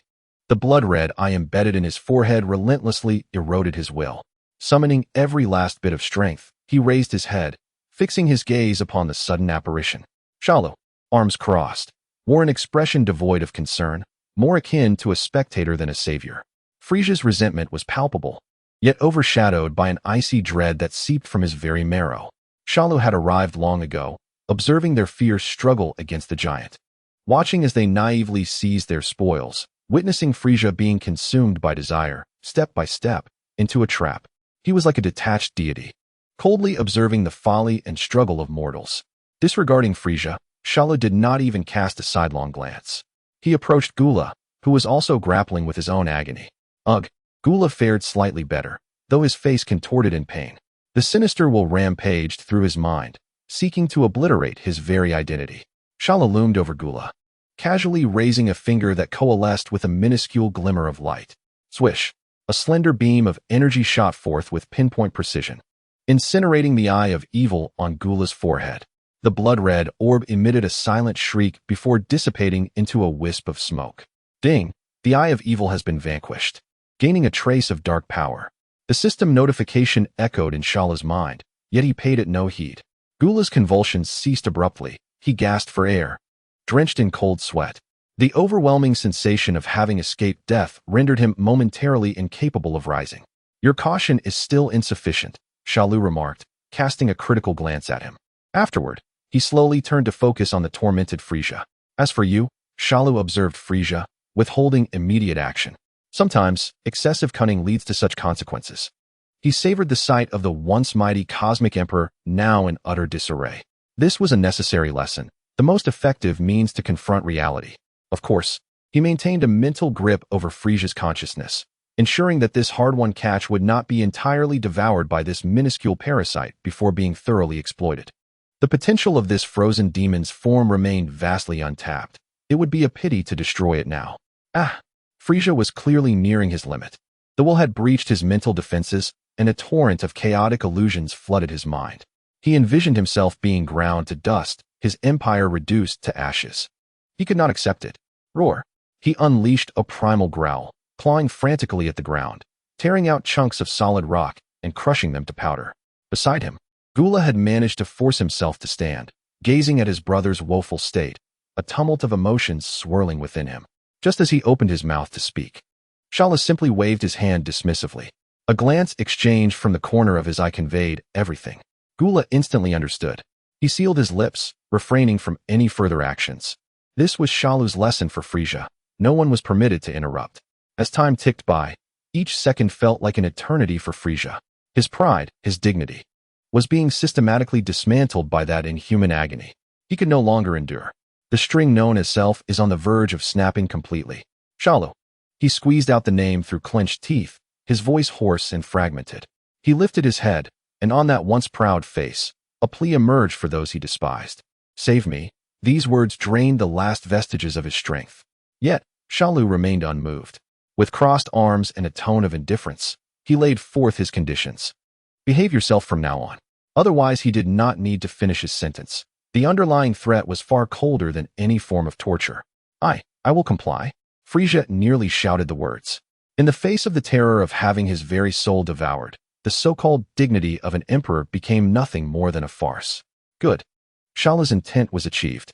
He raised his finger once more, and a glimmer of light shot forth. With a soft pop, the malevolent eye upon Frieza's forehead disintegrated into ashes. Gasping for breath, Frieza collapsed to the ground like a fish out of water, his chest heaving violently. He had survived, in a manner he had never anticipated. In a state of utter humility, Shalu approached him, casting a massive shadow over his form. You feel it now, do you? Do you understand the purpose of the malevolent eye? Frieza raised his head, casting him a venomous glare, but that resentment was swiftly replaced by a deeper sense of helplessness. He slowly lowered his head with a sigh, as if surrendering all resistance. Observing this, Shalu began to explain. This object is not a treasure that enhances combat prowess. His voice resonated clearly in the ears of Frieza and Gula. It is a conduit, a channel that absorbs life force and energy, its endpoint being my purpose of collection. It will parasitize hosts with potential, ensuring that it completely drains their abilities. To achieve this, it supplies a portion of energy back to the host, making them stronger, only for them to seek out even more formidable opponents to battle, further developing their potential in the process. This cycle continues until the host is utterly drained, reduced to a completely useless husk, at which point it will depart in search of its next target. Shalu's narrative bore no emotion, yet it sent chills down the spines of the two brothers. In the beginning, this eye originated from the hands of the Demon Realm King, who, believing it to be a treasure, was ultimately drained dry. Subsequently, it parasitized the wicked Majin. Upon hearing this, Gula's body jolted. He instantly understood the source of the pink demon's increasing strength, which had left many in disarray. The true culprit was this very thing. As they listened to this surreal explanation, Cold sweat trickled down the backs of Frieza and Gula. Had Shalu not arrived this time, their fate would have been all too predictable. They would have become puppets like that gray giant, drained of their last vestige of value in endless battles, only to be discarded carelessly. Their so-called ambitions and plans appeared laughably naive in the face of such a cosmic horror of a parasite. Enough. Shalu interrupted their thoughts. Return to headquarters and continue recruiting talent. He glanced at the two. You both need to strengthen yourselves as well. No sooner had he spoken than his figure, along with the two, vanished from the desolate planet in a flash. Chapter 108. Selection amidst death in the throne hall of the Frieza Force headquarters. Solbay paced anxiously in the center, his blue visage marred by unmistakable concern. He had been waiting here for quite some time. The two esteemed individuals along with the Special Forces team had been gone for days, and there had been no word from them. Suddenly, the space around him distorted without warning. Three figures materialized. He immediately drew his weapon. What is happening? Who goes there? Lord Frieza and Lord Gula. Upon recognizing the newcomers, his excitement froze in an instant. And Shalu? Salbiai's mind went blank. How can this be? Why is Shalu with them? How did they arrive here? This operation was supposed to be unreported. Could someone have leaked information? His gaze quickly swept past Frieza and Gula, but found no one else. The elite Special Forces team he had personally selected, renowned as the strongest of the new army, had not returned. A wave of cold dread rushed from the base of Salbiai's spine to the crown of his head, and every hair on his body stood on end. Were they all annihilated? 10 exceptionally powerful warriors had vanished without leaving a trace. Frieza paid no mind to the petrified Solbay, not even casting a glance toward the throne. He strode past Solbay in silence. In that fleeting moment, Frieza's steps did not falter, yet a piercing gaze was fixed upon Solbay, filled with anger and suspicion, as if it could swallow him whole. Salbiai's legs weakened, nearly collapsing to the ground. Frieza proceeded deeper into the base toward the gravity training room. That bone-deep sense of helplessness gnawed at him like a host of venomous serpents. He needed to vent. He needed power. He needed to become stronger than ever. The lamentations of the weak are always so melodious. Shalu's sardonic voice echoed in the hall, not even glancing at Frieza's departing figure. He sauntered toward the other side, where Gula remained equally silent. Unlike Frieza, Gula did not lose his composure, yet the tension in his body betrayed his inner turmoil. He turned to face Shalu, his crimson eyes locking onto Shalu's unchanged countenance. What is your true aim, Shalu? Gula's inquiry was direct and piercing. Is it merely to collect those so-called malevolent eyes? Or do you derive some twisted pleasure from manipulating us brothers at your whim? Shalu halted his steps. I still prefer the you who understood the concept of hierarchy. There was a subtle hint of amusement in his tone. When you earn the right to stand on the other side of the chessboard, perhaps I will share the rules with you. For now, you simply need to play the role of pawns. This statement was more cutting than any direct insult. Gula fell silent, his aura becoming increasingly oppressive. At that moment, nearly suffocating, Solbay regained a semblance of functionality. He crawled before Shalu, humbly bowing his head. Lord Shalu, Lord Gula. He dared not raise his gaze, pressing his forehead against the metallic floor. I have not failed in my duty. As per your orders, I have dispatched the conscription orders to every corner of the galaxy. Over 100,000 renowned warriors in the universe have responded to the call and gathered here. He raised his head, hoping for even the slightest acknowledgement. Upon receiving the information, he was met only with Shalu's monotonous tone. A rabble. The evaluation was simple. To him, these so-called strong were no different from ants. Gather them all at the central training ground. Yes. Solbay felt as if he had received a reprieve, scrambling to convey the orders. Moments later, the colossal central training ground, capable of accommodating hundreds of thousands, was filled with a cacophony of voices. Warriors from across the universe congregated, each exhibiting diverse forms and energies. Some gathered in groups of 3 to 5, boasting about their achievements, while others stood alone, exuding an air of arrogance that warned others to keep their distance. They were the cream of their respective galaxies and races, each brimming with self-confidence, drawn by the power promised by the Frieza Force. Suddenly, the entire training ground fell silent. Everyone sensed something and instinctively turned their gaze toward the high command platform. Shalu, Gula, and the recently emerged Frieza from the training chamber appeared before the gathered crowd. Frieza regained his regal composure, his somber visage replaced by a mysterious, self-assured smile that sent an inexplicable shiver through all who beheld him. Shalu stepped forward, surveying the faces below, which exhibited a range of curiosity, wariness, and fervor. He remained silent, the atmosphere thick with tension. The palpable pressure rendered the 100,000 unruly warriors cautious even in their breathing. Slowly, Shalu raised his hand, pointing at Frieza and Gula beside him. They shall be your ultimate trial. The declaration ignited an uproar among the crowd below. What does this mean? Are we to battle Lord Frieza and Lord Gula? What a jest! How could this be possible? Voices of doubt and astonishment erupted in unison. Shalu disregarded the commotion beneath him. The rules are simple. His voice resonated throughout the venue, cutting through the clamor with clarity. Survive in their hands for the designated time, and you shall attain all that you have ever desired. Or, he paused, allowing the tendrils of fear to weave through the throng, be slain by them. The choice is yours. Nothing more. The arena erupted into chaos. Shock and disbelief gave way to an uncontrollable ecstasy and greed. It sounded like a jest, but what if it were true? If only they could endure, they would ascend to unimaginable heights. Countless greedy gazes fixated on Frieza and Gula. Frieza's body quivered with indignation. You dare to make me, Frieza, personally train these insects? What a farce. The ultimate humiliation birthed an uncontrollable madness, his fury surging as he directed his murderous intent toward the crowd below. A cacophony of maniacal laughter erupted from Frieza, echoing through the skies. He turned away from Shalu, adopting an almost euphoric demeanor as he faced the 10,000 elite who had begun to stir. A sickly exhilaration flickered across his pallid face. How splendid! What a marvelous arrangement! His body began to swell, purple veins bulging beneath his smooth skin. An overwhelming aura erupted from his diminutive frame. The entire training ground trembled violently.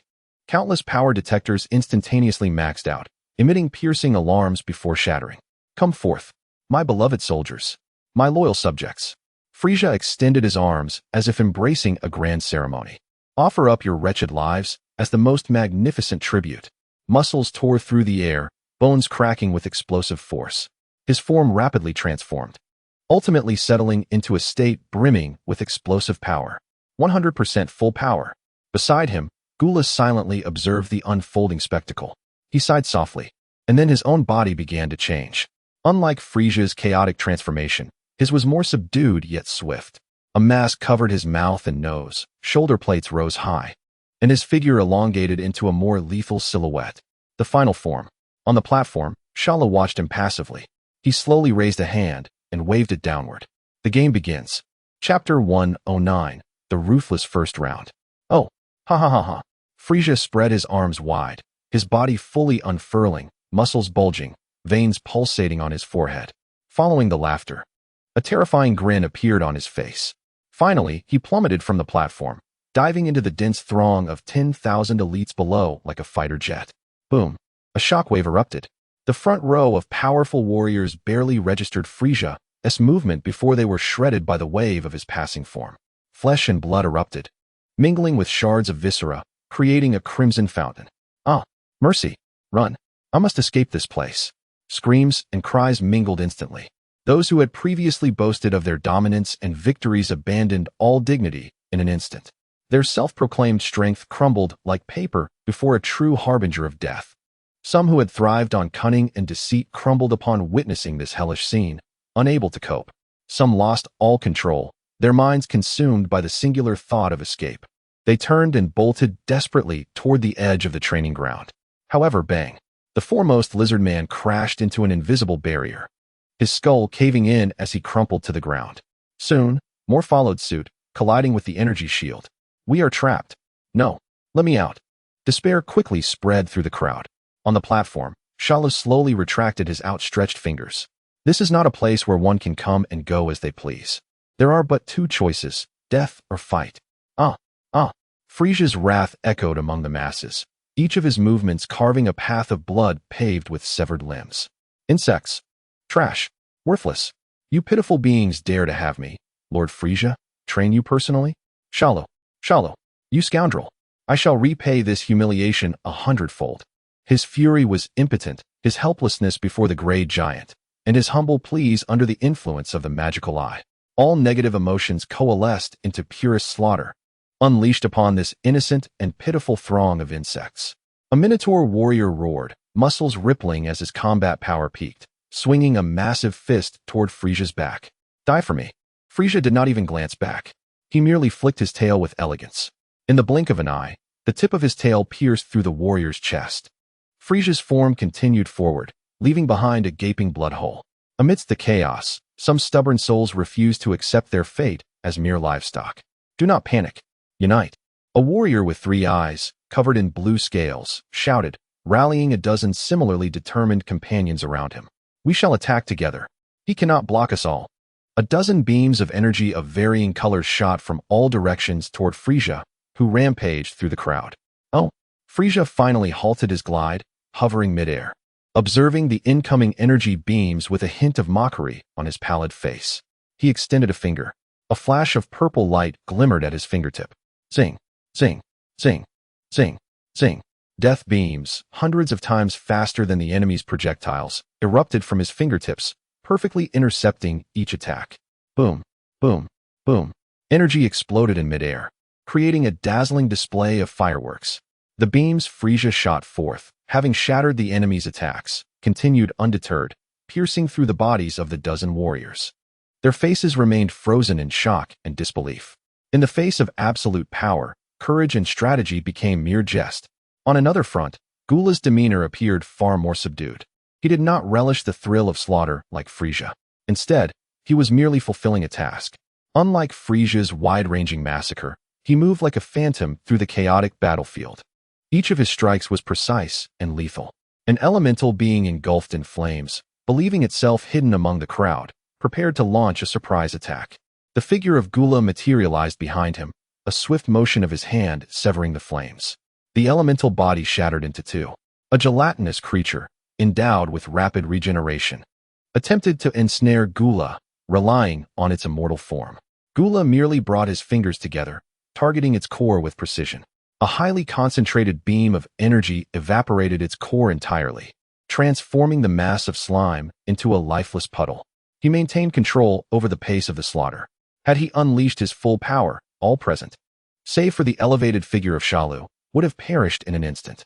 Unlike Frieza, who was blinded by rage, he was discerning, eliminating the worthless detritus that lacked even the merit to serve as cannon fodder with the utmost efficiency.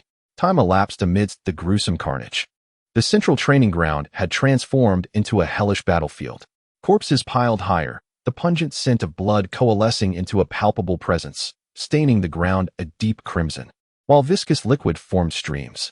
Among the 100,000, numbers dwindled rapidly. 90,000, 70,000, 50,000. Those who were paralyzed by fear, kneeling in surrender, completely relinquished their resistance, only to be ruthlessly obliterated by Frieza. The massacre continued, yet Frieza's motions subtly evolved, unbeknownst to him. Amidst the cacophony of wails, a diminutive warrior resembling a goblin stood his ground, trembling, neither fleeing nor attacking. He expended all his energy to erect a sturdy energy shield before him. Frieza casually pointed, unleashing a beam of death. With a resounding crash, the shield shattered. However, in that moment of destruction, he gained a fraction of a second. He rolled away clumsily, narrowly evading subsequent strikes. The beam grazed his scalp, searing a patch of flesh. The goblin warrior collapsed, gasping for breath, utterly terrified. Frieza paused momentarily, a thought flickering in his mind. Was it not true that his Jinyu force had also been selected from mountains of corpses? Though they now appeared to be a band of misfits, they were at least superior to these shrieking refuse. A flicker of appreciation for talent ignited within him. Instead of delivering a second blow to the goblin, Frieza pivoted, charging toward another denser cluster of victims, where the screams were even more melodious. As time progressed, the process of selection became increasingly evident. Those warriors who, under the initial wave of attack, managed to retain their fighting spirit and exhibited unique abilities or resilient minds, were spared from pursuit after surviving Frieza's strike. Gula mirrored this approach. His attacks grew more precise, targeting those with potential yet deemed insufficient, striking once before swiftly seeking another target. Gradually, the pace of slaughter slowed. The battlefield was no longer a one-sided massacre. The remaining warriors, though battered and bruised, exuded a ferocious aura of survival. They remained vigilant, their gazes fixed on the 2 harbingers of death in the sky. Time passed without measure. After Frieza sent another defiant giant into the earth, he surveyed the surroundings. The once crowded training ground now lay desolate. Blood flowed in rivers, and corpses formed mountains. The standing fighters had dwindled to fewer than 10,000, scattered across the vast arena, each resembling a soul pulled from a pool of blood. They had survived. Under the cleansing of the two sovereigns, they had endured. The pent-up rage within Frieza finally began to dissipate. Upon the high platform, Shalu regarded the nascent army below with satisfaction. He turned to his side, where Solbay stood frozen, nearly transformed into a statue. Solbay? Ah, yes, Lord Shalu. The shock jolted Solbay, nearly causing him to collapse. His blue visage was devoid of color. Having spent a lifetime as a commander, witnessing countless wars, he had never encountered a conscription as efficient, bloody, and brutal as today's. This was not merely recruitment. It was the selection of demons in a purgatory. Shalu disregarded his disarray, calmly issuing orders. The first phase has concluded. Take these individuals for registration and treatment. Shalu's gaze passed over him, fixated on the dwindling survivors below. Devoid of any emotion, inform them that tomorrow, the second round will commence. Chapter 110. The Emergence of Elites, Frieza's Shock. The following day, Solbay, dragging his nearly disassembled body, continued directing his subordinates in the cleanup of that hell on earth. The stench of blood remained thick and suffocating. The survivors, fewer than 10,000 warriors, stood scattered across the dark red arena, each swathed in bandages, their expressions vacant and hollow. The previous day's one-sided massacre had imparted a harsh lesson. To achieve greatness, one must possess the requisite resolve. Just then, Shalu's figure appeared silently atop the high platform. He spoke not a word, yet every heart below seized with sudden trepidation. In unison, they raised their heads, fear etched upon their diverse faces. Shalu gazed down upon them, his tone flat. The second phase, a mental fortitude test. No sooner had he spoken than he afforded no time for reaction. An invisible yet weighty mental pressure enveloped the entire training ground in an instant. There were no energy fluctuations, no physical attacks. Yet for every warrior present, this was far more terrifying than Frieza's death beam. Agonizing pain surged through their minds, accompanied by a sensation of tearing. A nearby warrior's eyes rolled back, foam forming at his mouth, collapsing as his body convulsed uncontrollably. This was merely the beginning. Some envisioned themselves being mercilessly dismembered. Others watched their homeworld crumble to dust before their very eyes. Still, others were simply crushed by the vast, incomprehensible mental force, their consciousness obliterated. No, no, monster, you are a demon. The cries of despair echoed, but this time, not due to physical torment. They huddled on the ground, hands clutching their heads, screaming in madness. Groups of warriors fell. They did not die, but their minds had shattered, rendering them drooling imbeciles. Above, Gula observed with indifference, recalling how Shalu had trained the Saiyans on Earth alongside him. Only by enduring could one truly pass the test. This silent selection concluded even more swiftly than the previous day's slaughter. In mere minutes, only a few thousand remained standing. They were drenched, gasping for breath as though just pulled from water, yet their bodies remained upright. Shalu withdrew the mental pressure. From this day forth, you shall be the elite of the new Frieza force. He did not glance at the fallen failures. Gula, they are in your hands. Time sped by amidst the cries and anguish. Thousands of elites, under Gula's more systematic and ruthless training, began to experience explosive growth in strength. Each day, they engaged in real combat, their opponents being either their comrades or uniting to confront Gula or Frieza. Under the pressure of death, their potential was extracted at an unprecedented speed, resulting in tactics and coordination that were remarkably powerful. Each individual transformed into a being stronger than the average Super Saiyan warrior. They were no longer mere cannon fodder, but had earned the right to be dispatched in teams to seek out and retrieve the magical eyes. Those missions that had once led to the annihilation of the elite squad of the Frieza force were now nothing more than ordinary hunts for them. One magical eye after another was brought back from the far reaches of the cosmos. On this day, Shalu arrived outside Frieza's exclusive training room. The door opened automatically. Frieza was suspended in midair, eyes closed in meditation. The battles and killings during this time had significantly enhanced his combat power, and the lingering sense of humiliation seemed to have transformed into a deeper strength. He opened his crimson eyes to gaze at the entering Shalu. Oh, what brings you here, Mr. Shalu? His tone remained respectful, yet the underlying resentment was unmistakable. I must admit, your methods, though nauseating, are astonishingly efficient. Frieza cast a glance out the porthole at the elite troops assembling, preparing to embark on their mission. Each exuded a fierce and powerful aura. This army, even during the peak of my race, would undoubtedly be among the finest. Shalu's response was still unremarkable. They are merely qualified to be pawns. He approached Frieza. The training of the soldiers ends here. From today onwards, Gula will take over entirely. Oh, Frieza was somewhat taken aback. What about me? Do you intend for me to handle logistics? Oh ho ho, how amusing. Your personal training begins today. Shalu turned and walked to the center of the training room. Come, let me see if you have made any progress during this time. Frieza's lips twitched with suppressed rage, igniting a long-buried fury within him. How delightful. He let out a piercing shriek as he activated his full power, his purple form transforming into a streak of light as he struck towards Shalu's back with a powerful punch. Bang! A dull sound echoed. Shalu did not even turn around.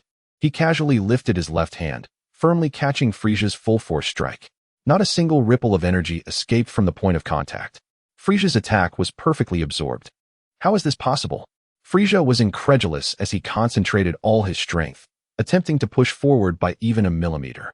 Yet Shalu's palm remained unyielding. Is this all you have? Shalu slowly turned around, his other hand still behind his back. You are far too weak, Frieza. You bastard. Frieza retreated, his fingers dancing as dozens of death beams rained down upon Shalu. Yet Shalu did not flinch or evade, allowing the planet-destroying beams to strike him directly. As the smoke cleared, he stood unharmed. Do you wish to take revenge on me? To kill Sun Wukong and Vegeta? Shalu's aura began to shift, a golden flame rising around him. You must at least defeat me in this state. Then, blue lightning began to entwine around the golden flames. Or perhaps, in this state. Finally, his lightning crackled like a dragon, a violent aura causing the entire special training room to tremble. An unprecedented, terrifying pressure bore down upon Frieza. Frieza's body trembled, the overwhelming aura exerting a gravitational force that prevented him from standing upright. That Saiyan monkey, Sun Wukong, who caused you great trouble. Shalu's voice was calm. This is the full power of Super Saiyan 3. Frieza was utterly stunned. He recalled Shalu's previous descriptions, but had never imagined that such strength could be so tangible, so utterly despairing. The target of his revenge had reached an unfathomable realm. No. The extreme shock morphed into an intense madness. He let out a defiant roar, and after a while, his bulging muscles began to revert, his diminutive form returning. You once said you could make me stronger. Is that true? At that moment, Frieza's expression turned solemn as he looked at Shalu with determination and resolve. Shalu merely stood there, gradually unfolding his crossed arms, a mysterious smile appearing on his face. Beneath the golden flames, his body began to shimmer with golden patterns, an even more formidable power erupting. Yet Frieza sensed the essence of that power distinctly, the power of the ice demon, and you possess the potential to surpass it. Frieza gazed in disbelief, listening to Shalu's words, re-evaluating the man before him. Chapter 111. Frieza's path of refinement. Frieza's thoughts came to a complete standstill. He looked at Shalu, observing the magnificent golden patterns covering his perfect physique, feeling that strange yet pure power emanating from him. This was not merely an enhancement of energy. It was a qualitative leap, a transcendence of life itself. His so-called full power of 100% appeared like a rough, unrefined, or before that power, while the other stood as a flawlessly cut, dazzling diamond. Aside from my brother and father, there cannot be anyone else of my race. No, that mixed aura on him, aside from my race, also belongs to Sun Wukong and Vegeta. Could it be? An absurd yet singularly reasonable thought began to fester in his mind, nearly shattering his sanity. Have you guessed? Shalu's voice interrupted his thoughts, an evident mockery lacing his calm tone. From the moment you were shattered by that Trunks from the future on Earth, your genes, the finest in the universe, became the best materials in the hands of Earthlings. Frieza's body shuddered violently. The malice and intelligence of humanity can sometimes surpass your imagination. Shalu extended a hand, admiring his perfect palm. They collected your cells, those of Sun Wukong, Vegeta, and even that Namekian. They mixed the genes of all the strong, attempting to create the ultimate warrior. Shalu slowly turned to face Frieza, his fist clenched, thumb pointing to himself. And I am the final product. It has always been this way. Biotechnology. This term exploded in the depths of Frieza's memory. The healing pods of the Frieza Force were the pinnacle of gene reconstruction technology. They had once envisioned creating stronger soldiers by fusing the finest genes of different races. Yet, they had never succeeded. Now, a living, unfathomable success story stood before him. A monster composed of the Saiyans he despised most and his own proud bloodline. What a bitter irony. What a ridiculous twist. My purpose has been simple from the beginning. Shalu disregarded Frieza's grotesquely contorted face. I seek to grow stronger. To battle all worthy adversaries in the universe, and evolve until I become the ultimate, the strongest peak. However, the number of powerful warriors with potential in the universe is limited, so assisting you in your quest for revenge, making you stronger, is likewise beneficial to me. You, Sun Wukong, Vegeta, are merely tools for my enhancement. Nothing more. In that moment, Frieza finally comprehended everything. This former cosmic emperor needed to rely on the creation formed from his own genes to seek the power of revenge. The ultimate humiliation passed swiftly, as he cast a venomous glare at Shalu's retreating figure. How dare a mere artificial hybrid speak to me in such a manner, seeking evolution? If I happen to strike you down in the process, do not blame me, Shalu remarked, slightly turning to catch a glimpse of Frieza. Indeed, it is this hatred that will unlock greater potential, enabling you to provide me with data at an accelerated pace, he continued, instigating Frieza once more, this time with a hint of impatience in his tone. Do you harbor misconceptions regarding your own power? What? Your so-called ultimate form, your purported 100% strength? Shalu extended a finger, gently shaking it. Utterly foolish.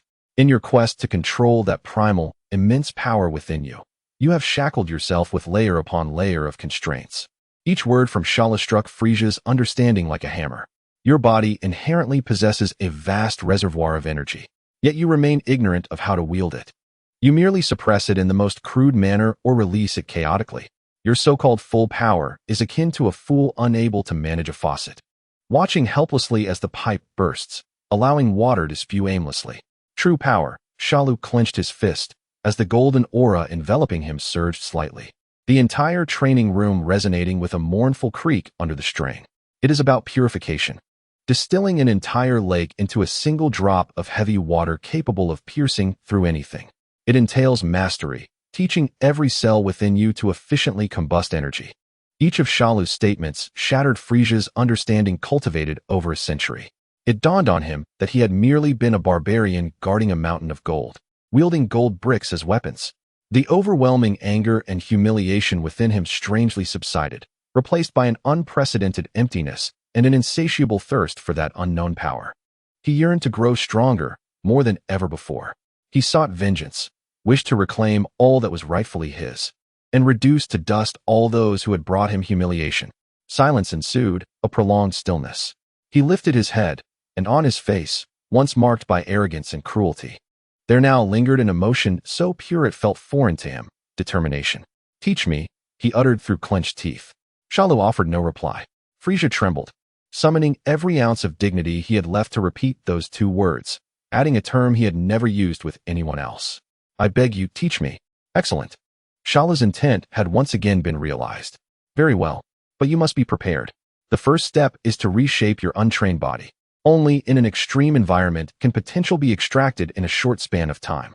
Your body, every cell within it, will be relentlessly battered in such an environment. The reborn cells will purge all impurities from your being, forcing them to learn how to purify energy. Shalu gazed at Frieza, clearly indicating the agony of this process would be unbearable. You may die at any moment. Even so, do you wish to proceed? Frieza showed not a hint of hesitation. Bring it on. Do you think I am someone to shy away? Without a moment's thought, he declared, as long as I can attain power and ascend to my peak once more. As you wish, Shalu's figure appeared suddenly before Frieza, offering no time for reaction. He placed a hand gently on Frieza's shoulder. The next instant, Frieza's body was engulfed by a minuscule wormhole. The sound of cracking bones echoed. A dimensional wormhole controlled by malevolent energy. By sealing the passage and compressing it, I can replicate the pressure of a black hole. I have longed to experiment with this. Shalu thought. In the distorted space, Frieza looked around bewildered. Where's this? The abrupt teleportation had left him feeling as if countless bones had been shattered. That scoundrel. I shall remember this.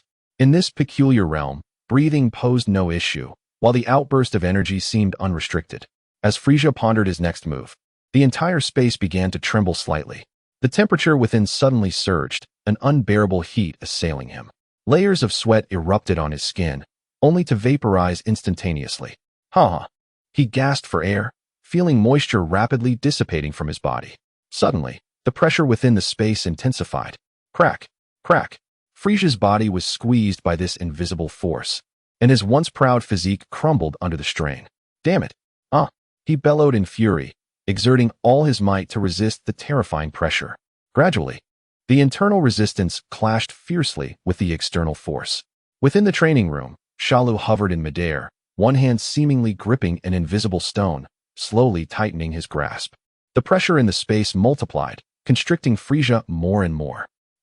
He pressed one hand against the non-existent ceiling, terror surging within him for the first time. Crack! His feet shattered under the strain, and his agonizing screams reverberated in the enclosed space. Crack! Another sound echoed as one of his arms dangled uselessly. The joint dislocated and distorted. His head was forced to tilt, shoulders braced against the pressure above, teetering on the brink of being obliterated. Just as consciousness teetered on the edge of collapse, the destructive pressure abruptly vanished. A tremendous force yanked his mangled form out, returning him to the training room. Shalu loomed above, gazing down at him. Is that all you can endure in such a short time? A hint of unmasked disappointment colored Shalu's tone. It seems I overestimated you, Frieza. As the words fell, Shalu retrieved a green bean from that mysterious pouch. With a flick of his finger, the bean flew accurately into Frieza's mouth, which was still twitching on the ground like a puddle of mud. Swallow it. Instinctively, Frieza gulped down the bean. In the next moment, a peculiar and powerful warmth surged through his entire being. Shattered bones, twisted joints, and torn muscles began to mend at an astonishing speed. Even his weary, near-collapsed consciousness was swiftly restored. In merely a second, the nearly incapacitated Frieza was completely revitalized. He sprang up from the ground, incredulously gazing at his intact hands. His eyes widened in shock. What is this? What have you given me? Shalu remained silent, his calm demeanor exuding disappointment that sent chills down Frieza's spine. 10 seconds, Shalu remarked, fingers clasping together. You lasted merely 10 seconds. That miraculous substance which instantly restored you has 5 remaining. He slowly retracted his fingers. Next time. Only if you persist for a full minute will I reward you with sustenance. Otherwise, the tone of Gero will turn frigid, and you shall return to your cocoon in hell to languish alone. Frieza's body shuddered. No, absolutely not. He could not bear the thought of experiencing that endless void and torment again. Do not resist with brute force, Gero cautioned. Remember to integrate your energy within yourself, allowing it to flow through your cells. It is an integral part of your being, and you, indeed, are the true master of this power. No sooner had he spoken than Frieza found himself once again pulled into that overwhelming force, vanishing from sight. This time, he was cast into a world of stark contrast. An extreme chill enveloped him, far surpassing the freezing threshold of his ice demon lineage. Crackle, crackle. Countless fine shards of ice began to form upon his skin, spreading rapidly. The biting cold, accompanied by that familiar, terrifying pressure, descended upon him once more. Echoing in Frieza's mind were Gero's recent words, integrate the energy within me. I am the master. He gritted his teeth, no longer unleashing his energy chaotically to form a shield as he had the first time. Instead, he began to cautiously and deliberately guide the energy within him, letting it flow internally rather than erupt outward. A warm current began to circulate within his icy form. It was indeed effective. Frieza felt a shift within him, and resisting the external pressure was distinctly easier than before. Yet even so, he had to combat the almost soul-freezing temperatures while enduring the weight that could crush a planet. Soon, he reached his limit once more. His body was crushed into an unrecognizable shape, and the cries of his bones were more intense than before. Whoosh! He was pulled out again. Excellent. Gero observed the timer beside the training room, nodding in satisfaction. This time, he had endured for 3 minutes. Another Senzu bean was consumed. As Frieza stood restored, he gazed at his body in disbelief. How could this be? In just 2 brief sessions of Gero's so-called training, merely guided by that enigmatic instruction, he had managed to realign his energy within. He could distinctly sense a subtle, yet undeniable increase in his battle prowess. He lifted his gaze to Gero. On the face that had previously harbored only humiliation and resentment, for the first time, a sense of unfamiliar anticipation emerged. Continue. Chapter 113, Astonishing Results. 10 minutes. 30 minutes. An hour. When the pressure of that distorted space dissipated once again, Frieza's form no longer appeared as disheveled as before. After consuming another senzu bean and rising anew, Frieza surveyed his body with an unprecedented sense of satisfaction. Firm as the finest divine steel in the universe, each muscle fiber brimmed with explosive power. A pure essence of energy no longer erupted violently, but flowed beneath the surface, forming an invisible internal circulation. He casually threw a punch. Whoosh! The force of his fist tore through the air, producing a dull, resounding boom. Ha! Truly marvelous! Frieza exclaimed, excitedly swishing his tail. Bang! The solid metallic floor of the training room was indented deeply by his casual strike. Mr. Sharu, I never anticipated that your method would prove so effective. He slowly turned. Standing with his hands clasped behind his back, the arrogance and pride befitting a cosmic emperor returning to his visage. I wonder how strong I have truly become now. With that, a hint of provocation danced upon his features as he regarded Sharu, who stood with arms crossed, exuding an aura of quiet authority. Let us experience this fully. Sharu approached him slowly, and he too moved closer to Sharu. Their differing heights formed a stark contrast. Just 3 paces apart, Frieza made his move. Boom! His figure vanished in an instant, and the next moment, his fist, enveloped in destructive energy, appeared before Sharu. Swift. It was several times faster than any previous strike. Sharu was slightly bent over from the crushing force of the blow, a muffled sound escaping his lips. Simultaneously, a system notification erupted in his mind. Ding! Individual Frieza's short-term data has surged, resulting in an additional 34 billion evolution points. Truly a genius of the Ice Demon lineage, grasping the essence so swiftly. Sharu's heart raced with excitement. Once the golden form was complete, his own genes would likely evolve as well. Oh, it seems I've become quite powerful. His fist landed solidly against Sharu's abdomen, and witnessing the man's muted groan in silence, an indescribable exhilaration surged through him. Ha! This is the feeling. Bang! Just as he finished speaking and his thoughts momentarily paused, an unimaginable force struck him squarely in the stomach. Gah! A mouthful of bitter liquid mixed with purple blood erupted from his lips. His muscles tensed instantaneously, his face contorted in agony, and he curled into a fetal position. Sharu withdrew his fist, maintaining an expression of indifference. You have indeed grown significantly stronger, Frieza. However, it is still insufficient. This nonchalant assessment caused Frieza's body to tremble violently. At this level, to be honest, you are still no match for a fully powered Gula. Sharu's words hit like a sledgehammer, precisely shattering Frieza's gradually recovering momentum. He had mastered the golden form long ago. What? Frieza's body jolted violently. He suppressed the agony in his abdomen, incredulously raising his head. That bastard. He suddenly comprehended. On that desolate planet, Gula had been concealing his true strength. He had deliberately allowed Frieza to make a fool of himself. The utmost fury lasted but a moment before being replaced by a deeper, more profound coldness. He straightened his posture, wiped the blood from his lips, and returned to his inscrutable demeanor. Since the training proved effective, he did not mind investing a bit more time.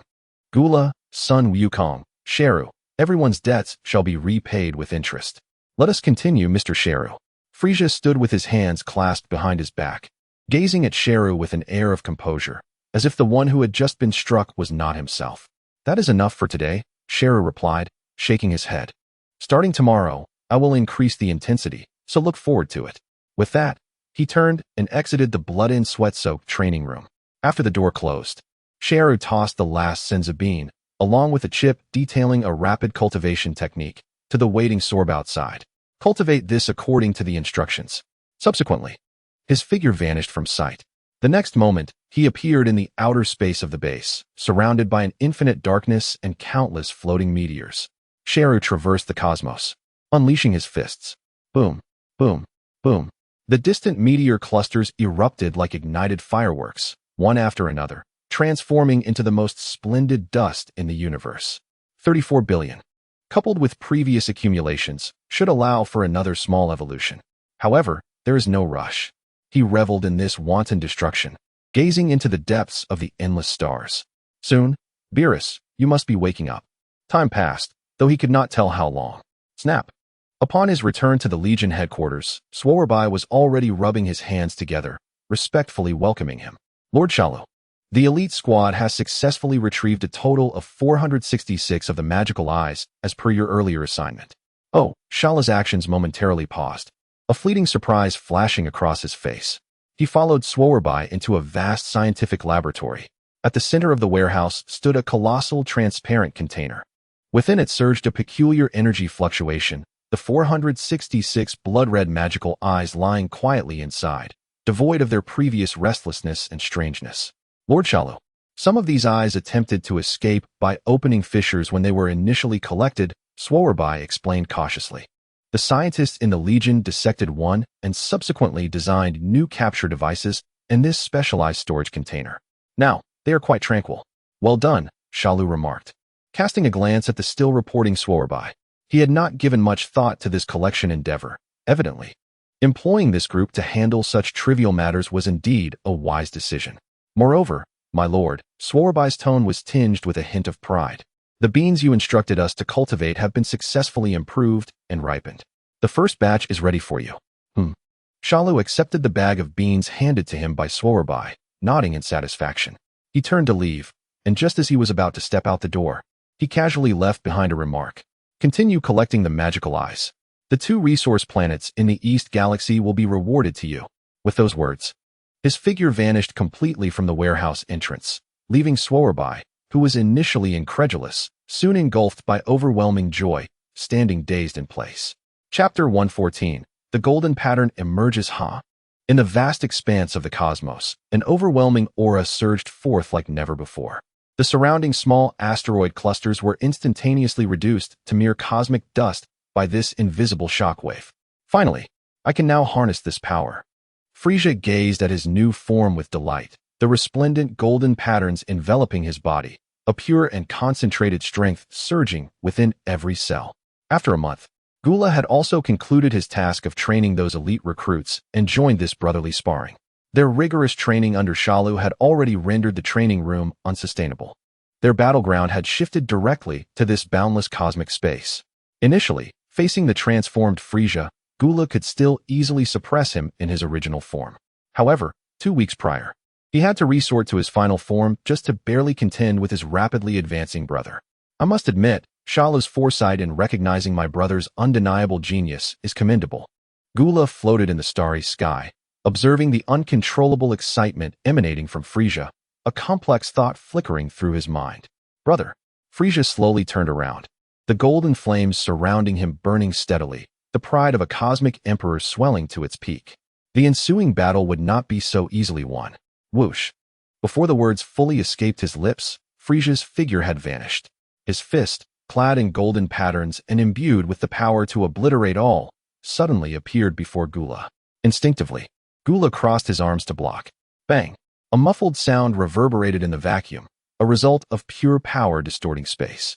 Gula was violently propelled away by this immense force, crashing directly into a massive asteroid with a diameter of several dozen kilometers. Boom! The surface of the asteroid was struck, creating a bottomless pit, countless cracks radiating outward.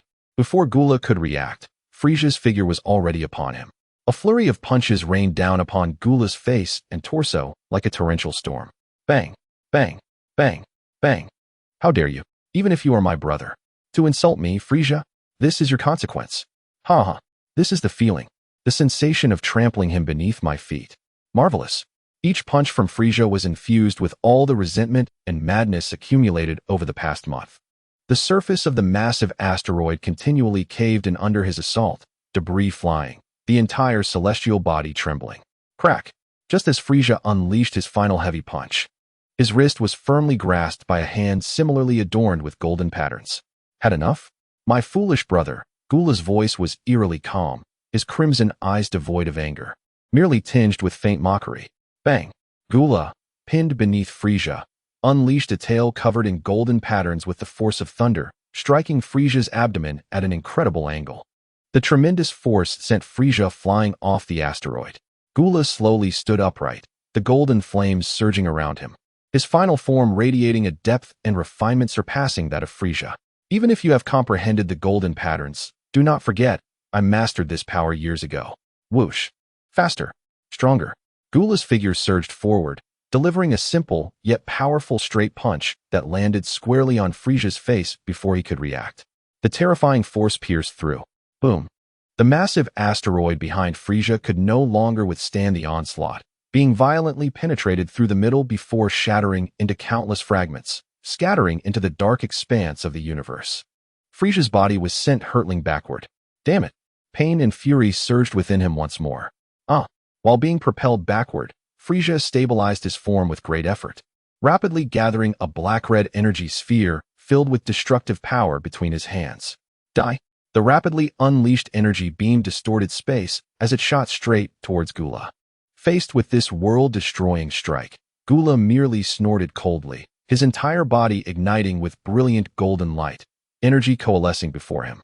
A thicker, more radiant golden energy cannon surged forward to meet it. Buzz. The two energies collided in the cosmos, devoid of earth-shattering sounds, only enveloped in a profound silence of light. The blinding radiance consumed all, and then, a furious shockwave spread outward at an unimaginable speed. Frieza's attack was instantly engulfed, and he himself was struck head-on by the subsequent energy shockwave, uncontrollably propelled toward a distant, unknown planet. Boom. On the surface of the planet, a massive pit several kilometers wide appeared, the dust raised by the shockwave blotting out the sun. In the center of the pit, Frieza, adorned with shimmering golden patterns, slowly stood up. He surveyed his surroundings, discovering a bizarre architectural cluster where numerous oddly shaped inhabitants were fleeing in terror, screaming as they sought to escape this calamity. He looked up. In the sky, Gula's figure descended slowly, and beside him, Shalu appeared, indifferent as he surveyed the scene. In a fit of rage, Frieza's golden aura intensified, propelling him skyward. Just then, a voice rang out. Who dares to cause trouble on the planets governed by the newly reborn Frieza Force? A squad of soldiers clad in standard Frieza Force battle attire flew in from a distant city, blocking the three before them. The commanding officer, brimming with authority, chastised them. However, upon recognizing the three figures in the air, especially the familiar diminutive figure radiating golden light, all his bravado instantly dissipated. The color drained from his face. His legs buckled, and he immediately knelt in midair, trembling uncontrollably. Lord Frieza, I am doomed. I am doomed.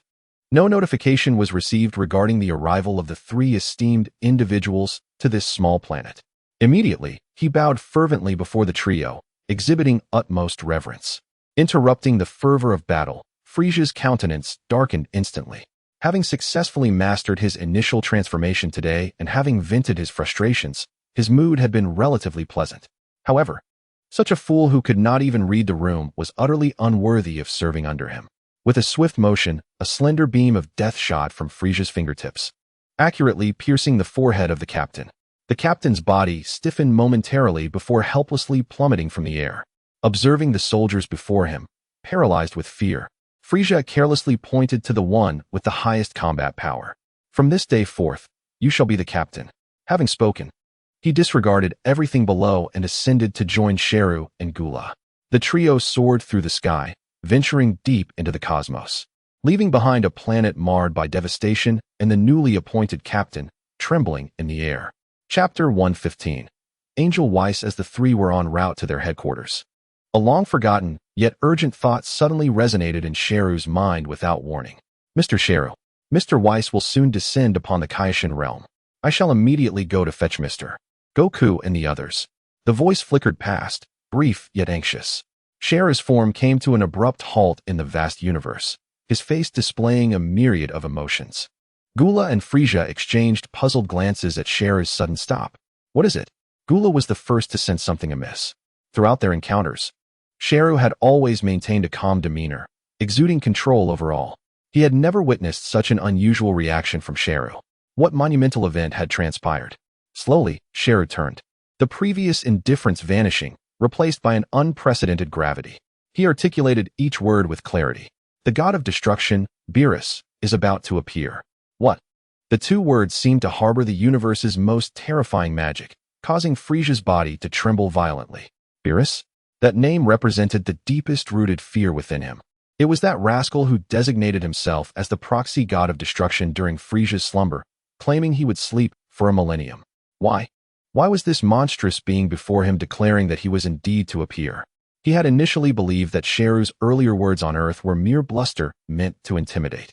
An overwhelming terror seized his heart. After all his efforts to resurrect and acquire this newfound power and newly formed legion, was he to be effortlessly erased by that capricious feline? Observing Frieza's distracted demeanor, Sheru barked, "Frieza, do not panic.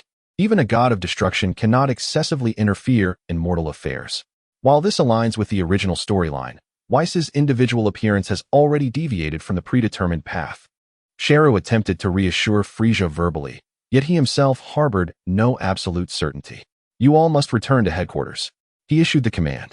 As the words fell, he ceased to linger, instantly pinpointing the location of the Kaioshin realm. In an instant, Sheru's figure vanished from the spot. Kaioshin realm. Here, tranquility and harmony persisted, with lush greenery as far as the eye could see. When Sheru materialized beside the old Kaioshin, he instantly became the center of attention. At this moment, Goku, Vegeta, Broly, and Gohan had all gathered. "Hey, Sheru." Goku was the first to notice the newcomer, excitedly rushing forward to greet him. "Long time no see. Where have you been all this time?" "Frieza's army," Sheru replied coolly, uttering the 3 words. Upon hearing this, Vegeta, who had remained silent until then, erupted with fury. "What? Frieza's army? You scoundrel! Not only did you resurrect that scum, but you also revived his entire army?" "Indeed, and the new army is even stronger." Sheru maintained his indifferent demeanor. This apathetic attitude only fueled Vegeta's wrath, igniting the tension between them to a boiling point. At that moment, a resplendent rainbow-hued beam descended from the heavens, landing precisely before the crowd. As the light dissipated, a blue-skinned man clad in peculiar attire, wielding a staff and sporting an eccentric hairstyle, appeared. Upon recognizing the newcomer, the old Kaioshin hastily approached to greet him. The man reciprocated with a smile. "This is Mr.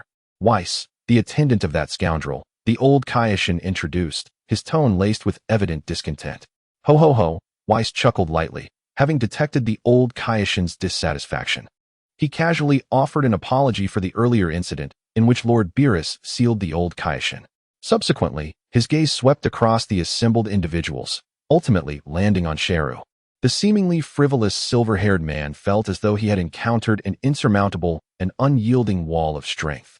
Was this the angel who perpetually maintained a state of ultimate relaxation? "System, can you analyze this? Target state unchanged, and the opponent has not utilized any energy. Therefore, analysis is not possible." The system's cold response caused Sheru's heart to sink. What a pity. This thought fleetingly crossed his mind before he regained composure. "Actually, I have come here because Lord Beerus is about to awaken earlier than expected," Weiss explained with a light chuckle. "After decades of slumber, he is bound to have quite the grumpy awakening. Coincidentally, the prophecy fish has indicated that many powerful beings have emerged in the universe. Perhaps among you, there are those capable of making Lord Beerus stretch his muscles." Goku scratched the back of his head, his eyes sparkling as he gazed at Weiss. "Though I don't know how strong Lord Beerus is, since Mr. Weiss serves the god of destruction, he must be formidable as well. May I challenge you to a spar?" "Ignorance is no sin, Son Goku." Sheru cast a glance at the battle enthusiast. "Of course," Weiss responded cheerfully. "Then, be careful." Evidently, Goku did not regard the seemingly harmless attendant as a threat, charging at him in his most basic form. A rapid punch surged toward Weiss's face. However, Weiss merely shifted slightly, effortlessly evading the attack. At that moment, everyone present realized the astounding power of the man before them far exceeded their imaginations. Goku immediately transformed into a Super Saiyan, amplifying his speed and strength exponentially. Nevertheless, he still could not touch a single thread of Weiss's attire.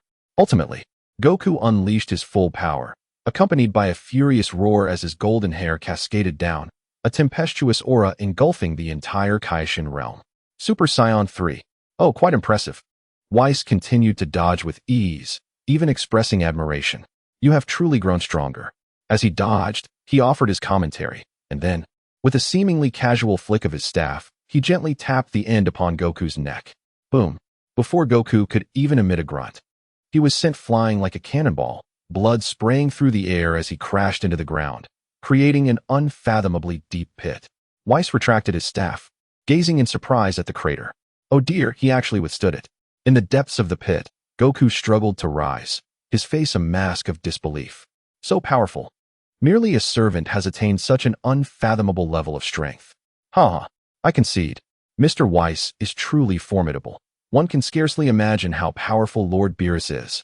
The old Kaioshin, stooping with age, emerged, stating that Mr. Weiss, although nominally a servant of the god of destruction, possesses strength surpassing that of the god himself. He is not only the master of all previous gods of destruction, but also serves to prevent them from going berserk. Huh. Everyone gazed at this seemingly unremarkable man in disbelief, unable to accept the reality before them. Chapter 116. A Year's Pact. Each one's path to extremity indeed. Mr. Weiss, listening to the old Kaioshin's explanation, was unable to contain his laughter. After the Kaioshin introduced all present to Weiss, the latter prepared to depart from the Kaioshin realm. Before his exit, he lightly imparted a remark, stating that Lord Beerus would likely arrive on Earth in about a year, hoping that everyone would provide him with some amusement. Upon finishing, a radiant pillar of light descended once more, whisking him away, leaving no trace behind. A year. This time loomed like a colossal mountain, weighing heavily on everyone's hearts. Damn it! Vegeta struck the ground with his fist, shattering the rock instantly. The disparity in strength is astonishing. One could only imagine the force contained in that seemingly effortless strike. Could he withstand it? This sense of helplessness drove him nearly to madness. This is becoming increasingly exhilarating. In contrast to Vegeta's fury, Son Goku was ignited with an unprecedented fighting spirit. However, Super Saiyan 3 would likely be no match. Goku sobered, rarely displaying a serious demeanor. Is it possible for us to grow stronger and continue to surpass the limits of Super Saiyan? This question plunged all present into silence. To transcend Super Saiyan 3? What kind of realm would that be? It is indeed feasible. A voice, aged yet serene, resonated in the ears of the crowd, akin to thunder. The old Kaioshin, with hands clasped behind his back, ambled forward. Really?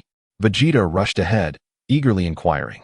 What you now refer to as Super Saiyan transformations are merely barbaric methods of exchanging life force for power. The old Kaioshin scoffed. The Saiyans' original and most fundamental power stems from their great ape transformation.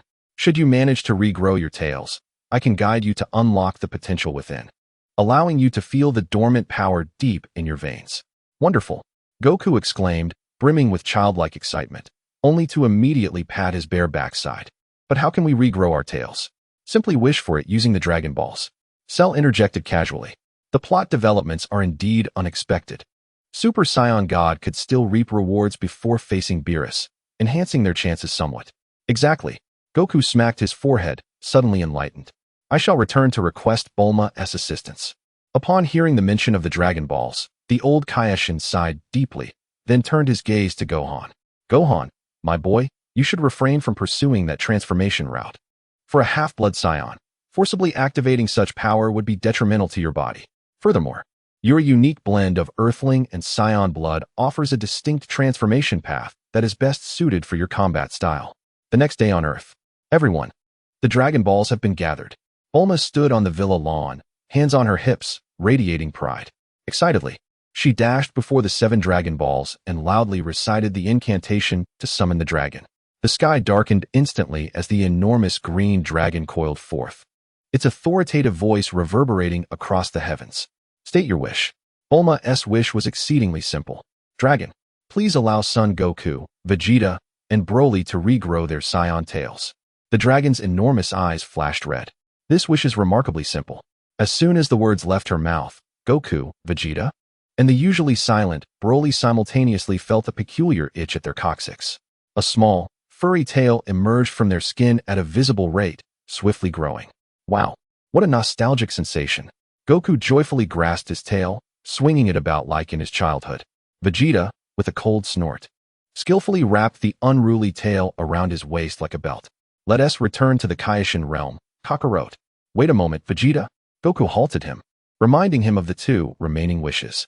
Do as you please. Vegeta uttered coldly, yet his body remained stationary, casting a concerned glance at Bulma.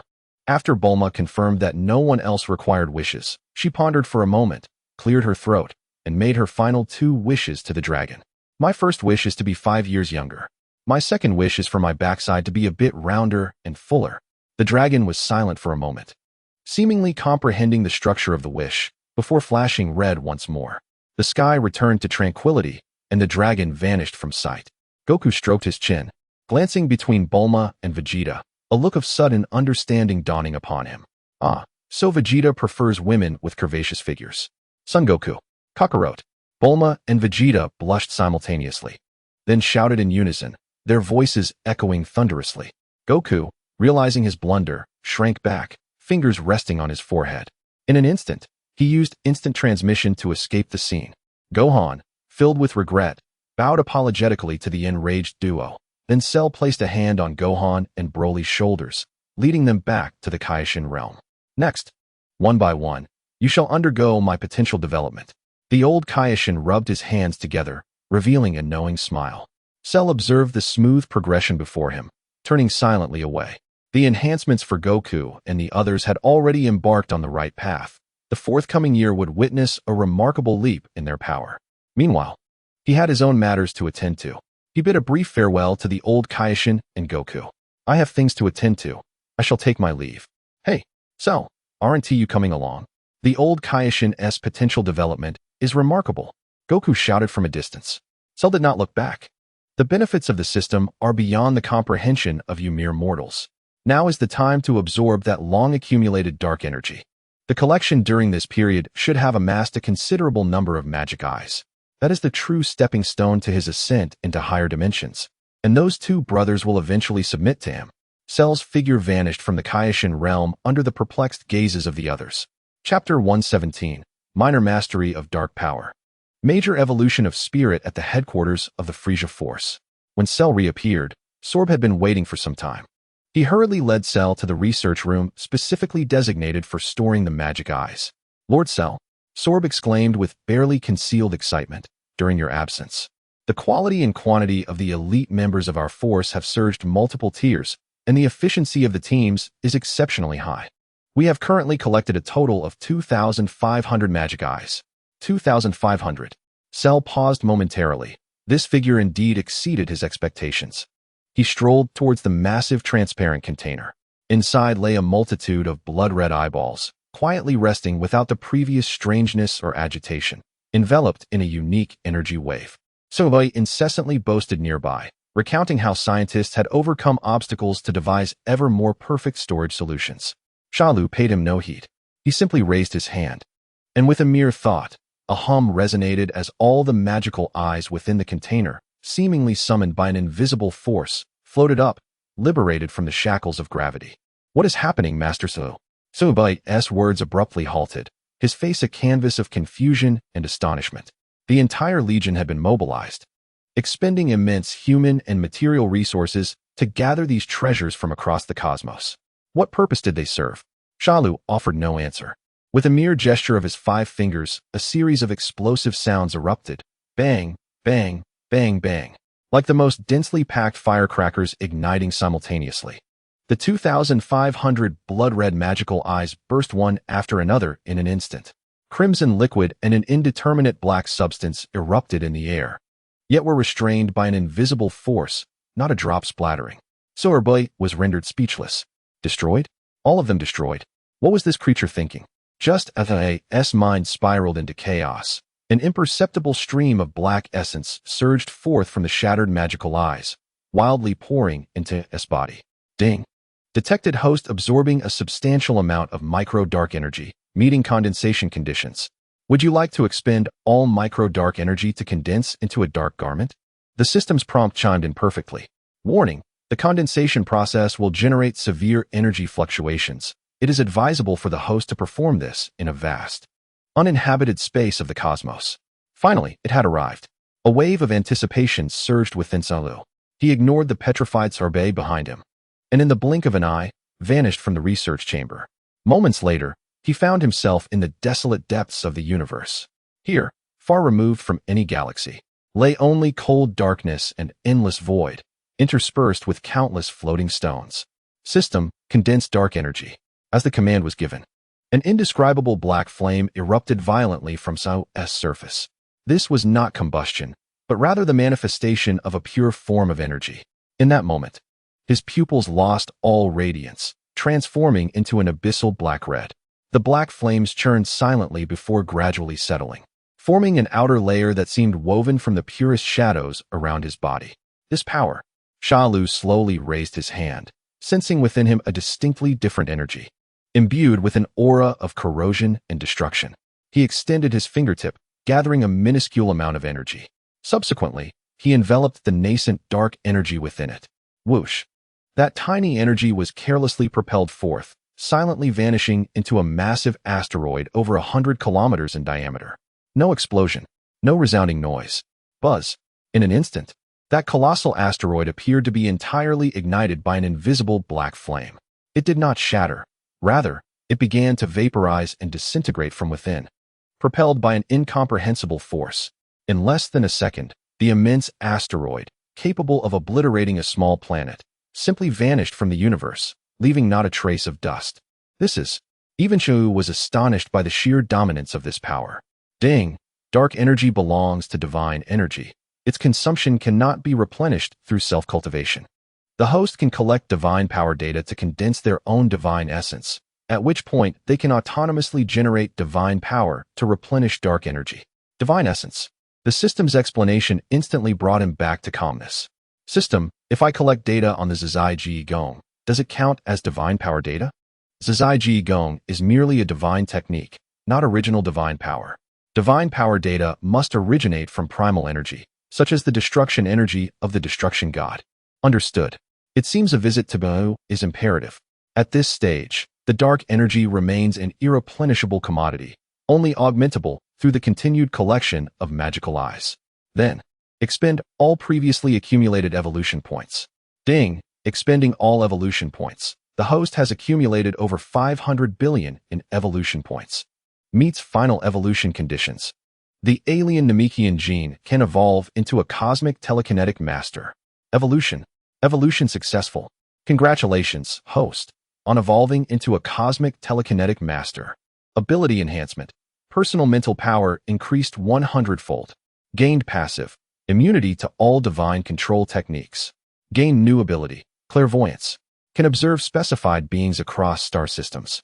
Gain new ability. Telepathy. Can mentally communicate with specified beings across star systems. Gained passive. Enhanced divine perception. Increased sensitivity range and precision by 100. A procession of introductions scrolled through Shalu's mind. His heart surged with unparalleled excitement. Is this the terrifying augmentation achieved at the pinnacle of mental gene evolution? He immediately endeavored to activate his new abilities. Clairvoyance. The cosmic vista before him began to shift at an unfathomable speed, countless stars transforming into streams of light. He focused his thoughts on the distant Earth. Buzz. His gaze penetrated the atmosphere in an instant. He beheld a myriad of individuals. He saw Bulma in the Capsule Corporation laboratory, grappling with a pile of blueprints. He witnessed Tinjinfan and Zhaozik engaged in grueling training in the extreme northern glaciers. A commendable ability. With a flicker of thought, his gaze swiftly transitioned to the Zhuangsun Jet. Lush green grass, tranquil and serene. He observed Xingukong seated cross-legged, while the old Zhuangsun sat opposite him. However, the old man, while developing his potential, occasionally flipped through a cosmic beauty photo album he had previously wished for, drooling in delight. Just then, a sudden exclamation shattered the tranquility of the Zhuangsun Jet. Who? A sharp voice rang out, as the Zhuangsun Shin sprang to his feet, scanning the surroundings with a wary expression. Who was peering into the Zhuangsun Jet? His outcry drew the attention of Beta, Bi, and others who were engaged in practice. Do not panic, Lord Zhuangsun. A calm thought resonated in Shin's mind without warning. I am merely testing a new ability. What? The Zhuangsun Shin's body jolted in shock. He was certain no one was around. This thought had been transmitted directly into his mind. Mr. Shalu? How could you? It's nothing. The Zhuangsun Shin quickly waved his hand at the puzzled crowd, providing an explanation. Having long since become accustomed to Shalu's prowess, he still wiped the sweat from his brow. Shalu retracted his mental focus. He took a moment to stabilize his agitated emotions before activating his instant transmission once more. The next moment, his figure reappeared at the Frieza Force headquarters. Chapter 118. Confronting the Divine at the Frieza Force headquarters. Within the Grand Hall, the atmosphere was tense. No longer exhibiting the previous air of laxity, All core members of the Legion were clad in standardized combat uniforms, standing at attention on either side. A powerful aura emanated from them, a testament to the confidence and prowess forged through blood and fire. Gulab and Frieza sat upon newly forged thrones, observing everything below with cold indifference. In the very center of the hall, a grander and more ornate throne hovered, signifying the true heart of authority. Mr. Su, Frieza began, looking at the figure that had materialized out of thin air. During your absence, you haven't gone off to challenge some formidable individual, have you? He could sense that before him, Shalus seemed to undergo some ineffable transformation. Despite no discernible release of energy, an even deeper and more dangerous pressure enveloped them. Shalu did not respond to his inquiry, but walked straight past the ranks, each step resonating with the heartbeat of all present. Ascending the high platform, he slowly seated himself upon the throne that symbolized supreme authority. An invisible aura of dominance instantly cloaked the grand hall. The elite of the Legion quivered in unison, instinctively bowing lower. Yet, unlike before, their movements lacked the tremor of fear. Instead, they radiated genuine reverence and submission. Report. Shalu's indifferent 2 words prompted a newly appointed commander to step forward. After a brief yet effective report on the recent expansion and achievements of the Legion, Shalu casually waved his hand. You may leave. With the command given, all members of the Legion promptly turned in unison and silently exited the grand hall. Within the vast chamber, only 3 figures remained. There is still 1 year. Shalu's emotionless utterance shattered the silence. Frieza furrowed his brow. 1 year for what? The awakening of the god of destruction, Beerus. Shalu adjusted to a more comfortable sitting position, leisurely exhaling his next words. This time, he would awaken prematurely due to the sudden emergence of numerous powerful beings within the universe. 1 year hence, he would personally visit Earth. Boom. The armrest of Frieza's throne shattered beneath his fist. The hardened metal fragments scattered. What? He leaped to his feet, a surge of purple energy flashing uncontrollably, causing the entire hall to tremble. Did you not say that bastard would not easily interfere in mortal affairs? Anger intertwined with a primal fear surged from the depths of Frieza's being, sharpening his voice. What a pitiful creature has Beerus's shadow etched so deeply upon you. Shalu looked down upon the enraged Frieza with a hint of disdain in his heart. His temperament was as unpredictable as the weather. No one could ascertain his next move. However, Shalu shifted his tone, a playful glint in his eyes. Upon hearing this news, Sun Wukong was eagerly preparing for even more rigorous training. As the Emperor of the Universe, do you lack the courage to challenge a god? This statement pierced Frieza's pride like the sharpest of daggers. All his fury was instantly choked in his throat, his face turning a shade akin to that of a liver. Frieza, compose yourself. The long-silent Gula finally spoke. He cast a glance, restraining his brother, who was on the verge of losing control. Turning to Shalu, he displayed an unusual solemnity. Shalu smiled faintly. He slowly raised his right hand, a strand of black energy coiling delicately around his fingertips. The moment this energy manifested, the temperature in the grand hall seemed to drop several degrees. What is this? Both Frieza and Gula froze, bewildered by the sight of the black energy. The power of darkness, Shalu explained, relishing their astonished expressions. A force to counter the existence of destruction. I never embark on ventures unprepared. You. Gula snapped back to reality, his gaze fixed intently on Shalu as a hypothesis formed in his mind. Have you foreseen that Beerus would awaken early? After prolonged contact, this man's predictions and responses appeared almost prophetic.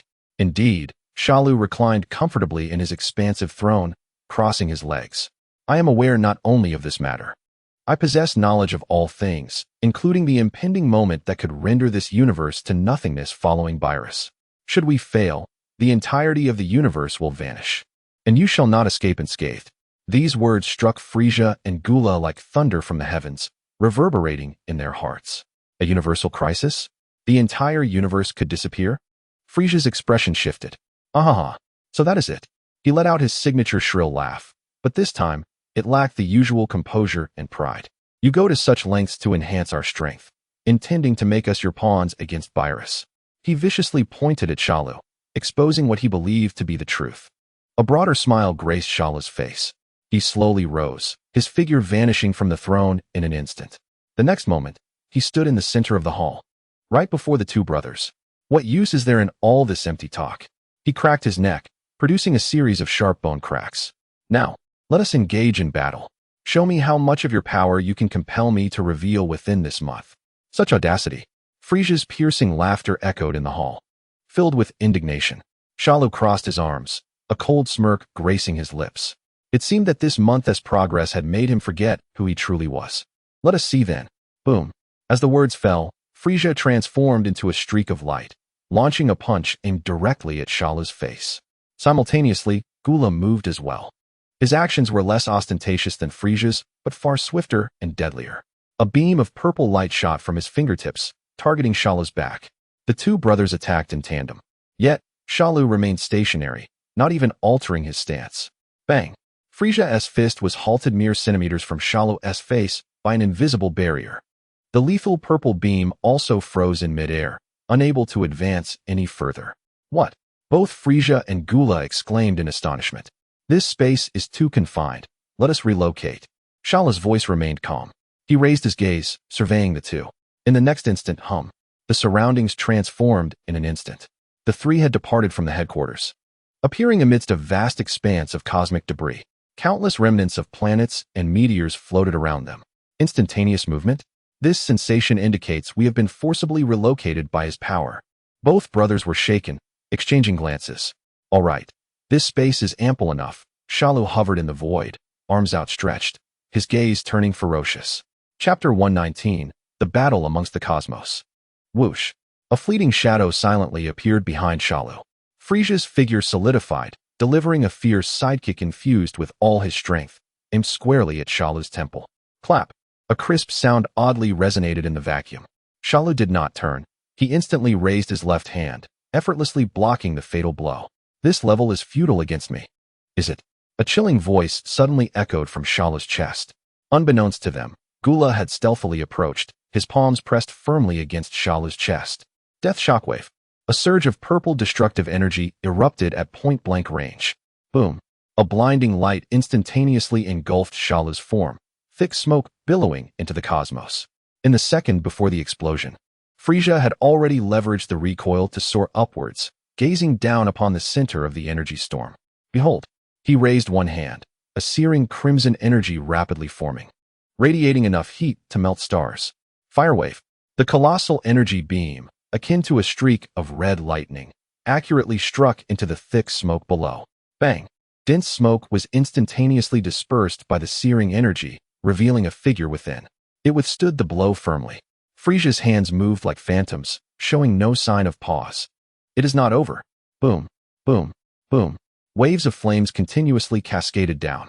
Centered around Shalu, the red light in that cosmic space grew increasingly intense and radiant. From a distance, it resembled a small red sun, rapidly expanding.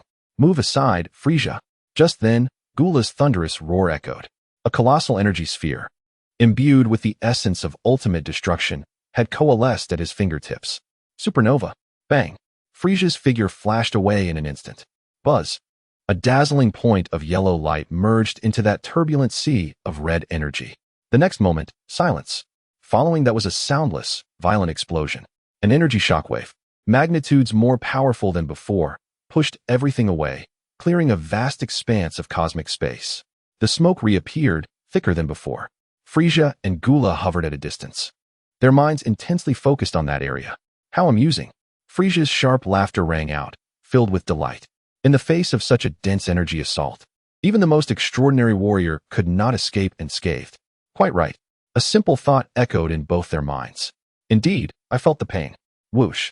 A powerful aura surged upward, instantly dissipating all smoke and dust. Shalu's figure quietly hovered there, flames of three intertwined colors burning upon him. Golden, pure white, and emerald green. The three energies burned slowly, reflecting each other, emanating an eerie pressure. Frieza's smile froze on his face. Whoosh. Before he could react, Shalu's figure vanished from his sight. The next moment, an unbearable sharp pain surged from his face. Boom. Shalu's punch landed solidly on Frieza's visage. Frieza's body transformed into a white meteor, flying backwards at an unimaginable speed, crashing violently into the interior of a colossal asteroid, over 100 kilometers in diameter. In the blink of an eye, Shalu's figure disappeared again, reappearing instantaneously behind Gula. He seized Gula's tail. Ah! Gula let out a furious roar, but could not escape the iron grip.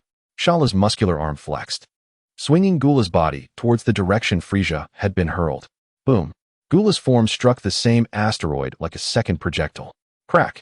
Crack! The immense asteroid could no longer withstand the consecutive impacts, its surface riddled with spiderweb-like fractures, ultimately collapsing with a thunderous roar. Amidst the scattering debris, Frieza and Gula stumbled out, continuing their retreat. They felt a surge of metallic taste in their mouths, which they forcibly swallowed back. The intense pain ignited the fury of the two brothers to its peak. Aya! Their simultaneous roars echoed through the silent cosmos. Buzz! Resplendent golden light erupted from both of them simultaneously. Gorgeous golden patterns adorned their bodies, becoming denser, even spreading over their faces. This was their true, unreserved pinnacle of strength. Their bodies, propelled backward, suddenly halted in the cosmic expanse. Then, they transformed into two dazzling golden beams, racing towards Shalu with even greater speed. Tap, tap, tap, crackle, boom, boom. Three shadows of light wildly intertwined in the boundless universe.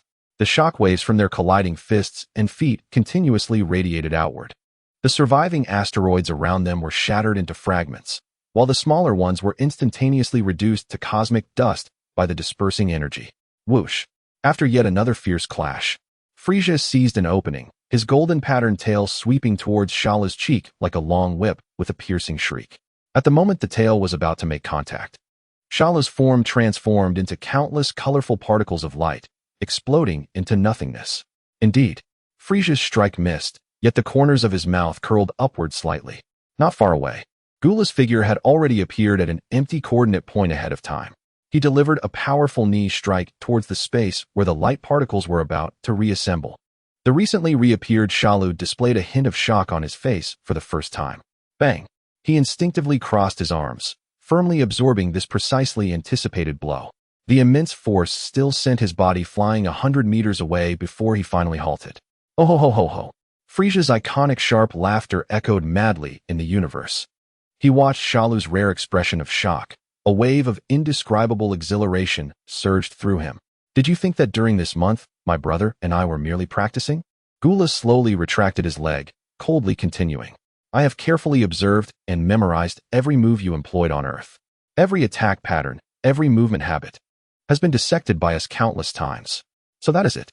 Shalu moved his arms, slightly numb from the impact. These two fellows have not only enhanced their combat power, but have also undergone a complete transformation in their combat intelligence and synergy. Nevertheless, Shalu calmed himself, once again wearing a playful smile. Can you handle this move? As his words fell, a brilliant golden light burst forth from Shalu's eyes. In the distance, two massive asteroids, comparable to small planets, were abruptly seized by an invisible force. Cosmic telekinesis. Whoosh, whoosh. The two enormous asteroids instantaneously appeared on either side of Frieza and Gula, obscuring their entire line of sight. What? Both were taken aback simultaneously. Shalu smiled slightly, then his expression transformed into one of fierce determination. He extended his hands, forcefully drawing them together. Crush! I can obliterate these asteroids with a single punch. Frieza and Gula instinctively chose the most direct response, simultaneously unleashing their full power in a punch towards the colossal asteroids barreling towards them. Bang! What? How can it be this hard? The anticipated scene of the stones shattering did not occur at all. Instead, they were met with an indomitable and terrifying recoil. The immense force pressed both of them firmly against the surface of the asteroid, pushing each other away. It was then they realized that the surface of the asteroid had, unbeknownst to them, been tightly encased in a layer of pale blue energy membrane, enhancing both speed and hardness by hundreds of times. Boom! The two telekinetically enhanced asteroids collided violently, unleashing a tremor potent enough to shatter space itself. Chapter 120, Golden Frieza appears. ZZZ. Countless dense golden lights erupted from the surfaces of the two limitless asteroids. The enormous asteroids, stripped of their telekinetic cover, began to form dragon-like cracks from the inside out. Aya! Ultimately, accompanied by two unwilling roars, two streams of golden light surged forth. At this moment, both Frieza and Gula bore various depths of wounds across their bodies. How infuriating! A chilling sensation crept up Frieza's spine. The creature before him effortlessly maneuvered those enormous asteroids, rendering them incomprehensibly hard and using them as weapons. Possessing such formidable telekinetic power, he could effortlessly immobilize the two brothers and deliver a merciless beating. This individual had been concealing his true strength from the very beginning, scarcely acknowledging their presence. Frieza's countenance darkened to the point where it seemed as though water might drip from it, crimson droplets of blood seeping from the tightly clenched fingers, slowly drifting in the silent void of space. In that moment, his fury and pride were utterly shattered. A sense of relentless dissatisfaction threatened to engulf his reason. Just then, he detected a faint, nearly imperceptible energy fluctuation, precisely captured by his senses. It was the residual telekinetic force left by Shalu after manipulating the meteor. This was it. This power.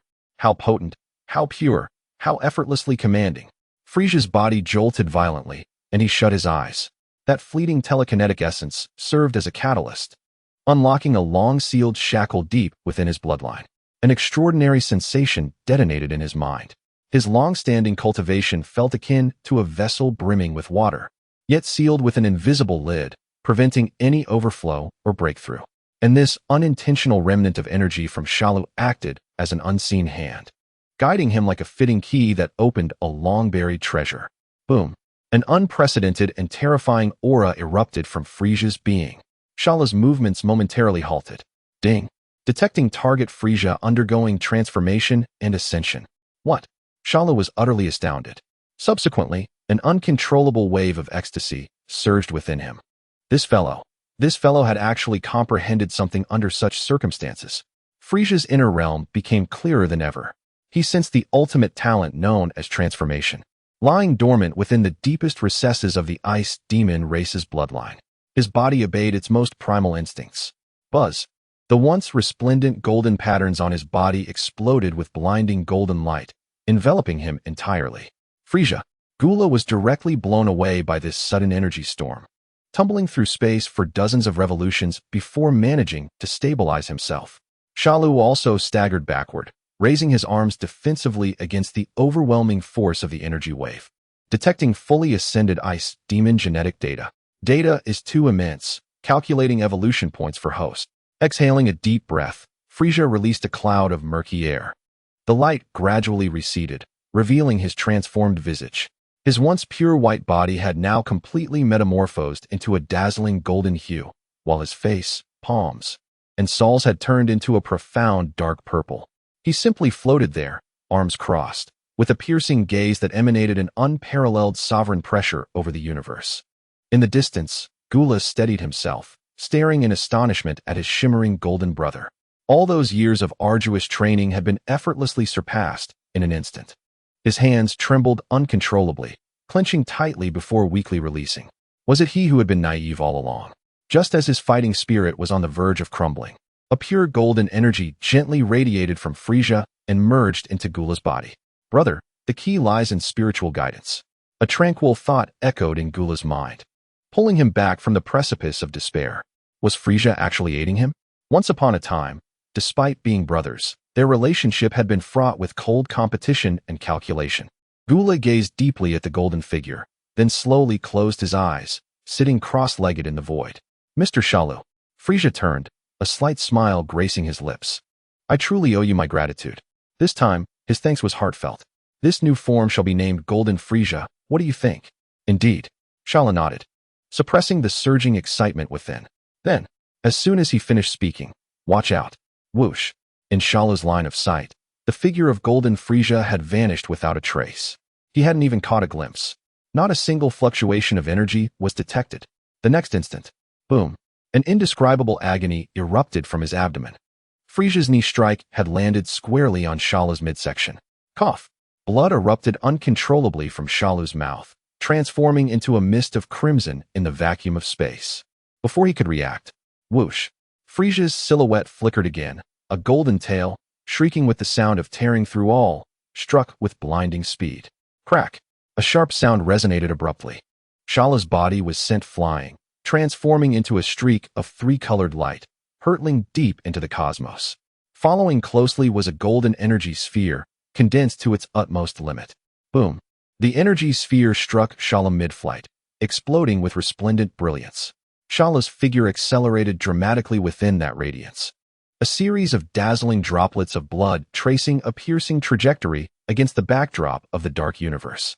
Chapter 121, Six-Colored Shalu versus Golden Frieza. A brilliant golden light traversed the pitch-black cosmos, fervently pursuing the retreating streak of three-colored light.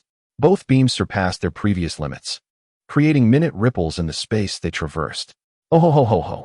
Frieza's signature cackle echoed in Shala's mind, brimming with pride and mockery. What has happened, Mr. Shalu? You do look rather pathetic in your current state. The golden light surged past in an instant before coming to a sudden halt, Frieza's form solidifying.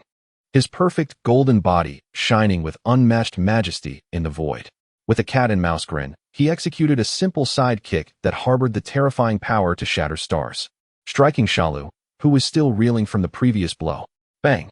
Shala's body was sent flying as if struck by a ball, his trajectory instantly altered, becoming a blazing meteor streaking towards a distant, unusual planet. At that moment, above a bustling city on that planet, look, what is that? A native child at play pointed to the sky, his face full of wonder. The surrounding crowd looked up, witnessing a stunning three-colored tail flames slicing through the heavens. So beautiful it seemed otherworldly. Is it a meteor shower? So lovely. The people gasped in awe, some even clasping their hands in prayer. However, that spark rapidly enlarged in their view, a chilling sense of impending doom descending from above. No, run. Someone finally realized that this was not a beautiful meteor, but a catastrophe capable of annihilating everything. Yet, it was too late. Boom. Shala's body crashed into the heart of the city at an unimaginable speed. There was no violent explosion, only a silent yet devastating shockwave radiating from the point of impact, expanding in all directions. Skyscrapers, streets, vehicles, every man-made structure was obliterated in an instant, reduced to the most primal dust.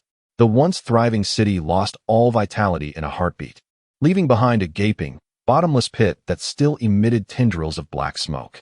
A golden figure slowly descended. Frieza floated arrogantly above the vast pit, gazing down upon the desolate abyss with a sense of superiority. Come forth. I am aware that such an attack yields little effect on you. A chilling laughter echoed from the depths of the chasm, reverberating in this wasteland of death like the whispers of demons from hell. Soon, a battered form slowly rose from the darkness. At that moment, Cell had transformed into his grotesque and terrifying monster form, his pink body marred with cracks, with one arm grotesquely twisted. Yet, under Frieza's astonished gaze, those ghastly wounds writhed and healed at a visible pace. Broken bones realigned, and shattered muscle tissue began to regenerate. In an instant, he was restored to his former state. Cell grinned widely, revealing a chilling smile. What astonishing growth, Frieza. If it were the previous Son Goku, that last strike would have left him gravely injured and incapable of further battle. Oh ho ho ho. I never imagined this power would be so exquisite. Frieza admired his flawless golden form, then his crimson eyes menacingly fixed upon Cell.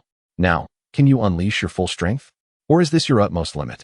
Before his words had fully left his lips, Frieza's figure flickered and appeared before Cell. A simple yet devastating punch, enveloped in destructive golden energy, was unleashed. Bam! This time, Cell firmly raised his arm to intercept the tremendous blow. The point of impact released a cataclysmic shockwave, leveling the remnants of the ruins behind them and sending a cloud of dust soaring into the air. Ah! Cell's throat emitted a beastly roar as a multicolored aura exploded around him. Gold, white, green, purple, pink. 5 distinct energy signatures intertwined, forming an even more violent and peculiar pressure. He retaliated with a punch of his own, matching Frieza's. The 2 titanic waves of energy carved deep, bottomless trenches into the ground behind them. They briefly held their ground, then both launched powerful kicks at each other, using the force to separate. In the next moment, streaks of light clashed violently in the ruined city above. Boom, boom, boom, boom, boom. The cacophony of sonic booms resonated, each impact shaking the very planet. Wherever they passed, solid rock was obliterated, and remaining structures were reduced to dust. On the orbital reconnaissance ship of Frieza's army, alarms blared. Warning, warning, energy detection exceeds limits. Suddenly, a loud bang echoed as smoke filled the observation room. Switched to ultramicroscopic tracking. A reasonably capable commander, watching the frantic battle on the screen, was drenched in cold sweat. That is King Frieza and Lord Cell. Quickly, organize a retreat. Since our masters have turned this planet into a training ground, there is no longer any need for our oversight. Retreat. All personnel, retreat. Circular spacecraft rushed into the sky, eager to escape this realm of death. However, a few ships, delayed in activating their shields, were instantly swept away by a ripple of combat energy. Boom. They exploded silently in the cosmos, bursting into splendid fireworks. At the center of the battlefield, 100 times Kaioken, Cell's aura surged once more, reaching an unfathomable level of terror. Red energy flared around him, overpowering all other colors in an instant.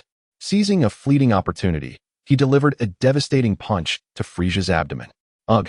Even Golden Frieza could not completely disregard this blow. Blood spewed from his mouth. So strong. This monster can actually grow stronger. Is this his true power? In the wake of shock and trepidation, a more cruel and sinister grin emerged on Frieza's face. Instead of retreating, he adjusted his stance, his hands clamping down on Cell's fists still lodged in his abdomen. Yeah! Frieza let out a fierce roar, delivering a brutal headbutt to Cell's forehead. Bam! Cell felt a ringing in his head, his body uncontrollably leaning back. Yet Frieza held him tightly, unable to break free. Frieza spun around, taking Cell with him, tracing a massive arc in the air. Ah! He summoned all his strength and hurled Cell downward. Boom! Cell's body transformed into a six-colored drill, penetrating the surface. Unstoppable as it tore through the thick crust and blazing mantle, journeying towards the opposite end of the planet. Watching the figure vanish into the pit below, Frieza's face twisted into a cruel smile. He slowly raised one hand, palm up. Try this. A golden energy sphere rapidly coalesced in his palm, growing larger and brighter, emitting light and heat that began to warp the surrounding space, resembling a miniature golden sun. He then aimed his palm downward. Yaoyang Impact Wave. A new technique erupted forth. A colossal golden beam, imbued with the terrifying heat capable of melting everything, instantly penetrated the ground, turning all rocks along its path into molten magma, surging towards Cell deep within the planet. On the other side of the planet, Cell burst forth from the earth, immediately sensing the world-ending energy emanating from the opposite side. His expression turned grave. He gathered all his energy, fully concentrated in his palms. Gold, white, green, purple, pink, red, all unleashed. Sixfold spiral.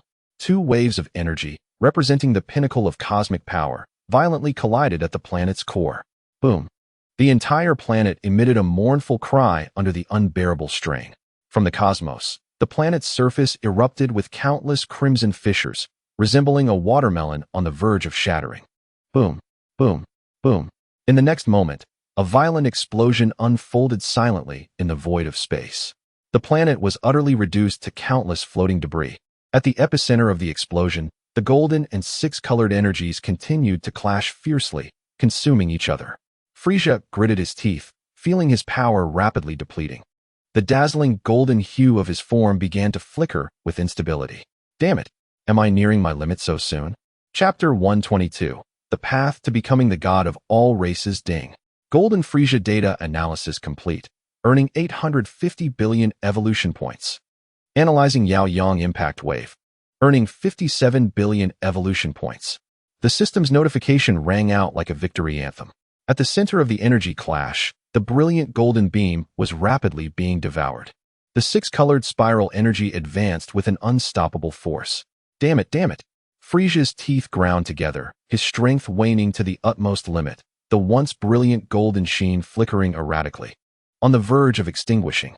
Just as the six-colored energy was about to completely engulf him, it's not over yet. Frieza, a familiar figure, tore through the void, appearing defiantly beside him.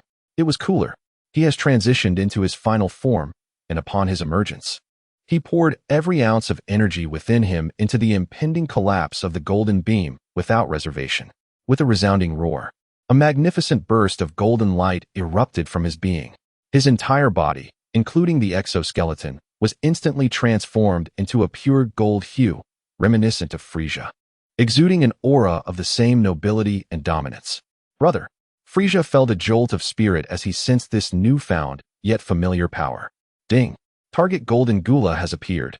A vast amount of data detected, currently undergoing frantic analysis. The continuous surprises stirred a ripple within Shalu's heart. On the other side, with the arrival of Golden Gula, the two streams of golden energy merged, instantly reversing the tide and forcefully pushing that six-colored energy back towards Shalu. System, immediately consume all evolution points obtained from Frieza. Invest them all into this confrontation. Boom. Just as Shalu issued his command, an endless torrent of energy surged into his body as if conjured from thin air. The previously disadvantaged six-colored energy exploded in an instant, its size and brightness multiplying several times, rushing back with an even more ferocious and unstoppable force.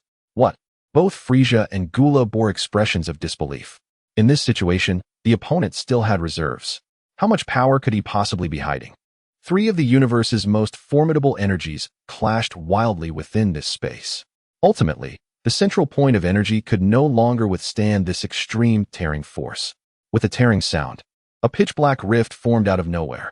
The moment the rift appeared, the opposing energies, as if finding an outlet, were wildly drawn into it. A tremendous suction emanated from the rift, irresistibly pulling the three bodies toward the center. Shalus smirked. How disappointing.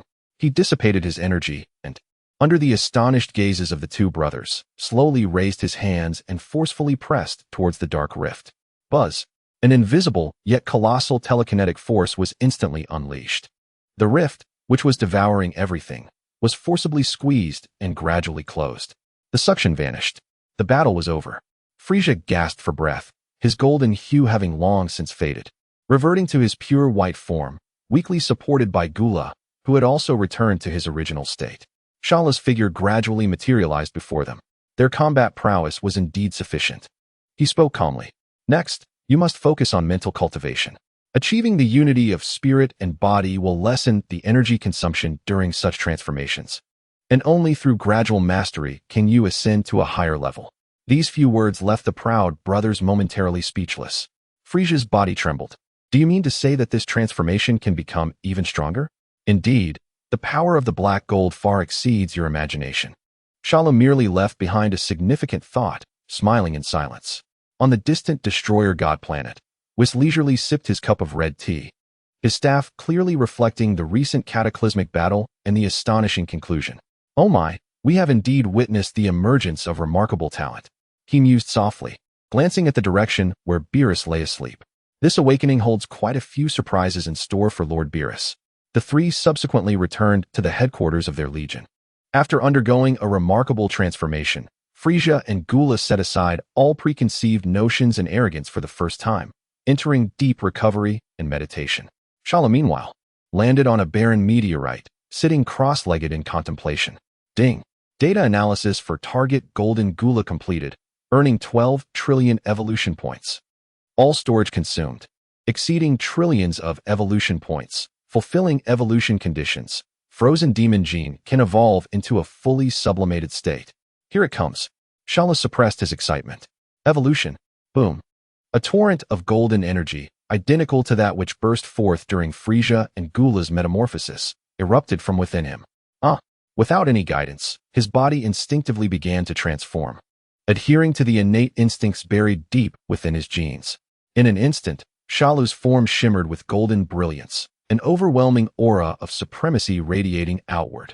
Evolution successful. Congratulations. Host has mastered the golden form. Acquired Frozen Demon Divine Power Fragment. What?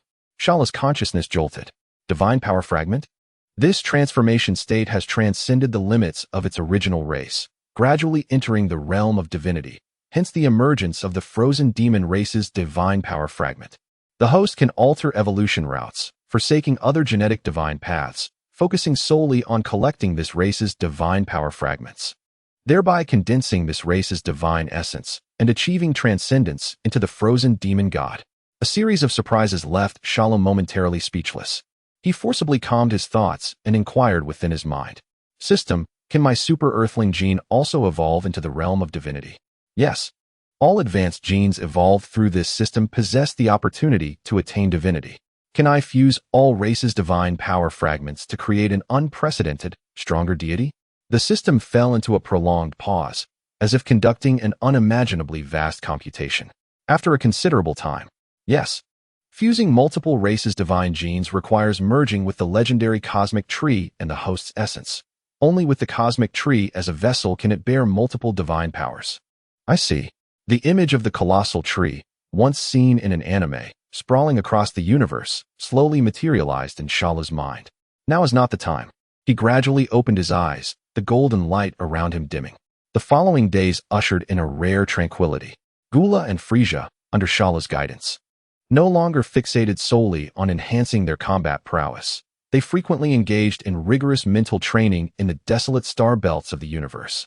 Time passed swiftly. In the blink of an eye, only 3 months remained until the awakening of destroyer god Beerus. One day, while meditating on the meteorite, Shalu received another message from the Kaioshin. Mr. Shalu, 2 invitations from Earth wish for your attendance. They are 2 weddings. Chapter 123. Return to Earth with wedding gifts. Weddings? Shalu slowly opened his eyes, concluding his initial adaptation to the golden form. The Kaioshin's message, imbued with joy, echoed in his mind. Moreover, there were 2. He sensed the direction of Earth, where nearly all familiar auras converged in Satan City of West Capital. It seemed he was correct. Since it was an invitation, he couldn't possibly go empty-handed. Whoosh! Shalu's figure vanished from the meteorite in an instant. The next moment, he reappeared on a mineral planet tightly governed by Frieza's army. This planet produced no other resources, but was abundant in various exquisite and beautiful gems exported throughout the universe. The planet's representative, an alien with an octopus-like head, was ushered out of his palace by the commanding officer of Frieza's regiment, crawling humbly upon the ground. Lord Shalu, I did not expect your esteemed presence, and I apologize for not welcoming you properly. Shalu disregarded his trepidation, simply levitating in the air with an air of indifference. I require the 2 most precious gems of your planet as a token of celebration. A token of celebration? The octopus governor was momentarily taken aback, but quickly regained composure. Nodding fervently, yes, please wait a moment, my lord. He hurriedly fetched the planet's treasures. There lay 2 meticulously safeguarded gemstones. One was a captivating icy blue, radiating a gentle, cool moonlight, known as Shuayue. The other gleamed with golden brilliance, emanating an eternal warmth and light, named Yao Yang. It was said that these 2 gems were the pinnacle of luxury, painstakingly polished over countless generations from the cores of 2 dying stars by the ancestors of this planet. Worth a fortune. Satisfied with the explanation, Shalu nodded and pocketed the gems. Very well. As his words faded, he vanished once more, leaving the octopus governor in a state of prostration, drenched in cold sweat. On Earth, in Satan City, a grand and opulent manor buzzed with life. Countless maids and servants busily prepared for the grand wedding the following day. Suddenly, Show's figure silently materialized on the manor's lawn. Oh, sir, a middle-aged maid, laying down a red carpet, noticed his sudden appearance. Instead of fear, she placed her hands on her hips and began to scold him. You stepped on the carpet. This is the red carpet the bride will walk on tomorrow. Please do not soil it. Even the mightiest of beings in the universe. Shalu was taken aback by this unexpected reprimand. He stepped aside, moving to another part of the lawn. As he surveyed his surroundings, familiar faces came into view. Sun Wukong was unexpectedly dressed in a sharp black suit, his signature spiky hair forcibly styled into a slicked-back look with an excessive amount of hair gel, rendering him both comical and awkward. Bungar also donned a dark suit but exuded an air of practiced sophistication, hands stuffed in his pockets, head tilted, radiating an aura of irritation that seemed to say, do not disturb. Bulma elegantly linked her arm with his, engaging in delightful conversation with several affluent ladies from Earth. Even the East Kai and Jebet had donned formal Earth attire, curiously observing their surroundings. Brother, a vibrant pink figure approached with enthusiasm. It was Morenboa. Following closely was the cheerful Satan. Lord Shalu, it is splendid to see you. Please, take a seat. Others around took notice of Shalu's arrival, flocking towards him. Shalu, you finally made it. Kurlin greeted with a smile. Humph, Beijitar merely huffed in acknowledgement. Shalu nodded in response to their greetings, producing the 2 gemstones, a gift for the newlyweds. As the gems, Shuayue and Yao Yang, were unveiled, every woman's gaze and attendance was captivated.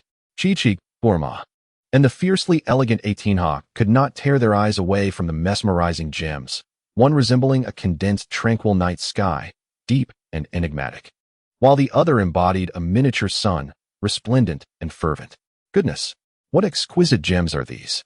They are breathtaking, exclaimed Bourma, the world's wealthiest. They must be incredibly valuable, echoed Chi-Chi and 18 Hao in unison. Shalu casually handed the gems to a nearby steward, signaling him to secure them, thus calming the minor commotion. The wedding tomorrow is for Wufan and Bingli, Shalu remarked, glancing at Zunkong.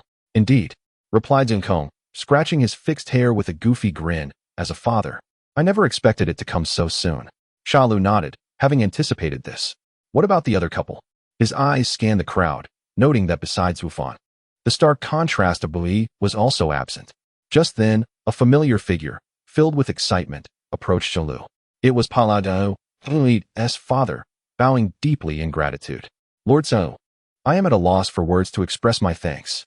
If it weren't for you, my son and I would never have reached this day. I never dreamed I would witness Bui's wedding. A ripple of emotion stirred within Shalu. So it was indeed him. What could have transpired? The Kai chuckled lightly, stepping forward to narrate the events. During their time training in the Kai realm, the Saiyans had an insatiable appetite due to the rigorous training regimen. It was Bili and the reformed henchman of Bojekra, Zhang Jia, who managed their meals, while Bili transformed into a fearsome combatant. He was otherwise taciturn and pure-hearted as a blank slate. In their interactions, Zhang Jia found herself gradually drawn to this immensely powerful yet remarkably innocent man. Over time, subtle feelings began to blossom between them. However, while Bui was a prodigy in battle, he was as wooden as a block when it came to emotions. The observers were concerned, and ultimately Bingita could no longer stand by idly. This proud Saiyan prince personally intervened, employing his awkward yet straightforward approach to guide Bui several times. Meanwhile, Zhang Jia was often pulled aside by Bili, exchanging whispers and secrets with her. This ultimately led to the unusual union. Upon hearing the explanation, Shalu regarded Bitar anew with disbelief. A master in matters of the heart? The world had indeed become increasingly intriguing. Wow, Beijitar, you truly are something, Kurlin remarked, sidling up to Beijita with a mischievous grin. I never realized you were so knowledgeable. Beijitar's face flushed visibly. There is nothing in this world that I cannot handle. He abruptly turned his head away, presenting the group with a stiff back. Boring. Observing the prince's futile attempts to mask his embarrassment, the crowd shared a knowing laugh. The day passed in a leisurely and joyful atmosphere. As night fell, the manor was aglow with lights, and guests gathered in small groups, eagerly awaiting the arrival of the next day. Chapter 124. The Grand Wedding, Two Couples, and New Challenges Ahead. The following day dawned with a gentle warmth. The entire Satan Manor had undergone a magnificent transformation. Countless pristine satin ribbons and soft golden flowers adorned the venue, creating an ethereal paradise. The lawn, meticulously manicured, wafted a refreshing fragrance that intertwined with the guests' uncontainable joy. The wedding officiant, an experienced blonde who had presided over multiple world martial arts tournaments, donned a fitting tailcoat and held a microphone, skillfully engaging the audience with his infectious voice. Esteemed guests, friends, welcome to the most magnificent wedding of the century. The guests erupted in cheerful laughter, creating an atmosphere of harmony. As a melodious and sacred tune began to play, the wedding formally commenced. The first to make an entrance was Wufan, clad in a custom blue suit, visibly nervous, unsure of where to place his hands. Before him stood the solemnly composed Bikura. The former Demon King, now a stern mentor, bestows his blessings upon those entangled in complex emotions in his own unique manner. Bik leads Gohan down the first half of the red carpet. Then, at the altar, he hands him over to the already awaiting Goku. Goku pats his son's shoulder, a proud smile illuminating his face. As the music shifts to a gentle and enchanting melody, the eyes of the entire assembly swiftly converge on the other end of the red carpet. There, in a graceful blue wedding gown, appears Bidalai. However, accompanying her down this most significant path of life is a figure that leaves all informed onlookers in disbelief. Shalu. Clad in a tailored black suit, he suppresses all his aura, accompanying Bidalai with serene composure, step by step. The soft red carpet beneath his feet, coupled with the melodic blessings and applause resonating in his ears, momentarily sends Shalu into a trance. The scene before him begins to overlap with a long-buried memory from a past life on Earth. He had a daughter then, and countless times he had envisioned the moment of handing her over to another man at her wedding. What emotions would that evoke? A sense of reluctance, satisfaction, Or perhaps a hint of a father's unique sorrow. He never lived to see that day. War and disease consumed everything, forever denying him the right to witness that moment. At this moment, the arm he holds is Bitalize, an unrelated girl from this world. Yet, the delicate sensation transmitted through their linked arms. A subtle tremor of nerves and joy belonging to the bride feels profoundly real. It transcends the boundaries of time and space, soothing a cold regret nestled deep within his soul. It is a borrowed, illusory experience of paternal love, yet he cannot help but immerse himself in it. Approaching the altar, he gently places Bitalize's hand into the eagerly trembling grasp of Mr. Satan. Take good care of her, Shalu conveys silently to Gohan, who nods earnestly in response. He then retreats to the side, blending back into the crowd as if the tender role he just played was entirely detached from him. The host's voice rings out once more, ushering the crowd into the second wedding ceremony. Now, let us welcome the second couple with the warmest applause. Broly, donned in a pristine white suit, makes his entrance under the gaze of the assembly. His robust physique, fitting snugly in the tailored suit, radiates explosive power. Yet his face betrays a mixture of nervousness and unease. Little Trunks, resembling a tiny adult, leads the way ahead of him. From the opposite end of the carpet, Zanjia, also clad in a white wedding gown, makes her appearance. The former pirate queen is now stunningly beautiful, capturing everyone's gaze. Krillin's daughter, Marin, walks ahead with a small flower basket, exuding innocence and charm. With tears glistening in his eyes, Paragus, alongside Goten, guides the couple to the center of the stage. This elder, who once lived for vengeance, has finally discovered a new, long-desired sanctuary. The two couples stand side by side on the stage, the blue and white complementing each other splendidly. Now, let the groom place the ring of eternity upon his beautiful bride. Broly gingerly lifts Zanjia's hand. Those giant hands capable of crushing planets are astonishingly gentle in this moment. He slowly slides the gem ring, named Yao Yang, onto her ring finger. In that instant, a golden radiance blossoms, warm and fervent. Meanwhile, Gohan takes Bitalize's hand and adorns her with the icy blue ring of the crescent moon. The cool moonlight flows forth, tranquil and profound. I declare, the groom may kiss the bride. A resounding cheer erupts as countless fireworks burst in the sky, colorful ribbons cascading down. The guests explode into thunderous applause and cheers. The wedding is completed splendidly. Mr. Satan is already in tears, while Bulma and Chi-Chi discreetly wipe their eyes. Goku and Vegeta, unusually serious, watch and bless this sacred moment. Everything feels beautifully harmonious and serene. Just then, an invisible hand seems to sever all sound throughout the estate. All cheers, music, and commotion abruptly cease simultaneously. An indescribable, incomprehensible, even imperceptible pressure descends ominously. Shala's movements halt abruptly as he looks up. Two figures suddenly materialize in the sky above the estate, devoid of any energy fluctuations or signs of spatial distortion, as if they had always been there. One is tall with blue-tinted skin, wielding a long staff. The other is a slender, purple-hued creature resembling a cat. The purple figure yawns, scanning the frozen crowd below with palpable boredom. Then, a mundane question resonates clearly in the ears of everyone present. Weiss, is there truly someone here that I seek? Chapter 125. The God of Destruction arrives, and Frieza is here too? That languid yet slightly impatient inquiry echoes throughout the assembly. Many who have never witnessed the art of flight gasp in astonishment. Vegeta's body stiffens like a statue, beads of cold sweat soaking through his impeccably tailored suit. Despite his current immeasurable strength, the shadows of childhood haunt him, etched deeply in memory.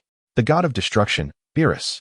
Goku, unlike Vegeta, feels only an unprecedented, incomprehensible pressure, alerting all his battle instincts. Only Shalu remains calm, intrigued by the uninvited guests in the sky.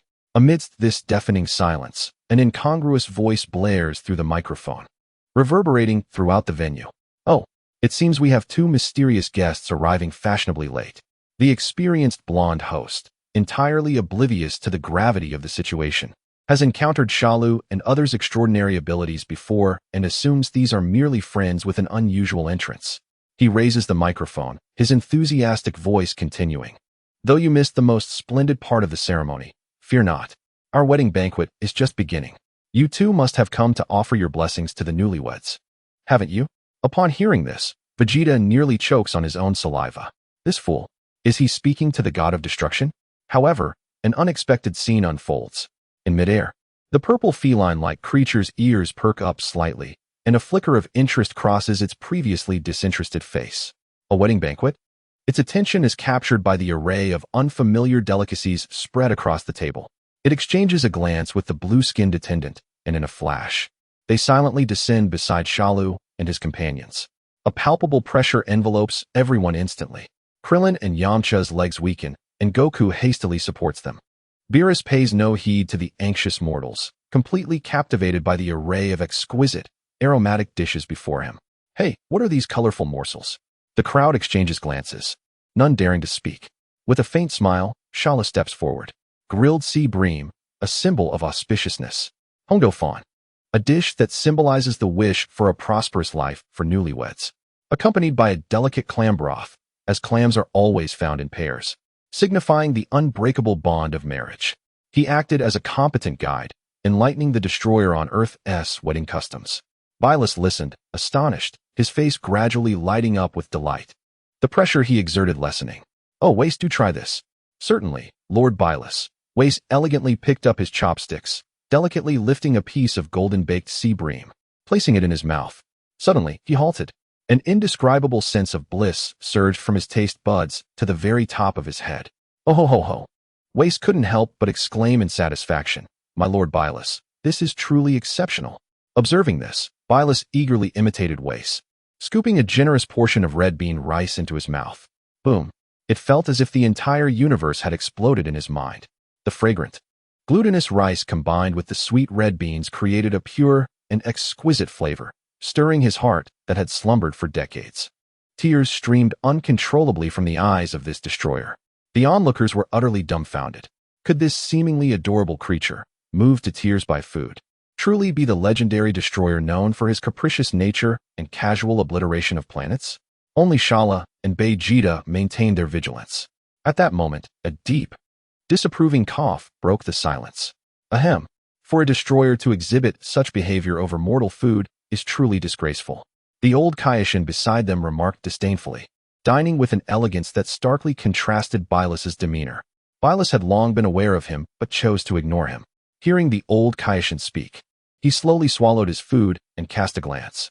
I need not explain myself to a fool who should have long since met his end. What did you say? You lazy cat, who only knows how to sleep.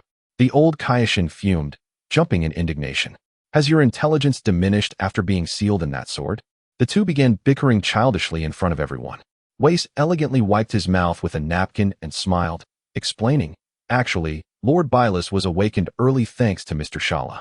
Months ago, during your battle with Mr. Frieza, a spatial rift was torn open, and some of that energy wafted to the destroyer planet, disturbing Lord Bylus's slumber. Wukong and the others suddenly understood.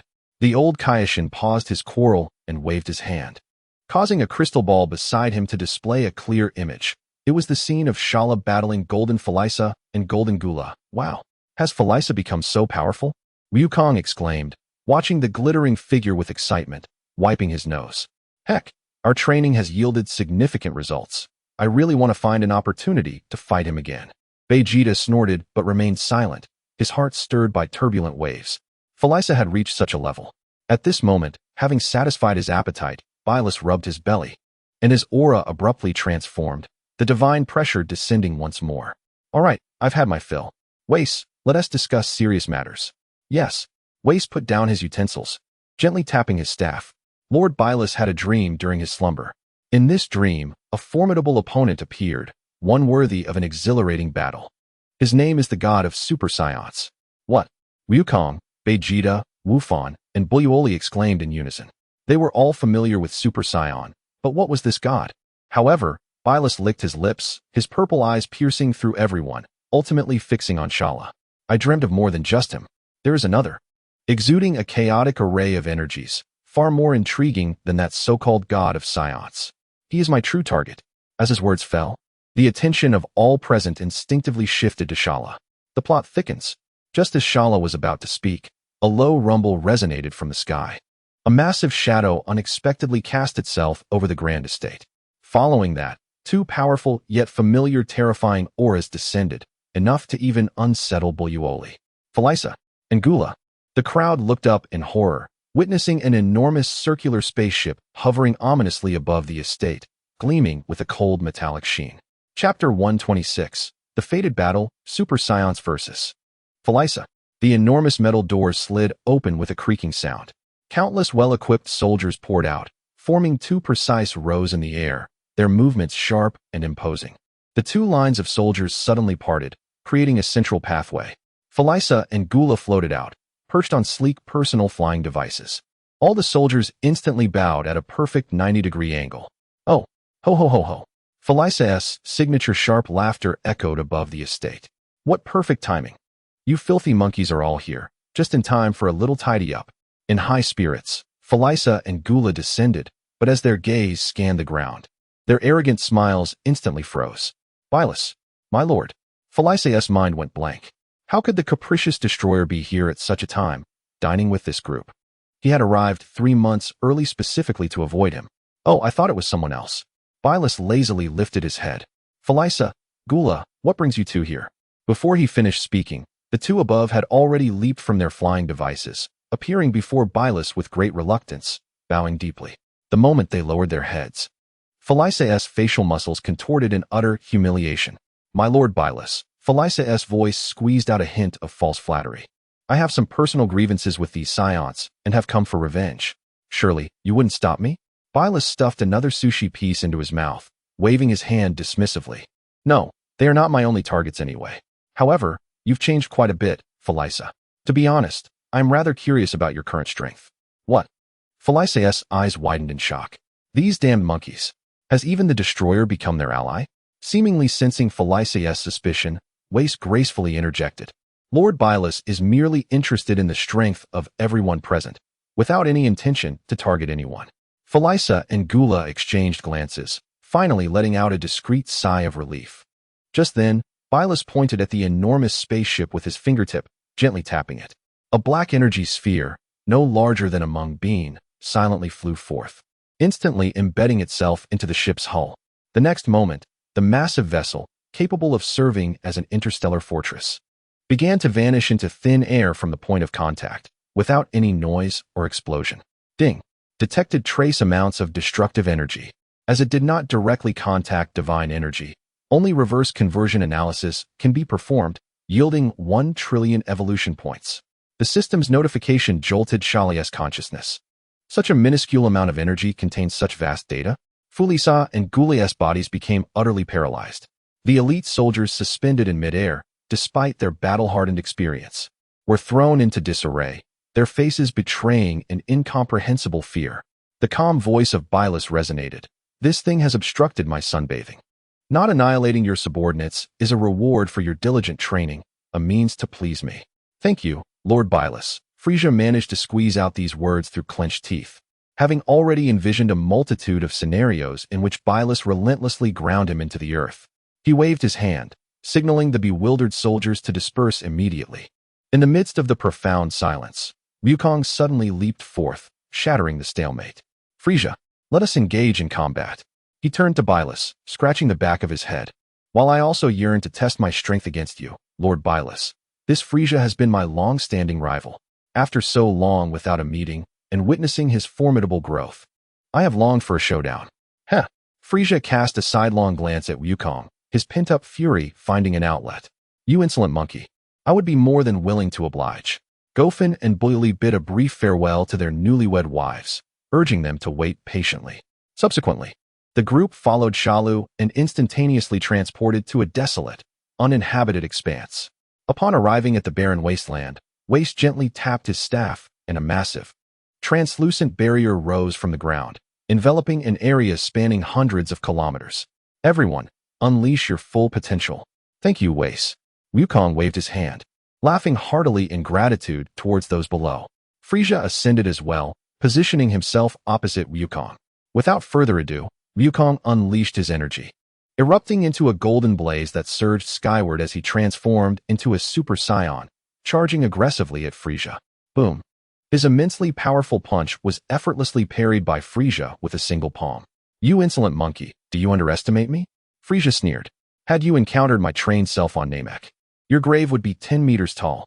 Indeed, You are now unimaginably powerful, Wukong replied with a grin, but we have also evolved beyond recognition. Ah. The golden aura surged once more, numerous blue sparks flashing around him. Super Saiyan 2. He executed a vicious side kick, enveloped in thunder, aimed squarely at Frieza's face. Frieza's demeanor shifted to one of seriousness as he raised his arm to block. Bang! The immense force propelled him backwards several hundred meters. In the next moment, Wukong's figure followed closely behind. However, before the attack could land, Frieza vanished in an instant, reappearing behind Wukong, his long tail coiling like an iron whip, ensnaring Wukong's neck and dragging him down towards the ground. Boom! A massive cloud of dust erupted, leaving a deep pit in the earth. From within the dust, Wukong slowly rose, his fists tightly clenched. Accompanied by a thunderous roar, the electric energy surrounding him transformed into a raging electrical dragon. His hair began to grow wildly, and his brow protruded. The winds shifted, the heavens trembled. Super Saiyan 3 achieved. At this moment, Frieza finally ceased all underestimation.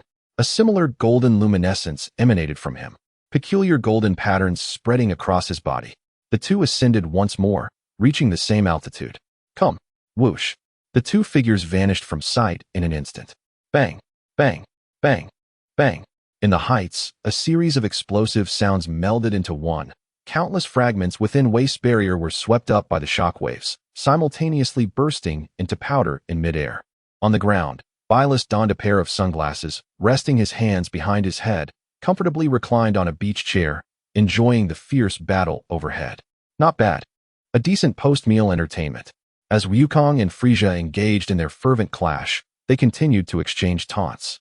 After another fierce collision, they separated. Frieza smiled slightly, a hint of cruelty in his grin. Next, I shall make you experience what true despair feels like. His energy erupted without reservation, the golden light intensifying exponentially. A blinding radiance emerged, heralding the arrival of Golden Frieza. Before the astonished and exhilarated gazes of Wukong, Vegeta, and the others, Frieza presented an extraordinarily triumphant smile. Chapter 127, A Full Throttle Strike. Dragon Fist roars to the sky. After the golden radiance, Frieza stood proudly in the void. It was a posture of supreme authority. The pure golden energy no longer violently radiating, but perfectly contained within his surface, forming a thin yet indestructible aura armor. Oh ho, Mr. Frieza has actually grasped a hint of divine realm. Lord Byleth, should we consider promoting him to a replacement destroyer? Waste remarked playfully, glancing at Byleth. Byleth yawned, adjusting the angle of his beach chair. This kid is still too inexperienced, perhaps in another 200 years. Frieza paid no heed to such evaluations. His entire focus was directed at the object of his long-awaited vengeance. Sun Wukong, this is my true power. Frieza spread his arms wide, reveling in this unprecedented strength, and declared, You shall be the first, the fortunate one to perish at the hands of Golden Frieza. Whoosh! In response, a sudden golden beam of light erupted. Wukong, having recovered from his shock, felt the battle spirit surging within him. Without a moment's hesitation, he gathered energy in his hands, and with a thunderous roar, unleashed a meticulously honed Kamehameha wave towards Frieza. Witnessing the familiar motion, reminiscent of the fatal blow he had dealt him on Namek, Frieza's anger flared. You scoundrel! Bang! Frieza's elegance dissipated in the face of his ultimate fury. His palm, once resting behind him, sliced downward with the force capable of obliterating a planet, splitting the energy in two, allowing it to pass harmlessly by him and dissipate into the barrier above. At that very moment, as the energy was divided, Wukong's figure appeared like a specter behind Frieza, delivering a thunderous kick wrapped in lightning. Yet, Frieza remained unmoved. His tail, swift as lightning, ensnared Wukong's ankle at an impossible angle. Then, with a powerful motion, he swung Wukong towards his front. Frieza's palm, already coiled with energy, met Wukong's incoming body with a resounding slap. Smack! A solid blow struck Wukong's face. Following that, a flurry of slaps sent Wukong's head spinning. Does this feel familiar? You damn Saiyan. Wukong felt his head spinning, and then his entire being transformed into a shooting star, crashing into the depths of the barren land below. Father! Gofen exclaimed in shock. Vegeta's expression darkened. This humiliating scene felt like a slap across his face, stripping the Saiyans of their dignity. As the dust settled, Wukong emerged from the pit, wiping the blood from the corner of his mouth. He lightly brushed his cheeks, and instead of feeling dejected, wore an extremely helpless smile. You hold a grudge far too well, Frieza? Frieza, having completed his actions, stood elegantly with his hands behind his back, a cruel smile gracing his lips. He simply waited, anticipating the final, most futile struggle of his prey. Wukong did not disappoint him. He clenched his fists, pushing the power of Super Saiyan 3 to its limit. The golden aura transforming into a tangible whirlwind that shook the very earth. This punch would be everything. A brilliant golden light began to gather upon his right fist. In the air, a faint sound resembling a dragon's roar reverberated. Wukong's playful expression suddenly transformed into one of grave solemnity, as he channeled all his energy and spirit into this singular strike. Dragon Fist. He thrust his right fist toward the airborne Frieza. With a deafening roar, a colossal golden dragon, composed purely of energy, surged forth from his fist, exuding an earth-shattering momentum, soaring into the heavens. The dragon's massive form obscured the sky, its golden scales shimmering with blinding brilliance, and within its eyes lay the will to obliterate everything. The entire wasteland was illuminated, rendering it impossible to keep one's eyes open. Beep. Analyzing the technique, Dragon Fist, the system's notification flashed through Cell's consciousness. Analysis complete. Contains an exceptionally high purity of positive energy and mental will, earning 80 billion evolution points. Frieza gazed at the gaping maw of the golden dragon, which seemed poised to consume the very heavens and earth, and for the first time, a change flickered across his face. From his initial composure, he shifted to a grave demeanor. He crossed his arms defensively before him. Boom. The golden dragon collided mercilessly with him, its enormous jaws enveloping and constricting him. The dragon's body tightened, its horrifying energy ruthlessly compressing its central target, carrying Frieza upward with unstoppable force, crashing against the barriers set by Whis, causing the shield to tremble under the immense pressure. What is this? Enveloped within the core of the energy dragon, Frieza gritted his teeth. He could feel the energy that formed this dragon eroding his key armor. How could this be? Veins bulged on his forehead as the golden energy within him erupted with unprecedented intensity. Crack, crack, crack. The once unstoppable and imposing energy dragon began to manifest fine cracks across its surface. Its indomitable momentum came to an abrupt halt. Then, with a thunderous boom that resonated through the cosmos, the energy dragon was violently expanded by an even more terrifying force from within. Its massive body shattered piece by piece in the vastness of space, ultimately transforming into a cascade of golden starlight, raining down like a magnificent shower of light. On the ground, Wukong, still poised to strike, gaped in astonishment. My full power attack was effortlessly countered. High above, golden Frieza exhaled slowly, the first traces of blood appearing on his form. That last move was quite impressive, he mused, glancing at the almost negligible wounds on his body, and cruelly laughed. To think it could draw blood from me. As a reward, I shall grant you a painless death. Swish. No sooner had he spoken than Frieza's figure vanished from sight. Wukong's pupils constricted sharply, a sense of crisis causing every hair on his body to stand on end.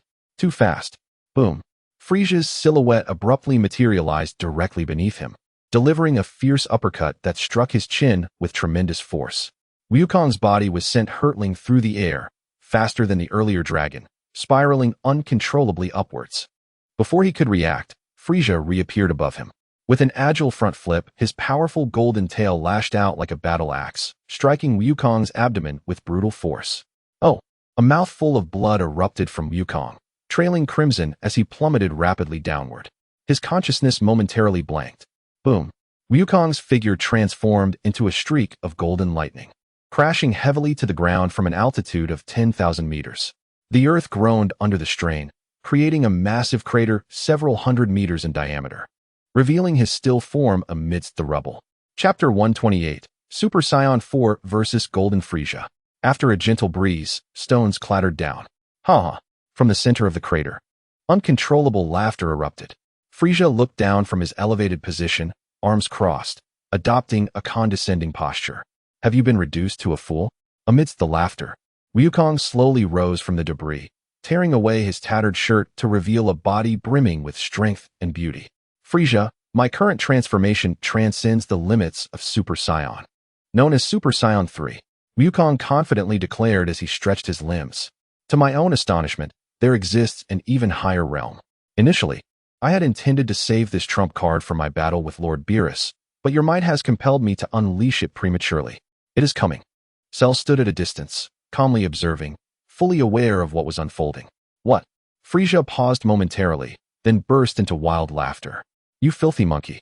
Still putting on a brave front. He glanced at Vegeta and the others in the distance. I would be pleased to have you all join in, saving me the trouble of dealing with you one by one. Wukong ignored his taunts. Next, he clenched his fists at his sides. This is it. The Super Saiyan who transcends Super Saiyan 3. Boom. No sooner had he spoken than the ground beneath him collapsed dramatically, and rocks of all sizes inexplicably began to levitate. The very gravity of the wasteland underwent an unfathomable transformation at that moment. Wukong began to roar, an unprecedented torrent of energy radiating outward from him in all directions. The entire earth trembled violently. In the distance, Whis gently tapped his staff, enveloping himself and the sunbathing Beerus in a thicker barrier to shield them from debris and dust. Behind Wukong, a tail covered in golden fur erupted, growing alongside his already long golden hair, which began to shimmer with an enchanting glow. Within the pure golden light, streaks of crimson energy began to intertwine and coil. As the energy waves and dust finally settled, a new form emerged before everyone. His silhouette seemed largely unchanged, but his golden hair had transformed into a dazzling red, with two tufts cascading from his shoulders, appearing more voluminous and wild. His upper body was cloaked in a fine layer of red fur, exuding primal ferocity. The tail now swayed behind him, also red. He grasped a massive floating rock with one hand, lifting his gaze directly at Frieza in the sky. I've kept you waiting, Frieza. What? Frieza and Cooler were momentarily stunned. It dawned on them that this Saiyan monkey was not merely boasting. Beep. Detecting an extraordinary individual, Super Saiyan 4, Sun Wukong. Data is being analyzed. Frieza's eyes widened as he beheld Wukong's current form, the same disdainful gaze reminiscent of the Super Saiyan who had once cornered him on Namek. Crack, crack, crack. His teeth ground together. Die. In an instant, his figure vanished. Yet this time, Wukong saw clearly. Boom. Their fists collided fiercely in midair. A visible circular shockwave erupted from the point of impact, violently flattening the uneven ground below. Countless tiny electric sparks erupted between their fists. Subsequently, two figures vanished simultaneously. Boom, boom, boom, boom, boom. In the high sky, a series of dense explosions merged into a singular cacophony, leaving a multitude of flickering points of light upon the inner surface of the barrier set by Wasi. Each collision caused the sturdy barrier to ripple violently. The two combatants abruptly separated, retreating to opposite ends of the barrier. Golden Frieza gasped for breath, acknowledging that he had once again underestimated this monkey. I concede to your strength. His hands slowly rose above his head. Yet, you are merely a slightly more powerful ant. A golden sphere of concentrated destructive energy rapidly formed in his palm, growing larger and radiating light and heat, akin to an artificial sun. Below, Wukong positioned his hands at his waist, striking a classic pose. I will defeat you. His stance was unwavering. Just like before. Vanish with this planet. Saiho. Yaoyang Chong Jibo. Frieza roared, forcefully thrusting the energy sun capable of leveling continents downward. The golden torrent roared, tearing through the air and the very fabric of space, which groaned under the immense pressure. Wukong's sharp eyes fixed intently on this cataclysmic energy. Tenfold. Kamehameha. A brilliantly condensed crimson energy beam erupted from his palm, surging upward against the tide. Red and gold collided thunderously at the center of the barrier. The entire space seemed to freeze in that moment. However, after merely a brief stalemate, the golden energy torrent began to inexorably press downward with overwhelming force. The humiliation I have endured is beyond the comprehension of you lowly beings. Frieza bellowed in the air. The torment I have suffered day in and day out in hell. The brutal training in the mortal realm. And the maddeningly tedious mental meditation. All of this shall be reclaimed today. The golden glow intensified, forcing Wukong's crimson Kamehameha to retreat step by step, and he found himself half kneeling, his feet sinking deep into the hard rock beneath him.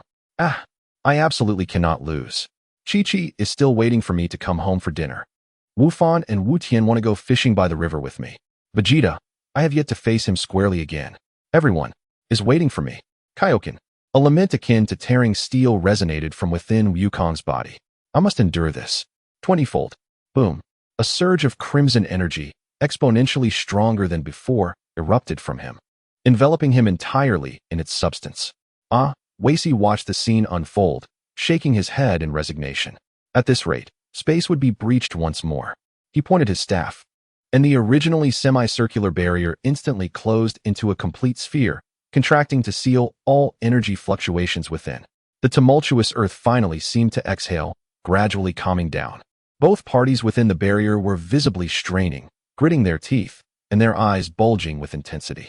The screams of both sides echoed wildly within the confined space. As the collision of energies reached a critical point, ultimately, Bylus, reclining on a beach chair, grew increasingly impatient and removed his sunglasses. With a swish, he appeared at the boundary of the energies, his hands enveloped in dark purple energy. Enough. The two cataclysmic energies dissipated silently into thin air. You are too noisy. Bylus floated, surveying the scene. Next, who among you is the Super Saiyan God? Come play with me. Chapter 129. Eager to try, Shalu and Bylus. Wukong and Frieza abruptly halted their movements, frozen in place.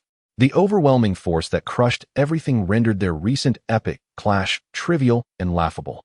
Frieza's golden aura gradually receded, a tempest of rage and humiliation swirling within his chest, threatening to explode.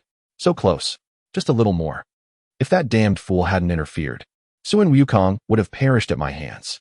He glared intensely at Bylus's back, his heart roaring, yet his body dared not move an inch.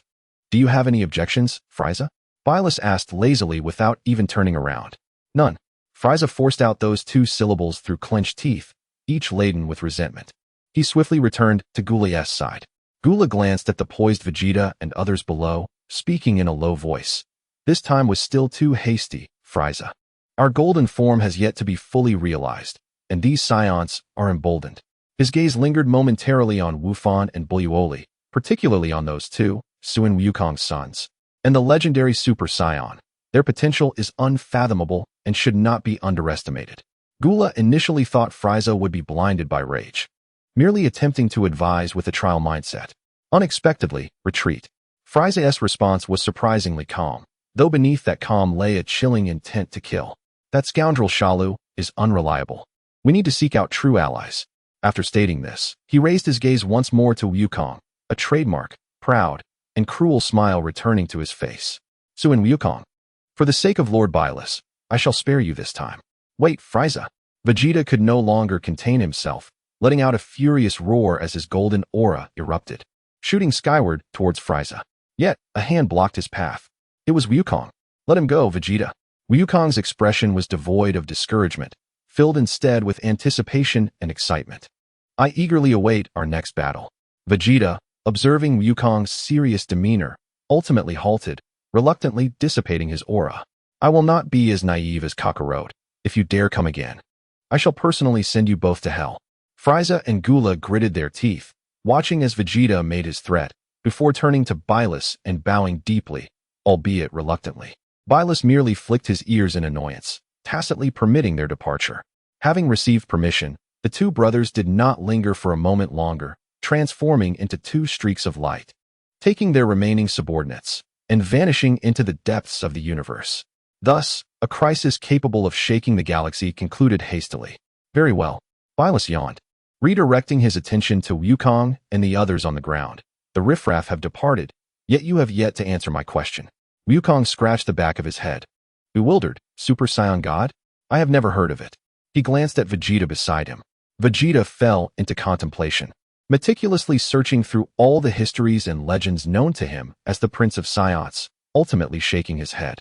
There has never been any record of gods in Saiyan history. The Super Saiyan God, rather than being a transformation, is more akin to a realm. A calm voice resonated at that moment. Shalu emerged slowly from the crowd, capturing everyone's attention. Its essence lies in gathering the energy of multiple Super Saiyans with benevolent hearts and transmitting it to one of them, allowing that individual to temporarily attain a divine realm.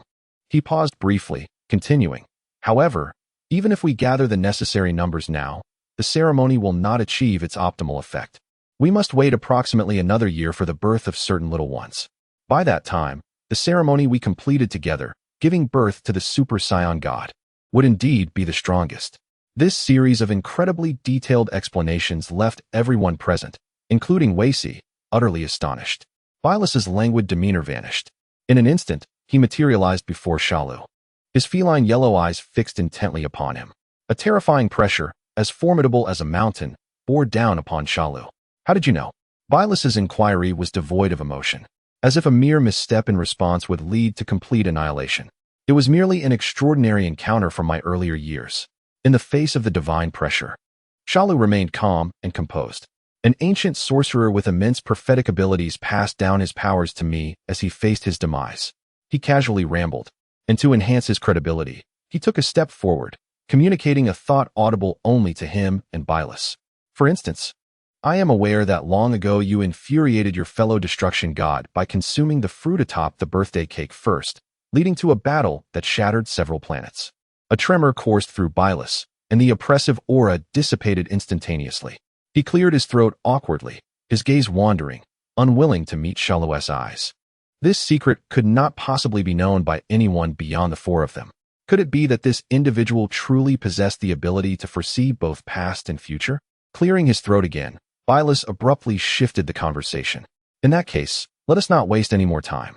Let us dive directly into the main course. He pointed sharply at Shalu. You, the one in my dreams, radiating a chaotic array of energies, must be you. With that, he ascended into the air, adopting a combative stance on the far side of the wasteland. Shalu smiled faintly, his figure flickering as he appeared opposite Bylus. Destruction God, allow me to witness just how powerful you truly are. The flames of battle ignited within him. Without a moment's hesitation, Shalu unleashed his full power. Strange white steam erupted from the openings in his body, the hallmark of his demonic transformation. Following that, crimson flames soared skyward, enveloping him entirely, the Kaioken. 6 different colors of flame intertwined around him, swirling to create an unprecedented, chaotic, and ferocious 6-colored pillar of light. System. Convert all evolution points acquired from analyzing Suin Wukong and the destruction energy into basic combat power. Command confirmed. Transformation in progress. Transformation complete. Boom. It was as if cold water had been splashed into boiling oil. In that instant, the already apex energy radiating from Shalu exploded once more, intensifying dramatically. The 6-colored flames became denser and more tumultuous. The mere waves of energy emanating from him shattered the solid rock beneath, turning it to dust. Everyone below was rendered speechless by this overwhelming force. Wufan and Buyuoli appeared horrified, feeling that the pressure radiating from Shalu had surpassed even that of Wukong and Felisa moments ago. Wukong trembled with excitement, his eyes sparkling. Vegeta's fists clenched involuntarily. Even Weishi, who had been watching gracefully, displayed a hint of surprise for the first time. As for Bylus, all traces of his previous languor and disdain vanished. He grinned, revealing a wild, exhilarating smile. It seems you are not too shabby after all. Finally, I can stretch my muscles a little. His purple aura began to rise slowly. Chapter 130, Huangjin Shalu vs. Bylus. Come, Shalu responded, his figure vanishing as he appeared before Bylus, delivering a punch infused with 6-colored flames. Bang! A seemingly frail hand grasped Shalu's fist tightly, preventing him from advancing an inch. Bylus retaliated with a punch, which Shalu intercepted with equal resolve. You can effortlessly withstand 30% of my power. You are impressive. The two engaged in a fierce struggle in the air. Shalu's forehead veins bulging as he sensed Bylus's strength growing incrementally. Bylus's power escalated with each passing moment. Bang! Their hands pressed firmly against each other. A rapid knee strike exchanged in midair. Bang, bang, bang. A series of rapid knee strikes collided, shaking the translucent barrier space, which began to tremble violently, emitting a strained hum. Below, Weishi lightly tapped his staff, causing the previously contracted spherical barrier to expand outward, the brilliance at the top of the staff intensifying. And the quaking barrier finally settled completely. High above, both combatants launched their heads into a powerful clash. Boom. With a dull thud, they separated midair. Shalu glanced at his trembling hand, a result of the immense force, and then at Bylus, who remained unfazed and relaxed. This level of power was insufficient for him to unleash destruction. Thus, his gaze sharpened. Oh, the resilient pink body of the demon erupted with resplendent golden light from within. The surface of his pink muscles rapidly coated in a layer of pure, dazzling gold. This sudden and fierce transformation emanated an overwhelming aura that even caused Bylus to instinctively recoil. "You can grow even stronger?" Bylus exclaimed excitedly, his tail flicking, devoid of any previous playful demeanor. Below, Vegeta stood utterly dumbfounded. "No, this is impossible. What power is this?" Wukong, Wufan, and Bulyuoli were equally astonished, gazing at the newly transformed golden figure radiating an unfathomable pressure. Whoosh! A bolt of golden lightning streaked through the sky, delivering a powerful knee strike directly into Bylus's abdomen. The sheer force propelled Bylus backwards, tracing a long arc through the air, but he forcefully halted in mid-flight. Remarkable power, he rubbed his belly, a serious expression gracing his face for the first time. That last blow was already 70% of my strength. As he finished speaking, he too vanished from sight. Bang!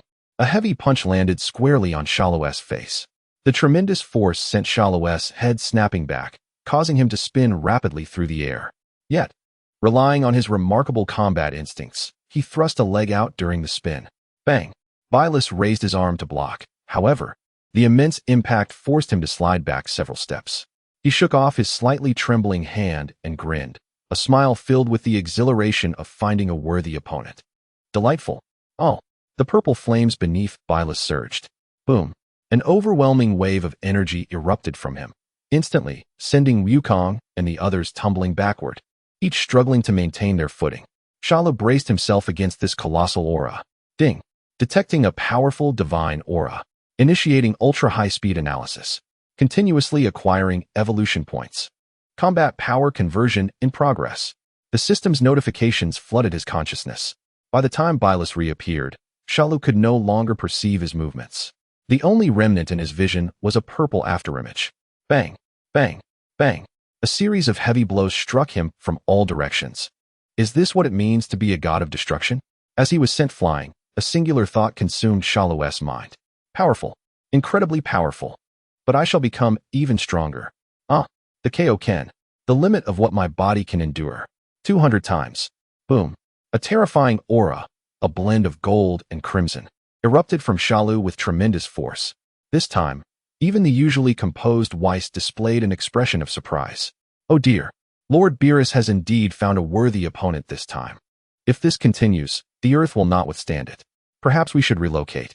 With a gentle tap of his staff in the void, the figures of Beerus and Shalu vanished from the sight of all present.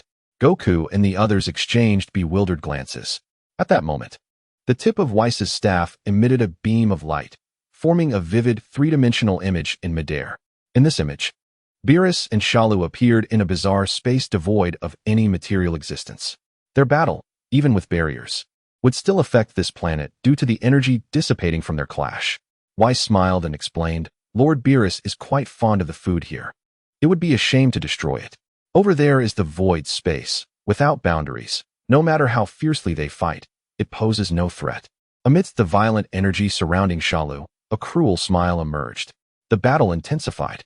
Two luminous figures collided furiously in the boundless void, each impact creating ripples in the surrounding space. Beerus's movements were grand and powerful, with each punch embodying the might of collapsing stars. In contrast, Shalu, bolstered by the 200-fold Kaioken, attained an unfathomable level of speed and strength, his golden-red form darting like a specter, continuously seeking openings to strike.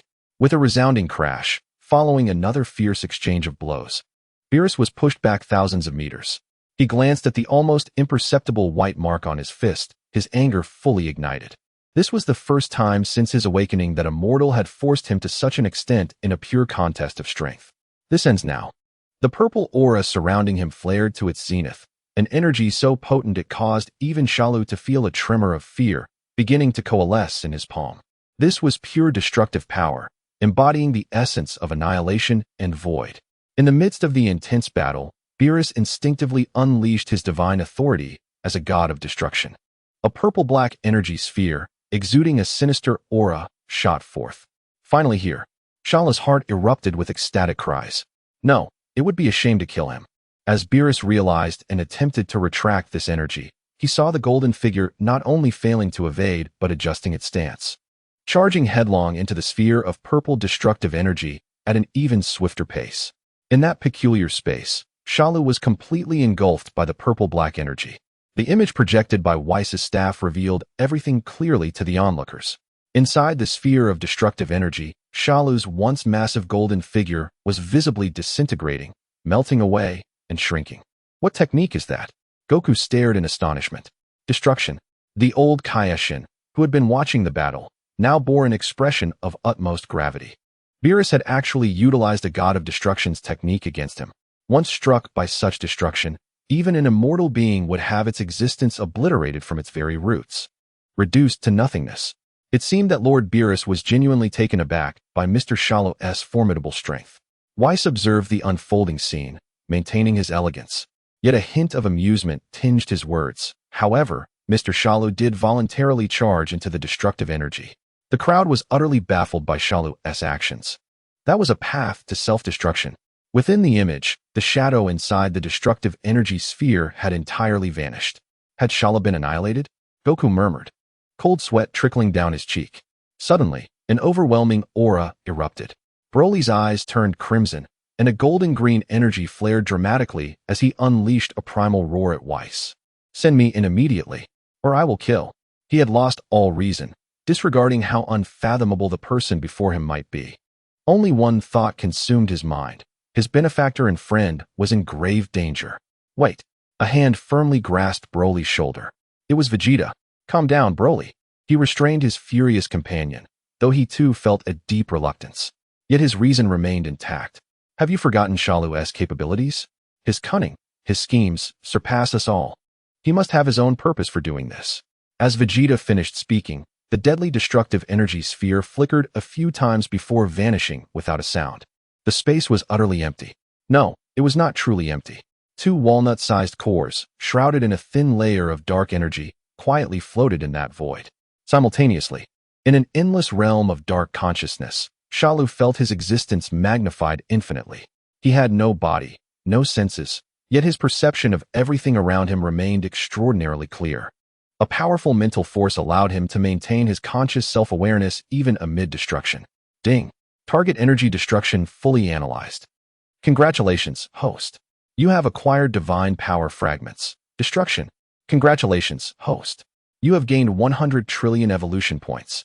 Thud, thud, thud, thud. The two silent cores in the void suddenly began to pulsate. The sound of their beating echoed like the first note of the universe's dawn, filled with primal and magnificent vitality. Beerus gazed in astonishment at this incredible sight before him. In the external world, Weiss, who had remained calm, finally adopted a serious demeanor. With a gentle tap of his staff on the ground, a flash of light occurred, and Beerus, along with the two intensely pulsating cores, returned to the desolate plains. The frequency of the core's pulsations escalated, becoming increasingly vigorous. Countless black and red threads extended from them, forming a nervous system. Subsequently, crimson blood vessels rapidly constructed. White bones materialized from thin air. Pink muscle tissue proliferated wildly. In the span of merely a second, a complete body, exuding a mixed aura, reappeared before the onlookers. Shalu had completed his resurrection. In a flash, Beerus stood before Shalu, a finger poised just a centimeter from the center of Shalu's forehead. Speak. Where did this power originate? In that moment, Beerus's demeanor had shed its previous languor and playfulness, replaced by absolute calmness and an unmasked, palpable killing intent. Beerus was truly enraged. Goku and the others, still reeling from shock, instinctively moved, teleporting to Shalu's side. Lord Beerus. Beerus discerned the alignment of the Saiyans, understanding their stance. This impending destruction would not only erase your insignificant dark power, but could obliterate the entire Earth without a trace. He stated a grim fact. Goku attempted to say something more, but Shalu raised his palm to stop him. Indeed, I bet correctly. Shalu calmly met the gaze of those destructive eyes. During your slumber, many entities bearing this peculiar power emerged in the universe. They parasitized the evil beings possessing great strength, continually siphoning and converting this energy, transmitting it to a certain existence. Does Lord Beerus have any knowledge of the mastermind behind this? Shalu subtly returned the question, also seeking to confirm his own suspicions. As soon as the words were spoken, a formidable surge of spiritual energy emanated from Shalu, enveloping Beerus, Whis, Goku, and all present. Fragments of memories flooded their minds, depicting countless magical eyes collected by Frieza's army and Shalu absorbing dark energy into his being. Beerus trembled involuntarily. He sensed that the images shared by Shalu, despite their coarse details, contained an undeniable essence of power. It seems you are not merely his pawn. Beerus retracted his finger, the terrifying murderous intent dissipating along with it. However, your ability to siphon energy might prove remarkably effective against him. This matter requires immediate reporting to the Omni King. Beerus glanced at Whis, who nodded in understanding. In the next moment, a radiant pillar of 7 colors shot forth from Whis, enveloping the two, and as the light faded, their figures vanished without a trace. Omni King. Goku scratched his head in confusion, wondering who that might be, sounding quite formidable indeed. Vegeta, Gohan, and the others also stared blankly at the now empty space, momentarily rendered speechless. It appears this matter is beyond your involvement. The old Kai warned gravely. That power belongs to the true master of the dark magic realm. If he is indeed alive, it spells doom not just for the 7th universe, but for the entire multiverse. Indeed it is him, but the plot has taken a turn. A tumultuous storm brewed within Shalu. To comprehend such a being, one must first consolidate their own divine essence to even have a semblance of qualification. Old Kai, Shalu inquired, are you referring to Micah Capula? Was he not supposed to be sealed within the folds of time? How could Beerus possibly know of him? You truly are well informed. 780 million years ago, he battled against the then king of time, Cronoa, for the divine throne, resulting in a catastrophic confrontation. The old Kai's voice quivered, tinged with a fear rooted in ancient memories. He managed to suppress his opponent with that dark power. Just as he was about to ascend to the throne of the god of time and wield the power of time itself, 12 gods of destruction appeared simultaneously, joining forces to restrain him. Ultimately, it was the combined might of the 12 that eradicated his existence entirely. We all believed him dead, yet his dark essence has resurfaced across the cosmos. Listening to this, Goku, Vegeta, Gohan, Broly, and all present gradually transitioned from initial shock to utter numbness. Their understanding was utterly shattered time and again on this day. It was no longer a matter of combat strength. It belonged to an incomprehensible dimension, a realm of divinity beyond imagination.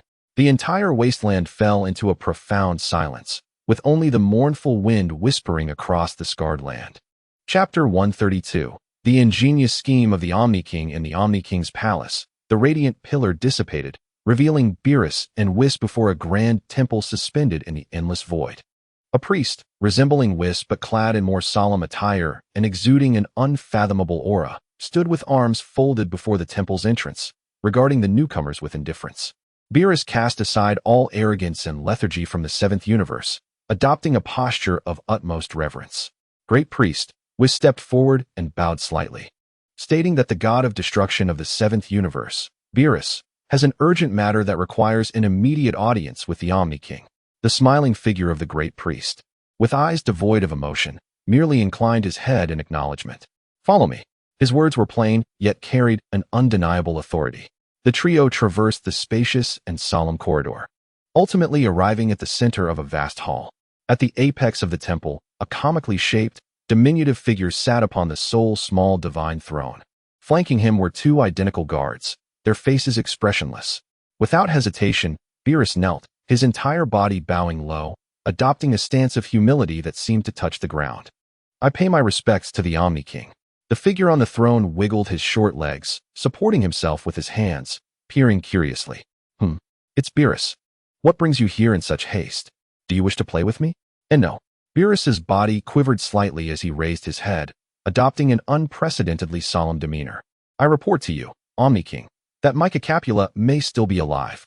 The Omni King tilted his head, confusion clouding his blue-purple visage. Who is that? Beerus was momentarily at a loss for words. The great priest stepped forward, whispering in explanation, Omni King.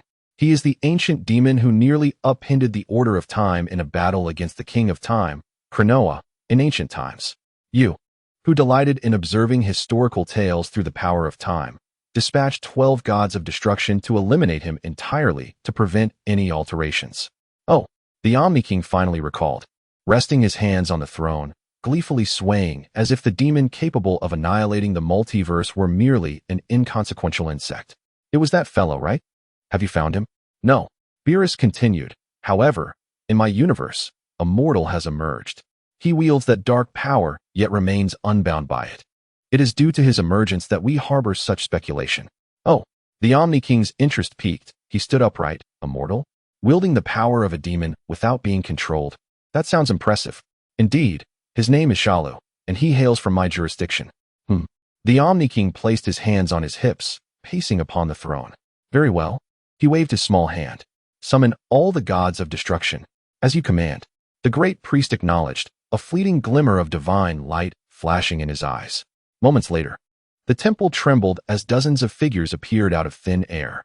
The god of destruction with a mouse head, the fish-headed god of destruction, the clown-dressed god of destruction, and the tall, alluring female god of destruction, all manner of gods of destruction, alongside their 11 angels, gathered in the Omni King's palace. We pay our respects to the Omni King. A thunderous chorus reverberated through the expansive temple. All gods of destruction, regardless of their eccentric and violent natures, knelt in unison, their heads bowed deeply. The purpose of this gathering is due to the discovery of the demon's trace within Beerus's universe, the great priest announced flatly. What? The god of destruction from Universe 6. Kampa was the first to exclaim in disbelief, casting a stunned glance at his brother Beerus. Is it that fellow we collectively obliterated? How could he possibly still be alive? The other gods of destruction shared similar expressions of shock, buzzing with incredulity. Whis lightly tapped his staff, and a three-dimensional image materialized before all the deities. The image displayed Shalu transformed into a golden demon, engaged in a fierce battle with Beerus, who was utilizing 70% of his power. The ferocious, six-colored aura, the unfathomable 200-fold Kaioken, and the climactic moment where Shalu willingly charged into the energy of destruction, regenerating from it. Along with the events surrounding the magical eyes within the universe, all gods of destruction were left speechless. A mere mortal could contend with Beerus to such an extent. Moreover, he had mastered the power of a demon. Out of respect for the Omni King, they suppressed their astonishment. Everyone, the Omni King excitedly waved his hands. I actually just thought of a splendid idea. Oh, the attention of the 12 destroyers was instantly captured as they collectively turned their gaze towards the throne of the Omni King. Let us determine the mightiest team to traverse the 12 universes and eradicate those loathsome magical eyes. Furthermore, we shall also seek out that individual known as Pura. With each word, the Omni King's excitement escalated, prompting him to ascend the throne and raise his hands high. Therefore, you 12 shall venture into your respective universes to find the strongest warriors, and we will host a grand selection competition. Let us name it the Great Adventure Selection Tournament for Pura. What do you think? Is that not a splendid name? Below, the 12 destroyers stood in stunned silence. In the next moment, a fervent chorus of flattery erupted like a tidal wave. Your wisdom is unparalleled, Omni King. This name is truly inventive. Only the Omni King could conceive such brilliance. Ahem. The Grand Priest cleared his throat, instantly silencing the commotion. He bowed slightly to the Omni King. Your Majesty, since we are to establish a contest of strength, why not call it the Tournament of Power? Oh. The Omni King's eyes sparkled with delight. Tournament of Power. What a splendid name. Simple yet memorable. It shall be this. Thus, the decision was firmly established. On Earth, amidst the vast wasteland. While everyone remained immersed in the ancient tales recounted by the old Kaishin, a familiar multicolored beam of light descended from the heavens once more. As the brilliance faded, Beerus emerged, albeit this time, his demeanor bore an unmistakable weariness. Chapter 133. Seeking candidates. What troubles you, Lord Beerus? Goku inquired, observing the seemingly drained figure before him. Beerus, with a belly full of ire, had nowhere to vent his frustration, and upon hearing Goku's question, he erupted. You, and you too. He pointed at Goku, Vegeta, Gohan, and Broly, indicating each of them in turn, and those fleeing Frieza brothers. In short, gather me 10 capable fighters at once. The assembled warriors exchanged bewildered glances. Confusion etched on their faces. Could you not be more explicit? Ahem. The old Kaishin, hunched over, squinted his all-seeing eyes and spoke in a slow, deliberate manner. Your Majesty, we are to hold the tournament of power. We shall select the mightiest warriors from the 12 universes to form an elite team, tasked with eliminating the magical eyes and ultimately apprehending that rat, ensuring his absolute eradication. His words, though unhurried, resonated clearly in every ear, laden with an irresistible gravity. Subsequently, Beerus pointed at Cell. You can absorb that dark power. You shall lead the 7th Universe's team. Upon concluding this directive, he let out a lengthy sigh. As it stands, including the Frieza brothers, we have only 7 members. We still need 3 more. Ahem. Do you have any candidates in mind? Beerus reluctantly cast a sidelong glance at the old Kaioshin, muttering under his breath.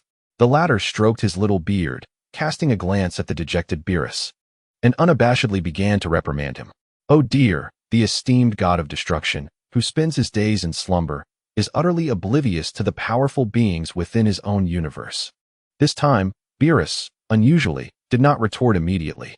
He simply listened attentively to the old Kaioshin's introduction before disappearing in a flash to stand beside Whis.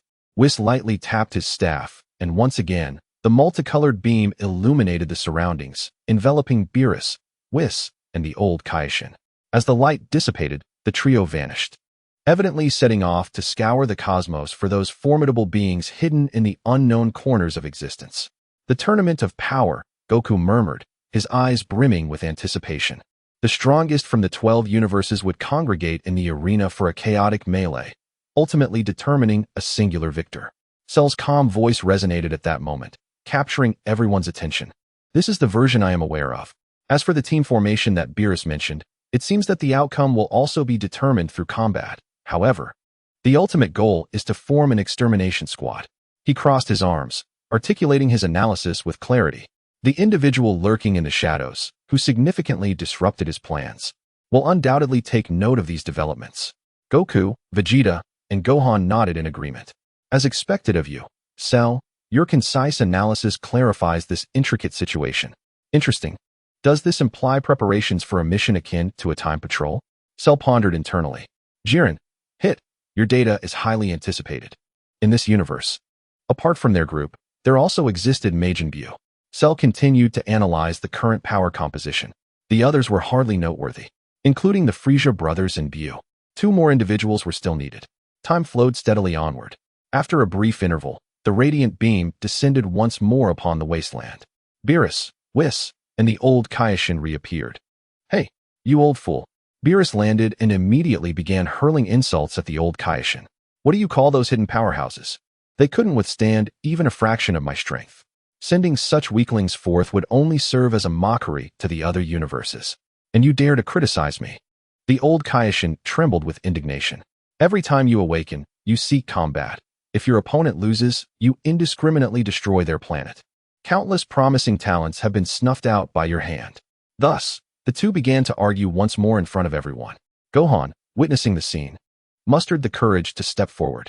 Uncle Piccolo, Uncle Krillin, and Uncle Tien, they are all exceptional martial artists on Earth. If possible, we might select 2 participants from among them.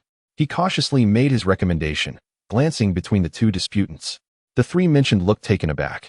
Well, I haven't trained seriously in quite some time, Krillin said, scratching his bald head, feeling somewhat embarrassed to decline. With Marin about to enter elementary school, I have many family responsibilities. I think I will sit this one out. Despite wanting to help, Tien shook his head, his expression filled with helplessness. Going would only serve as a hindrance. Only Piccolo remained silent, eyes closed, not uttering a word. Leave the task of finding candidates to me, Cell asserted, stepping forward and interrupting the thoughts of those present. I wonder what the time limit set by the Omni King is. 2 years, Whis held up 2 fingers. 1 year will be dedicated to finding suitable candidates, and the remaining year will be for their intensive training. By then, we shall accomplish everything in one go. Excellent. Cell nodded. Then I shall take my leave. A year from now, I will return with suitable participants. Before departing, Beerus solemnly cautioned Cell's retreating figure. Do not forget about the Super Saiyan God. Cell's silhouette did not linger. He hesitated briefly in the air, as if in acknowledgement, before transforming into a streak of light and soaring into the sky, disappearing from view. The others watched him depart before dispersing in their respective directions. In the depths of the universe, Within a tranquil sea of stars, Cell floated, propelling himself swiftly towards a specific location, an area he had inquired about with the old Kaioshin before his departure.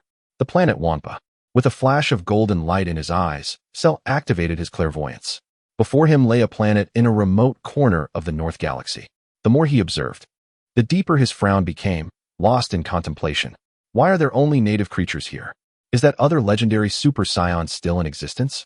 The figure of Chao Banbu Luo Li showed no signs of slowing down, but rather accelerated further, transforming into a golden comet. Chapter 134, Evolution. Transcendence into Humanity. After flying for a considerable time, as soon as he sensed the faint aura of Wan Pa Xing, Shalu's figure vanished into the cosmos. What unfolded before his eyes was a desolate, yet primordial world. Gigantic craters dotted the landscape, with yellow-green acidic gas wafting from fissures in the ground, staining the sky with an eerie hue. The air was thick with a pungent scent of sulfur and decay, and the rocks beneath his feet were hard and bizarre. At the moment of his appearance, a lurking, enormous green-haired creature suddenly leaped from behind the rocks. The creature was oddly shaped, entirely covered in green fur, with protruding fangs and eyes filled with primal ferocity. Upon seeing the uninvited guest, it paused for a moment, then let out a thunderous roar, opening its cavernous mouth capable of devouring a dinosaur, and lunged forward. With a swift motion, Shalu did not even cast a glance at it. A flick of his arm unleashed a blade of condensed energy that flickered and vanished in an instant. The creature emitted a piercing howl, one of its ears severed cleanly, blood gushing forth. After the agonizing pain, it met Shalu's indifferent gaze, devoid of any emotion. A primal fear gripped its heart, originating from the depths of its soul. What kind of gaze was that? The massive creature froze in place, then turned tail, rolling and crawling away towards its distant lair, no longer daring to look back. Shalu dismissed this trivial encounter without a second thought. He did not linger even for a moment. His formidable perception expanded, immediately enveloping every corner of the planet. Once, twice, thrice. Why are there only indigenous creatures? His brow furrowed tighter. Activating his 1,000-mile eyes, golden light flashed in his gaze, scanning the surface and delving deep into the earth. The result remained unchanged. On this planet, apart from the primitive yet powerful native creatures, there were no other signs of intelligent life. System, does this planet harbor any other forms of life besides the natives? He begrudgingly inquired within his mind. The system responded, cold and affirming, utterly shattering his last glimmer of hope. How infuriating! An unnamed fury surged from the depths of his heart. Boom! The energy beneath Shalu's feet erupted violently, an overwhelming force cascading down without reservation, causing the hard rock layers to crack and a massive pit of several hundred meters in diameter to form in an instant. After venting his frustration, he hovered above the pit, exhaling deeply. It seems I must seek out another dimension or parallel universe. He glanced at the system panel, at the fragmentary icon representing the legendary Super Saiyan gene. To achieve my ultimate evolution, finding him is an indispensable step. Everything else is irrelevant. With that, he slowly descended to the center of the pit and sat cross-legged. System, expend evolution points. Command confirmed. Expenditure of 100 trillion evolution points underway. Boom. An indescribable, vast power, akin to a sea of stars, surged into his limbs and body in an instant. Every cell rejoiced, exuberantly consuming this energy under the onslaught of power. What an unparalleled sensation of exhilaration washed over every nerve. At that moment, any lingering disappointment over the absence of Chao Bu was completely obliterated by the sheer joy of evolution. Following this, a voice even more delightful resonated deeply within his consciousness. Ding! You have cumulatively expended over 100 trillion evolution points. The host's primordial gene, the all-encompassing Earthling gene, meets the evolution criteria. Shall you evolve into the god of Earth? Evolution. The excitement was impossible to contain. Evolution in progress. Congratulations, host. Successful evolution achieved. You have acquired divine power fragments. Earthling. God of Earth. Basic combat power passively increased by 200 times. Efficiency of acquiring evolution points doubled. Buzz. An unprecedented transformation commenced. The semi-human form, still bearing vestiges of insect-like features, echoed with the sounds of skeletal reorganization from within. Shalu's eyes widened in astonishment as a blinding white light erupted from his body. enveloping him entirely. Boom. A white pillar of light shot into the heavens, piercing through the murky sky of Wanpa-Shing. The entire planet underwent a dramatic shift. Tumultuous winds and thunder roared as countless fearsome native creatures trembled in terror from this sacred and majestic aura, hiding deep within their lairs, too frightened to make a sound. Amidst the radiance, Shalu felt his body being utterly torn apart and reconstituted. This pain transcended any previous metamorphosis, yet it was accompanied by an unparalleled ecstasy of rebirth. Time seemed to lose all meaning at that moment. After an indeterminate duration, the remnants of his insect-like exoskeleton began to flake away, dissolving into specks of light. The imperfect spots on his arms vanished entirely. The excess skeletal armor on either side of his face shrank rapidly, ultimately merging with his skin, leaving no trace behind. Finally, the blinding white light gradually dissipated. A bare man stood proudly between heaven and earth. He slowly opened his eyes, gazing down at his body. His skin was smooth, muscles defined and pulsating with explosive power, every inch brimming with vitality. And below, features that had been restored, even more magnificent than in his previous life. I have evolved into humanity. With a mere thought, a set of black martial arts attire materialized upon him. Complemented by white wrist guards and battle boots at his wrists and ankles. He raised his hand again, conjuring a smooth energy mirror before him. In the mirror stood a strikingly handsome man, with flowing green hair cascading effortlessly, his features a perfect amalgamation of Shalu's original contours and those of his past life, imbued with an extra touch of divine majesty. Ha ha, ha ha ha. A boisterous and unrestrained laughter echoed throughout the pit, shaking the surrounding rock walls to the brink of collapse. The aura that inadvertently emanated creating shockwaves that threatened to upheave the ravaged land once more. But today I am in good spirits. I shall return to the Frieza army first. As for Chaobu, a solution will surely present itself. His figure flickered, vanishing from the spot. The thoroughly ravaged Wanpa-Shing gradually returned to its former tranquility, liberated from the oppressive terror. Frieza Army, Planetary Base Headquarters. When Shalu's figure appeared out of thin air, a throng of patrolling soldiers immediately surrounded him, their energy guns aimed squarely at him. Who goes there? Halt.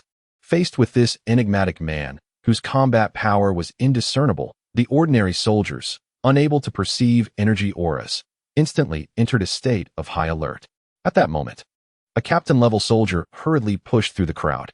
Upon seeing the newcomer, although equally shocked by the unfamiliar appearance, the familiar, nightmarish aura etched deep within his soul was unmistakable. Stand down. Everyone retreat. He bellowed in terror at his subordinates. Presenting myself before you, Lord Shalu. The captain's knees buckled, collapsing to the ground, his body trembling uncontrollably. The surrounding ordinary soldiers finally grasped the situation, their souls shaken, hastily sheathing their weapons and dropping to their knees, quaking in fear. Rise. To everyone's astonishment, a calm voice resonated. The soldiers, who once believed their fate was sealed, unexpectedly found themselves spared by the exuberant Lord Shalu. They raised their heads in gratitude, their hearts swelling with admiration for the magnanimity of Lord Shalu. As Shalu passed over these humble soldiers, he sensed the absence of Frieza and Gula's presence. Just then, Solbei rushed out from the command center, hurrying to greet him. Lord Shalu, your appearance, where are they? Shalu interrupted his astonishment directly. This, Solbei stuttered, drenched in sweat and unable to meet Shalu's gaze. In an instant, Shalu's demeanor shifted from calm to cold, an icy pressure enveloping Solbei. He trembled, unable to hide the truth any longer. Hastily wiping the sweat from his brow and speaking in a voice tinged with despair, King Frieza ordered the scientific department to secretly construct an experimental wormhole spacecraft. After your departure, without any safety tests, both gentlemen have already embarked on that ship. It has been 3 days now. Solbei's voice dwindled to an almost inaudible whisper. There has been no news. Chapter 135, The Unknown Parallel Dimension. Wormhole Technology. When did the Frieza Force acquire such technology? The chilling words, though softly spoken, resonated in Solbei's ears like a biting wind, causing him to tremble even more. That is, Solbei gasped for breath, too frightened to raise his head, pressing his forehead against the cold metal floor. At that time, you trained King Frieza, and the wormhole opened in the training room. Afterward, Lord Frieza instructed us to analyze and replicate the technology to enhance the Force's capabilities. We unexpectedly discovered that this wormhole could traverse to parallel worlds. He indicated that this matter need not be disclosed to you. So now, they cannot return due to the immature technology, and you come to inform me, making me run errands to retrieve them? Shalu's inquiry was calm, yet laced with an unyielding pressure. Solbay trembled violently, unable to utter a single word, only managing to emit incoherent whimpers. How intriguing. This technology for traversing parallel dimensions is precisely what I require. The anger within Shalu was significantly tempered by this unexpected revelation. You might be considered as having redeemed yourself. This inner monologue seemed to dissipate the palpable pressure. Solbay felt a lightness upon him, nearly collapsing. Yet he still dared not rise. Speak, Shalu commanded again. How can I ensure I will not be trapped like them? The latest spacecraft has been improved. Solbay seized the opportunity as if grasping a lifeline, eager to report. The previously developed spacecraft only supported one-way travel. Its external deck lacked the strength to sustain a round trip and consumed excessive energy, as the planned energy reserves were insufficient. The newest spacecraft has been reinforced with cutting-edge technology and equipped with a positioning function. We have bound the signal source of the ship used by King Frieza and Lord Gula, allowing for precise navigation through the spatial flow. Rise and lead the way. Yes. Yes. Solbay felt as if he had been granted a reprieve, scrambling to his feet and leading the way. Under Solbay's guidance, they arrived at a vast lift platform. Upon it rested an unusual crescent-shaped spacecraft, quietly docked in the center of the expansive area. Surrounding the ship were numerous thick metallic pipes and multicolored cables. A research minister, clad in a lab coat and multiple protective goggles, rushed forward upon seeing Shalu, bowing deeply. Greetings, Lord Shalu. Ignoring the pale-faced Solbay, he fervently gestured towards his creation behind him. My lord, please observe. This is our latest achievement. Its exterior is crafted from the hardest and most extraordinary metal in the universe. Not only is it incredibly sturdy, but it also perfectly absorbs kinetic impacts. As he spoke, he seized an energy gun from a nearby guard and fired it at the spacecraft's hull. Boom! A blinding laser beam struck the silvery surface of the ship. Yet, the energy capable of penetrating a warship's armor bizarrely dissipated upon contact, leaving no trace or even a scorch mark. This metal was exceedingly rare. After constructing this spacecraft, there was insufficient material for mass production as new armor for the Force. However, we are developing the latest based on its properties. No need for further elaboration. Shalu waved his hand, cutting off the minister's enthusiastic discourse. Just tell me how to operate it. Yes. The minister's enthusiasm was doused as he hastened to demonstrate the controls on the control panel for Shalu. Moments later, the spacecraft Shalu was aboard separated from the platform and began to ascend slowly. The connected lines activated, energy flowing violently. Before the ship, a massive circular metal gate began to warp, creating a chaotic distortion in space. Whoosh! The ship's nose emitted a guiding beam, plunging into the chaos. In the next moment, a bottomless black maw suddenly gaped open. Without hesitation, the spacecraft accelerated and dove straight in, within a bizarre tunnel composed of intertwining colors. The main screen inside the ship lit up with a series of guiding data. Shalu activated the signal positioning. On the screen, a faint red dot flickered deep within the tunnel. He maneuvered the joystick, and the ship's rear emitted brilliant flames, transforming into an elusive streak of light, vanishing into the depths of the distorted space. In another silent expanse of the cosmos, the fabric of space was silently torn asunder, and a large fissure appeared out of nowhere. The next moment, the crescent-shaped spacecraft shot forth from it. The screen of the ship displayed the locked signal source, emanating from a desolate planet not far ahead. Shalu deftly piloted the ship, descending like a comet. At the docking point, another spacecraft of similar design, albeit slightly rougher around the edges, lay quietly. Its surface was no longer intact. The metallic shell was battered and fragmented. The hatch was unopenable, clearly having run out of fuel. Shalu emerged outside the spacecraft, closing his eyes as his powerful senses expanded. There was no presence. Frieza and Gula had already departed from this planet. Buzz! A golden light flickered in Shalu's eyes as he activated his farsight ability. His vision penetrated the surrounding space, revealing dozens of nearby celestial bodies. Nothing. There was absolutely nothing. The auras of those two had vanished entirely. System, where is Earth in this dimension? Ding. Coordinates for Earth in this dimension cannot be located. The planet no longer exists. The system's response confirmed the unease within his heart. It seems this is a dimension of despair. Wait. He suddenly awakened, a more crucial thought occupying his mind. Wampa Star. He immediately redirected his gaze toward the direction of Wampa Star in his memory. Empty. There lay only a cold, lifeless asteroid belt. Damn it. An uncontrollable surge of rage and disappointment erupted from deep within him. Boom. He unleashed a punch, and a towering, jagged mountain before him, along with the earth beneath it, was instantly obliterated into powder by the violent force. A bottomless chasm silently conveys his current emotions. Was it all in vain?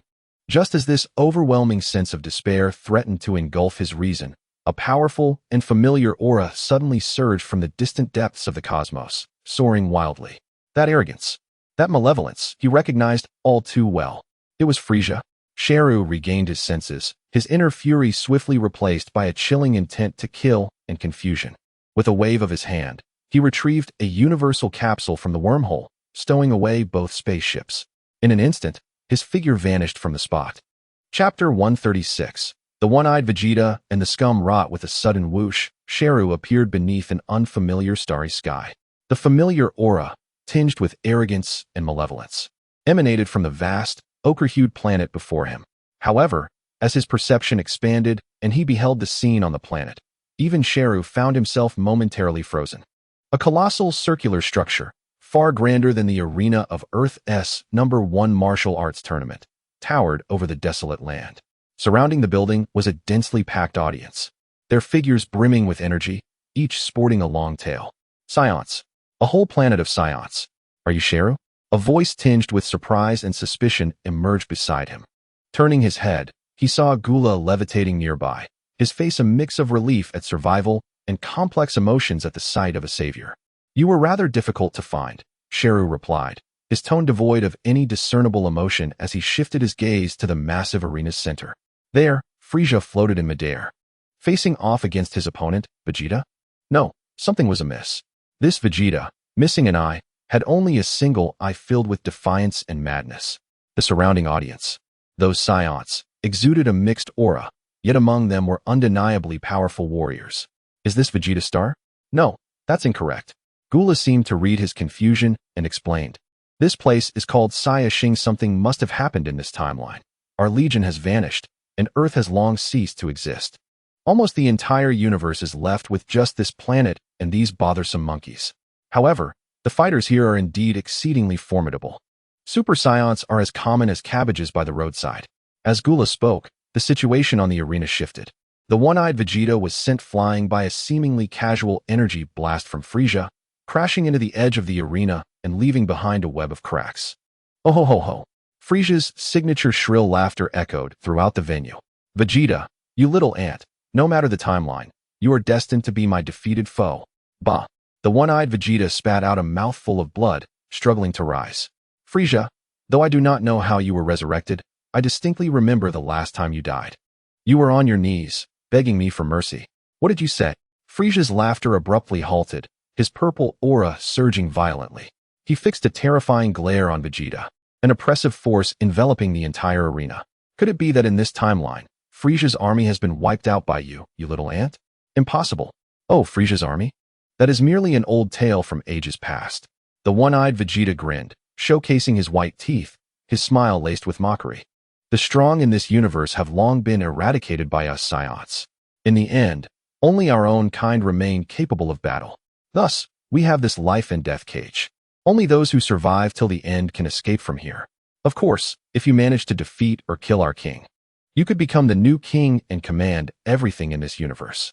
Before he finished speaking, the one-eyed Vegeta let out a fierce roar. Golden light erupting around him as countless blinding bolts of lightning exploded, surrounding him. Super Saiyan 2. Ha ha. Frieza, I will shatter you once again without reservation. He laughed confidently, his figure vanishing in an instant, reappearing right before Frieza, delivering a powerful punch aimed squarely at Frieza's face.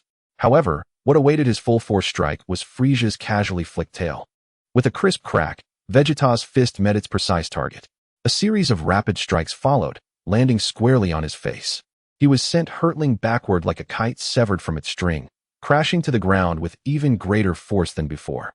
No, this cannot be. Just as he attempted to struggle to his feet, he He discovered Frieza had somehow appeared before him, a hand gently pressing against his abdomen. Wait. A hint of fear finally flickered in Vegeta's lone eye. Boom. A crimson beam erupted from Frieza's palm, instantly engulfing the one-eyed Vegeta. As the light faded, only a pair of charred battle boots remained on the ground. In the audience, an eerie silence fell. Then, a collective gasp echoed through the crowd. Was the Frieza before them still the weakling they had defeated, the one who had begged for mercy? How could he be so strong? When Frieza and that worthless father of his were taken back to Saya Xing, they had wept and pleaded for their lives. In the stands, a bold Saiyan could not contain himself and shouted out. Whoosh! As soon as he spoke, a blood hole appeared in the center of his forehead, and he fell lifelessly to the ground, eyes wide open. Frieza stood still, slowly retracting the finger he had just extended.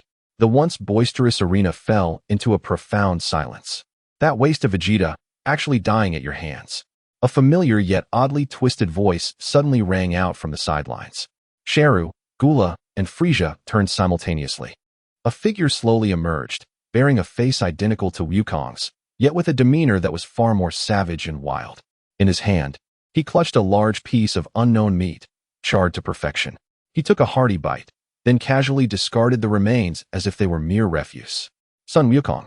Frieza instinctively uttered the name. Huh, what nonsense is that? The newcomer dug at his ear, a look of disdain on his face. I am Kakarot. Frieza, you trash. You managed to kill Vegeta. He was at least a mid-tier warrior, just like that worthless father of his. Kakarot spat contemptuously in the direction where Vegeta had vanished. Then, he turned his gaze to Frieza, his previously languid demeanor shifting instantly. Boom. His golden hair erupted to his waist, a furious aura swirling around him, summoning bolts of lightning that flickered wildly. Super Saiyan 3. Without uttering a single word, he vanished, reappearing right before Frieza, delivering a heavy punch that struck Frieza squarely in the gut. Ugh. The power behind this punch was incomparably greater than that of Vegeta's earlier attack. The tremendous force elicited a muffled groan from Frieza, who slid backward uncontrollably for several meters before barely stabilizing himself. How is this? Kakarot retracted his fist, gazing down at Frieza with extreme arrogance. This is merely half of my strength. Now, kneel and lick my shoes clean. I might consider letting you live as my dog. What do you say? An ultimate humiliation, a blatant provocation. Frieza remained silent, his head bowed as his aura gradually diminished, obscuring his expression. Oh, what did you say? The sound was too faint. I could hardly hear it. Luote exaggeratedly cupped his hand to his ear, mimicking the act of listening. I shall flay you alive. Frieza abruptly lifted his head, and within his crimson eyes resided a madness and fury capable of freezing the very soul. I will annihilate every single one of these ants present. Boom. A bizarre purple hue, laced with resplendent gold, erupted violently from within him. The arena beneath his feet shattered instantaneously, disintegrating into fine powder. In an extraordinary display of speed, Frieza transformed into a purple-golden comet, hurtling towards the audacious individual who dared to offend the majesty of the Emperor. Chapter 137. The Powerful Ones Behind the New King Boom. Luote was swept away by the purple-golden comet, crashing through a dozen sturdy stone pillars supporting the audience's seats, debris flying in every direction. Frieza's golden patterns shimmered as he unleashed a flurry of punches upon Luote in midair. Damn it! Luote unleashed a fierce kick, slicing through the air with a resounding whoosh, aimed at Frieza. However, the figure before him vanished in an instant. In the next moment, a tremendous force struck the back of his head. Frieza had seized his long hair, spinning him rapidly through the air. Boom. The ground was smashed into a spiderweb-like pit. Boom. The onslaught continued. Frieza treated him like a tattered punching bag, mercilessly striking him on the ruins of the hard arena. Each blow sent tremors rippling through the very earth of Saiyan Star. At this moment, Luote's mind was filled with a deafening buzz. He finally comprehended that this monstrous presence before him was not the Frieza he remembered, one who could be easily trampled upon. It was impossible for him to compete head-on. Wait a moment. Gathering all his strength, he squeezed out a few feeble syllables from his throat, desperately raising his hand in a sign of surrender. Frieza. No. Lord Frieza. Luote, battered and bleeding, waved his hands in a panic, a large chunk of his golden hair torn away, kneeling on the ground in utter disgrace. It is my fault. I failed to recognize the greatness before me. The surrounding Saiyan audience erupted with a cacophony of outrage and contempt. This wretched Kakaluote, how lowly he has become. He has brought shame upon us Saiyans. Even those Saiyans who were ordinarily far inferior to Kakaluote joined in the chorus, voicing their scorn loudly. Kakaluote suddenly lifted his head, a fierce ferocity emanating from his swollen eyes, causing the loudest hecklers to fall silent, retreating back into their seats, pretending as if nothing had occurred.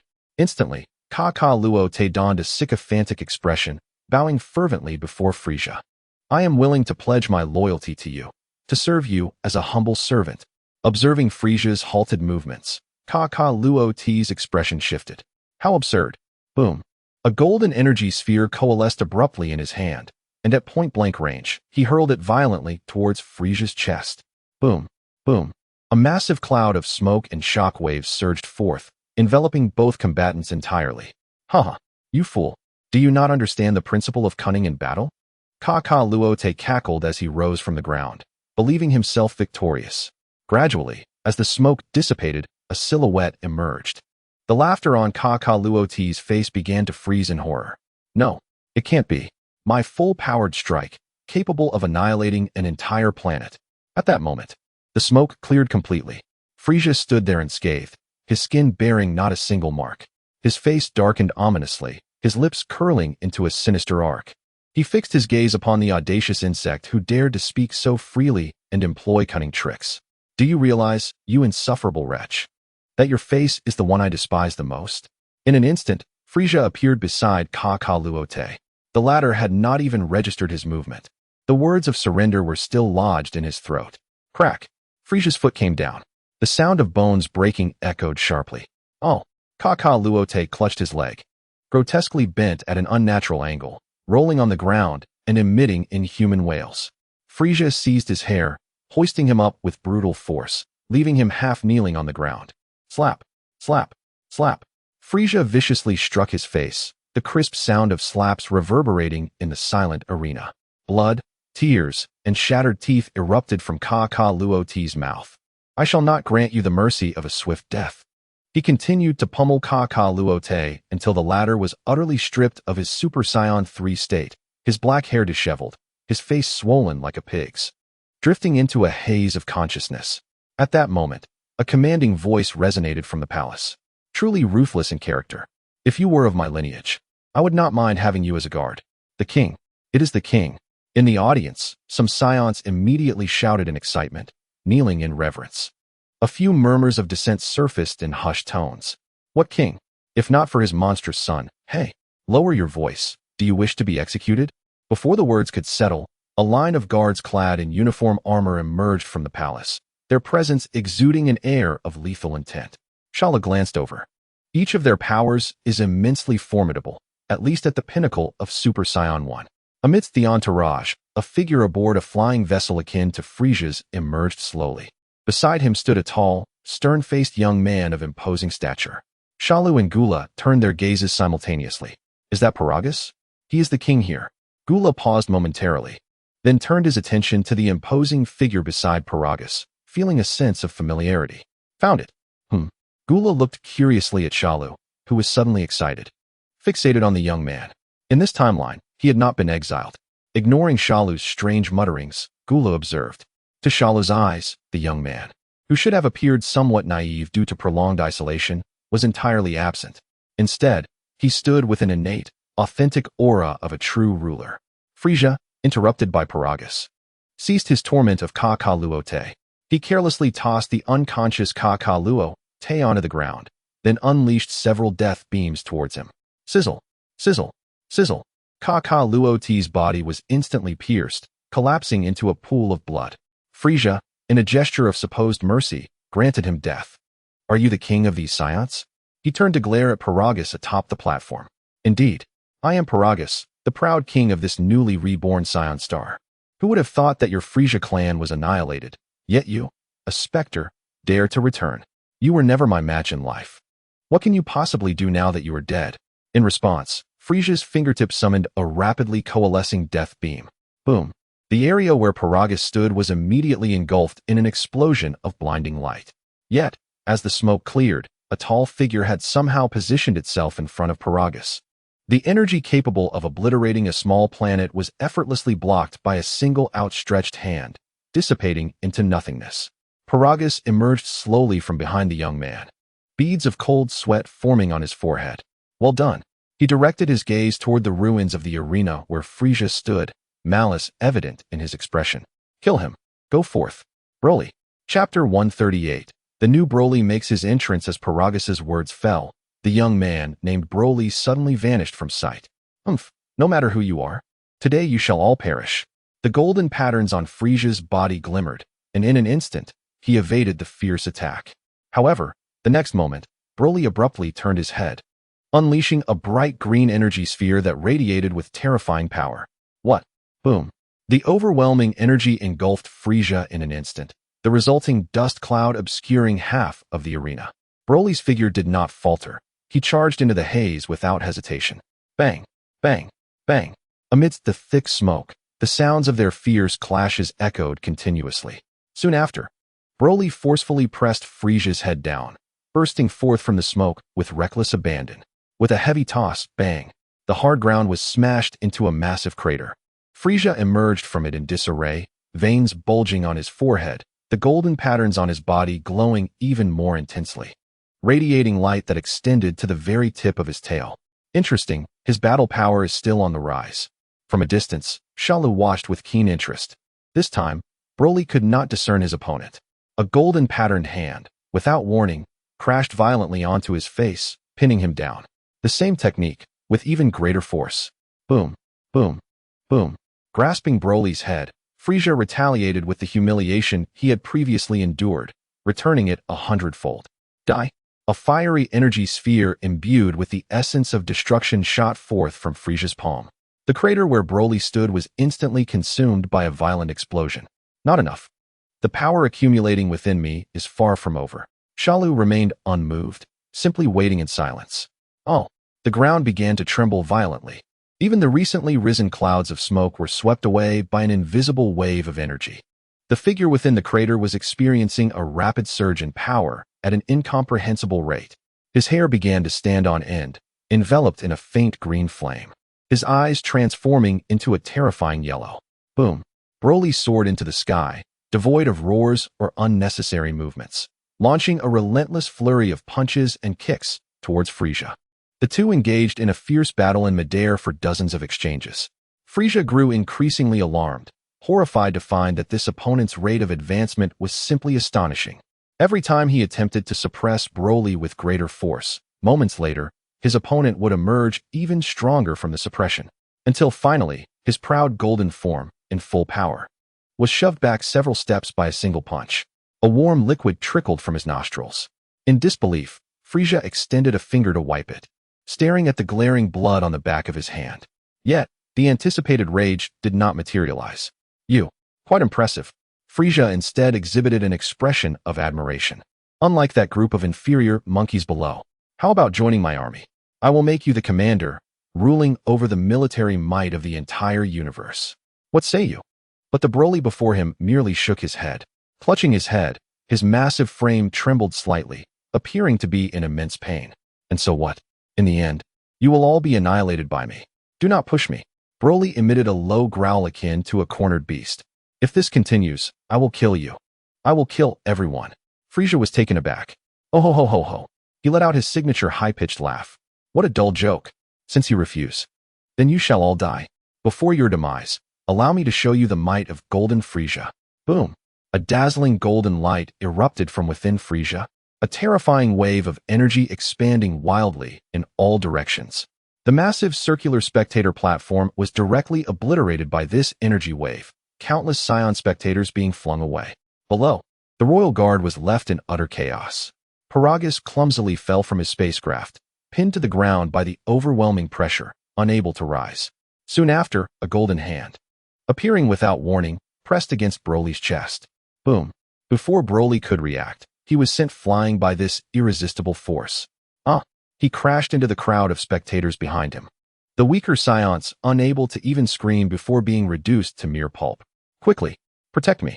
Paragus shouted in terror at the sight of the golden figure radiating a divine aura above. Annoying ants.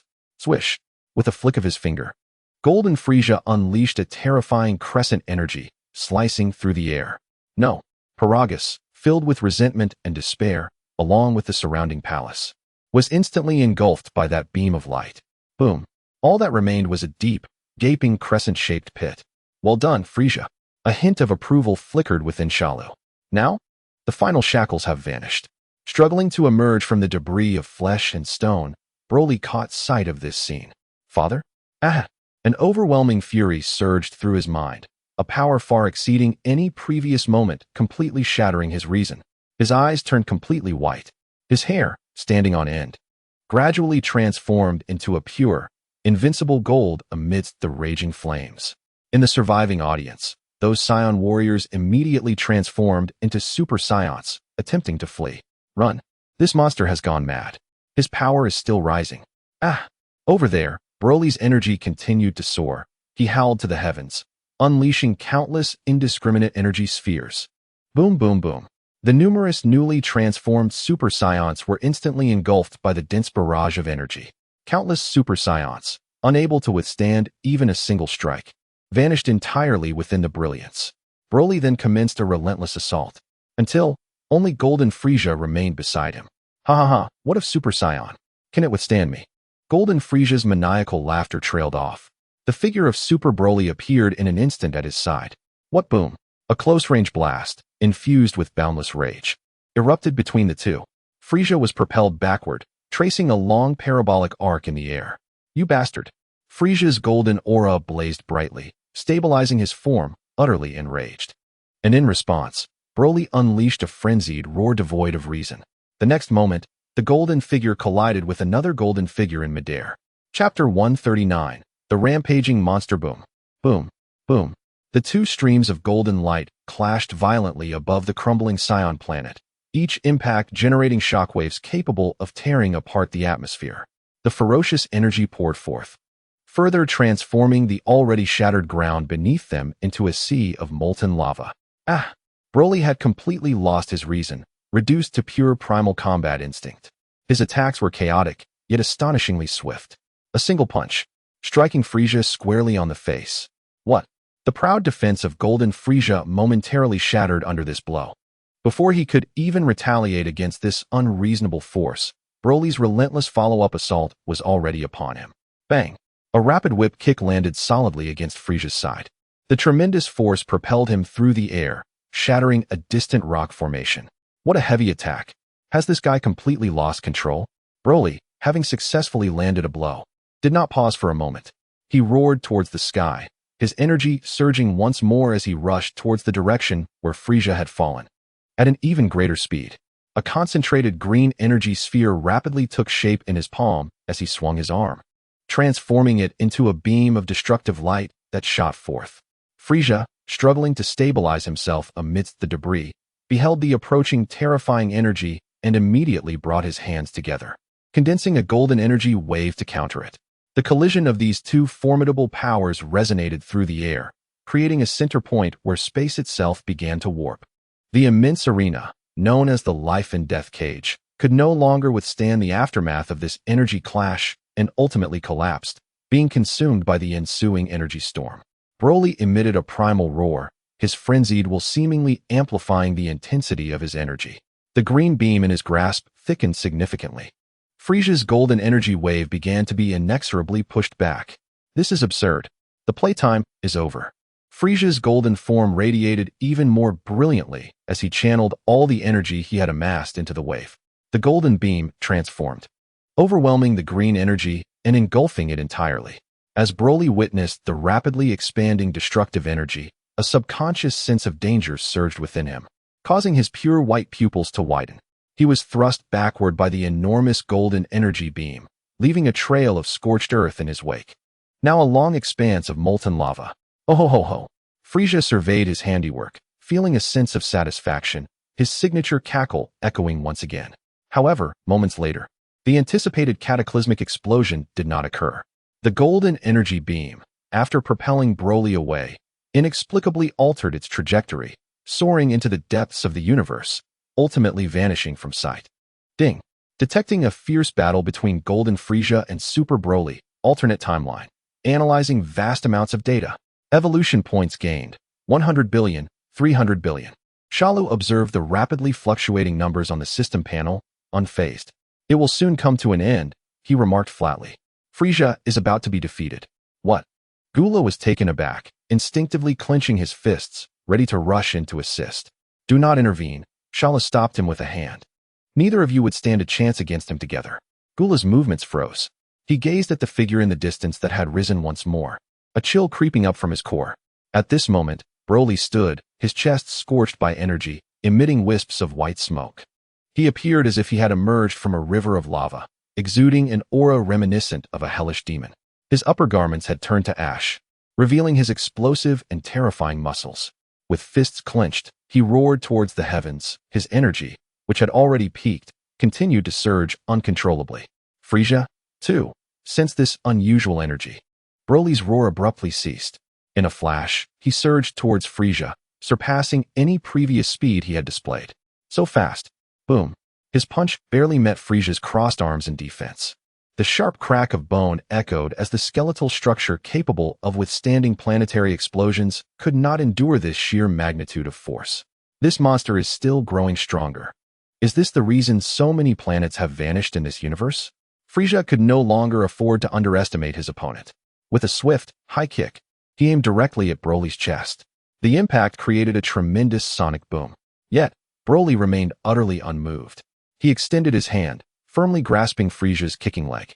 Frieza felt an overwhelming force. Boom. Broly seized Frieza's leg, wielding him as a weapon, slamming him down towards the ground. From the cosmos, the continent of Saya appeared to have suffered a massive indentation. Cough. Buried deep within the earth, Frieza spat out a mouthful of blood from the pain. Without hesitation, he gathered energy in his palm and unleashed a relentless barrage of energy blasts towards Broly's face. Bang, bang, bang. Thick smoke instantly obscured his vision, and the immense force beneath him dissipated. Frieza swiftly retreated to the skies, gazing down at the devastated terrain and the figure emerging unscathed from the smoke. His anger boiling over. With his hands clasped above his head, he began to rapidly gather a colossal energy ball, as hot as the sun.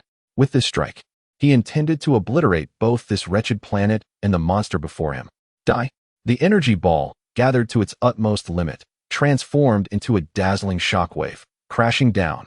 As Broly regained his composure, the immense energy above him loomed near.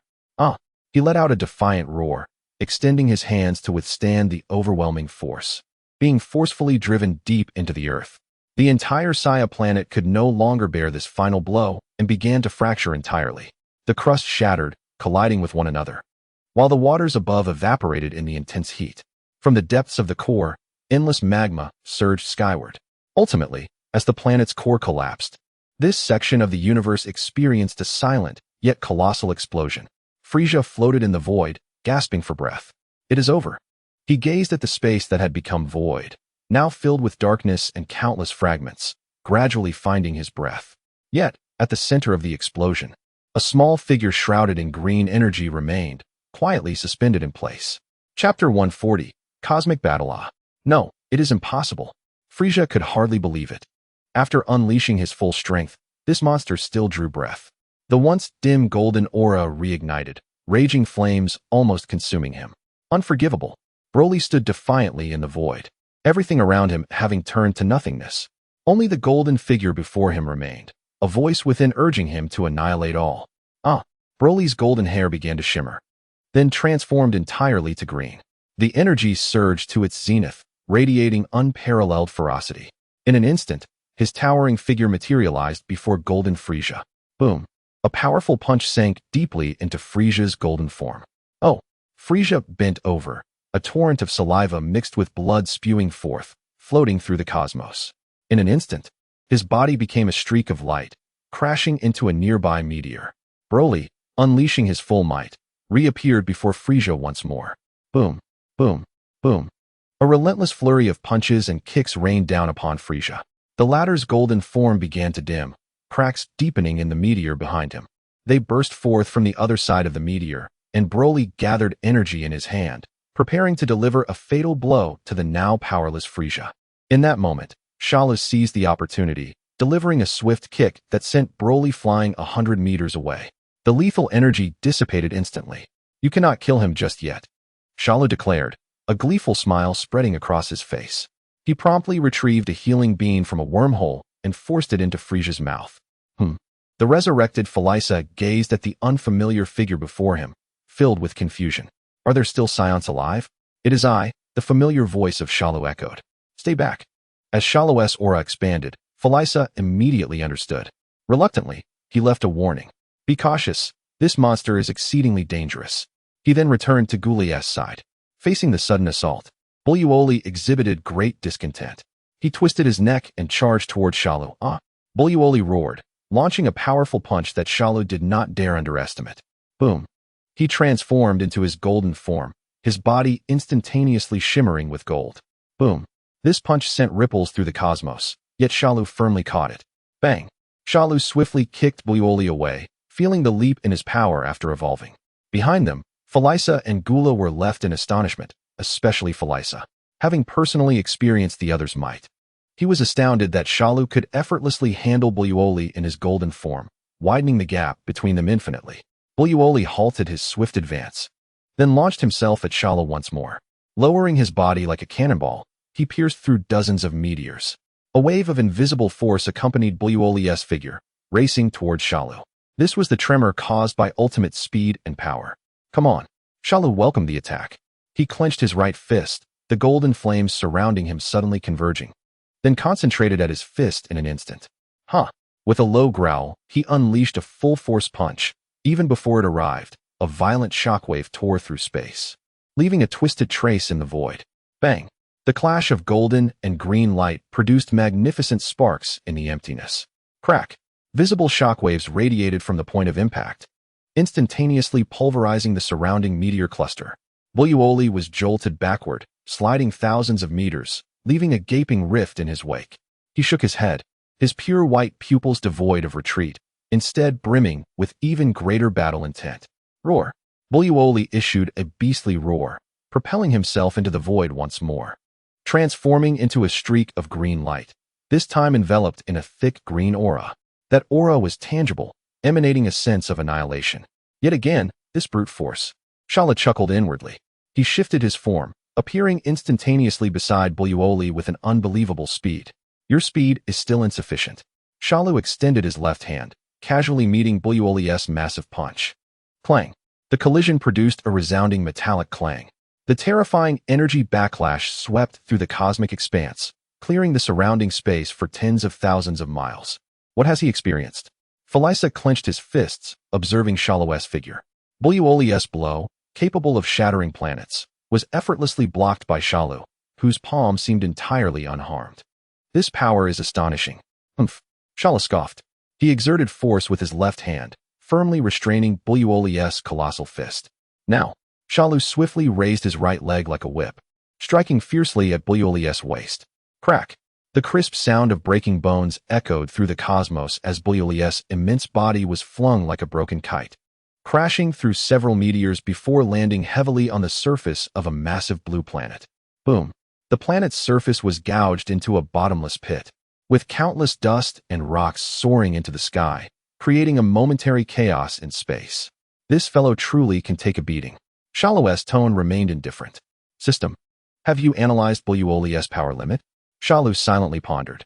Ding! Detected that Super Broly, alternate dimension, is still escalating in battle power, analyzing. "Then let us continue to squeeze you." Shalu instantly followed suit. Frieza and Gula watched the distant blue planet, where the surface was visibly eroding under Broly's might, transforming into a sea of crimson magma. "The Broly of our time and space is equally unfathomable, yet he is merely a killing machine," Gula murmured softly. Frieza remained silent, his gaze fixed on Shalu's silhouette. That calmness, that composure, evoked an unprecedented sense of fear within him. From within the pit of the blue planet, Broly's beastly roar resounded once more. His aura surged like a volcanic eruption, escalating again, with green energy columns shooting skyward, tinting the surrounding cosmos in eerie green. Broly leapt from the pit, his body swelling, muscles bulging like an ancient demon. His speed and strength had once again surpassed their limits under Shalus' assault. Come, let me witness your limits. Shalus, fighting spirit sword. He brought his hands together, a blue energy sphere rapidly gathering between his palms. The sphere expanded, and in a flash, a brilliant beam shot into the sky. Big bang attack. Shalu thrust his hands forward, unleashing a blue energy wave capable of obliterating stars, heading straight for Bulioli. As the energy wave passed, the very fabric of space trembled under the strain. Bulioli made no attempt to evade. He emitted a deafening roar, crossing his arms in front of him as a green energy wall formed. Boom! The blue energy wave clashed with the green barrier, erupting in an explosion powerful enough to consume light itself. The terrifying shockwave distorted the cosmos, rendering everything around them indistinct. Bulioli cried out in agony as he was pushed backward by the blue energy wave, the green barrier beginning to crack. A flicker of fear emerged in his pure white eyes, a primal dread of death. Shalu observed Bulioli's struggle, a subtle smirk curling at his lips. Is this truly your limit? He intensified his energy output, the blue wave's brilliance growing ever more radiant. Ding! Battle analysis complete. Evolution points acquired, 30 trillion. The system's notification rang in Shalu's ears. Almost there, he thought, perfectly calibrating the energy between his palms. The Big Bang attack utterly consumed the out-of-control Bulioli, leaving only a feeble whimper. Chapter 141. The Past, Stepping into a New World. Ding. Defeated the Legendary Saiyan Bulioli, alternate dimension, acquired Legendary Saiyan data fragment X1. As the light dissipated in the still rippling cosmos, Bulioli's body floated peacefully, unscathed. An imperceptible barrier enveloped him, isolating him from all remnants of the earlier explosion. Shalu waved a hand, and the unconscious yet robust form was drawn to his side by an unseen force. He retrieved a senza bean from his wormhole space and casually placed it in Bulioli's mouth. Frieza and Gula watched this scene from afar, their shock giving way to resignation. This fellow, is he planning to poach? Frieza could not accept that a monster he had exhausted himself against, even betting all his energy in golden form, could be subdued so effortlessly by Shalu. In that moment of discontent, Bulioli's eyes suddenly widened. He sat upright, fully revitalized. Bulioli gazed incredulously at his own hands, feeling a power within him that surpassed his previous limits. He then abruptly turned his head towards the direction where Saiyan Star once existed. There, only a void of silence remained, filled with countless floating meteor fragments. His body began to tremble. Did I destroy Saiyan Star? Burori clutched his head in anguish, his towering frame curling up in the void like a helpless child. Father, I am sorry.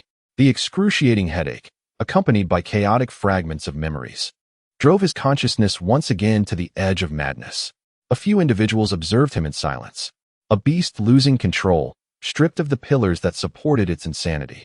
Left with only confusion, Shalu gazed at the tormented giant and spoke slowly. Relax. His words seemed to carry an unusual enchantment. Burori instinctively lifted his head. A hand had already pressed against his forehead. A wave of cool yet immensely powerful mental energy immediately penetrated through layers of barriers, directly accessing the depths of Burori's memories. Scenes flashed rapidly in Shalu's mind. There was a still youthful Paragus, cradling the newly born Burori, gazing at the astonishing battle power readings on the instruments.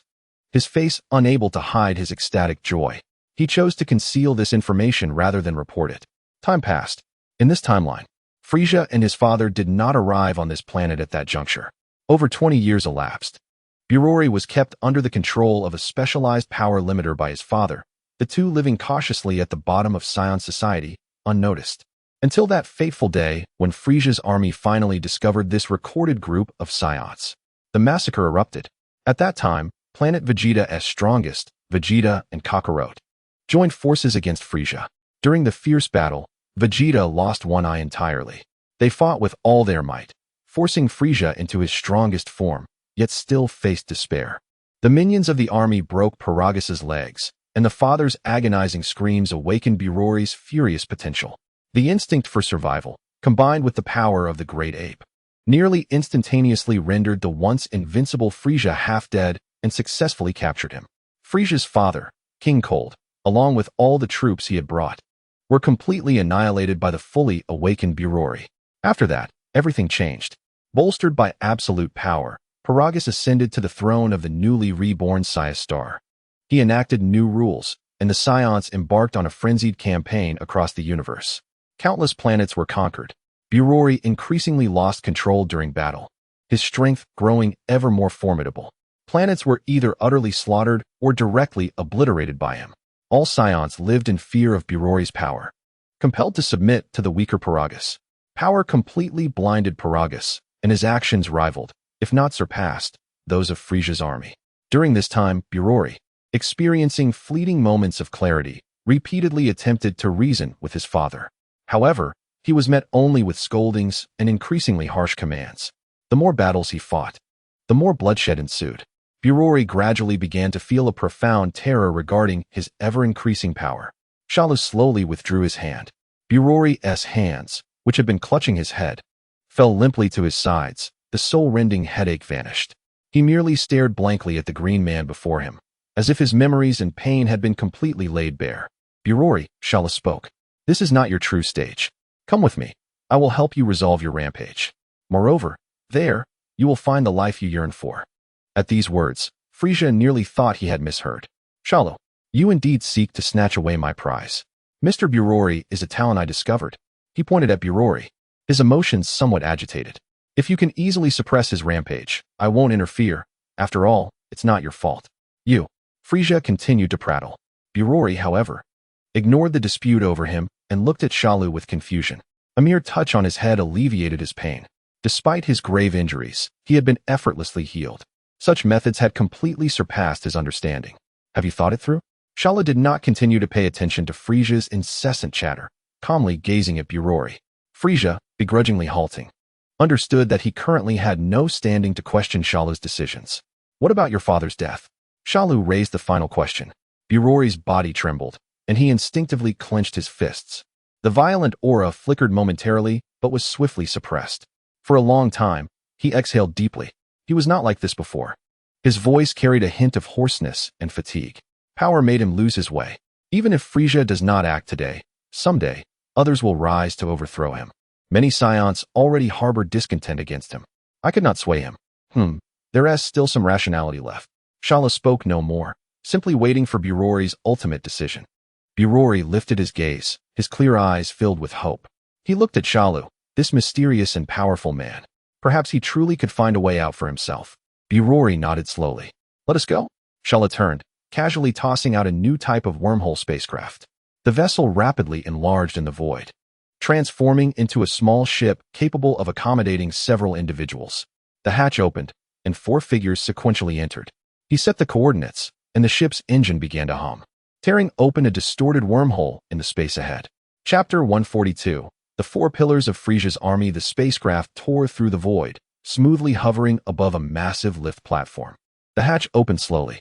The remnants of Frieza's army, led by a diminutive blue alien named Solbay, had been waiting here for quite some time. When they saw Frieza and Gula emerge unscathed, Solbay was overwhelmed with emotion, rushing forward in tears. My king, Frieza, you have finally returned. Frieza, filled with anger, did not hesitate to kick the annoying individual away. Get lost. Don't bring your disgusting face near me. Solbay tumbled on the ground, but dared not voice a complaint. Instead, he excitedly got up and respectfully stood to the side. At that moment, a tall and robust figure slowly emerged from the hatch. Byorori looked somewhat bewildered at this unfamiliar army, sensing the awe and fear emanating from them. Shalu was the last to exit the ship, arms crossed, calmly announcing, "From this day forth, Byorori shall reside within Frieza's army. His daily training will be the responsibility of you 2 brothers." Shalu glanced at Frieza and Gula. "When the time is right, I will take you to meet Paragus of this timeline." The last statement was directed at Byorori. Byorori suddenly froze, his eyes bursting with incredulous brilliance. "What did you say?" "Father still." "Of course," Shalu replied, a meaningful smile appearing on his face. "Did you think the life I referred to was merely a metaphor? However, before that, you must first learn to completely control your own power." Shalu patted his shoulder. "The Paragus here is a thoroughly honest individual. Do not frighten him. Only when he possesses absolute control will he be able to sever the heart's demon upon meeting that entirely different father." "I will." Byorori nodded vigorously, the fire of hope blazing in his eyes as if he had found new life. Beside him, Frieza, upon hearing that this terrifying powerhouse would remain in his army, halted his swift steps. Initially displeased at being overshadowed, his tail flicked joyfully, though he maintained an aloof demeanor. With merely a fleeting glance over his shoulder, a cold snort escaped from Frieza's nostrils, as though he had regained a modicum of dignity. At that moment, Gula's inopportune, bland query pierced the air. Frieza, how does it feel to have personally dealt with Vegeta and Son Goku?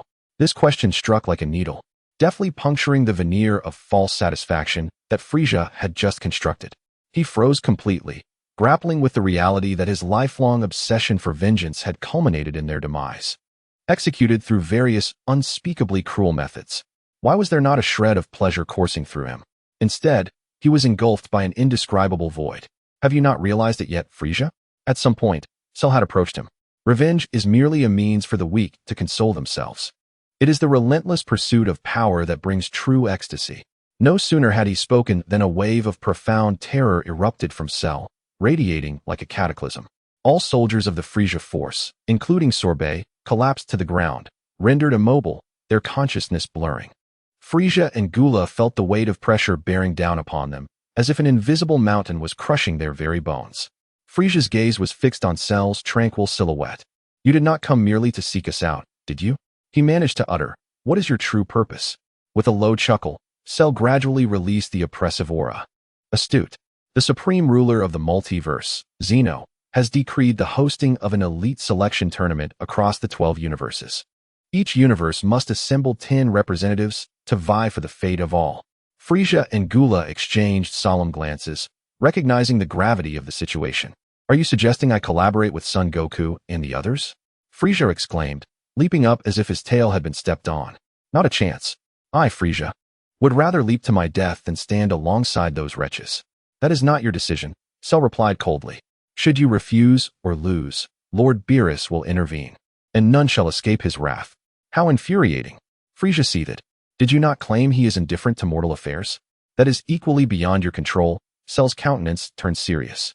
Should Zeno's wrath be ignited, the entire universe will face annihilation. No existence can be spared. Frieza's bravado was swiftly quelled, his once arrogant visage darkening ominously. Annihilation is not merely death. It is a total erasure from existence itself. Such terror is beyond even him to endure. However, Cell's tone shifted, reigniting Frieza's intrigue. As far as I know, if you are chosen as an elite member and emerge victorious, Zeno will grant the victor the privilege to use the Super Dragon Balls. These artifacts are exponentially more powerful than those of Earth or Namek, capable of fulfilling any wish with ease. Cell narrowed his eyes, subtly indicating Frieza. For instance, perhaps you wish to increase your height by several centimeters? This statement struck Frieza's heart like a stone cast into a tranquil lake, creating tumultuous waves of excitement. His previously sullen expression softened, and his rigid form relaxed. Oh ho ho ho! Frieza emitted his trademark shrill laughter, as if the tempestuous figure of moments ago had been replaced entirely. So it is thus. How could I, Lord Frieza, miss such a grand contest featuring the universe's mightiest? Perhaps I shall witness Son Goku kneeling before me, begging for assistance. Brother, wouldn't you agree? Gula, suddenly addressed, stared incredulously at his brother, whose mood had shifted faster than one could turn a page. With a resigned shake of his head, he turned to Cell. We shall participate. Have the candidates been decided? One remains, Cell responded. However, I have a few leads. He tossed a chip casually. This contains a tailored training program for the two of you, as well as for Broly. I will seek her out. Chapter 143. The research of Android 21. Upon returning to his chamber, Cell sat cross-legged upon the bed. System. Analyze the fragments of the legend. Beep. Analyzing the data fragments of the Legendary Saiyan. After a brief moment, Beep, Saiyan Gene, Legendary, has unlocked the second phase, granting the passive skill, Infinite Growth. Infinite Growth. With each passing year, the host's base combat power will double. This seemingly simple, yet terrifying passive skill meant that, given sufficient time, even in idleness, his power would ascend to unfathomable heights. Time had become one of his most formidable weapons. Cell slowly opened his eyes, a flash of golden light shimmering within. His perspective transcended the vast universe, honing in on the distant Earth. Found you. Deep within an untraveled primordial forest, a tall figure moved silently onward. Android 16, expressionless, held a basket filled with fresh provisions as he soared in a particular direction. Cell followed his gaze through the dense canopy, eventually resting upon the entrance of a highly concealed cave. How remarkable that he hides in such secrecy. With a swish, Cell vanished from his room, reappearing in the backyard of Satan Manor, where the rotund pink creature was seated, blissfully indulging in a colossal cake. Cell briefly outlined the situation. Boom. The two figures wasted no time, transforming into streaks of light as they ascended at breakneck speed toward the forest. Inside the cave, rudimentary equipment flickered with dim light, illuminating tables cluttered with intricate schematics. Android 16 gently set the food basket on the corner of a table. "Doctor, you haven't eaten in days." "I am fine," came the response from a woman clad in a white lab coat. Her hair was white, her face etched with the lines of time, and her frail body occasionally succumbed to violent coughing fits. "Thank you, 16. Her words exuded a blend of love and tenderness. "Alas, this research may come to naught." She held up a data sheet, shaking her head in disappointment. "The critical cellular activity is far too low, and the quantity is insufficient to fully integrate with other powerful cells." A rare flicker of concern crossed Android 16's rugged face. "Your illness could be cured with a wish from the Dragon Balls, even restoring your youth, if you were to communicate well with Son Goku and the others." "No need for that," she interrupted firmly. "What I desire is to develop this accelerated recovery cellular technology for the benefit of all humanity, not merely to prolong my own existence." As her words concluded, another violent fit of coughing seized her, and this time, a splash of crimson stained the corner of her mouth, dripping onto her pristine attire. Android 16 wished to say more, but in that instant, his radar system blared with urgency, and he grew tense. "Doctor, quickly, to the bunker." He supported the swaying woman and dashed from the cave. Outside the cave, two silhouettes had silently and steadily landed. Observing the green figure before him, 16th immediately assumed a combat stance. Who is this person? The database contained no matching information. "Long time no see, 16th. A calm greeting echoed. "You know me?" 16th retorted warily. "Ha ha ha, I seem to have forgotten." The newcomer emitted a low chuckle. "I have evolved into a form of perfection beyond your imagination. You are Shalu." 16th's voice brimmed with astonishment and disbelief. "My, even I can barely recognize my elder brother now. Is this what it means to be handsome?" Only then did 16th notice a rotund pink figure beside Shalu, who was curiously observing him. "Majin Bu." Yes. Bu nodded vigorously in agreement. Shalu patted Bu's head, and then calmly regarded 16th. "Rest assured, 16th. This time, we are here to assist you. Something has gone awry with 21SD's research, hasn't it?" "You, doctor." Before 16th could recover from his shock, he saw a frail figure struggling to emerge from the cave. He hurried to support her. "Your body." At this moment, the woman appeared on the brink of collapse, as if she might fall at any moment. Shalu merely glanced at her. "You are Gero's wife? Vomi the doctor?" The woman nodded in surprise at his words. With 16th's assistance, she stepped closer to Shalu, scrutinizing him intently. "It is truly hard to believe that the initial draft I designed has come to fruition. Shalu, Gero's philosophy diverges from mine. After driving me out of the laboratory, he completely monopolized it, and in the end, he perished at the hands of the very androids he created. Revenge is indeed an abyssal flame that devours all." The woman spoke, shaking her head wearily, accompanied by a fit of severe coughing. "Bu, treat her." Shalu glanced at Bu. Yes. The chubby Bu cheerfully stepped forward, raising his hands as a gentle magical aura enveloped Vomi, the doctor. A notification echoed in Shalu's mind, detecting an unknown high-level healing spell. Analyzing data with a resolution of 15. Weakness, pain, fatigue, all negative sensations receded like a tide. Vomi instantly felt her senses sharpened as her body brimmed with a long-lost vitality. "This is..." She incredulously clenched her hands. The previous trembling had vanished, and the air she breathed felt sweet. Majin Bu actually possesses such abilities? Witnessing this scene, 16th's previously tense body completely relaxed, his gaze toward Shalu and Bu filled with unexpressed gratitude. "Well, consider it a repayment."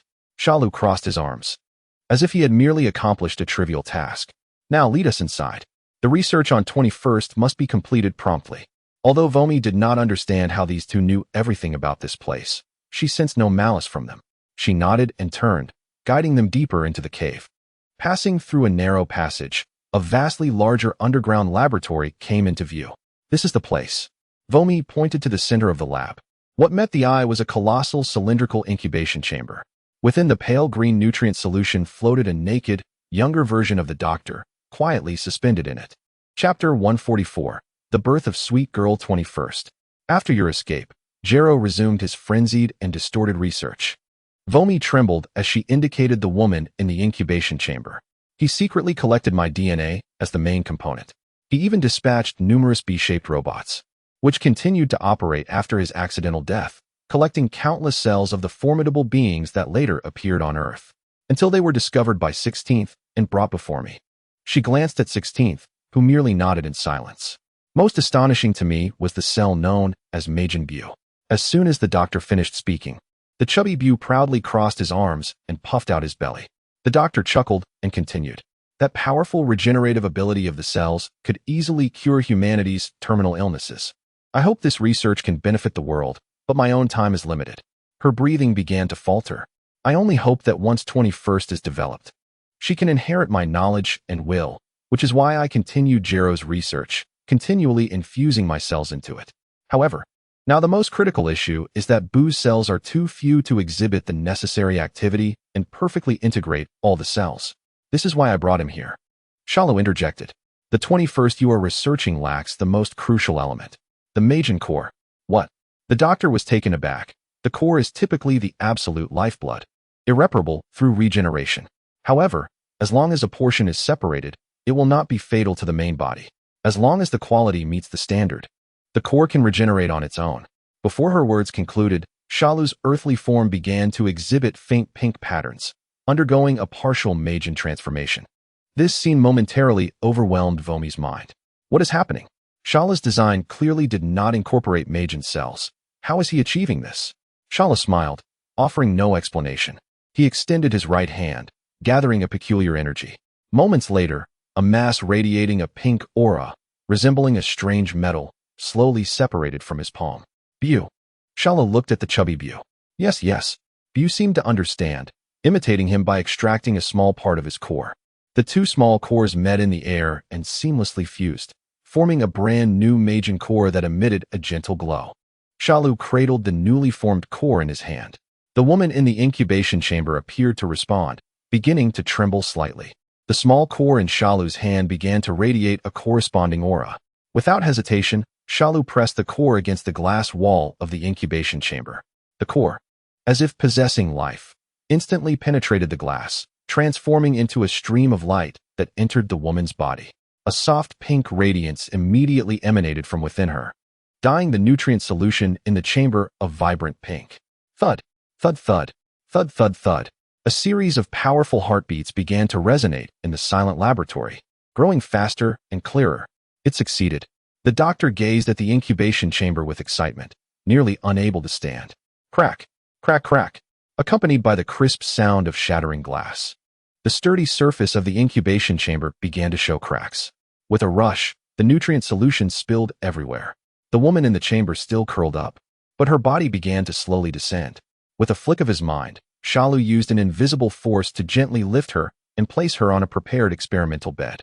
With a wave of his hand, a fitted battle suit of white and black materialized on the woman, perfectly enveloping her impressive form. Her previously pale complexion visibly transformed into a vibrant hue at an astonishing rate. Her long brown hair, due to the perfect fusion of cells, began to rapidly change to a brilliant pink. Her eyelashes fluttered slightly. In the next moment, she suddenly opened her striking crimson eyes. There was neither confusion nor bewilderment. She simply gazed at the green-haired man before her, a profound sense of familiarity arising from the depths of her soul. In an instant, she leapt from the bed, disregarding everything, and threw herself into Shalu's embrace. Thank you, a melodious voice, imbued with a hint of nascent joy, resonated in the ears of those present.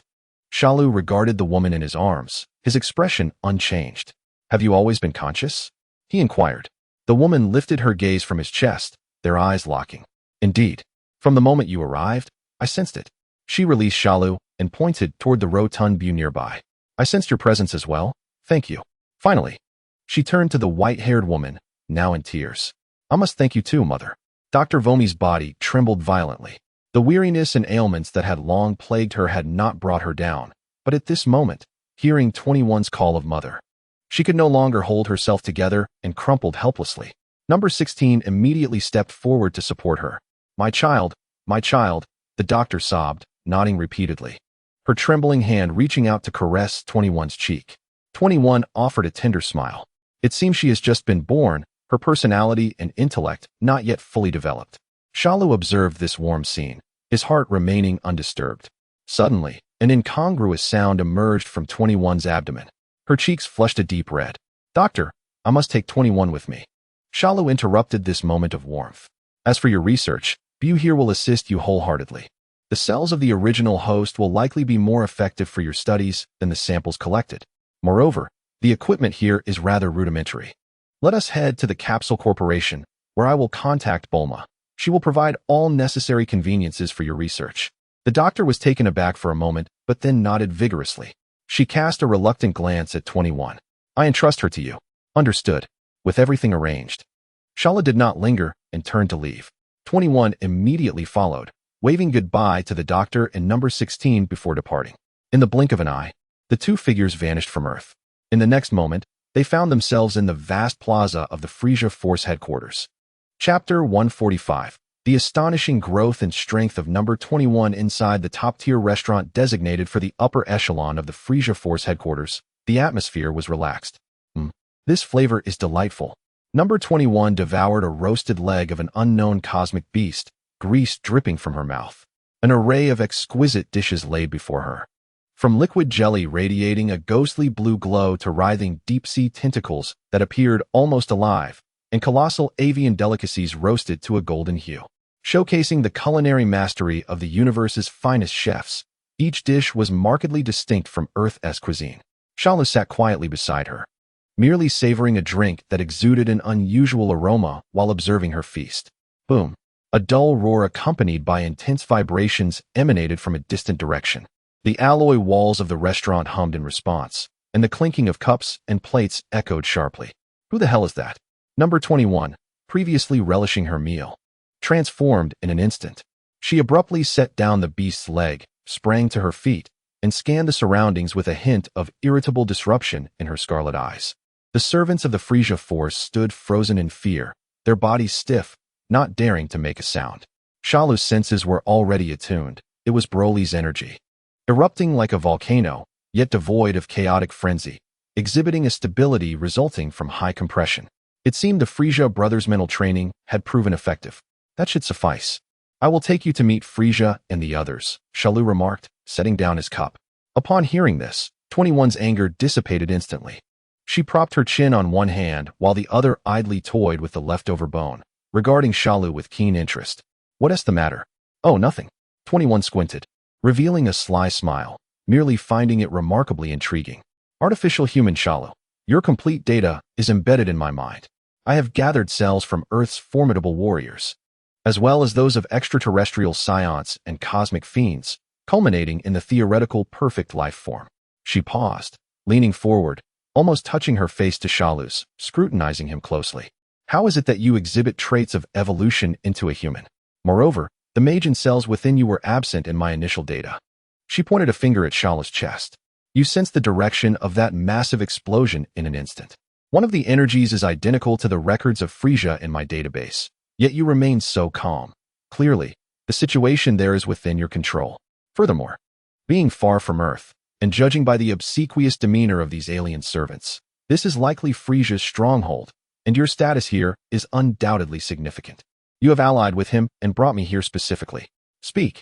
Do you intend to conquer some unknown star domain or challenge foes that require formidable allies to defeat? A series of analyses flowed fluently from her lips, her logic sharp and coherent. Shalu listened to her conjectures, unflinching, calmly meeting 21's gaze. Fascinating. Your mental development is remarkably mature, and your analytical skills are quite impressive. He smiled faintly, extending his finger to gently flick her smooth forehead. Thud. Ouch. 21 instinctively covered her forehead, retreating a step. You are mostly correct. I shall take you to meet them, and everything will be clarified. Shalu rose to his feet. 21 rubbed her forehead and stood as well, a curious smile returning to her face. Soon, the two arrived at a newly renovated training room, its size almost exaggerated. Upon entering, a wave of scorching energy assailed them. In the center of the training room, Broly hovered in midair, seated cross-legged, enveloped in a thick layer of green aura that distorted the surrounding space with subtle ripples. Frieza and Cooler stood on either side of him, emanating powerful energy, as if guiding and restraining something. The three sensed Shalu's arrival and simultaneously began to retract their energies. The steel doors opened, and the four met. Oh dear, Frieza flicked his tail and was the first to speak. He looked at number 21 beside Shalu, adopting a playful tone. Mr. Shalu, the last person you went through great lengths to find must surely be this delicate little girl, yes? I see no signs of any formidable strength within her. Before he could finish his words, 21's figure abruptly vanished from before him. Frieza's pupils constricted, and before he could react, he felt an irresistible force grasping his right hand. Number 21 had somehow appeared in front of him, inspecting his hand as if studying a rare creature, turning it over curiously. Oh, so this is the infamous cosmic villain. Frieza. Frieza was greatly displeased by her impudent behavior and instinctively attempted to break free. However, he was horrified to discover that the seemingly delicate jade hand concealed an unimaginable and terrifying power, akin to an indestructible alloy vice that firmly restrained his own hand. What immense strength this woman possesses, Frieza thought, stunned. Yet, he swiftly masked his shock with a gentlemanly smile. He had not anticipated that this lady would be so rude. Exhibiting not an ounce of ladylike grace, number 21 paused momentarily upon hearing this, then suddenly released her grip as if enlightened. Haha. Frieza quickly retracted his hand, rotating his somewhat numb wrist, choosing to disregard the peculiar woman. Number 21 then cast a curious gaze towards the nearby Gula and Broly. Her excitement grew at the prospect of these two entities, entirely absent from her database. Since you are so intrigued, why not experience their power firsthand? Cell remarked, crossing his arms and speaking nonchalantly. Number 21 smiled at this suggestion, licking her lips. Just what I intended, she replied. Gula let out a disdainful snort, casting a glance at number 21. Even if Cell deems you strong, I doubt you possess the capability to battle us alone. As soon as he finished speaking, number 21 softly responded, Is that so? But her tone had lost the earlier innocence and curiosity, replaced only by a pure thirst for combat. With a swish, her figure vanished once more, moving with such speed that it left Frieza and the others momentarily dazed. Gula, realizing the danger, immediately crossed his arms in defense. Boom! A deafening crash echoed as number 21 appeared before him, delivering a seemingly light punch that struck firmly against Gula's defenses. The terrifying force erupted instantaneously. Gula's arms screamed in unexpected agony as he was propelled away by an irresistible might. Bang! The specially reinforced alloy wall of the training room, designed to withstand the bombardment of a battleship's main cannon, was indented deeply by Gula's body. Coughing, Gula spat out a mouthful of saliva, his body still unsteady. In an instant, number 21's figure reappeared like a specter, delivering a swift and decisive kick. Boom! The wall could no longer bear the pressure and exploded, scattering countless metal fragments outward. Gula was completely thrust out of the training room by the force of the explosion, vanishing from the view of the onlookers.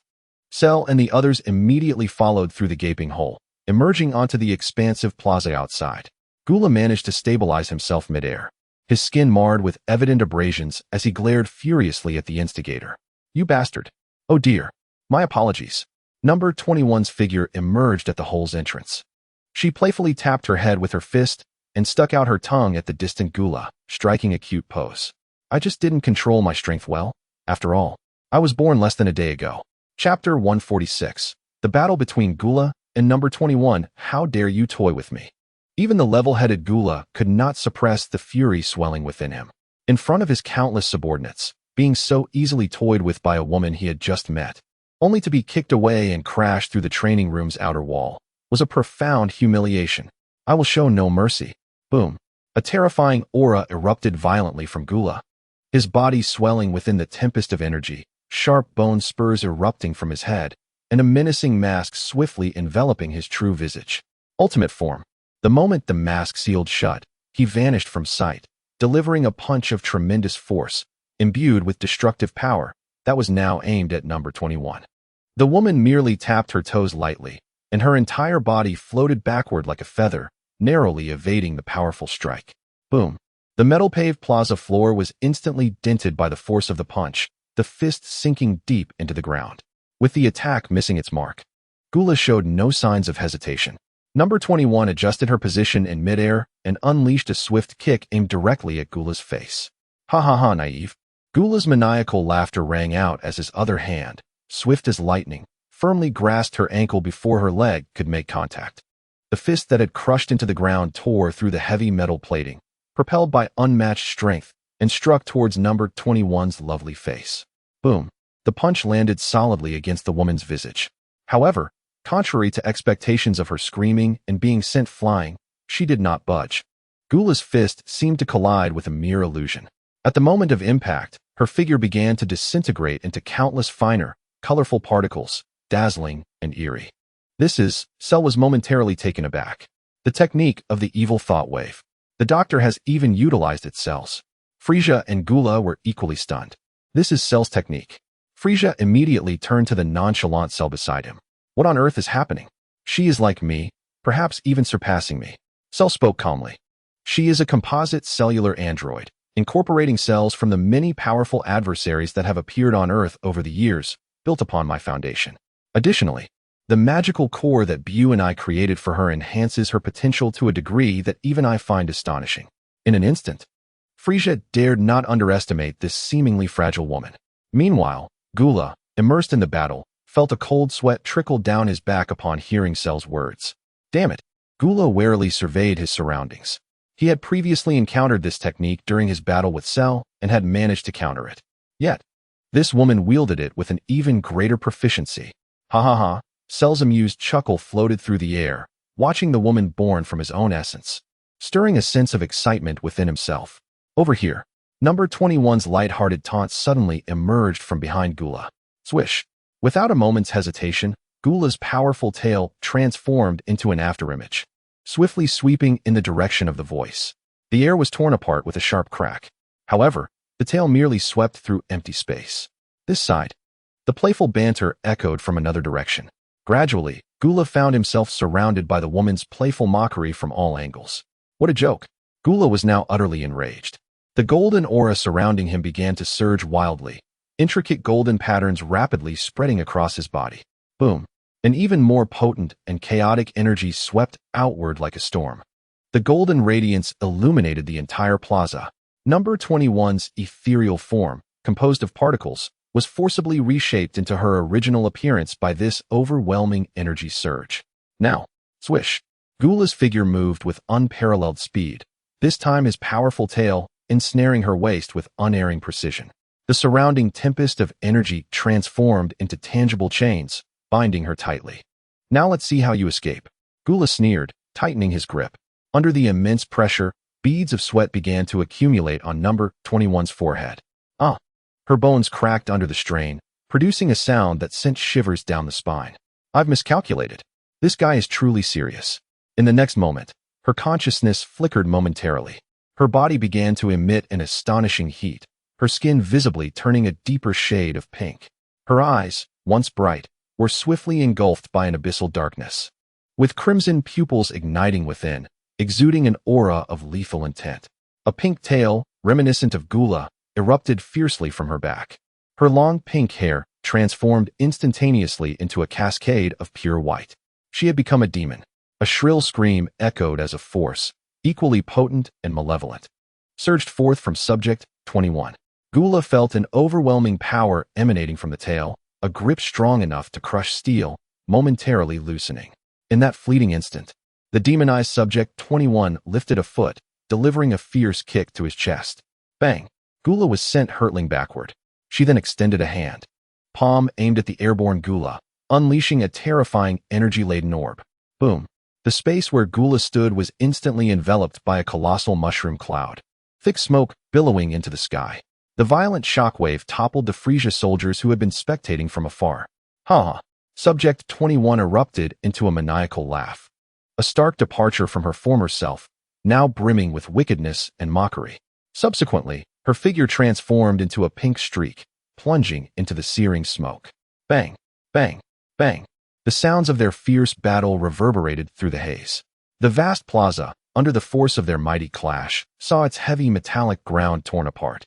Several colossal spaceships parked in the square were caught in the ensuing energy waves, exploding in a series of detonations, reduced to mere scrap. It seems we need to relocate. A glimmer flashed in Shalu's eyes. An unfathomable psychic force enveloped the chaotic battlefield instantaneously. The two combatants, locked in furious conflict amidst the smoke, froze simultaneously. In the next moment, the swirling smoke and explosive flames vanished, replaced by the chilling silence of the cosmic void and the planet beneath. As Subject 21 continued to unleash punches, she instinctively glanced toward Shalu. What an incredible man he is. She dismissed the thought and charged again at Gula. The playful banter had come to an end. Gula clenched his fists, an even more brilliant and radiant golden light erupting from within him. The blinding brilliance caused Subject 21 to instinctively raise her arm in defense. When she looked again, astonishment and delight filled her. This is... She extended her tongue, licking her crimson lips. Truly, a perfect morsel. Chapter 147, Effortless Response. Meat? Gula was momentarily taken aback by the word, before veins bulged at his temples. You madwoman. Boom. The aura of golden Gula surged dramatically, and his figure vanished in an instant. In the next moment, a fist, imbued with terrifying explosive energy, tore through space, appearing before Subject 21.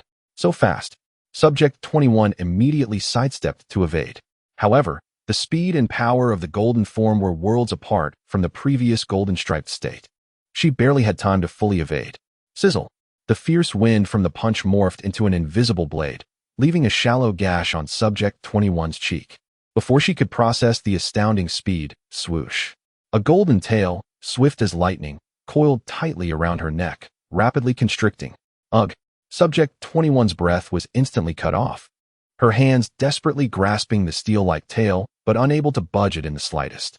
The sensation of suffocation surged in her brain, and the situation became dire. In the throes of despair, a frenzied thought flashed through her mind. Disregarding everything else, she opened her mouth and bit down fiercely on the golden tail. What? A wave of dampness coursed through the tail, causing Gula to freeze momentarily. He instinctively loosened his grip, retreating rapidly to distance himself from the madwoman. This lunatic. Though merely testing her combat prowess, the humiliation of such a fighting style ignited a desire within him to utterly annihilate her. Gula shook off the saliva clinging to his tail, casting a dark glare at Subject 21. He resolved to change his strategy.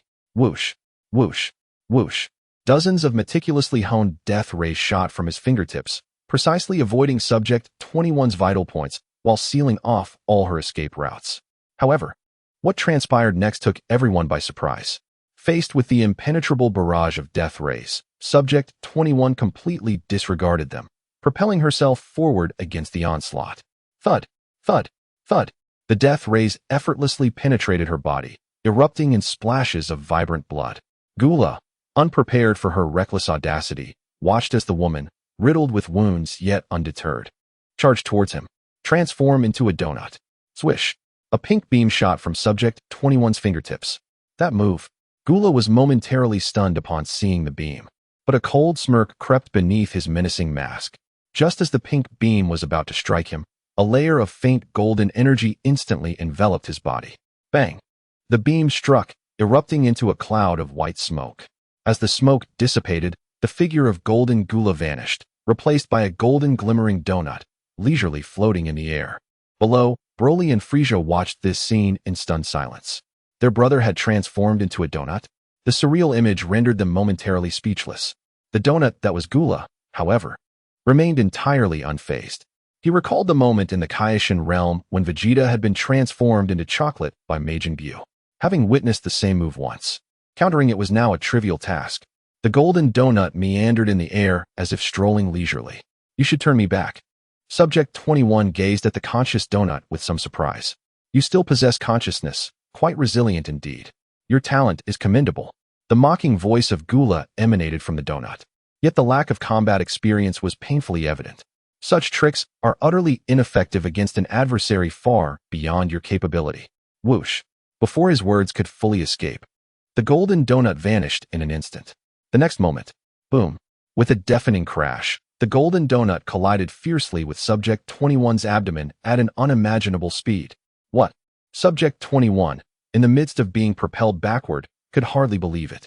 Even retaining consciousness, How could such formidable power persist? Naive. The golden donut burst forth, radiating dazzling golden light, reappearing behind Subject 21 for another fierce charge. In the wake of excruciating pain, her body was once again redirected by the overwhelming force. Thus, the golden donut transformed into a streak of golden light within the vast cosmos, relentlessly assaulting the demonized Subject 21 as if she were a volleyball. Bang, bang, bang. Ultimately, unable to endure such humiliating torment, Subject 21 reluctantly extended her fingertip, unleashing a surge of energy that reverted Gula back to his original form. Gasping for breath, Subject 21 observed Gula, now restored, stretching his body with an air of triumph. Before she could finish her sentence, darkness enveloped her vision, the immense toll and injuries from demonization rebounding upon her. The evil aura surrounding her rapidly dissipated, her white hair returning to pink, and her body weakened.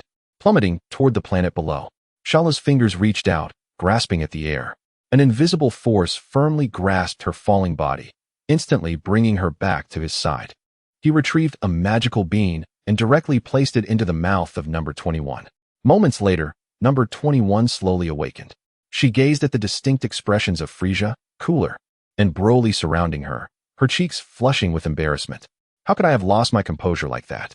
After regaining her senses, number 21 recalled her frenzied transformation. It was utterly uncharacteristic of her, resembling a wild beast unable to control its own power. Her chagrin resonated with Broly, who immediately nodded in agreement. I understand you. The torment of possessing immense power, yet being unable to control it is profound. Broly rarely spoke at length. Ugh, how annoying. Number 21, feeling even more agitated by his words, stomped her foot down forcefully. Boom. The metallic ground beneath her cracked significantly from the impact. After venting her frustration, she exhaled deeply. This is the curse of the Majin cells.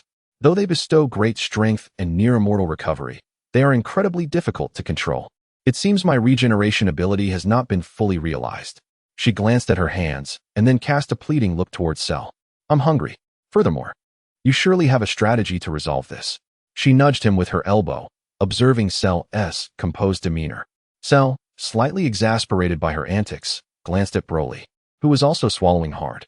Let us go? It's been a while since we dined together. I have some matters to discuss.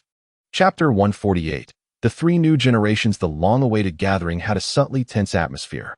Broly's voracious eating caused Frieza's eye to twitch incessantly. Are all Saiyans so uncouth in their dining habits? You'll get used to it, Cooler remarked, maintaining an air of elegance as he meticulously cut a piece of steak. During their time on Earth, he had long grown accustomed to the Saiyans' antics. Broly's ears twitched as he swallowed a mouthful of food and turned his attention to Cell, who was quietly savoring his wine. When will my father bring me to meet him? That is precisely what I wish to discuss. Cell set down his wine glass, the clink of cutlery against the table resonating softly. 2 years have passed, and now half the time has elapsed. It is time to return to Earth and fulfill the promise made to the Super Saiyan God. Upon hearing this, both Frieza and Cooler ceased their activities in shock. What? Frieza was the most stunned. You're not referring to that Son Goku, are you? Is he up to some nonsensical transformation again? Indeed, Cell chuckled lightly. And it's even the divine realm. Clang. The metallic utensils on the table began to clash violently, shaking uncontrollably. Frieza's aura surged uncontrollably, causing the restaurant's unique structure to emit a strained hum. Do not panic, Frieza. Cell merely glanced at him. As long as you continue to stabilize the synchronization of your body and mind, and fully develop your golden form, your strength will surpass theirs. Oh ho ho ho. Frieza immediately reined in his released energy, even dramatically shoving a piece of fried frog leg, which he despised, into his mouth to demonstrate his composure. Cell ignored him and turned his attention elsewhere. Don't you have anything to say? His question was directed at the pink-haired woman, who had already devoured several exquisite cakes. Number 21 swallowed the last bite of cake and licked her fingers clean of cream. She crossed her legs casually, adopting a nonchalant posture. I'll follow your lead. She added nonchalantly. I'm also exploring that so-called divine realm. With that statement, she instantly captured the full attention of Broly and Frieza. I'm not referring to the Super Saiyan God. Number 21 extended her delicate palm, revealing that within her, there exists a fragment of the Kaioshin's cells. As she spoke, a flicker of green light danced in her palm. A tender shoot blossomed into a vibrant flower, but it quickly wilted, turning to black residue. Phew. She blew away the dark ash in her hand. If I could fully master the divine power of the Kaioshin, she did not finish her thought. Instead, watching Cell with keen interest. It appears that another fragment of my divine power is within reach. Cell's mind briefly flickered with anticipation. I look forward to it. Soon after, the five of them concluded their dinner. A massive circular spaceship slowly departed from the headquarters, embarking on a leisurely cosmic voyage. Meanwhile, on the distant Earth, wow. Videl gently cradled a swaddled infant in her arms, basking in the afternoon sun within the enormous, ostentatious estate of Satan City. A gathering of people surrounded, indulging in a variety of culinary delights and fine wines. Satan and Fat Bu were playfully making silly faces at the child in Videl's arms. Little Fong, look at your grandpa. The cherubic toddler with pigtails beamed innocently, waving her tiny hands in the air. Everyone, on the other side of the vast estate, in the courtyard, Paragus rushed out, panting. Quick, help me catch him. Another giggling baby was floating unsteadily in midair, seemingly enjoying the game. Whoosh. Zhangya's figure flashed past, securely scooping the child into her arms and landing gracefully with a flourish. If you keep playing like this, be careful your daddy will come back and spank you. The little one immediately fell silent, obediently calming down in his mother's embrace. Sigh. Chi-Chi watched the scene, exhaling in resignation. I never expected they'd still be training at this hour. If it weren't for that Cell, my Gohan would surely be a great scholar by now. She then glanced at Goten. Goten, let us have fun today, and tomorrow, Mom will take you to the tutoring class in West City. Everything was so peaceful and sunny. At that moment, a rainbow-colored beam descended from the sky onto the lawn.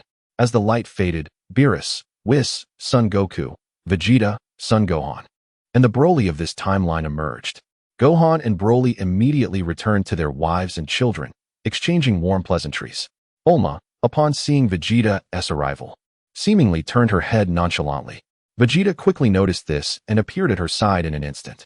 I'm back. How could you Scions be so warlike? Abandoning your wives and children to train? Bulma's complaint made Gohan and Broly shiver, forcing them to laugh awkwardly as if nothing had happened. She glanced at Vegeta. Last month, I went for a hospital checkup. The baby is stable. Uffed. Everyone turned their heads simultaneously to gaze at Vegeta and Bulma. Son Goku was the first to spring forth, exclaiming in shock. Vegeta, you're having a second child. Cough, cough. Vegeta closed his eyes, feigning calmness. Yes, I've even thought of a name. It will be Bra. Bulma, quite openly, added, in about 9 months, everyone will get to meet her. Vegeta fell silent for a moment before turning to Beerus, who was enjoying Earth's delicacies, and said solemnly, Lord Beerus, I forfeit my participation in the Tournament of Power. I must personally accompany my wife and child. Please seek another. His words were resolute. Beerus picked his teeth, utterly indifferent. It is merely this matter. Whis has arrived. Lord Beerus. With a smile, Whis approached, addressing Mr. Vegeta. You need not worry about the child. You can participate in the competition with absolute peace of mind. The crowd gazed at him in confusion. With a gentle tap of his staff, a surge of divine light enveloped Bulma. Under the astonished eyes of all present, her abdomen began to visibly swell at an astonishing pace. Eventually, a luminous sphere cradling a tiny infant floated gently from her rounded belly. Whis continued to touch his staff, and the infant was instantly adorned in a delicate pink onesie, swaddled snugly in soft materials, landing securely in Bulma's hands. All is well, mother and child, Whis remarked in an exceedingly relaxed tone. The onlookers were utterly petrified. A clatter echoed as a spoon fell from someone's hand, the crisp sound shattering the profound silence. Chapter 149, Return to Earth, the arrival of 2 newcomers. Everyone remained entranced by the awe-inspiring display of Whis' abilities, their minds blank. Satan stared incredulously, his eyes wide, gazing at the swaddled infant in Bulma's arms, his mouth agape, as if it could accommodate a fist. Others shared the same stunned expression, as though they had collectively experienced an extraordinary illusion. Whis merely chuckled softly, seemingly accustomed to the reactions he elicited. This merely accelerated the infant's timeline. It will not lead to any adverse effects. Can such feats truly be accomplished? Mr. Whis, you are remarkable. Goku was the first to snap back to reality, his face alight with wonder. This is an exception. Beerus arrived with his arms crossed, his expression grave. Had it not been to ensure the full attendance at the Tournament of Power, Such powers would not be permitted to be wielded among mortals. His sharp gaze shifted towards Vegeta. So how does this sound? No way. Bulma interrupted him, gently rocking Bra in her arms as she firmly addressed Beerus. As the father, you must be present for the baby's full moon celebration. After all, there is still nearly a year left. We are not lacking in time, are we? Beerus was momentarily taken aback by her words, his aura becoming increasingly unstable. Seizing the opportunity, Bulma shifted her approach. During this time, if Lord Beerus and Mr. Weiss have no pressing matters, they can enjoy Earth's delights. The culinary offerings here are innumerable. She squinted at the blazing sun above. I happen to know a few establishments where limited edition sundaes are about to be released. Beerus's ears perked up, his tail flicking involuntarily as he casually inquired, pretending to be indifferent. What is that? Ice cream. Has Lord Beerus never tasted it? Bulma feigned surprise, describing the refreshing fruit sundae layered with white peach and rose jelly. Lychee jelly and white peach mousse, its flavors elegantly distinct. Not to mention the sweet and rich black chocolate vanilla sundae, crafted with Tahitian vanilla ice cream and rare Venezuelan chocolate. Beerus was momentarily speechless, swallowing hard. Weiss immediately leaned in, clearly intrigued by her descriptions. Bulma took this opportunity to elaborate on more of the delectable offerings unique to the summer season. Ahem. Beerus cleared his throat, attempting to regain his authority. Regardless, the agreement regarding the Super Saiyan God is nearing its time. So it would be prudent to remain on Earth for a while. What say you, Weiss? Yes, indeed, no problem, Lord Beerus. The two appeared entirely unfazed, as if their concession was not motivated by the desire to indulge in Earth's culinary delights. Following this minor uproar, the gathering resumed its joyous atmosphere, relishing this rare moment of peace. Just then, a ripple of energy swept through the air, parting the clouds forcefully, as a wild gust of wind spiraled through the estate, causing the tablecloths to flutter. A colossal circular spaceship obscured the scorching sun, casting a vast shadow upon the ground. This energy caused Goku's smile to vanish instantly, his brow furrowing as he gazed skyward. It is Cell, along with Frieza and another presence resembling Cell's, yet more chaotic and peculiar. The thought of teaming up with a fiend like Frieza for the Tournament of Power made Vegeta spit disdainfully onto the ground, brimming with irritation. With a clatter, the spaceship's door opened, and 5 figures descended in unison, landing precisely on the estate's lawn. The ship then activated its automatic mode, slowly ascending into the cosmos, disappearing beyond the clouds. Leading the group was Cell, standing at the center. To his left was the charmingly smiling Android 21, and to his right stood Frieza, arms crossed, wearing a smirk of mockery. The alternate reality Broly and Cooler flanked them, forming an invisible collective. Ah, Goku exclaimed, pointing at the striking figure with flowing green hair at the center. You are Cell? Your appearance has changed so much. It is a long story, Son Goku. Cell replied calmly. At that moment, the alternate reality Broly, a towering scion, became fixated on a familiar figure across the lawn. His body trembled slightly, excitement and joy overwhelming him. Father. He dashed forward, but another figure was quicker. The current reality Broly instantly positioned himself in front of Paragus, one arm extended defensively, adopting a wary stance. Who are you? He growled, a hint of beast-like vigilance in his tone. Did I hear you correctly, calling me father, dad? Cell stepped forward, drawing everyone's attention as he recounted his evolution into human form, detailing his experiences alongside Frieza in the parallel world. Goku and Vegeta's reactions were starkly contrasting. One seemed to revel in a fantastical adventure, grinning widely with excitement, while the other seethed with anger, veins bulging at his temples, nearly grinding his teeth. Ho ho ho. Frieza elegantly flicked his tail, his tone dripping with sarcasm, his gaze fixated on Vegeta and Goku. The sight of Vegeta and son Goku begging for mercy truly is delightful. Do not get too cocky, Frieza. Vegeta exploded, his golden aura flaring momentarily. In the end, they are merely pretenders. If you were to encounter me, do you think you could stand here and speak to me so casually? The tension between the two escalated to a fever pitch. Enough, Goku interjected, interrupting the imminent verbal duel. He scratched his head, glancing between the two Brolys. Referring to both as Broly seems rather convoluted, does it not? Yes. The alternate reality Broly nodded in agreement. You may call me Brookly. He began.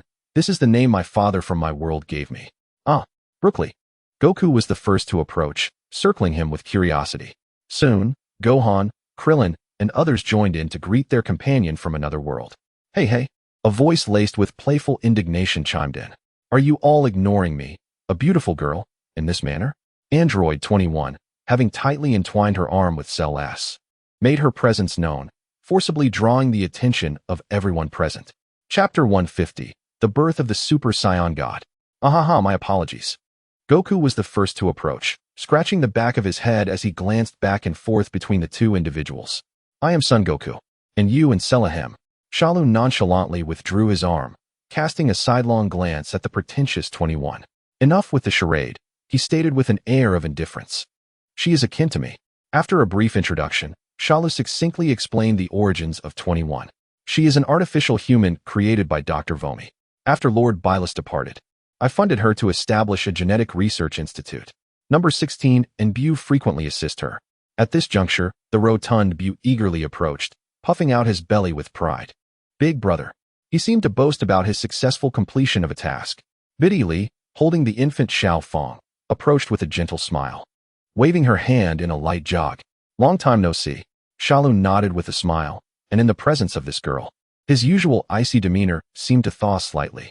Wow, you look quite handsome like this, Biddy Li remarked, surveying him from head to toe, then added. Though your previous appearance was also quite good. Shalu was taken aback. Hee, you are the first to say that. An unspoken bond of affection lingered between them. Biddy Li then presented the tiny infant in her arms to Shalu. This is my daughter, Xiaofong. Xiaofong, this is Shalu. Grandpa?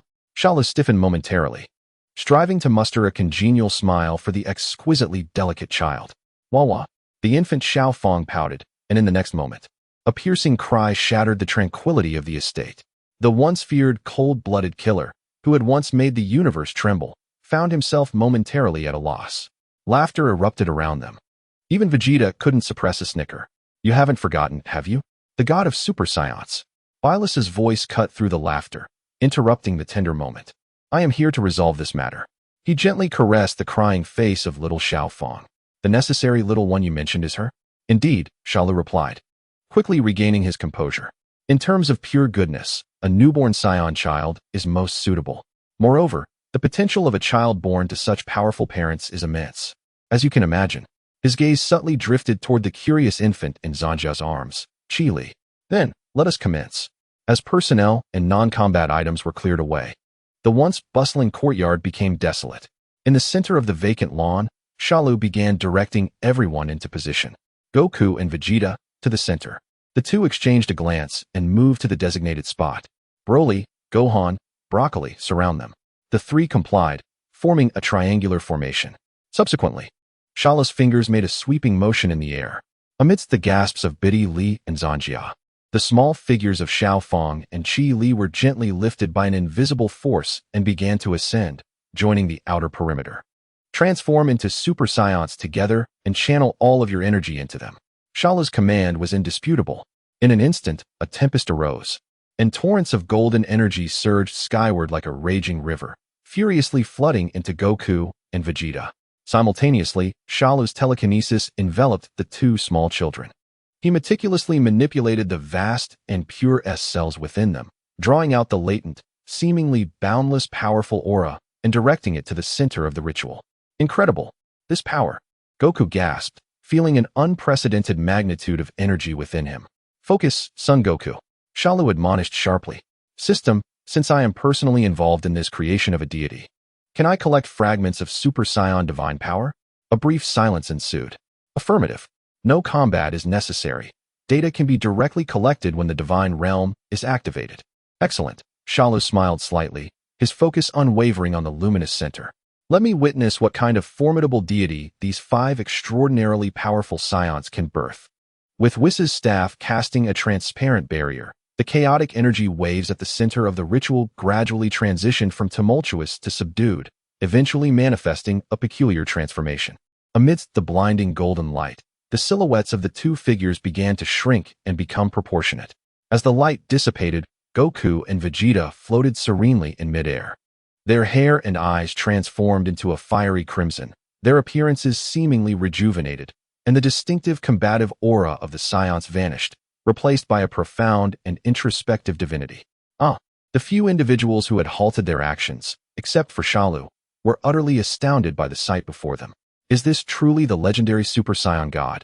Bylus's tail wagged excitedly, producing a gurgling sound from his throat. It looks impressive. Amazing. Dad. Gohan was the first to step forward, carefully sensing the changes in his father's aura. Your energy is so unique. I can't even detect any violent fluctuations, yet it is undeniably powerful. Indeed. That's right, Gohan. Goku spread his hands, equally incredulous. I can't believe such a powerful realm exists in this world. Vegeta too examined his hands, feeling the novel, multidimensional power within. This is the divine realm. He abruptly raised his head to Shalu, pondering how he now measured up to him. Ding. Detecting the data of the Super Saiyan God and divine power fragments. Analyzing. Shalu gently waved his hand, safely returning the two unscathed children to their mother's arms. Once you fully adapt to this divine power, you can transfer your energy to Son Gohan and the others, granting them the same opportunity to transform into this form. He then turned to address the two. Of course, you may also continue to develop yourselves along different paths.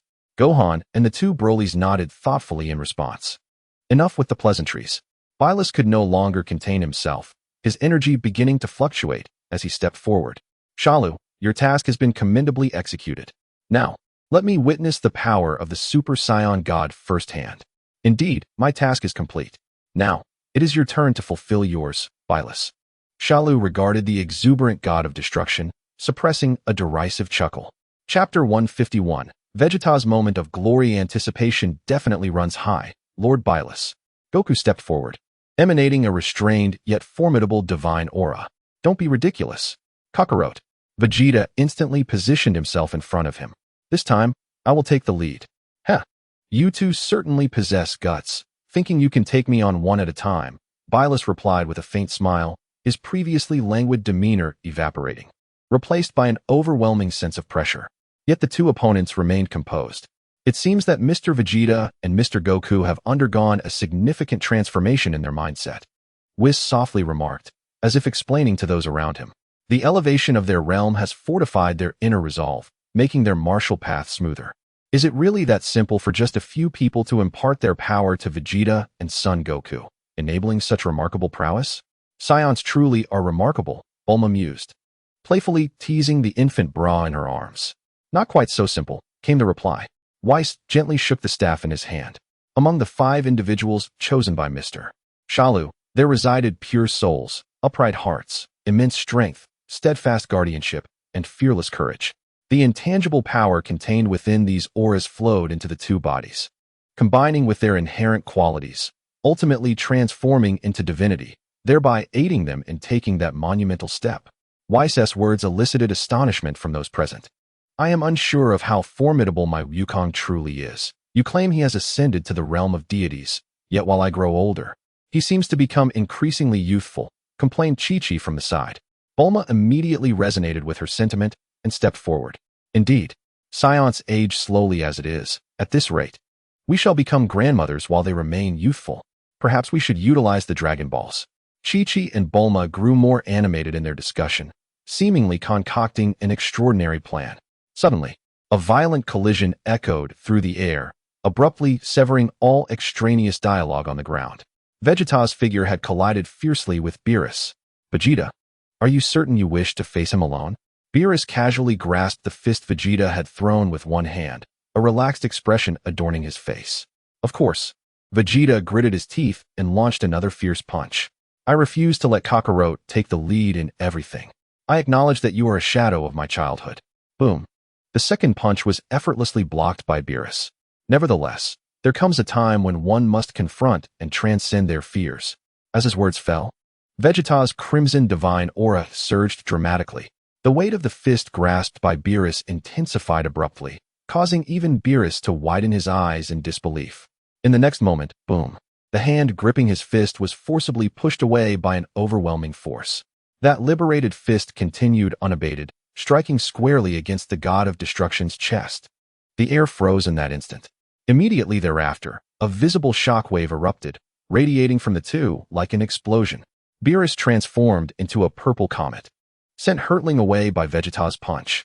Impressive, Krillin exclaimed in astonishment, gazing at the crimson figures soaring above. Boom. Beerus's body crashed into a distant mountain, finally coming to a halt. He gradually rose from the rubble, brushing off the dust upon himself, yet his expression bore no trace of anger, only a long-lost excitement. Excellent. Truly excellent.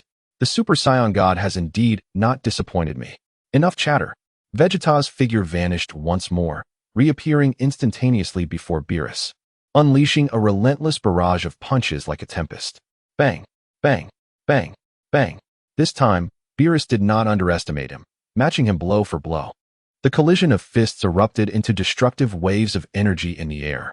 Each clash caused the Earth's atmosphere to tremble violently. The two fought from the heights down to the ground, and then surged back into the cosmos. The raw, visceral combat stirred the blood of those watching from below. Oh ho ho ho. Frieza let out his signature laugh, though this time it carried an undercurrent of unspoken tension. That worthless Vegeta is actually able to contend with Beerus to this extent. Delightful. Delightful. Beerus kicked Vegeta away, then clasped his hands before him, rapidly condensing a purple sphere of destructive energy. Try this technique. Whoosh. The massive energy sphere, trailing a path of annihilation, shot towards Vegeta. Huh. Vegeta thrust out his hands. A similarly crimson divine energy transforming into a colossal beam, meeting the destructive sphere head-on. Boom. The two divine energies collided violently in the cosmos, producing a blinding light that illuminated the entire planet as if it were midday. In the standoff, Vegeta's strength began to dwindle rapidly. He could feel the divine energy within him swiftly depleting. Damn it. Am I nearing my limit? No, not yet. I have yet to truly surpass them. I have not yet truly trampled this so-called god of destruction underfoot. Ah! In a furious roar, he extracted the last remnants of divine power from within. Boom. The crimson beam suddenly thickened, instantly engulfing the purple destructive sphere, continuing with unrelenting force towards Beerus.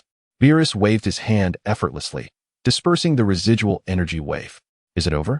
He observed the figure before him, panting heavily, the crimson divine aura having dissipated, reverting to the appearance of an ordinary Super Saiyan. Not yet. In the very next moment after losing his divine state, Vegeta transformed once more into a golden flash, charging upward. What? Beerus gazed at the Saiyan Prince, who had seemingly fallen from divine status, yet maintained his momentum and speed, revealing once again his astonishment. Bang! A golden heavy punch struck fiercely against his face. Beerus's head was knocked aside by the unexpected blow.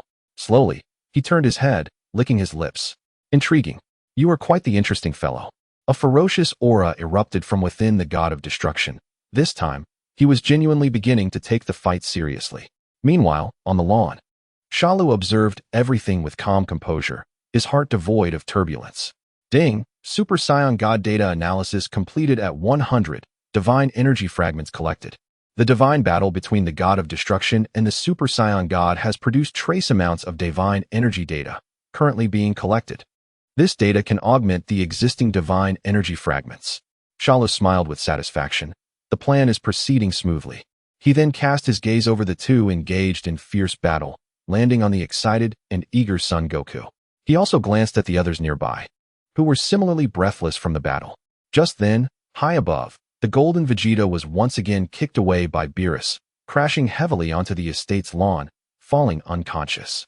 Krillin rushed over, producing a Senzu bean to feed to Vegeta. Next, Beerus flexed his wrists, turning his attention to Son Goku. In an instant, Goku stepped forward, positioning himself protectively in front of the group. It's my turn. The crimson aura around him erupted dramatically. Chapter 152, The True Genius. Whoosh. The crimson flames surged upward with a series of sharp, piercing sounds, soaring into the clouds. Goku's figure in the sky thrust out his hand forcefully, unleashing a torrential barrage of crimson energy blasts that shot forth like a storm. Here it comes. Beerus did not flinch or evade, simply preparing to block. Boom, boom, boom. The relentless energy blasts detonated against him, engulfing him in clouds of thick smoke. Yet, within the haze, two figures, moving at an astonishing speed, darted through. And the mere shock waves from their collisions blew the smoke away entirely. Below, the recently awakened Vegeta slammed his fist into the lawn, creating a shallow crater. Damn it! This time, Lord Beerus is indeed fighting seriously. White had somehow appeared beside him, wearing that ever-present smile. Mr. Vegeta's previous performance has truly earned Lord Beerus's recognition. Humph.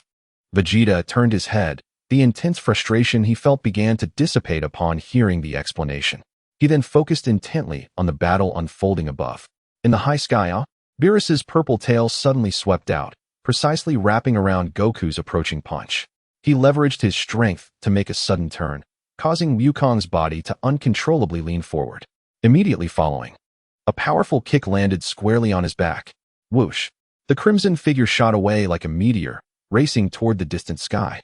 Beerus's form pursued closely behind, his speed unwavering. With a gentle tap of his staff, was conjured a massive projection that vividly displayed the two figures chasing each other in the stratosphere above everyone. Kamehameha. As Wukong flew backward, his back to Beerus, he suddenly turned his head sharply. An energy beam, long prepared in his hand, surged fiercely toward the approaching god of destruction. Beerus merely extended a finger at the massive light beam. Destruction. A small sphere as dark as ink leisurely drifted from his fingertip.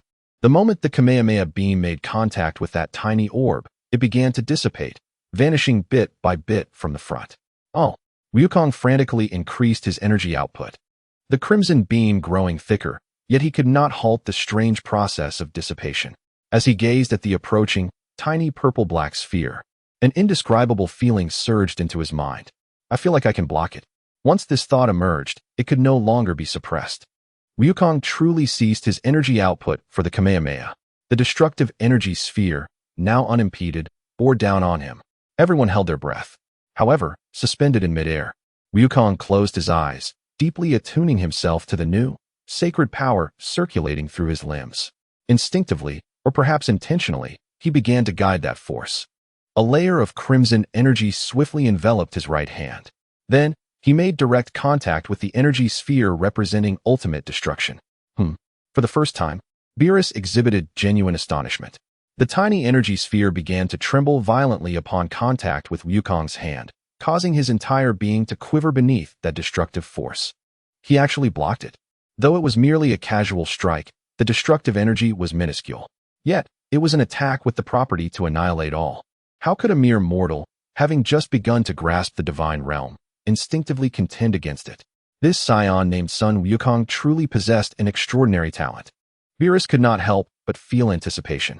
With this group participating in the tournament of power, he wondered how long the so-called competitors from other universes could withstand on the arena.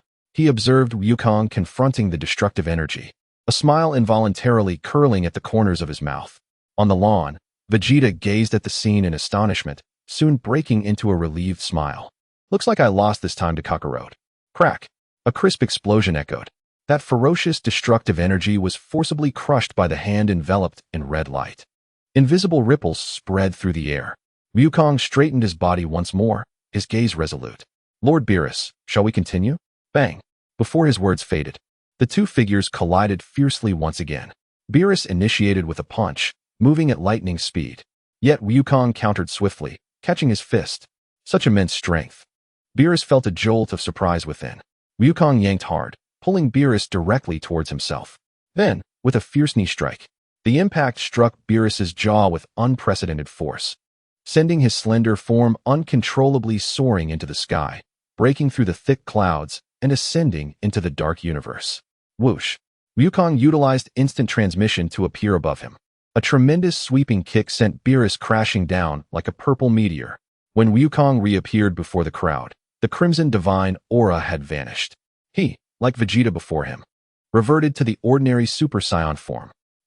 He unleashed a thunderous roar, golden flames igniting wildly, unleashing an energy beam towards the descending Beerus. Boom!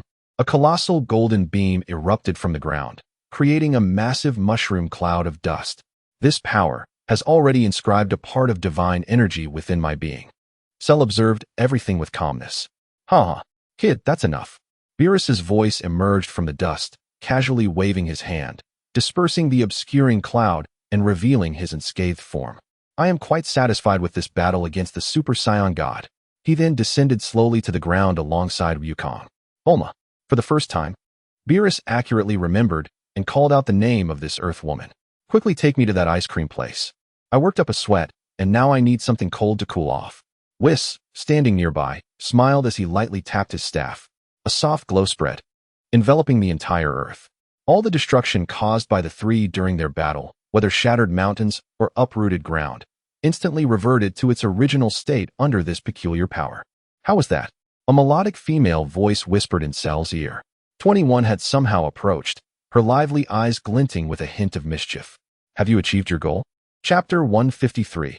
A moment of leisure, unexpected gains. The Earthling android, seeking to create a god. You truly are audacious. Listening to 21's teasing words, Cell simply smiled slightly. Not enough. Those two short words caused 21, who had been smiling, to instantly freeze. The arm she had wrapped around Cell's stiffened momentarily, her expression turning serious. Are you serious? With the Kaioshin gene within her, she understood the weight of becoming a god all too well. The difficulty, let alone the transformation of one's essence or the relentless honing of the inner spirit, constituted merely the most basic conditions. Even those born as divine beings, endowed with innate qualities, must endure countless trials and selections to ascend from a candidate Kaioshin to their current state. It was already unfathomable that Cell could assist those two Scions in stepping into the divine realm, yet he still was not satisfied. Are we beings of this type, composed of mixed genes as androids, truly incapable of attaining purity to cultivate into gods? Has he truly found a method? A flurry of thoughts raced through 21's mind as she gazed at Cell's profile, her bright eyes growing increasingly luminous. If this is true, I must cling to this guy. So what will we do next? Or 21's words were abruptly interrupted by Cell. The plans here are progressing steadily. Let us take a break. He turned to face the astonished 21. The summer limited Sunday, aren't you tempted? Of Taha. 21 was first taken aback, then erupted into a clear, melodious laugh, surprised to see this usually calm and collected individual showing such a side. Of course I want to. What girl doesn't love sweets? She nodded vigorously, brimming with excitement. Then let us go? Hey, Frieza and Cooler, won't you join us? Number 21 released Shalu and turned to gesture towards the two indifferent frozen demons not far away. However, the only response she received was their disdainful snorts. The opportunity to train on the destroyer planet with Lord Beerus is indeed rare. Shalu's calm voice floated over. The once proud silhouettes of Frieza and Cooler momentarily paused. The two exchanged a glance, and, almost simultaneously, transformed into two streaks of light, appearing at the end of the line, as if they had intended to follow all along. Today, the dessert shop ranked first in West City's culinary listings welcomed an extraordinary group of guests. Bulma had confidently reserved the entire venue in advance. Upon hearing that even the king would treat these guests with utmost respect, the owner was so anxious he could hardly sleep the night before, now personally donning white gloves. He awaited their arrival at the entrance with great reverence. Lord Beerus, Mr. Whis, please. Bulma warmly ushered the two divine beings to the most central position. Soon, the owner himself pushed a delicate dining cart, cautiously approaching. He first presented an artistic dessert before Lord Beerus. Mr. Beerus, this is our summer limited edition. The White Peach Dream. The owner's voice trembled slightly. The base consists of handcrafted white peach and rose jelly, layered with sweet lychee jelly and fluffy white peach mousse. Topped with Tahitian vanilla ice cream from the snowy peaks of the northern region, garnished with fresh peach slices and edible gold leaf. The distinct layers of pale pink and crystal clear exude a refined fruity aroma, bringing a sense of tranquility just by gazing upon it. Beerus's ears perked up immediately, and his tail unconsciously flicked behind him. He picked up a specially designed spoon and scooped a bite into his mouth. In the next moment, his movements froze. The complex, progressive texture, first the refreshing jelly, then the creamy mousse, and finally the richness of the ice cream mingling with the sweetness of the fruit, exploded perfectly on his palate. Cool and refreshing, with an array of flavors emerging. Even the sweat I just broke into has been healed. Beerus tensed his body like a cat. Feeling so comfortable, he almost let out a meow. Whis, after sampling his own serving of the Night Star dessert, expressed similar satisfaction. This black chocolate mousse made from rare Venezuelan chocolate, paired with rum-soaked raisins, topped with white fruit ice cream, was sweet yet not cloying, with a hint of alcoholic warmth. Truly a marvelous combination. Frieza and Cooler observed with cold indifference, seemingly uninterested in such trivialities. How could this inferior earth delicacy compare to a feast crafted from the universe's finest ingredients by my Frieza force? Frieza scoffed disdainfully.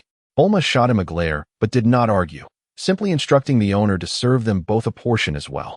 Frieza gazed at the exquisite white peach dream before him, his face full of disdain, yet he still picked up the spoon and symbolically scooped a small bite, as if merely to validate his own opinion. Upon tasting it, he instantly froze. The sweetness and chill, intertwined with a complex yet harmonious fruity aroma, swept through all his senses. This was a pure and exquisite flavor he had never experienced before. Cooler, too, was taken aback, his hand holding the spoon frozen in midair, his expression betraying his astonishment. Oh ho ho ho. Frieza quickly regained his composure, forcing a calm facade as he elegantly set down the spoon. The taste is merely average, barely palatable at best. Compared to my culinary collection, it falls far short, he declared, though his tail impatiently thumped the ground behind him, revealing his true thoughts. As he spoke, he begrudgingly scooped a second, then a third bite, increasing his pace. The onlookers struggled to suppress their laughter at his contradictory demeanor. Shalu calmly savored his dessert, taking in the entire scene. Very well, the distorted plot trajectory will not collapse. That foolish cat cannot become an unstable factor. His objective was not merely to compel Wukong and Vegeta to transform. He aimed to firmly bind unpredictable elements like Beerus, Whis, and even Frieza to Earth through these seemingly trivial daily interactions. Would a destroyer accustomed to Earth's cuisine easily contemplate its destruction? Would a Frieza who has glimpsed the divine realm and discovered new aspirations be content with past, lowly cosmic conquest games? Everything was within his calculations. At that moment, a system notification sound quietly echoed in his mind. Ding, detecting a significant positive fluctuation in the emotional data of Destroyer Beerus. Divine power, influenced by joyous emotions. Enhancement 001 is collecting dissipated traces of divine power data. Shalu paused his action of scooping ice cream momentarily. Chapter 154, sated and ascending to the Destroyer planet. Is this even possible? A flicker of confusion and surprise passed over Shalu's face. Could it be that making him enjoy his meal allows for infinite replenishment of divine power? He glanced at the menu waiter. Shalu meticulously selected several other exquisite dishes, personally carrying the tray to Beerus. Lord Beerus, this summer light year may provide you with a refreshing experience. Beerus cast a surprised glance at Shalu, but was immediately captivated by the delicious offerings before him. The bottom layer consisted of chilled green grape flesh blended with crushed mint juice to form a jelly. The middle layer was a sweet and sour passion fruit mousse, and the top layer featured freshly baked caramel sea salt almond crisps paired with lemon sorbet.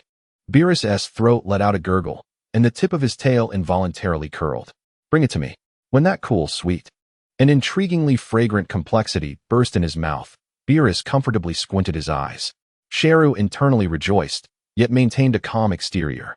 And this one, the heart of lava, made with 75 dark chocolate and filled with warm raspberry lava. I'll have this too. Ding, Divine Power Enhancement 0030, ding. Divine Power Enhancement 0080. A series of system notifications continuously popped up in Shalu's mind, nearly causing him to burst into laughter. All of this was observed by number 21. She wiped her mouth and watched Shalu, who was respectfully introducing delicacies to the destroyer, and a thought quickly flashed through her mind. So that's it. This fellow is using this method to win over the divine being? She promptly emulated Shalu, picking up a dessert she had just tasted and found delightful, and gracefully approached Whis. Mr. Whis. What is it, Miss Number 21? Whis maintained his ever-smiling demeanor. The Night Star dessert you just tasted emphasizes the richness of cocoa, while this Cloud Walker in my hands is a soufflé made from premium milk and Madagascar vanilla pods, with a light texture and moderate sweetness. Together, they might balance the slight bitterness of the cocoa, eliciting a deeper flavor transformation. Listening to her professional analysis, Whis displayed a hint of interest for the first time. He took a bite. Oh my, what an incredible discovery, Whis exclaimed with genuine admiration. Miss Number 21, your understanding of flavors is quite keen. How about this? Once we arrive at the Destroyer planet, I will take the time to help you refine the weak divine power within you, allowing you to master it better. Number 21 felt a rush of joy in her heart and quickly expressed her gratitude. She discreetly glanced at Shalu, who merely nodded calmly.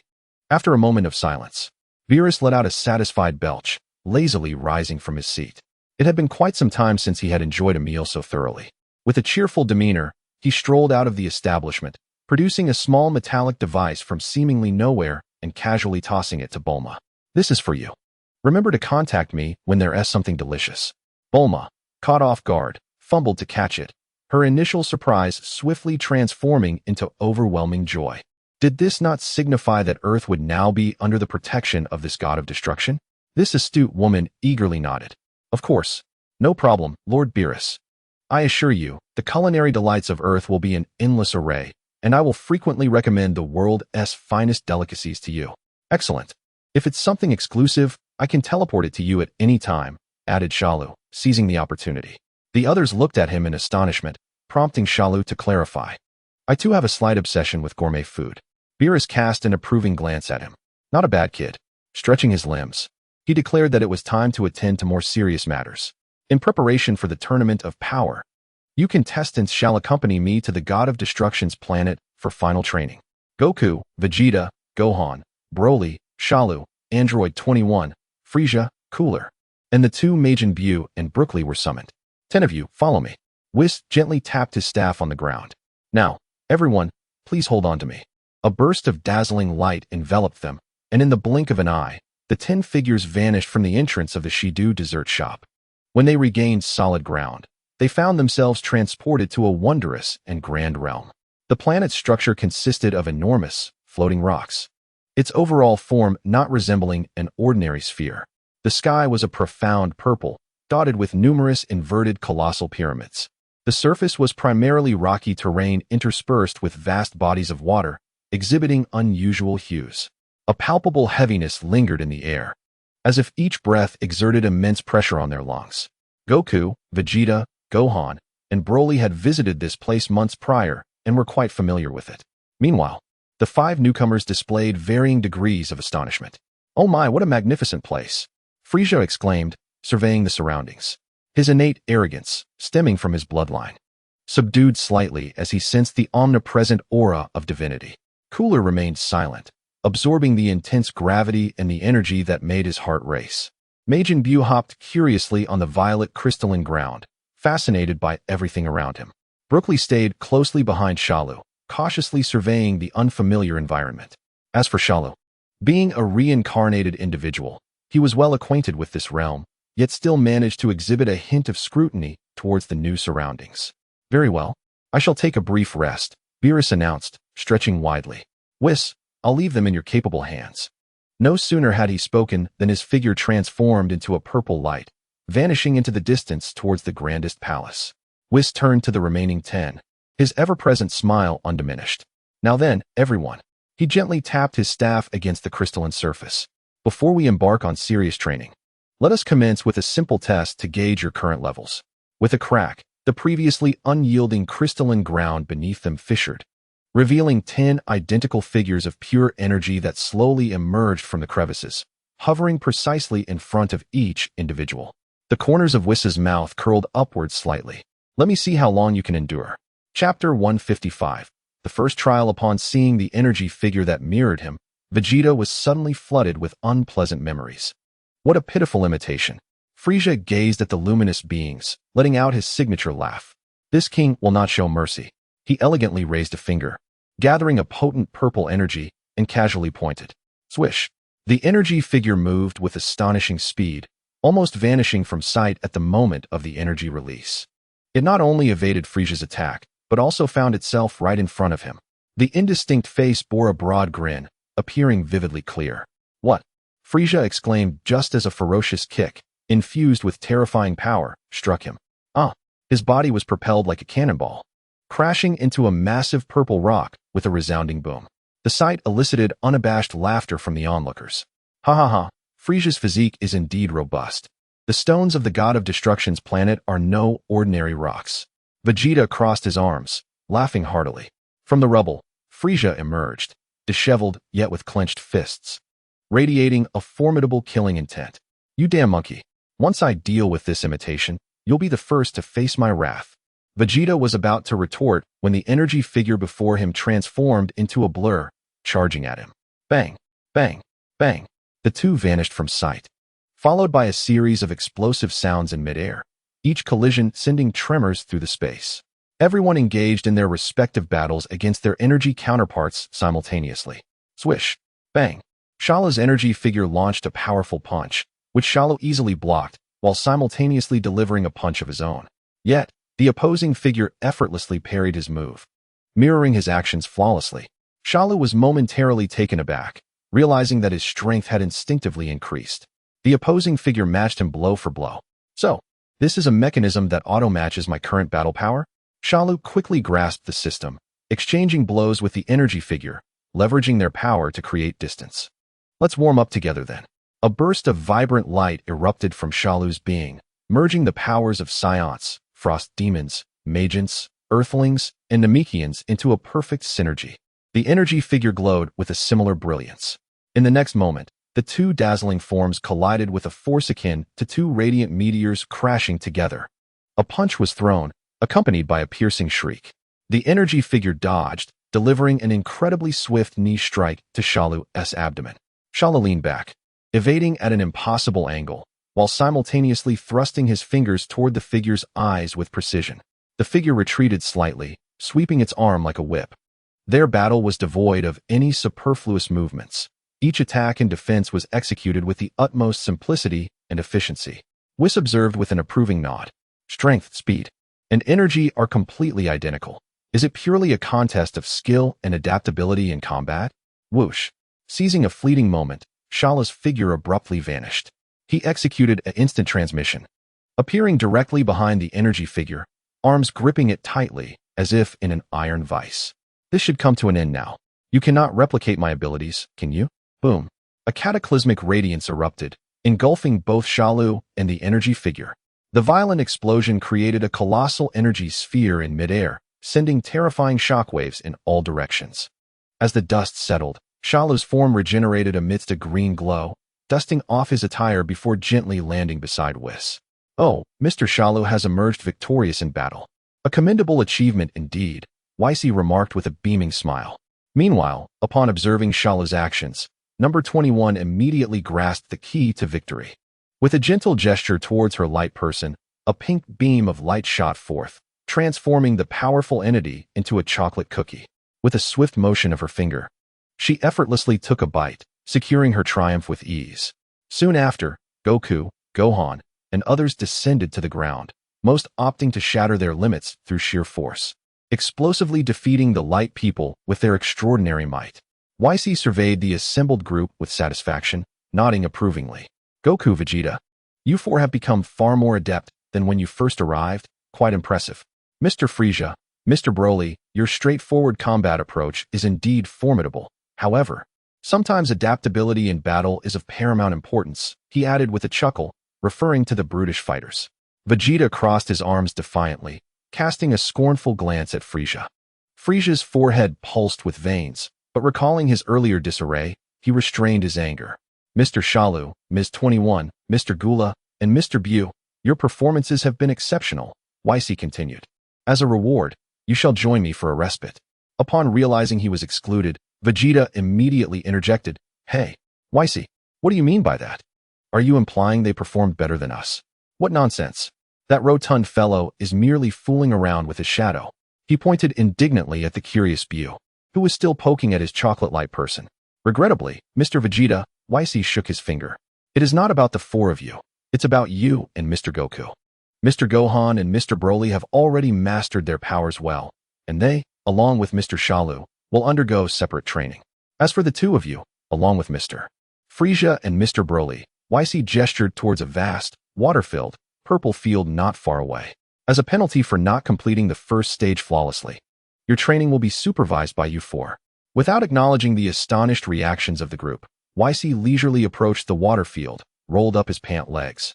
Revealing his fair calves, he retrieved several vibrant green seedlings from a nearby crystal container and waded barefoot into the water field.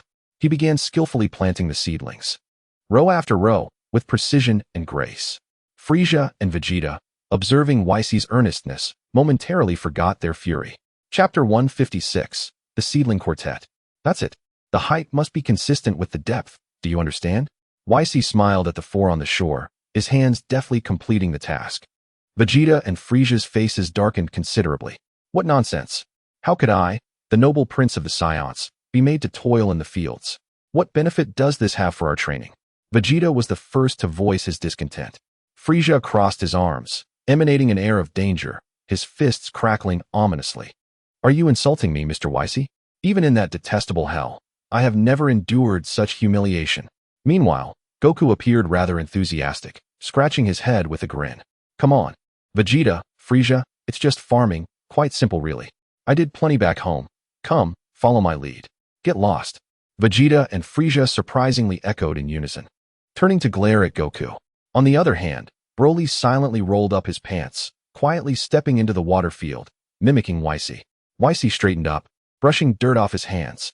Oh, don't underestimate this. It is the most precious wheat variety on Earth. He seemed entirely oblivious to the simmering hostility emanating from the two. I studied Earth's cultivation methods, and once your tasks are complete, I shall use divine power to expedite their growth. It is said that the freshest wheat ground into flour makes for simple, yet exquisite sugar-steamed buns. Vegeta and Frieza's bodies stiffened, nearly seething with rage. A stifled laugh escaped. As number 21 covered her mouth, her shoulders trembling with mirth, her sparkling eyes nearly crescent-shaped. The sight of the Saiyan Prince and the renowned tyrant of the universe engaging in primitive farming on the God of Destruction's planet was simply too comical. I apologize. I am not mocking you merely. The more she explained, the more volatile their tempers became. Even if I spend this life and the next, I shall never stoop to such foolishness as this. Vegeta roared, pointing at the water field. Frieza reacted similarly, his purple energy swirling uncontrollably around him. Hee, Shalus low. Mocking laughter resonated clearly at that moment. How foolish. A simple statement that silenced the crowd. Vegeta and Frieza's ire swiftly turned towards the calm android. Vegeta, do you truly perceive this task, which demands intense concentration and precise control of power, as mere play? Shalu entirely disregarded their anger. Look closely. He pointed to the seemingly tranquil purple water field. It is neither water nor mud. Even figures like Son Goku and Broly struggle with every step, as the gravitational and peculiar adhesive forces are palpable. The group then realized that Goku and Broly's movements in the water field were far from effortless. Every step bore an extraordinary weight, and every insertion of the seedlings tightened their arm muscles. On this planet, with its already formidable gravity, they also had to contend with the viscous mud's pulling force. The entire process of planting seedlings required them to stabilize against the consuming pull beneath their feet while maintaining the gentlest and most precise touch with their hands. A slight miscalculation could result in their vigorous movements destroying all the seedlings they had just planted. Shala's analysis resonated clearly with everyone. The control required in such tasks was precisely the training they needed. Just awakening divine power, they were still grappling with its control, making this training the most vital for them. Upon hearing this, Wisey nodded in satisfaction, his smile broadening. Number 21 gazed at Shalu's silhouette, her admiration nearly overflowing. Can this guy really analyze things so instantaneously? Vegeta was taken aback, recalling the feeling of his rapidly depleting power after transforming into a Super Saiyan god. Unable to control it perfectly, Shalu's words struck a chord. Frieza's previously raging fury had considerably subsided, replaced by uncertainty. Shalu's gaze fell solely upon him. Frieza, the potential of your golden form is far from simple. Take the time to feel and control your emotions and power between anger and calm. Wisey's smile could not be concealed. Beyond my expectations, Mr. Shalu, you are truly an uncut gem. Boom. The ground beneath Frieza cracked suddenly as he snorted disdainfully, stepping wordlessly into the water field. Suddenly, an unimaginable force of attraction and gravity firmly gripped his legs. Indeed, Sandu, this perverse individual, had guessed correctly. His complexion shifted through various hues, yet he gritted his teeth and, emulating Wukong, began to move with great difficulty. Vegeta observed as even Frieza had descended, and as the proud prince of the Saiyans, he found himself devoid of any excuses. Humph. With a cold snort, he leapt down as well. All right. Witnessing this, Weiss turned his attention to the other two. Gohan, Broly, come this way. With that, he gently flicked his staff. Instantly, several peculiar dark objects, gleaming with a metallic sheen, appeared and affixed themselves to Gohan and Broly's limbs and torsos. A tremendous force descended without warning, causing both to cry out in agony, their knees buckling as they fell heavily to the ground. The hard crystalline floor was dented beneath their knees. This is cosmic super steel. Each small piece possesses the weight of a colossal mountain, Weiss explained with a smile. Your task ahead is to carry them and complete a lap around the Destroyer God planet. Oh, by the way, no flight techniques allowed, and transformations are prohibited as well. How heavy? Broly trembled, his facial muscles twitching as he summoned every ounce of strength to slowly rise from his kneeling position. He glanced at the others easily working in the rice field and spoke with difficulty, suddenly feeling a twinge of envy towards them. Haha, Gohan chuckled at his jest. Also struggling to stand. Let us encourage each other, Mr. Broly. Indeed, the two, akin to newborns, took their first steps at a snail's pace. With each step, the crystalline floor beneath them slightly caved in. Sometimes, being too exceptional can present an air of idleness. Number 21 stretched languorously, observing the vibrant training scene before her, and sighed with contentment. Weiss approached them, and with another gentle tap of his staff, 5 comfortable beach loungers and 5 chilled beverages adorned with fresh fruits and little umbrellas materialized out of thin air. He leisurely settled down, enjoying the sight of the 4 awkwardly planting rice in the distance, alongside the 2 laboring with great difficulty. Sandu and number 21 exchanged glances, unceremoniously reclined, and took hold of their respective drinks. Thus, 5 figures commenced their leisurely afternoon tea beneath the peculiar purple sky of the Destroyer God planet. Chapter 157, Grueling Training. Beads of sweat cascaded down Gohan and Broly's cheeks, their muscles trembling violently. The overwhelming weight of the super heavy steel felt akin to that of a massive mountain. Every movement sent a cacophony of bone-crushing sounds echoing through their bodies. At this pace, they would likely succumb to exhaustion before completing even a lap around the planet. Gohan. Wait a moment. Broly clenched his teeth, laboriously halting his steps, panting heavily. This won't do. Relying solely on brute strength will lead to our downfall. Upon hearing this, Gohan managed to stabilize his nearly collapsing form. Mr. Weiss only mentioned we cannot transform, but he did not prohibit us from utilizing other powers. Under the oppressive weight of gravity, a spark ignited in his mind as he recalled a particular event. Broly had mastered the great ape transformation without a tail, and Sandu had previously helped him stabilize that ferocious power. By harnessing that power, they could integrate the primal wildness and strength of the great ape into their normal state. So that's it. Gohan instantly grasped the crux of the matter. This was akin to the training he received from his father in the hyperbolic time chamber, where he was instructed to maintain the Super Saiyan state constantly. By embedding the power into their very beings, they could transform it into instinct, thereby minimizing any adverse effects. Broly had already fully mastered it. With our tails, we should be able to grasp it even more swiftly. Broly closed his eyes, reminiscing about the days spent training alongside Kakarot and others. He sought to channel the primal Saiyan power hidden within their tails, striving to sense and control that anger and wildness rooted deep in their blood, and then to spread it throughout their bodies. Boom, boom. The ground began to tremble slightly as 2 vastly different yet immense auras erupted explosively from Gohan and Broly, stirring up fierce gusts of wind. In the distance, the others lounging on the beach chairs, savoring their juice, turned their gazes toward the source. Their auras are rapidly escalating. Are they unable to bear it and about to transform? Gula leisurely sipped his chilled juice, commenting, Dang, detected that Son Gohan and Broly are mastering the great ape power. Data fluctuations are gradually expanding, transitioning towards an evolutionary point. Sandu remained comfortably reclined, his mind undisturbed. They are quite astute. This first phase of testing should conclude shortly. Success. Gohan and Broly simultaneously opened their eyes, sharing a surprised and joyful glance.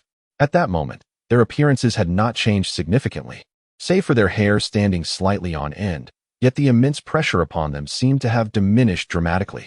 Years of mental training, combined with their prior familiarity with the great ape power during their time in the King Kai's realm, allowed them to grasp it with remarkable speed. Gohan exuberantly leaped into the air, soaring to an elevation of 100 meters. Boom. Upon landing, the crystalline ground beneath him exploded into a deep pit. My apologies. He sheepishly scratched his head, suddenly reminded of the immense weight he still bore. He and Broly exchanged a spirited glance. Let us have a competition, Gohan. All right. No sooner had he spoken than their figures vanished from sight, leaving behind 2 deep footprints as proof of their brief presence.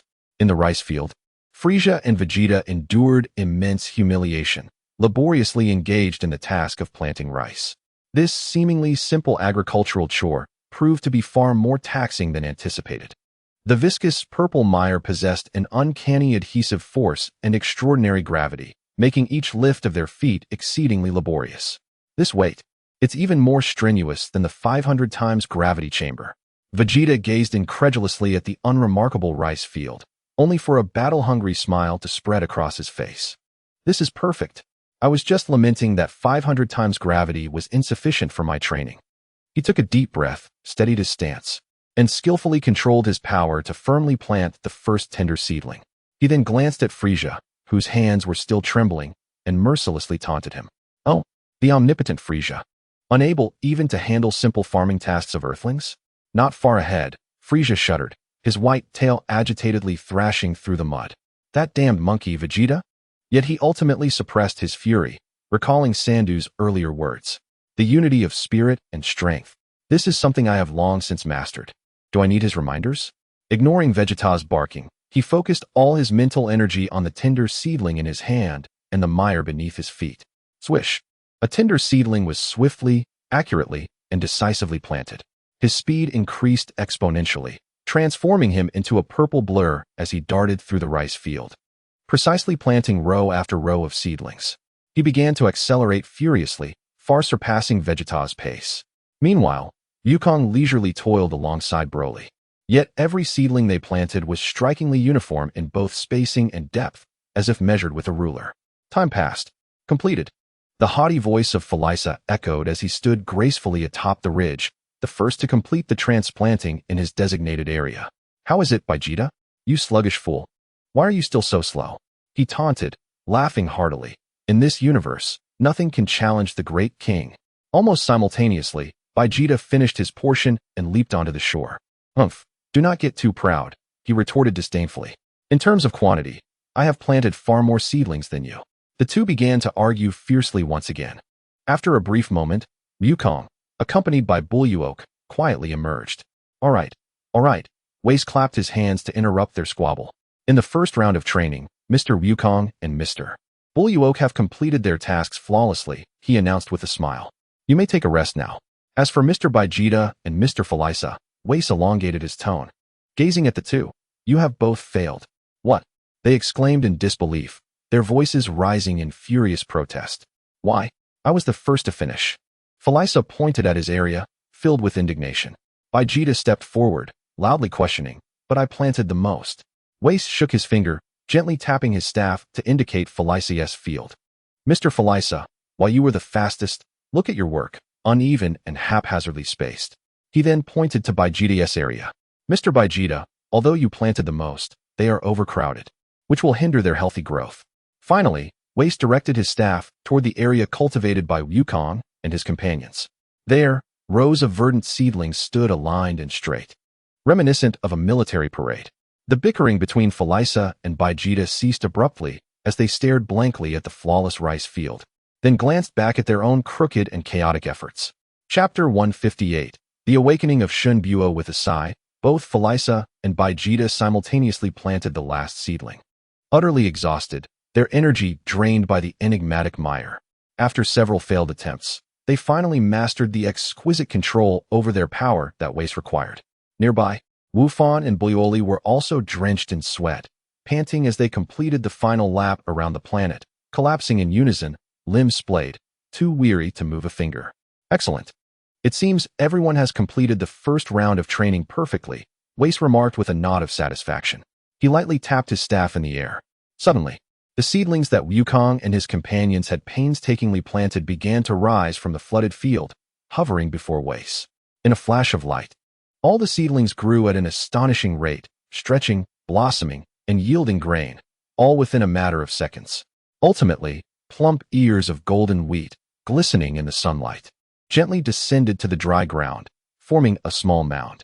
Vegeta and Frieza gaped in astonishment. They exchanged a blank stare. So, the seedlings we toiled to plant did not even need to be in the water? You can hasten their growth in an instant? They shouted in unison, pointing accusatorily at Whis. Oh ho! Whis quickly covered his mouth with his sleeve and chuckled, deftly changing the subject. Now, It is time for you four, Mr. Shalu, to take over. He directed his gaze toward the relaxed individuals on the beach chairs. The control of psychic energy will be your responsibility, Mr. Gula and Mr. Buo.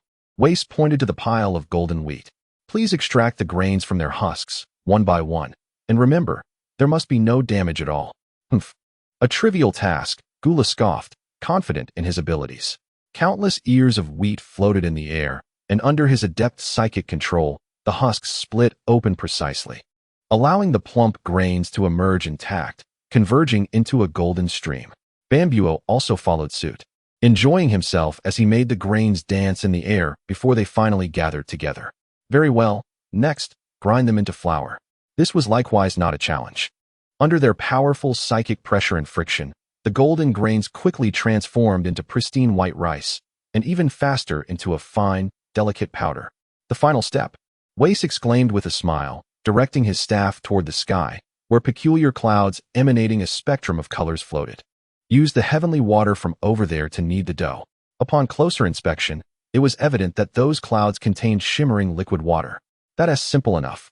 Gula extended his fingers, aiming at one of the clouds and fiercely grasping.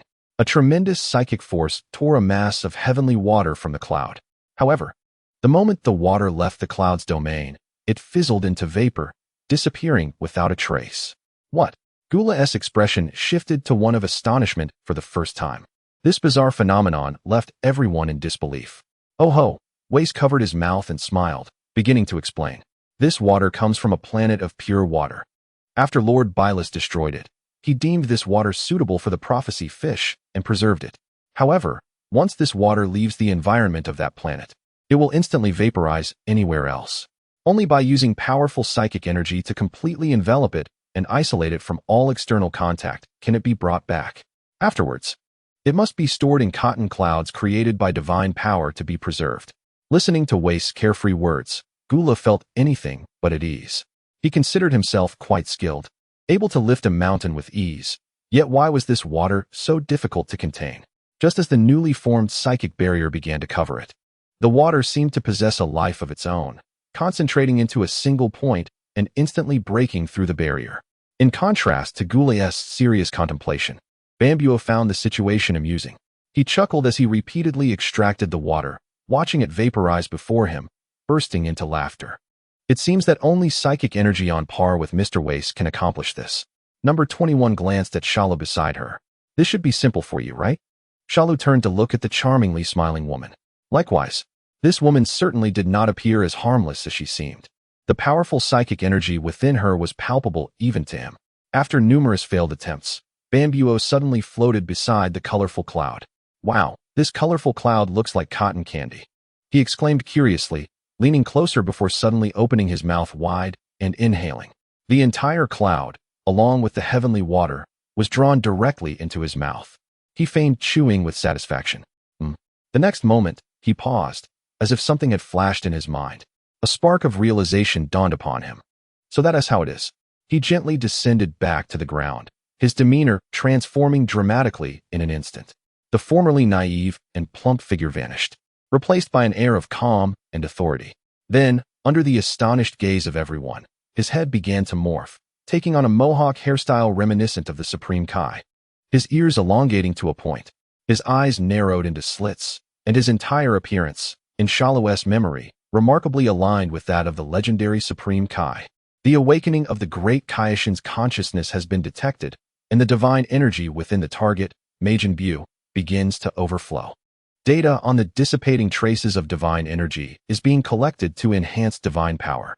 Shalu's eyes widened as the system informed him that the being before him was not merely an imitation of Bu, but rather the ancient deity who had been consumed by Bu. Oh, how long it has been. Vui seemed to have anticipated this moment, greeting him with a smile. It was unexpected for such an entity to awaken under these circumstances. Could it be due to the radiant, auspicious clouds I conjured for Bylus? After being assimilated, did the consciousness merely fall into slumber? In other words, do they share the same body? This is intriguing. Bu might very well become one of the most formidable fighters among us. Shalu looked at his little brother, lost in thought, while the others remained perplexed by Bu's transformation. The cryptic conversation between Vui's and Bu had not stirred much excitement. After their brief exchange, The great Kaioshin Bu raised a hand and gently beckoned the heavenly water clouds above. The water, which even Gula had struggled to contend with, was effortlessly drawn forth, forming a stable, swirling, transparent orb of water in his palm. Upon completing this feat, his visage reverted to that of the plump Bu, yet the childlike innocence had vanished, replaced by an unprecedented composure. All done, Mr. Bu, Vui's announced with a grin. All eyes promptly turned towards Gula. Now, Mr. Gula, it's your turn to shine. Chapter 159. Seamless cooperation. Gula's expression soured as he disregarded the surrounding commotion and focused entirely on the formidable heavenly water before him. Damn it! This substance plummets as soon as it leaves that peculiar cotton cloud, its weight astonishingly immense. Even a single droplet seems to bear the weight of 1,000 pounds. I must envelop it completely with telekinesis the moment it begins to fall, or it will instantly vaporize and vanish. Yet, once his telekinesis enveloped it, the water appeared to possess its own will, concentrating at a single point and effortlessly breaking through his barrier. Another attempt, another failure. With a faint hissing sound, the air before him warped slightly, and the heavenly water disappeared once more. The clouds that had stored the heavenly water were now entirely depleted. Vui's waved his staff lightly, and new clouds, thick with heavenly water, reappeared at a higher altitude. Now, Mr. Gula, please continue. To Gula, Vui's casual invitation felt like the sharpest mockery. Ha, brother. It seems you are not doing too well either. Frieza, who had just completed his task and was enjoying a chilled beverage, chimed in with his habitual derision. Gula chose to ignore him, silently and repeatedly attempting to overcome his failures. At that moment, a gentle voice floated beside him. Sometimes, how you treat something is how it will respond to you. Gula turned to see the transformed Bu standing there, exuding a calmness and wisdom that seemed to transcend worldly matters. Bu gave a gentle nod, then resumed his slow, meticulous work without further words. The phrase echoed repeatedly in Gula's mind. How you treat something is how it will respond to you. He pondered its meaning, reflecting on his combative style and attitude towards everything, brutal, aggressive, crushing all with absolute strength. Was the water's reaction akin to a prisoner desperately trying to escape his violent confinement? Is that so? Gula's eyes sparkled with insight. To validate his hypothesis, he raised his hand once more. This time, while the total amount of telekinesis he wielded remained unchanged, his approach underwent a radical transformation. Instead of forcefully imprisoning it, he gently coaxed the heavenly water from the cotton cloud, enveloping it tenderly, like a mother cradling her child. Has it become lighter?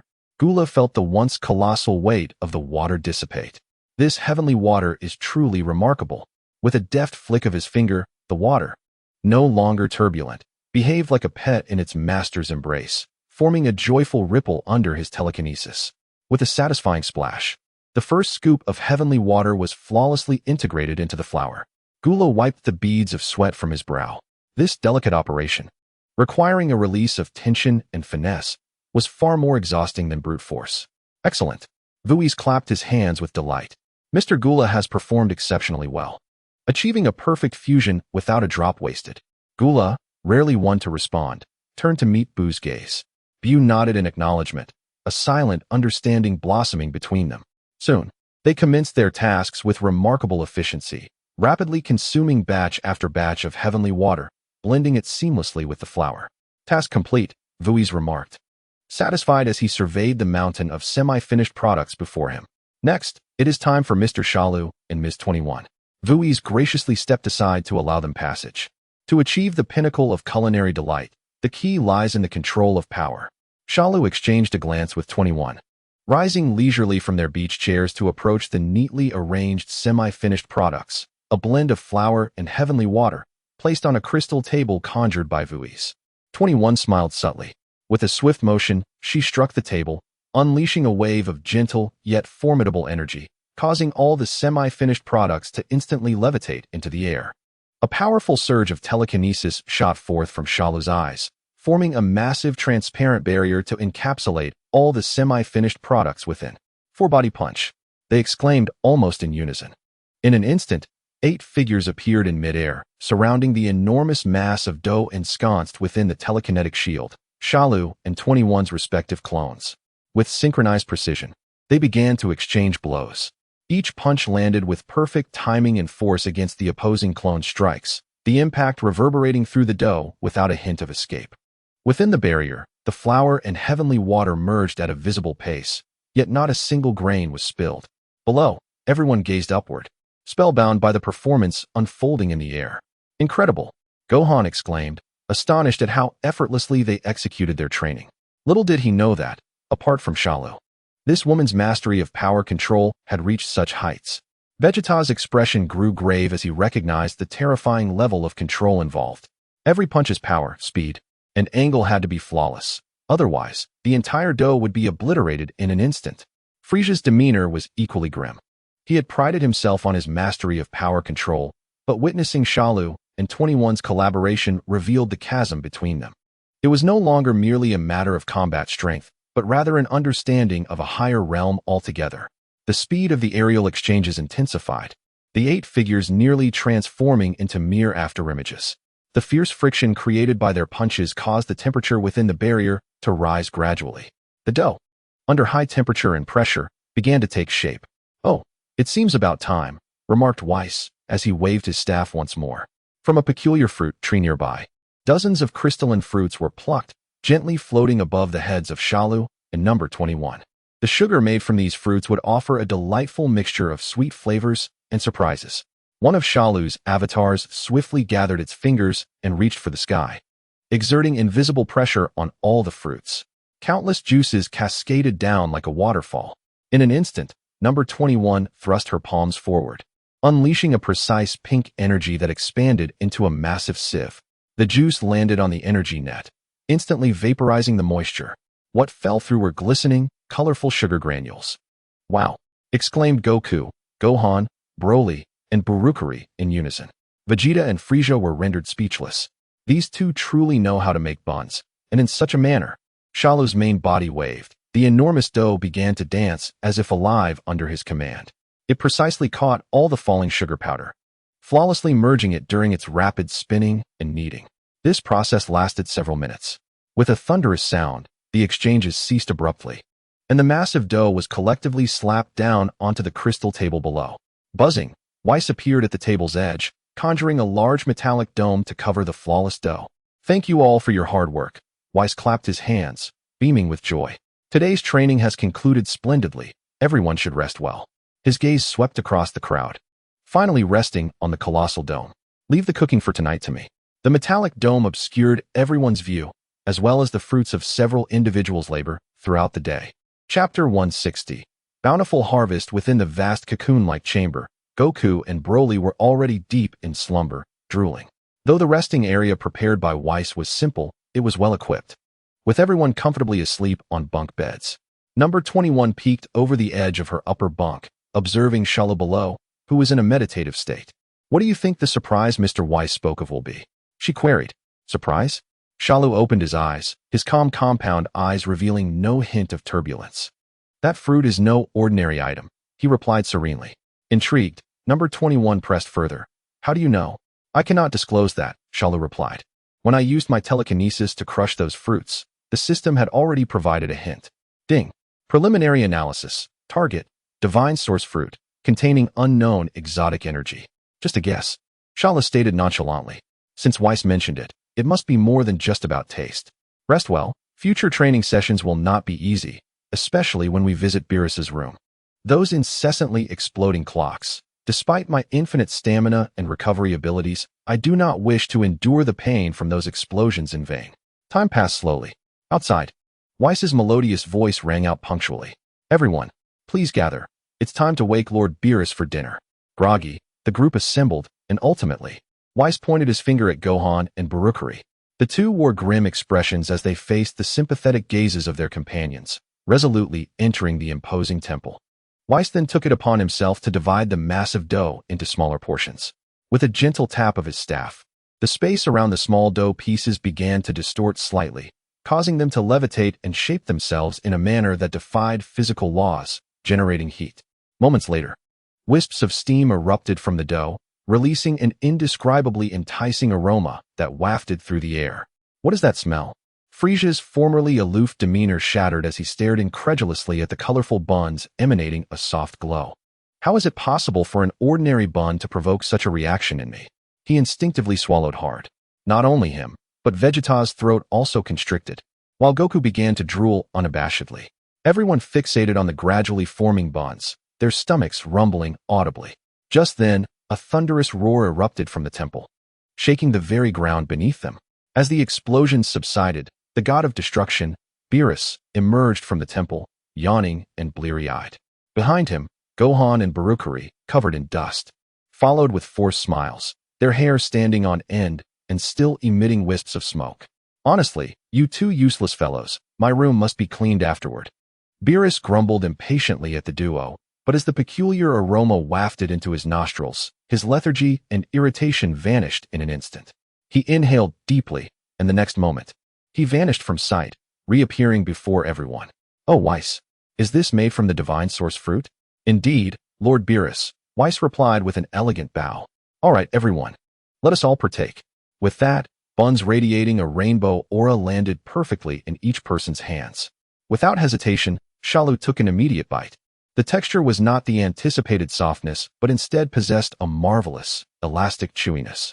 A warm and pure energy exploded in his mouth, transforming into a sweet liquid that slid down his throat, invigorating every cell within him, as if the parched earth were receiving a long-awaited rain. The fatigue from his body evaporated, and his mind became exceptionally clear. What is this? At the moment the bun was fully swallowed, a notification chimed in his mind. Ding!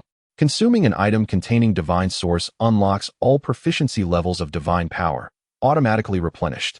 Current divine power proficiency 1. Warning: the divine source ability is a one-time effect and cannot be obtained again. Indeed, this is a remarkable item. Excitement surged within Shalu. This trip to the god of destruction's planet was worth it. Meanwhile, the others experienced profound transformations upon consuming their buns as well. This is... no. 21's eyes lit up as she distinctly felt the long-suppressed hunger originating from her Majin cells dissipate. Moreover, the divine creative energy belonging to the Kaioshin within her began to flow freely, becoming more vibrant and smooth than ever. How about it, Miss Number 21? I have fulfilled my promise to help you channel your divine power. The next steps in understanding its application will rely on you. Weiss smiled. Thank you so much, Mr. Weiss. Number 21 exclaimed, leaping forward to give him a heartfelt hug. Meanwhile, Majin Buu devoured the buns with gusto, memories of a long-lost hometown flavor shimmering in his calm eyes. Goku and Vegeta, surrounded by a crimson aura of divine energy, unexpectedly sat cross-legged, entering an extraordinary meditative state. Frieza and Cooler experienced a similar phenomenon, their noble golden forms emerging involuntarily, shining brighter than ever before. Gohan, Broly, and Baruchari felt the wild power of the great ape surging within them, roaring joyfully and galloping endlessly. The wheat here surpasses the magical beans of your earth in every conceivable way. With a smile, Weiss began to elucidate to the gathered audience. The water was drawn from the very core of a life-giving planet, while the powdered sugar originated from this tree behind me, which harbors divine power. Most crucially, after being refined and kneaded by your diverse energies, it can better guide and organize your inherent potential and strength. Weiss surveyed each individual present, his smile taking on a profound significance. My friends, savor this evening's offering, for the training that lies ahead will be far more grueling. At that moment, all present, regardless of character or race, responded in unison with unwavering determination and eager anticipation. Chapter 161. The Pre-Competition Battle Across the Universe. Frieza's display of power after being blessed by the divine fruit, the group engaged in their respective training, as time flowed inexorably onward. On this day, a tremendous clash reverberated in the skies above the god of destruction's planet, as the transformed 21 and golden Frieza collided repeatedly, creating colossal shockwaves. Below, Goku and Vegeta practiced their martial arts techniques, wielding their divine steel in the water fields. Weiss's buoyant voice broke the spell of concentration that enveloped everyone. He gracefully clapped his hands, his face adorned with his customary joyful smile. I imagine the past 6 months of training have been rather tedious for all of you? He winked, building suspense. Just in time, powerful beings from other universes have extended an invitation for a pre-competition friendly exchange battle. Suddenly, a figure appeared beside Weiss without warning. The laid-back yet irritable god of destruction, Beerus. Beerus scoffed, his gaze sweeping discontentedly over the crowd. Let us not disgrace the 7th universe. That rascal Kampa has been increasingly arrogant lately. This time, we must decisively temper his pride. Weiss immediately responded with a smile, offering clarification. Our opponents this time are the contestants from the 6th universe. Friendly exchange? Frieza let out a mocking chuckle, his golden aura shimmering ominously. I have no intention of engaging in polite conversation. Indeed, give me a good thrashing. Beerus interjected, his tone brimming with anticipation and impatience, leaving the crowd momentarily stunned. Oh ho ho ho. Frieza joyfully flicked his tail, his smile radiant. However, do refrain from lethal force. Beerus quickly added, interrupting Frieza's cruel thoughts. Very well, Lord Beerus. Frieza immediately bowed with impeccable grace, though a sinister delight danced across his countenance. Thus, delivering a near-fatal blow should be acceptable. The rules for this friendly exchange are quite simple. Weiss cleared his throat. Each side will send 3 representatives to engage in a tournament battle, while the others may observe, gaining insight into the strength of warriors from other universes. No sooner had he finished speaking than Cell stepped forward, calmly declaring, "Count me in." Oh, Beerus looked at him with mild surprise. I did not expect you to be so eager. Beerus squinted, recalling the past 6 months. This fellow usually trains leisurely. Unlike the others who strive tirelessly, he has often resorted to meditation. Although I acknowledged his strength previously, others may have already surpassed him, especially those Saiyans like Goku, whose rate of progress is truly remarkable. Unbeknownst to Beerus, Cell had, through the system and the legendary Saiyan genes, emerged as an undeniable leader among this group. Let me join as well. Broly followed closely, his fighting spirit palpable. Of course, the golden figure flickered and Frieza instantly positioned himself at the front of their ranks. No one shall usurp my place. Why am I not included? Vegeta yelled in frustration, having just experienced a surge in divine power, eager to find someone to spar with. All right, Vegeta. Goku patted him on the shoulder, assuring him, next time, it will be our turn. Let us first see how they perform. Prepare yourselves. We shall depart immediately, Weiss announced. Moments later, everyone changed into fresh attire, vanishing in a radiant beam of light from the god of destruction's planet. When they reappeared, an immense arena unfolded before their eyes. Surrounding the arena was a colossal, transparent barrier, with numerous observation platforms floating nearby. Prior to their arrival, several figures had already taken their seats. Cell focused intently. The gods of destruction and angels from the 12 universes are indeed present. Moreover, they have brought formidable warriors from their respective universes to witness the event.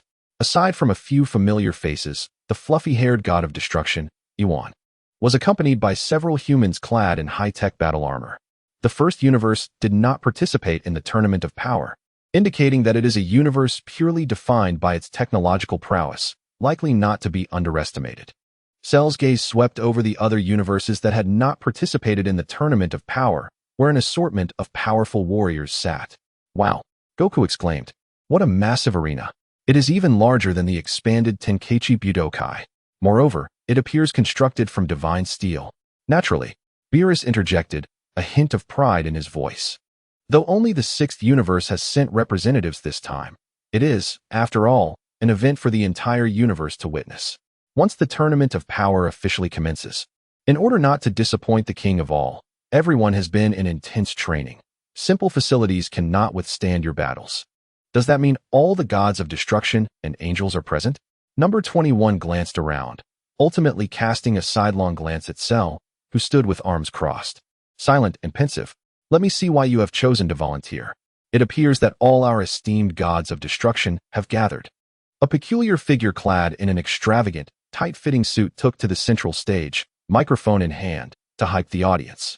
In the adjacent observation area, Kampa, the god of destruction from the 6th universe, cast a disdainful look at Beerus upon his arrival, unceremoniously raising a middle finger. Infuriated, Beerus retaliated with an exaggerated thumbs up. Ahem. The host cleared his throat awkwardly, continuing the proceedings. The prelude to this Tournament of Power will feature a demonstration battle between Lord Kampa from the 6th universe and the formidable warriors brought by Lord Beerus from the 7th universe. Subsequently, Weiss flew over alongside the angel from the 6th universe, Vados, presenting the participants' information. Now then, the first match will be between Frieza from the 7th universe and Frost from the 6th universe, as the host announced with a booming voice. A figure soared from the sixth universe's seating area, landing in the center of the arena. It was a man strikingly similar to Frieza, albeit with a slightly different skin tone. Oh, both Frieza and Cooler paused momentarily, slightly taken aback. Cooler remarked with interest. I did not anticipate that other universes would harbor our kindred. In a flash, Frieza's intrigue was fully ignited. His figure vanished in an instant, only to reappear before Frost. Oh ho ho ho. It is a pleasure to meet you. I am Frieza. He wore an exceptionally amiable smile, extending his hand with gentlemanly grace. Frost hesitated, clearly taken aback by the unexpected friendliness, but managed to force a professional smile and reciprocated the handshake. In that fleeting moment of contact, an overwhelming force emanated from Frieza's hand, one that was utterly irresistible. Fuller felt as though his bones were about to be crushed, his entire being ensnared by an overwhelming force, causing him to kneel heavily upon one knee. Frieza's smile transformed into a grotesque and cruel expression in an instant. How dare you bind your own power before me and confront me in such a feeble state? Utterly arrogant. When I traversed the cosmos, you were yet to be conceived. With a thunderous roar, a terrifying wave of energy erupted around Frieza. The commentator, who had been passionately narrating, let out a scream as he was swept away by this force. The immense barrier enveloping the arena shimmered, rippling under the pressure of the energy. Chapter 162. The Ruthlessness of Frieza. Haha. Well done, Frieza. Beerus chuckled with delight at this spectacle, casting a triumphant glance at Kampa beside him. Kampa, your universe's warriors are exceedingly weak. Do not revel too soon. Kampa, infuriated, trembled with rage, demanding that Frost deliver a severe beating to Frieza.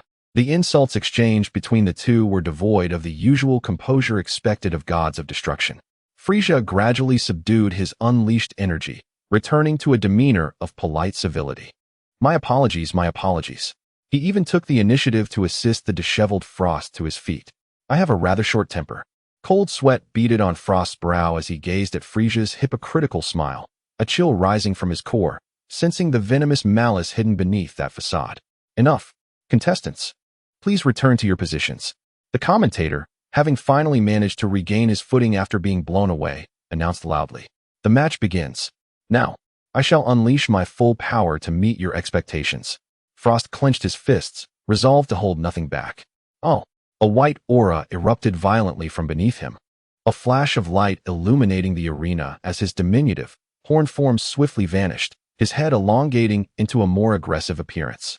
At last, with a swift motion, Frost disappeared and reappeared before Frieza, delivering a heavy punch accompanied by a resounding explosion aimed directly at his face. He dares not evade. A flicker of doubt crossed Frost's mind, yet he pressed on with unyielding force. Then perish.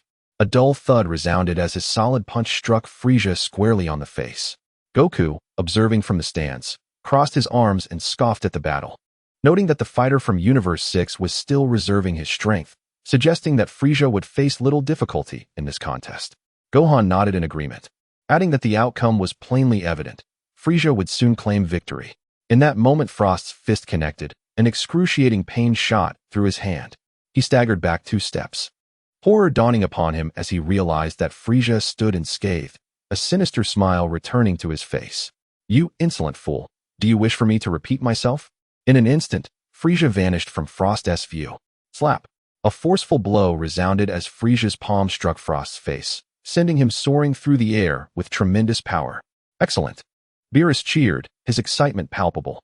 Kampa's face flushed with rage, as if the slap had landed upon his own visage. Frost, if you do not perform well, I shall annihilate you. Kampa bellowed, his fury evident, much to Beerus's amusement. Rising slowly from the ground, Frost finally discarded his last pretense. You scoundrel!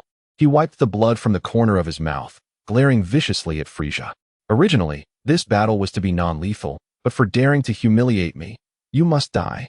Boom! His aura surged once more, and as he stepped forward, his ultimate form revealed itself, a visage that lay between Frieza and Cooler. Bang! He lunged toward Frieza, delivering a powerful blow to his abdomen. This time, Frieza slid backward, carving 2 long grooves into the solid arena floor. Once stabilized, Frieza responded nonchalantly. Is this all you can muster?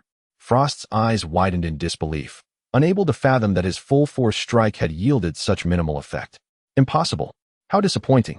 Frieza brushed off the dust from his attire and shook his head. Though we share a bloodline, such weakness would struggle to govern even a single star system. Allow me to show you what true power entails. Huh? Who? An immense aura erupted from Frieza, drawing the attention of many powerful beings in the audience. Who would have thought that the seventh universe harbored such strength? What do you think? A few cloaked figures whispered amongst themselves. A commanding and composed voice rose above the rest, stating, "Utterly unworthy of our gaze." This individual was evidently the leader of the cloaked assembly. Boom. Frieza unleashed a punch, folding Frost's body like a shrimp, propelling him violently toward the upper barrier. Almost instantaneously, Frieza reappeared beside him, his white tail wrapping around Frost's body like lightning. Before he forcefully slammed him onto the arena floor, Frieza descended slowly, his tail constricting around Frost's neck, lifting him effortlessly. Pathetic, you do not warrant my full strength. Begone. Just as Frieza prepared to toss him out of the ring, an intense wave of dizziness surged through his mind, causing him to falter. And the constricting tail loosened its grip. Frost retracted the hidden needle he had stealthily thrust into Frieza, initially taken aback, but soon a sly smile crept across his face. Watching from the stands, Cell observed the scene coldly. Underestimating your opponent truly remains your eternal flaw. Once freed from his bindings, Frost wasted no time, launching a relentless flurry of punches and kicks upon Frieza. Those attacks, previously ineffective, now inflicted genuine pain upon Frieza, who struggled to adopt a defensive stance. What is happening?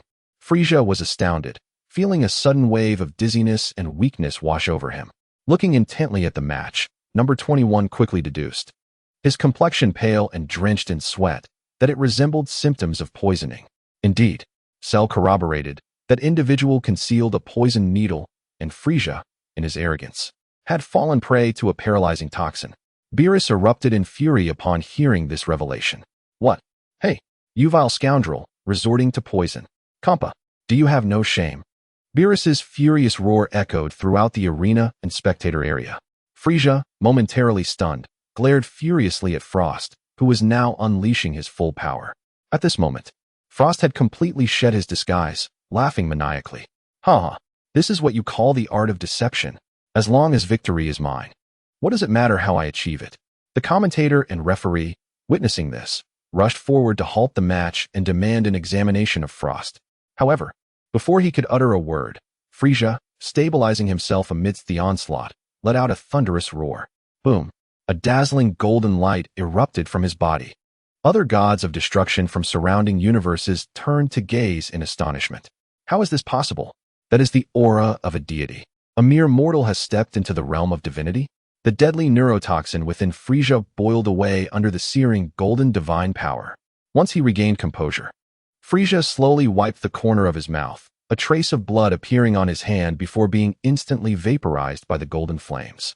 He gazed at the frozen frost before him, paralyzed by fear, and uttered not a single word more.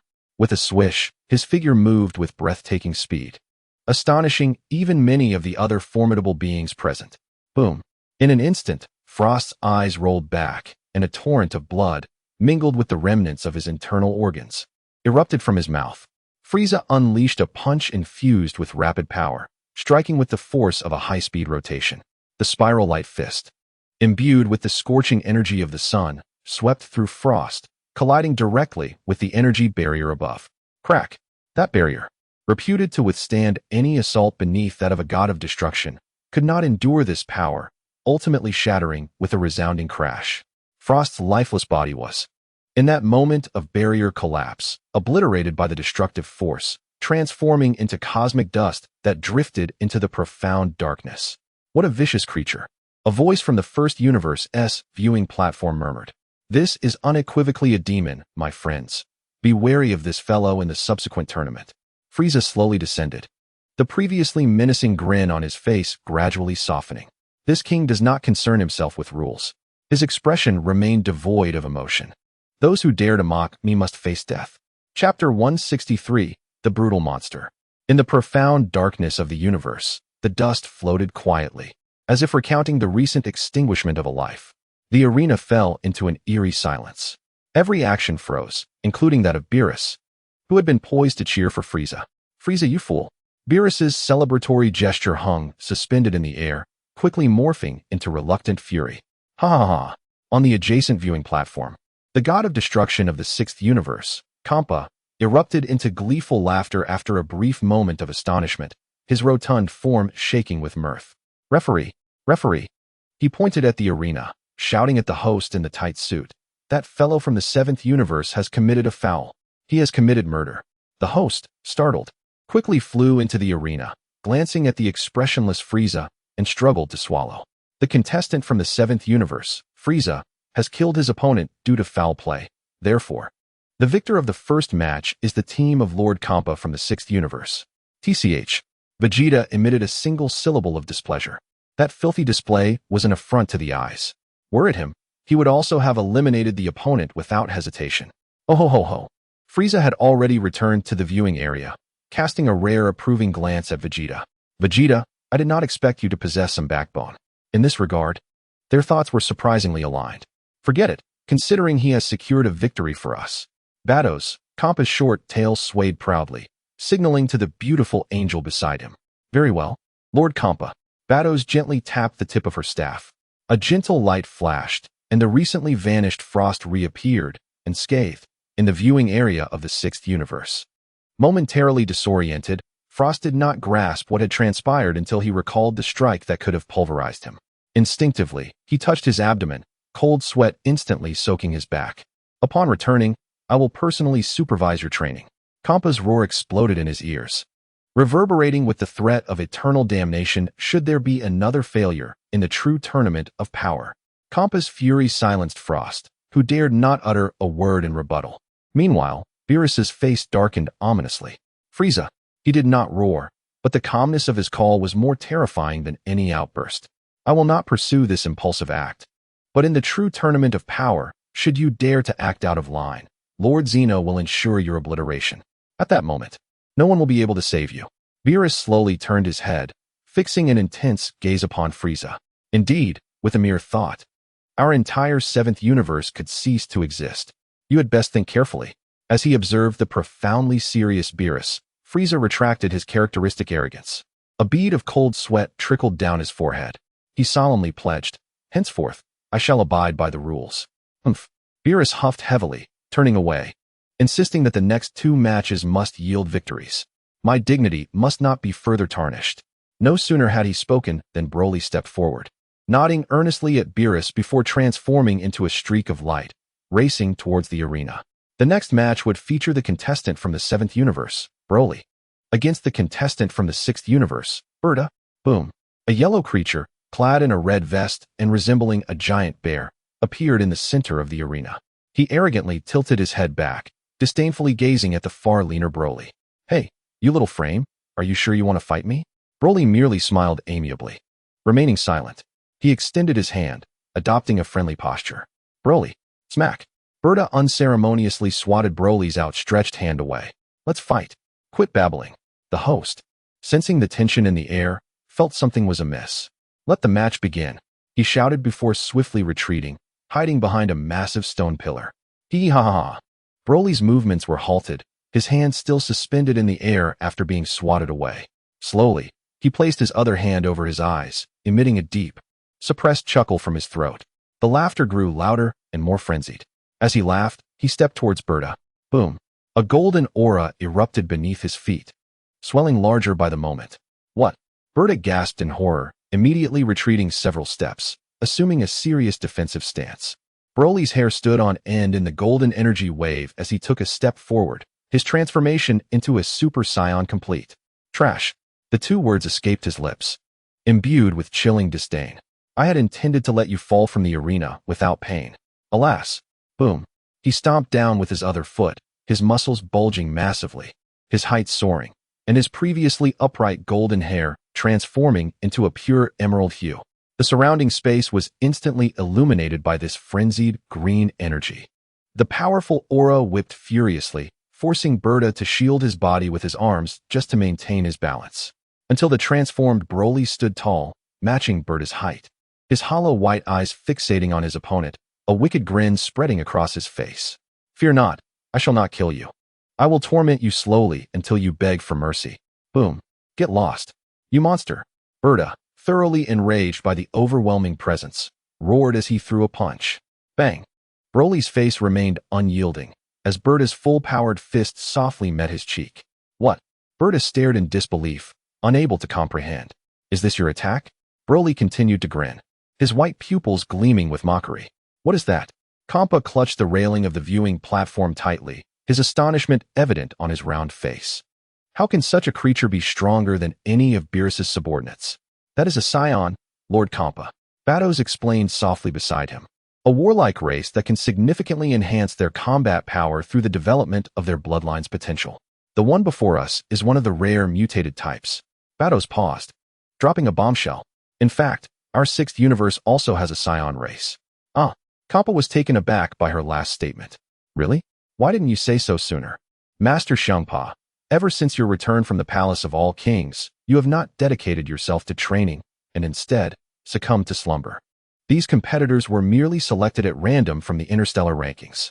Xiangpa cleared his throat awkwardly, interrupting Bardos as she continued.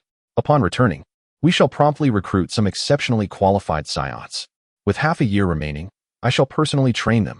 On the arena, Broly seized Bartimeau's face with a single hand, effortlessly lifting his massive form. Boom. With a powerful push, Bartimeau's body shot uncontrollably into the sky. Ha! Broly cackled as he soared behind him. Bang! Bartimeau's back absorbed a heavy blow, transforming him into a yellow projectile, hurtling directly towards the indomitable God Steel arena. The incredibly resilient God Steel arena was struck with such terrifying force that it formed a massive dent. Bartimeau lay motionless at the bottom of the pit. Broly descended slowly, surveying the scene within the pit. Is this it? Utterly boring. Suddenly, Bartimeau, grinning, sprang back to his feet, unharmed. A ball of energy, fully charged, pressed tightly against Broly's abdomen. Take this. You may not die, but you shall suffer. Boom, boom, boom. A tremendous cloud of dust and radiant energy erupted, shaking the entire arena.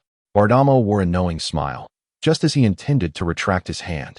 A hand filled with explosive power shot out from the dust, grasping him fiercely. Subsequently, another fist rained down upon him like a torrential storm. Bang, bang, bang, bang. His piercing screams echoed throughout the arena. Chapter 164, Broly's Thunderous Technique. Broly continued to rain down punches upon Bartimeau. Strangely, he sensed that the force he exerted was significantly diminished. Despite Bartimeau's increasingly anguished cries, Broly could tell they were feigned. Indeed, the next moment, Broly's punch was repelled by a peculiar rebound force. Before him, Bartimeau's body wobbled with layers of fat, resembling an overinflated balloon, as the damage he had sustained seemed negligible. You are quite formidable. Bartimeau smugly patted his belly, ripples forming across its surface. However, you shall never breach my absolute defense. I see. Broly ceased his assault, a broad grin spreading across his face. So, you are a perfect punching bag. I was initially concerned that I might inadvertently strike too hard and eliminate you. Now, I can truly unleash my power. Hearing this, Bartimeau was suddenly struck with an ominous premonition and instinctively took 2 steps back. No, he is merely bluffing. My unique physique is unparalleled throughout the universe, my defense unmatched. The stronger the opponent's attack, the more power I can dissipate. As long as he cannot kill me, I will outlast him. Realizing this, Bartimeau regained his resolve, firmly positioning himself in a defensive stance. Boom! Broly's fist surged forth once more, causing Bartimeau's body to ripple with countless waves. Indeed, this fellow cannot penetrate my defense. Bartimeau was thoroughly convinced of his hypothesis, growing increasingly reckless, even standing defiantly with his hands on his hips, allowing Broly to attack. Broly, witnessing this, wore an increasingly sinister smile. He retracted his fist and slowly spread his arms wide. Amidst the swirling aura, emerald electric dragons coiled and hissed. His iconic green hair elongated wildly, cascading down to his waist, his brow protruding, and his eyebrows vanished entirely, presenting a more primal and fearsome visage. Hey, Broly, mind your strength. From the spectators' seats, Beerus shouted urgently upon witnessing this transformation. Broly merely waved dismissively, indicating all was under control. Unlike Kakarot and the others, I pay meticulous attention to each stage of a Saiyan's transformation, experiencing extremes within the ultimate realm. He muttered to himself, oblivious to those around him. This raw power is the essence that transcends all. Bardamo, listening to the menacing figure before him, was utterly bewildered. Yet, a clear thought suddenly seized his mind. I must surrender. This guy is beyond my capabilities. His words had yet to escape his lips when a massive hand covered his entire face. Boom. Broly forcefully pinned him against the solid god steel ground. Then, at a terrifying velocity, dragged his massive form across the arena in a wild sprint. The harsh sound of friction echoed throughout the space.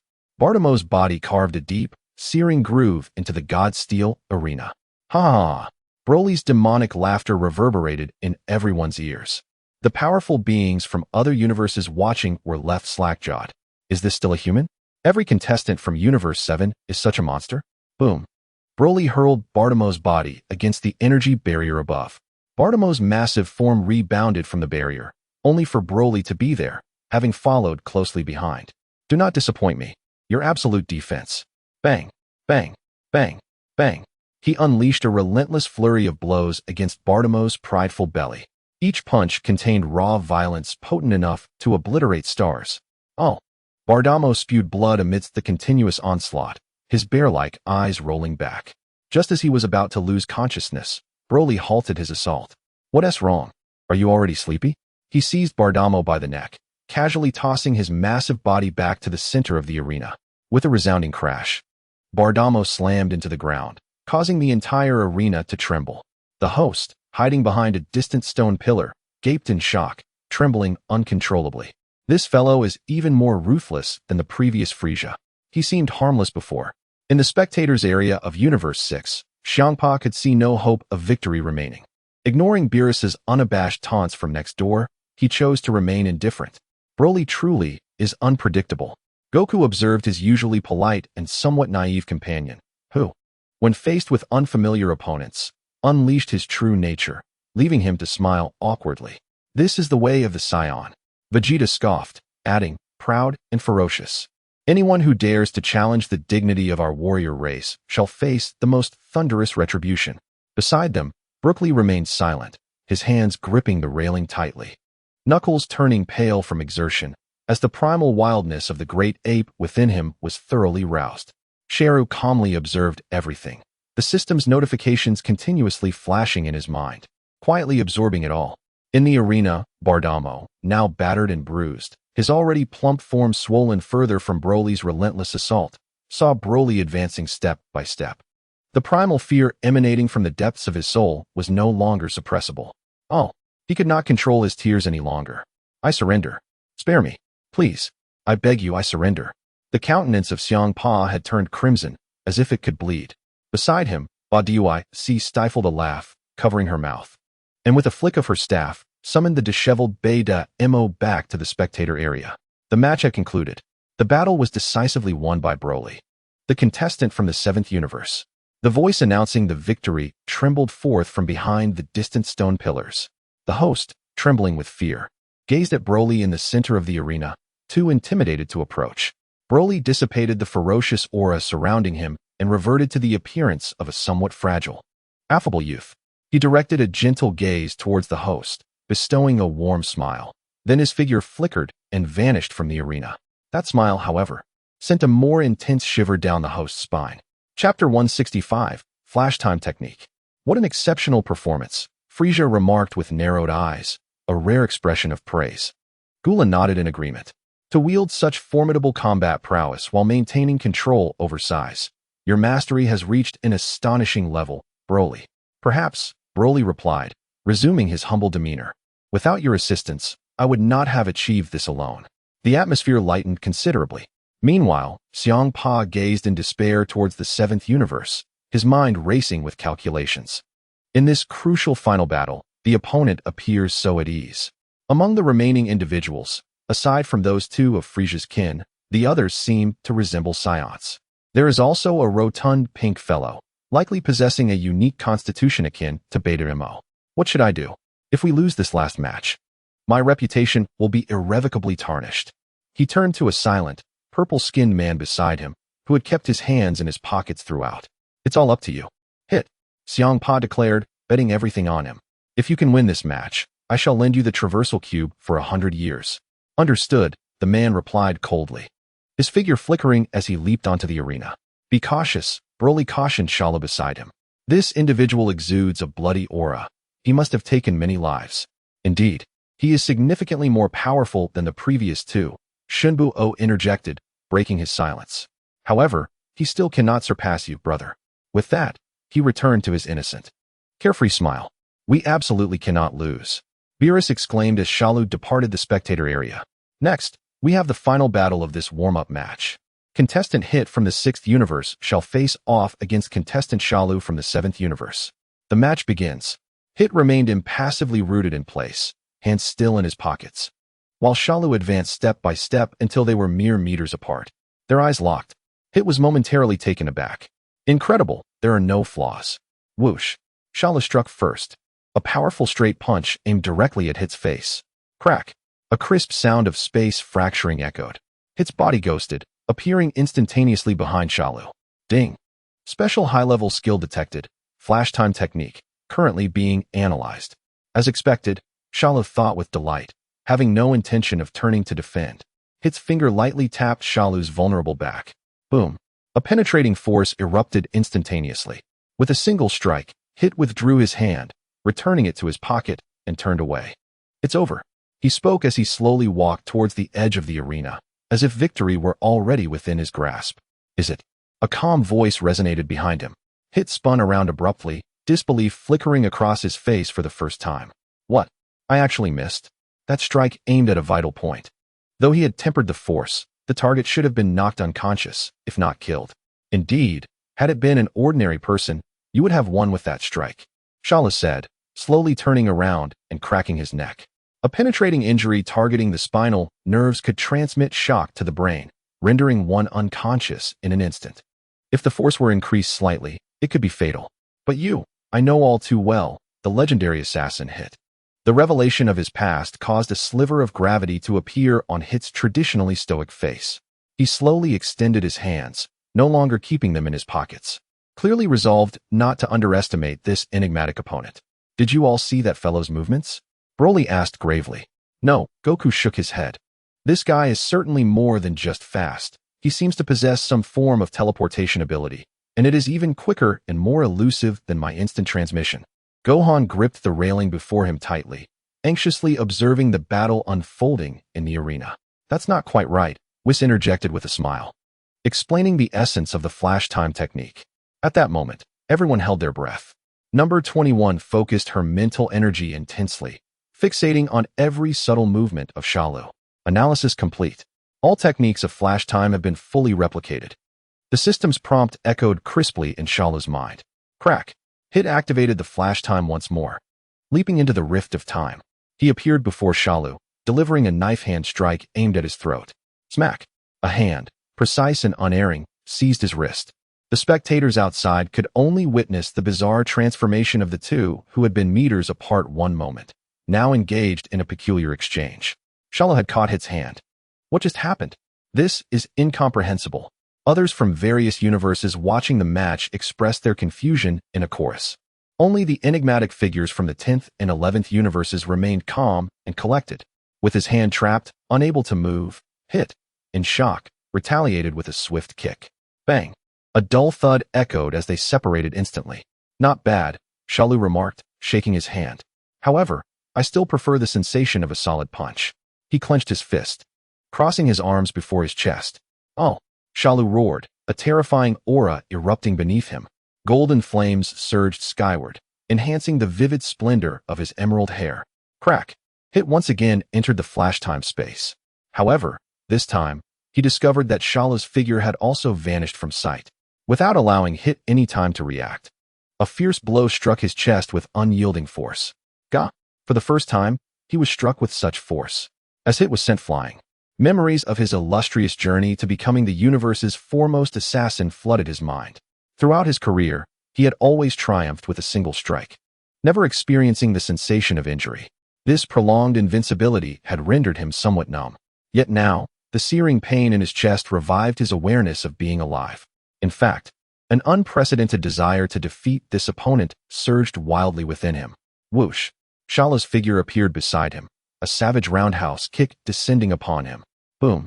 Hit hastily blocked with both arms, yet the immense power drove him, along with his defenses, forcefully into the ground. Oh, struggling, he rose from the crater he had created. Is this what it feels like to battle? An indescribable, long-lost thrill ignited within his heart. Shalu observed the transformation of the man before him, a smile of success blossoming on his face. This is exactly what I was waiting for. Under the feet of Zeit, a faint purple aura began to ignite. While you can manipulate time, I too can adapt to your transformations. Ding. Target Zeit's combat power is awakening. Data analysis in progress. Boom. The violent shockwave generated by the surging aura sent Shalu, who was not far away, flying back a considerable distance. Crack. Within the aura, Zeit slowly clenched his fist. His previously cold demeanor was gradually replaced by a burgeoning excitement for battle. Thank you. After uttering these two words, his figure vanished in an instant. So fast. This time, those in the viewing area barely managed to catch a glimpse of his movement. This guy is formidable. Vegeta's expression was incredibly serious. He was astonished that Zeit could once again unleash his potential in battle. Shalu attempted to block Zeit's strike, but was nonetheless sent sliding back further. Just as he regained his balance, Zeit had already reappeared before him. Boom, boom, boom. Zeit unleashed a punch, releasing a barrage of invisible energy blasts that struck Shalu with tremendous force. Cough. Shalu staggered back a step. He immediately stomped the ground heavily. For body's fist. 3 identical copies of Shalu instantly split from his form. Time flash. The 4 Shalus launched a fierce assault on Zeit from 4 different angles. 0.2 seconds. At the critical moment, Zeit paused his own time, extending it by another 0.1 seconds.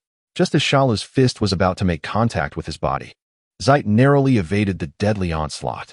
Haha. Zeit gasped for breath, beads of sweat forming on his forehead. Not bad.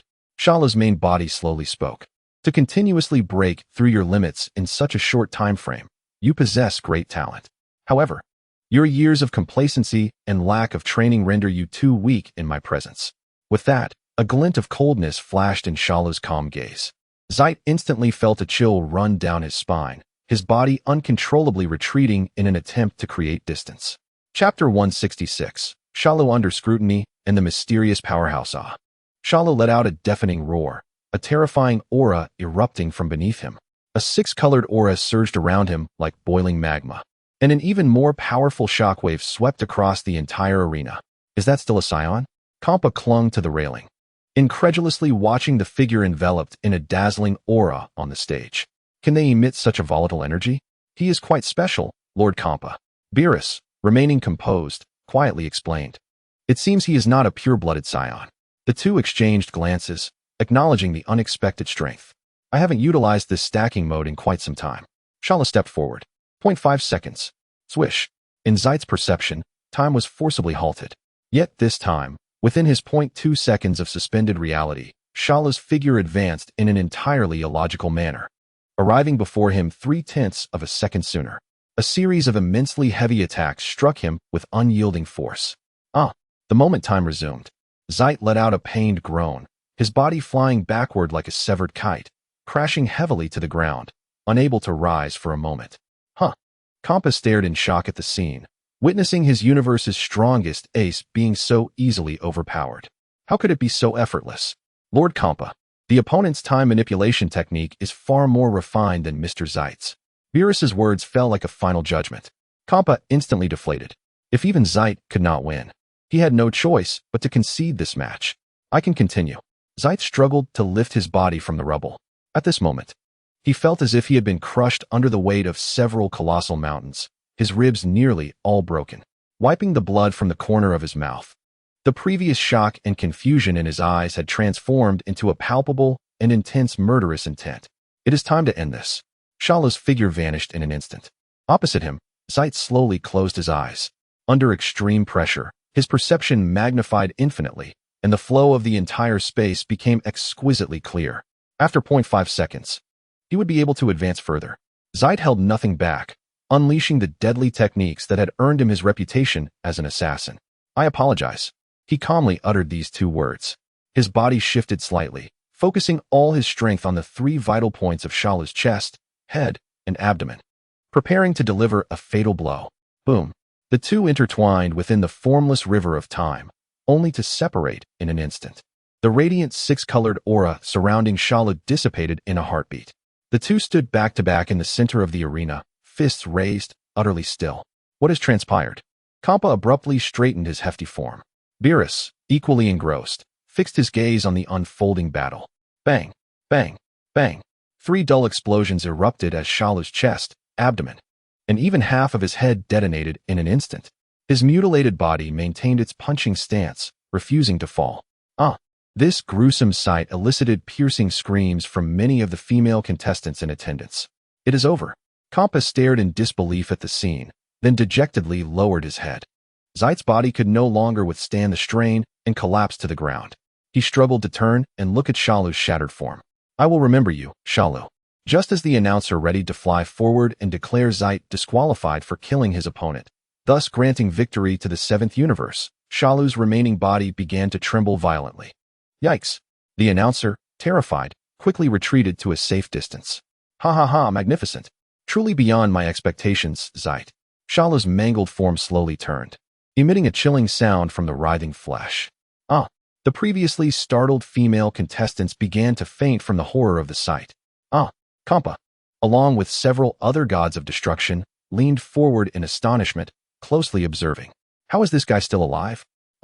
This fellow, Shalu, the god of destruction from the 4th universe, Katra, wore an expression of shock as realization struck him. He was the one who had absorbed the power of the demon god. Beerus had mentioned in the Xeno Palace that his name was indeed Shalu. Upon this revelation, all the gods of destruction turned their attention to the center of the arena. No wonder a mere mortal possesses such immense, grotesque power and peculiar abilities. Demon god power?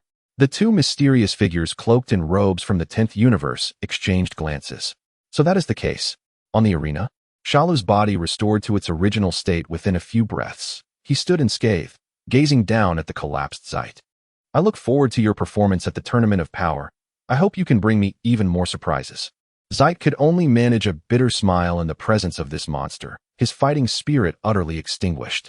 He slowly raised his hand, signaling his surrender. The conclusion, though somewhat unexpected, was undeniably clear. The announcer immediately flew forward, announcing loudly, competitor Shalu has triumphed with extraordinary skill in the final match. Therefore, the 7th universe claims victory in this warm-up match with a total score of 2-1. Well done. Beerus immediately clenched his fist and stood, letting out a thunderous cheer. Goku and the others in the viewing area joined in applause, and even the usually aloof Frieza was forcibly embraced by Goku, joining in the celebration. Only 21, she gazed at the composed Shalu in the arena, a knowing smile gracing her lips. Xiangpa's figure had already appeared in the spectator area of the 6th universe. What are you doing? Xiangpa turned his head away, pouting his plump lips, feigning ignorance. We had an agreement. The victor of this match gets the papu fruit. Are you trying to renege? Beerus bellowed without reservation. TCH. Reluctantly, Xiangpa retrieved a crystal-clear fruit from his pocket. What a waste of this delicacy, which takes 10 years to bear fruit. He cast the fruit to Beerus with great reluctance. Beerus caught it without a glance, stuffing it into his mouth and chewing heartily. This is the taste. That fruit from the 6th universe is indeed far superior to what we have. Onlookers were utterly astonished. For such a tiny fruit, these two lofty deities of destruction behaved like a pair of immature children. Subsequently, the deities of destruction from various universes, along with their strongest warriors, began to return to their respective realms. Before departing, Xiangpa solemnly regarded Beerus. In half a year, at the Tournament of Power, I will not be as embarrassed as I am today. With that, he made a face at Beerus and vanished from his sight. The foolish Beerus scoffed dismissively. Let us go, Whis, time to head home. After the departure of those from the 7th universe, two cloaked figures from the 10th universe exchanged meaningful glances in the direction where Goku and Vegeta had left. The Tournament of Power will be quite thrilling. Chapter 167. Xiangpa's actions. The beings of the 6th universe are rather weak, or are we simply too strong? 21 posed a deliberately bored demeanor, her words laced with amusement. It seems the others from different universes might be just as unremarkable. Her statement instantly silenced the group, who had just been basking in victory. No, Goku, however, had wiped the smile from his face, and his demeanor turned serious. Putting aside the peculiar techniques of Hit, the powerful auras hidden within the arena were significant. He recalled the inscrutable figures in the spectator area, particularly the two formidable energies emanating from the clown-like god of destruction's side. Indeed, the previously silent Gula immediately chimed in. The faint yet intense aura radiates a fiery heat that cannot be underestimated. His perception was sharper. That energy instilled a profound sense of threat within him. There are two more. Shalu's calm voice broke the silence, drawing everyone's attention.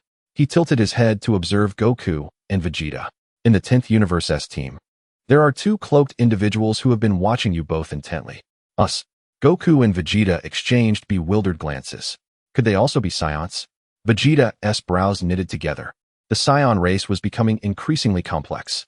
Shalu paid no heed to their bewilderment. Once the tournament begins, everything will be revealed. He paused, scanning the crowd. In the remaining 6 months, none can afford to slack off. This match, though presented as a warm-up, is essentially a spectacle for all universes to witness our 7th universe and 6th universe. His words shocked everyone. They believed that our civilization, being relatively backward, would have correspondingly low combat strength. Now that they have witnessed our power, each of them will return and train twice as hard. Shalu's incisive analysis sent chills down everyone's spines. Especially Jiren. I wonder how strong he will become in his training with Waimida. It truly is something to look forward to. After stating this, Shalu directed his gaze towards the god of destruction, who was pretending to admire the scenery while crossing his arms. Isn't that right, Lord Beerus?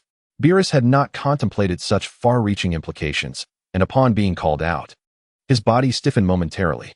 Feeling the scrutinizing gazes of those around him, he cleared his throat, attempting to salvage his dignity. Ahem. It is indeed commendable to see through the essence of events. He struck a dignified pose, mimicking Shalu's tone to admonish. As Shalu said, upon returning, no one is allowed to slack off. Train diligently. With that, he turned his back and fell silent. However, no one noticed the fine beads of cold sweat slowly trickling down his polished forehead. Beside him, Whis emitted an enigmatic chuckle, then gently tapped his staff, accelerating the return of the others. Meanwhile, in the 6th universe. Ugh, this is infuriating. Upon returning to his planet, Xiangpa stomped around the palace in rage, his corpulent form causing the ground to tremble. That scoundrel Beerus. How could he have tricked me? Bardos remained aloof, quietly standing to the side. Bardos. Xiangpa suddenly halted and shouted. You mentioned the Saiyans from our universe. Take me to them at once. Of course, Lord Xiangpa. Bardos lightly tapped her staff on the ground, and their figures vanished from the spot. With a hum, the space shifted, revealing a planet imbued with primal energy. This is the planet Shalata, where the Saiyans reside, Bardos introduced softly. Oh, Xiangpa absent-mindedly surveyed his surroundings, showing little interest in the environment. The Saiyans here exist as mercenary groups, hired across various star systems to deal with cosmic villains. Bardos continued, they have a decent reputation in the universe, known as righteous mercenaries. Is that so? Xiangpa was entirely indifferent to such trivialities, impatiently digging at his nose. Where is everyone? No sooner had he spoken than a group of Saiyans in uniform soared towards them at high speed from the distant sky. Welcome to Shalata. The leading Saiyan landed before them and politely inquired. Do you two have matters that require resolution? Ah, yes. Xiangpa responded dismissively. Who are the strongest among you? The Saiyans exchanged glances, momentarily taken aback by the question.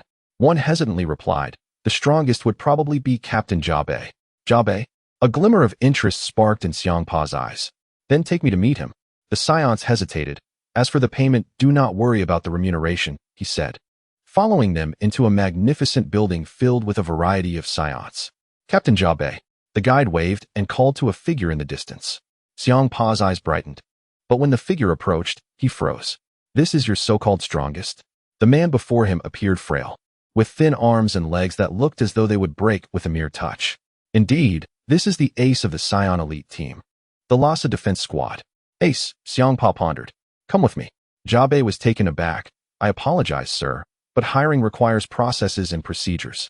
Xiangpa, uninterested in the formalities, shot him a sidelong glance. Boom.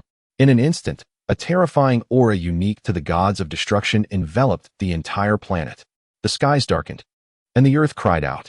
On the distant side of the planet, the ruler, engaged in discussions, suddenly froze, transforming into a streak of light, rushing towards the source of the pressure. Jabe felt an overwhelming weight descend from above, his legs buckling as he nearly collapsed. He exerted all his strength to resist, barely managing to avoid an embarrassing fall. In that moment, he comprehended that he had kicked a solid wall. However, non-compliance with the regulations is simply unacceptable. This is the creed upon which the Saiyans of Shalata planet rely for their survival. He gritted his teeth, struggling to straighten his body under the oppressive weight of fear. Just then, outside the building, a figure, battling immense pressure, made a difficult entrance. It was the king. The surrounding Saiyans gasped in astonishment. Upon seeing Xiangpa, the man known as the King froze in place. After a moment of recognition, his face filled with dread and reverence. "Are you Lord Xiangpa?" Upon hearing this, Xiangpa immediately dispelled the oppressive aura. He raised his chin with pride. "You know me?" Thud. The man, upon receiving an affirmative response, did not hesitate to kneel, prostrating himself completely. Lord Destroyer Xiangpa. As he knelt, all the surrounding Saiyans were left dumbfounded, quickly following suit and kneeling down. After the king explained, with palpable fear, that this planet had many business dealings and had even been fortunate enough to possess a portrait of the destroyer. Xiangpa's head was raised even higher. He chuckled with satisfaction. "Now that you know, this will be easy. Take me to find more powerful beings here."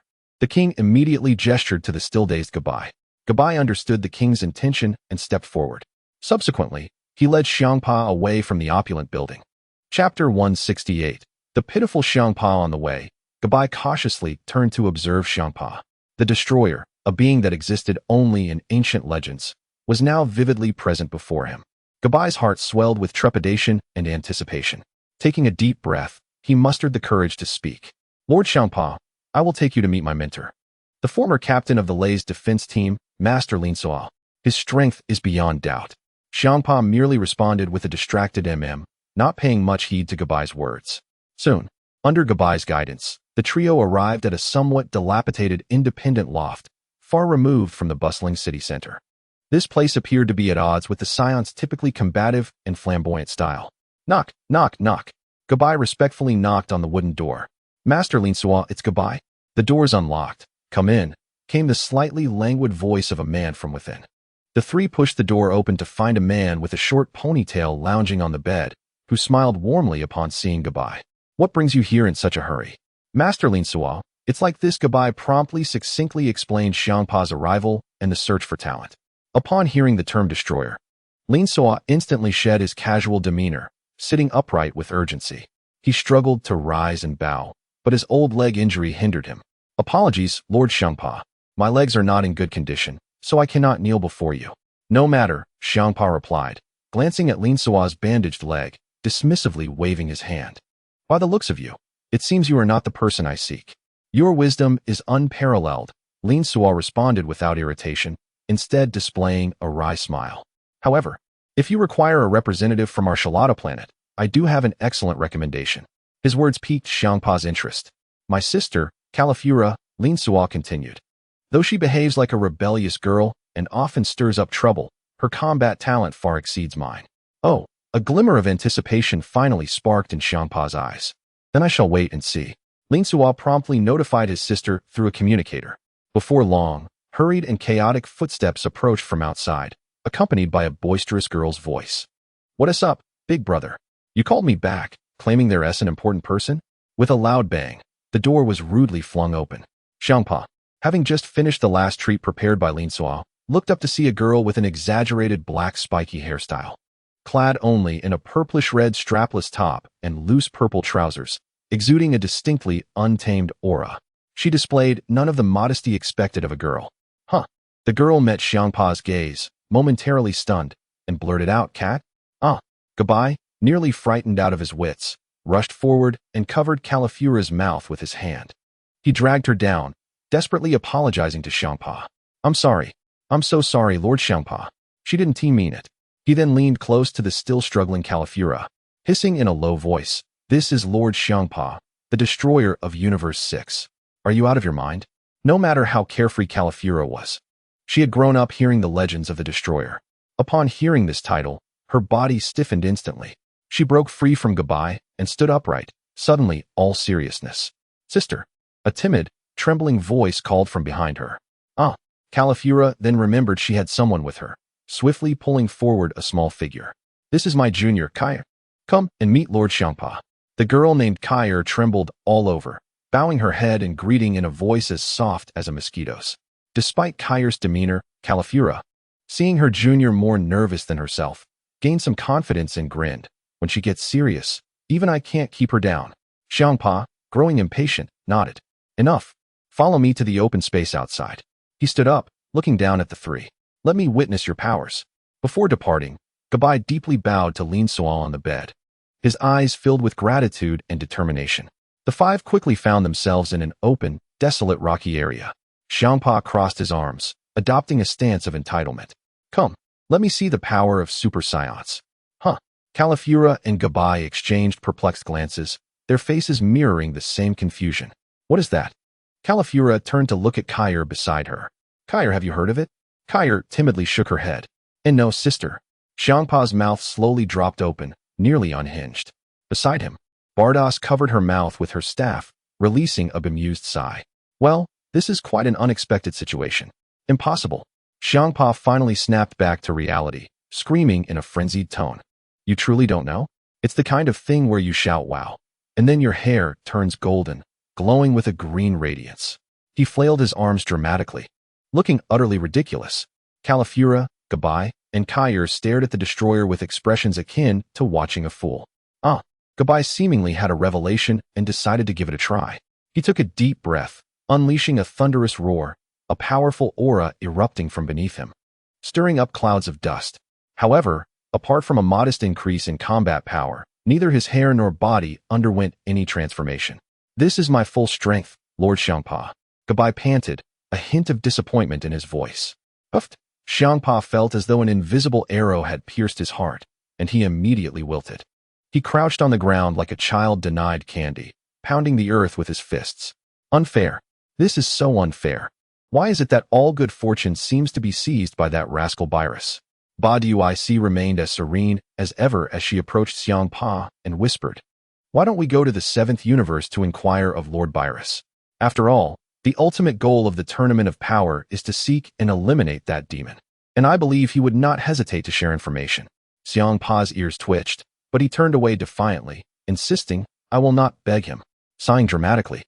Badiuic feigned sorrow. If Lord Zeno were to learn that our 6th universe cannot even select a competent warrior, he might deem our universe superfluous. Her words struck Xiangpa like a thunderbolt, causing his hefty frame to tremble as he sprang to his feet, humor replaced by dread. Let us go. A flicker of resolve crossed his eyes as if he had recalled a trump card.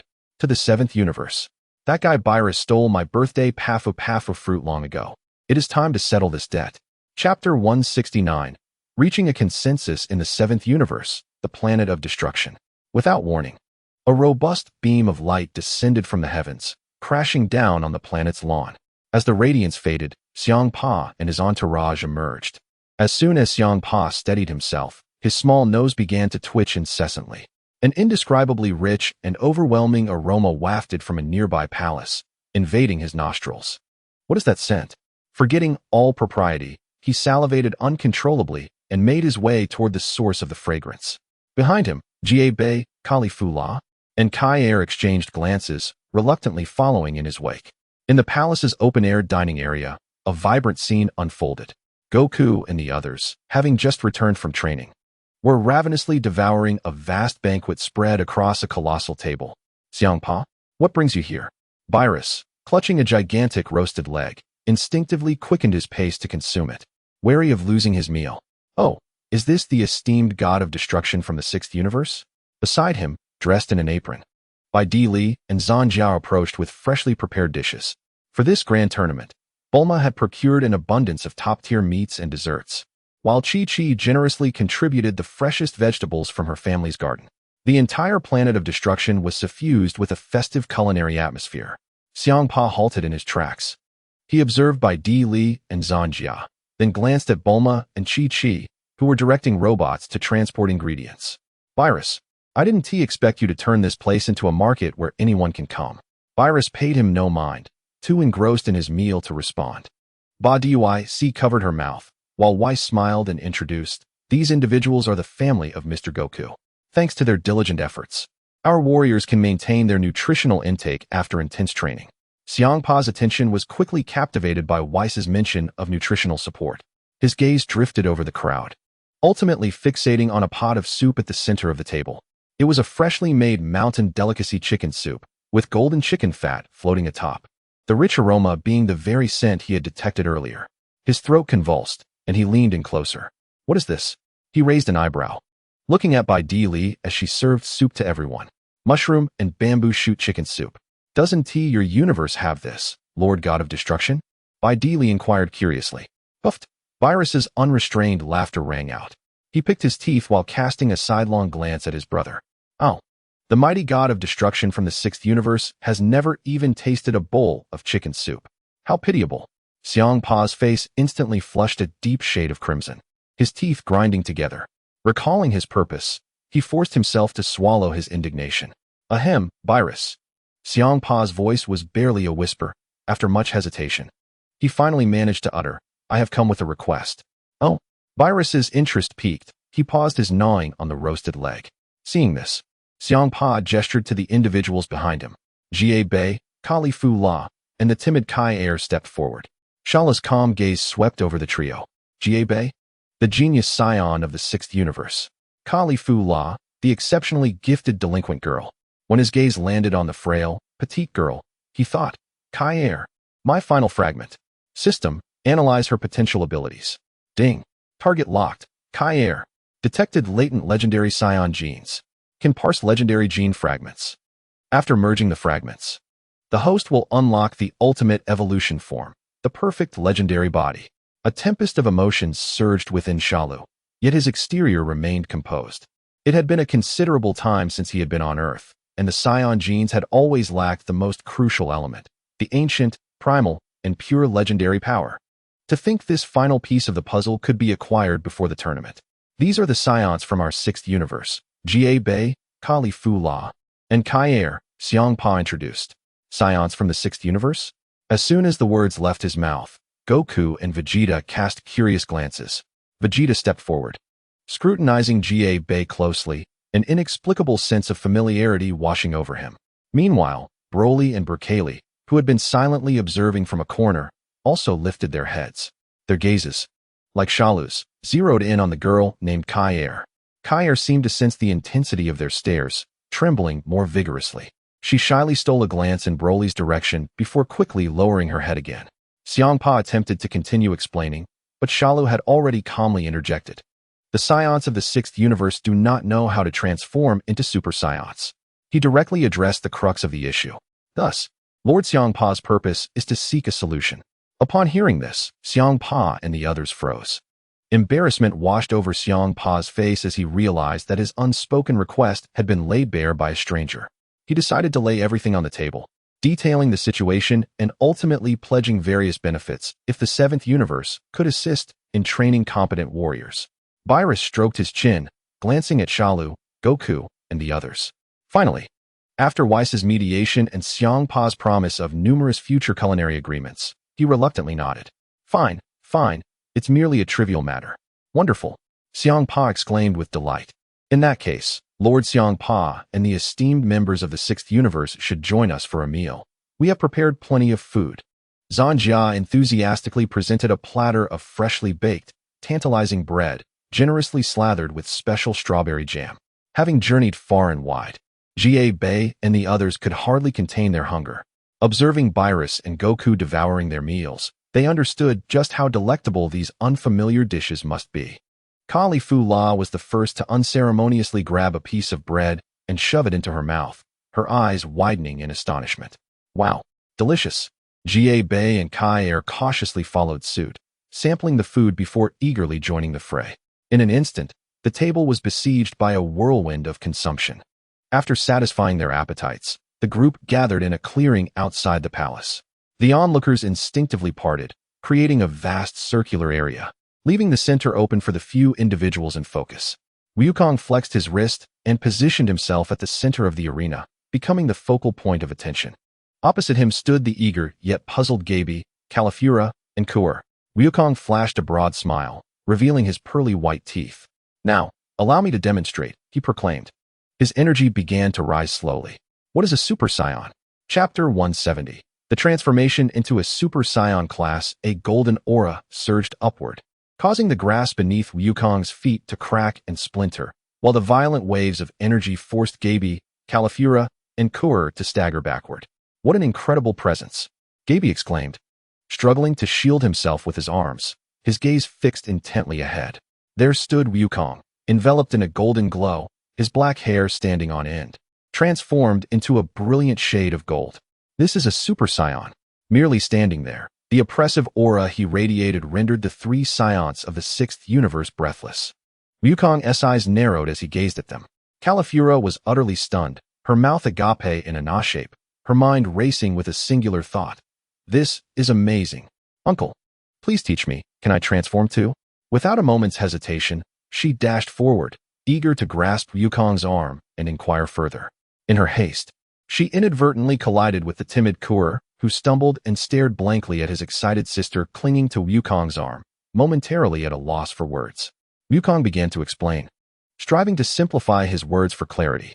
Concentrate the power of your anger in your back, then shout out loud, and voila, you can transform. He scratched his head, a bit embarrassed. The first time I transformed was because that scoundrel Frieza killed my best friend, Krillin. I was consumed by rage, and that hidden power within me emerged uncontrollably. Not far off, Frieza, wiping his mouth with a napkin, let out a derisive snort upon hearing this. So it's anger, is it? Califura, feeling inspired, imitated Wukong's stance, took a few steps back, and planted her feet firmly. Aya! She blushed fiercely, shouting with all her might, her powerful aura rising steadily. However, aside from stirring up dust beneath her feet, her golden transformation remained elusive. Observing this, Wukong felt a twinge of concern. Was his method unsuitable for them? He turned to Vegeta, who nodded, arms crossed, and exuding pride. My first transformation also stemmed from anger. During my endless training, I was furious that I was not the first to become a Super Saiyan, and it was that frustration and rage that fueled my transformation. Gohan approached with a gentle smile, adding, I transformed in the hyperbolic time chamber, guided by my father to harness my anger. In that moment, all their experiences converged on the keyword, anger. Yet, on the other side, Broly and Brookly offered a different perspective. They exchanged glances and, in almost perfect unison, stated, I don't know, one day it just happened. This response left Wukong and Vegeta speechless. As everyone else remained puzzled, Califura, frantic and fidgeting, was interrupted by a calm voice. Anger is merely the detonator, not the explosive itself. Shalu slowly rose from his seat and stepped into the center. The key lies in whether you have accumulated sufficient S cells within your bodies. Once the S cells reach a certain level, igniting them with a measured dose of anger will naturally lead to transformation. Oh, everyone gasped in astonishment, turning their attention to Shalu. S cells? What are those? Shalu, how do you know this so well? Indeed, this is a concept we have never encountered. Before Shalu could respond, the enchanting 21 stepped in with a cheerful explanation. Before developing Shalu, Dr. Gero collected the cells of Son Wukong and Vegeta. During his research, he discovered a unique DNA fragment that differed from all other cells. Though scarce, it possesses extraordinary vitality. S cells is indeed a fitting name. Her words undoubtedly provided the most authoritative evidence for Shalu's theory. But how do we know if we have enough S cells? Gaby posed the critical question. That is simple. I can collect your cell samples and compare them with those of Wukong and the others. We will soon have our answer, 21 replied confidently, twirling her hair around her finger. Truly, you are the embodiment of Dr. Vomi's brilliance, Bulma chimed in, stepping forward to pat 21 on the shoulder. Although my expertise does not lie in biology, I am more than capable of operating advanced equipment and assisting you. Together, we can expedite our research.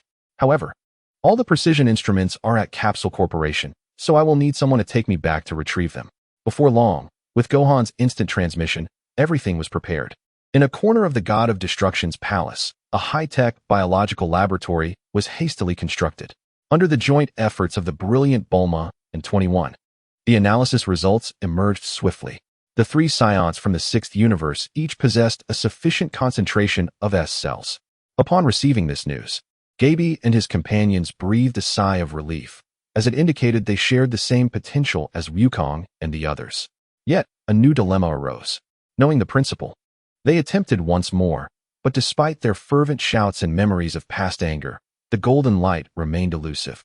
Just as Califura was on the verge of giving up, a purple beam of energy shot from Sheru's fingertip, instantly piercing through a towering tree that required multiple people to embrace, leaving a smooth hole in its wake. Merely recalling memories is insufficient. Sheru's voice was devoid of warmth. Now, try to imagine that tree I pierced is your most cherished and important person. This statement sent shivers down Gaby and Kure's spines, while Califura froze. The image of her brother Liansuo, the man who always protected and guided her, involuntarily surfaced in her mind. What if that finger shot through my brother Liansuo, leaving him in agony on the ground, a bloody hole in his chest, reaching out for me, calling my name? No, brother. Tears welled up in Califura's eyes as she unleashed a heart-wrenching scream. A surge of unprecedented energy erupted from within her, the golden light flickering around her as strands of gold began to weave through her wild hair. Her pupils rapidly oscillated between green and black. Although this power was unstable and she collapsed to the ground, reverting to her original form after just a moment. Everyone witnessed it. She had succeeded. This method was effective. With renewed hope, the three immediately plunged into frenzied training. Under Sheru's cold and merciless threat of death, Gaby and Califura broke through their respective barriers. Accompanied by two soaring golden auras, they finally transformed into Super Saiyans. "Ha! I did it. I have become a Super Saiyan," Califura exclaimed, reveling in the torrent of power surging within her, laughing with exhilaration. JBI's face flushed with excitement as he gazed at his own fists. Just as the two were reveling in their exhilaration, a faint sound of weeping pierced the air. In the corner, only Kair remained unchanged, hugging her knees, tears cascading down her cheeks. Why can't I do it? I am truly useless, merely a burden to my sister." Observing this, Caligula immediately prepared to comfort her. "Wait," Shalu interjected, stopping her. A chilling thought seeped into Caligula's mind. "Your junior is an unprecedented prodigy. Her transformation is far superior to yours, and achieving it will undoubtedly be more complex. To enable her transformation, you must do this." As Shalu meticulously laid out his plan, Caligula's expression shifted from astonishment to confusion, and finally to disbelief. "Is it truly possible?" She inwardly scoffed, casting a furtive glance at the inscrutable Shalu, before letting out a resigned sigh. Taking a deep breath, she approached Kair. "I'm sorry, dear sister. I promise to make it up to you later." Kair lifted her tear-streaked face to gaze at her most admired sister. "You know, I always thought you were rather useless." Caligula looked down at her from a lofty position, uttering words that left everyone astounded. "Being weak is one thing, but crying all day long is utterly disgraceful. We Saiyans do not have soft-hearted individuals like you. A sister like you is a disgrace to me. Just look at JBI. Now that's more like it. He understands quickly and is a lad of great potential, someone I can proudly take with me. And that Uncle Wukong over there. Though older, he is rather handsome. I must admit, I find myself quite fond of the older type." Her words detonated like a series of heavy bombs, leaving JBI and Wukong utterly dumbfounded. Caligula-san? JBI was completely at a loss for why she had suddenly made such remarks. Kair, too, stood frozen in place. "Huh, sister." She gazed vacantly at Caligula, her mind involuntarily conjuring an image. The charming Uncle Wukong and the infinitely promising JBI, each holding her sister's hand. The three of them joyfully spinning on the grass, laughter echoing with pure delight. Meanwhile, she stood alone in the distance, watching them drift further away. Suddenly, an overwhelming surge of power, far surpassing Wukong's transformation, erupted from Kair's petite frame. A green flame engulfed the surroundings, and a terrifying energy storm forced those nearby to stagger back. The formidable Saiyans instinctively shielded their wives. Wukong, perplexed, glanced at Caligula, awkwardly shouting, "I'm not into little girls." Just as he spoke, he felt a sharp gaze from Chi-Chi. "Here it comes." Shalu crossed his arms, a scheming smile gracing his face as he awaited the harvest of that legendary power. Chapter 171, The Final Fragment. JBI Sun Wukong. Kair's previously frail form surged in the green aura, her muscles bulging, nearly tearing her battle suit, her height soaring beyond 2 meters. Her pupils vanished, leaving only a field of pure white, filled with primal urges for destruction. An aura far more fierce and wild than Wukong's Super Saiyan state swept across the scene. How impressive! Caulifla and JBI were pushed back by the force, their faces a canvas of shock. On the other side of the God of Destruction's planet, Broly and Broccoli exchanged glances, sensing a shared excitement and restlessness. This is it. Yes, this feeling. The God of Destruction of Universe 6, Kampa, excitedly pointed towards Kair, exclaiming to Beerus, that Super Saiyan who opened my eyes during the power tournament is just like this. Ding! Detecting Legendary Saiyan bloodline. Conducting in-depth analysis. Analysis progress 15. The cold notification echoed in Shalu's mind, yet his expression remained as calm as a still pond. Everything was under control. In the arena, Kair, now completely berserk, locked onto her first target. JBI, the boy praised by her sister as having potential and one she kept by her side. With a swift step, the solid ground beneath her shattered into a deep crater. JBI barely had time to react before a massive hand seized his head. So fast was his final thought before, bang. With a resounding crash, Kair forcefully slammed JBI into the wall, rocks splintering and dust billowing. Gasping, JBI coughed up blood, feeling as if his bones were about to splinter. Kair offered him no respite. In her other hand, green energy rapidly coalesced into an ominous sphere aimed at his chest. Stop, Kair. Wake up. Caulifla finally snapped out of her shock, charging forward and gripping Kair's robust arm tightly. Ugh! Kair, now utterly devoid of reason, roared in impatience, flinging Caulifla away, who tumbled several times before coming to a halt. Yet, she refrained from delivering a finishing blow. The energy sphere remained fixated on JBI. That's enough. A calm voice resonated. Wukong's figure had appeared before Kair, and with a casual wave of his hand, he sent the lethal energy sphere flying into the air, where it detonated with a thunderous roar. Son Wukong. Kair's attention immediately shifted to this newly emerged figure, the very uncle her sister had described as handsome and appealing. Without any unnecessary motion, she unleashed a devastating punch imbued with terrifying power straight at Wukong's face. How intriguing! Wukong, far from alarmed, felt exhilarated, effortlessly executing a graceful backflip to evade her strike, and as he landed, he retaliated with an energy blast. Boom! The energy blast erupted against Kair's chest, sending plumes of dust into the air. However, amidst the explosive flames, a faster fist shot out, landing squarely on Wukong's face. Ah, that hurts. Wukong clutched his reddening cheek, pushed back several steps by the force of the punch, realizing that her strength and speed exceeded his earlier estimations. Wukong unleashed a barrage of Kamehameha waves, each one striking Kair like a rapid-fire machine gun, igniting a series of violent explosions. Yet, when the smoke cleared, Kair stood unscathed, mechanically murmuring Wukong's name, her green aura swelling even more ferociously than before. She raised her hands high, a flicker of green light shimmering in her palms, which rapidly expanded into a massive energy sphere exceeding 10 meters in diameter. The destructive presence radiating from that sphere drew the attention of everyone present. Kamehameha. Wukong dared not underestimate her, immediately assuming a stance as a brilliant blue energy wave erupted from his palms, colliding with the enormous green energy sphere. Boom! The clash of blue and green energy ignited a fierce confrontation in midair, sending shockwaves that bent the vegetation surrounding the God of Destruction's planet. In the distance, Caulifla, who had just risen from the ground, and Gabe, who had been pulled from the rocks by Wacy, gazed at the formidable Kair with a whirlwind of emotions. Their hearts were laden with both concern and an uncontrollable thrill. Incredible! Kair! Caulifla could not restrain her exuberant shout, pride swelling within her for her sister's might. This very exclamation seemed to act as a command, causing the ferocious Kair to quiver. Subconsciously, she sensed her sister's gaze. Sister is praising me.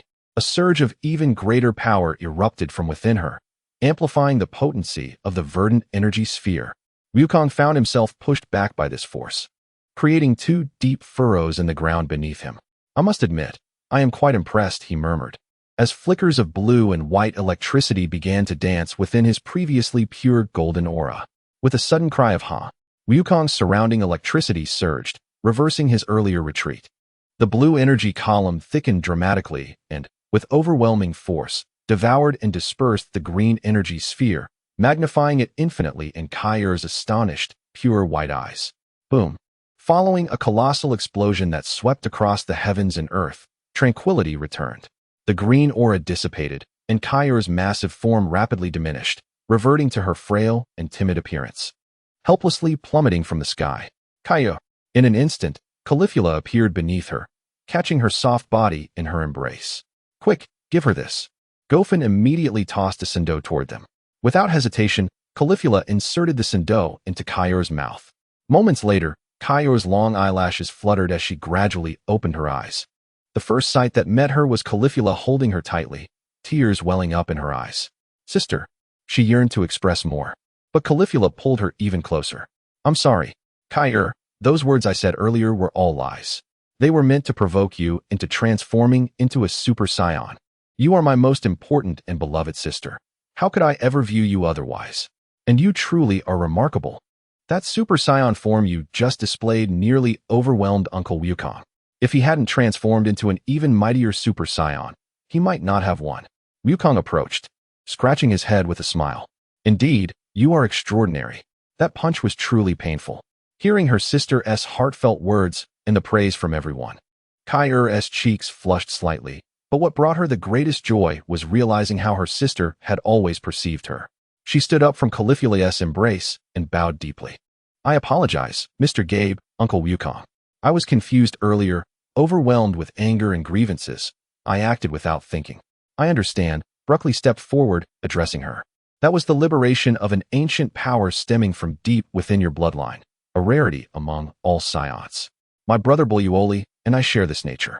I never expected to find such a unique existence in your sixth universe. How incredible! Caulifla exclaimed, grasping Kaiur's hand excitedly. Did you hear that, Kaiur? You are one of a kind. Kaiur shyly lowered her head. Do not be embarrassed, young lady. The charming 21st, playfully winking, added. This is all the fault of that Uncle Shalu. He gave your sister the dreadful idea that led to your anger. Once you can fully master this power, you must give him a good thrashing. At this, Shalu merely shrugged, prompting a light laughter from the others. Just then, Bylus and Xiangpa approached. Xiangpa cleared his throat and, unusually serious, addressed Bylus. Hey, Bylus, let us be good to these kids. Before they fully master their powers, allow them to stay here temporarily and train with the strong ones from your universe. To everyone's surprise, Bylus did not refute this, merely glancing at Xiangpa. Very well. As Wei prepared to wave his staff to restore the destroyed surroundings, Shalu's mind was suddenly pierced by the cold sound of a system notification. Ding! Legendary Saiyan Bloodline Analysis. 100. Successfully extracted legendary gene fragments. Will you fuse them with the host's legendary gene 23 immediately? Fusion. Shalus silently resolved. Fusing legendary gene fragments. Elevating Saiyan gene template. Legendary Saiyan gene has evolved into the perfect legendary form. Perfect legendary form. All passive skills unlocked. Dominant body. Significantly increases resistance to hardening effects from energy attacks. Infinite growth. Base combat power will automatically double each year. Devil transformation. Transforms into a legendary Super Saiyan resembling a demon, with combat power and defense both increased 500-fold, which can be stacked with other transformation forms.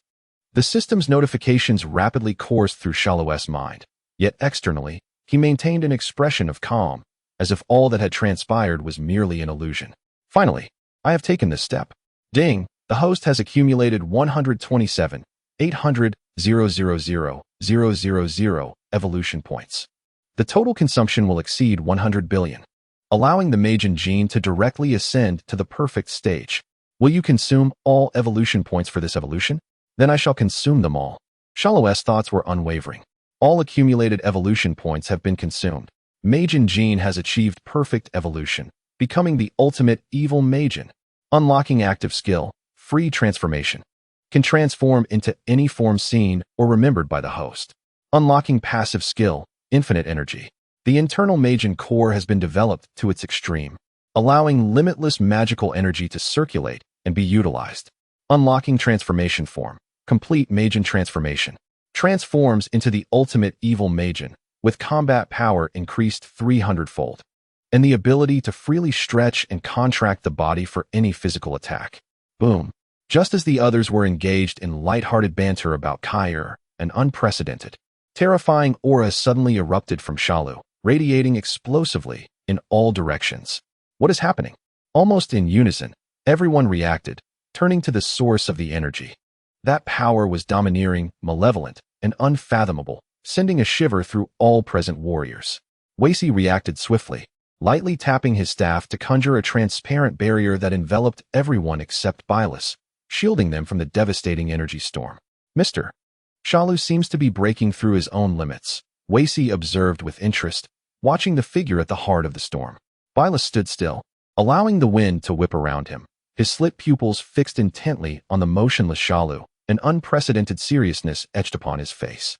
This aura had begun to feel threatening even to him. At last, the overwhelming, expanding force that threatened to upheave the entire surface of the destroyer planet gradually subsided, retracting back into Shalu's being.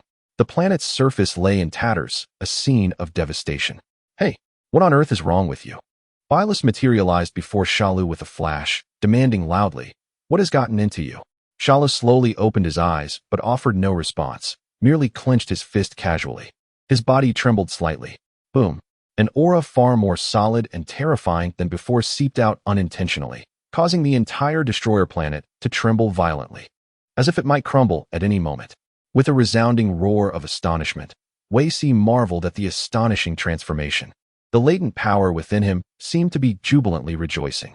Wukong, Vegeta, Broly, and others remained silent, adopting an exceptionally grave demeanor as they sensed the suffocating force. Shalu lifted his head, locking eyes with Beerus. "Lord Beerus, would you care to spar with me?"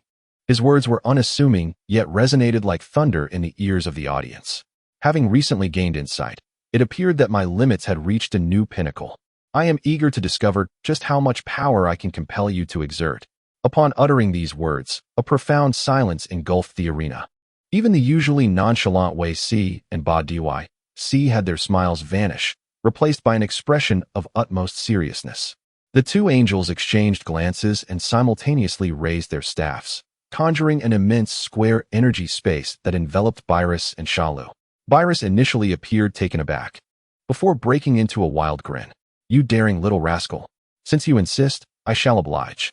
But I must warn you, I will commence with 80% of my power." In a flash, the two vanished from their original positions, reappearing within the colossal barrier, facing each other from a distance. What is happening? Why are they suddenly about to fight? Below, Bulma and Chi-Chi were utterly perplexed by this unforeseen turn of events. Noticing Wukong and the others' extremely serious expressions, they ceased their inquiries, merely watching the battle unfold with bated breath. "Indeed, there is an external force aiding you," Shalu remarked number 21, her arms crossed. Fixated on the figure above, "I shall uncover what that truly is."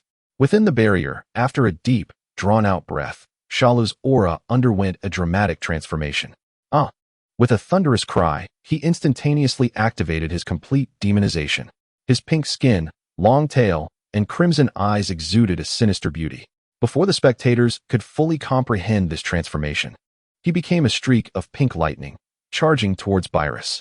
Beerus reacted with astonishing speed, slightly tilting his body to evade the incoming punch, while simultaneously unleashing a fierce kick aimed at Shalu's midsection. However, Shalu's form twisted in midair, elongating and narrowing like pliable noodles, effortlessly dodging Beerus's strike. Having evaded the attack, his elongated body ensnared Beerus, propelling him downward at breakneck speed, slamming him against the barrier's base. The entire square space shuddered violently. Amidst the dust, Beerus slowly rose, brushing off the debris, a faint smile lingering on his face.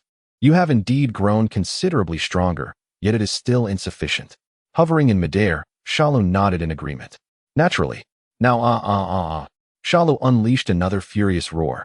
His pink demon skin rapidly enveloped in resplendent gold, transforming into a dazzling golden figure.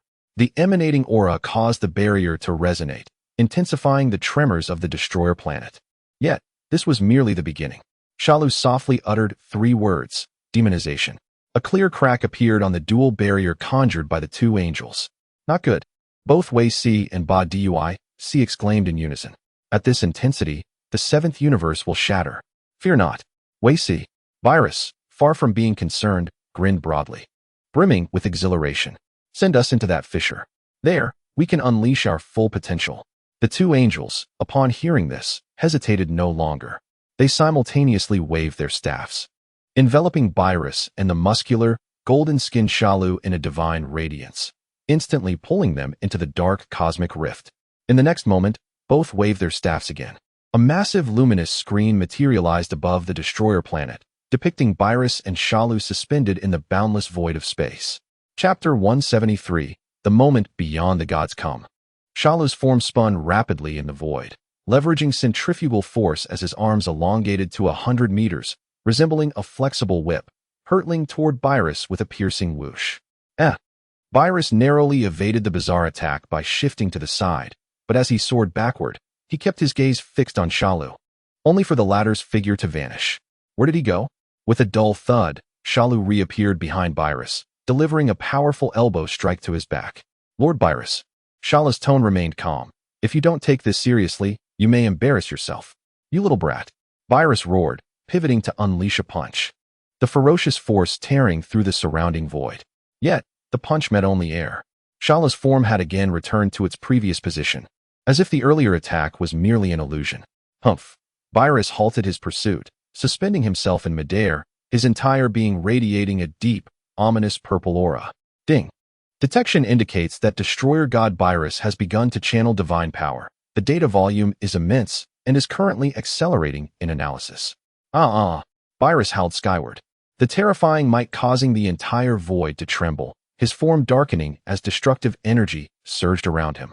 In the next instant, bang, the two fists collided with no embellishments, creating an invisible wave that radiated outward from the impact point. Above the destroyer planet, the colossal luminous screen distorted violently, the imagery becoming obscured and filled with static. Damn it, even the broadcast set up by Lord Wei Si and Lord Badiuic is unviewable. Wukong fretted, tugging at his hair in distress. After a moment, the image stabilized once more. Boom. Bang, bang, bang, bang. In the void, one golden, one deep purple, two indistinct figures clashed furiously, each collision causing the imagery to shake violently, sending chills down the spines of those below. The image revealed Beerus finally coming to a halt, wiping his mouth, a glaring smear of blood staining his hand. You little rascal, Beerus stared intently at Shalu, his expression not one of anger, but rather a fervent admiration for a worthy opponent. You have pushed me to this extent. This scene plunged all those outside the image into a profound silence. Zhangpa's jaw dropped in disbelief, pointing at the screen. Wait, that guy actually made Beerus bleed? He murmured, his heart tumultuous. Does this mean his strength may now surpass mine? Zhangpa's gaze fixated on the magnificent figure of intertwining gold and pink, recalling how he had previously dismissed Shalu during their warm-up match. Now, it seemed utterly ludicrous.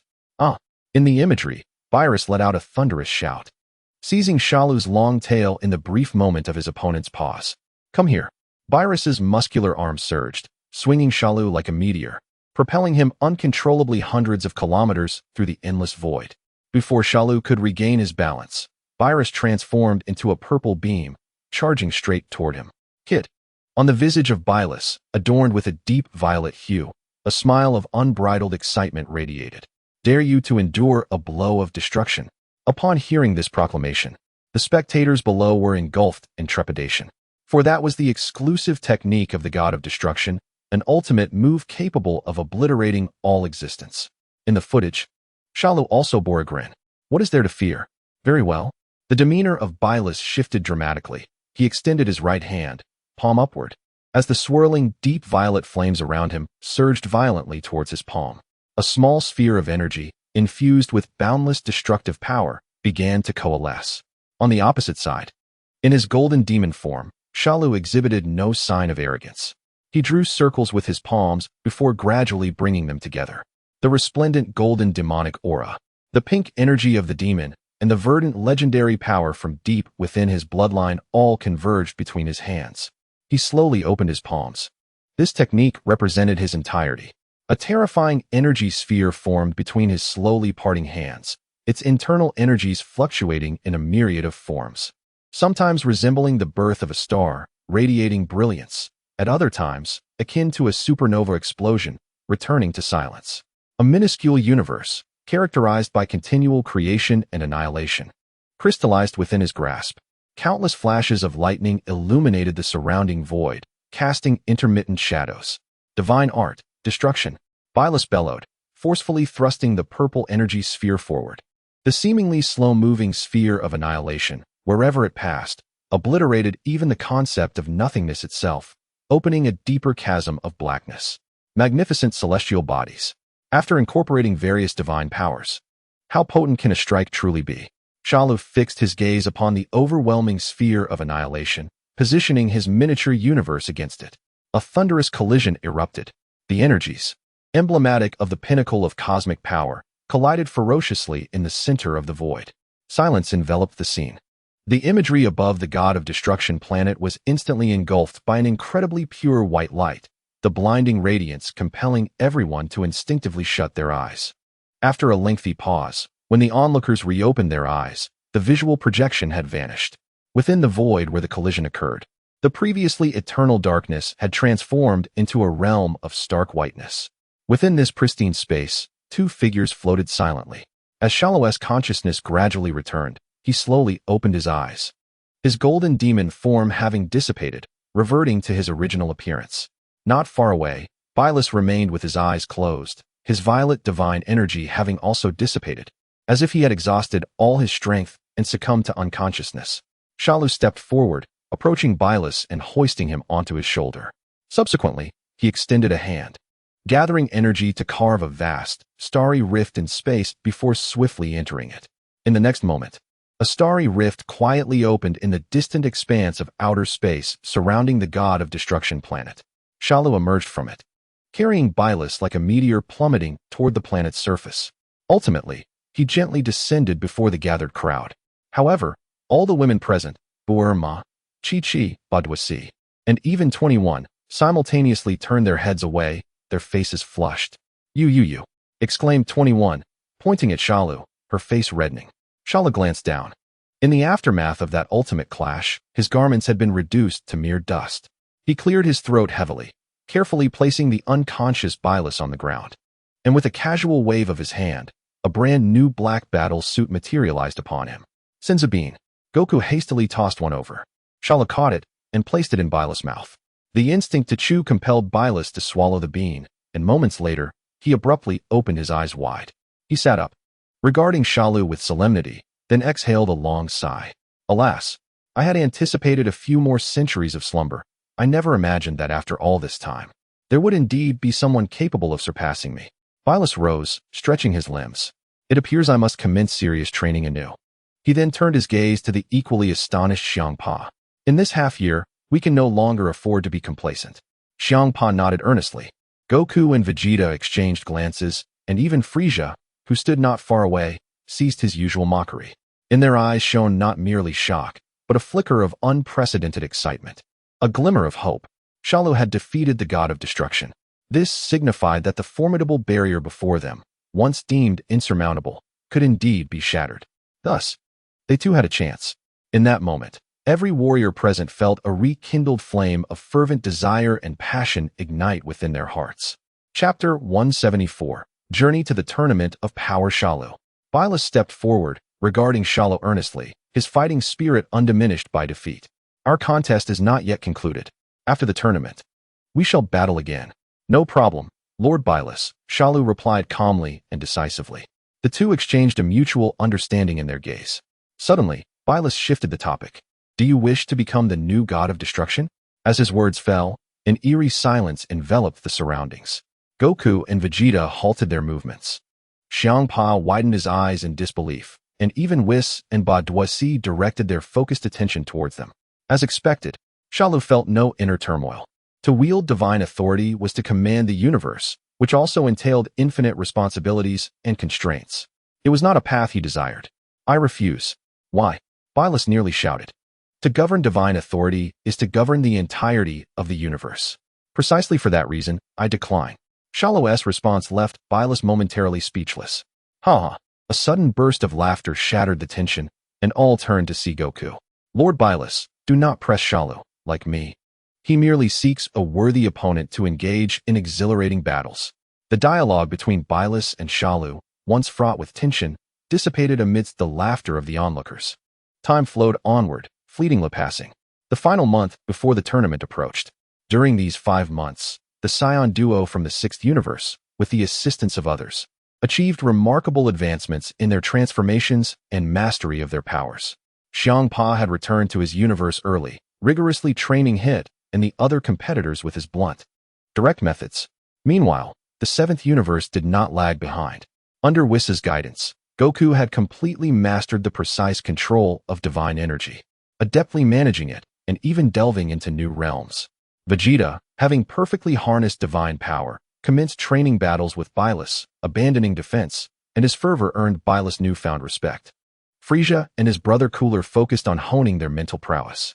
Within the fields of the God of Destruction planet, where countless sweat droplets fell, specialized divine steel blocks, weighing as much as mountains, were effortlessly lifted and gently placed back down by their unseen forces.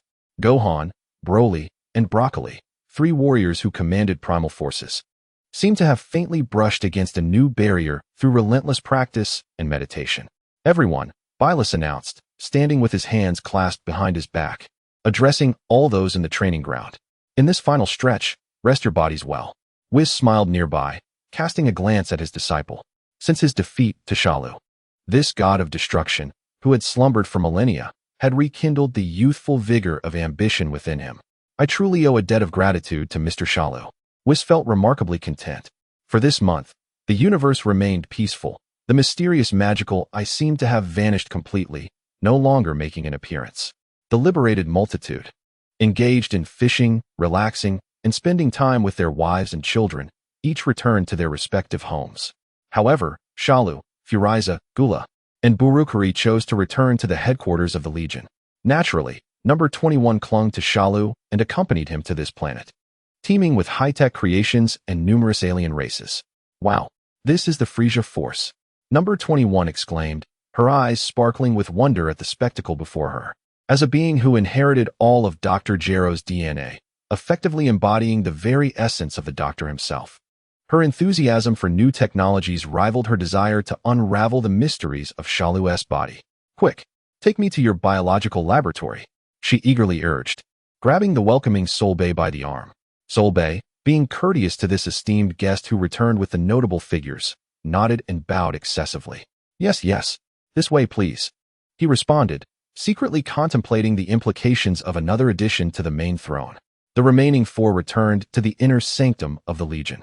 Shalu, do you think there will be anyone capable of matching us in that great tournament? Burukuri inquired, breaking his usual silence. His aura was now more restrained, yet exuded a palpable danger. Seated upon a grand throne, Shalu lightly tapped the armrest with his fingers. To my knowledge, there are at least 3 universes whose inhabitants should not be underestimated. His words piqued the interest of Frieza and Gula, the warriors from Universe 10 and Universe 11, as well as those from Universe 1, which is known for its advanced civilization, likely possess abilities unknown to us. He reminisced about fragmented memories of that assembly. With the current lineup of Universe 7, they should not face significant issues against the other participants. However, the remaining several universes presented completely unknown adversaries, which posed a concern. Naturally, the emergence of stronger beings was a positive development. Frieza let out his characteristic laughter, a blend of fear and desire for greater strength. Shalu added, the information revealed by Xiangpa indicates that the ultimate goal is team formation, implying that neither victory nor defeat will bear excessively dire consequences. These words eased the tension among the group. As long as the stakes did not involve the survival of the universe, they could engage in the contest without burdens. After nodding in agreement, they dispersed to enjoy a final moment of tranquility. Time passed swiftly. A month had elapsed, during which the fatigue accumulated from the rigorous training, as well as the mental strain, was entirely released. On the God of Destruction's planet, the group reconvened. Where are Califura and the others? Goku scratched his head and looked around. They've long since returned to Universe 6, Whis replied with a smile. They are quite grateful for the guidance provided by Mr. Goku and Mr. Vegeta during this time. Mr. Gabe even left a message, hoping to engage in a proper match with his master. Upon hearing this, Vegeta turned his head away with a huff. That brat better have improved. Don't let me down. Now, everyone, are you ready? Whis surveyed the assembled group, and upon confirming their presence, raised his staff. Let us depart. To the location of the Tournament of Power. He produced the previously utilized transport cube and tossed it gently. The The cube expanded in midair, emitting a beam of light that enveloped everyone. With a flash, the cube vanished, and when it reappeared, they found themselves within a peculiar corridor shimmering with various colors of light. This tournament of power was to be held in the realm of nothingness. Whis' voice echoed within the corridor. It is vast and boundless, where the concepts of time and space cease to exist. The arena was initially constructed from a material harder than the pili steel produced by our Universe 7. This statement left the group momentarily speechless. After the gods of destruction had tested the arena, they found the hardness still lacking. Whis continued, "Thus, we gathered the hardest materials from all 12 universes, which the Grand Minister personally refined to construct the current Pipi Pala Honglong steel arena. Now, even Lord Beerus would find it challenging to destroy it." Beerus flicked his tail, his demeanor unusually serious. "You must be aware that this time, all the gods of destruction across the universe have exerted their utmost effort, training alongside the strongest of their respective universes. Otherwise, I wouldn't have struggled so much during the test battle." He scanned Goku, Vegeta, Shalu, and others. "No weaklings will appear in this arena." As these words were spoken, the atmosphere within the corridor abruptly shifted. "That's fantastic," Goku exclaimed, clashing his fists together with a resounding thud. "I'm already feeling excited." Not only him, but Vegeta, Broly, and even Frieza displayed expressions of fervent anticipation. Chapter 175. New rules. The corridor's brilliance faded, and they found themselves standing on solid ground in a vast expanse of pure void.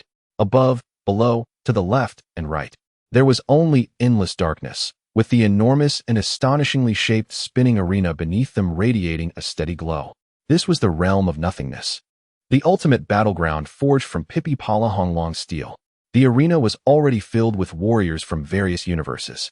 Waves of formidable energy collided and intertwined unabashedly in the air. The moment the warriors from Universe 7 appeared, nearly all gazes instantly converged upon them with scrutiny, vigilance, and unabashed hostility. "Oh, quite a few strong contenders have arrived," Goku remarked, flexing his wrists, growing increasingly exhilarated rather than anxious. Vegeta crossed his arms and snorted, his battle spirit ignited.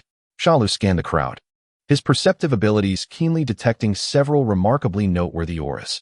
From Universe 6, its presence was increasingly concentrated, akin to a peerless blade concealed within its sheath. In Universe 11, a stocky bald warrior with gray skin stood quietly, eyes closed in meditation. His mere presence exuded an unshakable weight. "Is that Jiren?"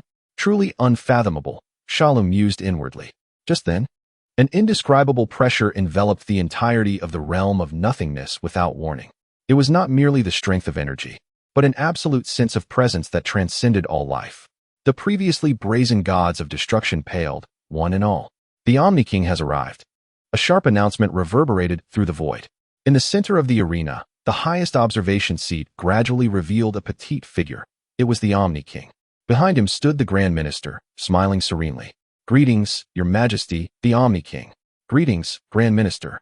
Led by Beerus and Xiangpa, the 12 gods of destruction knelt on one knee, their heads bowed deeply. The warriors atop the arena were likewise affected by this atmosphere, falling silent and refraining from any movement. However, amidst this profound silence, an out-of-place voice broke through. "Is that the Omni King? How adorable." "Hello." Goku raised his hand high, beaming with a smile as he greeted. Beerus felt as though his heart might leap from his throat. "You rascal." The Omni King, upon seeing Goku, did not show anger but instead waved happily with his tiny hand. This unexpected scene left all the universe warriors witnessing it for the first time utterly astounded, their jaws nearly dropping to the ground. A mere mortal, greeting a prominent figure and the supreme ruler for the first time? And the Omni King, wasn't he even angry? The Xeno observed with great interest, his small head tilting slightly as his gaze shifted past Wukong to land on Shalu behind him. Who is that green-haired individual? I do not recall seeing him before. In an instant, the attention of all the gods of destruction, angels, and the Grand Priest converged upon Shalu. Beerus felt his fur bristle in alarm as he summoned all his strength to hiss at Shalu. "Shalu, mind your words. Do not, under any circumstances, provoke this esteemed individual." Kampa, not far off, was on the verge of fainting. One Wukong was already enough to challenge his heart's limits, and now this terrifying character had also caught Xeno's attention.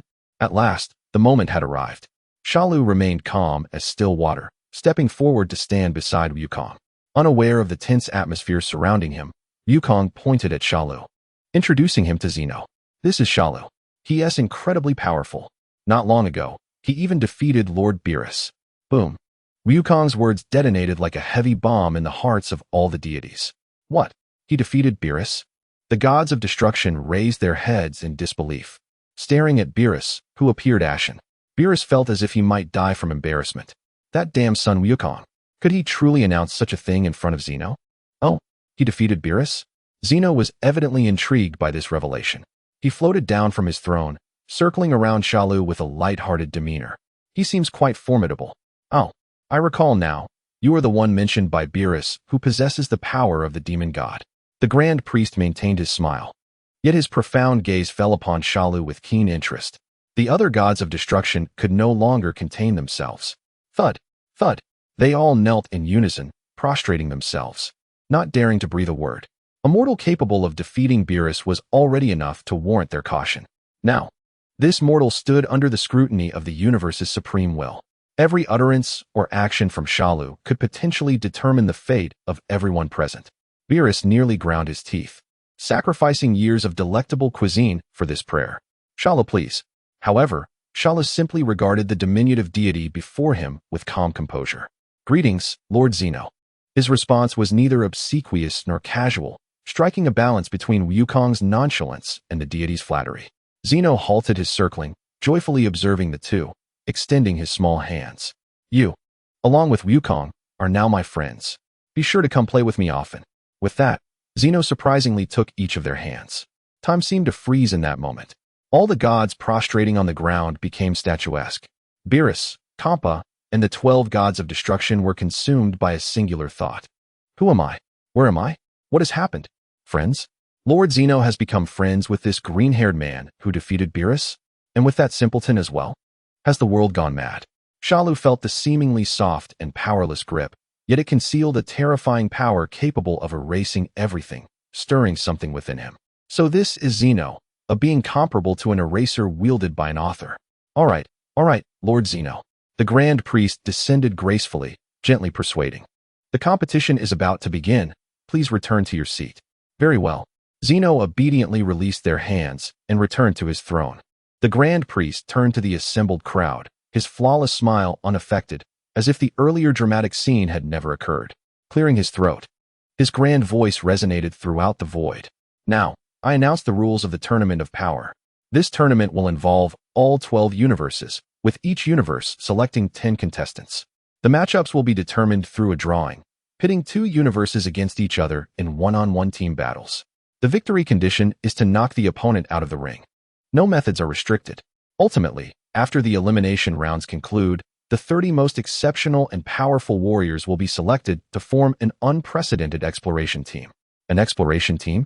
This is not a battle for the survival of the universe. This news caught the other universes off guard. The inhabitants of the 7th universe, however, exchanged subtle smiles. Kampa's intelligence was indeed accurate. Ha ha ha, no restrictions? How intriguing. Frieza chuckled softly, as this was undoubtedly the best news for him.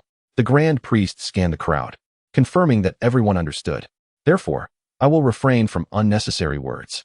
With a gentle wave of his arm, he proclaimed the commencement of the Tournament of Power's first match drawing. At that instant, a massive screen appeared above the void, displaying the avatars of all the contestants from the 12 universes, with 2 enormous pointers moving as Zeno's finger directed. Click! The pointers finally halted at the direction of Universe 1 and Universe 7. Chapter 176. 10 Brave Warriors. As the Grand Priest's voice faded, the icons of Universe 1 and Universe 7 illuminated on the giant screen, radiating blinding light.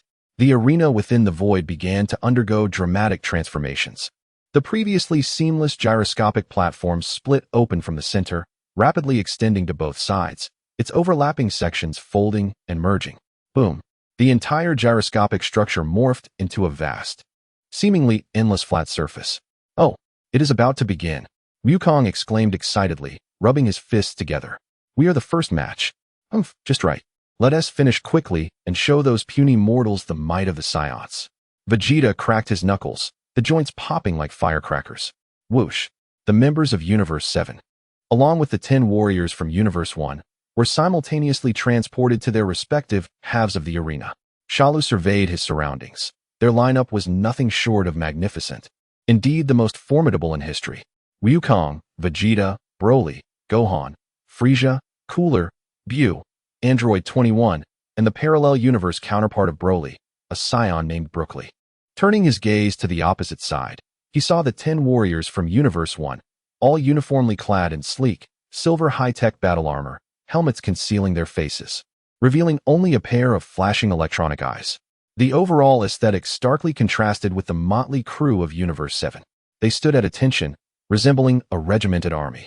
All high-tech, enhanced humans. Quite interesting, Shalu noted as he sensed their energy. Although their power levels were not peak, each individual's life energy was highly synchronized, as if standardized and modulated, forming a perfect energy loop with their battle armor. Just then, the captain of Universe 1 stepped forward. His armor bore golden markings on the shoulders, indicating his leadership. Listen to my commands, everyone. He activated the internal communication, yet his words resonated clearly in the silent void. Target intelligence has been updated. We have 3 key subjects to focus on. His electronic eyes scanned Frieza, Cooler, and Shalu in succession. Code name: Demon, the Frieza race. Frieza? This individual has previous records from the 6th and 7th universe warm-up matches. Extremely evil, with cruel methods. He is a priority target for elimination. His kin, Cooler, bears a similar danger level. The warriors of Universe 1 all fixed their sights on Frieza and his brother. Oh, Frieza let out a low, sinister laugh, remarking on the delightful band of toy soldiers who dared to consider him their primary target. Gula lifted his head, gazing upon them as one would a lifeless corpse. Such insignificant creatures dared to challenge them. The captain of the first universe paid no heed to this reaction, continuing to devise strategies. The ultimate target, codenamed Demon God, the green-haired individual Cell, his tone grew markedly grave. According to the analysis of Lord Zeno's dialogue, this individual possessed the strength to defeat the god of destruction, Beerus, and was noted to wield the power of the demon god. Threat level maximum. Tactical plan A initiated. I shall personally lead Team Alpha to utilize the Demon Hunter's Holy Sword for a suppressive probe. The remaining teams will prioritize the elimination of demons and segment the battlefield. Remember our mission. We are the valiant guardians of cosmic order, unwavering in the face of evil. For the sake of justice. For justice. The 9 team members responded in unison, their voices resounding with a divine and inviolable spirit. To their surprise, allies of justice also emerged from other universes. The eager topo of the 11th universe cast an appreciative glance at this group of technological warriors. However, the atmosphere was markedly different in the 7th universe. Hey, did you hear that? It seems they are strategizing on how to deal with you. Goku scratched his head, glancing towards Cell, Frieza, and Gula. Humph. A bunch of turtle shell-wearing insects. The Saiyans have extinguished empires before. Vegeta crossed his arms, defiantly raising his chin. I don't care about any tactics. Goku, unable to contain his eagerness, declared, who's going to be the first? I'll warm up. Get lost, Kakarot. Vegeta immediately retorted, the appetizer is for me to handle. No, no, no. Gohan interjected, his fighting spirit already ignited. Let me take this one first. I want to experience the technological prowess of other universes. Humph, Broly growled, his green aura beginning to overflow uncontrollably. A group of impatient Saiyans. Frieza glided over leisurely. Gula also approached, saying, allow me to crush these tin cans. Android 21 licked her lips, expressing interest. I'm curious about their technological armor. I wonder what it tastes like. Majin Bu merely smiled. How rare it is to witness the pinnacle of civilization. It is indeed exciting. Enough. At that moment, Cell crossed his arms and stepped forward. Since they have singled us out, do the rest of you even have the audacity to rush in together? This time, it will be just the 3 of us. Cell stood firmly alongside Frieza and Gula. Goku was about to speak, but was instantly interrupted by Cell. You may choose the strong ones from the other universes later. Is that acceptable, Lord Zeno? Cell immediately looked up to the absolute being above. No problem, Lord Zeno excitedly replied, shaking his short legs. Upon hearing this, the others ceased their chatter. In an instant, the 7th Universe-S faction, at Cell's suggestion, began to allocate combat roles independently, entirely abandoning the 10-man team strategy. The members of the first universe were left utterly stunned. They had just crafted a meticulous and detailed battle plan, brimming with a sense of righteous mission. Yet, the adversaries they regarded as the epitome of evil were squabbling over who would engage first. What utter disdain! What arrogance! This was the most brazen humiliation of the brave and the righteous. You bastards! The captain of the first universe, a man codenamed Icarus, could no longer maintain his composure. The fury beneath his armor threatened to erupt. We are the pride of the first universe. We are the 10 heroes who uphold cosmic balance. How dare you? A congregation of evil, so brazenly belittle us. His roar echoed through the void realm. The bickering of the 7th universe fell silent in an instant due to his unexpected outburst. All eyes turned toward him. Goku wondered, why is he angry? Vegeta scoffed. What a chatterbox. This hero nonsense is merely childish play. Frieza laughed. Ho ho ho. What an amusing reaction. Has your pride been wounded? Icarus felt as though his processor might combust with rage. He abruptly raised his arm, pointing at Frieza and then at the unmoving Cell. Especially you, Frieza. You detestable filth of the universe, a demon steeped in infamy. We have long known of your vile deeds from our intelligence reports. And you, Cell? Wielding the power of the demon god, yet consorting with these scoundrels. You are a disgrace to power. His voice rang out passionately, imbued with a sense of righteous judgment. Today, right here, in the presence of Lord Zeno, we of the first universe shall, on behalf of all lives you have harmed, enact divine retribution upon you. No sooner had the words left his mouth than, whoosh, Icarus vanished from sight. The 4 members of Team Alpha behind him simultaneously activated, transforming into 4 streaks of light, charging toward Cell from 5 different angles. Holy Light Matrix. Activate. The 5 armors erupted in resplendent white light, trailing 5 beams of luminescence as they moved at high speed, forming a massive pentagram that enveloped Cell entirely. This was a combined battle technique capable of sealing space and suppressing energy. Meanwhile, another deputy led the remaining 4 directly toward Frieza. Demon, I wanted to deal with you during the warm-up. Prepare to die. The battle ignited in an instant amidst the fury of the first universe. Faced with this sudden onslaught, the other members of the 7th universe displayed expressions of sheer incredulity. All attention was focused on Cell, now encircled by the Holy Light Matrix. Oh, a combined formation? Utilizing armor to amplify and resonate energy, creating a barrier-like effect? Quite an intriguing concept. Cell remained motionless, sensing the trajectories of the 5 attacks, their energy intensity, and even the subtle movements of their armor joints with clarity. Alas, before absolute power, any technique is in vain. Icarus's figure appeared before Cell, gathering all the energy from his body and armor into his right fist, enveloped in blinding holy light, and struck fiercely toward Cell's head. For your arrogance, you shall pay the price, demon god. The fist whistled through the air, tearing apart the void. This punch was powerful enough to reduce a small mountain to dust. However, just as the righteous and furious iron fist was about to connect with Cell's face, a hand, moving so swiftly that its trajectory was nearly imperceptible, gently lifted. Slap. A soft sound echoed. Just a single fingertip casually touched the center of Icarus's fist, ablaze with holy light. Time seemed to freeze in that moment. Icarus's fist, capable of obliterating mountains, was halted by Cell's fingertip, unable to advance even a fraction. No, this is impossible. Icarus desperately attempted to retract his fist, only to find it firmly held by an irresistible force. Cell slowly raised his head, revealing an eerie smile, and suddenly tensed, gathering a terrifying energy in his other hand. His right fist shot forth like a cannonball, ruthlessly aimed at Icarus's chest. Just as Cell's fist was about to reach its target, the dazzling holy light matrix erupted with blinding golden radiance. Countless tendril-like energy strands shot forth from the nodes of the pentagram formation, instantly wrapping around Cell's swinging right arm. Just as thunder, accompanied by Icarus's furious shout, the tendrils erupted with a riotous display of multicolored lightning. Crackle! What is this?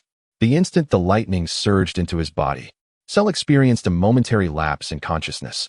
This force does not merely assault the physical form. It resembles an onslaught upon his very soul, interrogating his will. Do you feel it, demon god? Another valiant warrior laughs maniacally, proclaiming that the righteous thunderous attack is aimed at your filthy, malevolent heart. All impurities shall be eradicated beneath the sacred light. The holy demon slayer's sword. The golden emblem upon the Icarus battle armor emanates an unprecedented brilliance. He abruptly breaks free from the grasp of Shalu and retreats. Simultaneously, the silver necklaces worn by 10 warriors glow, converging into Icarus's hands. The radiance coalesces, and a divine aura sweeps through the void. A magnificent holy sword, entirely composed of pure light and adorned with 5-colored divine glimmers, its hilt embedded with 10 resplendent jewels, materializes in his grasp. This is no ordinary iron. It is the supreme anti-demon artifact forged from belief and technology. Behold, Icarus raises the holy sword high, the sacred radiance illuminating the fervor twisted beneath his armor. This is the pride of our first universe. Demon god Shalu, your head shall be claimed by me. Upon uttering these words, all the cosmic powerhouses observing cannot help but gaze in astonishment. Icarus strikes with a swift motion. Whoosh! A haunting white light pierces the void. Shalu's head is severed, soaring through the air in a parabolic arc. Is this the end? What a weak demon god! A warrior from the 11th universe, resembling Beerus, Tispo, nearly leaps from his seat. He incredulously glances at his companion, Jiren, exclaiming, Jiren, how could you suggest we pay attention to such a being? Jiren remains silent, his eyes closed and body still. However, his comrade, the valiant warrior Topo, fixates intently on Shalu's flying head, missing no detail. The two mysterious cloaked figures from the 10th universe also observe this scene with unperturbed calmness. On the arena, Icarus shows no signs of relaxation. Instead, he becomes more vigilant. Quickly, separate his head from his body. Be cautious, he may reassemble. He commands his team with composure. Do you think we have not analyzed you? We have thoroughly studied the intelligence of all of you from that warm-up match. Ha ha ha, demon god. Perish. Meanwhile, Frieza and Cooler are similarly ensnared by the pentagram array, energy tendrils wrapping around them. These insignificant beings can suppress our aura. Cooler grits his teeth, a look of struggle appearing on his face for the first time. This is bad. Mr. Shalu. Gohan's heart races, and he steps forward. Wait. Goku interjects, blocking him with a hand, displaying no trace of concern. Instead, wearing a hint of amusement, his aura has not diminished at all. Indeed, just as Goku's words finish, a chilling laughter erupts unexpectedly behind Icarus. What? The hairs on Icarus's body stand on end, and before he can think, relying solely on his battle instincts, he swings the holy demon slayer sword behind him in a horizontal cut. Clang! The sound of metal striking metal rings out clearly. The sword, reputed to sever all evil, is effortlessly pinched between two fingers. The blade cannot advance even a fraction further. What? This astonishing turn of events leaves all spectators momentarily stunned. Tispo rubs his eyes vigorously, observing the severed Shalu restrained by the holy light array, then gazing at the Shalu before him, who easily holds the holy sword. How can he be there? Who is this one here? Onlookers in the stands, including the Omni King, rise from their thrones, waving their tiny hands. Incredible. Shalu actually has two. Icarus's eyes widen, his pupils narrowing to pinpricks beneath his armor. He immediately activates the scanning system within his armor, confirming that the individual pinching his holy sword possesses identical life data. Report. Lambda Sigma. Scan the target. He shouted frantically over the team's communication. It is indeed him. Captain, the data is completely consistent. The teammates responsible for binding Shalu's remaining form respond in equal terror. How is this possible? At that moment, the severed head suspended in midair suddenly opens its eyes. A robust energy blast erupts from its mouth. Boom. The barrier formed by the energy matrix trembles violently, immediately covered in cracks. Your technology in the first universe is indeed remarkable. The head praises while attacking. A being of such mediocre combat power can sever my body. Even without utilizing any aura defense, it is already considered a pinnacle of technology. Shalu's mouth stretches into an exaggerated grin. However, the dispersed energy matrix cannot contain a demon. Boom. The energy blast from his mouth intensifies, directly sending the two warriors responsible for maintaining the matrix flying. Simultaneously, the headless body kicks backward, launching another individual behind it. Ha ha ha, what a splendid farce. It is time to conclude. Frieza and Cooler exchange knowing glances, their golden patterns flashing abruptly. A terrifying aura surges upward, instantly shattering the energy tendrils binding them, sending the four warriors tasked with suppressing them flying. Watching his teammates scattered one by one, and the pentagram matrix beneath him lose all its brilliance. Icarus breaks into a cold sweat. Behind him, Sheru's separated head and body have reassembled, emitting crackling sounds as it moves its neck. This technique is known as true clone. The Sheru who held the holy sword approaches the stunned Icarus, his voice laced with mockery. After the cells of the Namekians are developed to their utmost, infused with my consciousness, I alone can execute this throughout the entire dimension. Two identical Sherus, one in front and one behind, completely encircle Icarus.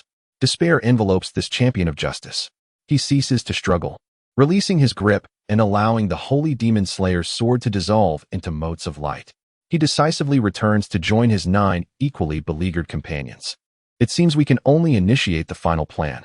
A glimmer of resoluteness flashes in Icarus's eyes.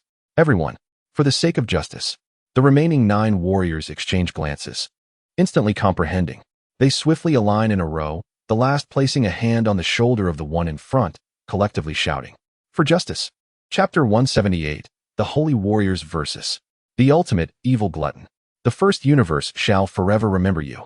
As Icarus's resolute words resonate, the bodies of the 9 warriors behind him, along with their high-tech armors, begin to transform into pure streams of light. The radiance flows like a river merging into the sea, entirely integrating into Icarus's being. Buzz. A brilliant light surges from Icarus's eyes, unleashing a pained and suppressed roar. Oh! Resplendent divine light bursts forth from the seams of his armor, enveloping him in a radiant aura akin to a miniature sun, his power escalating exponentially. Beneath the helmet, his once weathered middle-aged visage rapidly transforms into youthfulness, his features becoming soft yet valiant, ultimately settling into a youthful countenance. His hair turns a pale blue, and as he opens his eyes once more, his irises shimmer with a kaleidoscope of colors. Demon God Sheru, the youth, or rather the ultimate warrior post-fusion, lets out a mighty roar. This voice no longer belongs solely to Icarus. It is the harmonious fusion of 10 voices, creating a unique and sacred resonance. The 10 guardians of the universe unite as one, and the ultimate warrior is born amidst the divine light. Our former consciousness shall cease to exist, replaced by an entirely new persona, a fresh corporeal form, and a renewed existence destined to obliterate you. A tremendous tempest of formidable energy erupted violently from his center, causing the solid arena to tremble and dust to rise in tumult. As the haze dissipated, a young warrior clad in resplendent armor, with a crimson cloak billowing behind him, hovered in midair, his iridescent eyes shimmering with an indescribable brilliance. "I am Apollo, the sacred champion." The youth met the gaze of the 2 Shalu with serene composure. In that very moment, a scarlet beam of death surged forth, striking Apollo squarely in the back, resulting in a violent explosion of dust. Oh ho ho ho! 10 feeble creatures amalgamated into a slightly stronger version of themselves. Frieza maintained his signature pose with a finger extended, emitting his characteristic laughter. Ultimately, they remain weaklings. It would be prudent for you to surrender and roll off the stage. Before his words could fully resonate, a slender yet immensely potent golden beam retaliated from the dust. A protective shield unfurled behind Apollo, and he merely extended a finger through the gap, returning the attack with their own method. "You scoundrel!" Frieza was caught off guard, a charred mark appearing on his chest as he slid several meters before regaining his footing. His eyes fixated on the unscathed Apollo, the mockery on his face vanished entirely. Apollo slowly turned, his kaleidoscopic gaze sweeping over Frieza and Gula. "Frieza, my primary target is Shalu. You 2 demons shall be dealt with subsequently." Such audacity, such disdain in his tone, caused Gula's expression to twitch. Arrogant little brat. The brothers exchanged a knowing glance, their unspoken understanding palpable. Buzz. Golden patterns flickered around them as 2 sinister auras surged skyward, transforming into streaks of light that charged towards Apollo from opposite sides. Bang bang bang bang bang. The trio ascended from the ground to the heavens in an instant, their fists and feet clashing, intertwining into a dazzling whirl of energy, erupting with a cacophony of explosive sounds. Battle analysis initiated, detecting special energy fusion technique, power of belief, technological transformation. Quite intriguing. Shalus stood calmly, observing the aerial skirmish, as the evolution points on his system panel fluctuated at a leisurely pace. This is indeed an unexpected turn of events. A beam of light descended from above, crashing onto the ground, dispersing the dust to reveal Frieza, gritting his teeth, now adorned with several injuries. Boom. Gula, too, was sent sprawling by a kick, carving a long trench into the earth.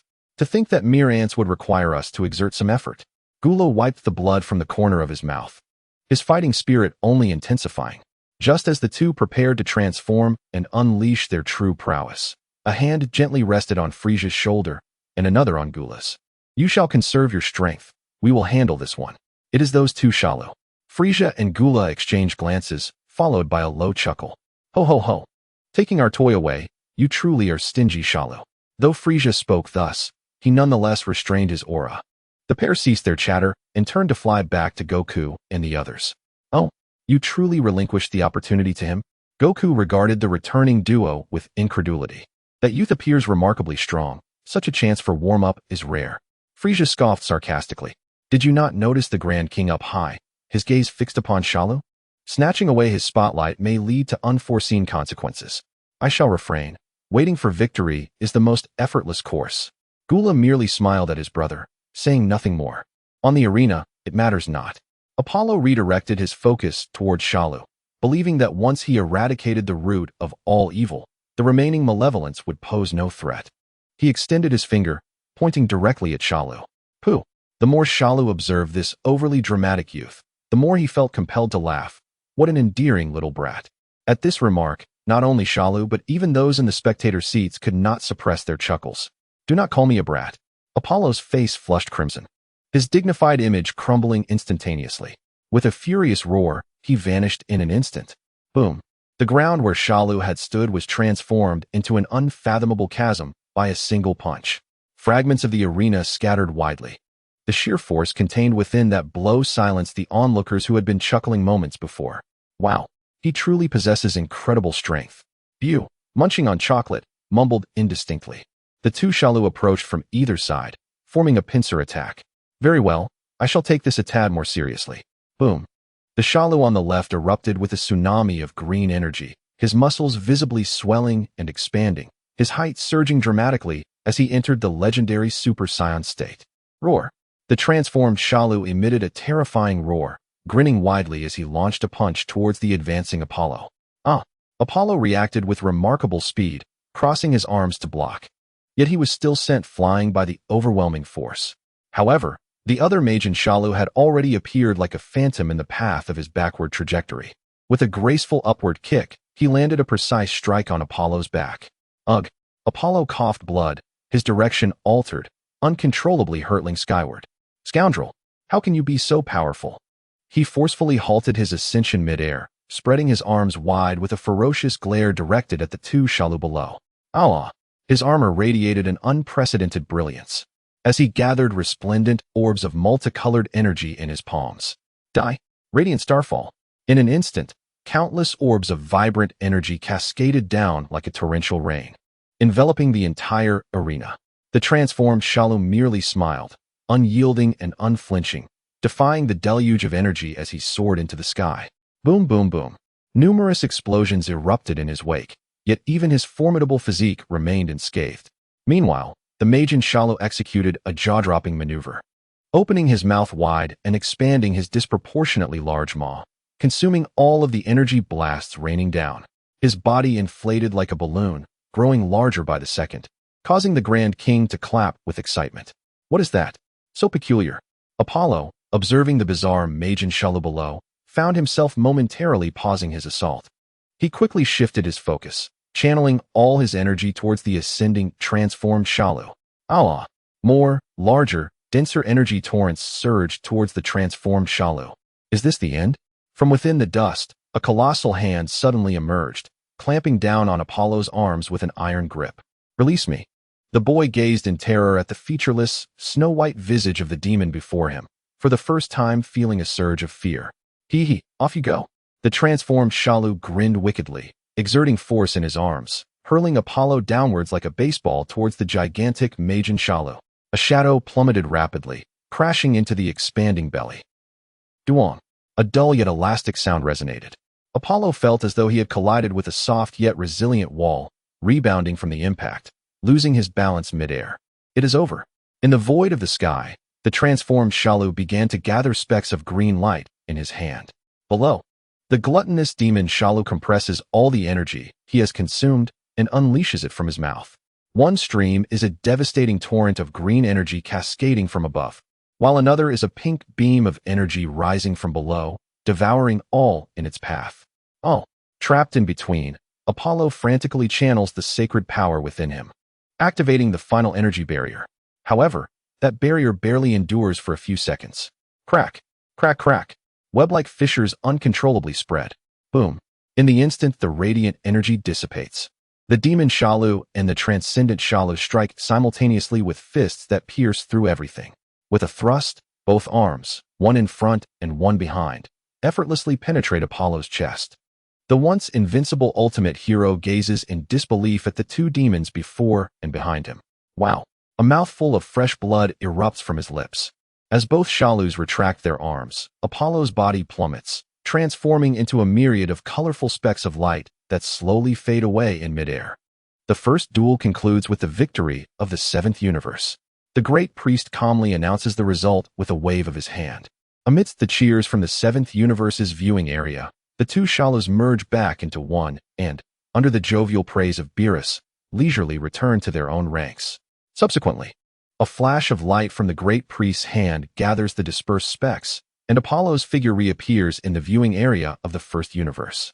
Unfortunately, the 10 heroes combined into one have ceased to exist as they once were. The great priest sighs, seemingly saddened, yet the new hero remains exceptional. This scene is witnessed by warriors from all universes. Failure, even death, will never truly vanish.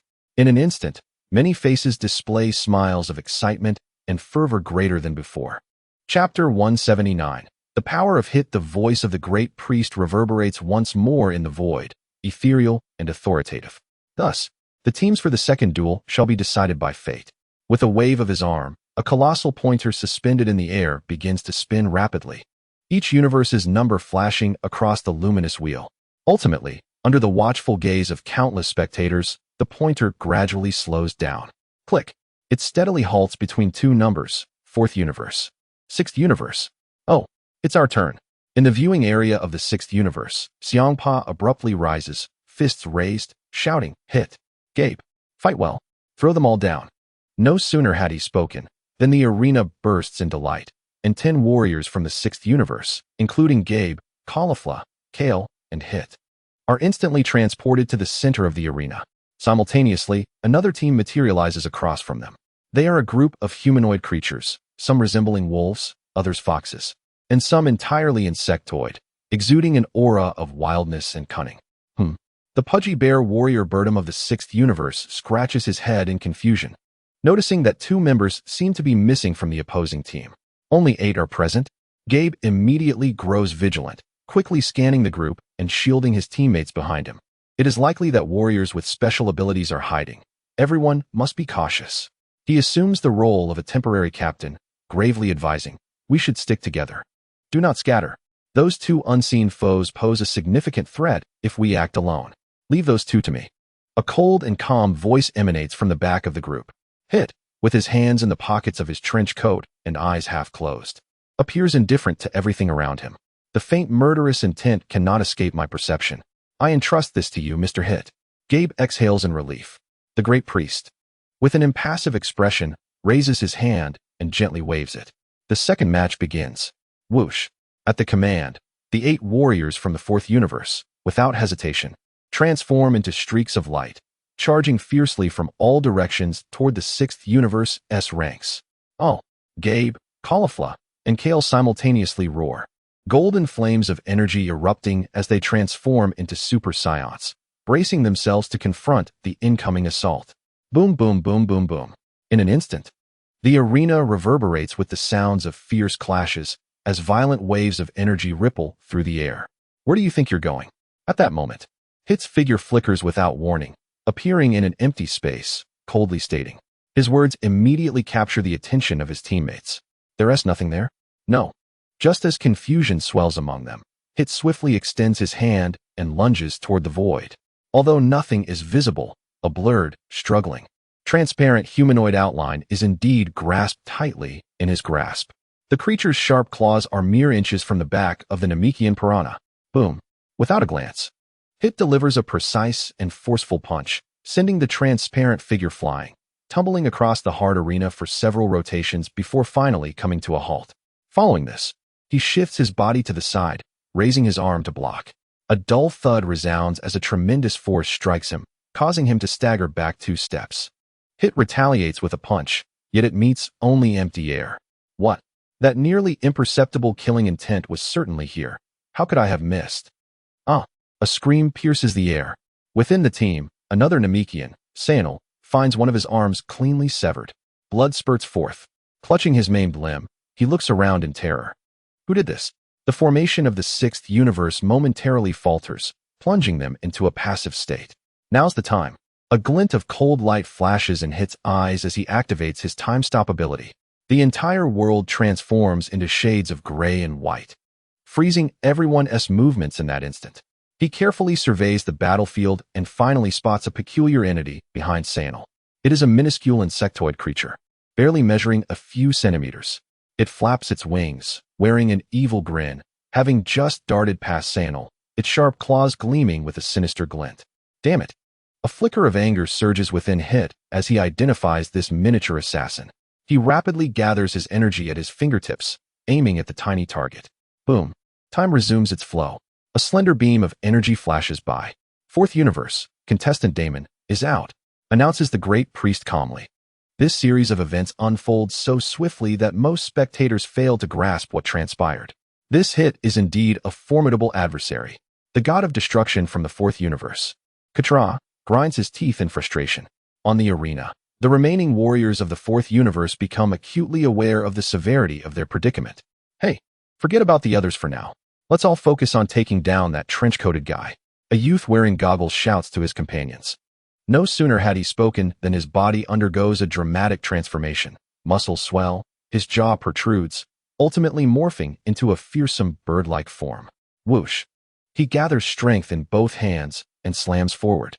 An unparalleled hurricane erupts, roaring as it scatters the 6th universe warriors who had previously gathered together. Seizing the opportunity, the dispersed warriors of the 4th universe exchange glances, abandoning their individual foes to charge as streaks of light toward the isolated Hit. Despite the onslaught, Hit remains composed, ready to activate his time skip technique. Now's the moment. Dakali. With a delicate cry, the summoned female warrior formed hand seals, and dozens of blue, shimmering talismans instantaneously flew forth, as if imbued with life, precisely adhering to every inch of Zeit's body. She pressed her hands firmly against the ground. A humming sound erupted. The talismans radiated a brilliant light, and an extraordinary binding force instantly ensnared Zeit, rendering him immobile. What is happening? My body is completely paralyzed? Zeit thought, contemplating an escape. His form rippled slightly, but the change was so subtle that none took notice. Hurry! I cannot hold on for long. His power is too overwhelming. The female warrior, known as Dakili, maintained her stance, beads of sweat cascading down her forehead, clearly under immense strain. Seizing this fleeting moment, the warriors of the 8th universe intensified their assault, with one audacious blue dwarf charging to the forefront. Sleep now. He grinned widely, directing his hands towards the bound Zeit. A peculiar wave of energy spread forth, enveloping Zeit in an instant. This is the culmination of my training. Allow me to demonstrate. The little fellow shouted triumphantly. Zeit's body trembled violently, unable to resist as he fell to his knees, his consciousness plunging into an endless realm of illusions. Well done. Perish. Boom, boom, boom. The assembled warriors of the 4th universe seized this once-in-a-lifetime opportunity, unhesitatingly unleashing their most potent energy attacks upon Zeit. A cataclysmic beam of energy coalesced into a singular point, erupting in blinding brilliance, utterly consuming that area. Dust and debris filled the air. As the haze settled, where Zeit had knelt, only a scorched, cratered pit remained. He had been reduced to nothingness. Ha! We succeeded. The Birdman laughed heartily, exuding arrogance. The strongest assassin is dead. The remaining foes can be dealt with one by one. Is that so? A chilling voice, like a gust from the depths of the abyss, resounded from behind all 4th universe warriors. What? The Birdman's laughter abruptly ceased, and everyone turned sharply disbelief etched on their faces. Zeit stood unscathed behind them, not even a wrinkle in his coat. Your tactics were commendable, and your timing impeccable, he stated calmly. Yet for me, it was still a touch too slow. Before the astonished crowd could grasp the implications of his words, Zeit stepped forward. Crack! Time came to an instantaneous halt.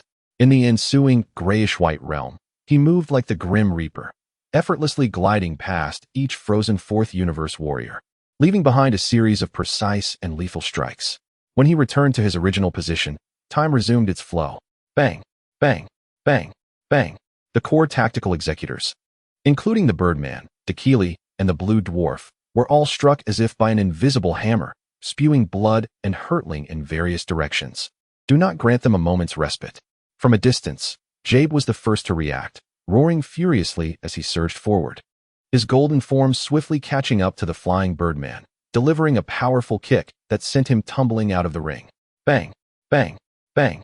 Califura and Kyers swiftly followed, eliminating the other severely wounded Fourth Universe warriors one by one. The chaotic battlefield was thoroughly cleared within mere seconds.